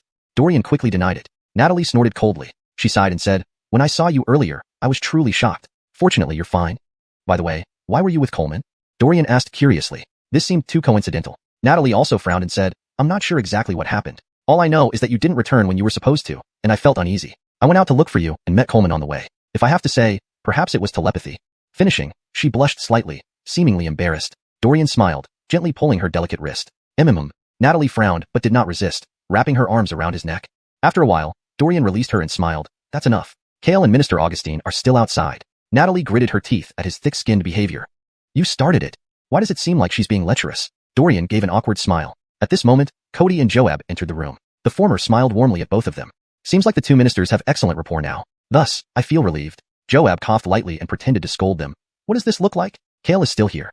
Natalie's brain short-circuited for a moment. They saw? Could they really have seen? Dorian squinted and glanced at the window. It's sealed tightly. There's no way they could see anything. Probably, these high-ranking officials were peeking through the door crack. Just imagining the scene made Dorian couldn't help laughing. Cody chuckled. I won't disturb the two ministers any further. Dorian, take good rest. I'll visit you another day. With that, he left gracefully. After Cody departed, Joab also looked at them helplessly. Facing Dorian's direct gaze, he blushed and explained defensively. I accidentally saw, absolutely not peeking. Father, it looks like you're getting more. Out. There are 2 flowers in my room that haven't been watered yet. In the end, Natalie could only give Dorian an accusatory look. He appeared innocent. They were peeping. Chapter 456, Grievances. Get out. Natalie gave him a glare and left the room, leaving Dorian alone to rest. On the other side, Halstanden sat in the armchair, gently tapping on the armrest, and then said with a smile, Humph. It seems Cody cares more about Dorian than I imagined. He actually sent Coleman to save him. Beside him, a martial artist chuckled nervously and said, Young Jaren, I think it's not necessarily Cody who sent Coleman to rescue him. Perhaps Coleman heard about this situation and brought the constables to Haoyue Tower on his own accord? Halstanden scoffed, seemingly indifferent to this question. It doesn't matter anyway. Dorian can't escape from our grasp. He only has 2 choices, join the organization or die. Once he truly experiences life and death, he'll realize how wrong his current choice was. In Halstanden's view, there was no dilemma between these 2 options. If it were him, he would undoubtedly choose to join the organization without hesitation to preserve his life. Why couldn't Dorian understand such a simple truth? Halstanden sighed disappointingly. The martial artist cautiously asked, Young Jaren, what's wrong? I just feel it's a pity. Dorian is talented. I enjoy his poetry. But, as the saying goes, different paths do not lead to the same goal. That's the gist of it. Though I feel we met too late and wish we could have a heartfelt conversation. Oh well, forget it. You wouldn't understand. Seeing the martial artist's bewildered expression, Halstanden knew he was talking to the wrong person. The martial artist scratched his head, indeed not understanding what he meant. At times like this, flattering never hurts. The martial artist chuckled awkwardly and said, How could someone like Dorian compare to young Jaren's talents? He's nothing at all, and isn't worthy of being mentioned alongside you. That's why I say, you don't understand. Halstanden's face fell, his brows knitting together slightly. Enough, leave me alone for a while. Understood. After the martial artist retreated, an elderly man emerged from a hidden door behind him. Halstanden's frown deepened as he asked, Did father send you? Yes, sir sent me here to assist you. The old man's voice was hoarse, tinged with slight resentment. Young Jaren, your previous actions were too risky. Not only did they attract Coleman, but also Natalie. You should know that even I am not a match for Natalie. I know, I'm fully aware. Halstanden snorted, nodding lightly. The old man insisted, if you really understood, you wouldn't have acted so impulsively back then. If sir were here, he would never have. Enough. Halstanden suddenly stood up, glaring coldly at him. Have you forgotten your place? You're just my father's subordinate, and have no right to criticize my actions. I've been in the organization for many years, and none of the missions I handled have failed. You should be very clear about that. Why yes. The old man realized Halstanden was genuinely angry, feeling some fear. He lowered his head and dared not speak further. Get out, I don't want to see you anymore. Understood. Halstanden watched him leave, snorting in disdain. These people, give them a little sunlight and they shine. Without scolding them, they really think they're important figures.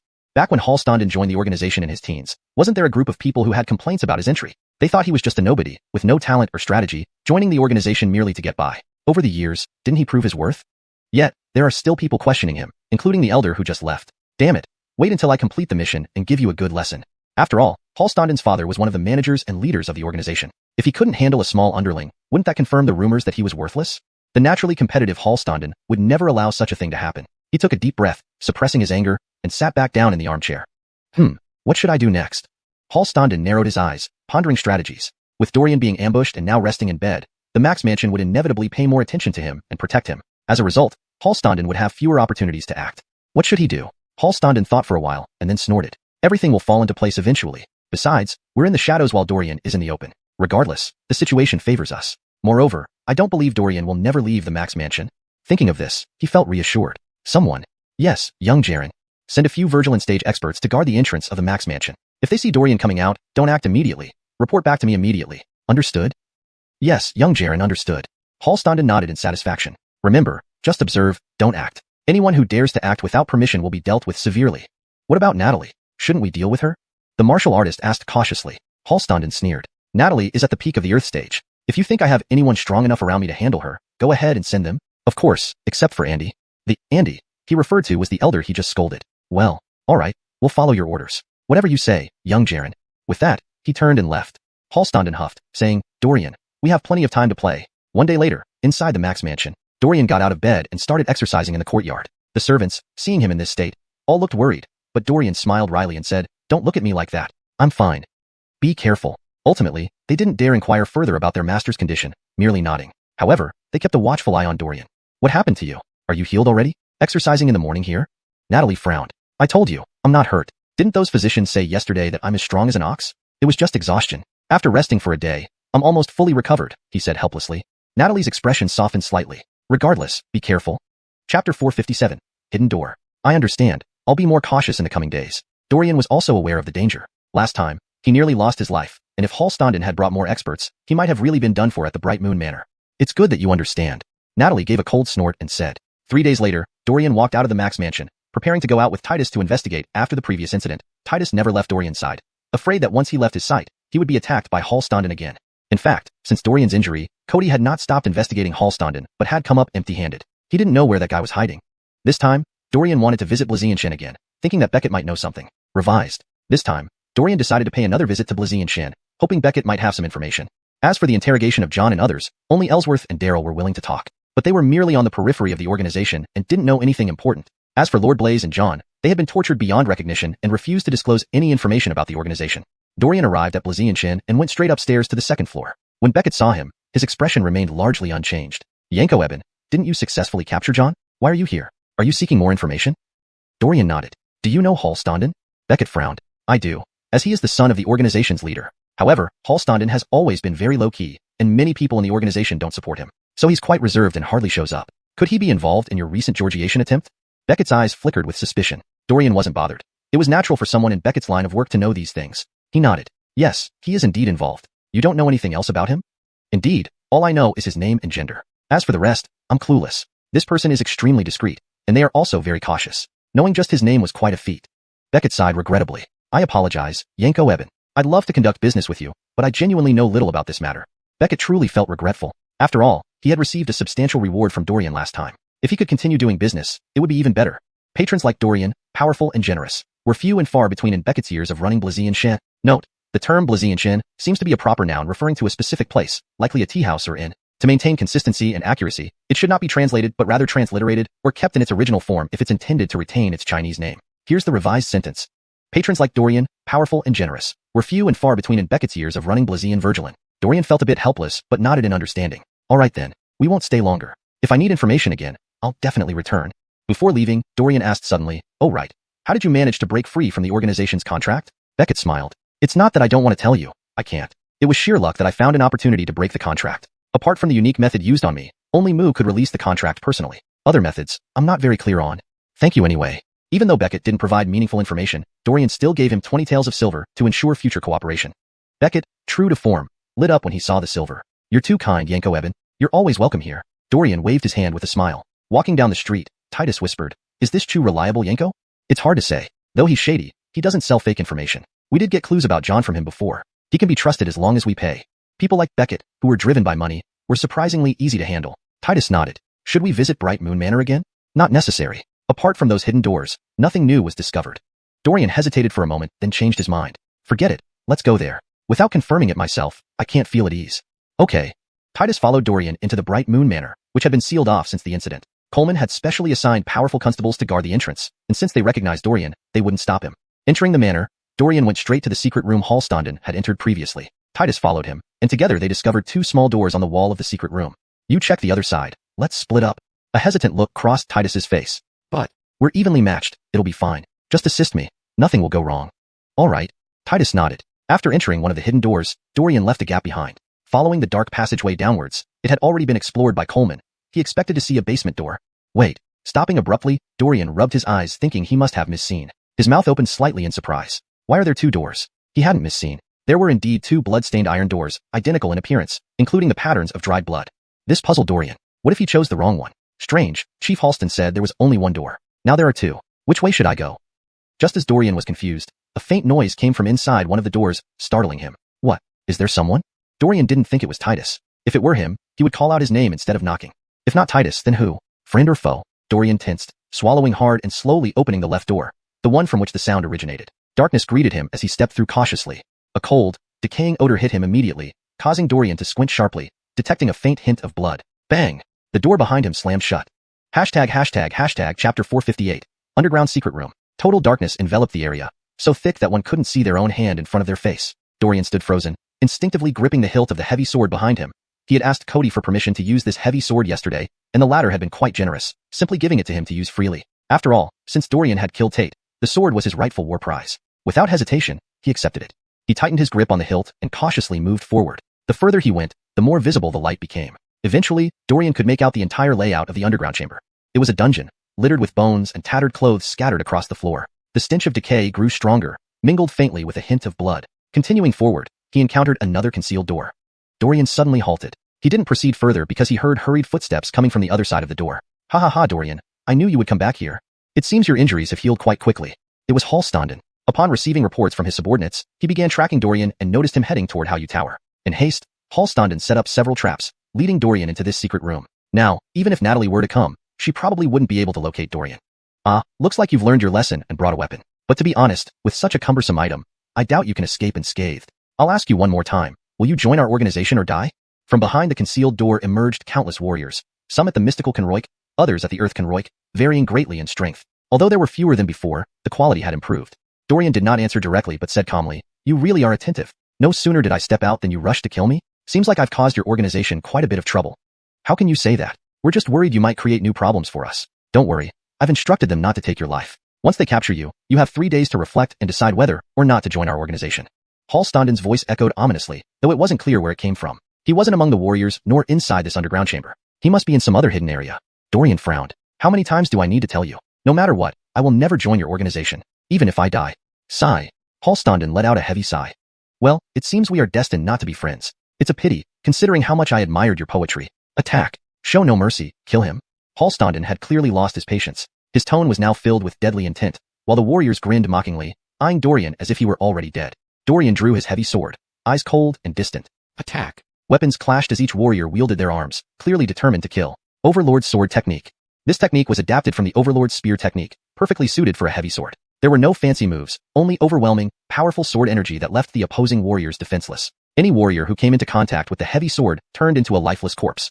Strange, why has his strength increased so much? When we fought at Hayu Tower a few days ago, he wasn't this terrifying. Is it because of the sword? Must be it. Let's knock it out of his hands. No way, it's too heavy. Our swords can't withstand it. Meanwhile, Hallstanden in another room was puzzled as well. Is it really because of the sword? But weapons were merely tools. How could they influence a warrior's strength? Even if they did, it shouldn't be to this extent. Dorian was executing a slaughter. Despite having arranged many formidable warriors, none of them were a match for Dorian, and using the heavy sword, he effortlessly dispatched them. If Hallstanden hadn't seen it with his own eyes, he wouldn't have believed it. After killing most of the warriors, those who survived had lost all fighting spirit. They glanced at each other, none willing to step forward. In truth, Hallstanden's arrangement limited not only Dorian but also them. Just as Dorian couldn't escape, neither could they. If he were to charge at them now, they feared they would soon fall under his sword. No one dared to move. Dorian sneered, slowly advancing. The heavy sword stained with blood dragged on the ground, making an ear-piercing sound. At that moment, he appeared like a deity of death from hell, too frightening to approach. A bunch of weaklings. What's going on? Why these faces? Hallstanden frowned, feeling a surge of dissatisfaction. Attack. What good does standing around do? I want Dorian dead. But his strength is just too overwhelming. Dorian narrowed his eyes, saying casually, "Just a few days, and your strength has diminished?" None responded. The warriors seemed stunned by fear. Dorian sneered again, flicked his wrist, and swung the heavy sword fiercely, instantly ending the life of the nearest warrior. Blood splattered everywhere. Is he really our match? Let's run. Where to? We have to go through him to leave. How can we run? Hearing this, Dorian's eyes flickered.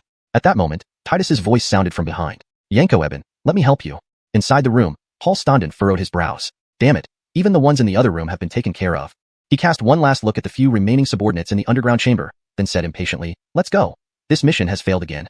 Does he really need to rely on that old man to kill Dorian? Hallstanden felt a wave of annoyance. Damn it, I will prove to you otherwise. With that, he abandoned his subordinates in the underground chamber and left Hayu Tower through a back exit. 15 minutes later, Dorian and Titus had eliminated all their enemies. They kept a few alive for questioning upon returning. Chapter 459, Raiding the Nest. When Dorian and Titus returned to the Marquis of Jethrog's residence, Natalie finally realized that he had been ambushed once again. I have already sent people into the underground passage beneath Hallyu Tower. It shouldn't take long before that area becomes completely unusable. We won't need to worry about Hallstanden ambushing us there anymore, Dorian said with a smile. Fortunately, I brought my sword this time. Otherwise, dealing with him might have been a bit troublesome. Unfortunately, I still couldn't capture Hallstanden. He must have acknowledged my strength and backed off. Natalie frowned and said, but now that he knows how strong you are, the next people he sends will likely be even more formidable. Titus, you should stay here to protect Alla from now on. Dorian, I will watch over you personally. After saying that, she glanced at Dorian, who shivered slightly with a forced smile. Why did he feel as if Natalie's eyes were filled with killing intent? You don't need to worry about me. I'm not just some weak ordinary person. I'm a martial artist. Besides, nothing happened to me this time, and I'll carry weapons whenever I go out in the future. No matter what he said, Natalie wouldn't agree. After all, Hallstanden had too many tricks up his sleeve. No one could predict what methods he would use next to hinder Dorian. Caution was essential. Elsewhere, Hallstanden looked at Adolf in front of him, feeling even more annoyed. What are you doing here again? Didn't I tell you I can handle it myself without needing your help? Hehe, not necessarily. This time, weren't you defeated? Moreover, you lost so many good hands. You should know that our organization is already short on manpower. With this move, you've seriously weakened us. I've already sought instructions from Jaren Mu, and I will assist you in killing Dorian this time. You can't send me away like last time. Adolf knew exactly what was on this young man's mind. He despised Hallstanden, who relied on his father to become the leader of the organization despite being so young. Jealousy made Adolf unwilling to let him off easily. He also knew that Hallstanden equally disliked him, possibly plotting ways to eliminate him. However, Adolf didn't care much. After all, Hallstanden's strength was insignificant, incapable of causing significant trouble. Hallstanden furrowed his brow. You went to see my father? Adolf chuckled proudly. What are you saying, young Jaren? After losing so many people, I naturally had to report it to Jaren Mu. Otherwise, do you think you could just let it go? Hallstanden laughed out of frustration. Fine, then you go ahead and try. Let this young Jaren see if you can kill Dorian and Natalie. If you succeed, I won't meddle in whatever you do within the organization. How does that sound? He had fought Dorian before and knew how tough an opponent he was. Forget about Natalie, even against just Dorian, Adolf wouldn't stand a chance. Although Dorian's realm was relatively low, his true strength wasn't to be underestimated. Humph, those were your words. The atmosphere between the two became tense. Adolf clearly didn't want to say any more to Hallstanden and turned to leave, arranging his plans for the next move. Behind Hallstanden, a martial artist spoke deeply. This Adolf is indeed arrogant. Doesn't he understand his current position? Hallstanden shook his head, laughing coldly.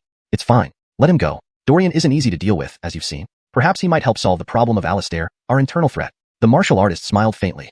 So, young Jaren is indeed insightful. Such a person deserves no mercy. A cold light flashed in Hallstanden's eyes. Meanwhile, back at the Marquis of Jethrog's residence.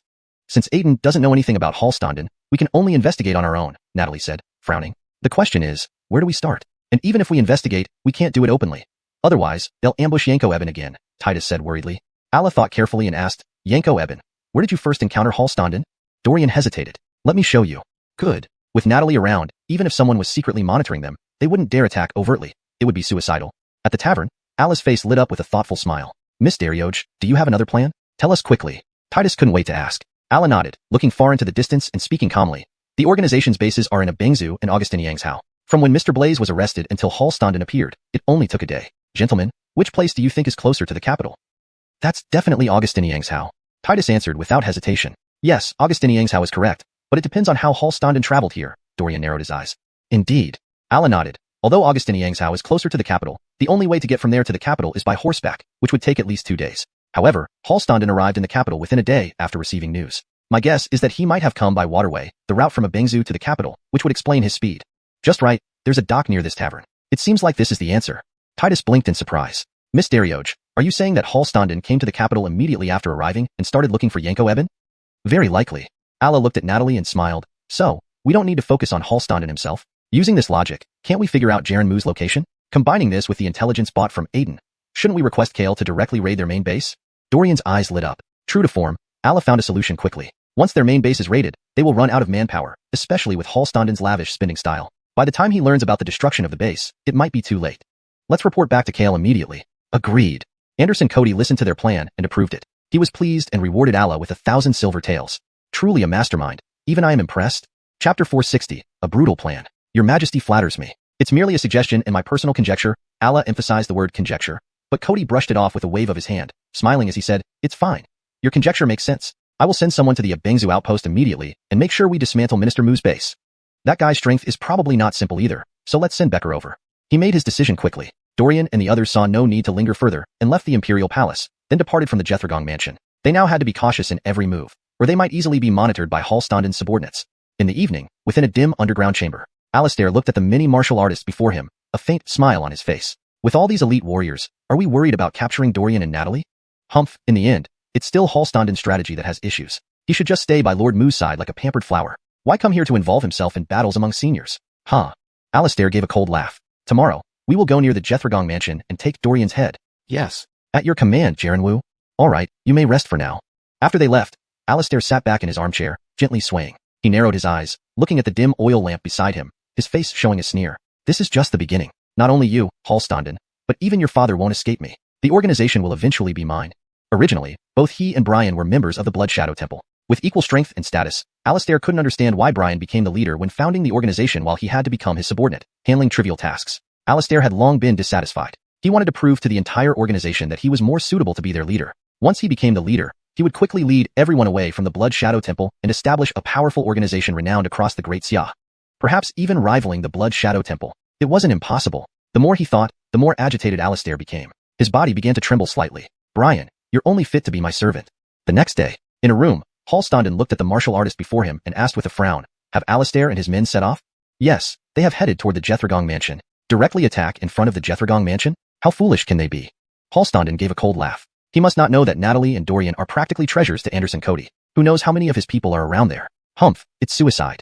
Halstanden shook his head, clearly disapproving of Alistair's actions. Indeed, but I think Alistair isn't that stupid. Perhaps he only intends to intercept Dorian near the Jethragon mansion without entering Cody's surveillance range, the martial artist whispered. Whatever, let them create chaos. The bigger the better, since I've been worrying about dealing with Alistair. Halstanden narrowed his eyes. My father also told me that Alistair has become increasingly untrustworthy. He can't even hide his greed from my father. He might have coveted the position of the organization's leader for a long time, just waiting for the right moment. He could only speak this way to his trusted subordinates. If it were anyone else, he wouldn't dare say such things. The martial artist showed no surprise, finding it entirely reasonable. Alistair has always been an ingrate. He has forgotten who elevated him and helped him leave the Blood Shadow Temple. Now, when our organization has barely started to improve, he acts this way. Halstanden nodded and spoke gravely. Leave it be. My father has a plan. Alistair's ambitions will ultimately be nothing but a joke before us. Of course, Jarenwu is powerful and must have anticipated such treachery long ago. The martial artist promptly flattered him, making Halstanden's mood significantly better. Outside the Jethragon mansion. That's the Jethragon mansion. We'll wait here for Dorian to come out. As soon as he appears, we strike. Several martial artists whispered amongst themselves. Alistair didn't intend to use any fancy tricks. He preferred the simplest and most brutal way to kill Dorian. At that moment, Alistair was hiding on a nearby roof beam, closely watching the gate of the Jethragon mansion. Since Joab preferred solitude, the Jethragon mansion was set up in a secluded area with little human activity except for the occasional passerby. It was very convenient for an ambush. As for the stronger martial artists hidden near the Jethragon mansion, Alistair had noted them as well. They were mere Earth-stage martial artists, not worth his attention. He'd eliminate them immediately if they dared show themselves, even if they were Anderson Cody's men. Alistair's style was simple and brutal, unlike the cautious approach of the Mu family. What good did caution do if it only led to failure? Thus, Alistair opted for a straightforward and forceful plan, letting his subordinates strike first. If they faltered, he would intervene. After all, being an Earth-stage martial artist, he wouldn't demean himself by acting prematurely. Better to let his subordinates handle it first, proving Dorian's weakness indirectly. Around noon, Dorian and Natalie walked out of the Jethragon mansion together. Alistair's gaze hardened as he commanded, "They're coming out, get ready." When they saw the numerous martial artists, Dorian and Natalie remained unperturbed. Instead, it was the martial artists secretly guarding them who tensed up, rushing forward to surround the two. These guys have been waiting outside for half a day. It would be impolite if they didn't show up by now, Dorian smiled. You don't need to act. The two of us can handle it. But, the Emperor instructed us to protect both of you. Dorian shook his head, saying helplessly, do you really think your strength matches mine? The guards exchanged looks, shaking their heads uncertainly. So, that settles it. Stand down. We can handle this. No, this is the Emperor's order. Chapter 461. Chill. Seeing their stubbornness, Dorian did not insist further and reluctantly agreed. After all, they were Cody's subordinates. No matter how much he was valued by Cody, he had no authority to command them. Alistair looked down at them as if these younglings weren't even worth his effort. Let's finish this quickly so we can return and report, he said with a cold laugh. The ordinary martial artists Alistair brought were easy to deal with, but the Earthconroic martial artists among them were formidable and numerous. The ones they couldn't handle had to be faced by Dorian and Natalie. Dorian drew his heavy sword, instantly releasing powerful sword chi that deterred anyone who dared approach, leaving them only able to watch from a distance. Alistair frowned.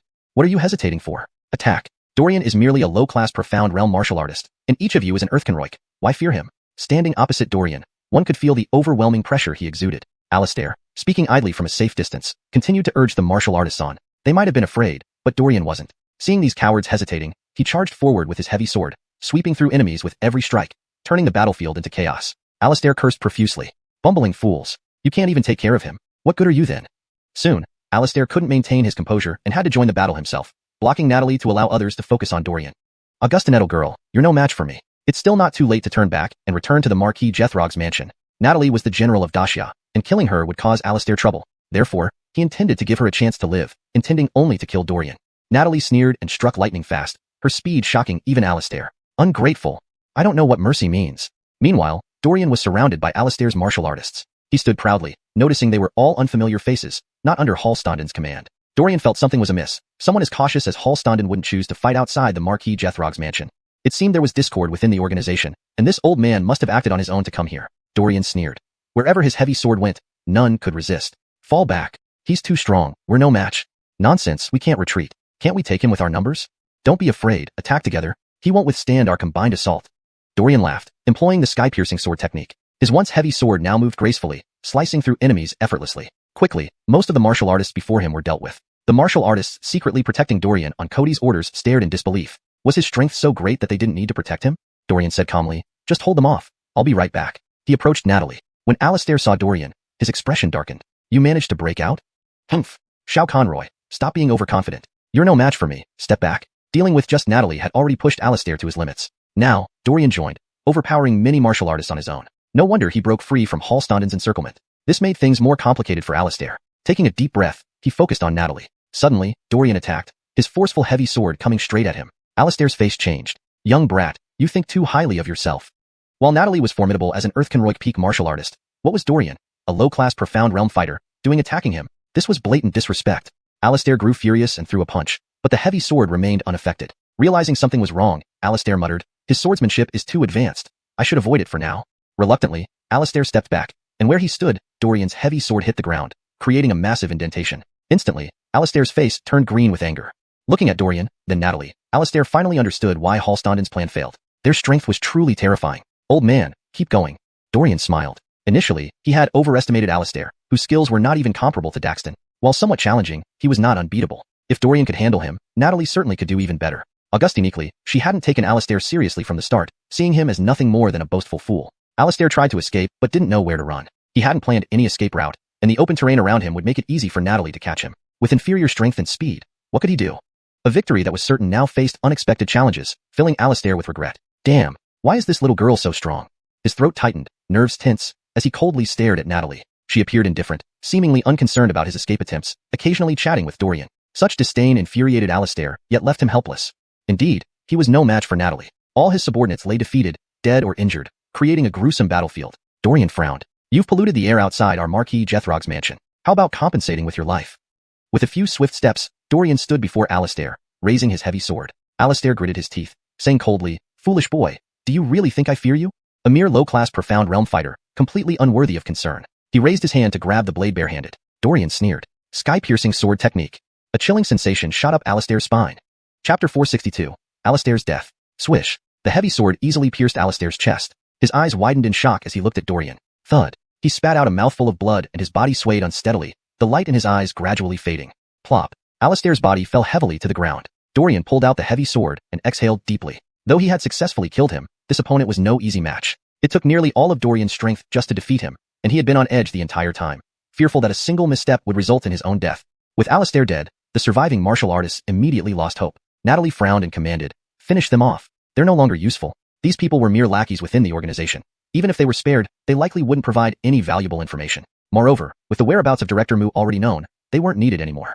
2 days later, at Bengzu, on a small boat, 2 elders sat facing each other. One wore a black robe, looking close to death with hazy eyes as if always in a state of deep meditation. The other elder was full of vitality, observing the chessboard before him and occasionally muttering in contemplation. The old man in black coughed lightly and placed the final black piece on the board. Tisk, I've lost again. He shook his head in resignation. No more, no more. After all these years, I still can't beat you. It's really frustrating. The robed old man chuckled softly. You're too restless, always have been. I thought aging might change you, but alas. Of course, life is hard enough. What's wrong with being a little restless? Haven't you ever had your own troubles? The elder spoke dismissively. No matter how serious the situation, one must remain calm. Otherwise, things only get worse and messier. Ah, forget it. I've been telling you this for decades and you haven't listened. Repeating myself now is like talking to a brick wall. The old man in black sneered. Brian, what are you saying? Do you want to fight me? I don't want to fight you. The organization is in turmoil, both internally and externally, teetering on the brink. I'm still trying to figure out how to get through this crisis. Brian sighed helplessly. Upon hearing this, the elder's expression turned serious. Dorian again? It seems even you have heard about it. With matters escalating to Cody, we probably can't escape death. Brian shook his head. It's not certain. If you give up the organization and take Xiao Augustinong, we can travel like before, enjoy good wine, admire beautiful flowers, and live freely. Why cling so tightly to the organization? The elder asked in confusion. You and I are different. We have different aspirations. He coldly snorted, eyes icy. What aspiration? From what I see, Xiao Augustinong isn't himself anymore. You didn't miss how Alistair and others suppressed him. Xiao Augustinong's thoughts are becoming too deep and unsettling even to me. Brian glanced at him. You are who you are. To me, Xiao Augustinong still has much to go through. Many tests await him. Rahim, we've been brothers for life. Now, with the organization in trouble, you want to run away? Rahim lay down miserably. We were once close friends with Alistair too. How come you don't mention how he turned out? You two bickering constantly made me uneasy. Brian frowned and sneered. He's different. He's my mistake, plain and simple. We were quite formidable back in our youth. Who would have thought we'd end up like this in old age? Rahim laughed bitterly. Fate is cruel, truly cruel. Don't talk about fate. Think of a solution quickly. The organization needs to survive as long as it can. And what solution do you have? At this moment, a homing pigeon landed on Brian's shoulder. He retrieved a small scroll from its leg, and after reading it, his expression changed slightly. What's wrong? Rahim frowned. Nothing important. Brian wrote a single character on a piece of paper. Knowledge. The single character jur can be translated as knowledge in this context. However, considering the narrative and the way messages or intelligence is passed, a more fitting interpretation might be. The message reads acknowledge or known. This implies that the content of the scroll is an acknowledgement or confirmation of some prior understanding or event, which seems more aligned with the story's context. So a better translation would be, the scroll simply read, acknowledged. This conveys the meaning more accurately while maintaining the mysterious and tense atmosphere of the scene. This message is from Xiao Augustinong? What does it say? Why won't you let me see it? A bad feeling gnawed at Rahim. He snatched the paper from Brian and read it, also visibly startled. Alistair actually died. Indeed, good riddance. At least our internal strife is resolved. As for external threats, we'll see if Hallstanden can handle it. Rahim's eyes clouded over as he murmured, who would have thought, among the three of us, he'd be the first to go. Nonsense. What three? My brother for life is you. Don't compare me to that traitor. Brian detested the statement, his disgust evident. Rahim laughed bitterly and nodded. All right. No more talk. Got it? Calm down. He paused, then added, Alistair's death was likely his own doing. I know. Brian narrowed his eyes. Hallstanden is cautious. Given 2 failed attempts, he wouldn't act against Dorian again. I wonder how Alistair convinced everyone to go after Dorian. Did he go alone? Unlikely. Maybe some poor excuse. Rahim sighed helplessly. Never mind. Arguing now is pointless. The important thing is, Rahim trailed off, noticing Brian's changed gaze, icy cold. Not directed at him, but at someone behind him. Slowly, Brian turned around. An elderly man led countless soldiers, blocking their path by the shore, calmly watching them. To think they arrived so swiftly. Brian clenched his fists. How did they find us? Rahim stood up, speaking seriously. Forget wondering. Prepare to fight. They mean business. He smiled faintly and said, Officers of the Great Xia dynasty, you've made us work hard to find you. Chapter 463, Direct Confrontation. Sir, what does this guy mean? Could it be that they have deployed other warriors nearby? A warrior asked Becker in a low voice as he approached. There are no more. There are only the 2 of them, but even these 2 aren't easy to handle. All of you deal with the one in blue. Brian will be taken care of by me personally. Yes, sir. I understand. Becker narrowed his eyes and looked at Ajax. He knew this man wasn't the leader of the organization, not because he had met the real leader before, but because Ajax's casual demeanor was too unconvincing. Instead, the person who remained seated on the boat looked more like the Brian Dorian described. Becker's gaze swept past Ajax and fixed intently on Brian. Sensing his stare, Brian slowly stood up. His thin frame seemed as though it might fall apart at any moment. Are you Oslin's people? State your name. Becker cupped his fists in salute. I am Becker. Great. Brian lightly tapped the water surface with his toes and instantly appeared in front of Becker. With his right hand formed into a claw, he lunged towards Becker's throat. Becker frowned, matching him in strength. Grabbing Brian's wrist, he used leverage to throw him away. Brian landed nimbly on the ground, chuckling. Not bad, not bad. Enough nonsense. Becker frowned, realizing the challenge posed by Brian. At the same time, the surrounding warriors had surrounded Ajax. As a Kenroik Earth martial artist, his power could easily match Becker's. Ajax remained unperturbed, extending one hand. Please. A major battle was about to erupt. In the capital city, Hallstanden sat in an armchair, his heart pounding wildly. He couldn't calm down. Standing up, he paced back and forth, making the warriors around him dizzy. One of them hurriedly asked, Young Jaren, what is wrong? Has father responded? No, even if there were a response, it wouldn't be this quick. They used special pigeons for messaging, which were fast, but it would still take at least 2 days from the capital to Ibengzu. It had only been 2 days since the message left. Surely what Hallstanden wrote had just reached Brian, so how could a reply come back so quickly? I have a premonition. It feels like something significant is about to happen, Hallstanden said heavily, pressing on his chest. The warrior gave a forced laugh. Perhaps you're imagining things? No, my feelings have always been accurate. Something terrible must be happening. Hallstanden sighed deeply. If only I were by father's side. The world meant little to Hallstanden except for his father. If anything bad were to happen, it would likely affect Brian. He hoped there would be no unforeseen events. With grave eyes, Hallstanden sat back down on the chair. In the evening, Hallstanden suddenly woke up from his sleep. Getting dressed hastily, he walked outside. In the small courtyard, the young man stood motionless, observing his surroundings warily. Suddenly, a faint smile crossed Hallstonden's face. Yanko Eben, since you're here, why hide? Let's fight openly. Who said we are brothers? Dorian descended from the sky and landed in front of Hallstonden. You're quite perceptive. Hallstonden smiled. It comes from long-term cultivation. You know very well that people like us have sensitive identities and can easily be targeted by the authorities. How did you find this place? Did you rely on the men Alistair brought? Actually, I'm curious how you made those people talk. They all had binding contracts imposed by my father. Any breach of contract would cause severe injuries or even death. What methods did you use to gather such intelligence? Dorian shook his head. That's none of your concern. Forget it. Since you've come, let's have a fair fight. Too many things have happened recently. It's time for closure. Hallstonden assumed a fighting stance, his expression dark. Sure, Dorian smiled. I know Macy and DJ Shao-Conroy are following you. Don't let them interfere. Just you and I. A fair fight, alright? Hallstonden took a deep breath, his muscles tensing. If I lose, I'll agree to any of your demands. If you lose, never meddle in our affairs again, and give up this investigation, agreed? I trust Yanko Eben's integrity. You'll stick to the rules, and so will I. Hallstonden finished speaking and waited quietly for Dorian's response. Dorian nodded and drew his heavy sword. No problem. Hallstonden's lips curled into a smile. Next moment, bang! Unlike Alistair, Hallstonden's unarmed catch against the blade worked. Both his palms immobilized Dorian's sword. Then, Hallstonden shouted and delivered a whip kick. Dorian frowned and absorbed the blow without injury. Hallstonden's eyes widened, feeling an unstoppable force surge from Dorian's hands. Are you made of iron? Hallstonden cursed furiously. Dorian's sword slashed forward, forcing Hallstonden to retreat and narrowly avoid the strike.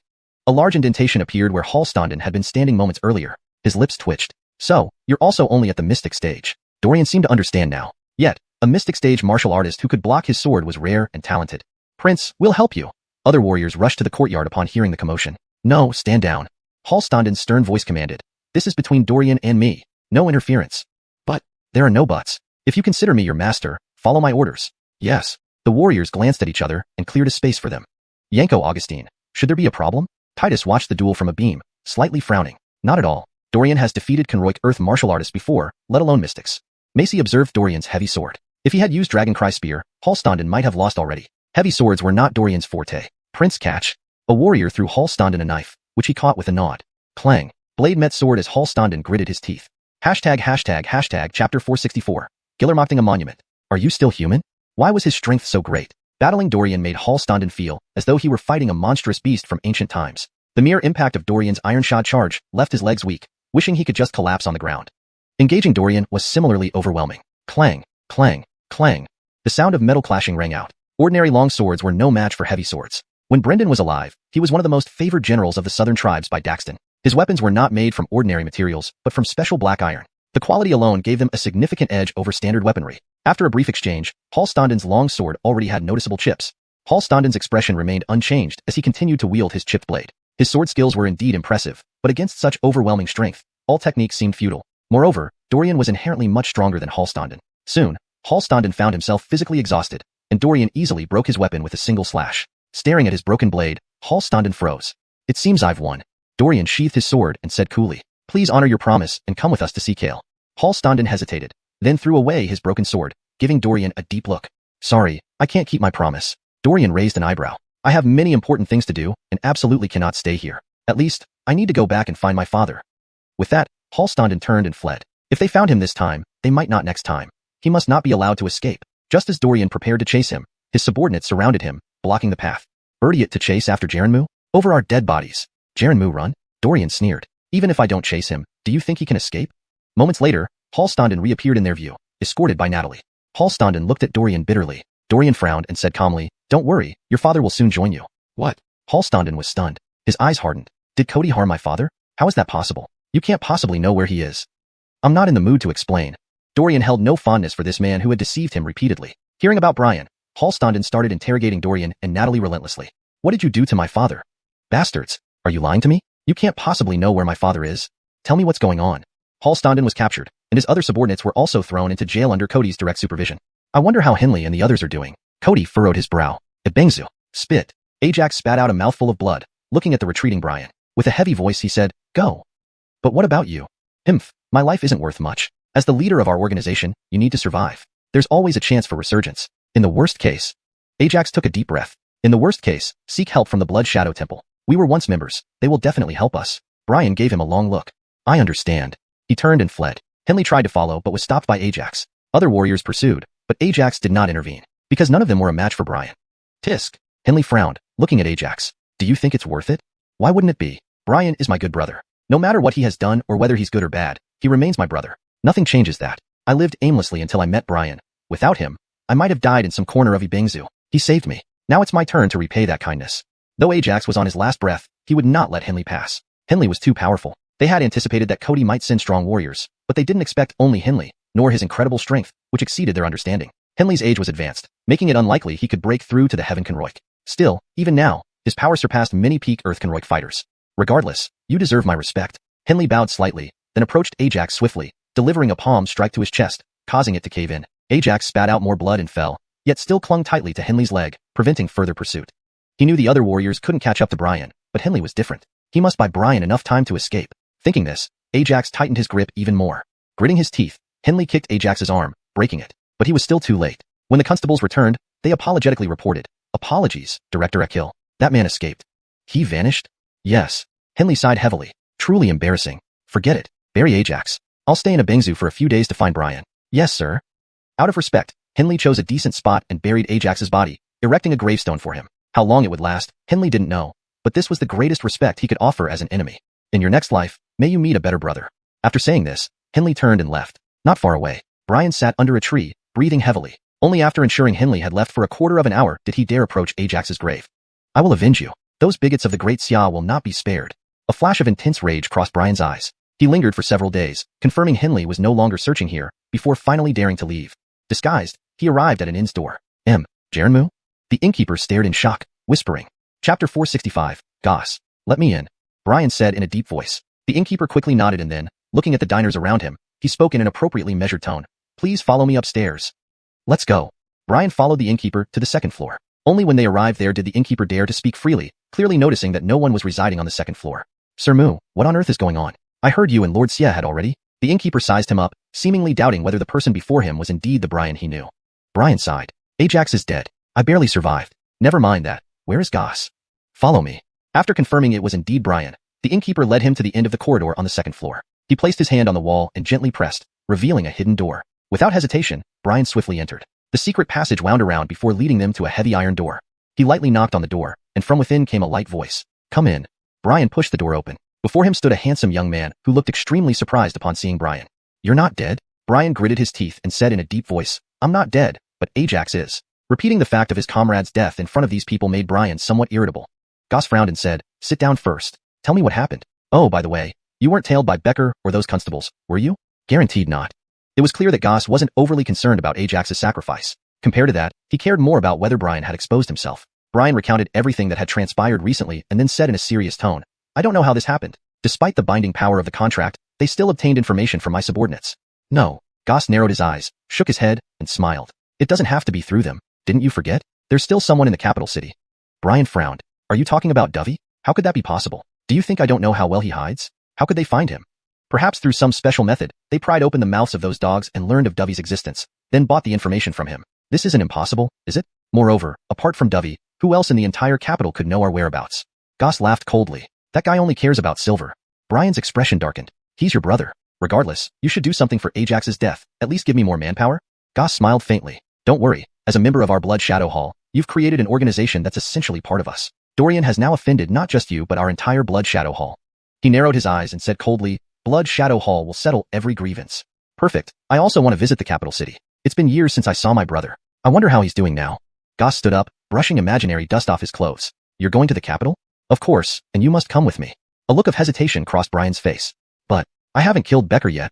Alright, he's Aslan's subordinate. Could he live in Ibingzu forever? In a few days, he'll leave here and return to the capital. Then you can seek revenge. Let's build strength in the capital first. Right. There's also Hallstanden in the capital and him too. Brian collapsed into a chair, as if drained of all energy. Goss frowned. Hallstanden? Now that your base has been raided, do you think he can hide any longer? Don't kid yourself. When we get to the capital, Hallstanden might already be a cold corpse or locked away in prison. That's the solid fortress of the Imperial Palace. Even the gods would meet their end inside. Not possible. Brian stood up abruptly. We should go to the capital immediately.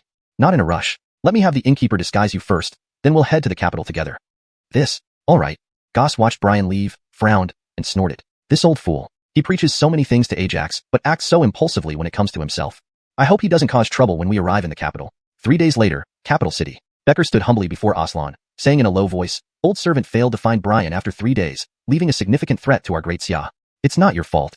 Aslan waved his hand generously and continued, "This time, it's due to my oversight, not allowing you enough powerful support. Forget it."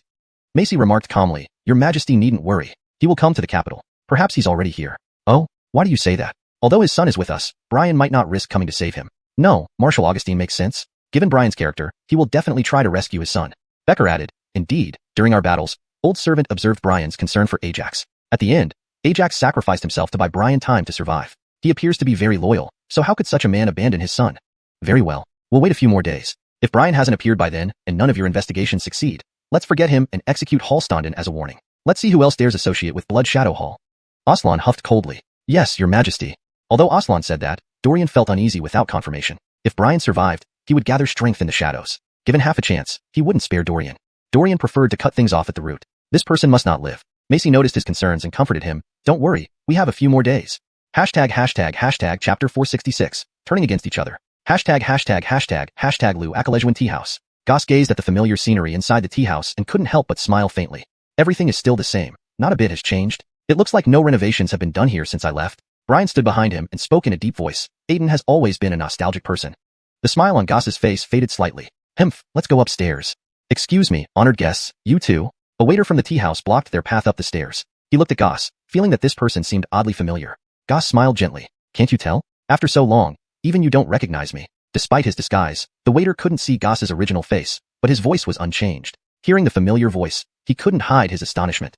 Second. Don't stutter. It feels like you're insulting me. Augustiniston, I'm not the second manager anymore. I'm just Goss now. Is he upstairs? I need to talk to him."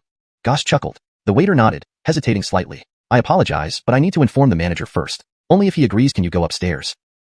Still so cautious. "Even with me, go ahead." "Yes." After a while, the waiter came down from the second floor and whispered, "The manager invites both of you upstairs. It seems he hasn't forgotten our brotherhood. Let's go up." The waiter watched them ascend, muttering to himself, "What brotherhood? That cunning guy. If it weren't for Goss, Aiden wouldn't have been tricked so badly back then. Now he comes looking for help and talks about brotherhood. Wasn't that too late?" Though the waiter grumbled internally, he wouldn't dare say such things to Goss's face. This man was brutal and would stop at nothing once crossed. The waiter shook his head and said no more. Second floor. Goss arrived at the door of a familiar room and pushed it open. Inside, he announced loudly, "Elder brother, it's been a long time. You'd rather stay here running this bleak tea house than visit me in a bengzu? Have you forgotten Natalie's last wish? She wanted us to support each other." Aiden sat behind a desk, showing no change in expression as Goss entered. This tea house wasn't bustling, and if any other place were this quiet, it would probably close down. But Aiden dealt in information, and the tea house's business didn't matter to him. It was insignificant. Losing it wouldn't affect his life in the least. Even if Aiden had no information business and only ran this struggling tea house, he wouldn't spare a moment to visit Goss in a bengzu. He had lost all faith in his younger brother long ago. Hearing this, Aiden shook his head without a word. Goss frowned. "You're still the same old silent type. I wonder how you run your information business." Aiden glanced at Brian standing behind Goss and remarked coolly, "You brought him here? Knowing my character, who knows? Maybe I'll sell your intelligence to Dorian for a high price later." He wasn't stupid. Goss coming here meant he must have some news. Goss laughed. "How about I give you 100 taels?" "Not enough. Dorian paid 200 taels last time." "Do you want to trick me again? My life in a bengzu isn't easy. Blood Shadow Temple may be rich, but they're tight-fisted, never giving me a penny. Look at my clothes. They're tattered, worn out, and patched by tailors. I probably live worse than you." Goss said with a sigh. "I don't care how you're doing. I don't want to know. If you have any conscience left, leave now. I don't want to see you or do any business. You've already been blacklisted by me." Aiden put down his brush and admired the ink painting in front of him, nodding contentedly. Seeing Aiden's indifferent attitude, Goss felt inexplicably irked. In his mind, Aiden should have reacted with anger or disbelief, perhaps sending people to drive him away or calling the authorities. Goss had even prepared responses for these scenarios, but Aiden didn't. Despite the clear disdain in his eyes, Goss knew Aiden was unnervingly calm inside, unbothered by the encounter. This wasn't what Goss wanted. From childhood, Goss's parents favored Aiden. Even as adults, it remained unchanged. He hated his family, constantly wishing they'd all die. Memories surfaced in his mind, but Goss forced them aside and glared at Aiden with malice. "I don't believe you've completely let go of the past." Aiden smiled lightly. "Of course I care. But what good does caring do? Our parents are dead, and it's all in the past. People must move forward and not live in hatred forever, right?" Bang! Goss smashed the wooden table into 2 pieces with one palm strike. "What? Are you going to fight me here?" Aiden sneered. "Don't you know how sensitive your identities are now? If we cause a big commotion and draw the attention of officers, you're both finished. By the way, the chief of police, Halston Bugu, works for Dorian. Consider this free advice. Leave before it's too late. This is the last kindness I'll show you." "Aiden, remember what you said today." Goss spat. "You'd better escape Beijing in the next few days. Once I deal with Dorian and Natalie, you're next." With that, he stormed out with Brian, leaving Lu Akalejwan Tea House. Only after they left did Aiden's face darken. Chapter 467, Street Loafer. Walking onto the main street, Brian asked in puzzlement, "If you want to kill him, why tell him? Wouldn't it be better if we just did it directly?" He didn't understand the grievances between these two brothers, nor knew what had happened before. However, Brian thought he knew Goss pretty well. No matter what happened, the other side always wore that hypocritical smile. It was the first time Brian had seen him lose composure like that. "I'm merely enjoying the game of cat and mouse." Previously, Beckett would pack his bags and leave at once to avoid trouble upon hearing me say this, but now, haha, I guess he wouldn't do so. These past few years, he has indeed grown a lot. Goss's mood was terrible now, and didn't wish to explain much to Brian. Wrinkling his brows, he said, "If Beckett doesn't want to sell us information, let's find other informants. There must be someone who knows about this." The whole Imperial City was vast, and there were more people operating in the intelligence business than just Beckett. He was only one of the better bosses among them. Casually choosing an informant, Goss handed over 100 taels of silver and solemnly asked, "Do you know Hallstanden?" Seeing so much silver, the informant's eyes gleamed with excitement. Hearing Goss's question, he could roughly guess the other party's identity. But since he was only responsible for selling intelligence, he didn't care about anything else. Since the other party had given the money, he might as well disclose all the intelligence he knew. Sure, he was thrown into jail by Captain Eben some time ago, but not yet executed, should still be alive. Several days ago? 5 days or 6 days, the informant stroked his chin and said. That was probably the day Henley rushed to Ebingzu. Brian clenched his fists. So, Clarence had planned everything long ago. No, it may not necessarily be Clarence. It could likely be Dorian or Natalie. Goss nodded and asked again, "How can you be certain Hallstanden isn't dead? Are you sure?" "Sir, of course it's genuine. Old Jethro has been selling intelligence in the capital for so many years. If you casually ask around, you'll know my reputation," the informant answered. "Spare the details, how did you judge it?" Goss frowned and questioned. "Simple. Previously, when the Anderson caught members of the organization, their heads would hang from the city gates after a few days. As Hallstanden is likely a crucial person within the organization, his head hasn't hung out yet. Doesn't this reveal the truth?" Zeus shrugged and said, "Fine, we got it. We'll come back for more intel next time." Goss waved his hand and left with Brian. "Why didn't they kill Hallstanden? Could it be to lure me?" Brian asked. Goss nodded and said casually, "Augustiniquely. Clarence probably knew your base in Ebingzu a long time ago. He sent Henley to kill you guys there, then had Dorian arrest Hallstanden in the capital. Killing 2 birds with 1 stone. Not bad for the current emperor of the Great Xia dynasty, quite strategic indeed. What should we do now? Isn't it obvious? Of course, try to save your son. But it's the palace, practically impregnable. How can you possibly save him?" Frankly speaking, Brian had already abandoned hope on Hallstanden. Though he couldn't help but feel sad because Hallstanden was his only son. Hallstanden was imprisoned and guarded personally by Clarence's men. Unless they had spies inside the palace, it would be impossible to rescue him. "Let me think for a while longer." Goss sighed, picked a random in, and checked in. On the other side, Zeus played with the silver ingot in his hand and turned his eyes. "Piske, those 2 aren't from Blood Shadow Temple, right? Or maybe, they're part of the organization? Would I earn even more if I sold this intelligence to Captain Eben at a high price?" Marquis Jethrog's residence was huge. They probably wouldn't mind a few hundred taels of silver. Beside him, vendors seeing Zeus's appearance knew he was up to no good, thus jokingly asked, "Zeus, are you thinking of doing those underhanded things again? Haven't you forgotten the lesson Joe gave you recently?" "Pish, pish. This is legitimate business. What right do you have to comment?" Zeus rolled his eyes and walked away. This lowlife talks about intelligence trade. Aren't all his intel secretly overheard? What shame." Indeed, Zeus wasn't any informant but a lazy, unskilled loafer who often boasted having rare intel, which in reality, most were obtained from overhearing other informants. Recently, he had been severely beaten because he was caught eavesdropping.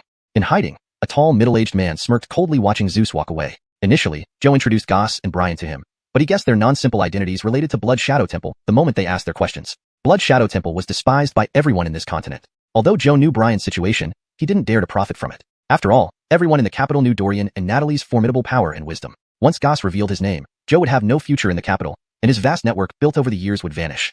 Joe pretended ignorance and directed the 2 to Zeus, knowing Zeus would inevitably make a double profit by selling Goss's info to Dorian after giving intel to Goss. This was a major taboo in the intelligence circle, but Zeus, being a loafer, wouldn't understand this. Wait until those 2 catch on to your tricks. Let's see if you can survive. Joe had been annoyed by Zeus for a long time, taking this opportunity to give him a profound lesson. As Joe predicted, Zeus arrived outside Marquis Jethrog's residence, intending to sell the intel to Dorian and Natalie. This method was risky, but done correctly, it could fetch a good price. Zeus had offended many bigwigs in the capital over the years, but he survived up till now, proving he possessed some talent. Chapter 468. Selling information. Zeus was not a martial artist and did not know how to conceal his presence. Titus easily discovered him. "Who are you?" Zeus asked cautiously. "Excuse me, are you Captain Eben?" "I am not. What do you need with Captain Eben?" Titus saw that Zeus was not a martial artist and likely not sent by Brian. After scrutinizing him carefully and confirming he posed no danger, he slowly asked, "Can Captain Eben come out for a moment? I have something to tell him." "Here? Now?" Dorian had previously been ambushed, so Titus was cautious about any stranger lingering outside the mansion of Josueguo. "Yes, right here, but I want to speak to Captain Eben alone. Is that possible?" Zeus smiled awkwardly, adopting a humble demeanor. "Fine, I will go call Captain Eben. Of course, if he refuses to see you, you can't linger here." "That goes without saying." Zeus knew Dorian would definitely come out. Sure enough, shortly after, a slender figure emerged from the mansion. It's you looking for me? Dorian looked at him in surprise and said, but I don't remember meeting you before. Captain Eben, it's like this? Zeus's eyes flashed as he continued, I'm an information broker, and I've come here to offer you a piece of information. Oh, you want to do business with me? Dorian eyed him with interest. Zeus nodded vigorously. It concerns your organization. Do you know where Brian is?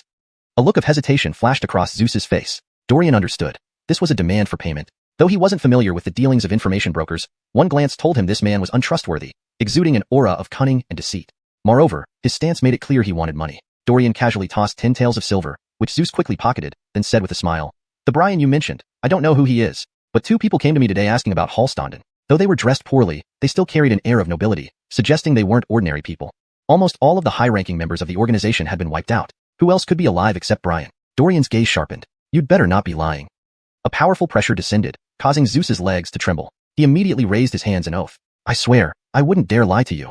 Joking aside, he had survived so many years in the capital city because of his sharp instincts. He knew whom he could offend and whom he couldn't. Dorian was definitely someone he couldn't offend. If he crossed Dorian, he wouldn't be able to stay in the capital anymore, and might even draw the attention of the Josueguo, or even the Anderson himself. Zeus realized he had come to the right place. This Captain Eben was generous, but also someone not to be offended. Let's talk terms. I know what you're thinking, no need to hide it from me. Zeus hesitated, then held up 2 fingers. 200 taels of silver. I promise I'll tell you everything I know. It was the same price as Dovey's deal, and though it seemed a bit overpriced, given the information about Brian and Zeus delivering it to him, Dorian didn't mind spending the money. He nodded calmly. I'll give you 50 more taels on the condition that no one else knows about our meeting today. Can you do that? From Zeus's earlier description, Dorian guessed that the broker had sold the information to Brian first before turning to him. A sly move indeed. Of course, once I take your silver, I wouldn't betray you. Zeus grinned, delightedly accepting Dorian's money. Now, tell me, what clothes were those 2 wearing? What did they look like? And where are they staying now? Zeus gave a brief description. When it came to their residence, he shook his head. I don't know where they're staying, but it should be around Blazy and Virgilin, the tea house. Near there? Exactly. Those 2 came from Blazy and Virgilin, so they probably stayed at a nearby inn. Scratching his head, Zeus inadvertently provided Dorian with significant information. If he priced this intelligence, it would easily be worth more than 300 taels. Dorian forced back a laugh, nodded, and said, all right, I understand. You should leave now before you attract unwanted attention. Hee, thank you for your concern, Captain Eben. I'll be going. If you need more information in the future, feel free to find me. Dorian silently shook his head. This man was not someone to get too close to. Once this transaction was over, he planned not to continue deeper cooperation with Zeus. If Dorian found out Zeus sold their intelligence to Brian again, he would not let it go unpunished. Back at the mansion, Dorian recounted Zeus's visit to Natalie. She frowned and said, I recall these information brokers having an unwritten rule against double dealing. Is Zeus really just selling information? I'll send someone to track him and investigate thoroughly. That would be wise, to ensure he doesn't sell us out to Brian. You're sure it's Brian? Pretty much, but who was the other person with him? Dorian narrowed his eyes. Perhaps we should visit Blazy and Virgilin again. Zeus told me Brian and the others came from there. Let's go. At Blazy and Virgilin, the waiter saw Dorian and his companion and hurriedly said, the owner is upstairs. Let me guide you. No need, thank you. We can find it ourselves. Very well. Upstairs, they entered the room to find Dovey with a less than pleasant expression. Well, it's you 2. There isn't much more information I can provide. What else do you need? Sitting opposite him, Dorian asked straightforwardly, did Brian and his group come to see you? Dovey's expression froze. Your sources are quite reliable. Chapter 469. The Chu family's past. Aiden didn't expect Dorian to come so quickly. Besides himself, this guy must have other intelligence channels. Looks like it's indeed Brian. Aiden hadn't realized he was being led into a trap, and his expression instantly froze. By the time he realized what had happened, it was too late. He could only smile bitterly. 300 taels of silver to tell me who that guy beside him is. Looking at the silver on the table, Aiden swallowed hard. He chose to betray his younger brother. My brother, Goss. Your brother? Is he also part of the organization? Dorian hadn't expected the person following Brian to have such an identity and couldn't help but look extremely surprised. Strictly speaking, he isn't part of the organization but rather belongs to the Blood Shadow Hall, Aiden said gravely. I'm not afraid you'll laugh at me. Anyway, I cut ties with Goss several years ago. Before he came to Blazio at Kilshin, I hadn't communicated with him for a long time. Note, Blazio at Kilshin seems to be a proper noun, which I keep in the original form as it's likely a name or specific place that doesn't need translation. Is it convenient to say why? Dorian asked with a furrowed brow. Aiden sighed. It's because of my parents. The grievances between Goss and them were planted since childhood. He always believed that my parents favored me, giving me all sorts of cultivation techniques and treasures first, neglecting him. No matter how many times I explained that wasn't true, he wouldn't believe me. Then what was the real situation? Dorian raised an eyebrow in surprise. Aiden smiled bitterly. I grew up poor. How could we afford such expensive cultivation techniques and treasures? Those things actually came from a wealthy young master who loved collecting. He got many cultivation techniques and pills for his own use, but didn't know if using those treasures would be dangerous. So, he gave those items to my parents and used me as a guinea pig for experiments. Dorian's face showed a look of understanding. Indeed, some cultivation techniques obtained at auctions or by chance were created by martial artists themselves, potentially leading to dangerous situations during practice. Many martial artists ended up losing control while cultivating unknown techniques, and pills were even more unpredictable. As the saying goes, medicine is 3 parts poison. If pills contain toxins, ingesting them could lead to either gradual poisoning or even death. I acted as a guinea pig for the wealthy young master, and he provided our family with enough silver to improve our living conditions. Only when I successfully cultivated a technique did my parents give it to Goss. But he always misunderstood, believing my parents favored me. Aiden shook his head helplessly. After growing up, I tried explaining many times, but Goss didn't believe me. He thought I slandered him in front of our parents, making them favor me. This misconception ran deep, causing a significant misunderstanding between us. Aiden's expression turned cold, but I never expected him to be so extreme. After joining the Blood Shadow Hall, he killed both our parents. Thinking about painful memories, he closed his eyes, looking pained. Truly beast-like behavior. Dorian sighed. Indeed, after my parents died, I cut off all ties with him. Occasionally, he sent me provocative letters, which I ignored completely. Even though he and Brian came here, I didn't sell any intelligence to them. You two can rest assured. Aiden composed himself, putting away the silver from the table. Do you know where they're staying now? No idea. Personally, I don't want anything to do with him or the Blood Shadow Hall. I initially joined the organization due to John's deception. Upon discovering Goss was also part of the Blood Shadow Hall, I immediately quit. Aiden shrugged. Regarding his information, please don't come to me anymore. I don't wish to have any relationship with him. Dorian and Natalie left Blazienchen with a sigh.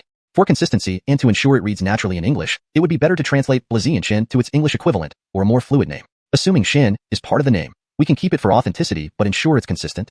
Revised, Dorian and Natalie left Blazienchen with a sigh. Or if Shin is not crucial, Dorian and Natalie left Blazien Manor with a sigh. Without more context on what Shin specifically refers to, this is the best approach to maintain fluency and authenticity. Should we return to the Duke of Jethrog's mansion or check out nearby inns? According to Zeus's information, Goss and Brian were staying at one of the inns near Blazio Akil Shen. However, he didn't specify which one, only identifying 2 possible options located next to each other. Note, Shin is transliterated as Virgilin in Pinyin, but seems to be a unique proper noun in this context, so it's kept as Shin in the name Blazio Akil Shen. For fluent English reading, it could be treated as part of the inn's name without translation. For better fluency, you might consider. According to Zeus's information, Goss and Brian were staying at one of the inns near Blazio Akil Inn. However, he didn't specify which one, only identifying 2 possible options located next to each other. If they wanted to search these inns, they needed to disguise themselves properly. After agreeing, they returned to the Duke of Jethrog's mansion to change their appearance and then headed back. This time, Titus followed behind Dorian. According to Aiden, his brother should now be a D-class strength practitioner. We need to be careful. Titus looked tense, sticking closely behind Dorian, much to his amusement. Entering the inn, Dorian held Natalie, appearing like a pampered rich kid. He smirked disdainfully. One room. Yes, sir.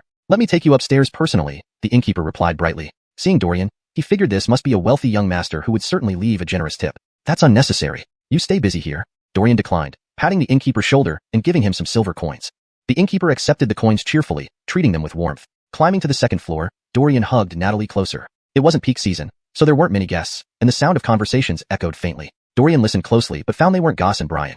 Unfortunately, this wasn't the right inn. Dorian frowned, stayed in the room for a moment, and then left, heading to the other inn. Dealing with the manager in the same way, Dorian quickly pinpointed his targets on the 2nd floor. As they walked past the room, the voices inside paused momentarily before resuming once Dorian and Natalie hastened their pace.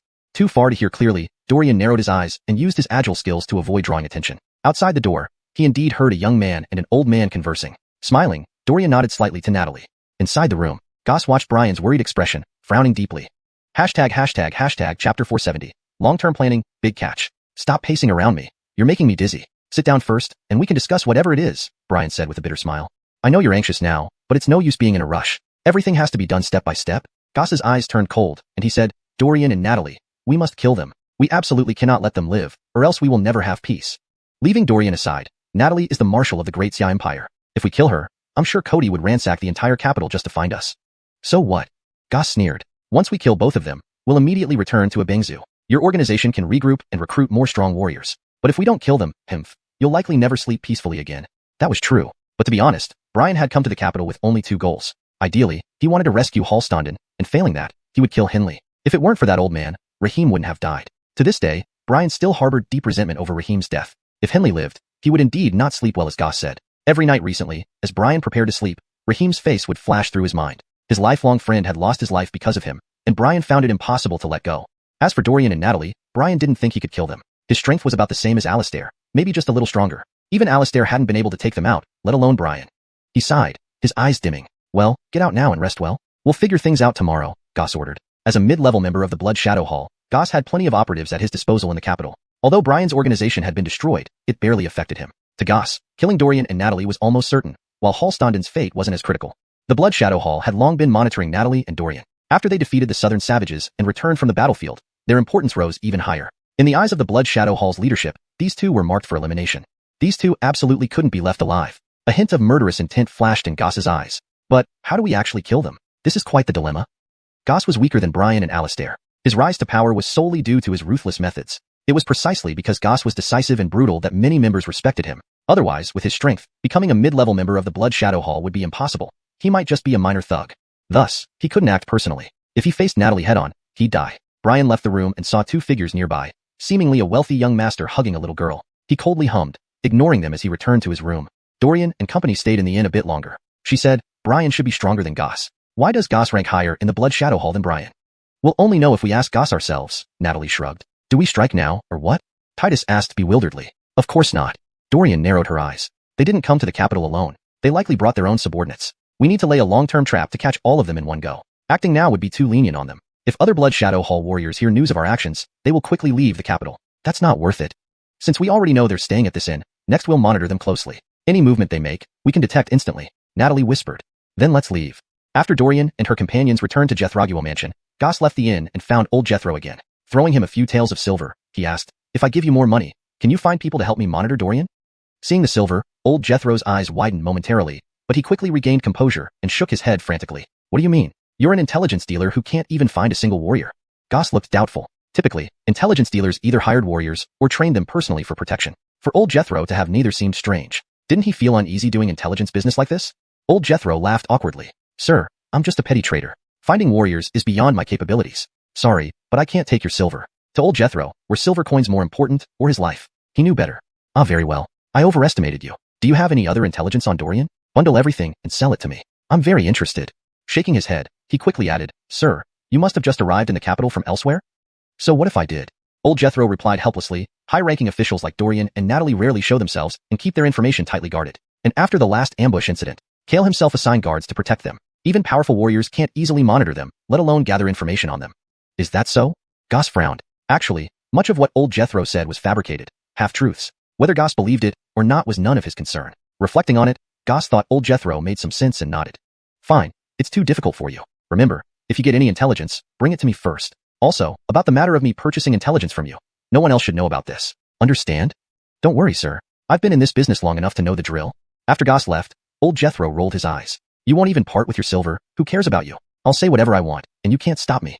Hashtag chapter 471. The Jaren mind. Though Zeus was greedy, he wasn't the kind of person who would take any money thrown his way. He felt that the silver he had accumulated recently was already more than enough.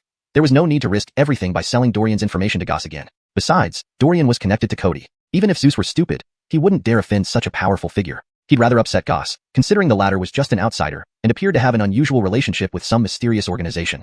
On the other side, in a hidden underground chamber, Brian, why did you call us here alone? Where is Lord Chu?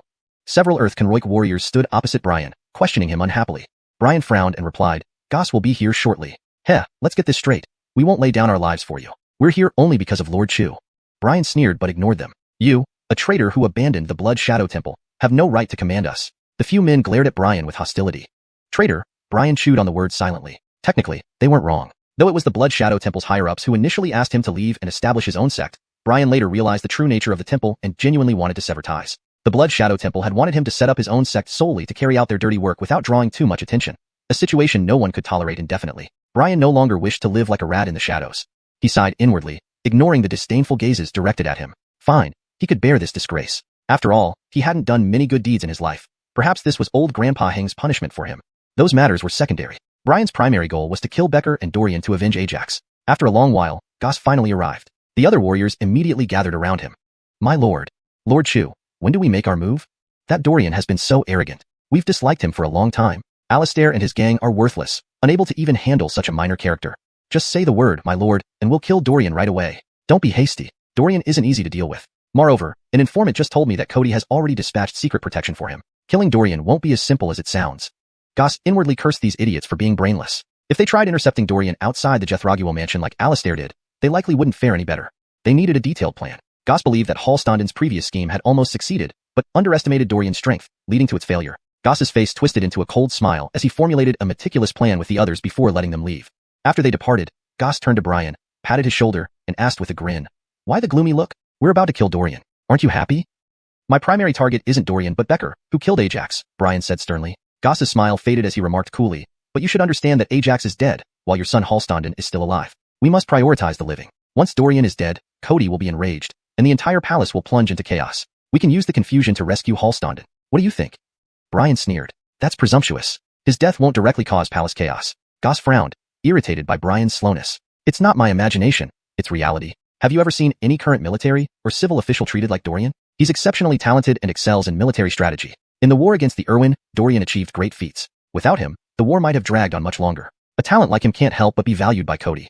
Brian fell silent. You still don't understand Cody, Goss sniffed. In any case, I'm now leading the operation. Just follow my lead. Don't interfere otherwise.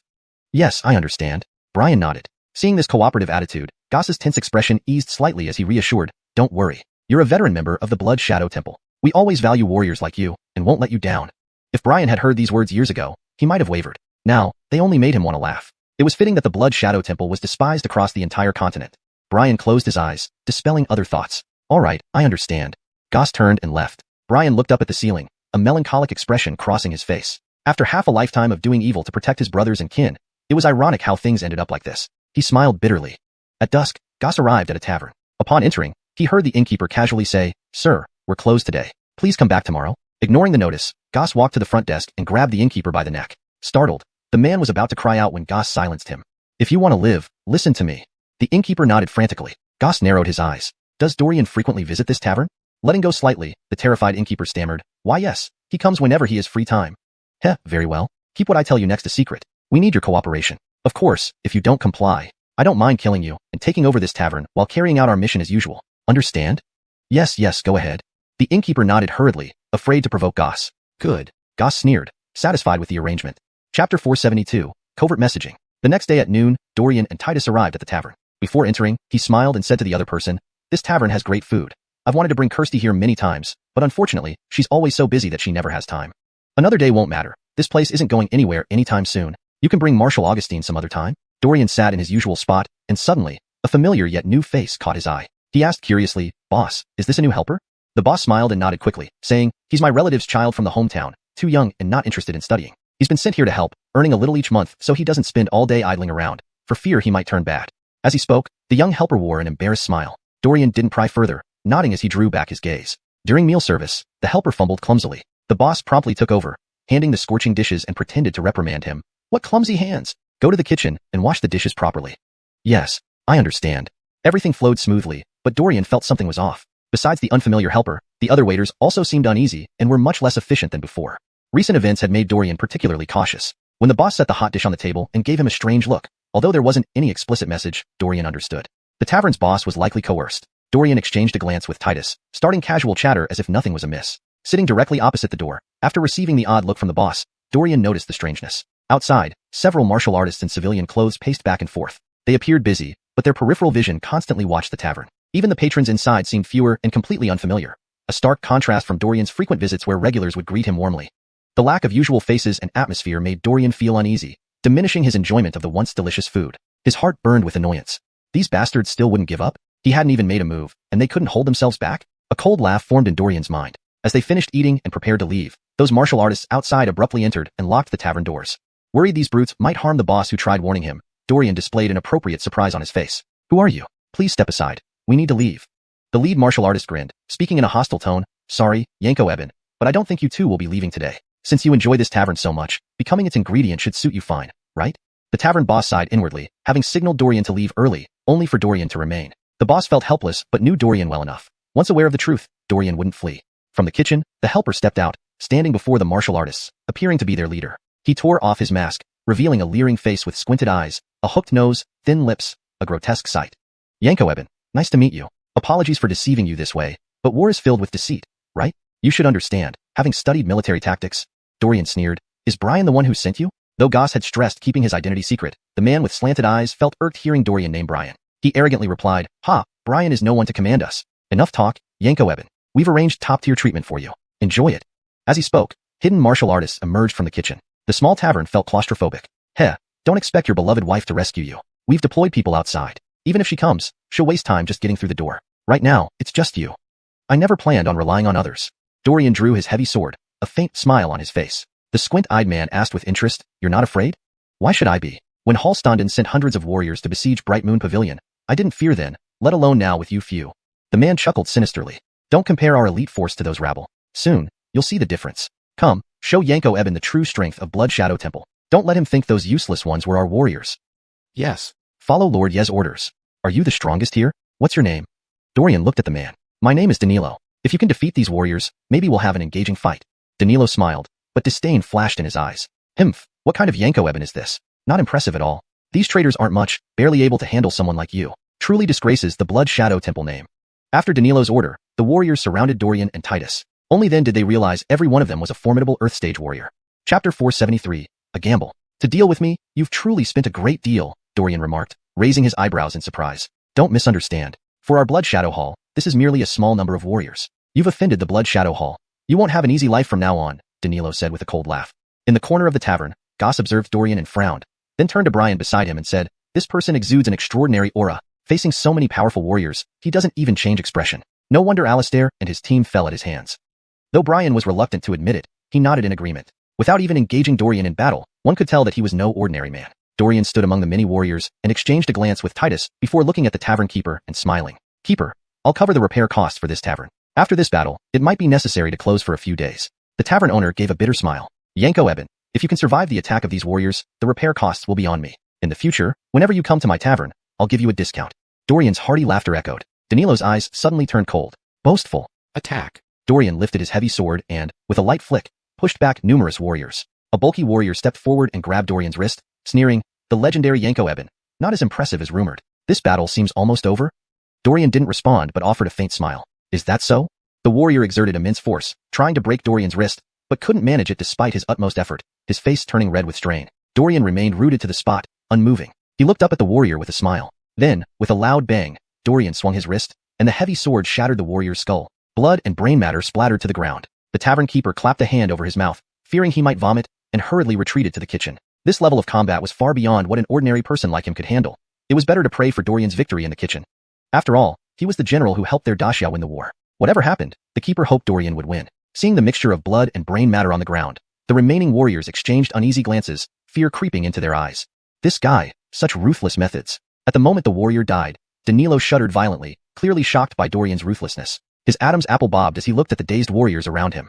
Before Danilo could say anything, Titus took action. As Cody's bodyguard, Titus was certainly formidable. He quickly subdued another warrior. The other warriors exchanged looks, then split into separate circles, attempting to isolate and defeat the two men one by one.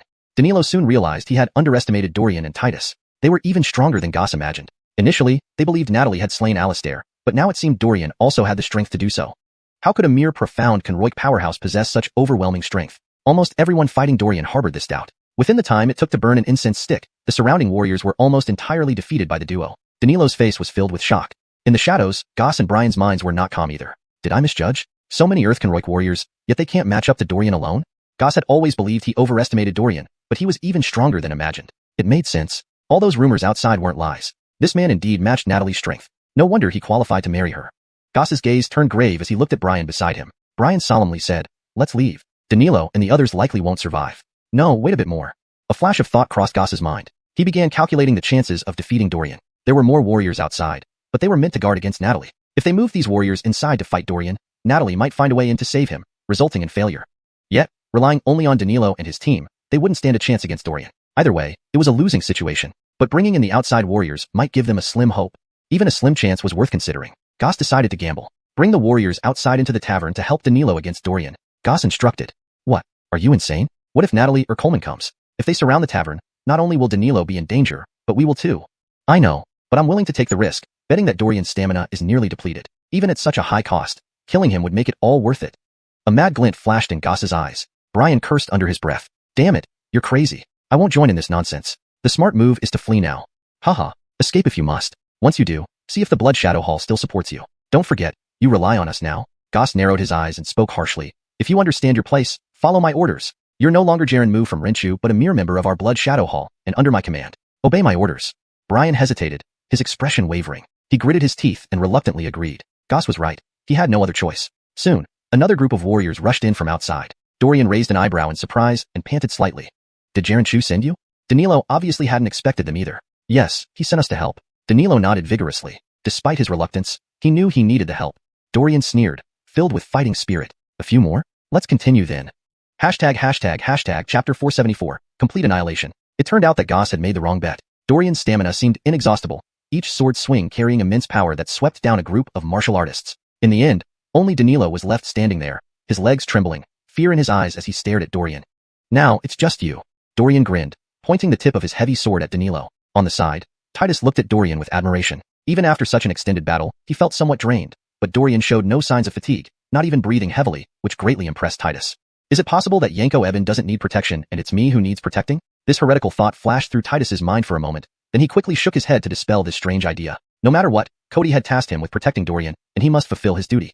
Danilo's expression was now one of terror as he gazed at Dorian. Initially, it was disdainful, but now it had transformed into pure fear. He was simply no match for Dorian. If so many Earth Stage experts had surrounded him instead, he would have been dead long ago. How could he possibly defeat them one by one like Dorian did? Clearly, Dorian was immensely powerful, far surpassing him. Danilo took 2 steps back, trying to flee, but Titus had already blocked his escape route. He narrowed his eyes, looking at Dorian and asked, Yanko Eben, how should we deal with this guy? He's useless. Kill him. They already knew the locations of Goss and Brian, so there was no reason to keep Danilo alive. Both of them moved together, and Danilo's neck was pierced through by the heavy sword. His eyes widened. A trickle of blood flowed from the corner of his mouth, and he fell to the ground heavily. Dorian let out a sigh of relief. Goss hadn't had time to think much. He worried that once Dorian regained his senses, he would discover them. Quickly, he pulled Brian away towards the distance. As for the dead martial artists, Goss didn't care at all. Blood Shadow Hall had vast resources. Although the death of so many Earth Stage experts affected them, it wasn't a significant blow, especially since they died for him. They would surely feel honored in the Netherworld, Goss thought shamelessly. After Goss and Brian escaped, Coleman arrived soon after. The Blood Shadow Hall martial artists brought by Goss had already fled, and upon entering the tavern, Coleman sighed helplessly. Again, these guys are really persistent. Yanko Eben, you've been through quite a scare. Dorian shook his head, smiling. I'm fine. I'm just concerned about the innkeeper. He walked to the kitchen and saw the innkeeper huddled in a corner, shivering. Dorian couldn't help but chuckle. He approached and patted the innkeeper on the shoulder. Don't kill me. Don't kill me. I haven't done anything. It's me, Dorian said in a low voice. The innkeeper paused, suddenly lifting his head to see Dorian covered in blood. Yanko Eben? You're not dead? Dorian smiled. Of course not. Do you really hope I'd be dead? The innkeeper forced a laugh. You have a good sense of humor. If I wished you dead, I wouldn't have risked my life to warn you, right? Ha ha ha, of course I know. Get up, don't stay on the ground. Many facilities outside are damaged. I'll pay for repairs and redecorate your small tavern for future comfort. How does that sound? The innkeeper hesitated. Then, what about those people? Were they all chased away? All dead. Dorian exuded a strong aura of ruthlessness, causing the innkeeper to feel a chill and start thanking his lucky stars for siding with Dorian. At least he didn't end up like those corpses on the floor. Dorian asked, was it Danilo who came to you yesterday? The innkeeper shook his head. No, I don't know who it was. He described Goss's appearance in detail. Dorian nodded, forming a rough idea. It matched what Zeus had said. It was indeed Goss or Brian. Seeing the corpses, the innkeeper nearly fainted, patting his chest, and laughed bitterly. Yanko Eben, can you please help me dispose of these bodies? Don't worry, Inspector Halston will handle it. I'm going back now. With that, Dorian threw some silver coins to him, enough for renovations and expansion. The innkeeper was overwhelmed with gratitude, while Dorian waved it off as nothing. The innkeeper admitted guiltily, seems like even without my warning, you could easily deal with them. I interfered unnecessarily. Nonsense. Without your warning, if Danilo had ambushed me, it might have been tougher to defeat them. Dorian finished speaking and left with Titus. From a hidden spot, Goss and Brian watched them leave, their faces filled with resentment. Damn it. Goss was no match for Brian, feeling oppressed and even trembling. He had a premonition that if they hadn't left in time, they would have been discovered and killed.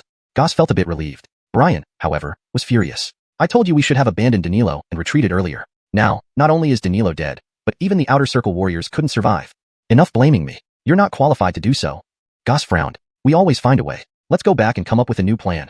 AI. Brian sighed helplessly, but followed Goss back to the underground chamber. At Jethraguo Mansion, another ambush? Natalie was numb. Seeing Dorian safe, she sighed in relief. I told you to follow me, but you insisted on going to the tavern.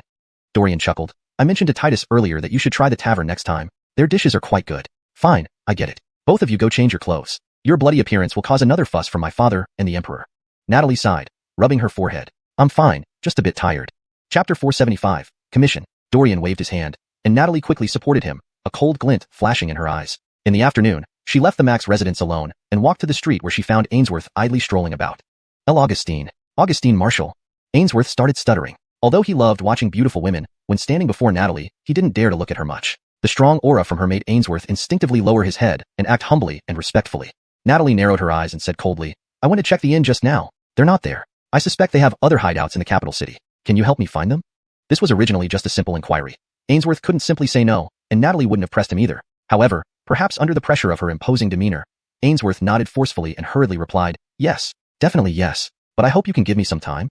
Only after agreeing did Ainsworth feel something was off. Where would he go to investigate those two guys? Actually, Natalie had not initially planned on seeking him out, because Ainsworth wasn't entirely trustworthy. Entrusting such an important task to him made Natalie uneasy. But alas, Aiden did not want to be involved in anything related to Goss, so even if he knew their whereabouts, he wouldn't tell her, regardless of the silver offered. As for other informants, Natalie didn't know them well enough. After careful consideration, only Ainsworth remained as an option. Then it's up to you. Once this is done, 300 taels of silver. I won't shortchange you. 300 taels. Instantly, Ainsworth's breathing became heavy. Marshal Augustine, rest assured, I will definitely complete the task. After Natalie left, Ainsworth's face revealed a troubled expression. Isekai, how am I supposed to find them?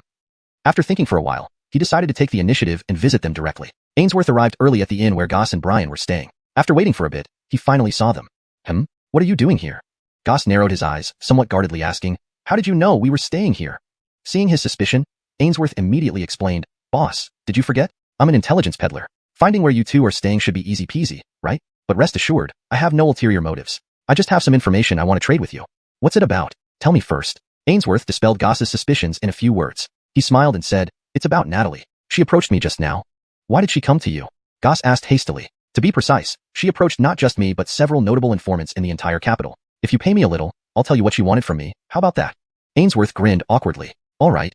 Goss didn't care about the few taels of silver he handed over, giving another 50 to Ainsworth, who rolled his eyes internally. Miserly, always giving so little.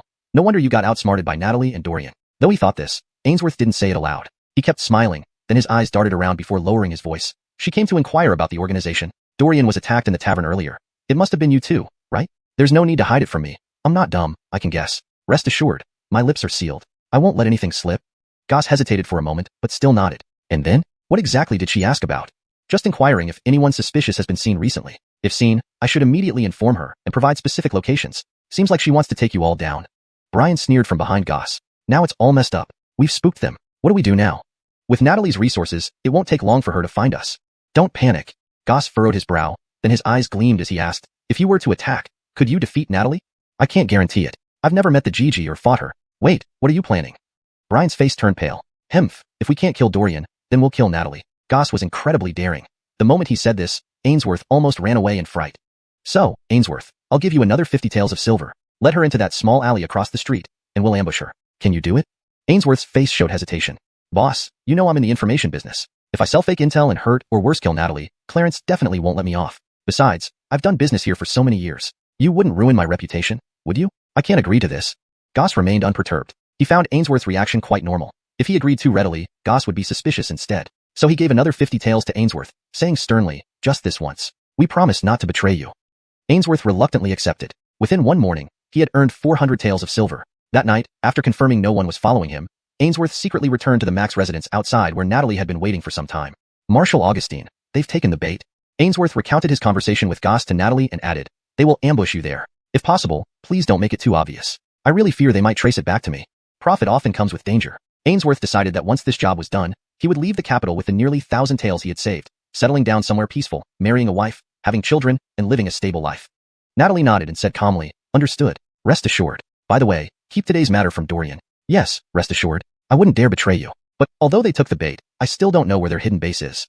No worries, you may go home. Natalie waved her hand indifferently. Ainsworth had already surpassed Natalie's expectations at this point. Chapter 476, Beating. As far as Natalie knew, Ainsworth's reputation in this area wasn't good. He was merely a gangster and had nothing to do with being an intelligence dealer. Despite offending so many influential people, he managed to stay unharmed in the capital city until now, indicating that he indeed possessed some ability. Even a powerful outsider couldn't subdue the local thug. No matter how strong and well-backed Goss was, he couldn't control Ainsworth. He probably never imagined that he would be harmed by a gangster. The next evening, Natalie came to the alley alone. Of course, she did not show herself but observed Brian and others hidden in the dark from a distance. Goss stood beside Brian and whispered, we have been here for a day. Shouldn't Natalie appear soon? She isn't someone who can hold her breath. Moreover, our ambush on Dorian has already enraged her. This Gigi will come soon. All of them exchanged glances, revealing sneers. They had no idea that Natalie was hiding in the shadows, observing their every move. She narrowed her eyes and took out a sack. She didn't intend to kill Brian and Goss. It wasn't because she dared not, but rather she could not. If she killed these two, it would be impossible to capture the other members of Blood Shadow Hall still hidden in the capital city. Today, Natalie only came here to avenge Dorian. She had personal emotions, but wouldn't let her emotions affect the development of events. Natalie sneered, concealing her aura of a peak stage Earth warrior, gradually approaching them. Among them, Brian was the strongest and the first to sense something wrong. Brian took a deep breath and asked Goss next to him oddly, "Do you feel anything off?" "What?" Goss frowned. "It feels a bit cold. In such hot weather, how can it be cold? Not surface cold, but..." Brian didn't know how to describe this feeling to Goss. After decades in the world, he had developed extremely keen sensitivity towards hostility and killing intent, which absolutely wouldn't fail. He suddenly turned around, only to see a large sack. "You." Brian didn't get to speak before his head was enveloped in the sack. At the same time, he heard Goss's alarmed cries. "Someone. Who is it? Quickly take me out, or don't blame me for being rude. Brian, save me. Stop yelling. My situation is similar to yours." Compared to Goss, Brian remained much calmer. He said sternly, "Sir, we are not people you can offend. If you're sensible, release us immediately, otherwise, once we find out your identity, the consequences will be your concern." "Damn it. Who are you? Are you Dorian's subordinate? Or Natalie's? Do you have any ties with Josue's residence?" He received no response, but instead got fists like raindrops. Bam bam bam. The dense sound made Brian's lips twitch involuntarily. "Wait, damn it, stop hitting." Soon, Goss fell silent. Brian also tried threatening several times, but received no response. Soon, he suffered the same fate as Goss. August and Eving for several decades, this might be the most humiliating moment for Brian. He never expected that a method used to punish street thugs would be used against him. Unable to endure this humiliation, he started swearing. Although the attacker concealed his aura well, unclear about the exact realm, Brian knew that someone who could easily beat up himself and Goss must be no weaker than an Earth stage warrior and possibly had already broken through to peak Earth stage. Is it Natalie? Unlikely. If it were Natalie, she wouldn't use such an immature method to retaliate. Besides, if Natalie discovered their presence, she would certainly bring soldiers to surround them, not act alone. He only heard one set of footsteps. Soon, the footsteps faded away. Brian lifted the sack off his head and saw the warriors he brought all lying on the ground, unconscious. After removing the sack from Goss's head, Brian's lips twitched. Goss's face swelled up like a pig's head after being beaten by an Earth stage warrior, barely recognizable. Brian dragged Goss and the other warriors away from there with great effort. If Natalie arrived later and saw them like this, she wouldn't let them go. The plan had to be postponed temporarily. Enraged, Brian even added more force while dragging Goss, causing further injuries. On their way back to the inn, they coincidentally met Ainsworth wandering the streets at night. Without time to think why he wasn't sleeping, Brian roared upon seeing Ainsworth. "Come over and help me bring them back to the room." "Yes, coming." Ainsworth couldn't help but widen his eyes. Yanko Augustine's methods were brutal. These guys were hardly human anymore. As for why Natalie didn't send soldiers to catch them, Ainsworth guessed she was setting a long-term trap. Truly, Natalie surpassed Goss and company in strategy. After moving Goss and the others into the room, Brian gave Ainsworth 10 taels of silver, then left promptly. Just outside the inn, Ainsworth saw Natalie standing there. He hurried over, whispering, "Yanko, do you need anything else?" Natalie shook her head, feeling a bit regretful. She had hoped to discover their hidden base through this opportunity, but Brian's caution exceeded her expectations. She could only wait for another chance. "No issues, keep monitoring them. You won't lack compensation." "Yes, goodbye, Yanko." Ainsworth smiled ingratiatingly, watching Natalie leave. "Oh, the tricks in the capital city run deep. I should leave as soon as possible." Ainsworth sighed and headed home to sleep. Chapter 477. In disarray. The next day, Goss woke up groggily on the ground. He wriggled about a bit and couldn't help letting out a cry of alarm. "Don't move around so much. You were beaten yesterday, and you have quite a few bruises on your body." Brian's voice came from beside him. "Damn it. I hope to never find out who it was." Goss's impotent fury only earned him a cold snort from Brian. "What about the others?" "They've already returned. They were just unconscious but weren't beaten up by that guy. Only we two were assaulted." Only then did Goss notice that there was something wrong with Brian's tone. When Brian revealed that his teeth had been knocked out, Goss's face twitched. "Think carefully. Who did we offend recently in the capital? Why would they attack us at this time?" They originally believed they were operating secretly, but now someone else was onto them. They had no clue who it could be. "Do we need to guess? It has to be either Natalie or Eben." "No, that can't be." Before Goss could finish his sentence, he negated his own conjecture. "They don't even know what we look like, and after we arrived in the capital, we changed our appearances. Natalie and Dorian don't know who we are. Furthermore, if they discovered us earlier, they would have sent troops here instead of hitting us while wearing burlap sacks." Goss squinted, feeling more uncertain as he thought further. Besides, based on their personalities, they wouldn't do something so childish. Brian speculated, "It seems like it's someone else. But who could it be?" Since arriving in the capital, they had focused solely on dealing with Natalie and Dorian and hadn't offended anyone else. For a moment, Goss thought of Zeus. But that guy can't be it either. Brian shook his head. "While he knows where we live, he doesn't know our names. Moreover, he looks timid and would never reveal our information to the Duke of Jethrog's residence." "Then who is it?" Goss sighed heavily and said gloomily, "Forget it. Whoever it is, they're onto us now. We shouldn't act rashly for the time being." "Do you plan on hiding in this and forever? As long as the hidden person isn't dealt with, we won't be able to leave here," Brian angrily replied. Now he realized how wrong his decision was to come to the capital with Goss. "What's the point of venting on me? Isn't it the truth? Let's be cautious. I don't want to fail in an unforeseen way," Goss said irritably, waving his hand. "Let's focus on recuperating," Brian said helplessly. At this point, any further discussion was futile. On the other side, at the Duke of Jethrog's residence. "Where were you?" Dorian stood outside and asked curiously as he saw Natalie walking from afar. "Nothing much, just took care of some matters and gave a few instructions to Zeus." Natalie yawned and lazily added, "I'm going to sleep. I'm sleepy." Dorian looked suspicious, but didn't press further since Natalie wasn't explaining. The next day, Dorian and Natalie hit the streets, both disguised as wealthy scions and ordinary women. When Zeus saw them, he almost recognized them immediately but didn't dare speak and continued browsing the street casually. Out of the corner of his eye, he watched Natalie's demure behavior, inwardly marveling. Who would have thought she was the Grand Marshal of the entire dacia? If Goss and Brian knew their true identities, they would surely be astonished. Upon entering the inn, Dorian nearly bumped into Goss. Recognizing him by his clothes, Dorian was shocked. Why does this guy look like a beaten pig? Kneading his throat, Dorian noticed the martial artists behind Goss and displayed an appropriate expression of fear. Himph, martial artists? What's so special about them? Dorian turned to Natalie and grinned. Let's go upstairs and ignore them. Seeing Dorian's demeanor, Goss's eyes flashed with viciousness, but thinking of his current precarious situation, he decided not to provoke trouble unless necessary. He wouldn't be stepping out at this time if he didn't want to gather intelligence from Zeus. Entering the inn, Dorian looked at Natalie quizzically. Please don't tell me this was your doing. Natalie smiled shyly. Dorian's mouth twitched. With a bitter laugh, he asked, Did you do this last night? Natalie shrugged. We can't always let him get away with his schemes. Sometimes, we need to teach him a lesson, right? It's too dangerous. Dorian shook his head. So what? I'm a peak Earth stage expert. Natalie shrugged nonchalantly. Dorian sighed helplessly. That's still dangerous. Don't do it again. They keep targeting you. I think it's inappropriate. Natalie's tone was calm but carried a hint of killing intent. Elsewhere. Hey boss, why are you in such a state? Are you okay? Zeus was startled upon seeing Goss's appearance. Although he moved Goss upstairs last night, the darkness prevented him from seeing the extent of Goss's injuries. Now he saw the severity. If Natalie truly intended to kill these two, they would be dead by now. Zeus's Adam's apple bobbed, overcome with dread. Fortunately, he made the right choice not to offend the Duke of Jethrog's residence and Natalie. Otherwise, he might be no better off than Goss and Brian. I'm fine. I just need your help investigating something. Yes, sir. Zeus mentally shook his head. He knew what Goss wanted him to investigate, but Zeus wouldn't agree. One lie needed countless lies to cover up. Continuing this deception, he wouldn't know what to do. We were ambushed last night. You must know about it, right? Yes. Zeus nodded.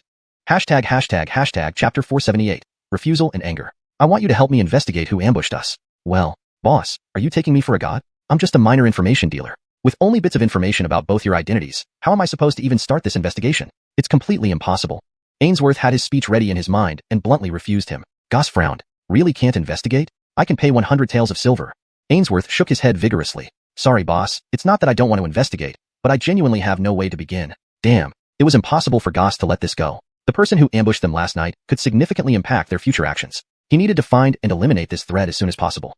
But if Ainsworth couldn't conduct the investigation, did that mean he had no choice but to seek Beckett? Goss was somewhat reluctant. He circled around from the back of the inn and arrived at Blazian Pavilion. Upon entering the tea house, the waiter didn't recognize him. This way, sir. What, sir? I'm not.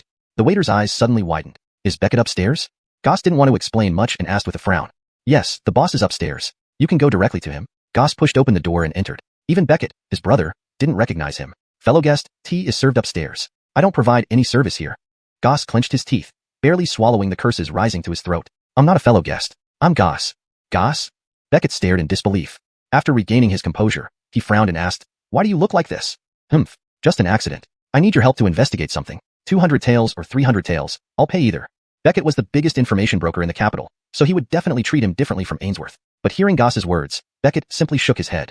It's out of the question. No matter who asks, I won't help you. Please leave. Can't you help if I offer another 200 taels? Goss grew anxious. Brian and I were ambushed last night. We have no idea who attacked us. Apart from you, no one else can investigate. Beckett sneered. I still say the same thing. Please leave. You know very well what kind of despicable deeds you've done. I refuse to be complicit.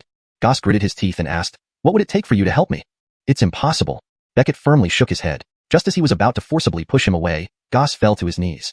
Brother, I was wrong before, and I've realized my mistakes. Now my brother is in trouble. Shouldn't you help? Don't you remember Natalie's dying wish? She wanted us to support each other. Get out of here.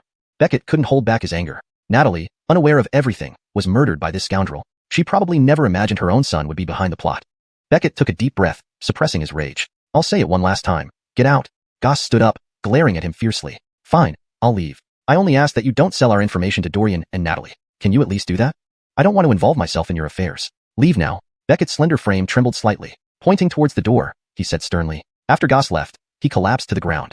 Boss. Seeing Goss storm out angrily, the waiter knew their conversation hadn't gone well. Arriving upstairs, he found Beckett sitting on the floor and hurriedly helped him up. I'm fine. Beckett patted his shoulder and smiled. Go downstairs and continue working. If you see Goss again, don't let him come up. But what if he causes trouble downstairs? He's in danger right now and won't draw attention to himself. Beckett replied coolly. Understood. I'll go down now. Yes, go ahead.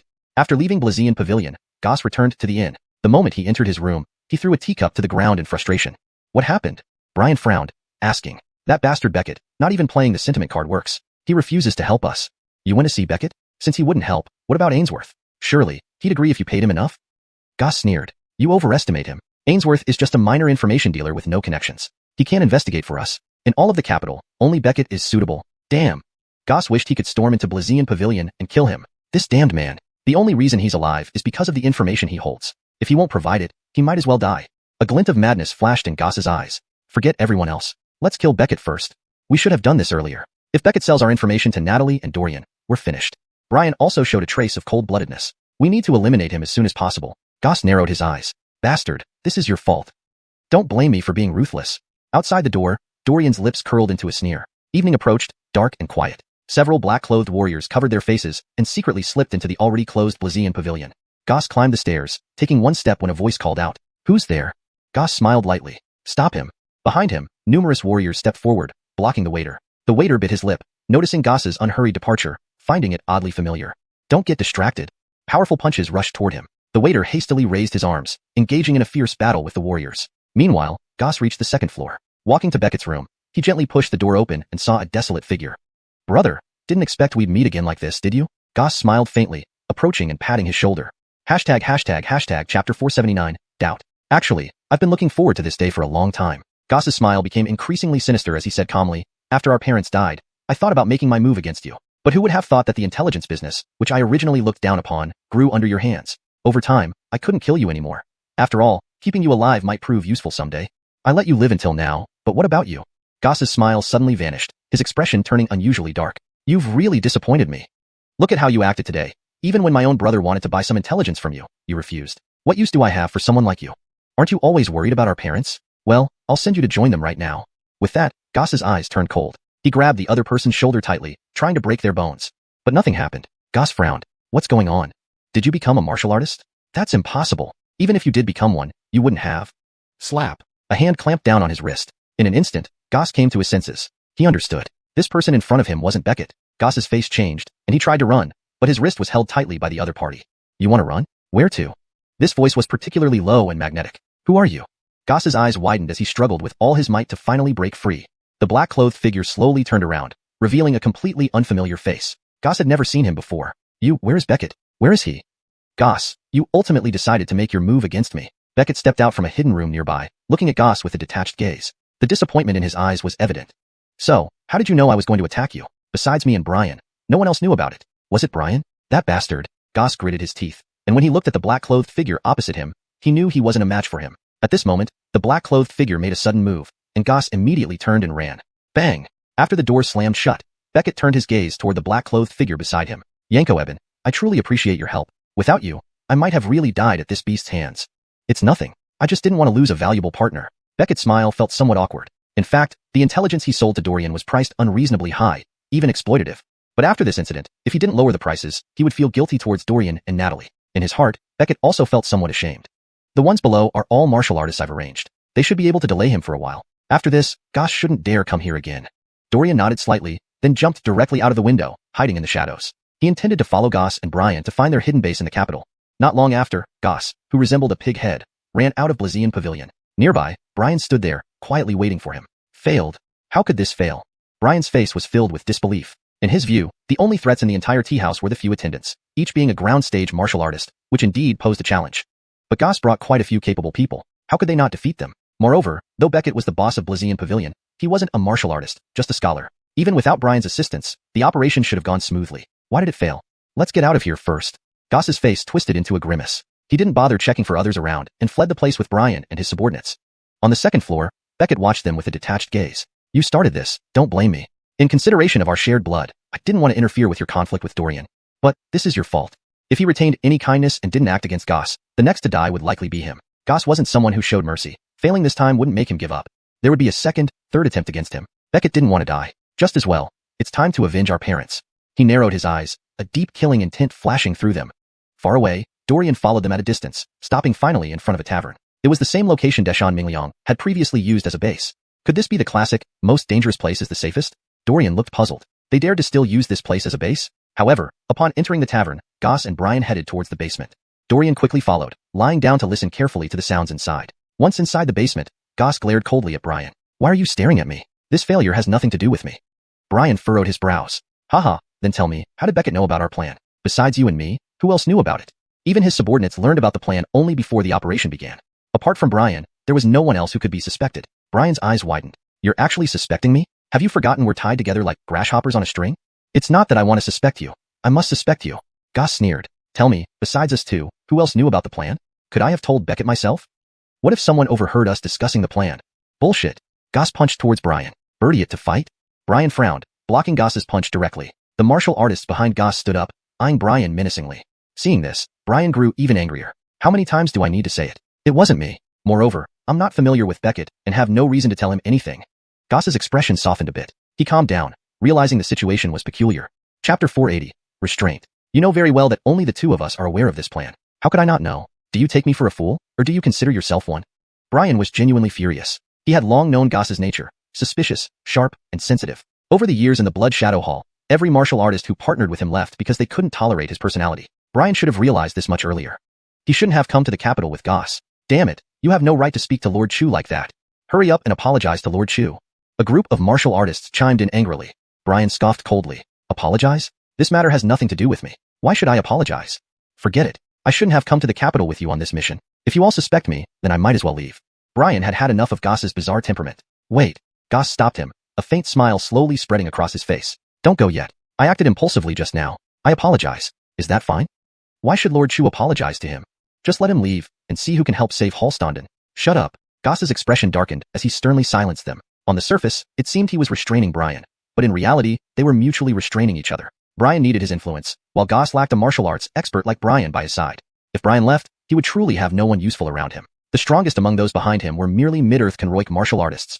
None had reached the peak of Earth-Kenroik. With just these people, they certainly couldn't defeat Natalie and Dorian. In the end, they still needed Brian's strength. Brian sneered in response, No, if Lord Chu suspects me, then I will leave. At worst, I'll storm the palace alone and maybe rescue Hallstaden if my luck holds. I may not succeed alone, but following you lot guarantees failure. Calm down. Goss hurriedly soothed his emotions. You misunderstood. That's not what I meant. And without you, we indeed can't succeed. Don't forget, I am from the Blood Shadow Hall. Even if those martial artists die, we can always request more. With so many people in the Blood Shadow Hall, their combined strength could drown Dorian easily. Brian narrowed his eyes. How many times do I need to say it? My ultimate target is Henley, not Dorian. Were you never serious about Henley as a target? Just using me to kill Natalie and Dorian? Of course not. But, for me, Natalie and Dorian are the most important targets. That doesn't mean I won't help you. Goss took a deep breath, maintaining his patience. We are partners. Since we are partners, we should strive for harmony. From now on, I won't doubt you, and you won't defy my orders. Is that fair? Let's hope you keep your word. Brian grunted and turned to leave, clearly still fuming. Dorian quickly hid again. After Brian left the first floor without inspecting the surroundings and quickly departed the inn, the voices of the martial artists echoed from below. Lord Chu, even if he leaves, what difference does it make? We don't need him at all. Right, this old man always thinks he's superior. I'm sick of him. Let him roll. I want to see if he can kill Henley or rescue Hallstaden alone. Shut up. Goss's face darkened, venting his frustration on the martial artists before him. Fools. You don't understand Brian's importance. Now, on the surface, it seems he relies on me, but in reality, we restrain each other. Why? One martial artist asked puzzledly. Does Brian have any special qualities that deserve Lord Chu's attention? Without him, wouldn't we still be able to kill Natalie and Dorian? Not at all. Goss sighed deeply, speaking solemnly. Tell me, do any of you have a peak Earth-Kenroik martial artist? The group looked at each other blankly, shaking their heads. No. What about Natalie's strength? Peak Earth-Kenroik. The martial artists exchanged glances, beginning to understand why Goss wanted to keep Brian. That's it. With my current authority, I cannot mobilize Earth-Kenroik martial artists. To deal with Natalie and Dorian, isn't relying on Brian our only choice? He added, besides, it's not just Natalie, but also Dorian. Have you forgotten? Danilo and the others all died by his hands. Yes, we understand. Seeing Goss so enraged, they finally grasped the significance. Hopefully, you truly understand. Go rest properly now. Yes. Dorian hid again. Only he and Goss remained in the inn. The latter slumped in his chair, a look of exhaustion on his face. A bunch of fools, exhausting me like this. And Beckett, don't think someone helping you means you're safe. I'll kill you sooner or later and send you to join those two old fools in hell. Damn, all damn fools. He drifted off into sleep. Dorian leaped out of the inn and returned to the mansion of the Duke of Jethrock. Natalie had been waiting outside for a long time. When fighting others, Natalie couldn't perfectly conceal her aura. Worried she might be recognized, Dorian didn't let her act. How did it go? Found him. In the same inn. Moreover, Goss is preparing to bring more martial artists from the Blood Shadow Hall headquarters to attack us. As for Brian, his target isn't us but Henley. Why him? Natalie was surprised. Dorian shook his head. I'm not entirely sure. Tomorrow, we'll ask him about it. Once those martial artists arrive in the capital, we'll act immediately and wipe them out. A cold glint flashed in Dorian's eyes. This has dragged on too long. It's time for an end. Good. The next day, in the Imperial study. Your Majesty. ##### Chapter 481. Doubts. Ministers, you may rise. Cody sat on his chair, looking down at Henley and the others. He said indifferently, Dorian, your recent investigation progress has been commendable. Continue at this pace, and we will soon be able to take them all out in one fell swoop. That's true. It might still take a few more days, Dorian replied truthfully. Cody nodded, then asked, Henley, I heard that Brian is targeting you. Do you know why? Henley nodded and said, this old servant killed his friend Raheem. Brian is a man who values friendship and righteousness, so it must be for that reason. A man of righteousness? Cody scoffed with a cold laugh, seemingly mocking the idea. Very well, then continue the investigation. If you need any more personnel, let me know immediately. After this brief report, Dorian and the others left. From now on, this old servant will accompany you two in the next phase of the investigation to prevent a repeat of previous issues. As for Titus, he can protect Miss Darioch. She is also a valuable talent to our great Xia, so nothing must happen to her. Titus was no longer capable of protecting Dorian adequately. Instead, it made more sense for Henley to protect Dorian while Titus safeguarded Alla. On the other side, inside a hidden underground room within an inn, several new faces gathered. Goss looked at the group of martial artists before him, a satisfied smile spreading across his face. The martial artists glanced at Goss, then at Brian, their eyes filled with disdain. Lord Chu, we trust you, but this old traitor, that's enough. Brian is not a traitor. You should hold your tongues. He is now one of us. Goss frowned, silently cursing their stupidity. These fools were still provoking Brian, and if they pushed him to leave, Goss would be in trouble. Now that you are here, let me explain our mission briefly. First, eliminate Dorian and Natalie. Second, rescue Hallstanden and kill Henley. Henley? The martial artists exchanged uncertain glances. Why do we have to target Henley, Lord Chu? Yes, that old man is one of Cody's elite guards. Attacking him could make things difficult for us in the capital city later.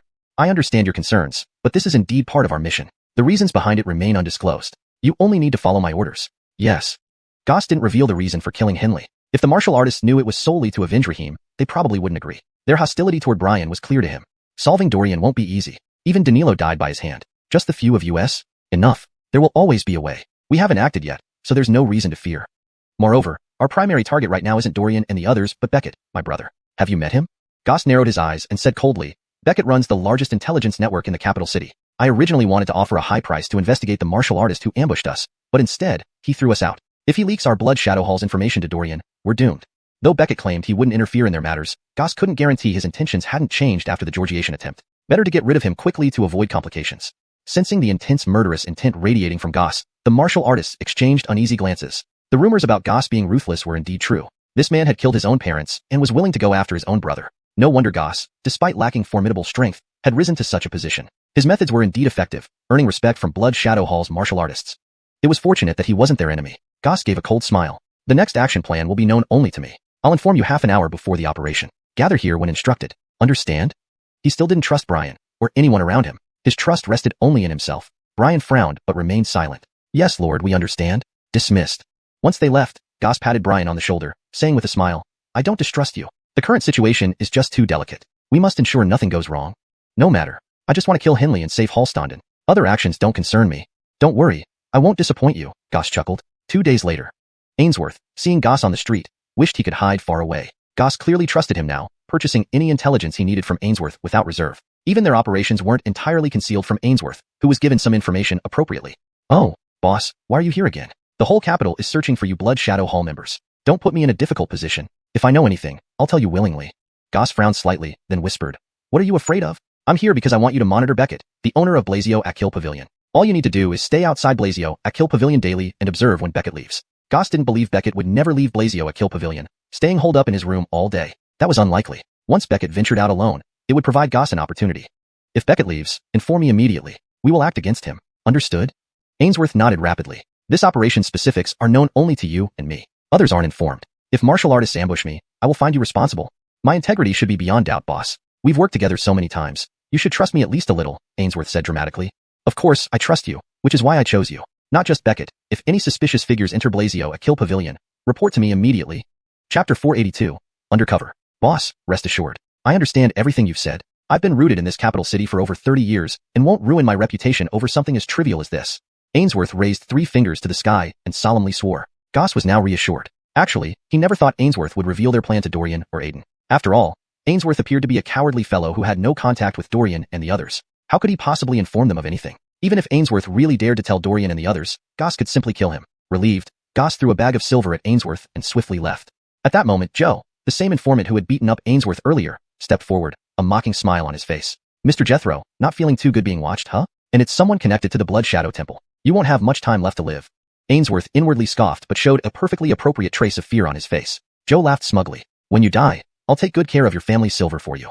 Then, he spat on the ground and strutted away. Ainsworth watched his back with disdain. I won't die. Even if someone dies, it'll be you. He then wandered around outside Blazienchen for a while, noticing fewer people around, and then he dashed off to the Marquis Jethrog's residence. Unlike Goss, Dorian and Natalie were always generous, offering amounts like 50 or 100 taels without hesitation. As a result, Zeus felt more inclined toward them. Additionally, he had an unconscious sense of respect for Dorian and Natalie that even he hadn't noticed.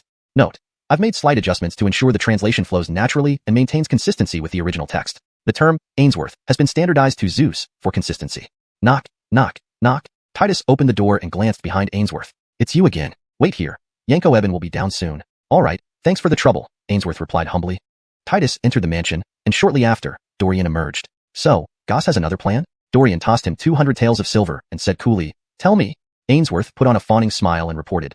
Goss instructed me to monitor the manager of Blazienchen. Should he leave the tea house, I must immediately report it to Goss, who will then notify his other subordinates to intercept and eliminate him. For consistency, Blazienchen should be translated as Blazienchen Tea House, or simply Blazien Tea House. Here is the improved version. Ainsworth put on a fawning smile and reported. Goss instructed me to monitor the manager of Blazien Tea House. Should he leave the tea house, I must immediately report it to Goss, who will then notify his other subordinates to intercept and eliminate him. Dorian raised an eyebrow.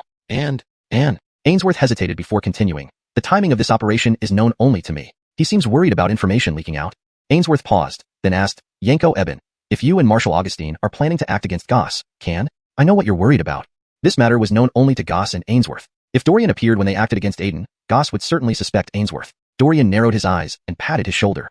Don't worry, we'll eliminate Goss next time. They won't have the chance to retaliate. But after this operation, you need to lay low for some time to avoid any troubles from other Blood Shadow Temple members. Can you do that? Of course, after Goss is arrested, I plan to leave the capital with this silver, Ainsworth said bitterly. Why? Haven't you done well in the capital? Starting anew in another place isn't easy. I know, but frankly, as a lifelong resident of the capital, I haven't made a name for myself here. I want to go somewhere like the Deshaun water towns, marry a wife, and live a peaceful life with this money, Ainsworth explained. The silver was enough for his family to live comfortably for the rest of their lives. Dorian understood and nodded. That's a future concern. Now let's focus on dealing with Goss. Yes. Ainsworth couldn't back down now. He paced outside Blazienchen. / correction. Ainsworth had no reason to back down now. He paced outside Blazienchen. / further improvements for fluency and context. Ainsworth was determined not to back down now and paced outside Blazienchen. Note: Blazienchen should be translated as Blazienchen Tea House, or just Blazienchen, if it's a named establishment. If this is a direct name, it might remain untranslated, but typically, Shin can be translated to tea house or pavilion, depending on the context. For a more natural read, Ainsworth was determined not to back down now and paced outside Blazienchen Tea House. From the second floor, Aiden saw Ainsworth appear downstairs and felt puzzled. He knew Ainsworth's notorious reputation. Why would he suddenly show up here? Aiden frowned. Just as he prepared to send someone to investigate, Ainsworth looked up and met his gaze, then quickly turned away. That fleeting eye contact told Aiden all he needed to know. This guy is one of ours, likely sent by Dorian. Reassured, Aiden trusted Dorian and Natalie completely and saw no reason to drive him away. Soon, a tea house staff member approached, reporting on Ainsworth's presence. The hoodlum is loitering outside. Should we chase him away? No need, Aiden shook his head. He's likely here to pass messages from Dorian and Natalie. Driving him away might cause problems. Oh, I see. Go back to work. Don't mind me. Aiden patted him on the shoulder. 2 days later, Dorian hadn't received a report from Ainsworth. It seemed Aiden was a homebody, staying indoors for days without stepping out. But on the third day, Ainsworth suddenly appeared at the Marquis Jethrog's residence. What happened? Did Aiden leave the tea house? Yes, apparently a significant figure wants to meet him. Aiden went toward the alley opposite the tea house. Hurry, Yanko Eben. Got it. I'm on my way. Notify Goss now. ####Chapter 483, taking the initiative. Understood. Ainsworth wasted no time and hurried off to find Goss again. Dorian finally located Aiden half an hour later. Aiden was standing at the entrance of an inn, chatting pleasantly with another middle-aged man who looked rather amiable. Once their conversation ended, if Aiden wanted to leave this place and return to Blazien Pavilion, there was only one path he could take. Dorian was fairly familiar with the nearby area. He narrowed his eyes and hid in a nearby alley. Before long, Goss and his group also arrived here. However, he did not see Brian. A mocking smile appeared at the corner of Dorian's mouth. He had anticipated this situation. Without a doubt, Brian must have already headed for the palace to prepare for rescuing Hallstanden and Georgiating Henley. Dorian was not anxious because Natalie was currently with Henley in the palace, trying to rescue Hallstanden under their watchful eyes, unless Brian was a heaven stage powerhouse. After arriving near the alley, Goss began to arrange his troops. Ainsworth said that there is no one else protecting Aiden. As long as our ambush timing is right, we can definitely kill him in one strike. Goss sneered and said, now, in my list of must-kill targets, Aiden ranks even higher than Dorian. After all, if he continues to live, he might sell our intelligence to Dorian. That would be too dangerous. So, we must kill him. Fine, we'll follow Mr. Chu's orders. With Mr. Chu leading us, we don't have to worry about failing to kill Aiden. The only thing I'm concerned about is what's happening with Brian. Goss narrowed his eyes and replied, I'm just giving Brian a chance. If he fails to save Hallstanden, there's nothing we can do. We have limited manpower and cannot fully commit to the plan of rescuing Hallstanden. Moreover, Hallstanden is imprisoned inside the palace, which is like a dragon's lair or tiger's den. We can't recklessly follow him. You're right, Mr. Chu. Hallstanden, that good-for-nothing, couldn't even handle Dorian. He deserves to die. Goss's expression stiffened for a moment. What does it mean by good-for-nothing? He wasn't a match for Dorian either, implying he was similarly useless. This person truly doesn't know how to speak properly. Privately, Dorian couldn't help but laugh. All right, stop talking and go to your positions. Wait for my signal. Once you see Aiden, act immediately and show no mercy. Goss sneered and spoke. He allowed Aiden to live for so many years, so saying that Aiden's life belonged to him wasn't too far off. It was now time to reclaim that life. Goss concealed himself as two groups of people quietly waited for Aiden's arrival. In the distance, Aiden looked at the desolate alleyway in front of him and sneered. The reason he hadn't ventured out these past few days was due to fear of being ambushed by Goss. Now, it seemed his suspicions were correct. Goss remained impatient. Before even entering the alley, he felt an intense wave of killing intent. Yanko Eben, this is the opportunity I've created for you. Please don't betray me. Aiden clenched his fists and silently prayed before approaching the alley. Each step felt incredibly heavy. Just as Aiden reached the middle of the alley, a sharp wave of killing intent came from behind. His pupils constricted as he took a step to the side. Clank. An arrow pierced into the ground diagonally. Aiden turned around and saw a menacing face. Haha, Mr. Chu, not bad, you dodged that. The martial artist laughed and prepared another lethal shot. At this point, Goss and his group emerged, surrounding Aiden. Goss, you're still impatient. Your continued existence is a threat to us, don't you know that? What if you divulge our information to Dorian? How will we handle it then? Goss's eyes gleamed mockingly. For so many years, I let you live freely in the capital, allowing you to gather intelligence for future use. But look at what you did. When my brother tried to buy intelligence from you, you refused. Isn't it obvious that I should kill you? Are you too proud? You killed our parents, expecting me to be warm toward you? Aiden frowned. Strange. Where is Dorian? Why hasn't he shown up yet? Could he not be here? Thinking of this possibility, Aiden's arm hidden under his sleeve trembled slightly. Impossible. He had arranged for someone to send a message from beneath Blazian Pavilion. Ainsworth should have informed Dorian of the situation by now. There shouldn't be any issues. Aiden took a deep breath and suppressed his unease. What are you thinking? Seeing Aiden's gaze wandering, Goss frowned. Do you still have time to think about other things when death is imminent? He sneered. It seems I haven't instilled enough fear in you. Goss gritted his teeth. Take action. Kill him directly. Once he's dead, our mission is complete. Yes. Whoosh. The whistling sound of an arrow approached from behind. Aiden closed his eyes, accepting his fate. Suddenly, the wind stopped. Then he heard Goss exclaim in surprise. Dorian? Why are you here? Dorian threw away the arrow he held and clapped his hands, looking at the martial artist holding the bow. The latter, upon seeing Dorian's gaze, shivered and took a few steps back in fear. Why are you here? Goss's eyes widened in shock. Could it be a coincidence? No, it's definitely not. A flash of white light flashed in Goss's mind as he seemed to realize something, grinding his teeth and growling, It's Ainsworth. Has he been working for you all along? Dorian stretched lazily and said, You only realize now? Aren't you a bit slow? That bastard. He must have tipped you off long ago. How could I have trusted him? Realizing the truth, Goss was so enraged that he wanted to kill Ainsworth immediately. That guy looked devious, and it was his oversight to place trust in such a ruffian. And he even gave him so much silver. Goss nearly lost his temper. He glared at Dorian, preparing to speak, but Dorian moved first. With a swift kick, he knocked the martial artist behind him to the ground. Dorian was quite familiar with the area, so he narrowed his eyes and hid near a small alleyway. Soon enough, Goss and his men also arrived here, but he did not see Brian. A mocking smile crept across Dorian's lips. He had anticipated this situation. Without a doubt, Brian must have already headed for the palace, preparing to rescue Hallstanden and kill Becker. Dorian wasn't worried, because Natalie was currently in the palace with Becker, trying to rescue Hallstanden under their watchful eyes. Unless Brian was a heaven-tier powerhouse, it was impossible. After arriving near the alley, Goss began deploying his forces. Ainsworth said that there's no one protecting Aiden. As long as our ambush timing is right, we can definitely kill him with one blow. Goss sneered. Now, in my list of people who must die, Aiden ranks even higher than Dorian. If he remains alive, he might sell us out to Dorian, which would be too dangerous. So, we must eliminate him. Fine, we'll follow Lord Chu's orders. With Lord Chu leading us, we don't have to worry about failing to kill Aiden. My only concern is what's happening on Brian's side. Goss narrowed his eyes. I merely gave Brian a chance. If he can't save Hallstanden, there's nothing we can do. Our manpower is limited. We can't commit all our resources to rescuing Hallstanden. Moreover, the location where Hallstanden is imprisoned is inside the palace. It's like a dragon's den. We can't just barge in. That's true, Lord Chu is right. Hallstanden, that useless piece of trash, couldn't even deal with Dorian. He deserves to die. Goss's expression stiffened for a moment. What does useless mean? He isn't Dorian's match either, which makes him equally useless. This person really doesn't know how to speak. In hiding, Dorian couldn't help but chuckle. All right, stop talking. Go to your positions and wait for my command. When you see Aiden, strike immediately without mercy. Goss sneered. He had let Aiden live for so many years. It was only fair that now he should reclaim that life. Goss concealed himself, and both parties waited silently for Aiden to arrive. In the distance, Aiden looked at the desolate alley before him and smirked coldly. These past few days, he hadn't ventured out, fearing Goss's treachery. Now it seemed his suspicions were justified. Goss couldn't contain his impatience and released a chilling aura even before Aiden entered the alley. Yanko Eben, this opportunity I've created for you. Please don't betray me. Aiden clenched his fists and prayed in his heart before approaching the alley. Every step felt incredibly heavy. Just as Aiden reached the middle of the alley, a sharp killing intent struck from behind. His pupils constricted as he took a step to the side. Clank. An arrow lodged into the ground diagonally. Aiden turned around to see a sinister face. Huh, Mr. Chu, not bad you dodged. The martial artist chuckled, readying his bow for the finishing blow. At that moment, Goss and his men emerged, surrounding Aiden. Goss, you really can't control your impatience. Your continued existence poses a threat to us. You know this, right? What will we do if you give information to Dorian? Goss's eyes gleamed mockingly. For so many years, I allowed you to live freely in the capital, hoping to eventually get useful information from you. But look at what you did. When my brother asked you to sell intelligence, you refused. Isn't it only natural that I kill you? You're too arrogant. You killed our parents. Do you expect me to show you warmth? Aiden frowned. Strange. Where's Dorian? Why hasn't he shown up? Is he not here? At this thought, Aiden's arm hidden under his sleeve trembled slightly. Impossible. He had arranged for someone to signal from Blazion Shan. Ainsworth should have informed Dorian by now. There shouldn't be any problems. Aiden took a deep breath, forcing down his unease. What are you thinking?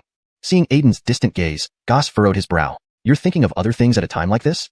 Goss sneered. Looks like the fear I instilled in you isn't enough. Goss signaled. Act now. Kill him directly. Once he's dead, our mission is complete. Yes. Whoosh. An arrow flew towards Aiden, and he closed his eyes, resigning himself to death. Suddenly, the sound of wind stopped. Then, he heard Goss exclaim in shock. Dorian, how did you end up here? Dorian discarded the arrow and clapped his hands, turning to look at the archer, who shuddered and took a few steps back upon meeting his gaze. How did you get here? Goss stared at Dorian, bewildered. Could it be a coincidence? No, absolutely not. A flash of realization hit Goss. It's Ainsworth. Do you mean he has been working for you all along? Dorian stretched lazily. To notice only now, you're awfully slow. That bastard. He has been feeding you information, hasn't he? And I trusted him. Furious at this revelation, Goss wanted nothing more than to tear Ainsworth apart immediately. That scoundrel appeared cunning, and he had carelessly placed his trust in such a ruffian, giving him so much silver. Goss almost lost his temper. As he glared at Dorian, preparing to speak, Dorian made the first move. With a swift kick, he sent the martial artist behind him flying to the ground.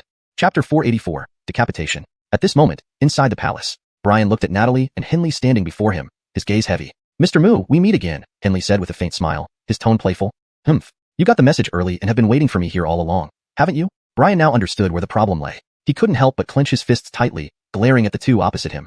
It was Zeus, wasn't it? Besides Goss and myself, as well as the members of the Blood Shadow Hall, the only one who knew about the plan was Zeus. The failure of Goss's last attempt on Aiden was also because of him, right? Natalie's eyes were icy cold. In consideration of your impending death, I can satisfy your curiosity. Yes, you're right, Brian sighed. Goss, who had always been astute, became foolish in his old age. From the start, that Zeus didn't seem like a decent person. Now it seems he must have figured out our identities and reported back to you two at the Jethro Gwagong Manor, didn't he? I never expected it. Really, never expected it. Who would have thought Goss, a small-time senior member of the Blood Shadow Hall, would fall to a thug? Haha, this is karma indeed. Henley gradually retracted his smile. Enough talk, let's get straight to it. Brian's expression was stern. Even if you hadn't come for me, I would have sought you out. Raheem died by your hand. I won't let you go. Brian remained relatively calm, but the warriors behind him were completely thrown into disarray. Why is Natalie here? Shouldn't she be at the Jethro Gwagong Manor? Didn't you hear their conversation just now? We might have been set up by an intelligence peddler. What kind of intelligence peddler? That guy didn't look like a decent person at all. I suspect he's just a thug. Oh, there's no point discussing this now. Let's quickly think about what to do. Everyone looked at each other, their will to fight fading. These people weren't originally Brian's subordinates. They were merely dispatched by Goss to assist Brian. They didn't have much respect for Brian, nor did they really want to listen to him. Even if they ran now, what difference would it make? Goss wouldn't blame them anyway. But could they even run? They glanced behind them to see an army of soldiers standing in readiness. Instantly, their faces turned pale. There was no escape. It's over. Someone muttered these words. The warriors' fighting spirit vanished entirely, ready to kneel before Henley and Natalie and beg for mercy. In their minds, even if just one of these two acted, they could easily take them all down. One was a renowned marshal of the Great Xia, and the other, a legendary veteran powerhouse. Their capabilities were self-evident. Seeing the warriors behind him lose their composure, Brian frowned and shouted, "The battle hasn't started yet, and you're already like this? I'll handle Henley. You just need to stall Natalie. I'll figure out the rest." Brian's sole mission now was to find that sliver of hope in this dire situation. Taking a deep breath, Brian locked eyes with Henley. The next second, a punch collision rang out. Bang! Fists clashed. Brian gritted his teeth. You are indeed very strong. You weren't my match before, and you aren't now. I will avenge Raheem. Definitely. Brian declared firmly. On the other side, Natalie looked indifferently at the few warriors in front of her, arms crossed, and asked arrogantly, Will you commit suicide, or shall I kill you? The warriors didn't answer, glancing at each other, trying to figure out how to break through the impasse. No matter how they thought about it, they couldn't come up with a good plan. They were simply not Natalie's match, especially with so many soldiers behind them. Even if they tried to run, they wouldn't know where to go. The other soldiers watched with detached interest, observing the warriors Brian brought along. To them, this battle had no suspense. They came here just to support, not expecting to have to fight at all since both Natalie and Henley were present. Hee, let's place bets on how many moves these guys can hold out. A few moves? You're giving them too much credit. I don't think even Marshal Augustine needs to lift a finger. They'll surrender on their own. As I see it, there's no suspense at all. As expected, even before Natalie moved, the warriors fell to their knees before her. Marshal Augustine, it was all Brian's doing. We are innocent. That's right, it's all Brian's fault, none of our business. Please spare us, Marshal Augustine. Hearing the voices behind him, Brian was so enraged that his wrist trembled, giving Henley the chance to seize his wrist and fling him away. Bang! Brian slammed into the ground, spitting out a mouthful of blood. Seeing Brian defeated so easily, the warriors were gripped by terror. Natalie frowned. I don't want to waste time on you. Will you do it yourselves, or should I? Seeing her unwillingness to spare them, the warriors prepared to make a desperate stand. Natalie drew a long sword from one of Gratis and slashed forward. Zing! A sharp flash of cold steel sliced through the air, sending 5 heads flying into the sky. The remaining warriors froze in shock, falling to the ground. Natalie advanced slowly, raising her sword indifferently. The survivors who managed to turn and flee were met with another swift stroke. Zing! Another clean strike ended their lives. Natalie then shifted her gaze to Brian, who was already struggling against Henley. Seeing Natalie dispose of so many high-rank warriors so effortlessly, Brian felt a sinking dread. Those wretches! He had hoped they would buy him some time, but they were defeated so quickly. Fighting both Henley and Natalie was a death sentence. But if he couldn't live, he'd take Henley with him to keep Raheem company. With fierce determination in his eyes, Brian steeled himself. At this moment, Henley calmly said, "Your time has come." SSHHH. The long sword pierced through Brian's chest, blood splattering across his face. Unbearable pain spread rapidly through his body. His eyes gradually lost their life. Chapter 485. Departure from the capital. At this moment, in a narrow alley, thud, Dorian finished off the last warrior and glanced calmly at Goss, who had been scared stiff, leaning against the wall, staring at him in terror. You. Only when standing before Dorian could he feel the overwhelming pressure. Dorian was indeed too strong. This was not the strength one would expect from someone at the lower rank. Dorian, holding his blood-stained heavy sword, slowly walked forward. Goss tried to run but was pulled back by Dorian. Rip! Dorian swiftly chopped off one of Goss's arms. Ah! A deafening scream echoed through the sky. Wiping the blood off his face, Dorian's expression remained emotionless. The blood on his face added a touch of horror. Goss looked at Beckett with a twisted face and said, "Beckett, are you really going to let him kill me? I am your only family in this world. Quickly stop him. Let me go." Bam! Unable to tolerate it any longer, Dorian kicked him in the face. Goss's nose broke as he fell to the ground, clutching his nose, glaring at Dorian with venomous eyes. "I've never seen anyone as shameless as you." Stepping on his chest, Dorian's gaze was icy cold. "I should have killed you outright, but according to Kale's wishes, I need to keep you alive." Goss shouldn't be under any contract restrictions. Cody needed intelligence about the Blood Shadow Hall, so he could only interrogate Goss for it. Thus, he couldn't die yet. Dorian grabbed Goss's collar. Behind him, Beckett hurried over and asked in a low voice, "What should we do with him?" "They'll be here soon. Just hand him over to Captain Halston."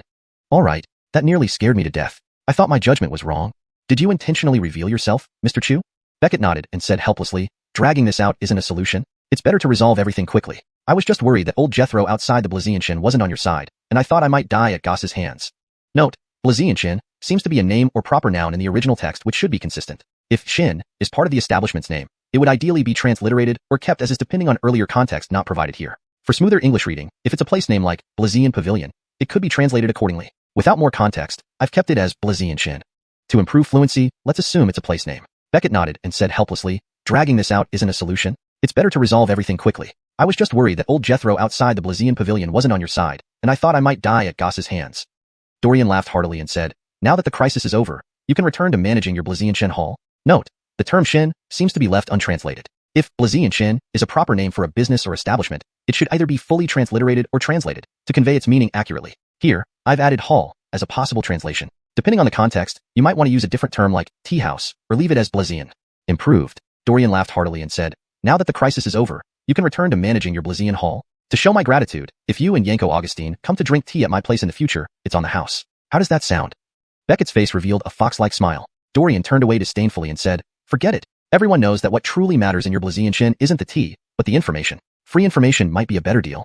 For consistency and fluency, I've made minor adjustments while ensuring the meaning remains accurate. Also, please note that Blazienshin should likely be Blazienshin Tea House, or another appropriate translation of the establishment's name for better clarity in English.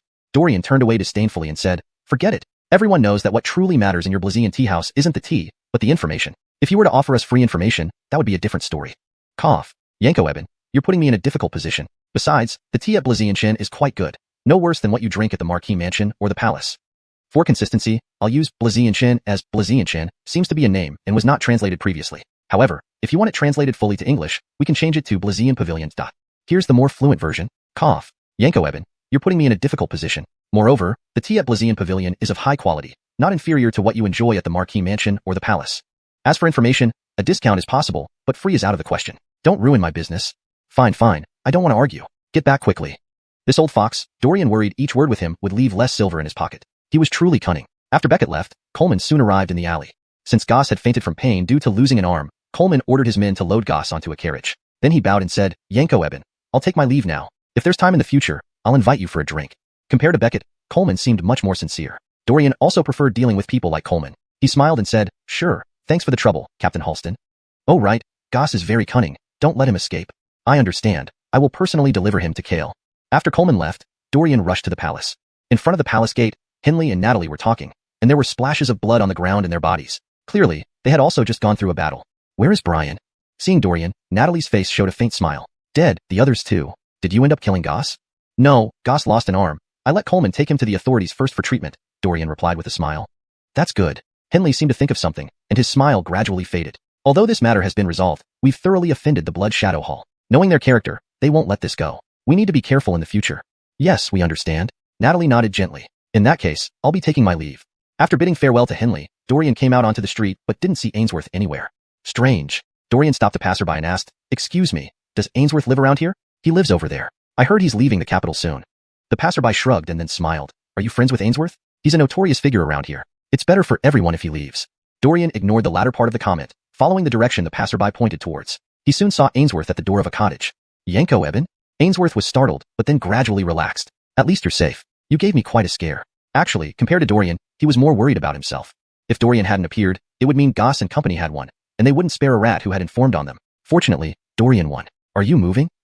Seeing the luggage in the courtyard, Dorian raised an eyebrow and asked. Yes, Deshannen suits me better, and to be honest, I'm also concerned that Blood Shadow Hall warriors might come to take revenge. Unlike you, I'm a small fry, and even a minor warrior from them could easily kill me. Ainsworth sighed. These past years, I've wronged many people. I want to give them a few taels of silver as an apology, though it's insignificant. Once in Deshannen, try to change your ways. With your smarts, doing a bit of business wouldn't be bad either. I'll give it a shot. Thank you for your advice, Yanko Eben. Ainsworth solemnly thanked him. Dorian didn't linger, and returned to the Marquis Mansion. It was impossible to keep Ainsworth working for him long-term, but this local informer was indeed useful. Chapter 486, The Duo. In a Bengzu's bamboo phoenix pavilion, two middle-aged men in blue robes sat facing each other. One of them lifted the warm teacup in front of him and then smiled as he asked, Brother Dario, have you heard about what happened in the capital? Almost all the warriors we Blood Shadow Temple had planted there were killed by Yanko Augustine and Commander Eben. The warrior addressed as Brother Dario furrowed his brow and said indifferently, I know. Although Goss has good leadership skills, his personality is stubborn and easily triggered, prone to rash actions. I'm not surprised that Dorian killed him. No, the middle-aged man shook his head. Goss isn't dead. He was captured.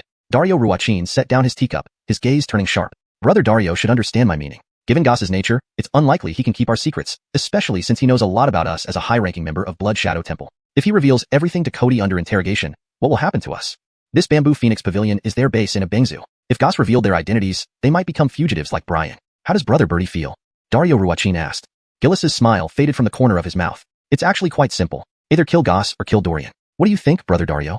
The man's expression suddenly turned solemn. Has an order come down from above?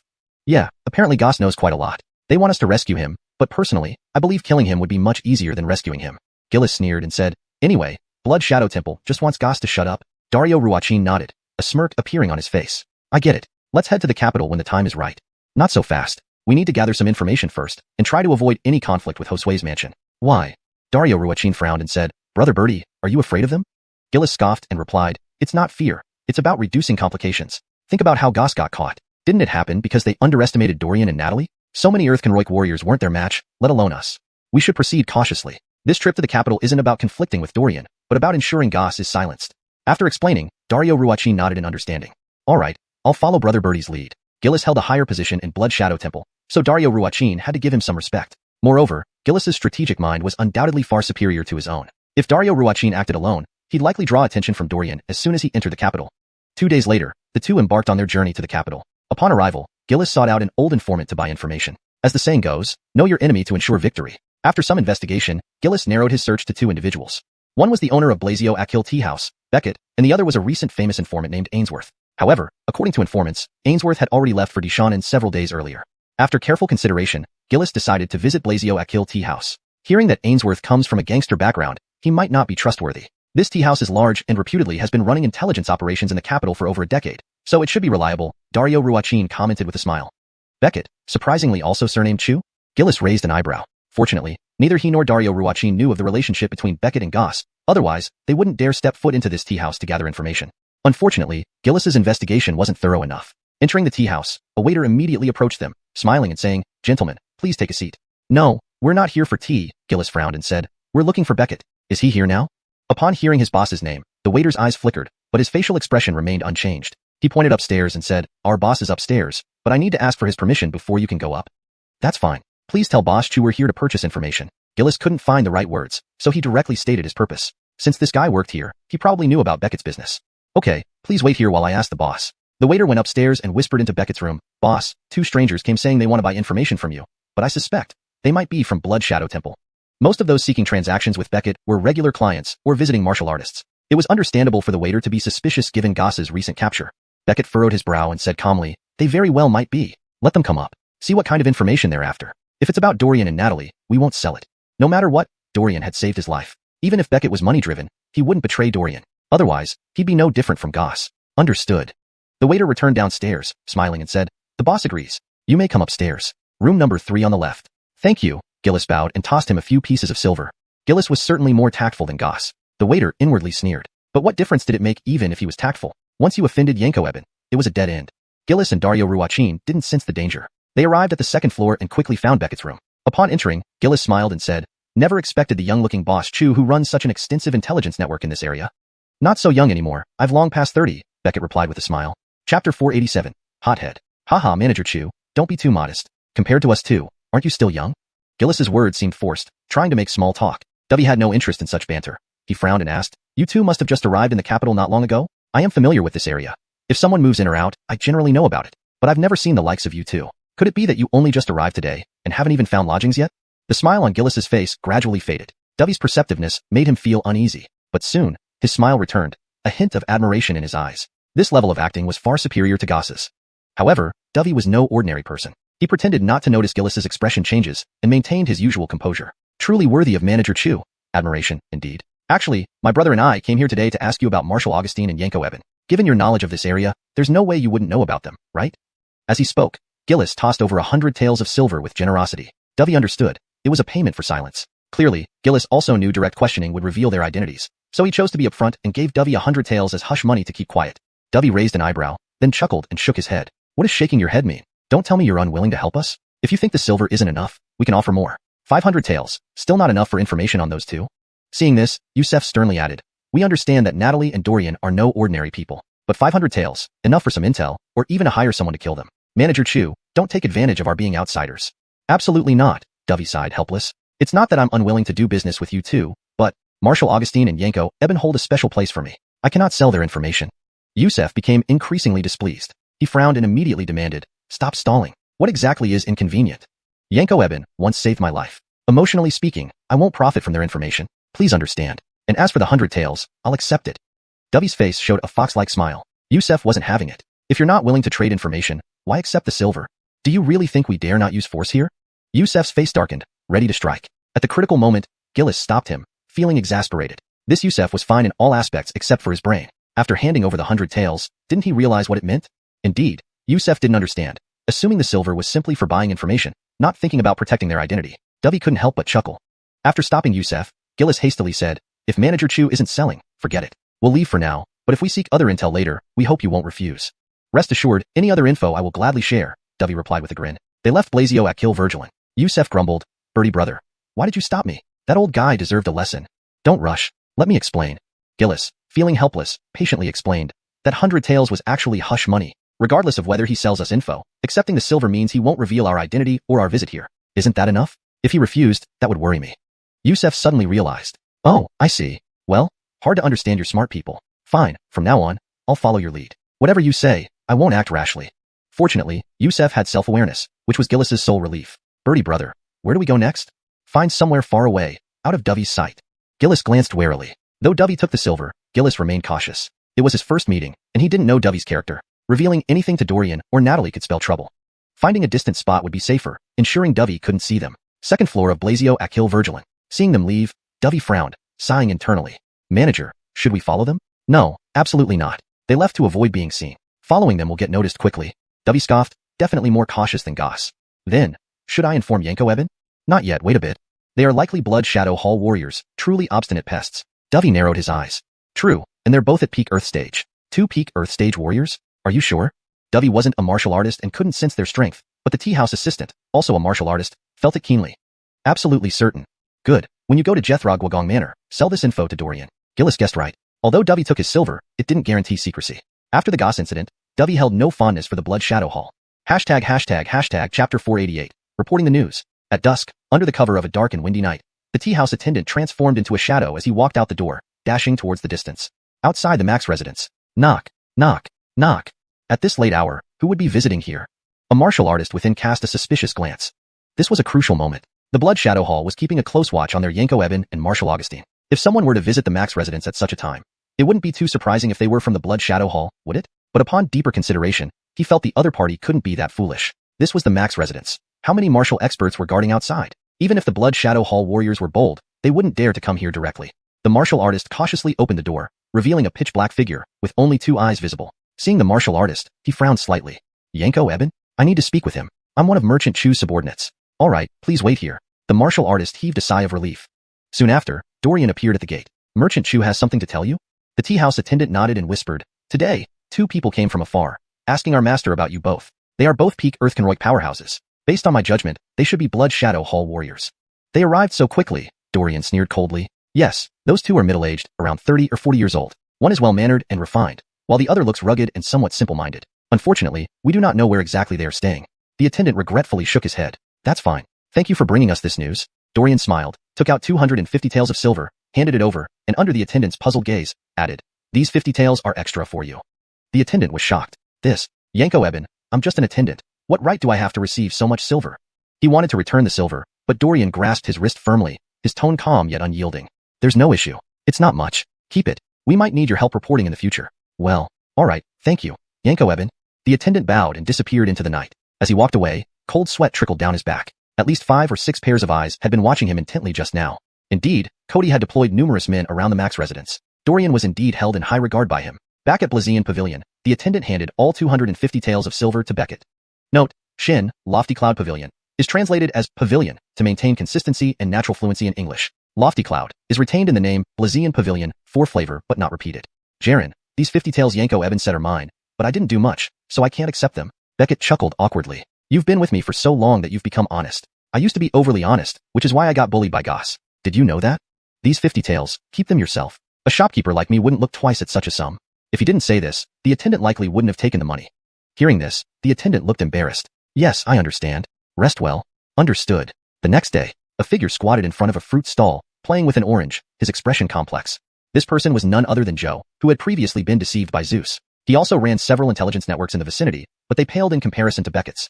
Joe was hesitating about whether to conduct a deal with the 2 men who had entered Blazian Pavilion yesterday. This sentence has been edited for fluency and consistency in terminology. Lofty Cloud Pavilion is used as the translated name of the establishment to ensure it reads naturally in English. The character's name, Joe, is kept consistent. For a more detailed or comprehensive edit of the full text, please provide the broader context or specify further requirements. Yes, Joe had been there, listening to Gillis and the attendant's conversation. Based on his discernment, those 2 must be from the Blood Shadow Hall. Coincidentally, he had recently overheard about the relationship between Beckett and Goss. To think that the master of Lofty Cloud Pavilion was actually the brother of a Blood Shadow Hall warrior. This piece of information was bound to fetch a hefty price. However, Joe had 2 concerns. 1, it was just a guess that those 2 belonged to the Blood Shadow Hall. What if they weren't? That would be quite embarrassing. Secondly, he was worried about offending Beckett, or more accurately, Dorian and Natalie. Joe wasn't blind. He could see the close relationship between Dorian and Beckett. Dorian had purchased intelligence from him several times. Moreover, Dorian was favored by Cody. In the past, even if he had 100 guts, Joe wouldn't dare meddle with such matters. But now, he felt increasingly aggrieved, thinking of Zeus. That good-for-nothing hooligan managed to earn nearly 1,000 taels of silver and lived a comfortable life in Dishonan, far from the capital. Why couldn't he, Joe, achieve the same? In terms of effort, he worked harder on his intelligence network than anyone else. And in terms of talent, his martial skills were decent as well. Yet, in all these years, he hadn't made much money in the capital. Conversely, Zeus merely helped Dorian solve one problem and received almost 1,000 taels. Such a sum wasn't much to Dorian or Beckett, but it was a fortune for Joe. With this money, he could escape the hustle and bustle of the capital and live a peaceful life in Dishonen, just like Zeus. Honestly, if it weren't for necessity, who would willingly spend their days in the capital selling intelligence? Joe certainly didn't want to. Initially, he chose this path to make ends meet.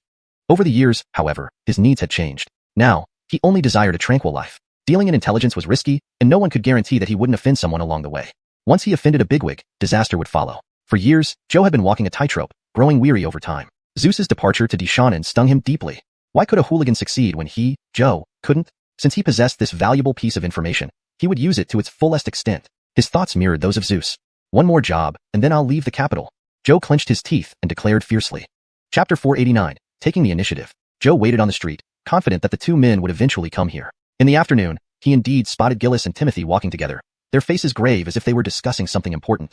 Afraid of missing this opportunity, Joe immediately approached them with a flattering smile and said, "Excuse me, gentlemen, are you from out of town? Would you like to see some fresh fruit I have?" Gillis's lips twitched. They did indeed come from a Bings. Could it be that obvious? Even a fruit vendor could tell. Something wasn't right. Gillis frowned and said, "Sorry, we're not buying fruit." Timothy nodded in agreement, but Joe was persistent, still blocking their path with a grin. "Come on, take a look. I sell more than just fruit. You'll see when you get there." Timothy lost his patience, shoving him aside irritably. "How many times do I have to say it? We don't want fruit or anything else. If you keep pestering us, don't blame me for being rude." "Wait a moment."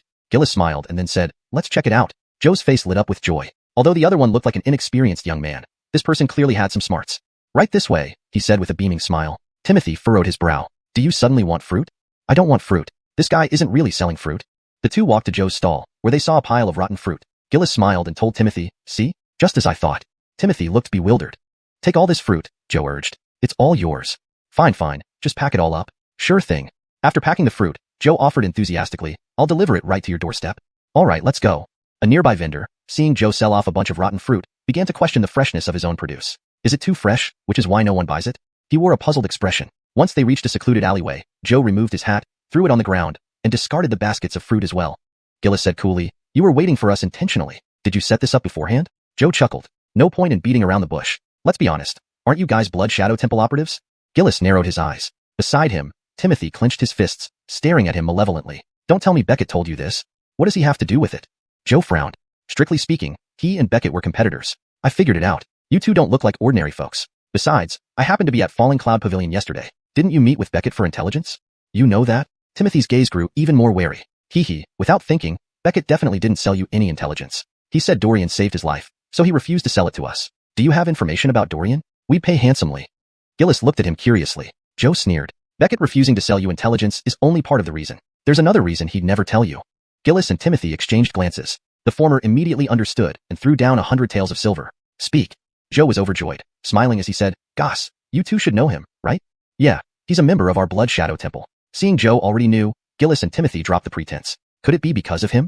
Joe nodded with a smile. "Exactly. Goss is Beckett's brother, but their relationship has never been good. In fact, Goss once tried to kill him, but Dorian stopped him. That failed operation is why Goss and Brian are now in the royal prison." "What?" Gillis's eyes widened. "They're related like this?" Goss never mentioned it. Timothy was also stunned. "Why would he tell us?" "And you heard him. Their relationship isn't good. It's worse than that. Goss killed their parents years ago." This revelation was shocking. Gillis's expression turned grim. Timothy whispered, "If that's true, will Beckett tell Dorian about us?" "Hard to say." A smirk appeared on Gillis's face. "Our luck is bad. We've come to the wrong person. Now what do we do?"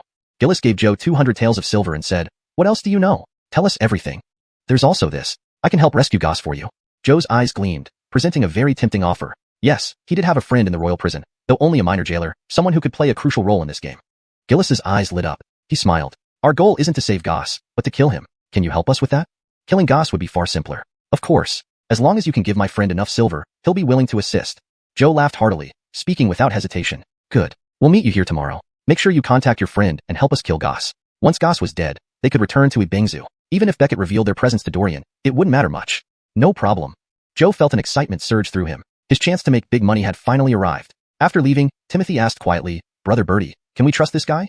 "Should be fine, but after completing our task, we must eliminate him." "I'll follow Brother Birdie's lead." A murderous glint flashed in Timothy's eyes. ####Chapter 490, The Augustinettle Jailkeeper. The next noon, a small jailkeeper arrived at a corner of the palace and released a little pigeon he was holding, a means of communication with Joe that had been used consistently over time. Soon enough, Joe received the message from the pigeon. It bore a single number, 500 taels of silver. Joe's eyelids twitched as he couldn't help but shout in anger. This bastard really dares to ask for 500 taels. He truly feared that Gillis and Yusef might not agree. In the afternoon, the three met again in this narrow alley. 500 taels? Why don't you just have him rob us straight away? Yusef frowned, and if not for Gillis restraining him, he would have already pinned Joe down and beaten him. I can't help it, that's his price.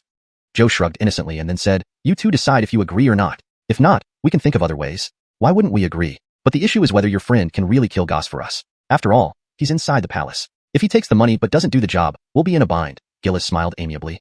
Joe frowned. Despite his irritation, he understood their concerns were reasonable. It was indeed difficult to infiltrate the palace, and he knew what kind of person his friend was. What Gillis feared wasn't impossible. How do you suggest we proceed? Asked Joe. Simple. We give him 200 taels now, and settle the remaining 300 after the deed is done. How does that sound? Joe hesitated. Both of these men were peak Earth stage martial artists, while he was only at the peak Mystic stage. Even against Dorian, he might lose. If Gillis refused to pay the remaining 300 taels, he could do nothing about it. Seeing his hesitation, Gillis sneered. He never intended to pay the remaining 300 taels. Was that little jailkeeper really someone important? If that fellow were standing before him now, Gillis would kill him on the spot. And 500 taels? Giving him 200 was already generous. Seeing Joe still wavering, Gillis said coldly, Brother Yang, if you don't agree, there's no way around it. And trusting your friend has its risks for us too. If it were you, you wouldn't willingly hand over 500 taels at once either.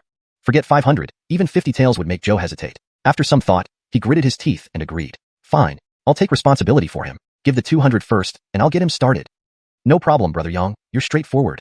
Gillis patted his shoulder and immediately handed over 200 taels. Once Joe left, Gillis's face broke into a faint smile. Do you really plan to pay? Yusef frowned. He's practically extorting us. Hiring another peak Earth stage martial artist to enter the palace prison and kill Goss would probably cost less than 500 taels. What's he thinking? I certainly don't plan to pay. Gillis sneered. We can't enter the palace, and neither can the jailkeeper leave. Even if we only give 200, he'll have to accept it. Besides, did you hear what Joe said? He took the decision for his friend, which means... Yusef's eyes lit up, finally catching up to Gillis's thinking. That means the silver will be kept by Joe. Once the task is completed and news of Goss's death comes from the palace, we'll kill Joe and keep the 200 taels too. Exactly. Brother Dario, you're sharp. Gillis laughed. In the end, they will lose both life and wealth. Joe's biggest mistake was assuming Gillis and Yusef were like Dorian. When he received the 200 taels, a greedy idea crossed his mind. If I keep this 200 for myself, what harm could there be? After all, he planned to leave the capital after this deal, likely never seeing the little jailkeeper again. Why should he faithfully hand over the silver? Only a fool would do that. Joe sneered and dropped the 200 taels into his personal treasury. You can't leave the palace anyway, so let's see what you can do. He wrote down the conversation details, tied the note to the pigeon's leg, and gently whistled. Go on, and thank you. Evening. Sleeping in a cold, spacious room, the little jailkeeper received Joe's message and frowned slightly.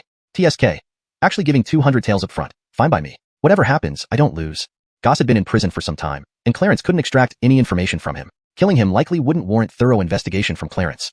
Killing this man brought no harm to him, and would earn him 500 taels. Why not? Just, the silver is with Joe, which worries me. The little jailkeeper initially wanted to write back to Joe but reconsidered. Showing distrust could cause dissatisfaction. Besides, they had cooperated before, and Joe knew his value.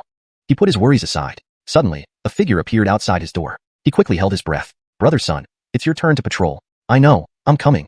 Opening the door, he saw a young boy's face, who asked in surprise, Brother Sun, you weren't sleeping? My sleep hasn't been good lately. Go to sleep. I'll handle tonight's patrol. Fedor smiled. Thank you, Brother Sun. Good night then.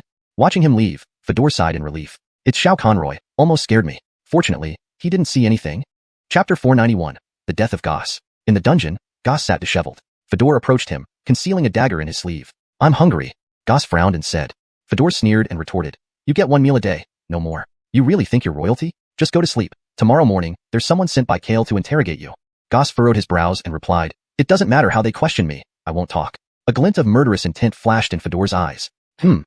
As a martial artist, Goss was acutely aware of the sudden killing intent. He looked at Fedor, confusion flickering in his eyes. Fedor scanned the surroundings, seeing no one else around. He lost his inhibitions and coldly said, I'll cut to the chase. Someone sent me here to kill you. In this dungeon, even if you have heavenly abilities, they're useless. Let me give you a quick death. Who? Goss's Adam's apple bobbed as he asked, his gaze intense. Also from your blood shadow temple. They offered me 500 taels of silver to kill you. Fedor narrowed his eyes and spoke. Haha. Goss laughed and shook his head. You're too naive. Do you really think that after killing me, you can walk away unscathed? Only 2 of you patrol tonight. Once Cody investigates slightly, he'll know who killed me. If I die, so will you. I have my own plans. It's not for you to point out. Fedor wasn't oblivious to the risk, but couldn't resist the lure of 500 taels of silver. Moreover, in others' eyes, he was merely a small jailer with no enmity towards Goss. How could he possibly be suspected? Fedor reached out and grabbed Goss's collar. The latter glared coldly and said, Hope you don't regret today's actions.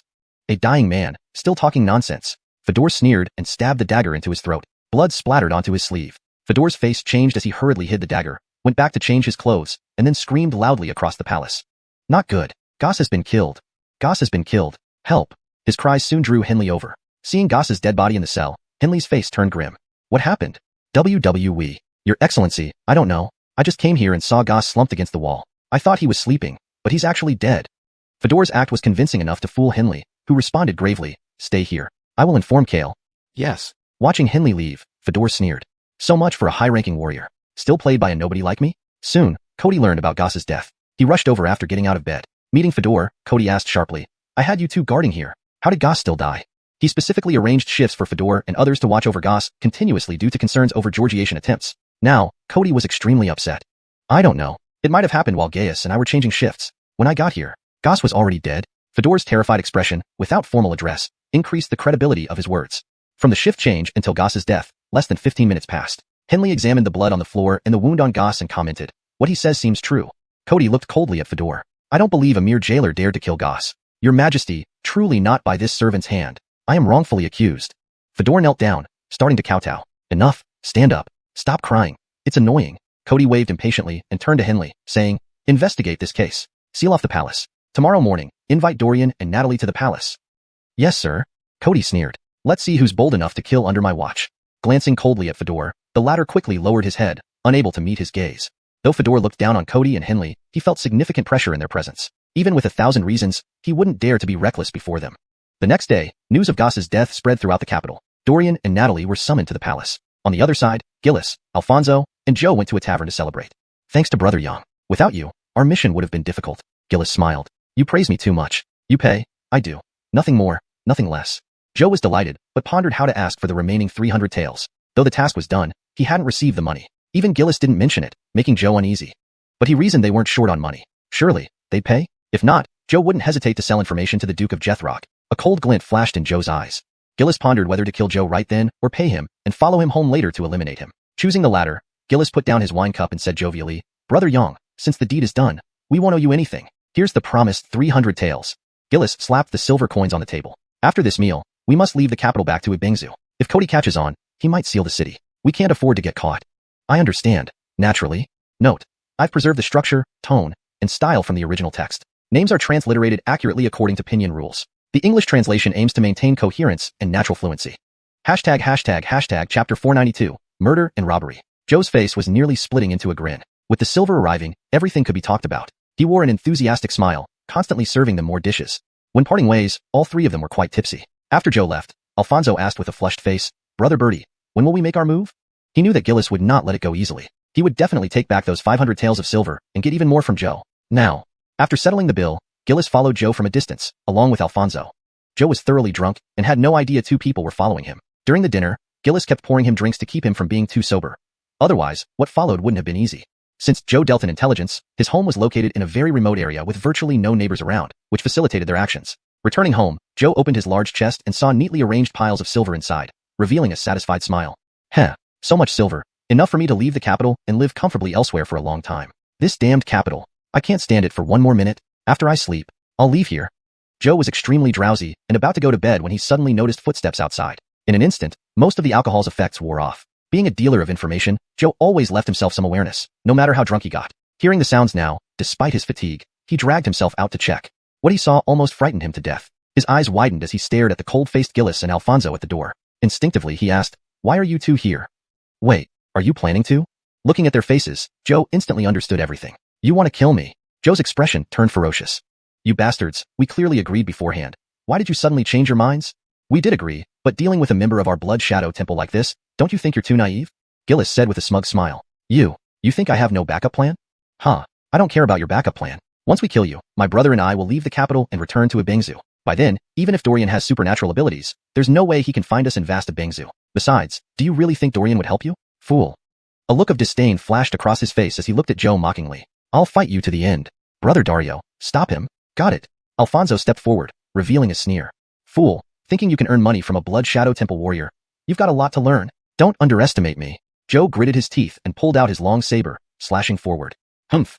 Alfonso grabbed his wrist and knocked the saber from his hand. There was no comparison between a Celestial Stage warrior and a Earth Stage 1. Joe wasn't Dorian, who could easily fight across levels. With a punch to his abdomen, Alfonso made Joe's eyes widen in terror. Alfonso dominated the battle with overwhelming force. No matter how hard Joe tried, he couldn't match Alfonso. Alfonso gripped his neck and sneered. See you in the next life, brother. Joe's eyes were filled with despair. He knew he was unlikely to escape death today. Crack! With a sharp sound of bones breaking, Joe collapsed to the ground, lifeless. Birdie brother, it's done. Let's go. Alfonso picked up the chest full of silver and smiled. Yes, let's go. Gillis laughed coldly, took one last look at the corpse on the ground, and left with Alfonso. They planned to pack up and leave the capital promptly. Gillis wasn't reckless. He didn't want any direct conflict with Dorian. It was better to leave quickly before anything unforeseen happened. After they left, a waiter from the tea house appeared at the scene. Blaze Eckley, the boss, sent me here to check. Something must have happened. Why did those two guys kill Joe? The waiter looked serious, then decided, I won't make it back to Blazian Pavilion in time to tell Yanko Eben, so I'll go straight to the Duke of Jethrog's mansion. Thinking this, he left immediately. Outside the Duke of Jethrog's mansion, Dorian and Natalie were preparing to head to the palace upon Cody's summons when someone blocked their path. It's Beckett's waiter. Dorian got out of the carriage. The waiter sighed in relief, saying, Yanko Eben, I'm glad I'm not too late. What happened? Dorian frowned and asked, do you remember the two men from the Blood Shadow Temple? They just killed Joe and are about to leave the capital. Why did they kill Joe? And you say they're preparing to leave? Something was amiss. Dorian narrowed his eyes. Why would they suddenly leave? Goss died last night, and they're leaving today? The answer became clear. He and Natalie exchanged glances. The latter said, it looks like they might be the ones who killed Goss. We should go to the palace and inform Kale to seal off the exit routes from the capital temporarily. Agreed. We can't let them escape. Yanko Eben, wait. The waiter hesitated, then added, if they run away, you and Marshal Augustine can find them in a Bingzu. I overheard their conversation with Joe. They plan to return to Bingzu. Thank you. Dorian tossed some silver coins to him, bowed, and hurriedly left with Natalie for the palace. After returning to Blazian Pavilion, the waiter reported this to Beckett. You did well. Next time, if there's another emergency, inform Dorian directly without coming back to report to me. Beckett smiled and made no objection to the waiter's actions. Yes, understood. The waiter breathed a sigh of relief. He was worried about upsetting Beckett, but thankfully, the man wasn't petty. Moreover, Dorian had saved his life, so a small matter like this didn't warrant blame. Chapter 493, Questioning One by One. Inside the Imperial Palace.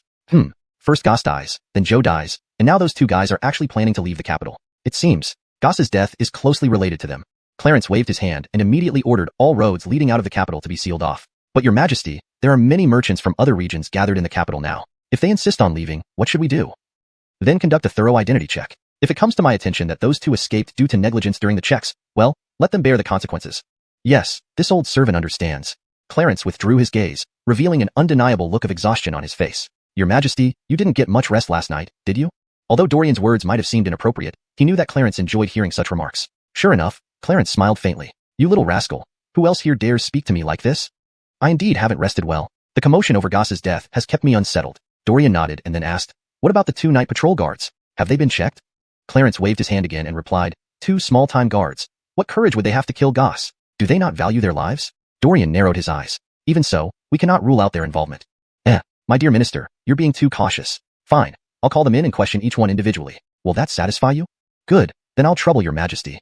A smile crept onto Dorian's face. Soon, a young boy appeared before everyone, appearing nervous as he knelt before Clarence, trembling slightly. Why, your majesty, this servant did not kill Goss.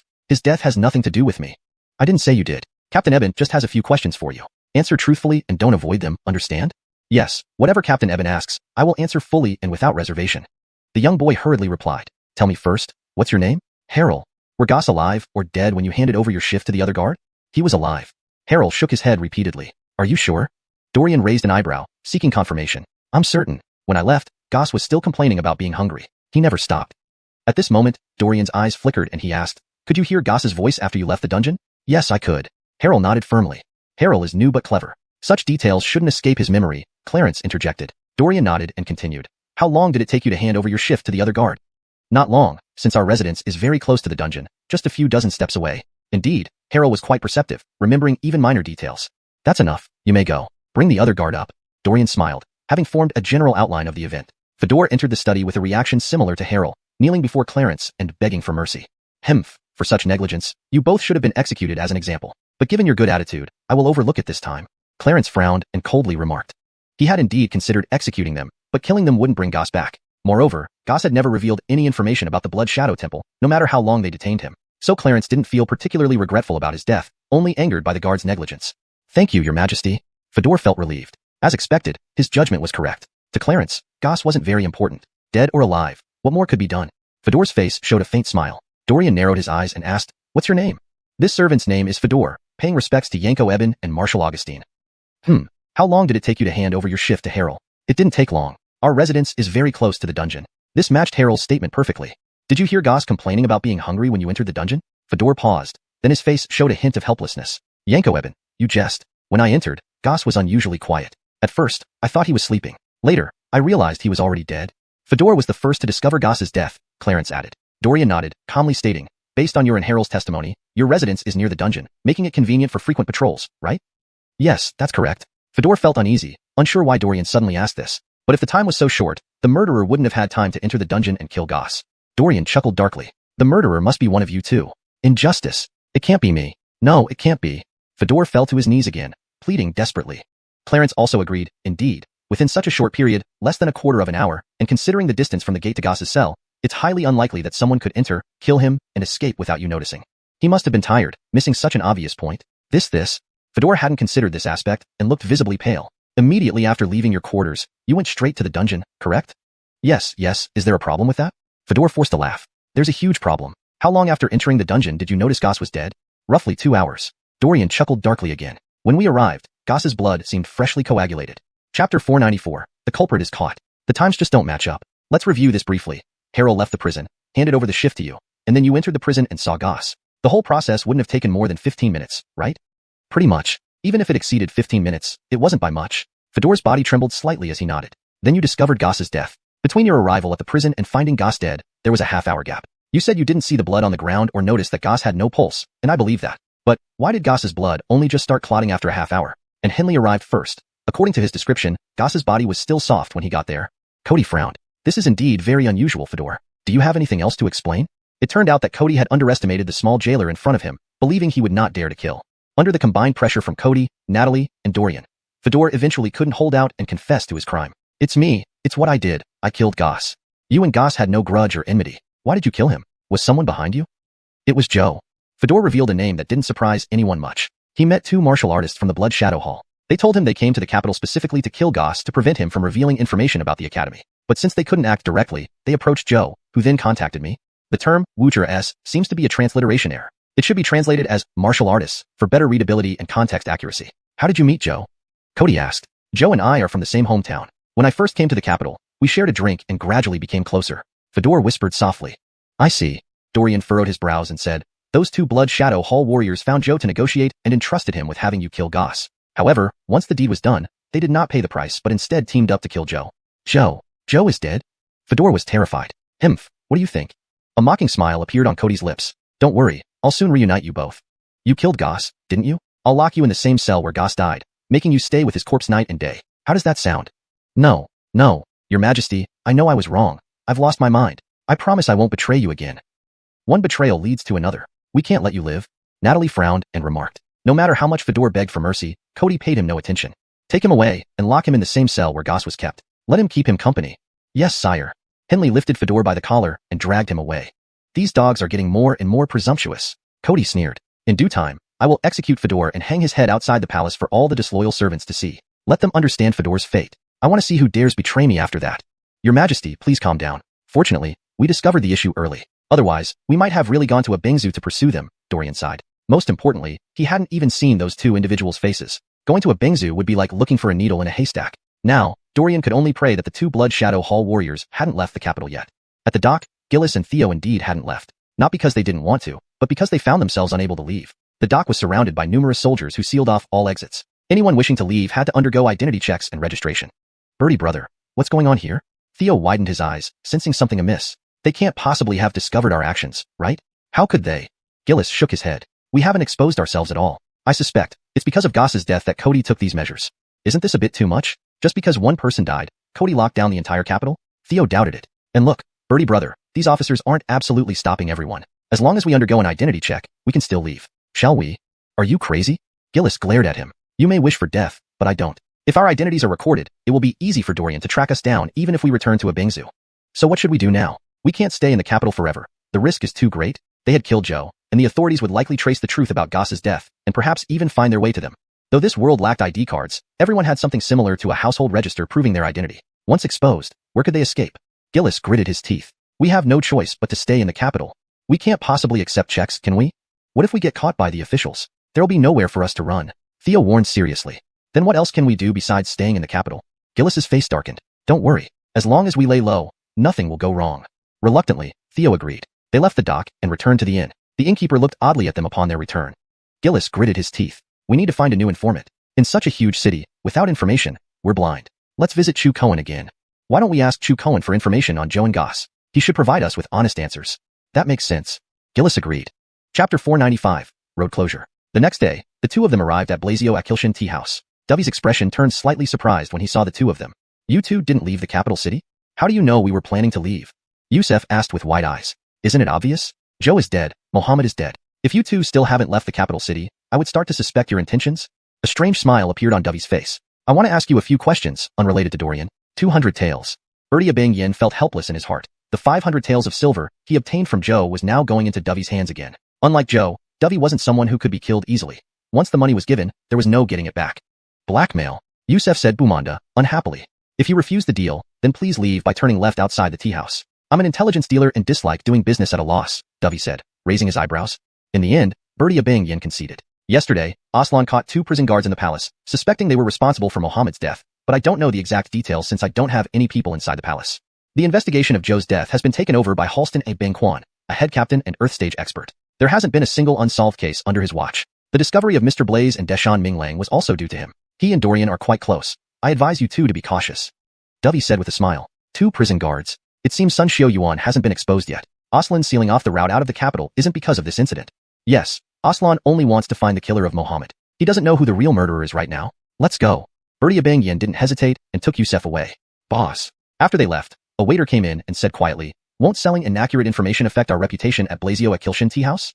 Dovey shook his head and said, it doesn't matter. What I said isn't false, just selective. If others ask about it later, just say we didn't get complete information. I can't really tell them everything now, can I? Dorian saved my life. I can't betray him. Dovey smiled faintly. Understood, the waiter nodded. Next time if these two come back, just say I'm not here and dismiss them. Understood. Back at the inn, Yusef said seriously, Brother Bertie, what should we do? Wait for results or sneak into the palace to kill Sun Xiao Yuan? What a waste that Joe hired such an unreliable person. If Sun Xiao Yuan gets caught, he might give us away. Bertia Bang Yin sighed helplessly. But sneaking into the palace, what will that make us? Yeah, if we knew things would turn out like this, we should have infiltrated the palace and killed Mohammed ourselves. Now after all this effort, we're back where we started. Yusef shrugged, equally frustrated. Bertia Bang Yin hesitated before saying, let's observe for a few more days. If Aslan catches the real murderer but still blocks the exit route, it means Sun Xiao Yuan has already betrayed us. If the route opens after he catches Sun Xiao Yuan, we'll leave immediately. But Brother Bertie, if the former happens, what should we do? What else can we do? We'll have to outwit Dorian and Macy. Besides, Aslan can't keep the road sealed forever. We can just wait until we can leave the capital. Bertia Bang Yin really didn't want to confront Dorian directly. He didn't want to end up like Mohammed. By the way, I'm not just worried about Sun Xiao Yuan. I'm also worried about Dovey. What if he sells us out? Yusef narrowed his eyes. Should we take action against Dovey? Absolutely not. Bertia Bang Yin quickly responded, that's out of the question. Have you forgotten how Mohammed was captured? We can't touch Dovey. We should hold our positions and wait for news from the palace. About 3 days later, they heard in a tavern that Sun Xiao Yuan was dead. His head hung at the palace gate, wide-eyed and terrifying. The exit route from the capital remained sealed. That bastard. He definitely sold us out completely. Yusef was furious. Our judgment was poor. Relying on Sun Xiao Yuan was a mistake. How could a minor eunuch keep a secret? Bertia Bang Yin sighed helplessly. It's all my fault. Also, Halston Bang Quan will start investigating Joe's death. We need to be careful. As if on cue, Halston Bang Quan visited there in that night, seeking Bertia Bang Yin and Yusef. Someone told me that Joe talked to you two before his death. Is that true? Bertia Bang Yin nodded. Yes, Joe was an intelligence dealer, as you probably know. The authorities usually tolerated such individuals. Sometimes they could get valuable information from them. Indeed. Did you buy information from him? Halston Bang Quan looked suspicious. Bertia Bang Yin nodded and smiled. My brother and I are from Augustine Yangshao, intending to do big business in the capital. We sought out Joe for information about the city, but unexpectedly, he died. A cold smile appeared on Halston Bang Quan's lips. Augustine Yangshao? I've worked in Augustine Yangshao before. Your accents don't sound like you're from there. Bertia Bang Yin shrugged. Augustine Yangshao is a melting pot. Many locals have abandoned their original accents. Naturally, we adapted ours to fit in with the capital. Though seemingly plausible, Halston Bang Quan was already suspicious of them. According to Dorian's description, they fit the profile well, 2 strangers, one inexperienced, one scholarly. Dovey's face showed surprise when he saw them. You two didn't leave the capital? How did you know we were going to leave? Yusef asked with wide eyes. Isn't it obvious? Joe is dead, Mohammed is dead. If you hadn't left the capital, I would have suspected your intentions, Dovey said with a strange smile on his face. I need to ask you something unrelated to Dorian. 200 taels. Bertia Bang Yin felt helpless as the 500 taels he had obtained from Joe would now be spent on Dovey. Unlike Joe, Dovey couldn't be killed casually, and the silver was gone once paid out. You're really asking for too much. Yusef complained. If you don't want a deal, please turn left and leave the tea house. I'm an information dealer and don't like doing unprofitable business, Dovey said, raising an eyebrow. In the end, Bertie Abang Yin compromised. Yesterday, Aslan caught 2 prison guards in the palace. He suspects they killed Mohammed, but I don't know the details since I have no informants in the palace. Joe's death has been taken over by Halston Abang Kwan, the head captain Halston. He's a ground stage expert, and no case he handles remains unsolved. When Mr. Blaze and Deshaun Ming Lang were discovered, it was due to head captain Halston's efforts. He has a good relationship with Dorian, so be cautious. Dovey added with a smile. 2 prison guards. Seems like that person named Sun Xiao Yuan hasn't been exposed yet. The reason why Aslan blocked the essential roads out of the capital isn't because of this incident. Yeah, Aslan only wants to find the killer of Mohammed. He doesn't know who the murderer is yet. Let's go.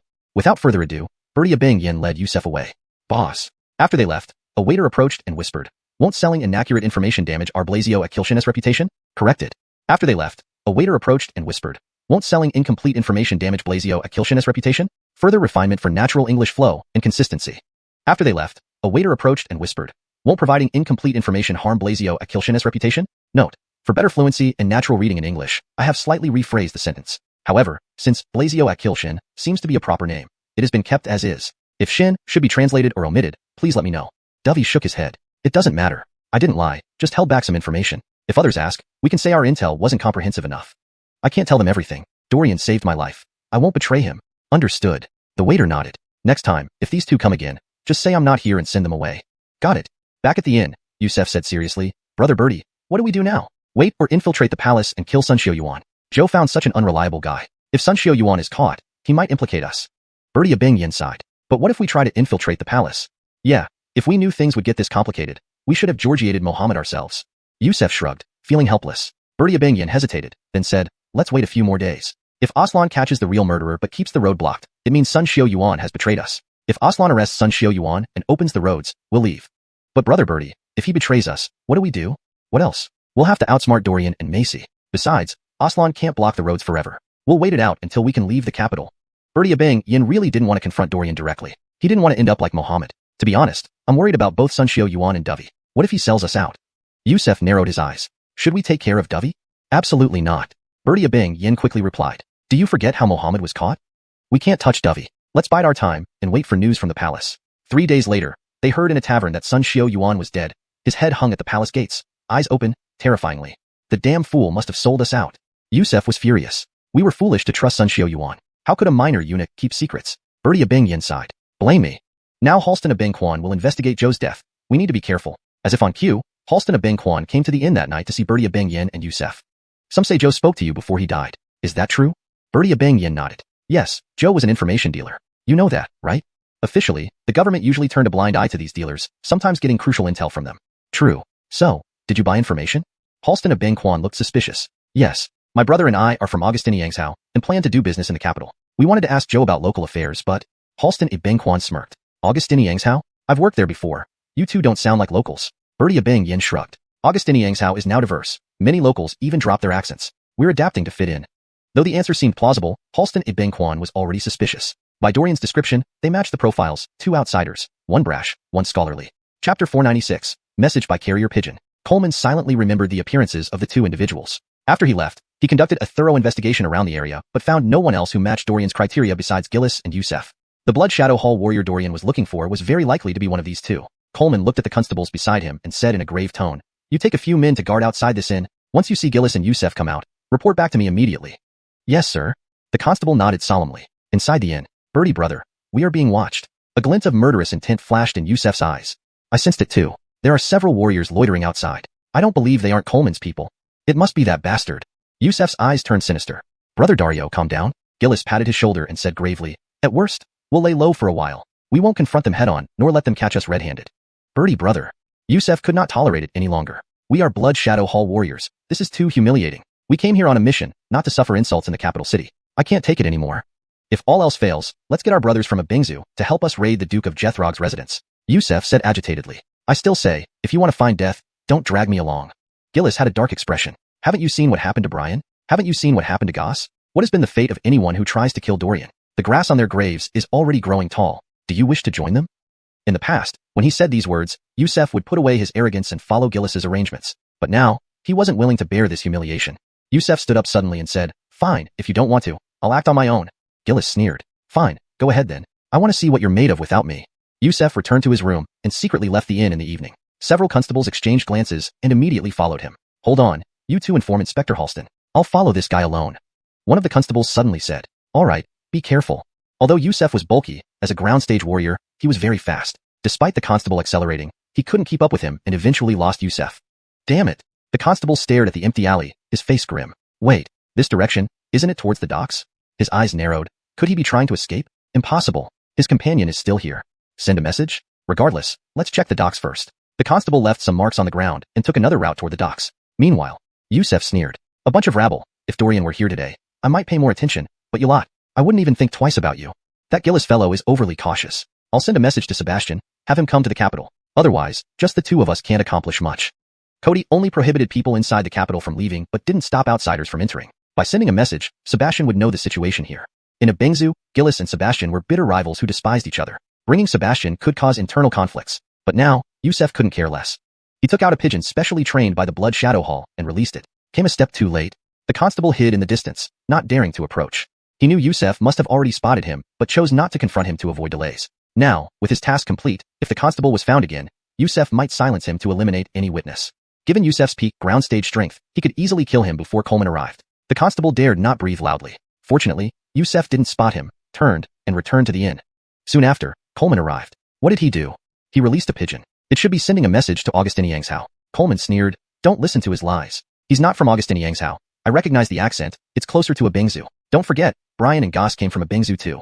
Indeed, Sir Halston, that guy is too strong. I didn't dare to stop him. The constable's face showed a hint of shame. It's fine. Coleman patted his shoulder, smiling. He's a peak ground stage warrior. You've done well getting here. Did he spot you? At first, yes, but when I changed routes to the docks, he didn't notice. The constable answered truthfully. Seems like our guards outside the inn are also under surveillance. Never mind. Let them rest. Not continue monitoring? Coleman shook his head slightly. It's pointless. Yes, sir. The next day, Coleman reported the night's events to Dorian at the Duke of Jethrog's residence.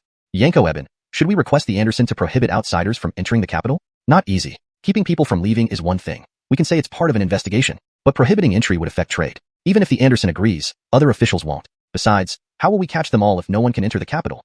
You mean they will come back? Coleman chuckled bitterly. Yanko Eben, your courage is unmatched. To openly challenge Blood Shadow Hall warriors, apart from Tinguela, I've only seen it from you. There's nothing extraordinary about it. Despite Blood Shadow Hall size, its internal chaos and lack of solid leadership make it essentially a disorganized mob, not something to fear.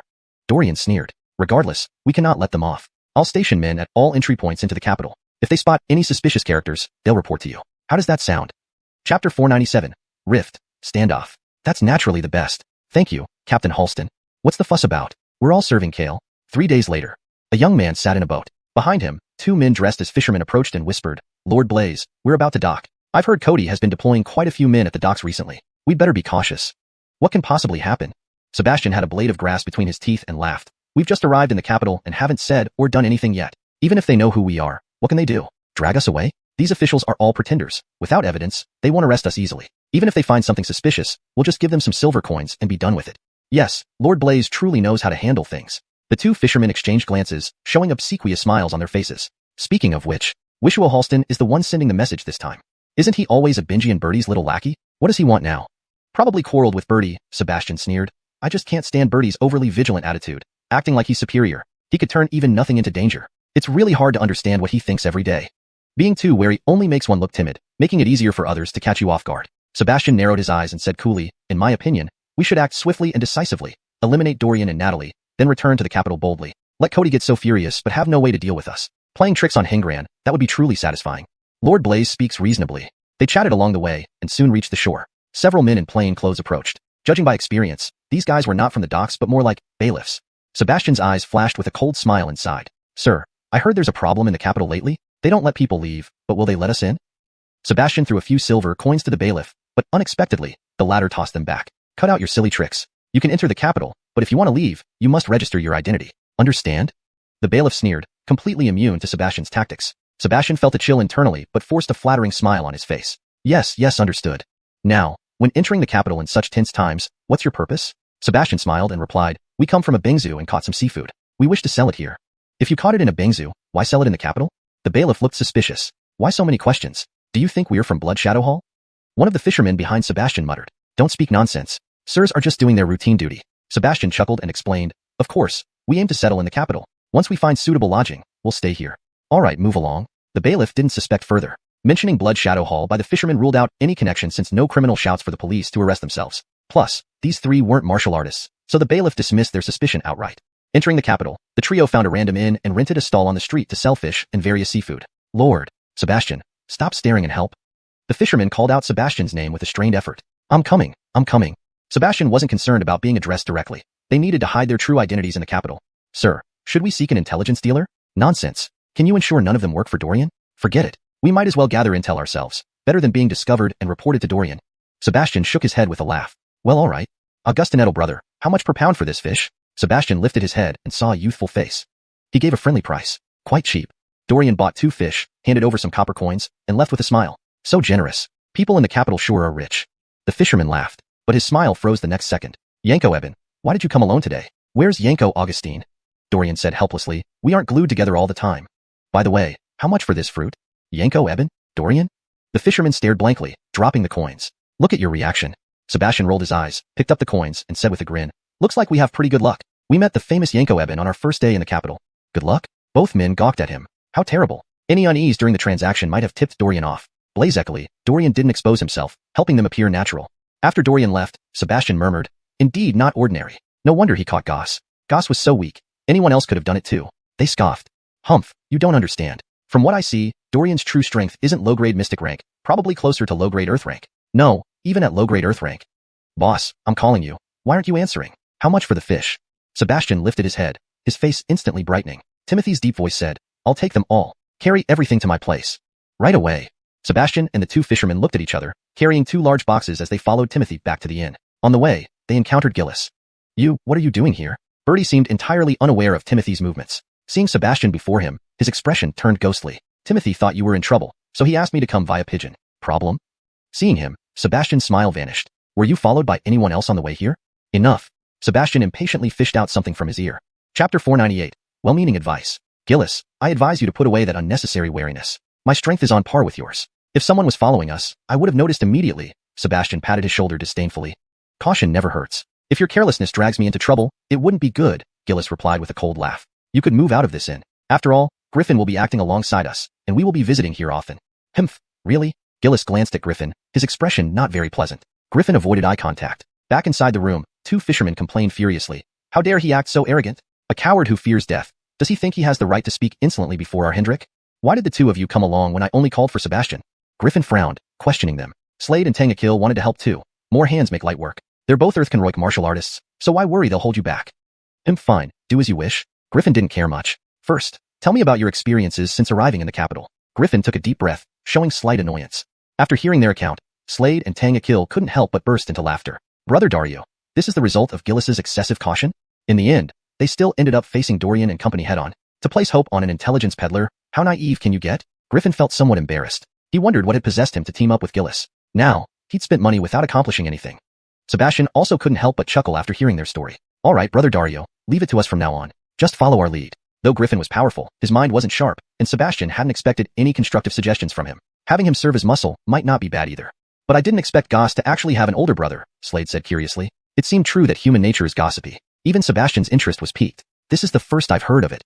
Before joining the Blood Shadow Temple, Goss was already a dubious character. I heard he killed his own parents. Now it seems it wasn't just rumor. No wonder his brother cut ties with him. If it were me, I couldn't accept it either, Tangakil remarked pensively. Yeah, enough idle talk. Dorian and company are already onto us, sending constables outside to observe from time to time. I only managed to send messages through pigeons by avoiding them, Griffin frowned. So what now? Shall we take action directly? Of course not. Although I'm not as cautious as Gillis, we need a plan. Sebastian narrowed his eyes and calmly stated, firstly, let's consider Dorian's strength. TCH, so what? Give the order, and I'll storm the Marquis Jethrog's mansion and behead him. Griffin fumed. Sebastian twitched his lips, now understanding why Gillis was so cautious. This guy was indeed a brute with no strategy. Sighing, he said, Brother Dario, calm down. I know why you asked me to come, but the situation is complex. We must find a win-win solution to kill Dorian and then Natalie. Wait, why Natalie? Slade hastily interjected. She's no ordinary person. Just a peak Earthconroik warrior. To our brother Dario, even Natalie isn't much, right? Sebastian smiled slyly. Griffin hesitated but nodded. Exactly. Name it, be it Dorian or Natalie. I'll kill them. Sebastian chuckled, outlined a simple plan, and left with the Tang brothers.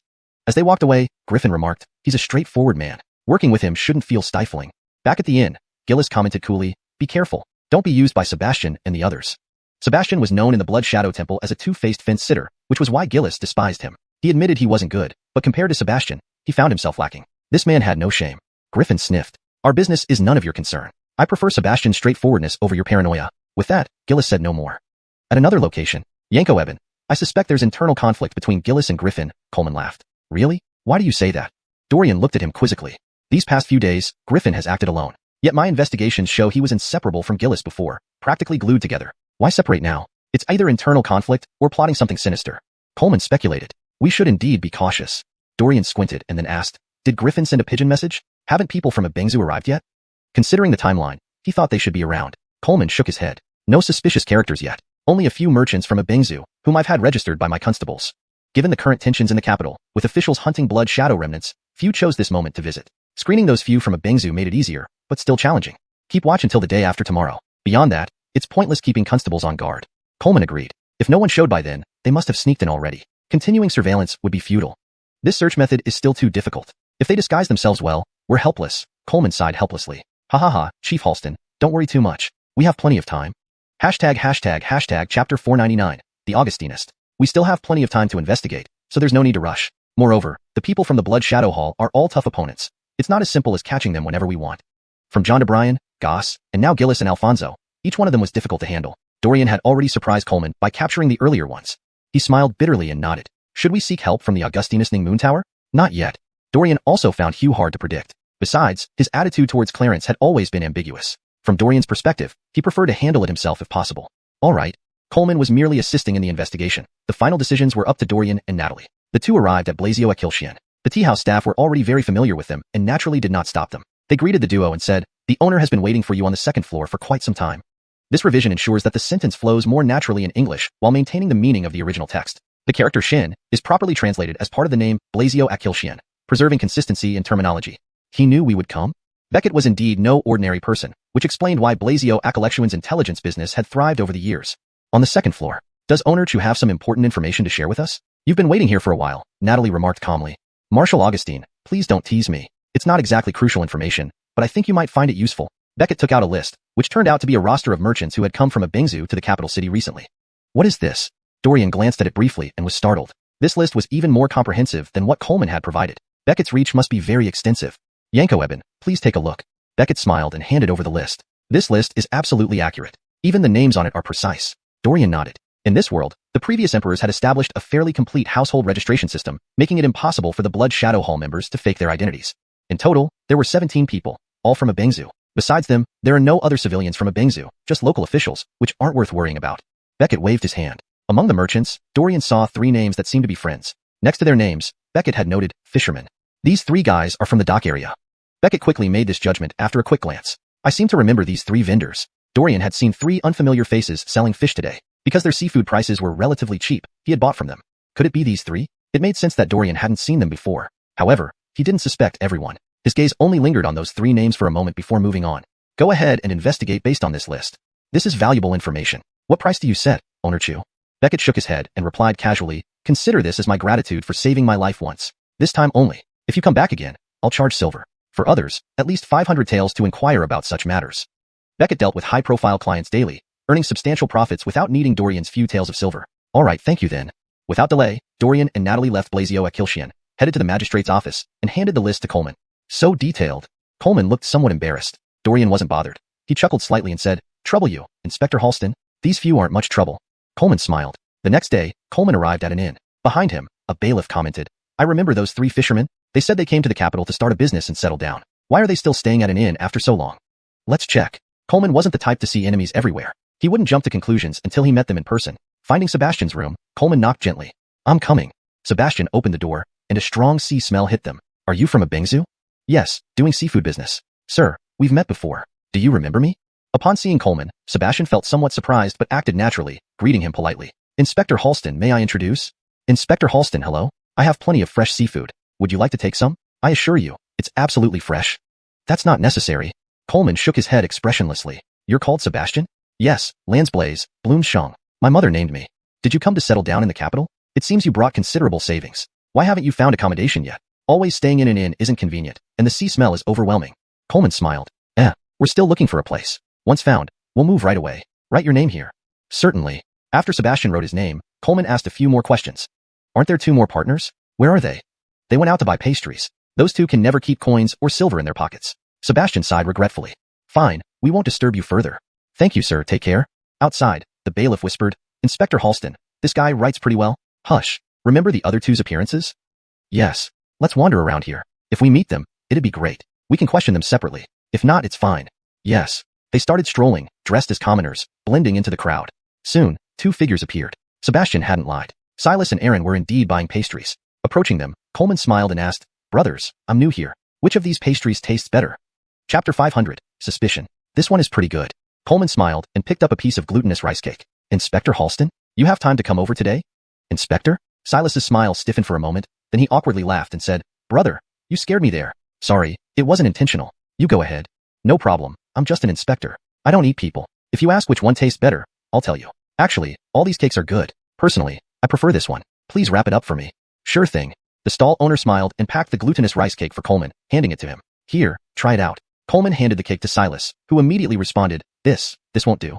He wished he could drag Aaron and leave this place immediately. What did Coleman mean by this? Why was he coming to them now? Had they been exposed? Coleman smiled and said, It's fine. Eat up. After you finish, I have something to ask you. Don't worry, it's just a routine check. We won't make it hard for you.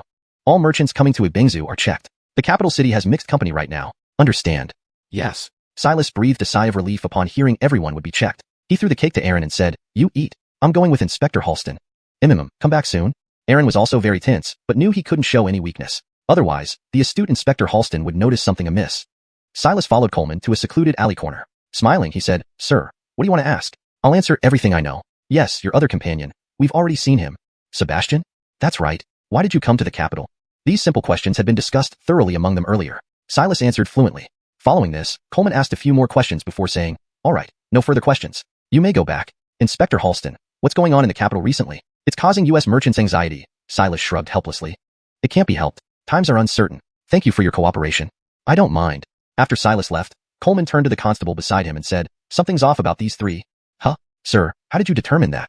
Simple. We were in plain clothes today, and no one knew we were inspectors except those who recognized us. When Sebastian opened the door just now, he immediately recognized you. Does that seem right? But he met me once before. That's where you lack caution. Would you remember a person you only met once after several days? Maybe he has a good memory. Humph. Then why didn't Aaron and Silas recognize you? Coleman nodded helplessly. Fine, call it a good memory. Now, look at his handwriting. Indeed, Sebastian's writing was impeccable. The constable finally realized something was wrong. We've been to Ep2 before. The fishermen there live independently by the sea. Their children follow their parents fishing from birth and typically lack education. This guy's perfect handwriting is indeed suspicious. Right? Identity can be faked, but his overall demeanor reveals he has attended school. He's not just a fisherman. Good heavens, they've hidden well. If another inspector had questioned them today, they might not have noticed anything amiss. Fortunately, Coleman's extensive experience made him keen enough. These clues only suggest they've fabricated their identities, but it doesn't confirm they're from Blood Shadow Temple. We need more observation. Send some ordinary people to monitor outside Theo and Gillis's inn. If these 3 appear nearby, they're most likely Blood Shadow warriors. But Theo has already noticed us. Continued surveillance might be useless. Idiot. We were detected because we sent warriors. Their strong aura can't be hidden. Send some common folk, and I doubt Theo will detect them. Coleman scolded. Yes, sir. Please don't be angry. I'm learning from you. The constable smiled awkwardly and hurriedly followed Coleman back to the yamen for arrangements. Sending common folk indeed went unnoticed by Theo, whose sensitivity was lacking. Gillis, however, sensed something was off but only suspected. SK. Coleman and Dorian wouldn't send ordinary people to monitor us. They wouldn't underestimate us so much. Probably not. Sebastian was right. I'm becoming overly cautious, suspecting everyone. They wouldn't send ordinary people even if careless. In the afternoon, Sebastian and the Tan brothers returned to the same stall. For heaven's sake, Lord Blaze, we're not real vendors. Why keep coming here? Dorian and Coleman wouldn't bother with this. You fool, be careful always. My caution differs from Gillis's. He sees enemies everywhere. I fear being seen as one. Do you understand? The brothers shook their heads in confusion. Never mind, preaching to a cow. Coleman sighed. You're here again?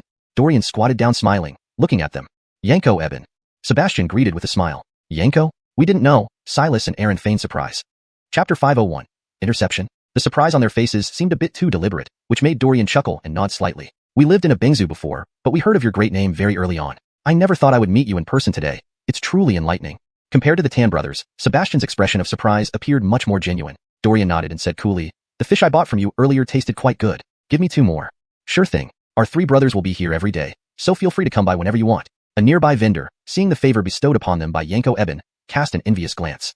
After Dorian left, Sebastian turned to Silas and Aaron with a smile. Didn't I say this would happen? We were just inspected by Coleman this morning. Dorian must have already gotten the message from him. If we weren't here this afternoon, he'd certainly be suspicious. On the surface, Dorian came here to buy fish today, but in reality, he's verifying whether the information we provided to Coleman is accurate. Oh, that makes sense. Still, you're the smart one, Sir Blaze. If it weren't for you, we might have been caught by Dorian by now. Seeing the admiration on their faces, Sebastian laughed smugly. But why didn't we poison the fish? A tasteless, odorless poison. He probably wouldn't have noticed it. Aaron scratched his head. Idiot. As soon as Dorian keels over, Coleman would catch us immediately. Don't underestimate those constables' speed. Sebastian couldn't help rolling his eyes. This was a death wish. Oh, I see. The Tam brothers looked enlightened. So what do we do next? Keep selling fish here? Keep it up for a few more days. When Dorian stops coming, it means he's no longer suspicious of us. Then we can let Reed make his move to test Dorian's strength. They've already described him to us. Do we still need to test Dorian? Silas frowned. Isn't this too troublesome? Exactly why I say you two are stupid. We must witness Dorian's strength firsthand to make an accurate judgment. What others say is just hearsay. Sebastian patted their heads in frustration. I wish I could crack open your heads and see what nonsense is inside. Such an obvious truth, and you don't understand it? Understood. The two exchanged glances and smiled awkwardly. For the next few days, they continued selling fish at the market. Dorian hadn't shown up for 2 consecutive days, and on the 5th day, Sebastian prepared to act. Sir Blaze, not setting up the stall today? Sebastian smirked. What stall? Have you forgotten our true identity after pretending to be fishermen? Hurry up and pack up. We're going to ambush Dorian. Yes. Sebastian called Reed and approached the street, keeping Dorian in sight from afar. At this moment, several people hidden outside the inn exchanged glances and hurriedly informed Dorian. Dorian stopped at a sugar-coated hawthorn stall. The man came beside him and whispered, Yanko Eben. They've left the inn and are behind you. Who all? Dorian maintained a calm demeanor with a faint smile. Sebastian, Reed, and the Tam brothers. Not bad, Dorian nodded. Good to know. Inform Captain Halston and Marshal Augustine. It would take at most half an hour for them to arrive from the government office and the Duke's residence. Despite the peak Earth stage experts behind him, Dorian felt no anxiety. Sebastian narrowed his eyes and growled. With so many peak Earth stage experts, I can't believe we can't handle a mere Dorian. Let's get moving. Reed had been stifled for so long. Finally, he could unleash his full potential. When Dorian turned into a dark alley, Reed lunged in immediately. Dorian hadn't expected them to lose control even that quickly. He turned around, holding a sugar-coated hawthorn stick, and stared at Reed with a smile. You? Where's your other companion? Didn't he go by Gillis? Why didn't you come together? Did you argue? Reed frowned. You talk too much. Either kill yourself, or let me do it. Choose. Dorian raised an eyebrow, put down his basket, and replied calmly, What if I choose neither? Looks like you've chosen me to make the first move. Reed grinned, dashed forward, muscles tensing, and swung a punch toward Dorian's face. If hit, Dorian would likely end up half dead, even if he survived. His expression turned icy cold, reacting swiftly to block Reed's punch. Reed's eyes widened in astonishment. That punch carried hundreds of pounds of force, yet Dorian deflected it so effortlessly? You're indeed extraordinary. Reed's eyes blazed with fervor as he launched a frenzied assault, but Dorian remained unperturbed, countering calmly, making Reed increasingly frustrated. Bastard.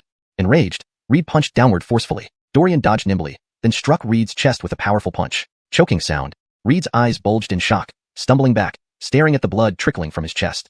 He got injured? Dorian managed to wound him? Who was this guy? Though merely a low-grade mystic stage fighter, Dorian's strength was on par with a peak Earth stage expert.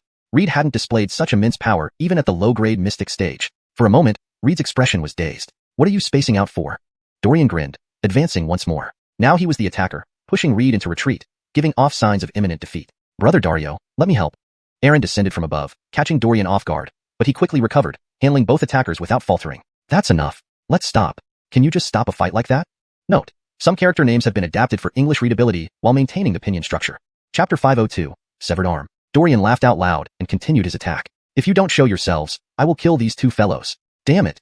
Alfonso's face flushed with anger. All this time of enduring humiliation was for the sake of battling Dorian and crushing him utterly. But the course of events had defied all expectations. This guy's strength was simply too formidable.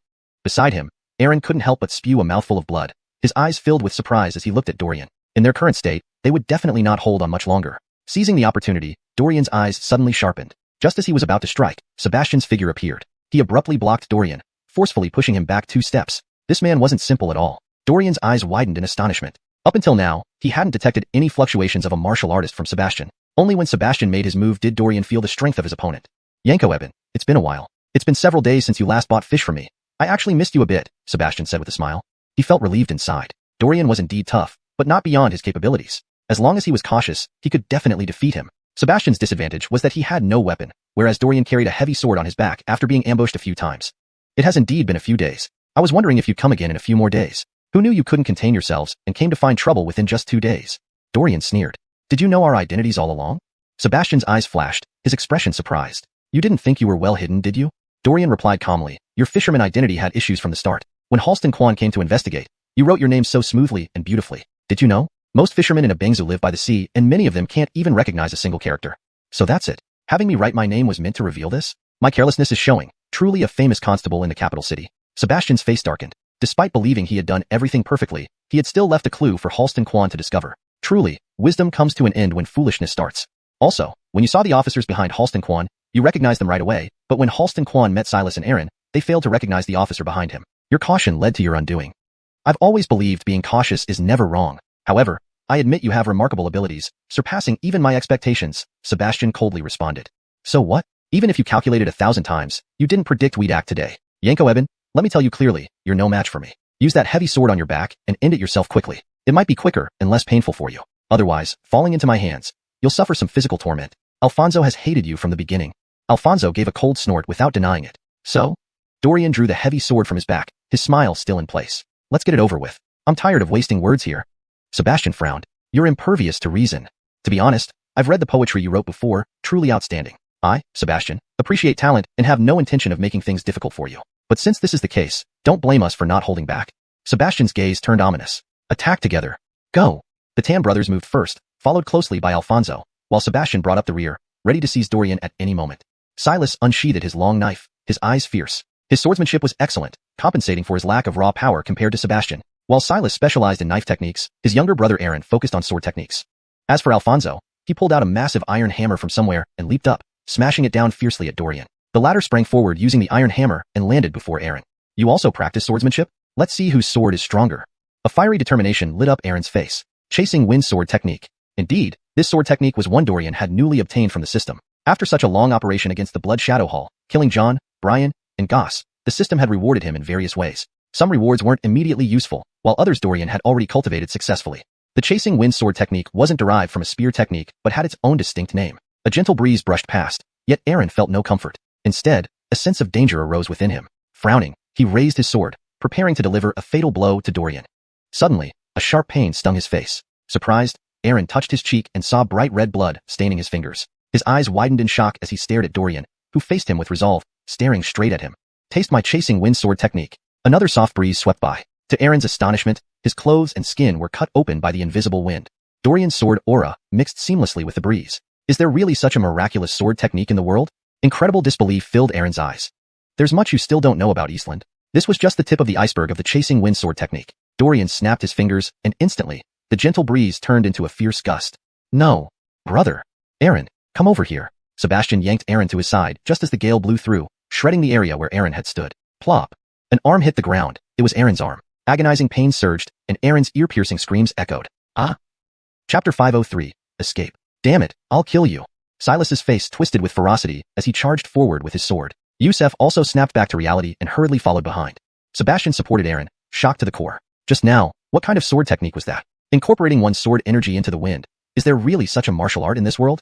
He took a deep look at Dorian and then took a deep breath before saying in a solemn tone, I'll join them to deal with Dorian. You stay here and be careful. At this moment, it was impossible to bandage Aaron. Sebastian didn't know if this guy could pass out from pain after the battle. He only knew that if he didn't act now, Yusef and Silas might very well die at Dorian's hands. As the melee erupted and Sebastian joined the fray, Dorian's pressure visibly increased. Now, he could only continuously evade, unable to counterattack. Sebastian sneered and said, Dorian, I must admit, your strength is indeed formidable. However, the gap between a Virgilin stage warrior and a Heaven stage warrior isn't something easily bridged. You might as well surrender quickly. Get lost. Dorian continuously used wind-chasing sword technique and cloud-splitting sword technique. For a time, even Sebastian couldn't get close. He's quite troublesome. His expression wasn't too pleasant. Dorian's purpose wasn't to defeat them, but to hold on until Coleman and Natalie arrived. He knew he wasn't a match for Sebastian. Sebastian's strength was comparable to that of Daxton back then. Even the current Dorian couldn't possibly defeat an opponent of this caliber. Dorian gritted his teeth and parried each move. Screech. A sharp sword aura slashed through, leaving Silas incapacitated, leaning against the wall, panting heavily. You go rest. We will take turns fighting Dorian. I don't believe he can hold up. Sebastian sneered and said, Yes, Sir Blaze. Silas couldn't help but steal a glance at Dorian. Freak. This guy is a total freak. His stamina is all gone. Yet Dorian seems untouched. No wonder Goss fell into his hands. This person absolutely cannot be left alive. Silas's eyes were filled with apprehension as he came to Aaron's side and gave him a quick bandage. Older brother, seek revenge for me. Don't worry, Sir Blaze alone will do it for you. Once we catch Dorian, you can dispose of him as you please. Silas growled. Hearing this, Aaron finally relaxed. On the other side, Yanko Eben went in this direction. They are likely in that small alleyway. The constable on horseback informed Coleman beside him. Good, let's go now. Coleman jumped off the horse and directly rushed into the alley. Silas looked at Coleman with astonishment. Coleman? What are you doing here? Upon hearing Coleman's name, Sebastian turned sharply. Bastard. He couldn't help but curse aloud. Ha ha. After such a long battle, Dorian was also breathing heavily. He smiled at Sebastian and said calmly, Do you really think I didn't know anything? Did you place informants around our inn? How is that possible? If there were warriors watching us, I would have noticed. Even Yusef could spot Coleman's spies. There was no way Sebastian would notice. If someone watched over us, I would have detected it immediately. You can only monitor warriors. But for ordinary people coming and going daily outside the inn, how could you possibly notice? Coleman drew his sword, stood next to Dorian, and ordered the other constables to surround the small alley, effectively blocking Sebastian's escape route. Damn. Sebastian's face grew darker. In the end, it's just because you weren't cautious enough. Coleman said calmly. Son of a bitch. I'll kill you. Realizing they had been tricked, Yusef roared in fury and swung his iron hammer at Coleman. Both being peak Earth stage practitioners, and with Coleman's superior skill as a chief constable, he could easily fend off Yusef. With Coleman sharing the burden, Dorian found dealing with Sebastian alone much easier. Screw this. Let's run. Sebastian leaped onto the roof, and several constables immediately pursued him. We'll escape in another direction. Silas lifted Aaron and began fleeing like mad. Yusef was held by Coleman and couldn't escape. Get out of my way. He was genuinely panicking. Sebastian was much stronger than he was. Yusef naturally had no reason to stay either. Stop running. Coleman's expression darkened. Together with Dorian, they overwhelmed Yusef, who had no chance to resist. Bang! Finally, Dorian landed a heavy punch on Yusef's neck, causing him to collapse unconscious. Soon, Natalie arrived with the injured Aaron in her hand, stating blandly, The other one escaped too quickly. I only caught this one. It's a pity Sebastian got away. Dorian shook his head and then looked at these two captives, saying, But catching them is still pretty good. The three exchanged glances and raced towards the direction Sebastian fled. Unfortunately, they were still one step late. I'm sorry, Lord Halston. Don't worry, let's return first. The entire capital was under lockdown. Even if Sebastian ran, he couldn't go far. Meanwhile, Sebastian and Silas met in the back of a tavern. Sir Blaze, we need to rescue Aaron. Natalie captured him. Silas breathed heavily, ready to rush back but was stopped by Sebastian. Do you want to die? Natalie is powerful. Even at my peak, I might not be her match. Sebastian's expression darkened. Rest assured, they won't kill Aaron for now. We still have a chance. But if they are locked in the royal prison, how can we save them? Humph. Then you go ahead. Sebastian shoved him away, sternly. You try and see if you can save Aaron alone. Sir Blaze, Now is not the time for rashness. We must go back and discuss this with Gillis slowly. At this point, he had no choice but to seek Gillis's help. Silas finally calmed down, nodding weakly. All right, let's go. On the other side, at the inn. Chapter 504. Temporary Alliance. How come there are so many constables on the street? Did Alfonso's mission fail? Gillis sat by the window, his expression particularly uneasy as he saw the constables on the street. Shouldn't that be impossible? Sebastian is at the peak of Earthkenroik. Even if Natalie were to personally confront him, it's uncertain who would win. There was a gap between the strength of Earthkenroik warriors. Although they were both at the peak of Earthkenroik, Sebastian's strength was much greater than Gillis's. Despite Gillis disliking him, he couldn't help but admit Sebastian's powerful strength. Just as he was pondering this, a clear voice came from outside the window. They ran in that direction. Quickly chase them. This area is filled with our people. They won't get far. Gillis narrowed his eyes and looked out the window. Suddenly, Sebastian and Silas appeared in his line of sight. Strangely, there were only two of them, while Alfonso and Aaron were nowhere to be seen. Disaster! Gillis instinctively knew something was wrong. After entering the inn, Sebastian and Silas rushed directly upstairs to find Gillis and said in a stern voice, Quickly escape. If you don't leave now, Coleman and the others will arrive soon, including Natalie and Dorian. Did your operation fail? Gillis widened his eyes. Humph. Sebastian snorted coldly. Though reluctant to admit it, he nodded. Yes, Alfonso and Aaron were captured. We need to leave this inn immediately and find another place. I've been saying to be more cautious. Gillis instantly flared up, wanting to say more, but already the sounds of the constables approached. What good will it do to blame me now? The deed is done. Let's leave quickly. Sebastian was also irritated. If not for the presence of constables and Coleman outside, he would have argued with Gillis right there. Gillis understood that this wasn't the time for arguments. He hurriedly packed his belongings and left through the back door with them. By the time Coleman and the other constables arrived, they had long since vanished, their whereabouts unknown. We're still a step too late, Coleman sighed regretfully. Let's return. Alfonso and Aaron should be held in the prison already. The safety of the prison was comparable to the Imperial Palace, especially since both Alfonso and Aaron were Earthkenroik warriors whose power, even injured, could not be underestimated. If Sebastian and company had used a strategy to divert attention, it would have been disastrous. Coleman didn't pursue further. He knew how difficult it would be to find 3 people in such a vast city. They hastily returned to the Yamen, in a derelict temple on the other side of town. I told you to be cautious. Dorian and Natalie aren't easy to deal with. Why wouldn't you listen? I advise you to know your limits. Speak reasonably. Although our positions in Blood Shadow Hall are similar, my strength far exceeds yours. You'd better not challenge my patience. Sebastian stood opposite Gillis, his face grim. The atmosphere between them was tense. Enough. Silas suddenly stood up, sighing helplessly. Sir Blaze, stop arguing. We need to figure out where Alfonso and Aaron are first. Isn't it obvious? They're either in the yamen or the palace dungeon. Sebastian narrowed his eyes, adding, most likely in the yamen. Right. Despite being angry, Gillis agreed with Sebastian's assumption. The palace is too far away. They would only have one road to transfer Alfonso and Aaron there. If they were moved to the palace, we would have noticed. As they spoke, the tension between them dissipated. Fighting doesn't solve anything, but this time, Gillis felt rather innocent. He did nothing yet was dragged into this conflict, nearly getting caught by the constables. He harbored resentment, but what could he do? Ultimately, he and Sebastian belonged to the same organization. He couldn't deny this just because of some disagreements. Usually adversaries, they now had no choice but to unite. There was no other way. They exchanged glances, both letting out bitter laughs. It looks like we'll be staying here for the next few days. Inside the yamen, Coleman had specifically invited a doctor to treat Aaron's wounds. His severed arm couldn't be reattached, but the fact he survived was a small miracle. When Aaron woke up, he found himself in a broken prison cell. He realized he had been captured. Across from him was Alfonso, looking extremely displeased. You're finally awake? Alfonso sneered. Seems like Coleman has a conscience after all, actually inviting a doctor to bandage you. Aaron sighed helplessly. They only want information about Blood Shadow Hall. That's the only reason I can think of for saving me. Alfonso narrowed his eyes. Now, the two of us are tied together. Yeah, we're in this hellhole together. Probably the yamen. That's not what I mean. What? Aaron was puzzled. Alfonso scoffed. How slow can you be? Think about why we came to the capital. To rescue Goss, even though you ended up killing him. Wait. Aaron perked up. Are you saying? I'm worried Sebastian and Gillis might target us next. Send someone to kill us. The yamen's security wasn't as strict as the palace's. For Sebastian and Gillis, infiltrating the yamen and killing them would be incredibly easy. How can that be? My brother is still out there. Even if they wanted to kill me, my brother wouldn't agree. Aaron frowned. Do you spend too much time with Gillis? Have you become paranoid like him? Don't you trust your own people? Alfonso sneered. Because I spent too much time with him, I understand his character. Gillis is ruthless, and Sebastian is cunning. Together, who knows what schemes they might concoct to rescue us. There's nothing impossible. Chapter 505. Suspicion and Distrust. I already told you, even if those two wanted to kill us, Silas wouldn't agree. Don't try to sow discord here. I won't listen to you. Alfonso was notoriously known for being unintelligent in the Blood Shadow Hall. No matter how unclear-headed Aaron might be, he wouldn't listen to Alfonso's advice. What is Silas compared to them? As for Sebastian, no need to mention him, since you two are his subordinates anyway. Just talking about Gillis, he's also your superior. Even if you find him annoying usually, you can't disobey his orders when it counts, right? Aaron found himself agreeing with this reasoning. His face displayed a hint of hesitation. Even if what you say is true, we still can't escape now. We should just wait obediently for them to come rescue us. You're really stupid. Alfonso couldn't help but lash out. What do you mean by that?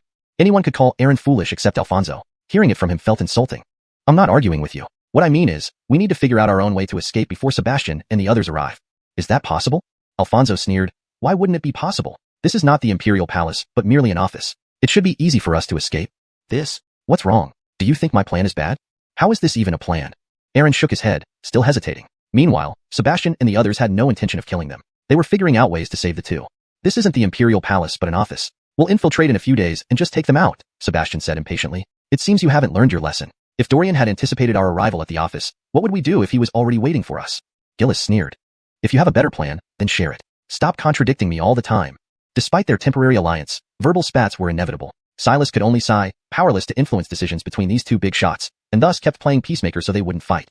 At least we must investigate the situation inside the office first. If it's just Coleman, there's nothing to worry about. But if Dorian or Natalie are there, we should stay put. Sebastian frowned. That's not a bad idea, but how do we gather intelligence? Beckett can't be trusted anymore, and finding another informant while avoiding his ears isn't easy. At least it's better than your lousy ideas. Gillis snapped angrily. Don't forget, because of your recklessness, Alfonso and Aaron were captured by Dorian. Don't bring that up. Thinking about it made Sebastian uneasy. He didn't know their every move was monitored by Dorian. Had Dorian not been aware, his plan would have been flawless. Moreover, Sebastian initially planned to sacrifice only Alfonso, but now Aaron was involved too. If only Alfonso had been captured, Sebastian wouldn't have acted. After all, Alfonso was under Gillis. In the event of any issues during rescue, Sebastian would definitely choose to save Aaron over Alfonso. We need to gather sufficient intel. Otherwise, barging into the office would be suicide. Gillis remarked. Fine, let you handle it. I'm not good at planning such things. Sebastian thought, letting Gillis take over, using his abilities to rescue Aaron. As for Alfonso, he wasn't even considered. I'll gather intelligence, but you can't hesitate when the time comes. Gillis alone might not succeed. I don't need you to remind me. Aaron is my subordinate. Of course, I won't hesitate. Elsewhere. So, what's it going to be? Are you coming with me, or waiting for Gillis and Sebastian to kill us? Alfonso asked sternly. I won't listen to you. Fine, you can die here then. I'll escape on my own. Alfonso laughed sarcastically. Damn fool. No wonder you're just a follower of Sebastian. Haven't you learned his nature after being around him so long? Aaron remained hesitant. He's not the kind of person you described. Humph, you just refuse to admit it. Alfonso continued. Don't be so rigid. Let's escape first, then see what Sebastian does. How about that? This way, we can escape and test who Sebastian and the others truly are. When Alfonso saw Sebastian abandon everyone to save himself, he lost trust. A man who abandoned comrades easily wasn't fit to be his companion. Now, he must team up with Eren to flee the office, maybe even leave the Blood Shadow Hall in Beijing, never return to Ibingzu, and start fresh elsewhere. A not so bad idea. Alfonso knew he had already lost the trust of the Blood Shadow Hall, once captured by Coleman. Even if Sebastian and Gillis came to rescue them, they likely wouldn't fully trust them again. Given Gillis's cautious nature, he'd surely suspect whether they leaked information to Dorian. Staying in the Blood Shadow Hall meant facing suspicion and mistrust. Knowing Gillis well, Alfonso understood how he treated people deemed untrustworthy, cold, and merciless. He had to escape immediately. Alfonso felt increasingly nervous. All right, I'll listen to you this one time, but you must guarantee our escape. If the first attempt fails, Dorian will tighten security, and we might never get another chance. Chapter 506, Pretense. Humph, don't underestimate me. I am still a peak Earthconroy powerhouse. If I can't escape from this small yamen, it would be better to die sooner, Timothy said with a sneer. All right, so what do you suggest we do? Let's wait until nightfall. Timothy waved his hand and continued, before night comes, you must keep up the appearance of being half dead, preferably convincing them that your wound is infected. Once you're out of the cell, immediately attack them and use the key to let me out. Then, we escape together. Understand? Got it, got it. Eren nodded nonchalantly, still pondering Timothy's words. Would Sebastian and Gillis really kill them? Surely not. He didn't know much about Gillis, but regarding Sebastian, Eren had been by his side ever since joining the Blood Shadow Temple years ago. In his view, Sebastian was not someone who would easily abandon his comrades, at least not if he truly considered them as such. Once Sebastian saw you as a comrade, he treated you as a true friend. Eren firmly believed that Sebastian would never forsake him. He snorted, glancing at Timothy, and muttered, you just watch. I don't believe Sebastian would come to kill me. Evening approached. Before leaving the yamen, Coleman warned the night guards repeatedly in a stern voice, no matter what happens, do not let Timothy or Eren out of their cells. Understand? While they were contained within the cells, their power was restrained. But once freed, things could get messy. Unless Coleman personally guarded the place, these guards couldn't stand against Timothy and Eren. However, even Coleman needed rest. Rest assured, Sir Halston. We won't disappoint you. Two young guards exchanged excited glances. They had never overseen such important prisoners before. Thinking about how they could lord over these two criminals made them beam with pride. I hope so. Coleman sighed, feeling helpless. If his condition allowed, he'd stay here longer. After some time, he planned to discuss with Dorian, finding an opportunity to transfer the prisoners to the Imperial prison. There, they wouldn't escape, even unguarded. Leaving, the two guards brought food for Timothy and Eren. They noticed that Eren hadn't touched his midday meal, which had gone bad outside. One guard frowned, asking, why haven't you eaten? Augustiniston, we only provide this much daily. If you're hungry later, we can't fetch more because many shops are closed. I know. Leave me alone. Eren showed a pained expression, gesturing for them to go. Is he all right? The guard whispered to his colleague. Is there a problem with his wound? Eren's half-severed arm was no minor injury. If infected, without a physician, it would be troublesome. He shouldn't die from infection before reaching the palace. Otherwise, they'd be blamed. How fragile do you think he is? He's a martial artist. Let's go. Don't forget Sir Halston's order. No matter what, we can't release them, the youth retorted. True, let's leave then. The younger guard shivered, smiling awkwardly, and followed the youth away. Damn. Eren's lips twitched, turning to Timothy. Am I not pretending well enough? Why no reaction from them? Timothy furrowed his brow. You're doing well, just not convincingly severe enough. He glanced at Eren's bandaged stump. Eren widened his eyes. What do you plan? My bleeding barely stopped. Besides, how can I fight the guards if I'm injured? Timothy, irritated, replied, what do you fear? They're merely low-rank spirit martial artists. Not all spirit martial artists are as formidable as Dorian. Even with both arms severed, you could defeat them with your legs. With my peak Earthconroy prowess, lacking determination to escape? Piske, I get it. Stop insulting me, Eren grumbled. Soon, anguished screams echoed from the cell. The two guards' skin crawled, imagining something sinister in the yamen. After all, plenty of criminals had died here. About 15 minutes later, they identified the source. Inside, the youth looked at the junior guard, frowning. Could it be Timothy and Eren? These guys, scaring the life out of me. Approaching quickly, the junior guard almost fainted seeing Eren bleeding onto the floor, pale-faced, looking like he could barely hold on. Lay, what's happening? Is he dying? Shush. Stoneley approached quietly. Are you okay? Eren wanted to curse. Didn't those idiots hear his earlier cries? Why now? Isn't it obvious whether he's okay? If they didn't come soon, he'd die. The junior guard intervened. Bro Lay, look at him. Doesn't seem good. Wound infection maybe? Beside them, Timothy sneered. Don't doubt it. Infection indeed. Were you asked? Stoneley glared coldly. Chapter 507. Escape. Theo's eyes widened. In the past, if this guy had dared to speak to him like that, Theo would have killed him on the spot. But now, he couldn't escape this prison. He sneered and subconsciously gripped the iron bars in front of him. Craig frowned and looked at Eren, saying, please bear with it a little longer. Without Inspector Halston's order, we can't just let you out. But, he looks like he's about to die. If Lord Halston comes to the office tomorrow and sees only a cold corpse, what will happen? Won't he blame us? The young constable said in a low voice.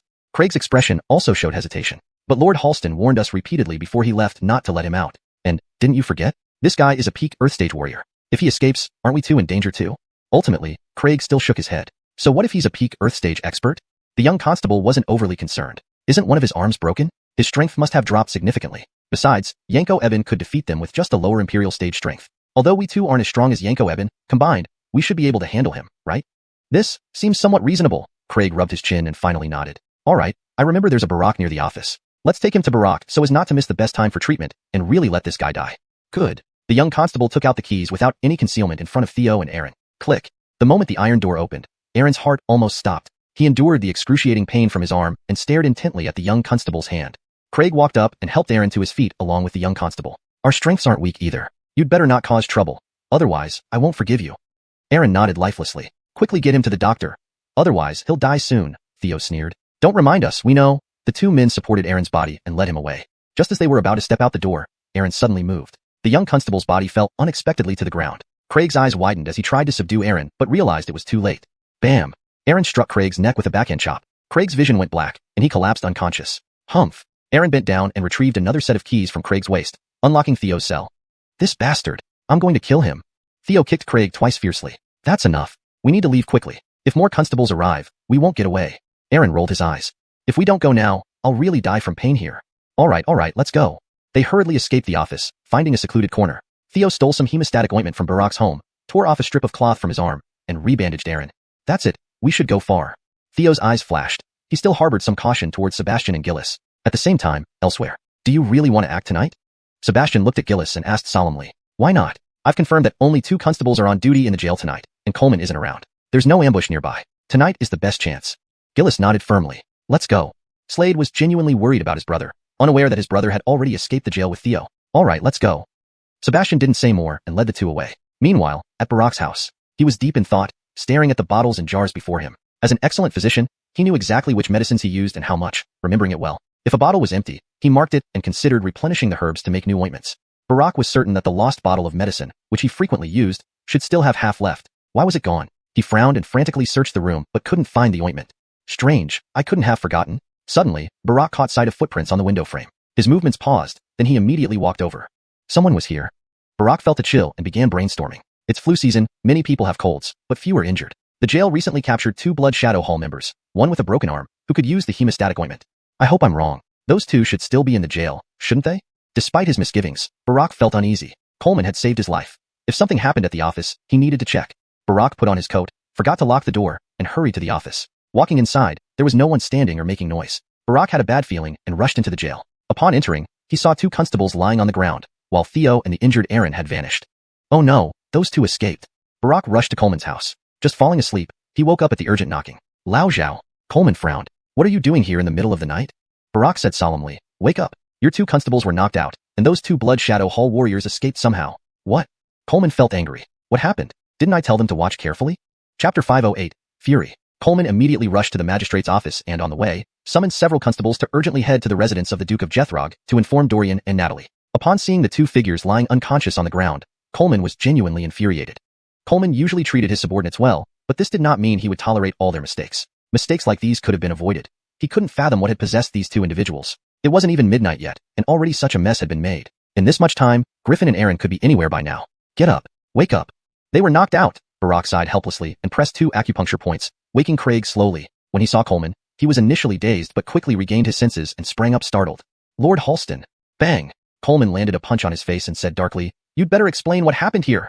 Before leaving, he had repeatedly warned them under no circumstances to open the jail door. But clearly, they didn't follow instructions. Without opening the iron gate, Griffin and Aaron wouldn't have escaped regardless of their abilities. From the looks of it, they used a key to unlock the door. Thinking about it further infuriated Coleman. Craig covered his face and fell to his knees with a thud, explaining everything in panic. How can the wounds, which were treated by a doctor, suddenly get infected? What do you use your heads for? Coleman couldn't hold back his rage and yelled. On the other side, the small constable woke up as well, panicking more than Craig and staring blankly at the situation without knowing what to say. You 2 might as well return to your hometowns. This mistake was unforgivable. Barack sighed in helplessness. These 2 were indeed too negligent. How could problems still arise when everything was instructed so clearly? No, Lord Halston, we made a mistake this time. Please give us another chance. I swear it won't happen again. Craig begged frantically. Coleman sneered. Even if you guarantee it won't happen again, what about this time? If we can't catch Griffin and Aaron, can you take responsibility? I. Craig stuttered, lost for words. He glanced at the young constable beside him and whispered, It was his idea. I never expected this would happen. You're shifting all the blame onto me now? The young constable's eyes widened in disbelief. At that time, you agreed too. Why is it just my fault now? This isn't fair at all. That's enough. Coleman couldn't endure any longer. He sternly said, Stop shifting the blame here. I've sent people to look for them. If we don't find them, you two will see what happens. As soon as he left the magistrate's office, Dorian walked up to him. What happened? Coleman took a deep breath and recounted the entire incident from beginning to end. Don't worry. Look, there's still blood on the ground, probably left behind after Griffin and Aaron fled. Following the blood trail might lead us to them. Dorian patted him on the shoulder and said seriously, Inspector Halston, you've worked hard. It wasn't that hard. It's partly my fault they managed to escape. Dorian smiled and replied, don't say that. It's not your fault. Yanko Eben, I shouldn't waste time here. I'll go search for their traces first. Saying that, Coleman hurriedly left. Dorian stayed behind to ensure Craig and the other constable were settled. They exchanged glances and wanted to beg for mercy from Dorian, but he coldly replied, there's no need to flatter me. You belong to Inspector Halston. Any punishment should come from him. Augustinquise, if he decides not to let you off, I, as an outsider, can do nothing since I'm not part of the magistrate's office. Craig and the young constable's faces turned ashen. They knew Coleman's temperament well. He didn't easily get angry, yet he exploded this time. There was little chance they'd escape unscathed. Most depressed was the young constable, who had only joined the magistrate's office a few days ago. He remembered boasting to his friends when he first started working for Coleman. Leaving now meant returning home with a disgraceful reputation. The young constable sighed, his face full of dejection. Soon, Natalie arrived as well. One person here is enough. Why are you here? Dorian frowned, saying, you've been busy these past days. Go rest. I'll watch over things here while you go assist Inspector Halston in searching for them. I've already heard the details from Barack. Natalie glanced at the two men coolly. Although they hadn't met her before, they knew her name and felt their hearts miss a beat as she looked at them. Fortunately, both Natalie and Dorian thought like Coleman. They weren't qualified to punish the two if Coleman didn't. Ultimately, what would happen to them depended on Coleman. Dorian nodded, preparing to speak when faint sounds from outside caught their attention. Natalie also heard it and frowned, exchanging a glance with Dorian. They held their breaths silently.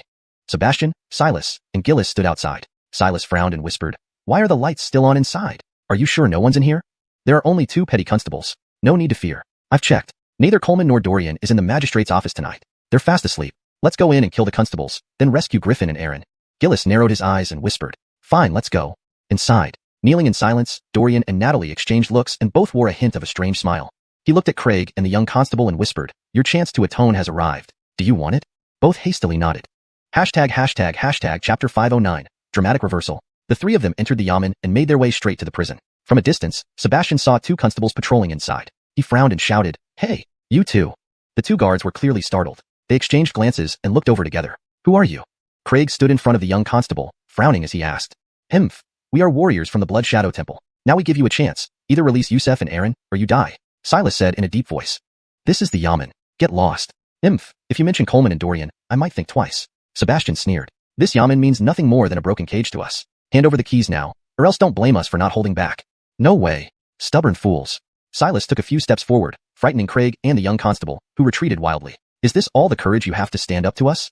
Just as Silas was about to attack, an iron cage dropped from the ceiling with a loud clang. He stared dumbly at the cage before him, expression frozen. Huh. Sebastian suddenly looked up and exclaimed, we must run. What? Gillis frowned deeply, but he had no time to ponder. Following behind Sebastian, he was just turning around to escape when he saw Dorian and Natalie standing at the doorway, looking at them with amusement. You two. Gillis's expression was as if he had seen a ghost. How did you two get here? This can't be. I distinctly investigated it thoroughly, even watched you enter the Marquis Jethrog's residence. Dorian sneered. You should check if Yusef and Aaron are still here. Sebastian hurried forward, looking left and right, but saw no sign of them. Could they have been transferred to the palace? Impossible. If so, we would have noticed. Sebastian glared fiercely at Dorian, asking sternly, what is going on here? Dorian raised an eyebrow, his gaze becoming peculiar. It seems your cooperation with Yusef isn't quite smooth. They escaped earlier, while Head Constable Halston is pursuing them. We two only came here temporarily because of this. After explaining everything to Sebastian and the others, their faces turned green with rage. How could this happen? They planned to rescue Yusef and Aaron, yet ended up finding no one and falling into Dorian's trap? No, that wasn't quite right. Dorian didn't set up any traps. Rather, they delivered themselves right into his hands. Thinking of this, Sebastian felt increasingly aggrieved. He vented his anger on Gillis. Idiot! How could your investigation go wrong like this? Gillis glared back furiously. How could I predict such things would happen? If Yusef and Aaron had stayed and waited patiently, this wouldn't have happened. Why did they choose to escape? Gillis couldn't figure it out. At this moment, Dorian said, frowning, enough nonsense. Let's go inside. He referred to the iron cages on both sides. Silas was still in shock, realizing he had been betrayed by his brother. In your dreams. Sebastian and Gillis exchanged glances. If they gave it their all, they might be able to escape. The biggest concern wasn't Dorian but the cold-eyed Natalie standing beside him. In her eyes, these 2 men seemed like insignificant ants, unworthy of her attention. Stop dawdling, attack together. Dorian grinned. With Natalie here, he didn't need to intervene. Stepping back, he handed the heavy sword on his back to Natalie, saying with a smile, it's all yours. Got it. Though Natalie wasn't accustomed to using a heavy sword, she was more than capable of dealing with them even unarmed. She swung the heavy sword, engaging Sebastian in battle. Before long, Gillis faltered first, struck by the wide blade and slammed into the wall, losing consciousness. Sebastian clenched his teeth, unable to believe this turn of events. Indeed, Gillis couldn't have foreseen this. But was Natalie's strength too overwhelming? As peak Earth stage warriors, Sebastian believed he was quite powerful within his realm. However, facing Natalie, he felt like a child just learning martial arts, unable to fight effectively. Unable to unleash full power, let alone defeat her. Soon, he also fell, being lifted by the nape of his neck and thrown into the prison by Natalie. Yusef and Eren had escaped, leaving the three of them imprisoned. Such a dramatic reversal amused even Dorian. He and Natalie exchanged looks. She smiled and said, "Now we can help Constable Halston find Yusef and Eren. Why don't you stay here, and I'll assist Constable Halston?" Dorian glanced at Craig and the young constable, his mouth twitching slightly. He really couldn't trust these two anymore. Noticing Dorian's gaze, Craig and the young constable looked awkward. "Yanko Eben, trust us, we won't make mistakes again. Your assistance today counts towards making amends, but the final decision lies with Constable Halston. We will speak up for you appropriately." "Yes, thank you, Yanko Eben. Thank you, Commander Augustine." They bowed down, moved to tears. "That's enough. Get up." Natalie frowned, but chose to stay behind to oversee the situation. Unable to hold back, Sebastian cursed, "Those two idiots, what are they doing? How could they think of escaping on their own? Even guessing, they should have known they would come for a rescue." Silas also wore a puzzled look, not understanding the situation fully. Gillis shook his head, his face grim. It was already a done deal. No matter how much they struggled, it was futile. He doubted Yusef and Eren would succeed in their escape. Chapter 510, Pursuit. Elsewhere. Huff, huff. Under the cover of night, Yusef and Eren were fleeing desperately. "Damn it, how did Halston of Bangquan find us? It must be because of my blood, but..." Eren's face turned even paler. He couldn't stop the bleeding from his wounds. Fresh trails of blood now marked their path, like signposts guiding anyone following them. If Halston of Bangquan saw these traces, he would immediately know which direction they were heading. At this rate, it wouldn't matter if they ran until dawn. Yusef suddenly stopped in his tracks. Breathing heavily, Eren asked, "What is it? Why aren't you running anymore?" Yusef turned around, his eyes fixed intently on Eren. "We should split up." "Why?" Eren paused for a moment before realizing the implication and shouted, "You're worried I'll slow you down and reveal your position? Or are you planning to use me as bait to lead Halston of Bangquan away, so you can escape?" "Neither," Yusef replied, patting Eren on the shoulder. "I just think we should confuse him." With that, Yusef increased his speed and dashed off. What an asshole. Eren didn't believe a word of it. He knew Yusef had abandoned him. It seems the heartless one isn't Sebastian or Bertia Bangyen. Eren let out a cold laugh and continued running. The sound of hurried footsteps approached from behind, and a look of despair spread across Eren's face. How am I supposed to run when I'm losing so much blood? His arm was still bleeding profusely, and he felt dizzy, almost on the verge of fainting. In this condition, no matter how hard he tried to escape, it wouldn't make any difference. He would eventually be caught by Halston of Bangquan. Sure enough, after only a few more steps, Halston of Bangquan's voice called out from behind him. "Eren, stop running. I've seen you." Ignoring the command, Eren kept sprinting frantically. As he rounded a corner, he spotted a dark figure ahead. Thinking it was Yusef coming to help him, Eren called out for assistance. But as the figure slowly turned around, Eren recognized Dorian's face. Startled, Eren turned back immediately. By then, Halston of Bangquan had also arrived. Nowhere left to go. "Dorian, why are you here?" Clearly, Eren didn't realize the grave mistake he'd made. Dorian sneered and quickly apprehended him, dragging him over to Halston of Bangquan. "Head Constable Halston, take this fellow back to the Yamen. I'll continue pursuing Yusef." "Agreed." Halston of Bangquan nodded and took Eren back to the Yamen. Upon seeing Macy there, she explained what had happened. Hearing the details, Halston of Bangquan's eyes widened in surprise at the dramatic turn of events. Who would have thought it would end up like this? "They did contribute something, but I stayed just to prevent any further mishaps." "What did you say? You mean my brother and Hendrik were all arrested?" Eren looked incredulous. "How is that possible? Are you lying to me?" "I may lie to you, but not to Head Constable Halston. Soon, you'll reunite with them." When Eren appeared in custody, Sebastian was the first to erupt into curses. "Fool. Damn fool. I've never met anyone as stupid as you. Why did you run alone? Didn't you know we would come to save you? Now you've not only gotten yourself caught, but dragged the rest of us down too." Among the three, Silas remained calm and asked coldly, "Eren, why did you do this?" Eren, feeling utterly miserable, said, It was Yusef who told me we would be silenced. So, I followed him to escape." Bertia Bangyen took a deep breath, his voice trembling. "You actually believed Yusef? He's dumber than you. Instead of believing him, you should trust your own judgment." But it was too late now. They were all doomed. The other three looked at Eren, speechless. Their initial anger subsided into disbelief. They had always thought Yusef was stupid enough, but now it seemed they had someone even more foolish right among them. "Brother Blaze, elder brother, I truly didn't know." Eren fell to his knees, pleading for forgiveness. "Humph." Sebastian scoffed, unimpressed. What good would pleading do now that everything had already happened? This time, they feared there would be no escape. The four exchanged glances, remaining silent. Elsewhere, Dorian narrowed his eyes, leaping onto a rooftop to scan the distance. In front of him lay a vast open field, while behind him were countless officers ready to pursue. If Yusef wanted to escape, he quickly plotted 2 optimal escape routes in his mind and sprinted off. Not far away. Damn it, damn it, damn it. Why did Dorian suddenly show up here? What's going on? Yusef could barely contain his heavy breathing. Running for so long had exhausted his strength. If he didn't regain some energy soon, he would be easily caught by Dorian even if he continued running. Shouldn't he be sleeping at Jethraguo Manor with Macy? Could Macy be nearby as well? Yusef tried to control his breathing but found it impossible. Damn! He slammed his leg in frustration. A soft laugh echoed above him. So you're here. My guess was correct. Yusef snapped his head up. Dorian. Without thinking, he bolted away. Despite his reckless nature and eagerness for battle, even a fool could see that now wasn't the time to engage Dorian. More importantly, Yusef didn't know if Macy was nearby as well. If she was, he couldn't afford to get entangled with Dorian. Yusef rushed toward the distant open field. Once through it, dense woods awaited where Dorian would have a harder time finding him. His eyes bloodshot from exhaustion, Yusef pushed himself to the limit. However, Dorian was in peak condition and, smirking, soon caught up to him, blocking his path. Chapter 511. A comprehensive roundup. Get lost. Theo glared at him with a stern voice. You've already caught Aaron, right? If you agree to let me go, I can take you to Sebastian and Gillis now. How about that? Dorian sneered. Are you taking me for a fool like you are? Theo narrowed his eyes. I just want to leave here. To be honest, the relationship between Sebastian, Gillis, and me isn't as close as you imagine. For the right price, I can easily abandon them. So? Do you know where they are now? Dorian looked at him with interest. That, indeed, I do not know, but I have a good understanding of Sebastian and Gillis. I can tell you what kind of place they might be hiding in. How does that sound? Unfortunately, I'm not interested. Dorian shrugged. So what do you want then? Silver? I have 2,000 taels hidden somewhere else. If you want it, I can tell you where, but you have to let me go. Theo frowned. He did not want to spend too much time here with Dorian. If Natalie was also heading this way, he would have no chance of escaping. Before Natalie arrived, he had to escape from Dorian. He smiled and said, I don't lack silver or cultivation techniques. You're still too naive if you think you can tempt me with such things. With these words, Dorian's smile suddenly vanished, and he said coldly, if everything has been said, then I'll make my move now. Absolutely obstinate. Theo clenched his teeth and spoke gravely, if you really want to fight, I will accompany you. Since Dorian did not have any weapons on him, Theo estimated that it would not be too difficult to defeat him. Just as Theo thought this, Dorian pounced at him. Bang! Their fists collided. Theo's face changed, his arm trembling slightly. Why is your strength so powerful? During previous battles with Dorian, he had noticed that Dorian's strength was far beyond what a lower Virgilian stage martial artist should possess. Now that neither had weapons, this difference was even more pronounced during direct combat. It made Theo feel like he wasn't fighting a living being, but a cold, emotionless machine that ignored all pleas for mercy and relentlessly charged forward. Theo stepped back 2 steps, fear evident in his eyes. Why aren't you continuing? Dorian sneered, not giving Theo a chance to catch his breath, and continued his attack. Bang bang bang. Each punch hit flesh. Dorian's fist struck hard against Theo's chest, causing it to collapse inward instantly. Theo's eyes widened, and he spat out a mouthful of blood. Spit. An indescribable sharp pain spread from his chest. Theo's eyes rolled back, fainting from the intense agony. Dorian shook off the blood from his hand, gave a cold snort, grabbed Theo by his shirt, and dragged him into the yamen.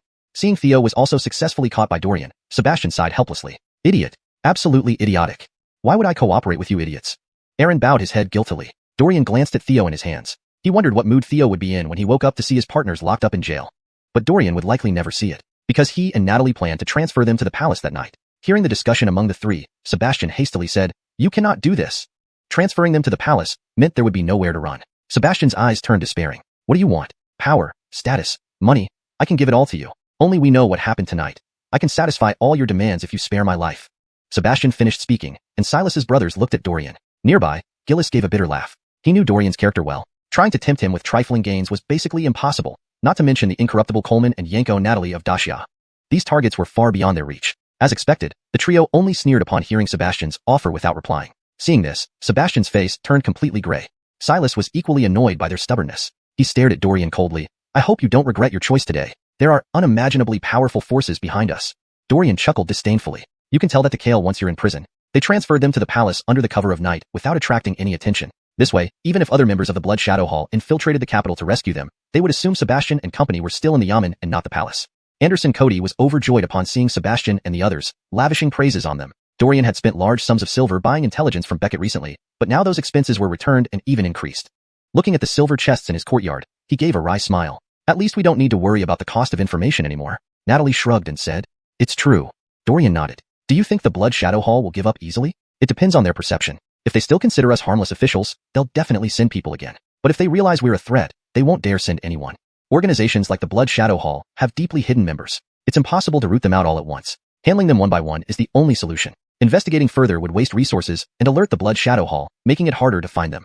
If it's up to me, I think they won't give up easily. Natalie shook his head, somewhat helplessly. Why? Although Dorian had fought many Blood Shadow Hall members, he didn't know much about the organization. These guys hate their enemies and seek revenge for every slight. Whether it's today, tomorrow, or some other day, they will eventually enter the capital for revenge. Natalie narrowed his eyes as he said this. Hashtag chapter 512, unexpected visitor. Our days ahead won't be easy, Dorian patted her hand and said with a smile, facing soldiers head-on and blocking water with earth, don't worry too much. Humph, I know. In fact, I'm more worried about you than myself. After all, anyone knows you're easier to deal with than me, so they'll most likely target you, right? Natalie said with a half-smile. Dorian's face turned serious as he replied coolly, if they really see me as a pushover, I won't mind giving them a lesson. He wasn't someone who could be bullied easily by the Blood Shadow Hall's martial artists. I of course believe in you, but please promise me this. Next time you go out, take Titus with you no matter what, alright? Natalie frowned and added, although his strength is on par with yours, he is still a genuine Earth-Kenroik martial artist. If you encounter danger, he can offer some help. Alright, I got it. Dorian scratched his head, sighing helplessly. He just wasn't used to having someone around him all the time. If it was Natalie, that would be fine since she was his wife and very beautiful. Just having her beside him was pleasing to the eye even if she did nothing. But Titus, well, of course, Dorian didn't look down on Titus. He simply didn't feel the need to have him always around. Yes, that was it. Just then, Titus walked past them. Dorian saw him and sighed again. Titus had a puzzled look on his face. In the afternoon, an unexpected person arrived at Mac's residence. It was Hugh, the master of Xi and Yulu, New Moon Pavilion. Joab greeted him personally, but Hugh specifically asked to see Dorian and Natalie. Well, alright then. Your Excellency, there's no need to worry. I only heard about the recent chaos caused by the Blood Shadow Hall in the capital and wanted to offer some assistance to Marshal Augustine and Yanko Eben. After all, the Blood Shadow Hall is an enemy of the entire continent, isn't it? Hugh put down his teacup and said calmly. Hearing this, Joab's expression eased slightly. He called for Dorian and Natalie. When Dorian saw Hugh, he cupped his hands and greeted, Minister Virgil. Tisk. Hugh furrowed his brows and waved lightly. That's enough. Since Cody isn't here, and I am not Cody either, let's skip the formalities.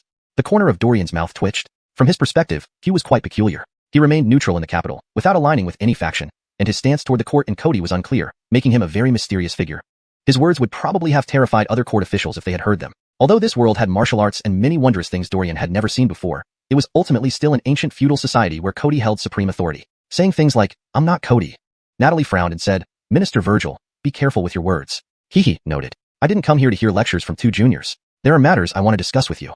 The affairs concerning the Blood Shadow Hall are manageable. We don't need to trouble Minister Virgil. From Natalie's point of view, she didn't particularly like Hugh. However, he showed little concern and continued calmly. Once in my Exine Yulu, a man tried to join the Blood Shadow Hall, but I killed him later. You should be aware of this incident, correct? They exchanged glances and nodded. Yanko Eben resisted the tempting offers from the Blood Shadow Hall and fought against them until now. Personally, I admire you for that.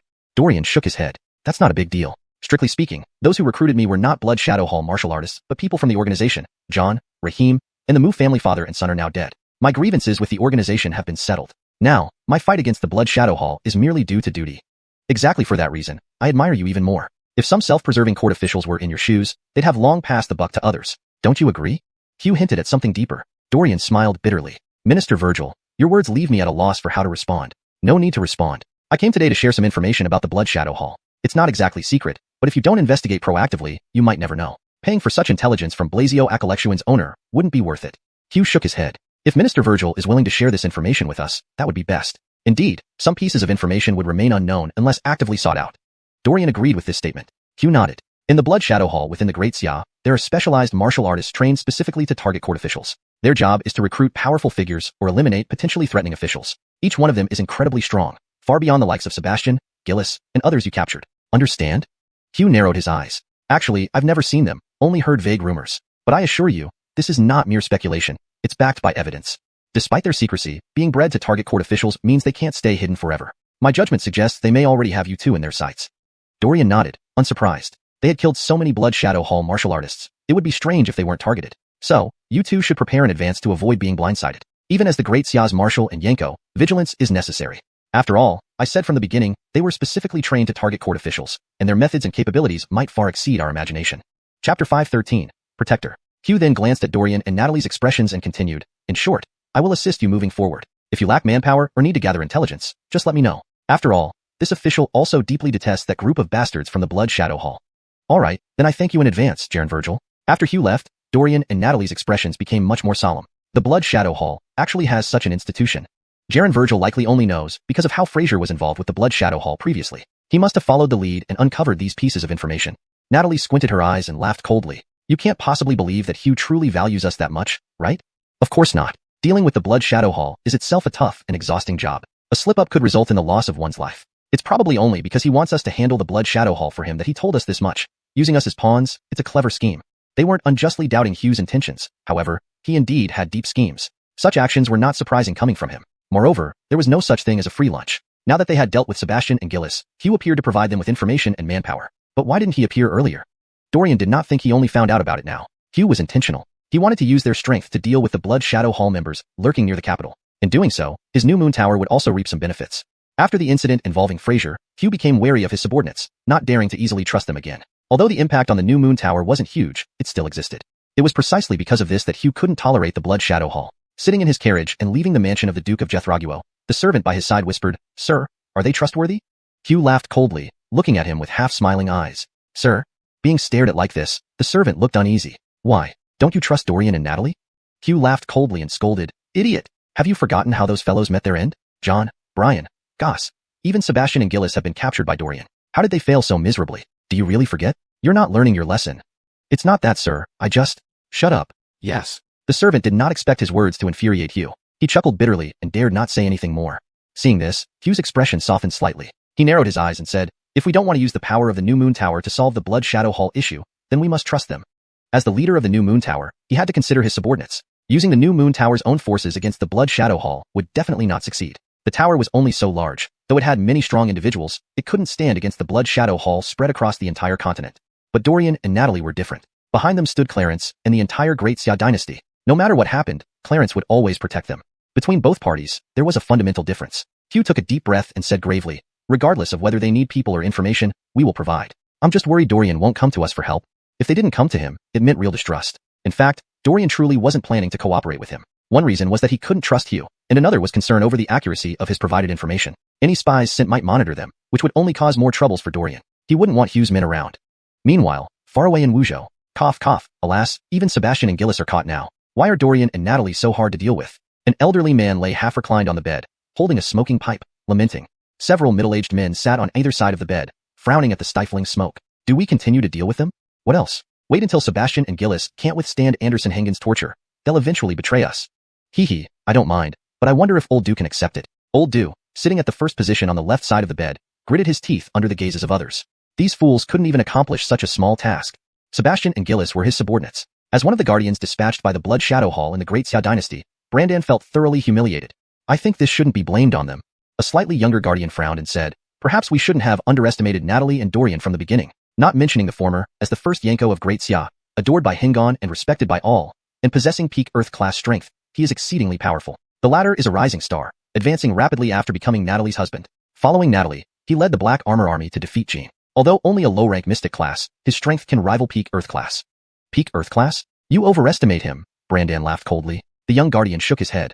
Not overestimation, just facts. Though we aren't in the capital, we can guess that Dorian participated alongside Natalie in dealing with Brian. No matter what, we cannot make the same mistakes and must take them seriously. How about dispatching Soul Shadow Warriors to handle them? Soul Shadow Warriors were specially trained by the Blood Shadow Hall to target government officials, either recruiting or eliminating them. The previous Fraser incident also involved them behind the scenes. Isn't it making too big a fuss? Various guardians exchanged looks, unable to understand. Or what? Continue sending other peak Earth-class warriors and allow Dorian and Natalie to gain more glory? For them too, we must eliminate them as soon as possible. If they continue to live, it will be disastrous for us. The young guardian sighed, shaking his head helplessly. I agree with Dimitri and Karen's thoughts, another guardian smiled. Chapter 514, Targeting You. Protector Karen gave the other protector a slight smile, then turned to look at Brandan, shrugging as she said, after all, the final say in this matter is still in your hands. Protector Du, after all, Sebastian and Gillis are under your command. If this news gets to the Deputy Hall Jaren, it will be hard for you to explain. Hearing her tone of schadenfreude, Brandan sneered coldly. My business doesn't require your concern. Protector Karen nodded with a smile, unfazed by his tone. What does Protector Ricardo think? They all shifted their gazes to the elderly man on the bed. Protector Ricardo was the most powerful and experienced among them, effectively making him the leader of the 5 protectors. They always needed to consult Protector Ricardo and gain his approval before doing anything. At this, the elder gently coughed twice and looked at Brandan, saying coolly, I believe Protector Shao Karen's suggestion is quite sound. If we send out people like Sebastian and Gillis, they won't be a match for Dorian. It would just increase our casualties. A few more deaths don't really matter much, but I'm worried they might be interrogated by Cody and reveal Blood Shadow Hall secrets. When that happens, Du Protector, you will find it hard to escape blame. Fine, I understand. You just want me to lead those soul shadows to deal with Dorian, don't you? Brandan sneered, waving his hand impatiently. These are your people. Should we deal with it for you? A protector said with an unkind expression. Brandan's face darkened abruptly. Indeed, he was not in the right here. If he were, he would have overturned the table long ago and started a fight. Humph. Brandan grunted and got up to leave hastily. This guy is getting more and more unruly. The protectors exchanged glances. Protector Karen commented calmly, it doesn't matter. No matter what, he has no right. Even if we ask him to go to the capital to deal with Dorian, he can only accept it. I am just worried that Brandan might create some trouble that is disadvantageous to our Blood Shadow Hall. There shouldn't be any problem. Although Brandan is somewhat arrogant, his efficiency in handling tasks is commendable. Despite everyone's lack of faith in Brandan, Protector Ricardo smiled and nodded approvingly. Protector Ricardo, he even disrespected you, yet you're speaking for him here? The protectors looked puzzled. With Protector Ricardo's status, if he wanted to deal with Brandan, he could have acted long ago. But now he hesitated, which made a few of them curious. Protector Ricardo retracted his smile and said coolly, I'm not speaking for him. Just think about it. If Brandan weren't around, who would do the dirty and tiring work? Someone must take on dangerous missions and tasks. Our Blood Shadow Hall in Great Xia is already in name only. It's better for everyone to live their own lives. If not for fearing Deputy Hall Jaren's blame, I wouldn't care about Sebastian and Gillis's capture incident. They brought it upon themselves, didn't they? All present showed expressions of sudden realization. Oh, so that's how it is. Protector Ricardo, you should have told us earlier. We guessed wildly and caused unnecessary worries. Ha ha ha. It's just giving Brandan a minor lesson, not a big deal. To avoid him making mistakes, Protector Shao Karan, please make a trip to the capital and keep an eye on Brandan from the shadows. Ensure he doesn't cause any trouble. Got it? Yes. Protector Karan had no objection since he didn't need to do much. Just stay in the capital to monitor Brandan. Now let's not rush into action. The capital is still under lockdown. Once it lifts, you can enter the capital. Cody can't keep the capital sealed off forever just because of one or two Blood Shadow Hall warriors. Protector Ricardo said leisurely. Understood. After Protector Karan left, the other protectors followed suit. In the room. Fools. A bunch of fools. Acting without consulting me first, and now when things go wrong, they expect me to clean up their mess. Brandan paced back and forth in agitation. An accompanying warrior, watching dizzily, suggested timidly, Sir, why don't you sit down and rest for a while? Rest? Where do I have time for that? Weren't you worried about Dorian and Natalie? Of the two, I only fear Natalie. As for Dorian, I'm indifferent. The critical issue is, the capital isn't just full of them. It's filled with countless others. I'm worried about running into these people. You've never been to the capital, so you don't know how chaotic it is. Even a common beggar you see might be a powerful hidden master, understand? Brandan spoke solemnly. Isn't it that serious? Those bastards Faulkner and Ambrose must be targeting me. Brandan narrowed his eyes, thoughts swirling. Well, Protector sir, why don't you sit down? Now that things are as they are, overthinking won't help. Let's get prepared to head to the capital after a few days, okay? His subordinate said helplessly. There's nothing to prepare. As for the capital, no rush. Right now, the capital is under lockdown, and constables patrol the streets daily. Entering the capital at this time is suicide. He rubbed his temples irritably and added impatiently, forget it. We'll wait until the lockdown is lifted before entering. By then, with many people around, it will be easier to hide. Yes, sir, understood.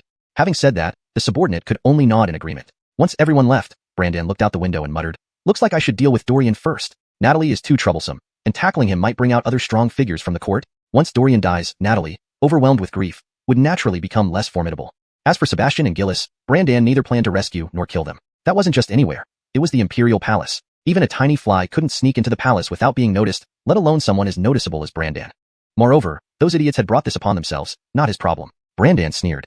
Chapter 515, Temporary Residence. 5 days later, in the capital city. Have you heard? Kale is lifting the travel restrictions on the capital city today.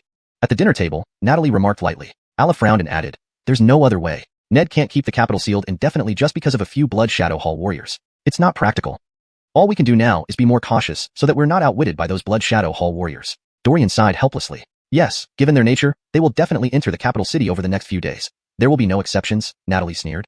I don't intend to trust you. Though he expressed goodwill towards us, he surely plans to use us as well. He seems like someone who always puts his interests first. We can't trust our backs to such a person. As for information, we'll have to continue relying on Beckett if necessary. Although it may cost us more silver, at least it will provide peace of mind.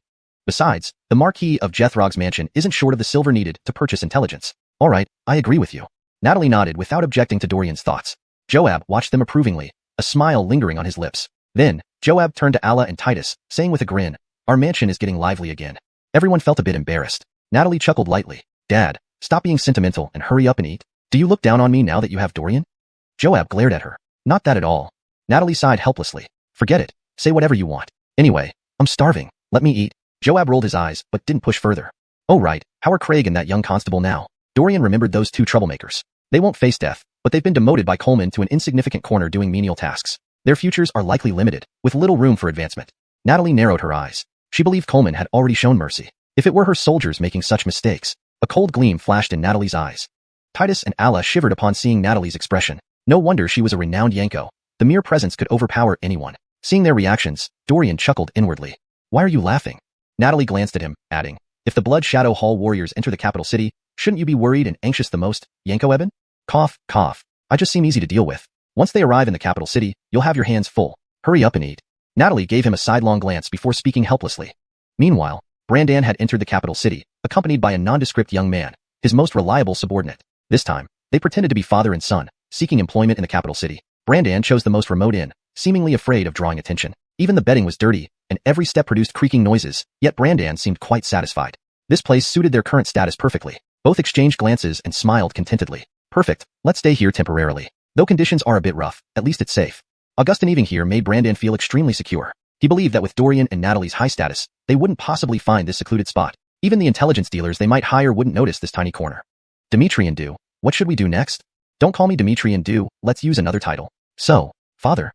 The subordinate asked awkwardly. Brandan felt uncomfortable as well, waving his hand. Endure it, just for a while. Yes, for the mission. Brandan narrowed his eyes. Ambrose informed me before departure that Faulkner would also participate in this operation. His primary role is to assist us, not directly partake in the mission. Faulkner. The subordinate's lips twitched. Dimitri and Ricardo really picked someone to antagonize Brandan. They were bound to clash soon, since this was the capital city, not Wuzhou. Ambrose's influence couldn't reach this far. He hoped these two gentlemen could restrain themselves and focus on dealing with Dorian and Natalie. Sighing inwardly, the subordinate reflected. I don't know where Faulkner is staying, nor do I want to know. Let's focus on our task and ignore him.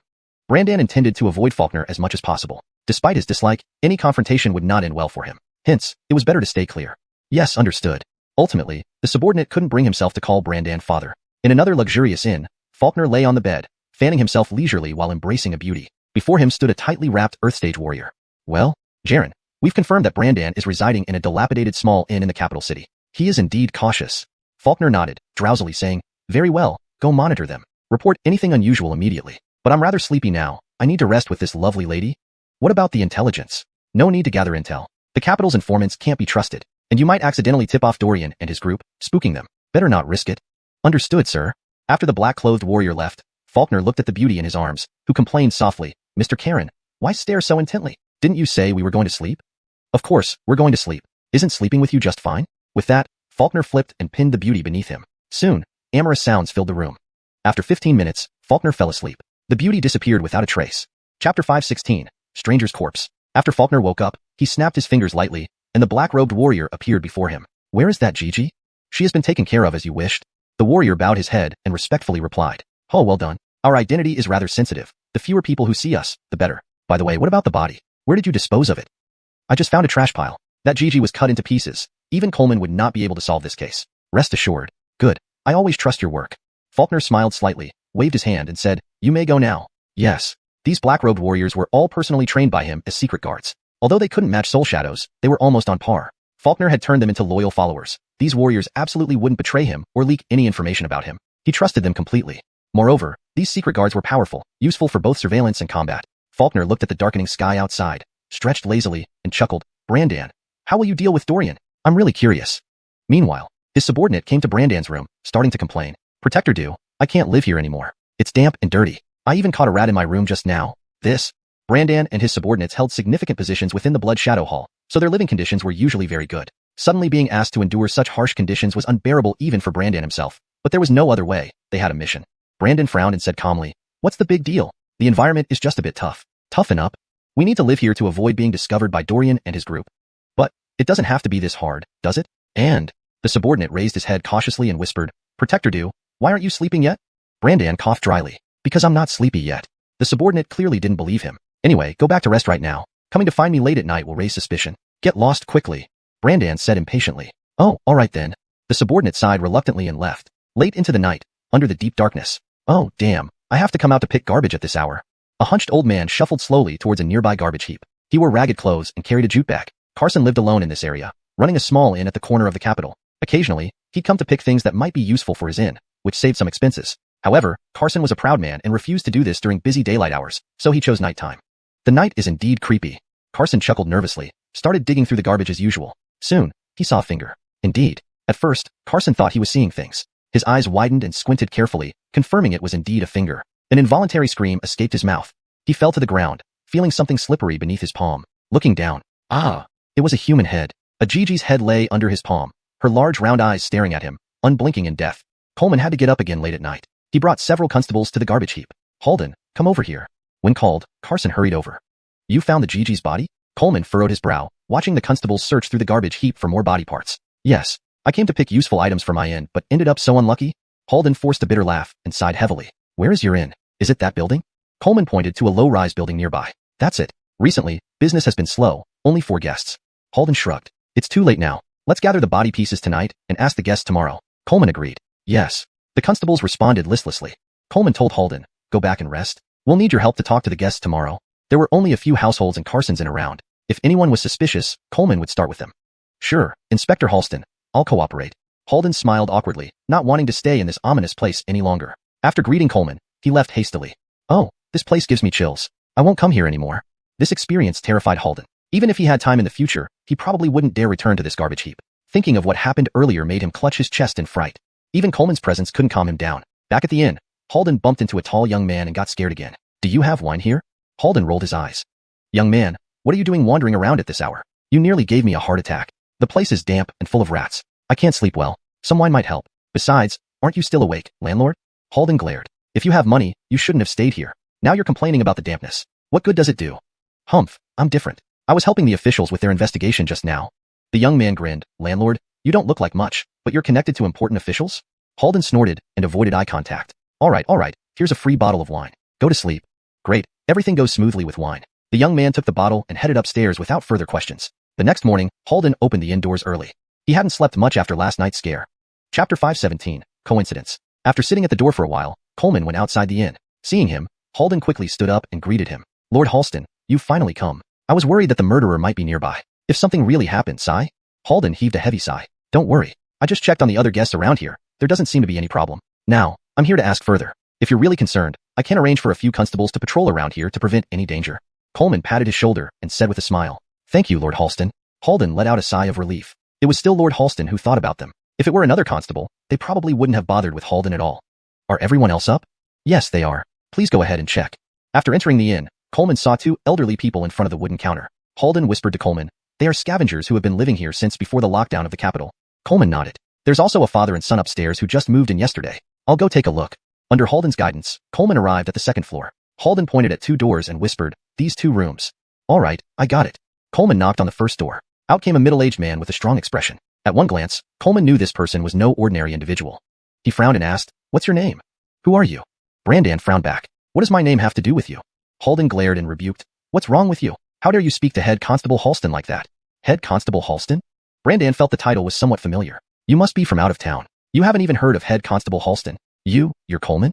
Brandan's eyes widened, utterly shocked. Why would Coleman suddenly appear here? He believed he had concealed himself well, attracting no attention, and deliberately chose an out-of-the-way, quiet inn to stay in. After sleeping last night, Brandan only felt dizzy and pain in his back and neck. Still, he decided to investigate Dorian and Natalie today. But unexpectedly, Coleman showed up here. Did their actions cause the authorities to pay attention? Why specifically Coleman? In the shadows, the black-clad martial artist narrowed his eyes, listening carefully to their conversation. I am Coleman. First, tell me your name. And is the one staying next to you your son? Despite Brandan's poor attitude, Coleman patiently questioned him. Yes, I'm Brandan, and my son is Bergen. He drank last night and is probably still asleep. This can be verified. That young fellow indeed came to me for wine before going to sleep. It was around several hours ago when I returned from scavenging. Halden murmured. I see.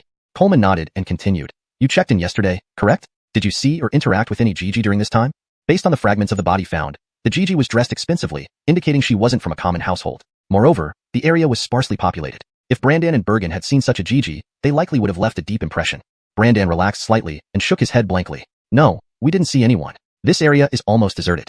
Since we arrived, we've only seen a few men. There were no women around. All right. Brandan's statement matched what the other guests had said. Coleman felt regret, but couldn't do anything about it. The Gigi's body was cut into many pieces, smooth and mirror-like cuts, suggesting the work of a martial artist. If so, the deed was done very secretly. Their ignorance was understandable. Why aren't you local? What brings you here?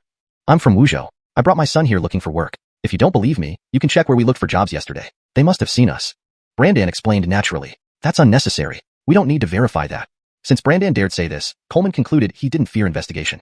What happened last night that made you, Lord Halston, come to this small place to investigate? Brandan asked curiously. Last night, we found parts of a Gigi's body in the trash pile near the inn. Hence, I'm here asking around. Sorry if this bothers you.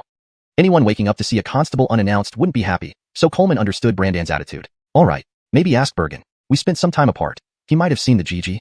Brandan wanted to end the conversation as soon as possible, fearing he'd slip up. Upon knocking on Bergen's door and recognizing Coleman, Bergen froze momentarily. Have you seen a Gigi? Coleman repeated his question. No. Along the way, we mostly saw men and rural women. There weren't any beautiful women around.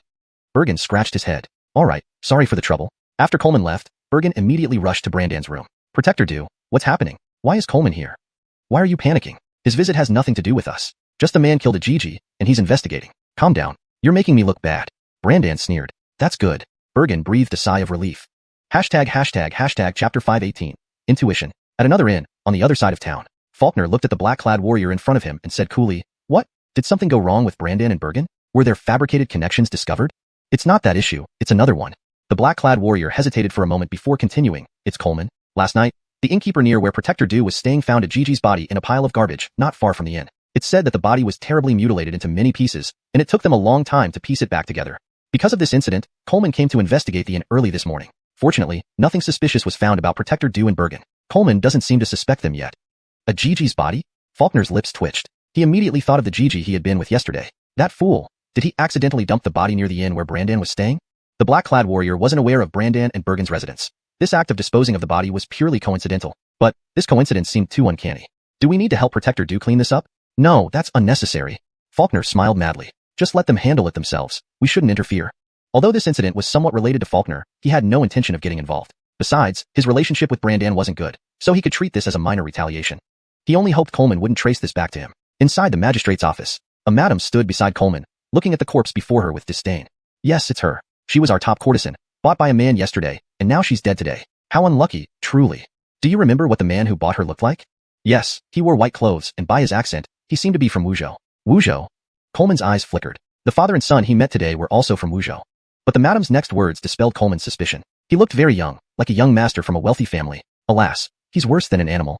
Which direction did he leave after leaving Red Moon House? Do you remember? The madam thought carefully before saying, You have to come with me. I can't describe it properly. Once we get there, you'll know. All right, let's go. Coleman didn't hesitate. As they stepped out, he met Dorian, who decided to help Coleman investigate after hearing about the matter. Yanko Eben, I'm sorry to trouble you with such a minor matter. This is nothing. Captain Halston, you helped us capture Blood Shadow Temple's warriors before. Besides, being cooped up at Jethraguo Mansion all day is boring. It might be more interesting to help you investigate. Dorian smiled and said, Let's go. Upon arriving at Red Moon House, the madam pointed to a narrow alley and said, This is the place. The man looked like a wealthy heir but went this way. This path leads to just a few stores and then ends in a dead end. Good, we understand. Coleman and Dorian followed the direction indicated by the madam. As they walked, Coleman recounted his morning investigation to Dorian. That father and son are also from Wuzhou and arrived in the capital city just yesterday. This Gigi died in the afternoon yesterday. I suspect there must be a connection, Coleman said, narrowing his eyes. Indeed, coincidences don't happen so frequently. The body was found around the inn. The murderer might be from Wuzhou, and that father and son also arrived from Wuzhou yesterday. Dorian gave a cold laugh. Though that father and son lacked a motive and no one saw them interact with the Gigi, Dorian's intuition told him there must be a connection between the two and the Gigi. As they talked, they reached the end of the alley. A dead end indeed. Dorian frowned and asked a nearby street vendor with a smile, Did you see a young man in white enter here yesterday? The middle-aged man paused, then lowered his head and thought hard. After some time, he furrowed his brows and shook his head. No, I didn't. What about someone hugging a Gigi? Nor did I see that. They exchanged glances and turned back, asking everyone along the way, until they reached a lady at the alley entrance who had seen the youth they described. Which way did he go? The Gigi thought for a moment, then pointed forward. I'm not sure, but I think it was that way. Dorian looked in the direction she indicated. It was another small alley, less noticeable, and without any vendors. They entered and followed the alley until it eventually opened onto a major road lined with shops and small vendors. Dorian narrowed his eyes and then said, That madam has extensive experience, and said the man had a Wuzhou accent, which should be accurate. Since he's from Wuzhou, he'd likely stay at an inn. Coleman nodded in agreement. Exactly, that's what I thought. I'm familiar with this area. There are 5 inns nearby. We needn't check each one individually, as that would alert suspects. Let's send someone to ask the innkeepers if anyone from Wuzhou has checked in recently. Now we can only do that. While the officers went to investigate, the two returned to Halden's inn. Yanko Eben. Halden excitedly threw down his bowl when he saw Dorian and rushed over. Please continue eating. We may need to disturb you again upstairs, Coleman said with a smile. They went to the second floor and knocked on Brandan's door once more. This time, Bergen was also inside. Brandan glanced over and immediately recognized Dorian. Yanko Eben? Yes. The moment Dorian saw these two men, he couldn't help but frown. Warriors. These two were definitely warriors. The aura surrounding a warrior and the presence they exuded were distinct from ordinary people. Although Sebastian and his group tried to hide their identities before, Coleman easily identified them. Similarly, though Brandan and Bergen were well hidden, Dorian noticed something off. The aura of a warrior is difficult to conceal, especially for powerful ones. From Dorian's perspective, these two were at least Virgilin-level powerhouses. Chapter 519. Keen Perception. Did anyone else come with you to Wuzhou? Brandan frowned and replied, What do you mean by asking this? Surely, a bailiff and a general wouldn't suspect two innocent civilians like us, would you? We aren't suspecting you. We're just asking. The person who killed that girl is likely from Wuzhou, dressed in white, wealthy-looking, and good-looking. He's probably in his 20s. Have you seen him? On hearing the description, Brandan felt an unease stir within him. Coleman's description made him think of his rival at Blood Shadow Temple, Faulkner. But that guy should still be in Wuzhou. How could he be here? If it was Faulkner, then he indeed could do something like this. Could it be? Old Ambrose didn't trust me and specifically sent Faulkner over? If he just came to the capital normally, it would be fine. But now he has caused trouble for me. What a mess. Still, Brandan only suspected, and after frowning slightly, he told Coleman and Dorian that he didn't know. After they left, Brandan said sternly, I suspect it's Faulkner. How is that possible? Bergen dismissed it outright. Sir, don't you remember? Dimitri and Karen is still in Wuzhou. How could he have come to the capital to kill someone? If it was him, he certainly could do something like this, Bergen shrugged. Although Faulkner was young, he was ruthless and extremely lecherous. Any Gigi who caught his eye would be killed by his secret guards once he was done with her to prevent any future issues. Although he had a bad character, it suited Blood Shadow Temple's deputy head well. Otherwise, Faulkner wouldn't have become a guardian at such a young age. It wasn't just about strength, there was also a bit of luck involved.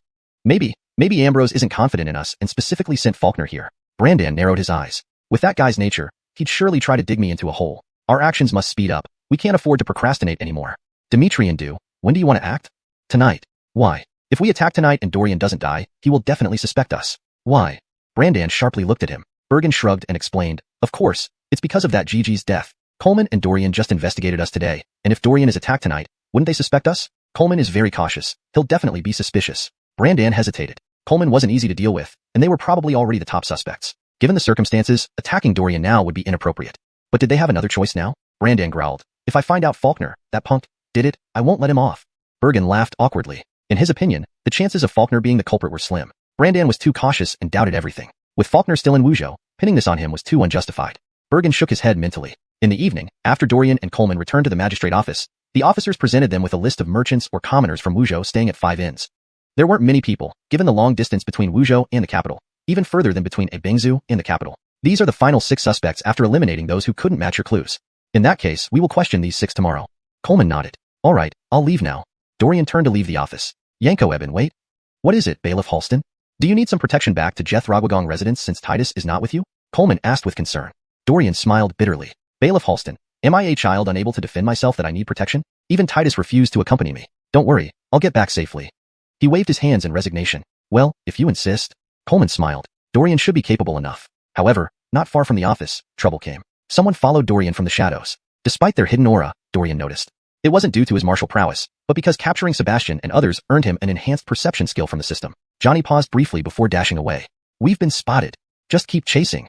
I can't believe a lower profound Kenroik practitioner thinks he can escape us. Heh, let's see how long he lasts. During the chase, Dorian confirmed that there were 4 of them, all at peak Earth Kenroik. Troublesome, but just troublesome, nothing more. A smirk appeared on Dorian's face as he faced them down without fear.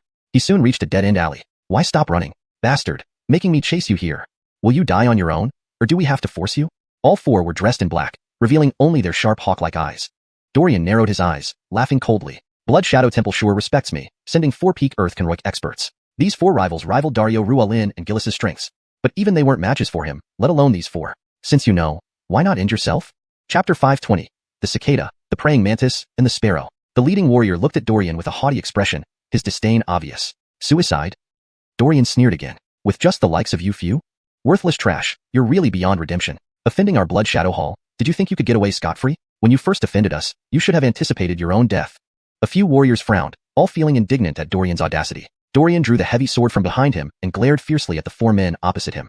We've long heard that Yanko Eben is formidable, capable of matching peak Earth stage warriors despite only being at the lower rung of profound stage. Ultimately, you're still only a lower profound stage fighter. Defeating a peak Earth stage warrior is indeed an impressive feat, but what if faced with multiple opponents like us? Can you handle it? The warrior furrowed his brows and continued to persuade him. I suggest you end your life early to avoid dying after suffering under our hands. Who sent you? Do you think I'll tell you? Not saying.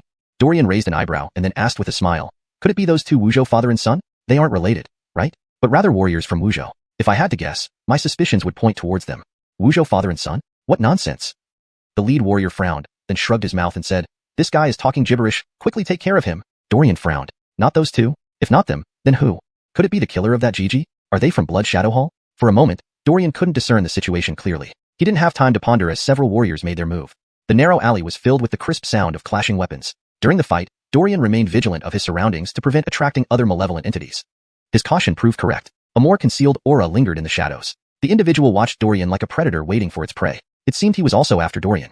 Dorian clenched his teeth. What was going on with him lately? Did everyone see him as a pushover? Annoyed, Dorian used his heavy sword to force the 4 warriors back. Damn it, boss, this little punk isn't simple at all. All of us together can't beat him. What's going on here? He's only a lower profound stage warrior. How can he burst out with such power? Is it because we are too weak? How is that possible? The leader stared intently at Dorian, who responded coldly, quickly finish you off. I have other matters to attend to. Haha, you won't have that chance, the warrior sneered, rushing forward with his 3 subordinates once more. Another intense battle ensued, driving Dorian past his limits. He fiercely unleashed his sword skills.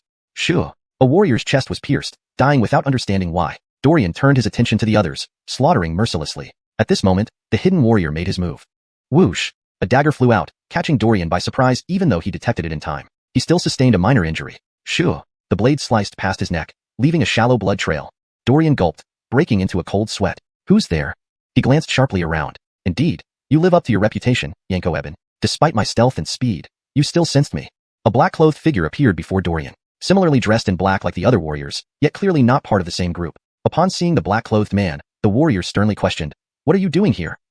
Haha, I should be asking you. Whose command made you act against Yanko-eben now? The late-arriving black-clad man shot a sharp look. The warrior paused, then frowned. How we act is none of your business. I say the same to you. Had it not been for you idiots, I might have killed Dorian already. The black-clad man roared. Get lost. You, what gives you the authority to command us? Just because I'm from Soul Shadow. You lot are mere train dogs compared to our Soul Shadow warriors. Begone, don't let me see you again. The black-clad man sneered, his words laced with contempt and arrogance. With no choice, the remaining 3 warriors glared at Dorian one last time before leaving. Dorian did not chase after them. It wasn't that he didn't want to, but it was practically impossible given the powerful black-clothed warrior lurking nearby. Dorian gripped his sword, looking at the man. The black-clad man smirked, Yanko-eben, you've exceeded my expectations. Never thought my proud Georgiation technique would falter on you. He sighed afterward. Do you know? Our Soul Shadow members must kill at least 30 officials each year. Though it sounds low, each official poses a threat to the Blood Shadow Hall. And you, Dorian, are second on our hit list. As for first place, even without saying, you can guess who it is, can't you? The black-clad man smiled. Natalie? Correct, your wife, Natalie. Killing intent flickered in the black-clad man's eyes. So, Yanko-eben, I offer you a privilege to choose your method of death for a more dignified passing. How does that sound? Not appealing, Dorian sighed helplessly. Why can't you understand? Unless it's a heaven stage warrior, I won't fear any number of earth stage fighters. You have quite the confidence, the black-clad man sneered. Not fearing is one thing, but defeating us is another. Don't talk so much, let's fight. Dorian's eyes brimmed with fighting spirit. In that instant, the overwhelming killing intent emanating from him pressured even the black-clad man, causing his pupils to contract and his gaze to turn serious. Meanwhile, at the inn, your meaning is, Brandon also sent people? Chapter 521, Natalie's concern. Faulkner looked at the warrior in front of him and frowned. Yes, we ran straight into Brandon's soul shadows. That guy even told us to hurry back. The warrior's expression was somewhat awkward. SK, really unfortunate, forget it. Since we met them, it's fine. Even if Brandon is furious, he can't find us. Faulkner gave a cold laugh. He originally hadn't planned on taking action against Dorian, but Coleman and Dorian were investigating too fast. At this rate, within 2 days, they would start suspecting Faulkner. He might as well take this opportunity to deal with Dorian quickly. But it looks like that plan failed. Meanwhile, in a small alley, bang! The black-clad warrior took 2 steps back, his eyes filled with fear as he looked at Dorian. Dorian sneered. Is this all you can do? You should have teamed up with those guys against me instead of chasing them away. Could it be? Your master doesn't get along with their master? What does it matter to you? The black-clad warrior felt irritated under Dorian's pressure. Dorian narrowed his eyes. It seemed he had guessed correctly. In Blood Shadow Hall, there should also be several factions that didn't see eye to eye. One of these factions must be responsible for the girl's death. This proved that Dorian and Coleman's investigation was on the right track. Having gotten what he wanted, Dorian no longer needed to waste time with the black-clad warrior. Dorian lifted his heavy sword, releasing sword chi which left cracks on the ground. With a few swift steps, he slashed down. Sensing the unusual aura from Dorian, the black-clad warrior's face changed, turning around to flee, but Dorian wouldn't let him escape. As agile as a bird, Dorian quickly caught up. How can you still move so fast with such a heavy weapon? The black-clad warrior darted through the streets, with Dorian following unhurriedly behind, wearing an amused smile. Realizing he had been played, the black-clad warrior's face twisted with anger. Dorian, I advise you to stop immediately. I am one of Brandon's people. Once I'm killed, not only you and Natalie, but even Joab will never have peace again. Really? I'm so scared. Turn around and kill me now. Dorian chuckled. You bastard. The black-clad warrior began fleeing more wildly, with Dorian relentlessly following. Realizing he couldn't escape, the black-clad warrior turned to attack unexpectedly. But Dorian only sneered. Splat. The heavy sword pierced through the black-clad warrior's abdomen, his life fading away. Dorian carried the body back to the alley, picked up the other warrior's body, and considered sending them to the authorities. But thinking about Coleman's rest, he decided to avoid trouble. Finally, Dorian brought the bodies to the Duke of Jethrog's residence, and only the next day did he and Titus bring them to the authorities. Before leaving, Natalie pushed Titus towards Dorian. Actually, I can go alone, Dorian laughed awkwardly. Natalie gave a cold laugh, looking at the slight wound on Dorian's arm. Dorian shrugged. It's just an accident. In a battle, how can you not get hurt? Besides, they aren't strong enough to beat me. Don't give excuses. Natalie narrowed his eyes threateningly. Do you want to stay here forever? No, of course not. Dorian sighed in defeat, letting Titus follow. Titus swore, Yanko-eben, don't worry. I will protect you. Dorian looked at him reproachfully before sighing. Titus scratched his head, confused why Dorian stared at him. Upon arriving, Dorian placed the bodies before Coleman, who frowned. Yanko Eben, you see, I said last night we should have sent officers to protect you. These two are peak Earth stage warriors. If anything happened to you, what would we do? That's enough, Inspector Halston. Please, I'll be fine. Coleman harumphed, speculating. These two serve different masters, but one of them must be the killer. I think so too. They're both from Blood Shadow Hall. We can investigate them together. One faction killed the girl. What about the other, Yanko Eben? I suspect it's related to that father-son pair. Oh. They're both from Wuzhou and likely arrived in the capital on the same day. How coincidental. Also, they've hidden their identities, clearly powerful warriors, behaving unnaturally. So, shall we visit them again? Coleman frowned, but the older man refuses to cooperate. Without decisive evidence, it'll be difficult. I'll handle that end. Inspector Halston, focus on finding the murderer. That's fair. I'll assign some officers to you this time. Agreed. Coleman then gestured to a few warriors behind him, indicating they were to follow Dorian. Chapter 522, Suspicious Targets. You few will now assist Yanko Dorian in the investigation. Whatever happens, you must follow Yanko Dorian's orders. Understand? Coleman was well aware of Dorian's prowess and the formidable figures he had offended. Thus, the martial artists assigned to Dorian were all powerful Earth-stage martial artists, ensuring they wouldn't become a burden. Among these, their leader was a young man named Frederick. He was an outgoing and tall individual who had reached the Earth stage at a young age, likely due to his natural talent. However, unlike other prodigies, Frederick carried no arrogance. On the contrary, he displayed humility and even expressed admiration for Dorian. Yanko Dorian, I've heard of you long ago. When I accompanied Governor Halston on an operation, I realized then that although I am at the Earth stage, I would not be your match. Rest assured, we will fully cooperate with you. If these officers do not listen, feel free to inform me, said Frederick, giving a warning glance to the constables behind him. In short, we won't be a drag on your efforts. Good, let's go. Seeing Coleman assign him capable and straightforward constables, Dorian felt satisfied. He wasn't against having teammates. He just didn't want unreliable ones. They all proceeded to the inn managed by Halden. At this moment, upstairs. Damn it. A bunch of idiots. I knew Faulkner wouldn't stay in Wuzhou. What did I say? I suspected he was in the capital yesterday, but you told me he wasn't, and I believed it. Look where that got us. Brandan glared at Bergen, his expression dark. Sir, don't get upset. No one expected Faulkner to suddenly show up here. We all thought he was still in Wuzhou. Bergen knelt before Brandan, panic-stricken. They genuinely hadn't known about Faulkner's arrival in the capital. Even Ricardo Jethroxing hadn't informed them, nor had the other enforcers, revealing Brandan's poor standing among the enforcers. Bergen felt helpless. How could anyone know Faulkner's whereabouts without being told? Damn, the Soul Shadow Warrior we sent out yesterday is dead. Definitely killed by Dorian. A look of disbelief flashed across Brandan's face. Dorian's strength is truly beyond expectation. The warrior I sent was formidable, top-notch even among peak Earth stage martial artists. Yet he was killed by Dorian. Faye, must I handle things myself? Enforcer do. Next time we can send more people, or why not join forces with Enforcer Faulkner since he's also in the capital? Bullshit. Brandan flushed with anger. I can work with anyone but not that man. Look what he's been doing these past days. That girl investigated by Coleman and Dorian yesterday. This must be his doing. No, it's definitely his doing, and he left the body here. That bastard. Thinking of Faulkner dining lavishly while he suffered here made Brandan want to strangle him. Alas, Enforcer do, there's nothing much we can do. Dorian is indeed difficult to deal with. Bergen sighed helplessly. Don't mention Faulkner to me. Who are you loyal to, me or him? Just then, Dorian reached the second floor and heard voices inside, prompting him to knock on the door. The voices immediately stopped. Who's there? With impatience and a hint of fury, Brandan asked. Dorian. Upon hearing Dorian's name, Brandan's expression changed. He glanced at Bergen, and they exchanged looks before nodding silently. When Dorian opened the door, he saw Bergen kneeling on the ground, surprising him. What's going on? Humph, this little fool disrespected girls around here yesterday. Today, I'll give him a lesson. Saying this, Brandan picked up a ruler from the table and slammed it on Bergen's back. Though Bergen was a martial artist, he couldn't withstand such force. He hadn't anticipated Brandan would strike so forcefully. Bergen let out a loud cry of pain. Aya! All right, we're here too. Put that thing away before you injure him. Frederick's lips curled as he spoke. My apologies for the scene. Brandan tossed the ruler aside, turning to Dorian with a frown. Yanko Dorian, is there something else? You've already visited twice yesterday. We have nothing to do with that, Gigi. No, it's not about that. Frederick stepped forward, his towering presence imposing. If not that, then what? Brandan's temper was rising. Here was a youth acting arrogantly in front of him. If in Wuzhou, Brandan would have acted instantly. However, this was the capital, and Dorian stood right there. So Brandan suppressed his murderous intent, knowing Dorian might notice. Unbeknownst to him, Dorian had already noticed. He narrowed his eyes, observing curiously. It's about the attack on Yanko Dorian last night. Frederick explained everything, which Brandan already knew, making him seem distracted. The attacker was also from Wuzhou based on the accent. Recently, apart from you two, only 7 others came from Wuzhou. Given the small number, we must investigate here. Understand? Frederick frowned. 9 people total? How could it be so few? Brandan doubted, thinking Frederick was bluffing. To be precise, after narrowing down the time and area, only 9 people from Wuzhou fit the suspect profile. Dorian crossed his arms, speaking calmly. Unknown to us, it has nothing to do with us. Chapter 523, Keen attention to detail. No matter what Dorian asked, Brandan intended to say he didn't know. He couldn't possibly admit in front of him that the Soul Shadow Warrior was sent by him, could he? Halden echoed behind Dorian. Yanko Eben. Could it be a mistake? They indeed did not leave the inn yesterday. I only went asleep when dawn was breaking. What time were you attacked? Probably just after dark, Dorian replied casually. That definitely wasn't them then. Of course, if you suspect they sent someone else to attack you, I have nothing more to say. Halden shrugged his shoulders. Brandan nearly burst into swearing. This old guy, why does he say everything so openly? What if Dorian starts to suspect them? Dorian smiled and looked at Frederick. The latter asked a few simple questions and then left with Dorian. Yanko Eben, I don't quite understand. Can you find anything out by just asking? Frederick looked bewildered. They can easily lie to these questions. It feels unreliable.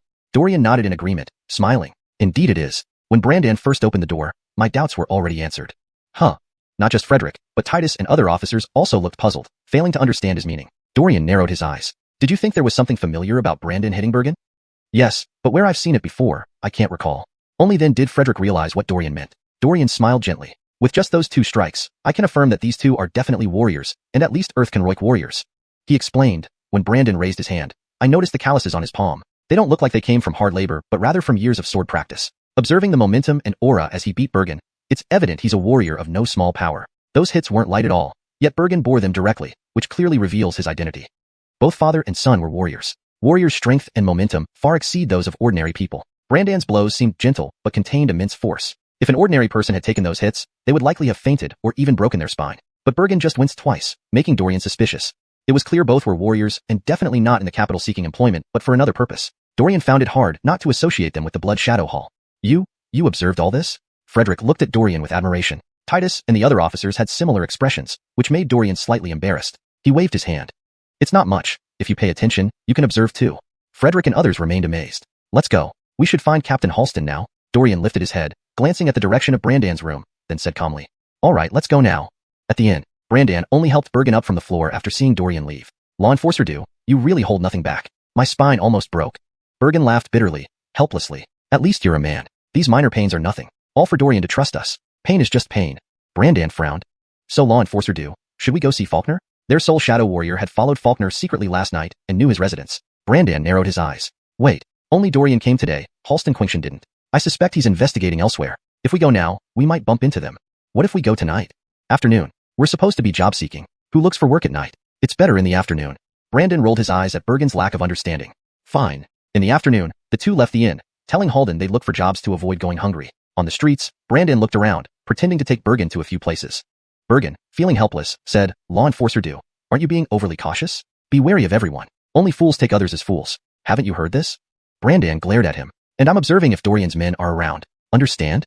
Bergen didn't want to be scolded again, so he obediently followed Brandan. Soon, they arrived at an inn. Brandan marched in aggressively, startling the innkeeper. You 2 are. We're looking for someone. Brandan walked upstairs without a backward glance. Bergen handed over some silver coins politely.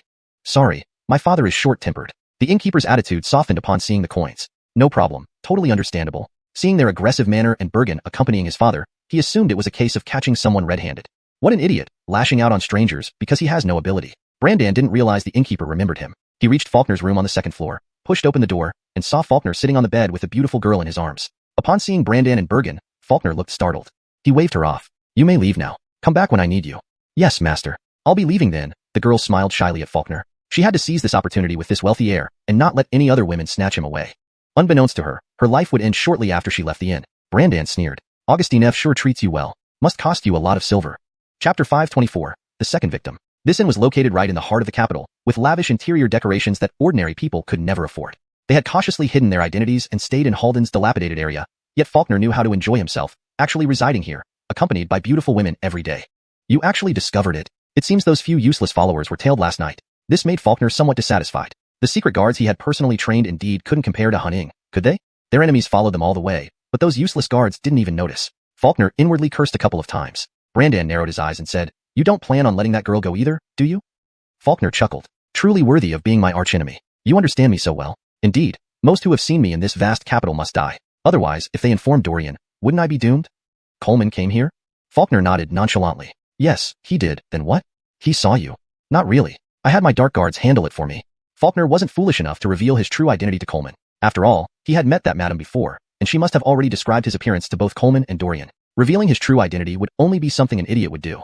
He, Faulkner, was no fool. Upon hearing this, Brandan's expression eased slightly. Then he sternly said, You cannot kill that Gigi. Why not? Faulkner frowned and asked.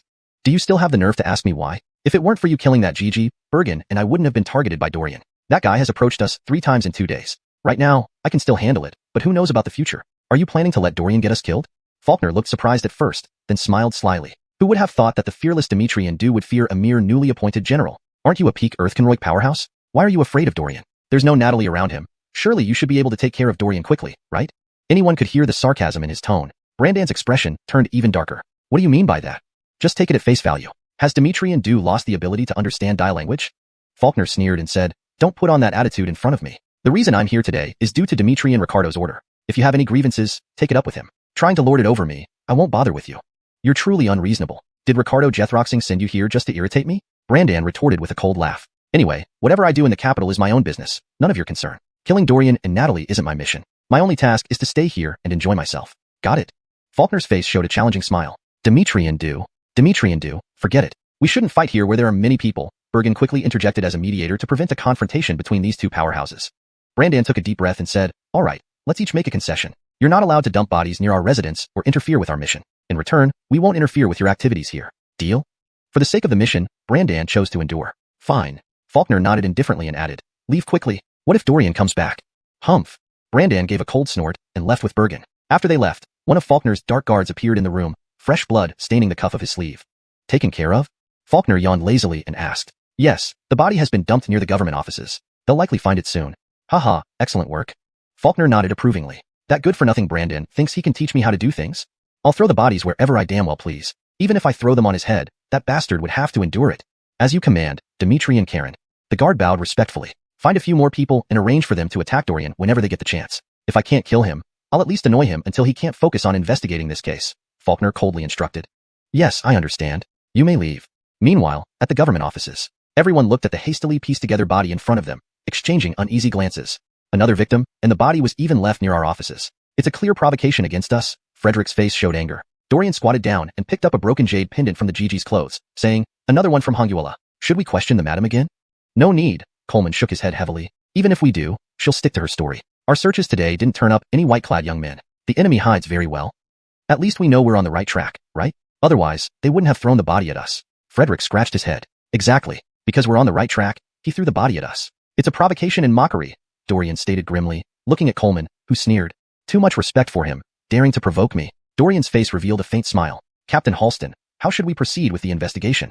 Coleman was officially the captain. No matter how perceptive Dorian was, he couldn't overstep his bounds in front of him. Arrange watchers, but not martial artists, just ordinary people with exceptional observational skills. They must detect anyone immediately if the enemy spots them. Coleman lowered his head in contemplation. Shall I arrange this or you?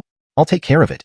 Hashtag chapter 525. Unexpected visit. Not long after Coleman sent out his watchers, they discovered an unusual situation. According to our observations, the guest staying on the 2nd floor of this pine branch inn is not the middle-aged man we saw during our earlier investigation, but a young gentleman. We even asked the innkeeper specifically, and he confirmed that the one staying on the 2nd floor is indeed not a middle-aged man but that young master. But as for the specific appearance of that person, we couldn't see clearly. We only know that he was hiding himself. Did anyone else overhear you when you were asking the innkeeper? No, we specifically gave the innkeeper a few taels of silver. After knowing our identity, he also told us another piece of news. Oh, Dorian narrowed his eyes and asked, what news? It happened today too. It said that a middle-aged man brought his son to catch someone in the act of adultery. Huh? Adultery? Dorian frowned. The innkeeper described it like that, but I don't think it's true. Based on the innkeeper's description, that man is Brandan whom we saw at the Yugue Inn, and the so-called son is Bergen, one of his subordinates deduced. If that's true, then everything makes sense. Coleman narrowed his eyes and said, Yanko Eben. The 2 groups who ambushed you last night likely came from them. Brandan might have learned that the young man acted on his own, so today, after our investigation, he went to question him. Thinking this way, everything falls into place. He raised his head and continued, of course, this is just my speculation. We need further investigation to uncover the truth. No, your speculation seems reasonable, Dorian coldly remarked. I'll go to the inn now. Okay, be careful. Coleman looked at Titus, who nodded and hurriedly followed behind Dorian. Zichuan and several constables also trailed behind. They deliberately chose a back road and arrived at the entrance of Pine Branch Inn. As soon as Dorian walked through the door, the innkeeper saw him and was about to speak when Dorian made a hushing gesture. The innkeeper paused, instantly understanding the situation, and gave a light nod. Dorian rushed upstairs and, guided by Zichuan, stopped in front of a room on the 2nd floor. Without knocking, he pushed the door open. Bang! Inside the room, Faulkner looked bewildered at Dorian. He had never met Dorian before, and his expression darkened upon seeing the intruder. Who are you? Why did you enter my room? Sorry, I might be mistaken. I'm looking for a middle-aged man. A middle-aged man? The guard Faulkner had dispatched to replace him today was indeed a middle-aged man. He narrowed his eyes and sharply asked, Who are you? Dorian. Faulkner felt a jolt and suddenly felt uneasy. Damn, why is this guy here? I have informants all around, yet I didn't detect him. Dorian's strength is indeed remarkable. His frown gradually eased as he smiled. Oh, Yanko Eben. Sorry, I haven't seen any middle-aged men you mentioned. Really? But Captain Halston told me that the man is here. We have thoroughly investigated and determined that the murderer of that Gigi could very well be him. Can we come in and take a look? Dorian spoke politely, but showed no courtesy in action as he entered the room. R.F. Zichuan and others followed suit. Faulkner frowned. Isn't that a bit improper? Even if you're a general or constable, you don't have the right to search without my consent. Then report us to the authorities, Dorian shrugged. Faulkner's mouth twitched. This Dorian seems different from what the rumors describe. He doesn't seem serious and is somewhat of a rascal. Hearing Dorian say this, Titus and R.F. Zichuan couldn't help but smile. They knew Dorian must be certain that Faulkner was the culprit of the two girls' murders, hence acting this way. If he weren't sure, Dorian wouldn't dare to be so provocative. They searched the room thoroughly and finally found a white robe. Dorian took the robe and smiled slightly at Faulkner. That's enough. We can stop searching now. Let's go. He chuckled coldly. Yes. After they left, Faulkner's face turned grim. A black figure jumped in through the window. Sir, we? Shut up. Faulkner was in a foul mood. He furrowed his brows and asked, what does Dorian mean? If he confirmed I am the killer, why didn't he make a move? Why didn't he arrest me? And, how did he find me here? Was it just a coincidence? No, something's definitely off. Regardless, Faulkner knew he couldn't be as reckless as before. That would be courting disaster. Faulkner took a deep breath and said in a low voice, let's keep a lower profile for a while. Shift the blame to Brandan. Even if Dorian suspects them, it won't divert his attention from us. Yes. What were you about to say? I thought we could launch an all-out attack and eliminate Dorian? What nonsense are you talking about?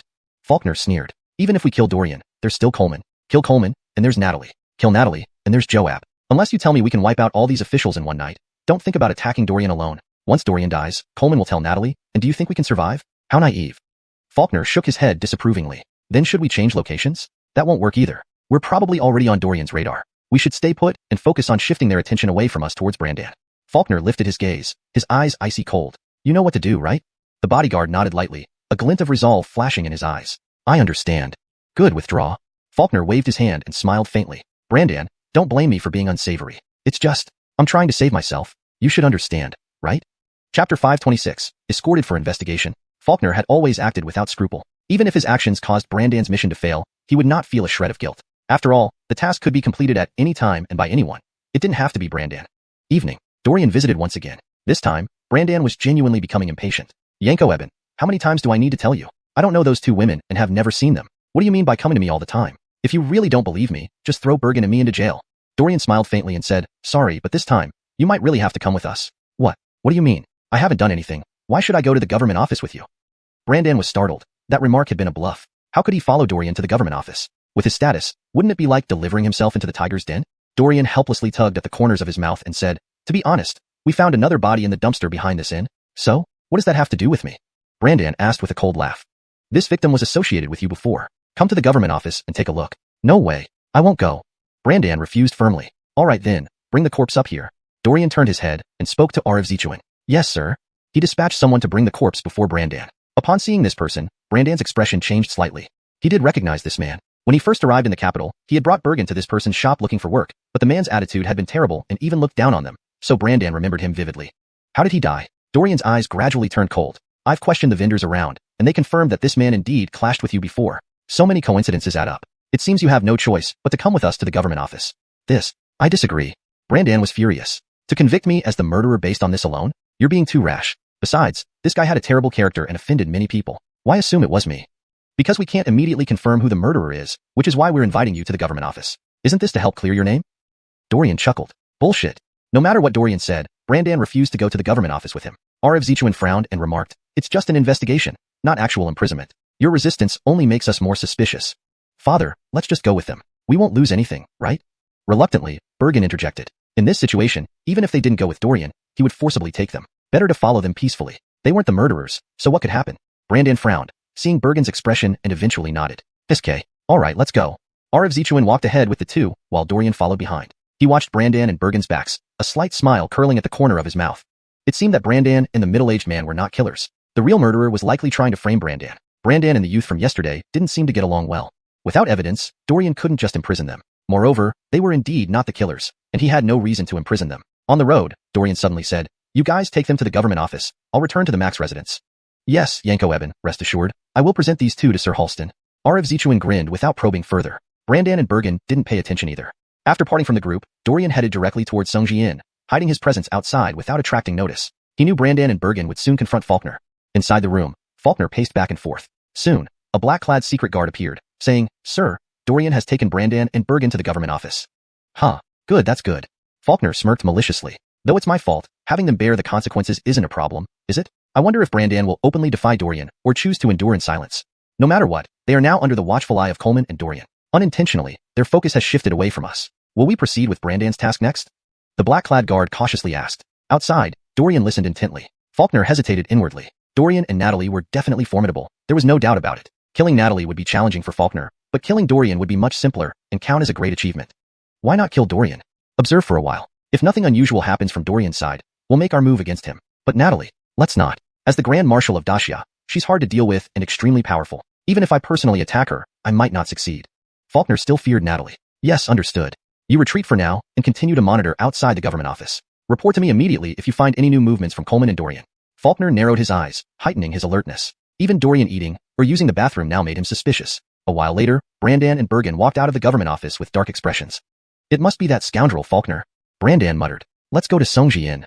Upon confirming no martial artists were following, they quickly arrived at Songji Inn. The innkeeper saw them again and wore a peculiar expression. Why are they here again? Was it to catch him in another indiscretion? He shook his head. Chapter 527. Unable to endure any longer. At the inn on the second floor. Bang!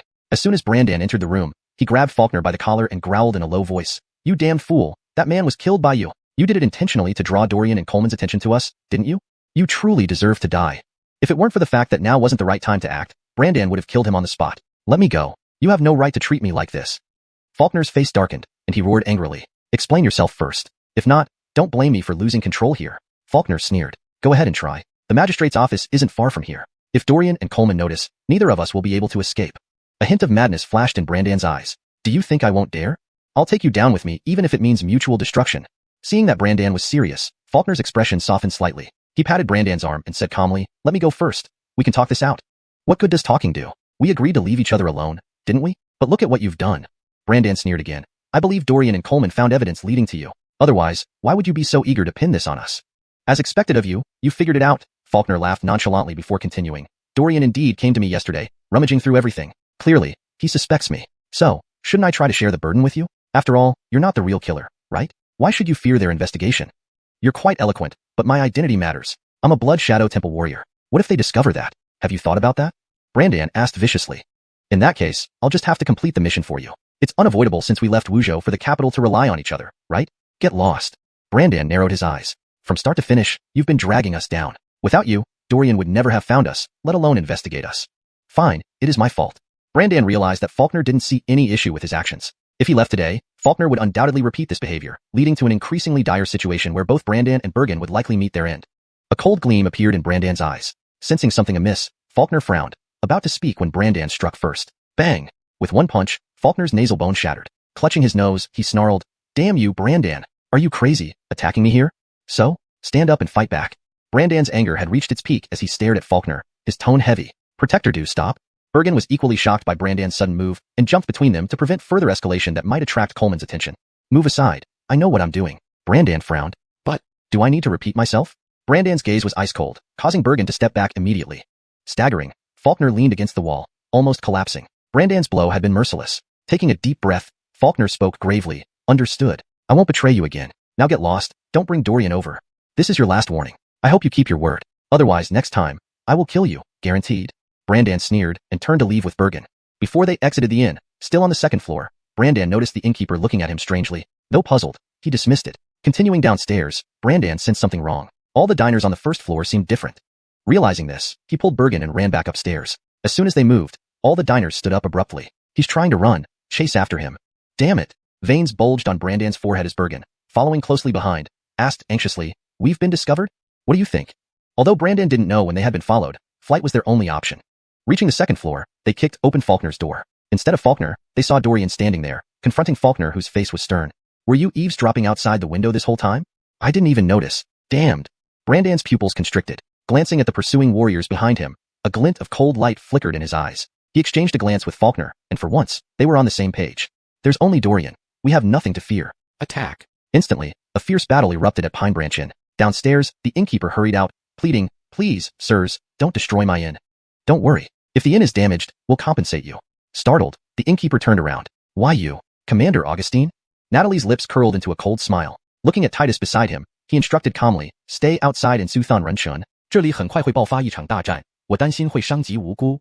Edit. Natalie's lips curled into a cold smile. Turning to Titus beside him, he said calmly, stay outside in Susan crowd. There will be a big battle here soon. I'm worried about civilian casualties.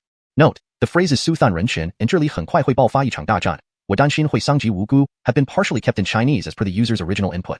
If full English translation is preferred, stay outside and disperse the crowd. There will be a big battle here soon, and I'm worried about civilian casualties.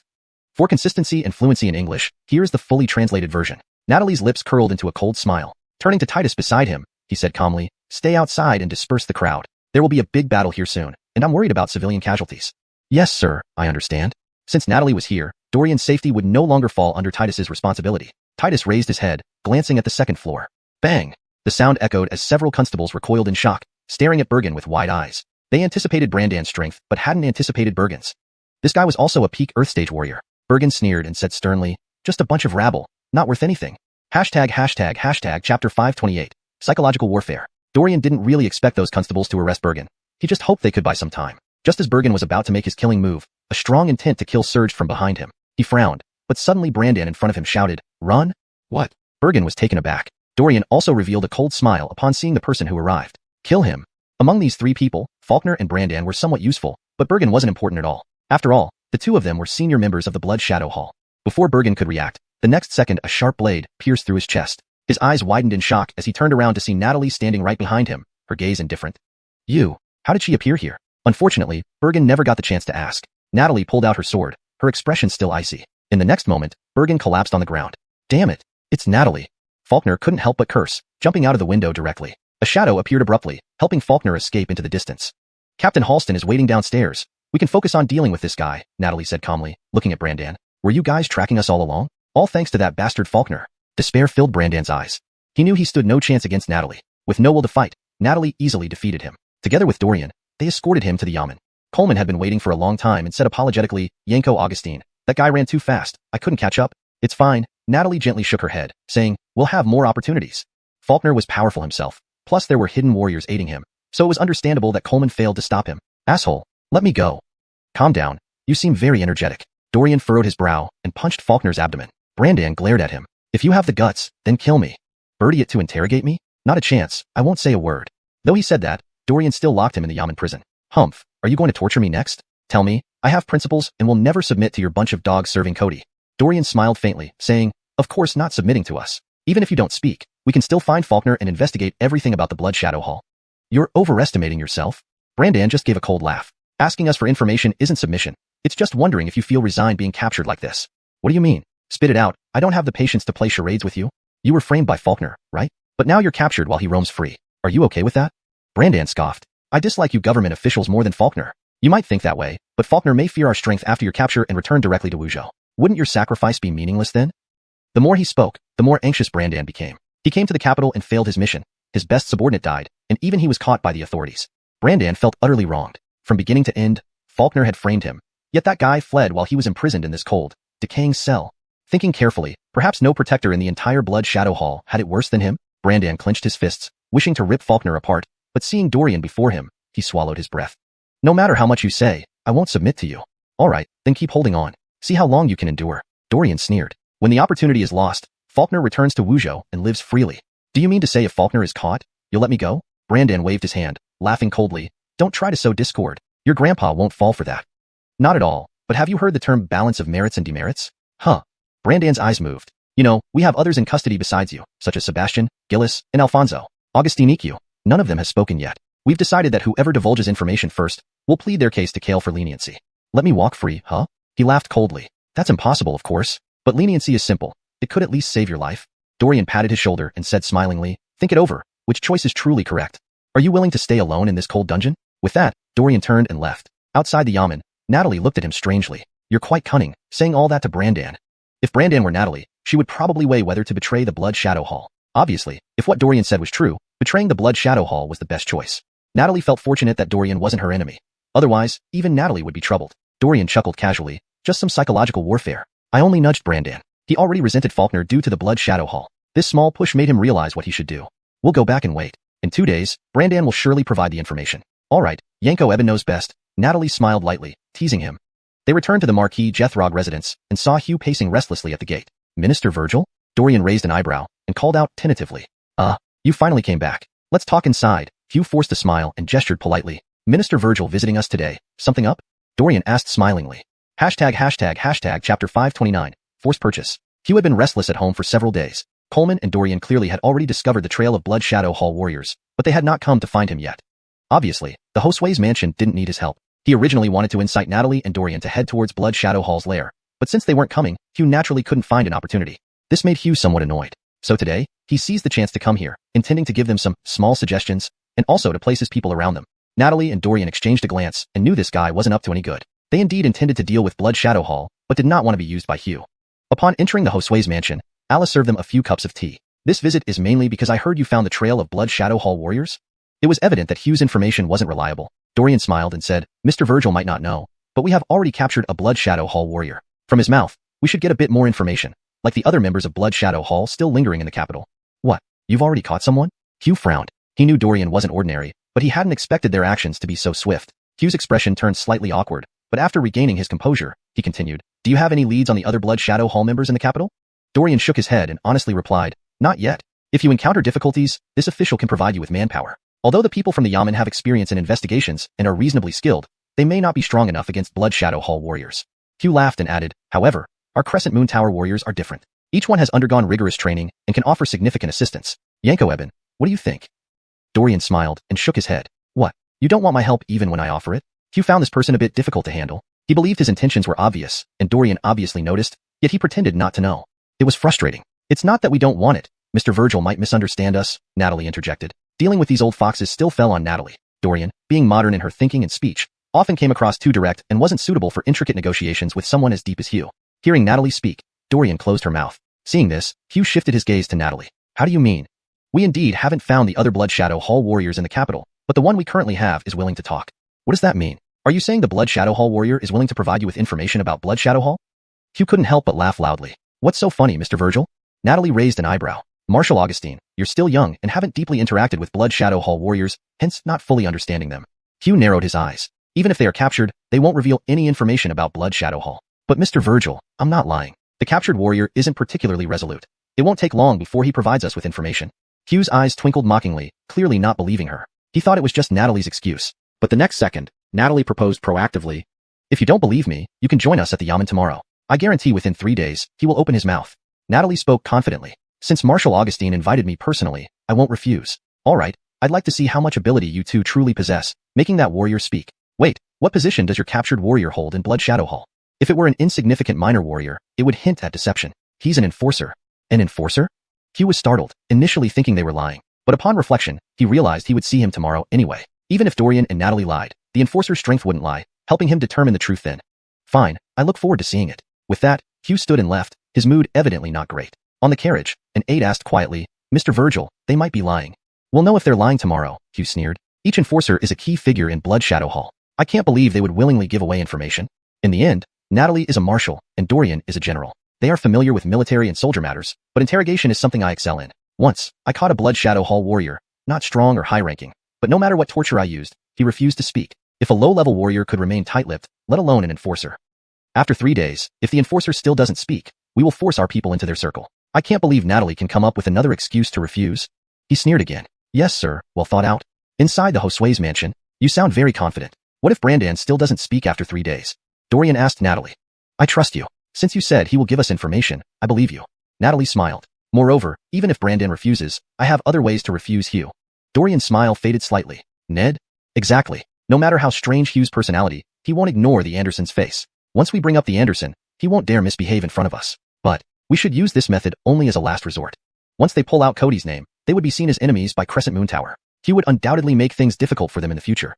Chapter 530, Proof. The next day, Hugh arrived early at the Max residence, ready to witness Dorian and Natalie's humiliation. He did not believe for a moment that these two could persuade the Blood Shadow Temple's protector to willingly divulge any information. Without needing much thought, Dorian knew exactly why Hugh had shown up so early. After exchanging a glance with Natalie, they remained silent. The heavy atmosphere between them only reinforced Hugh's conviction that the two were bluffing and had no way of getting Brandan to talk.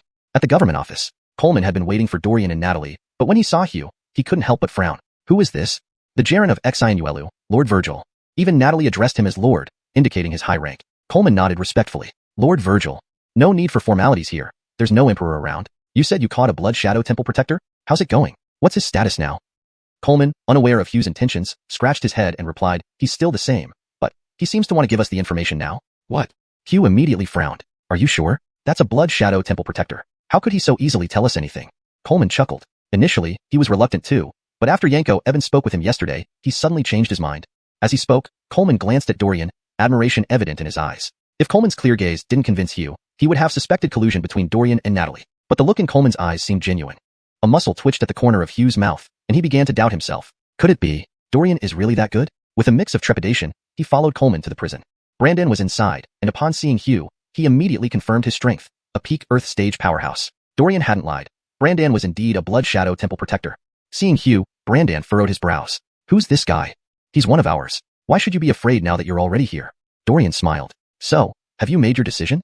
Yes, but I must warn you, I don't know where Faulkner is or what kind of place he might be hiding in. Don't ask me about him.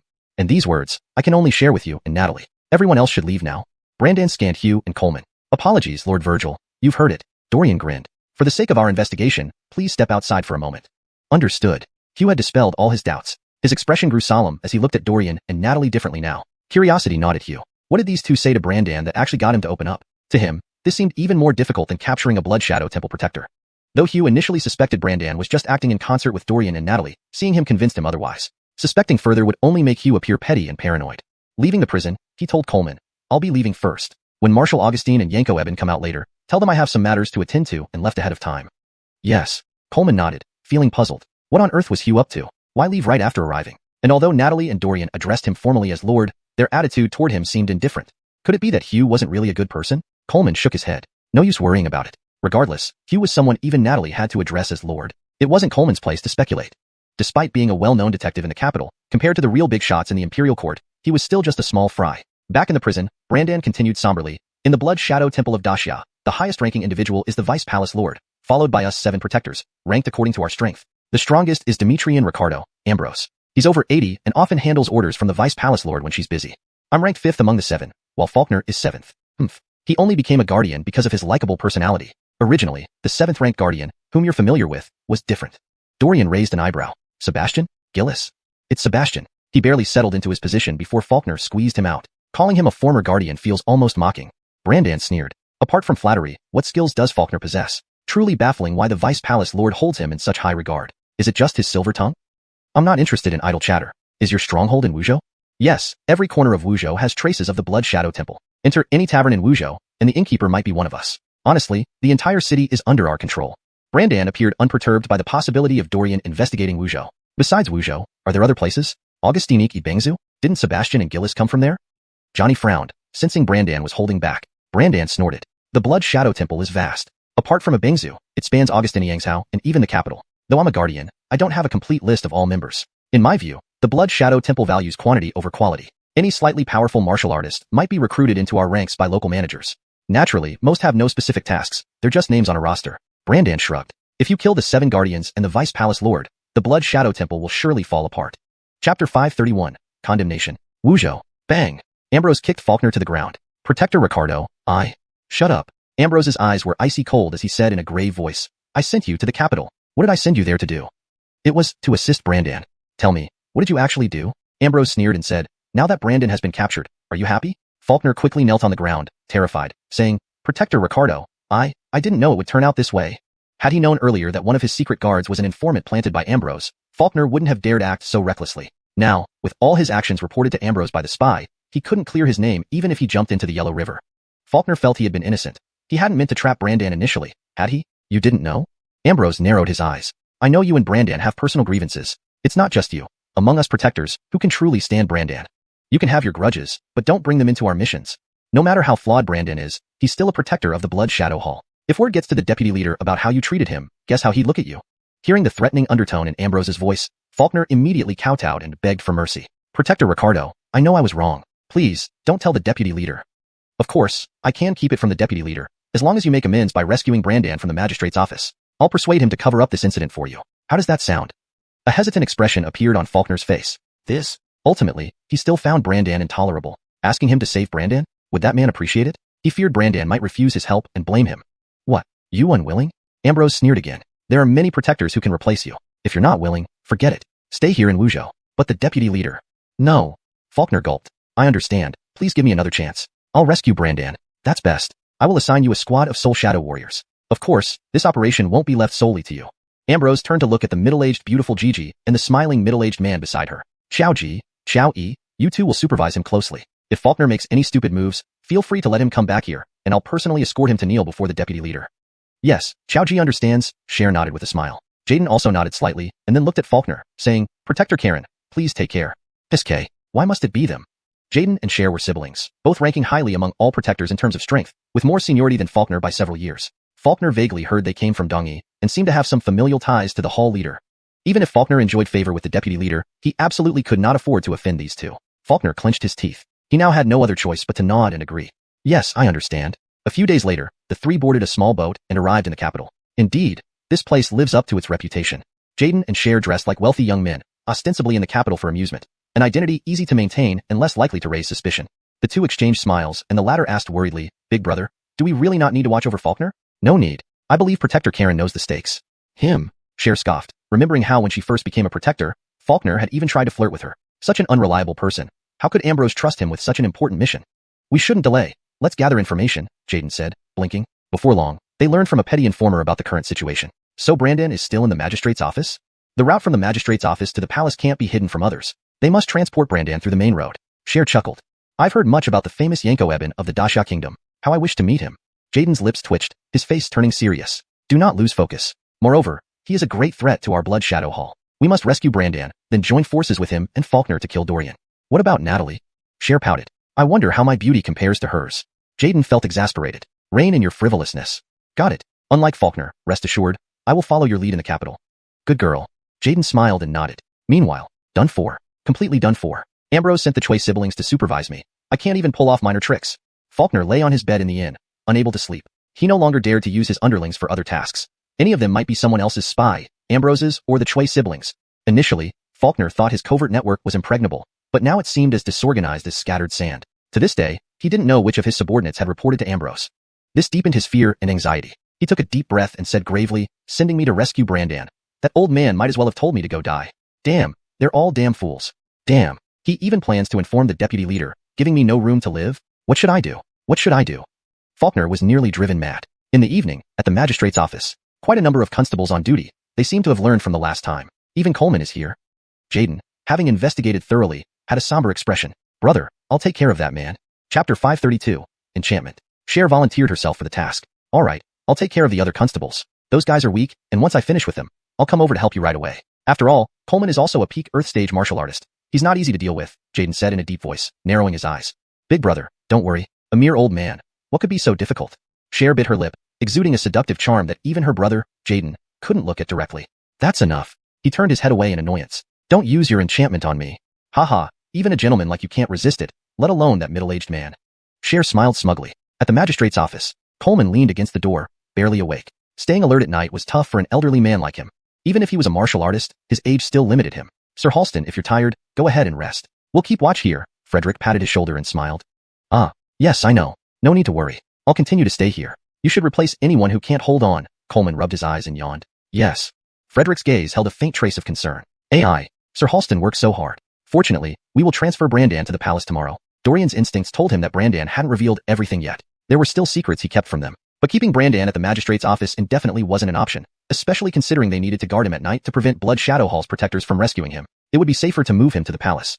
As Coleman nodded off, he suddenly saw a slender figure approaching. He snapped back to attention, straightening his back. Who's there? But no one was in sight. SK, did I see wrongly? Coleman scanned the area warily before relaxing his gaze. I'm getting old. I must be seeing things. Just as he relaxed, a pair of soft, white hands climbed up his shoulders from behind. A strange scent aggressively filled his nostrils. His pupils contracted slightly as he put his hand on the hilt of his sword. Sounds of a struggle erupted from inside the magistrate's office. Clearly, someone had attacked. Coleman drew his sword and turned sharply, but as he was about to strike, he abruptly pulled back. Standing before him was a graceful Gigi. Had he not been mistaken? Coleman frowned and asked, who are you? This Gigi didn't appear to be a martial artist, but her half-bare shoulders and flirtatious demeanor made Coleman uncomfortable. He quickly looked away. Cher scoffed inwardly. This chief constable is truly innocent. He has likely never experienced intimacy, and he dares not even look at me. She originally wanted to toy with him for a while before killing him, but the sounds of fierce combat inside the building changed her mind. She decided not to add more work for Jaden, or risk him complaining to Ambrose after the mission. Cher pouted, and her eyes flashed with a pale pink glow. Upon seeing this light, Coleman froze. His usually calm heart now felt a flicker of strange emotions. Realizing something was wrong, he tried to close his eyes to resist her enchantment, but even without sight, the intense, mysterious fragrance continued to affect him. His heart raced uncontrollably. Struggling to resist, Coleman barely noticed when Cher pulled out a sharp dagger and pressed it against his throat. From her perspective, Coleman appeared pale, his lips trembling. His sword fell to the ground with a crisp sound.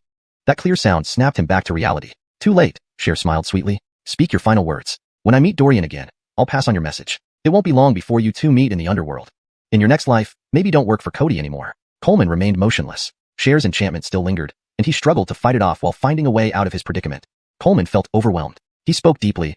Who are you? People from the Blood Shadow Hall? Here to rescue Brandan? You're quite smart. Cher twirled her hair idly. Though Brandan made some mistakes, he's still one of our valuable martial artists. Finding another Earth Stage peak warrior like him isn't easy. Among Earth Stage martial artists, their abilities varied greatly. Brandan ranked among the stronger ones. Figures like Sebastian and Gillis couldn't compare. I suppose you can blame Dorian. Why did he have to provoke us? Truly asking for death. Cher frowned. All right, done talking. Time for you to die. Just as she was about to kill him, fireworks exploded in the sky. She raised an eyebrow, amused. Calling for backup now? Isn't it too late? Coleman smirked oddly. What if these aren't signals to call for backup but signals from the backup already here? What? Cher's face darkened. Do you really think I'm foolish? If it were backup, why would they announce themselves with fireworks? You don't believe me? Coleman reached out and grabbed her wrist. Cher narrowed her eyes. Guess you got lucky this time. Her eyes flashed with the pink light again. Coleman loosened his grip and slumped to the ground. The dagger sliced a thin line of blood across his throat. Xiaoji, we need to leave. Got it. Chapter 533, Charm Technique. Cher gritted her teeth and followed Jaden as they left the government office. In the distance, Dorian and Natalie hurried over. Seeing Coleman lying on the ground, they rushed to check on him. He's fine, just fainted. You should go inside and check on them. All right. When Natalie entered the government office, she saw several bailiffs lying on the ground, clearly already without breath. The luckiest among them was Frederick, who had barely survived. She summoned Barak from nearby. After examining the situation, Barak concluded that Coleman had fainted due to inhaling an excessive amount of toxic dust. I've administered emergency treatment to Frederick, but as for the other deceased bailiffs, I'm sorry, I'm only a doctor. I can't bring the dead back to life. Barak felt helpless in this situation. That's all right. Thank you for your efforts, Dorian said solemnly. I'll prescribe some medicine for Captain Halston, and you should prepare it for him. That's all I can do, Barak added, then handed them some herbs. Elsewhere, Jaden, Cher? Brandan's eyes flickered as he followed the two into an abandoned shrine. Why are you two here? Isn't it because of your and Faulkner's failed mission? We were initially planning to work with Faulkner to save you, but he seemed very unwilling. To prevent any mishaps, we took action ourselves, Jaden explained coldly, his eyes narrowing. From his perspective, he looked down on both Brandan and Faulkner. The former was arrogant, while the latter had climbed up the ranks through nepotism. Only those who earned their enforcer positions by their own merit deserved his respect. So where do we go next? Frankly speaking, Brandan felt guilty, especially since he had just leaked some information to Dorian and Natalie. He hoped Cher wouldn't find out. Otherwise, they would not let him off easily. Brandan's eyes flickered as he thought about it. He had believed Dorian's words and thought Blood Shadow Hall wouldn't send anyone to rescue him. However, his judgment was wrong, and now he had revealed crucial information to them. Now it was too late for regrets. Brandan could only try to cover up his mistake. We need to continue our mission and kill Dorian. If possible, Natalie should be eliminated as well. This time, Protector Ricardo has allocated us a Spirit Shadow unit. With this, killing Dorian will likely succeed. Jaden stared at Brandan, his eyes narrowing. Of course, you and Faulkner must set aside your grievances and not let personal feelings affect the mission. Do you understand?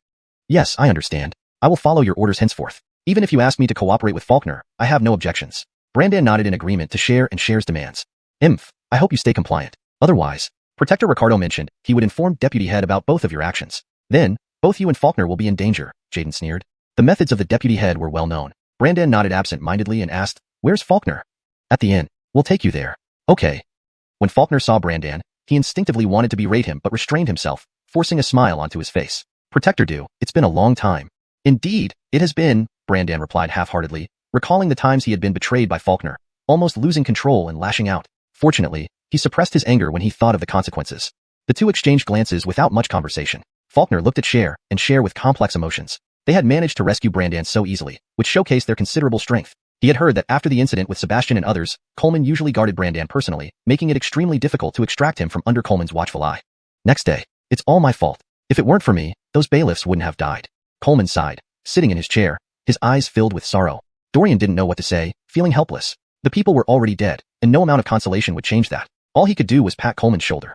Yanko Eben, Marshal Augustine, thank you for saving me last night. If it weren't for you, I might have really died at the hands of that Gigi. Woman? They were both surprised, but we saw a tall middle-aged man. Seeing him made us think you were in danger, so we set off fireworks as a warning. It turned out more than one person came here last night. Coleman shook his head and explained, there were two people. I don't know their relationship, but I suspect they were both enforcers from Blood Shadow Hall. The Gigi used a special technique. First, I smelled a strange fragrance, and then, my body felt controlled, my gaze drawn to her. She seemed very beautiful, and then, Dorian and Natalie exchanged looks. They could already feel the power of that Gigi. Just mentioning her, Coleman's eyes grew somewhat dreamy. Cough, cough. Dorian cleared his throat, bringing Coleman back to reality. Ah, yes, that's it, Coleman said, his eyes filled with fear. Just that feeling. For a moment, it felt like she was standing right beside me. It was terrifying. Natalie frowned. Based on your description, it seems to be a charm technique. Not many people in Daxia know about it, but it is widespread in Dongi. From your description, this Gigi's skill in charm techniques is quite advanced. After all, Coleman was an upright gentleman and a genuine Earth stage martial artist. For him to be charmed spoke volumes about her strength. It's my lack of resolve, all my fault. Coleman sighed heavily again. Hashtag chapter 534, taking the initiative. Given the circumstances, Captain Halston, we shouldn't wallow in self-pity. We need to find them quickly, Dorian said with a grave look. Yes, I understand. Please excuse our behavior. The two didn't linger long at the Yamen and soon left the place. Last night, many within the Yamen were injured or killed, most of whom were close to Coleman. Over the next few days, he would need time to compose himself so he could continue serving at the Yamen. They seemed to have fled in this direction last night. You remember? Of course. Dorian smiled, recalling the route Jaden and Cher had taken as they fled. Before long, he spotted an old, dilapidated temple. Upon entering, he indeed found some disordered footprints on the ground. There were 3 sets in total, one belonging to Brandan and the other 2, likely to the other Blood Shadow Temple enforcers. We should leave first. Huh? Why? Natalie frowned. It's a main road ahead. Even if we follow it, we won't gain much. Well then, these past few days have been exhausting. How about I take you to that tavern for a meal? Dorian grinned. The one I often mention. Alright, let's go then. Natalie pulled at the corners of her mouth in resignation. They needed to balance work and rest. After all, fear was one thing, but not eating was another. Upon reaching the small tavern, the innkeeper immediately approached, warmly asking, Yanko Eben, is Marshal Augustine here today too? The usual dishes then? Yes, the same dishes. As a modern person, Dorian had quite refined tastes. He had tried nearly all the small eateries and taverns in the capital city, and this one was by far the best to his palate. After the dishes were served, the two began eating while chatting. Outside the tavern, did you see? That's Natalie and Dorian. Faulkner, disguised, pointed towards the interior of the tavern where Jaden and Cher had been hiding. The Gigi opposite him is Natalie. I know. Natalie's breathtaking beauty and superior demeanor were impossible for Jaden to overlook. Cher narrowed her eyes lightly. She's okay. Looks about the same as me. Jaden's lips twitched, but he didn't argue. To him, Cher and Natalie represented 2 different kinds of beauty. Cher was soft and charming, while Natalie exuded a spirited elegance. If forced to choose, he might pick Natalie, whose allure when she acted gentle was irresistible.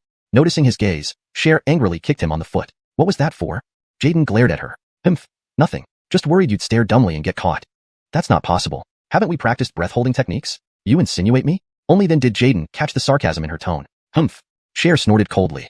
Forget it. We've seen enough. Let's go. Jaden frowned. Cher glanced in Dorian's direction, narrowing her eyes irritably. I want to see who's more beautiful between me and Natalie. Her stubbornness flared up, and no one could stop her now. After finishing their meal, the two left the tavern. Natalie returned to the Marquis Jethrog's residence, while Dorian planned to stay and buy ingredients for dinner. Why don't you just let them buy it? Why involve yourself? Natalie looked at him oddly. Honestly, she felt uneasy leaving Dorian alone on the street. The new chef doesn't know how to select ingredients. I'm worried he'll get cheated by vendors. Let me buy them myself. What do you want? Nothing special, you decide. Natalie waved her hand and turned to leave. Birdie during the streets, Dorian soon smelled a strange fragrance. It reminded him of what Coleman had mentioned. First came the peculiar smell, followed by loss of control over one's body. It couldn't be that coincidental, right? Was he really that unlucky? Dorian's lips twitched as he surveyed the surrounding vendors. Some sold seafood, others vegetables, yet all he could smell was this odd aroma. Well, it appeared he was being targeted. Dorian chuckled dryly, but then felt something amiss. Did they coincidentally meet on the street, or had they been tracking him from the start? If the latter were true, Dorian hadn't noticed anyone following him at all, not even Natalie. No way. Dorian felt increasingly apprehensive. He narrowed his eyes and walked swiftly into a nearby alleyway. Inside, he saw a Gigi with exposed shoulders. The scent became even more intense, blotting out any other smells. But Dorian remained composed, showing no signs of losing control. Who are you? Yanko Eben? Her voice was sweet and sultry, almost intoxicating just to hear. So, is there something you want? Crossing his arms, Dorian gradually relaxed. Her seductive arts didn't seem to affect him much. Was it because he had lived 2 lives, making his soul stronger and his willpower firmer? Gradually approaching, his eyes remained clear. Cher was astonished. No reaction at all. Could it be that my charm isn't enough? Earlier in the tavern, she had clearly seen how Dorian was practically powerless against Natalie, smiling throughout their encounter. Why was he so cold now? Was it really due to insufficient charm? Cher intensified her efforts, letting her clothes slip down further, exposing even more skin. Yanko Eben. Augustinique, a hypnotic sound, Dorian heard only Cher's voice. His eyes began to blur. Come closer. Seeing his dazed expression, Cher knew victory was near. Killing Dorian alone, without her brother or Ambrose knowing, would certainly surprise them. Cher felt a mix of pride and emptiness. Indeed, no one in this world could resist her charm. Chapter 535. Inferior. Is there really no true gentleman in this world? They are all just lustful and despicable men. She waved her hand lightly, and Dorian slowly approached her. Humph. Cher sneered coldly and said, look at you now. Where is the mighty aura of a general who has conquered battlefields? Now, you are no different from an aroused monkey. I wish Natalie could see you like this. As she spoke, Cher chuckled mockingly, her pale fingertips lifting his chin. Suddenly, Dorian abruptly reached out, grabbing her wrist. What? Cher's expression changed. That won't work. Dorian's eyes regained their clarity as he said calmly, if Kirsty finds out, I'll have to kneel on the washing board when I get home. You. Cher widened her eyes, astonished, and asked, why aren't you affected by me? My charm art, even in Dongi and Daxia, is among the most powerful. How can you be unaffected? Who are you? It was well known that Cher's charm art had reached a godlike level. It could mesmerize not only men but also certain women. Why did it fail on Dorian? Cher couldn't understand. Dorian replied coolly, a suffocating smell combined with that bewitching sound makes up your charm art? A faint smile formed on his lips. If that's true, then your charm art is quite inferior. What? Her eyes were filled with disbelief. She had never heard anyone criticize her charm art before. Even Jaden, Ambrose, even the vice leader of the Blood Shadow Temple didn't dare say this. They all praised her for mastering her charm art, enough to enchant even Cody effortlessly. Why did it become so ineffective in Dorian's hands? You dare say my charm art is inferior? I don't believe you're completely unaffected. As she spoke, the fragrance around became even stronger, almost pungent. Achoo. Dorian sneezed and then said helplessly, that's enough. The smell is too strong. If we attract everyone around, I really will have to kneel on the washing board when I get home. He lunged forward quickly to restrain Cher. Don't even think about it. Cher's eyes flashed with venom, and she darted onto the rooftop. You've practiced body movement techniques? Dorian was surprised. Cher sneered. After all, she relied on her charm art, and unlike others' martial arts and skills, she was utterly clueless about them. She hadn't attempted to cultivate them because her talent in martial arts was limited. Even if she did practice, she probably wouldn't break through to the mystic stage in her lifetime. So she chose to specialize in charm art and evasion techniques. Though her evasion technique was lower in rank compared to Dorian, she had far more experience. In an instant, Cher was far away. Dorian frowned but couldn't catch up no matter how hard he tried. Suddenly, Cher stopped. When Dorian approached, he found Natalie standing defiantly in front of Cher. Why are you here? Didn't you leave long ago? Natalie smiled casually and explained, at the tavern, I vaguely sensed other gazes watching us. Though unsure, it was wise to be cautious. So, after Dorian left alone, I immediately followed him from another direction. What? You're interested in my husband? But it looks like he isn't. Natalie glanced teasingly at Dorian and joked. If he had thoughts like that, he should tell me now, and I'll let both of you go and even bless your marriage. How does that sound? No. Dorian shook his head frantically. He grinned awkwardly and hurriedly said, Kirsty, as you saw, her charm art doesn't work on me. I love only you for life. Natalie's smile deepened. That's better. Indeed, she saw everything. Initially, she wanted to rescue Dorian instantly, but then decided to observe how he would react to Cher's charm art. Fortunately, Dorian didn't disappoint her. Seeing these two displaying affection in front of her, Cher felt like her lungs were about to explode with anger. She said heavily, you both planned this well. I underestimated you. She thought her cultivation was sufficient, but in front of Natalie, it turned out to be nothing more than showing off one's poor skills before an expert. Cher didn't have time to think, fully accelerating her body movement technique to escape the duo. Not slow, even I might not catch her. Let's hurry. Natalie's face changed as she said firmly. All right. Dorian didn't delay, fully activating his agile movement to chase after her. But Cher's figure gradually disappeared into the distance. Damn. If only I had practiced evasion techniques seriously a couple of years ago. Natalie said calmly. Then, a dagger slipped out from her sleeve. Whoosh. The dagger pierced Cher's arm, blood dripping to the ground. Yet she had no time to be angry or furious, only focusing on escaping. It had to be admitted, this Gigi's charm art wasn't impressive, but her fleeing speed was exceptionally fast. Even Natalie couldn't catch up. This speed. Dorian's mouth twitched. Let's stop chasing. We won't catch her. Natalie sighed regrettably. Indeed, she's very fast. Reluctantly, they stopped pursuing. Elsewhere. Upon returning to the inn, Cher, as expected, faced a severe scolding from Jaden. What did I say? Didn't I tell you not to act alone? Jaden's face darkened, scanning the three of them. Did you ignore what I said? It's not. It has nothing to do with me. Clearly, it's Cher. Taj fell silent upon seeing Jaden's changing expression. Cher pursed her lips. She knew Jaden was merely pretending to scold her. After all, Cher was his sister, and he wouldn't bear to truly anger her. Enough. Who knew Dorian wouldn't be affected by my charm art? What did you say? For a moment, Jaden thought he misunderstood. Unaffected by charm art? Was that possible? Even he couldn't guarantee he wouldn't be affected by Cher's charm art. Hashtag chapter 536. Sacrifice the soul shadows. Are you sure? Dorian isn't affected by your charm techniques at all? If that were true, it would mean they would lose a significant advantage when dealing with Dorian. After all, Cher's charm techniques were well known even within the Blood Shadow Temple. The cultivation method she practiced originated from ancient Japan and had deep roots, so potent that even women might fall under its influence. Cher had once witnessed firsthand how a mission target, after being affected by Cher's charm, fell hopelessly in love with her. Even after the charm wore off, he still followed her, ready to serve her like an ox or a horse. Of course, as a mission target, his fate was obvious. He was eventually killed by Cher. I'm certain. His gaze is completely different from those vulgar men. She glanced at Faulkner and Brandan, both of whom had been tested by her charm techniques when they joined the Blood Shadow Temple. Their expressions were slightly awkward. Faulkner muttered, could Dorian be impotent? Otherwise, why wouldn't he react to Cher's charm? Even if he were truly a eunuch, he wouldn't dare say he won't be affected by my sister's charm. Cher replied with a cold laugh. Elder brother, what should we do next? Feeling defeated by her failure with Dorian, Cher was in a foul mood. Cher's expression softened slightly, then he said, for now, don't expose yourself to others. The situation is out of our control. Continuing to attack Dorian will only get you into trouble. Do you understand? His eyes narrowed. Since he is unaffected by your charms and has no mercy for his enemies, if you're caught, you know the consequences, right? Yes, I understand. Cher waved her hand impatiently. What kind of attitude is this? I'm doing this for your own good. Cher glared at her. I know, that's why I'm asking you. What's our next move? Leaning against the wall, she asked. First, let the soul shadows wear down Dorian's stamina. When he's exhausted, we'll strike and kill him. That's the best plan right now. Cher said solemnly. What do you mean? Brandan frowned. Do you want to sacrifice the soul shadow warriors? Why not? Cher gave him a glance. That's absolutely out of the question.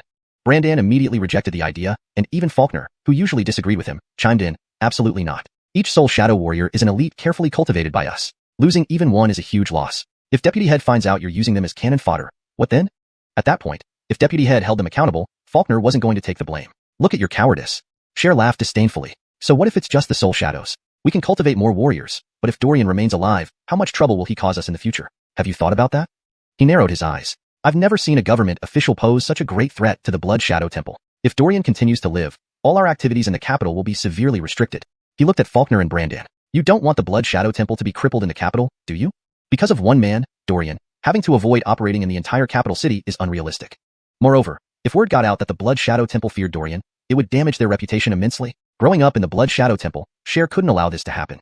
His loyalty to the temple was beyond comprehension. What you say makes sense, but can't we work together to kill Dorian directly? Why do we need the soul shadows to suffer for it? They were still hesitant. That sounds reasonable, but what if we fail? A dangerous gleam appeared in Cher's eyes. At that point, who would die, me or you? Or perhaps we'd all end up captured by Dorian and thrown into the royal dungeon. Would you want that to happen to you? Brandan shook his head. No, I wouldn't. Good, then we'll proceed according to my plan. No one tells the soul shadows about this. Although they were all fanatics willing to die, there was no guarantee they wouldn't try to escape if they knew the plan. Better safe than sorry. With Dorian taken care of, what about Natalie? Forget about her for now.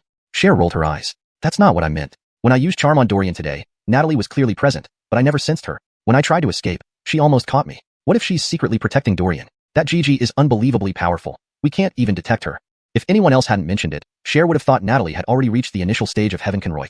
Indeed, it's a problem, but I'll keep a lookout for Natalie. If she's around, we'll retreat immediately. Cher scoffed. Regardless of the cost, we must kill Dorian this time. Understand? They had procrastinated too long over Dorian, and Cher had run out of patience.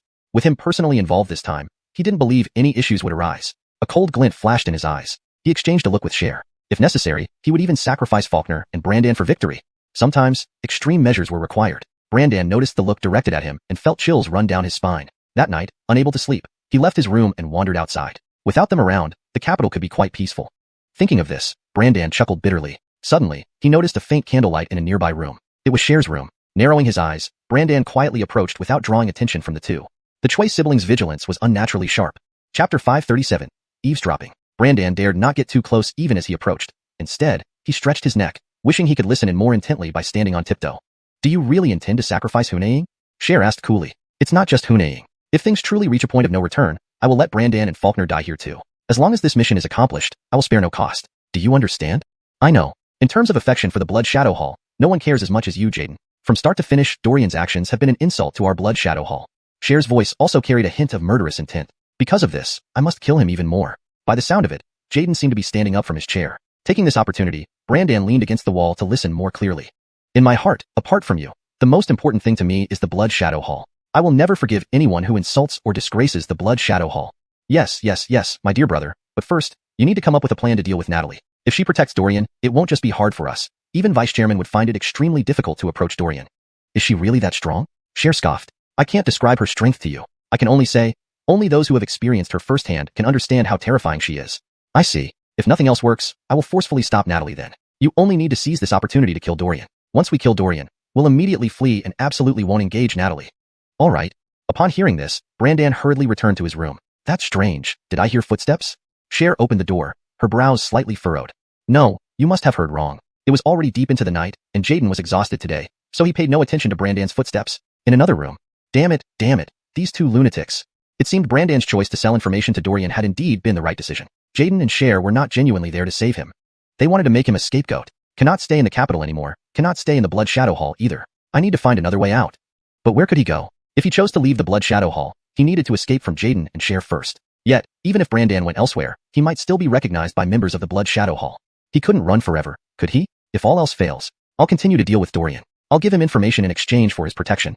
Although this plan seemed far-fetched, Brandan thought it was feasible. Now, no one could protect him, no one was reliable. He had to rely on himself. Damn it, Faulkner. You go die on your own. I'm not wasting any more time with these two lunatics. He lay down on the bed, unable to sleep all night. The next day, Brandan, didn't you sleep well? Jaden looked at Brandan and asked coolly. Brandan felt alarm bells ringing inside him. He waved his hand and said, I kept having nightmares. Augustine F. in the Yamen has been unbearable. It left me traumatized. Humph, you only have that much courage. Faulkner sneered and mocked him. Brandan only coldly snorted, choosing not to argue back. He wasn't in the mood for petty arguments. Today, someone needs to gather intelligence outside. Who's going? Jaden's gaze fell on them. I'm not going. Faulkner shook his head repeatedly. Why? Don't you want to do anything? Brandan's eyes gleamed. This was a good chance to get away from their sight. However, he didn't agree immediately. Everyone knew his character, and agreeing too easily might raise suspicion. Better to be cautious. Faulkner frowned and said, Who said I don't do anything? I just don't want to gather intelligence. Those intelligence vendors outside could be Dorian's planted agents. What if we walk into a trap? In that case, I won't go either. You're trying to make me take the fall. Brandan sneered. You too, are you done? We can't even handle a small task like gathering intelligence without me doing it myself. Jaden was instantly speechless. He and Cher exchanged glances. The latter smiled and said, Brandan, we rescued you. Without us, you might already be dead in the Yamen prison. Now, whatever demands we make, you have to agree. You have no right to refuse. Brandan showed a look of hesitation on his face. Quickly, go ask the intelligence vendors what Dorian has been doing lately, how often he visits the Yamen. These are the things we need. Got it.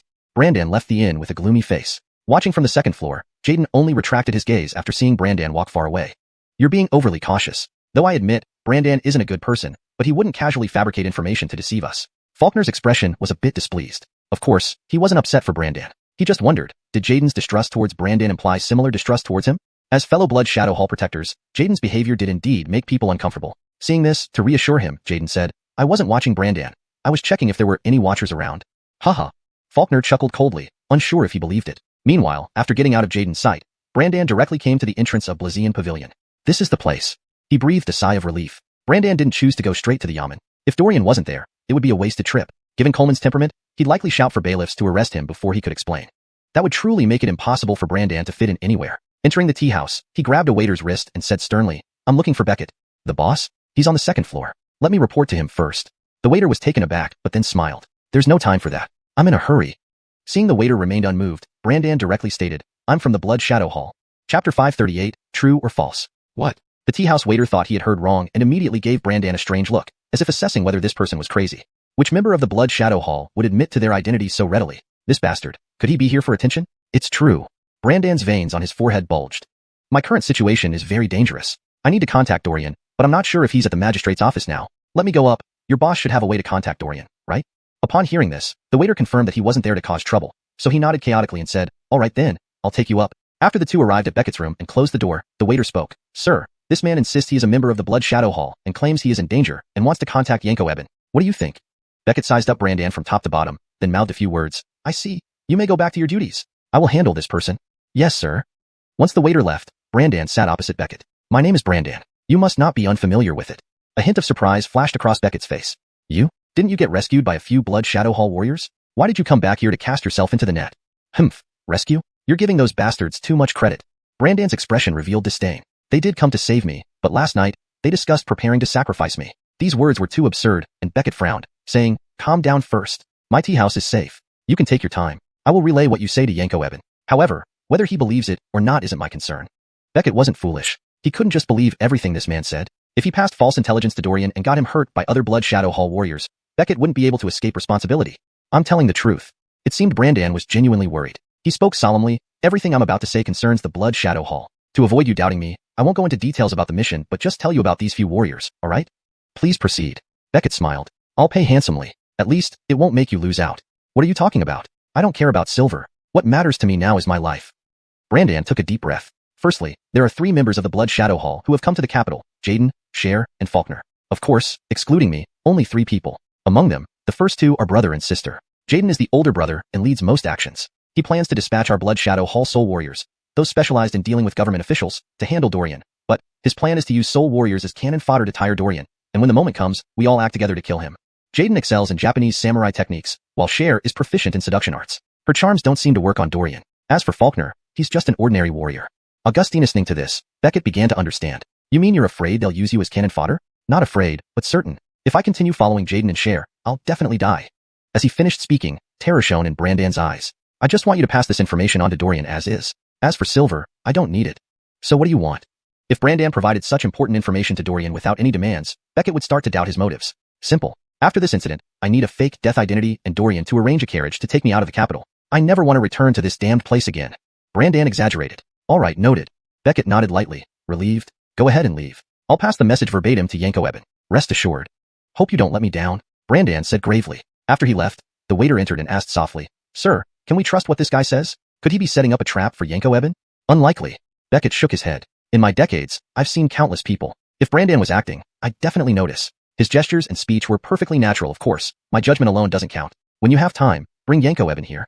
Yes, sir. Afterwards, Brandan wandered around outside before quickly returning to the inn. How did it go? Jaden asked. I have some leads, Brandan said without changing his expression. Dorian hasn't been at the magistrate's office recently. They say several constables died, leaving Coleman devastated, which delayed the investigation. What else? He paused briefly and continued. Most of Dorian's time is spent at Jethraguo Mansion, but he often eats lunch at a small tavern, like the one we saw him in. According to informants, Dorian has spent 3 of the last 5 days there during lunch. Additionally, Dorian buys groceries in the afternoon himself, though there's no fixed schedule. Sometimes he appears, sometimes not. This guy sure has a good life. Natalie picked a great man. One not bewitched by seduction, powerful, and even cooks his own meals. Such a good man is hard to find even with a lantern. So, the small tavern is our breakthrough. Jaden rubbed his chin, not doubting Brandan's words at all. Actually, he had gathered these pieces of information a long time ago. In the capital, it was almost public knowledge. Even sharing it with Jaden didn't matter. Did you spend so much time outside just to gather this little bit of intelligence? Hashtag chapter 539. Honest words. Faulkner raised an eyebrow, deliberately picking a fight. If you think you're up to it, why don't you go out and gather intelligence right now? In this vast capital city, how many of them are under Dorian's control? You can't possibly be unaware of that, right? Even the owner of Blazian Pavilion, the largest informant in the entire capital, has already defected to Dorian. How many people are left who can provide us with information? These simple words left Faulkner speechless and unable to refute. That's enough. You two shouldn't argue. Right now is a critical time. It was no easy feat for Brandan to gather this much intelligence, Maxwell said calmly. If you understand, I'm going back to rest. Brandan worried that staying any longer might expose him, so he quickly left the room. It's just gathering some intelligence. How can it be like going through a battle? Faulkner sneered. The physical capabilities of the elderly are indeed limited. On the other side, Yanko Eben, Jaren Chu, invites you to visit Blazian Pavilion. Seeing the familiar tea boy from the tea house, Dorian smiled and asked, So, is it because Jaren Chu has more intelligence to sell me? Why didn't he just send you to tell me directly? Is he worried I might cheat him and pay too little? This was a jest, but the tea boy took it seriously, waving his hands hurriedly. Of course not. Our master trusts Yanko Eben very much, but the situation this time is special. He glanced around and lowered his voice. Today, a person named Brandan came to our tea house. He? Dorian's eyes widened in surprise. Yes, it's him. He mentioned that he is currently in danger and needs your help. He gave us some intelligence and made a request. Jaren Chu plans to hand over the intelligence directly to you to discern its authenticity. Really, such a thing? A martial artist from the Blood Shadow Hall offering intelligence voluntarily? Dorian's mouth twitched. Could they be setting a trap for him? Regardless of its authenticity, he would know once he met Dovey. He arrived at Blazian Pavilion and easily opened Dovey's door. Yanko Eben, you finally came? Without wasting words, Dovey recounted what Brandan had told him today. Upon hearing it, Dorian found it hard to determine the truth. What do you think, Jaren Chu? Are his words true or false? Dovey shook his head. It's hard to say. Why? Judging by his words and actions, it seems highly credible, but we cannot be sure whether this is Brandan putting on an act. If we make the wrong judgment, won't you suffer the consequences? That's true, but I still decide to trust him once. HM? I wonder why, Dovey said curiously. Dorian laughed. The reason is simple. I've met Cher once. That Gigi appears ruthless. Her brother probably isn't much different. They could be capable of this kind of behavior. Just based on that? Yes. One must enter the tiger's den to catch the cub. Even if they have set a trap, I will dare to venture into it. A faint smirk appeared on Dorian's face.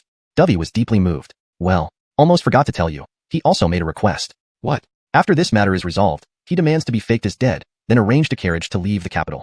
Dorian shook his head. I wish to help him, but even if he leaves, wouldn't he have to live incognito for the rest of his life? You mean? Dorian shrugged and laughed. Jaren Chu, don't forget, I am a court official, and everything I do requires approval from Anderson Shahang Conroy.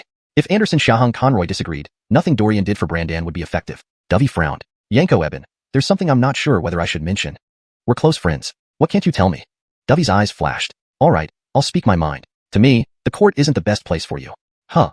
Dorian was taken aback. Dovey continued. More precisely, this place doesn't suit you, Yanko Eben. For others, obtaining an official position, even a minor one, can bring joy for days and possibly stay there for life. But, Yanko Eben, do you want to remain in the Xia dynasty forever, serving as a general until death? He put down his teacup. I know discussing politics can lead to execution, but here, it's only between us. I trust your character, Yanko Eben. You wouldn't betray me, right? Dorian shook his head. Speak freely. I'm not that despicable. Dovey smiled. With Yanko Eben saying that, I feel relieved. I know you have a wife and friends in Xia, but even if you leave the court, these relationships will remain unchanged, won't they? I see what you mean. Dorian nodded. You're suggesting I seek more freedom and not be bound by the court's trivial matters, right? Not what I want, but what I believe you desire. Dovey lifted his teacup again. Enough said. The rest is up to you, Yanko Eben. Having lived for decades, experiencing big and small things, I have some wisdom. Otherwise, I wouldn't dare talk about these things in front of you. Dorian nodded. Goodbye, Yanko Eben. After leaving Blazion Pavilion, Dorian, for the first time, began to doubt his life choices. Since arriving in this world, he spent most of his time within the court. Joab and Sydney admired him, and Anderson Shahang Conroy valued him. Everything seemed natural. But did he really want to spend his whole life in the Xia dynasty? To be honest, before coming to this world, Dorian's childhood dream was to be a wandering swordsman. Now, he had the conditions to do so, but other constraints bound him. No, thinking too much about this now is pointless. At least for now, I can only rely on the Xia dynasty to grow. However, after Dovey's conversation, he knew he needed to be more cautious and tactful in his future dealings within the court. Chapter 540, Multiple Plans. Back at the Max Mansion, Dorian relayed Beckett's words to Natalie. It seems Brandan is truly desperate, actually seeking our help. Isn't he afraid we might imprison him again? Natalie said with a faint smile. Do you think we can trust his words? Why not? Natalie scoffed coldly and said, I have always wanted to see just how powerful the Japanese samurai are. Elsewhere, Maxwell was looking at the Soul Shadow warriors before her, nodding in satisfaction. This time, your mission is to kill Dorian. Do you understand? Yes, Protector Chui. We will do our best to complete the mission. The leader of the Soul Shadow warriors, a veteran from the Blood Shadow Temple, nodded forcefully with a determined tone. Very good. No wonder you're our Blood Shadow Temple's main force. Maxwell patted his shoulder, a satisfied smile on his face. Brandan watched this scene, feeling chills run down his spine. These people were full of fervor, yet they had no idea they were about to be sacrificed by Maxwell, and Maxwell's acting skills were astonishing. There wasn't a single hint of deceit. What? Are you scared? Why do you look so troubled? Faulkner crossed his arms, sneering. I don't have time for bickering with you right now. Don't forget what our mission is tomorrow. Brandan frowned, his gaze heavy. He wasn't worried about dealing with Dorian but rather about Maxwell and Cher. Previously, Brandan always felt he was on par with them. But now, he realized the gap between himself and these two brothers was far greater than he had imagined. They were simply on different levels. They could easily betray their subordinates, but Brandan couldn't. Even now, he still mourned Bergen's death. If possible, he would never have chosen to stand up for Sebastian and Gillis, coming to the capital. Brandan swore it was one of the worst decisions he had ever made. After Maxwell finished giving orders, he turned around and said sternly, let's make two plans. If Natalie is present, I'll handle him while the three of you deal with Dorian. If Natalie isn't there, we'll all focus on Dorian. Agreed?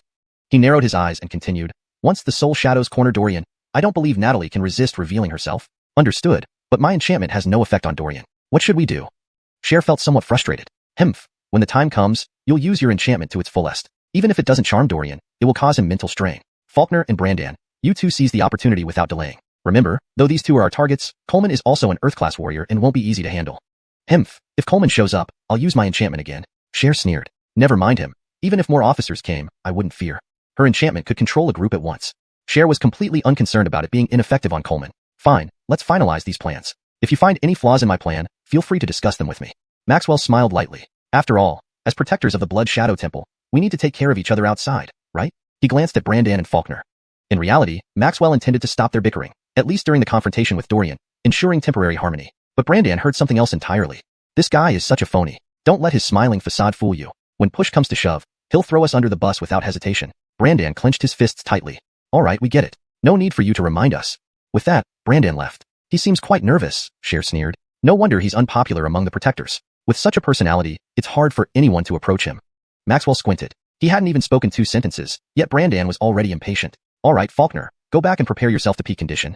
Understood. In truth, Faulkner was equally nervous, but feared losing face in front of Maxwell and Cher, thus showing no signs of it. Whereas Brandan feared Maxwell and Cher, Faulkner feared Dorian and Natalie. When both had left, Maxwell frowned and muttered, these two only cause trouble.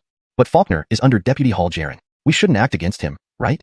Unless absolutely necessary. Maxwell smirked coldly. In his mind, this mission must succeed. Failure would likely mean death, not just for them, but the entire Blood Shadow Temple in Dacia would be wiped out. After this mission, let's visit Uncle in Japan. It's been a while since I last saw him. I wonder how he's doing there. Maxwell sighed to his sister.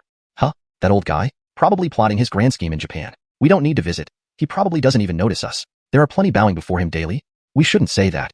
Maxwell shook his head with a smile. He's our only remaining family. Moreover, to advance within the Blood Shadow Temple, we cannot avoid relying on him. Remember why Warden Ricardo and others respect us. Isn't it because of our good uncle? Cher shrugged. I just don't like seeing his smug face. I understand, but appearances matter. All right, I got it.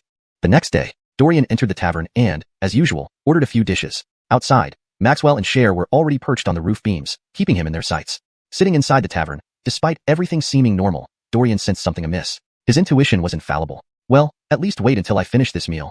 Hashtag chapter 541. The final battle. After Dorian left the tavern, he immediately felt several gazes lock onto him. His expression turned icy, and he slowed his pace, casually strolling around the streets as usual before eventually turning into a secluded alleyway.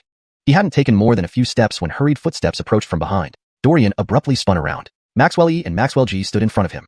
You really are in a hurry, Dorian sneered, narrowing his eyes. It hasn't even been 2 days, and you're already eager to make your move? Maxwell E smiled and said, this is the final battle. If we are killed by you, it means that the Blood Shadow Hall won't last much longer in the Great Xia dynasty, right? Without wasting any words, Dorian immediately drew the heavy sword on his back, a cold smile spreading across his face. Are there only the two of you? Not just the two of us. I've already realized that Xiao Ji's charm techniques have no effect on you. Maxwell E took a step back and said calmly, come out. Suddenly, a group of Soul Shadow warriors appeared, surrounding Dorian. They glared at him with fierce determination. Unmoved, Dorian raised his heavy sword and began engaging the Soul Shadow warriors in combat. The sounds of clashing swords filled the air, and the battle became chaotic and intense. A hint of amazement flashed in Maxwell Yi's eyes. Indeed, his speed matches that of the Soul Shadows. The Soul Shadow warriors were elite Jorges specifically trained by the Blood Shadow Hall to target officials. Their speed was legendary, yet Dorian could now match them blow for blow, which astonished Maxwell. All right, brother, stop watching here and quickly check if Natalie is nearby. Maxwell G frowned, reminding him. One Dorian is nothing. Natalie is the real threat.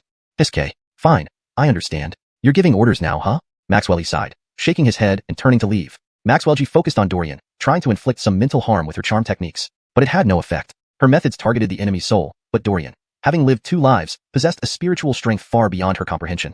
Damn, she thought bitterly. Why couldn't she affect him? Was Dorian truly so righteous? In the midst of the fighting, Dorian cleanly dispatched the surrounding Soul Shadow warriors. Suddenly, he heard Maxwell G call out, Faulkner, Brandan, what are you waiting for? Finish him off. Yes. Faulkner and Brandan stepped forward. They exchanged a glance, and Brandan nodded subtly. Dorian's judgment had been correct. Brandan's intelligence had been accurate. He felt a slight relief and resumed his focus on battling the Soul Shadows and Faulkner. As for Brandan, he seemed disinterested, posing no real threat to Dorian. How can he be this strong? Faulkner wondered inwardly. He had assumed that the Soul Shadow warriors had drained much of Dorian's energy, leaving him little left to fight. But Dorian still seemed to have plenty of stamina, growing even fiercer in battle. Shocked, Faulkner's gaze reflected disbelief. Brandan, what the hell are you doing? Brandan ignored him. Elsewhere. So, you were indeed here, Maxwell E said grimly, facing Natalie. Natalie gave a faint smile and replied, Dorian is my husband. It's natural for me to be here. Enough talk, let's fight. Maxwell E unsheathed his katana, his gaze becoming sharp. A sharp blade gleamed, slicing through the grass beneath Natalie's feet in an instant. She hadn't even seen Maxwell E draw his blade. Fast, she remarked coolly, drawing her own long sword. In the next moment, Maxwell Yi's eyes widened in shock as Natalie appeared directly in front of him, moving faster than he could perceive. Clang! Gasp! Maxwell E staggered backward, blood gushing from his mouth. Realizing he was overmatched, he chose to flee, believing his skills could at least hold him on par with Natalie. Clearly mistaken, Maxwell E wore a bitter smile. The Blood Shadow Hall would indeed cease to exist in the Great Xia dynasty. Is Natalie truly just at the peak of the Earth Kenroik? Perhaps she had reached the Heaven Kenroik? Daring not look back, Maxwell E fled frantically. When he reached Maxwell G, seeing her stunned expression, he grabbed her hand and ran. Hurry! Brother, you can't defeat Natalie? What do you think? Maxwell E laughed bitterly. He couldn't even withstand one move from her. Maxwell G's expression betrayed her shock. Meanwhile, Faulkner yelled, wait for me. Dorian sneered. Where do you think you're running? With a single stroke, Faulkner was cut in half. Brandan swiftly dodged, saying firmly, don't forget your promise. Dorian responded calmly, of course, I will keep it. At this point, Natalie had caught up to the Choi siblings. Maxwell E blocked Natalie to protect his sister, but was easily knocked down. Brandan, you traitor. Maxwell E cursed vehemently. Humph. Brandan smirked, offering no defense. Dorian placed his sword at Maxwell Yi's neck, ending his life swiftly. Natalie did the same to Maxwell G. Not long after, they discovered the Blood Shadow Hall's base in Wuzhou. With Cody's support, they led troops to attack, eliminating the remaining protectors stationed in the Great Xia dynasty and even killing the deputy leader of the Blood Shadow Hall. Without their leader, the other members scattered, returning to their respective homes, completely severing ties with the Blood Shadow Hall. From then on, the Blood Shadow Hall ceased to exist within the borders of the Great Xia dynasty.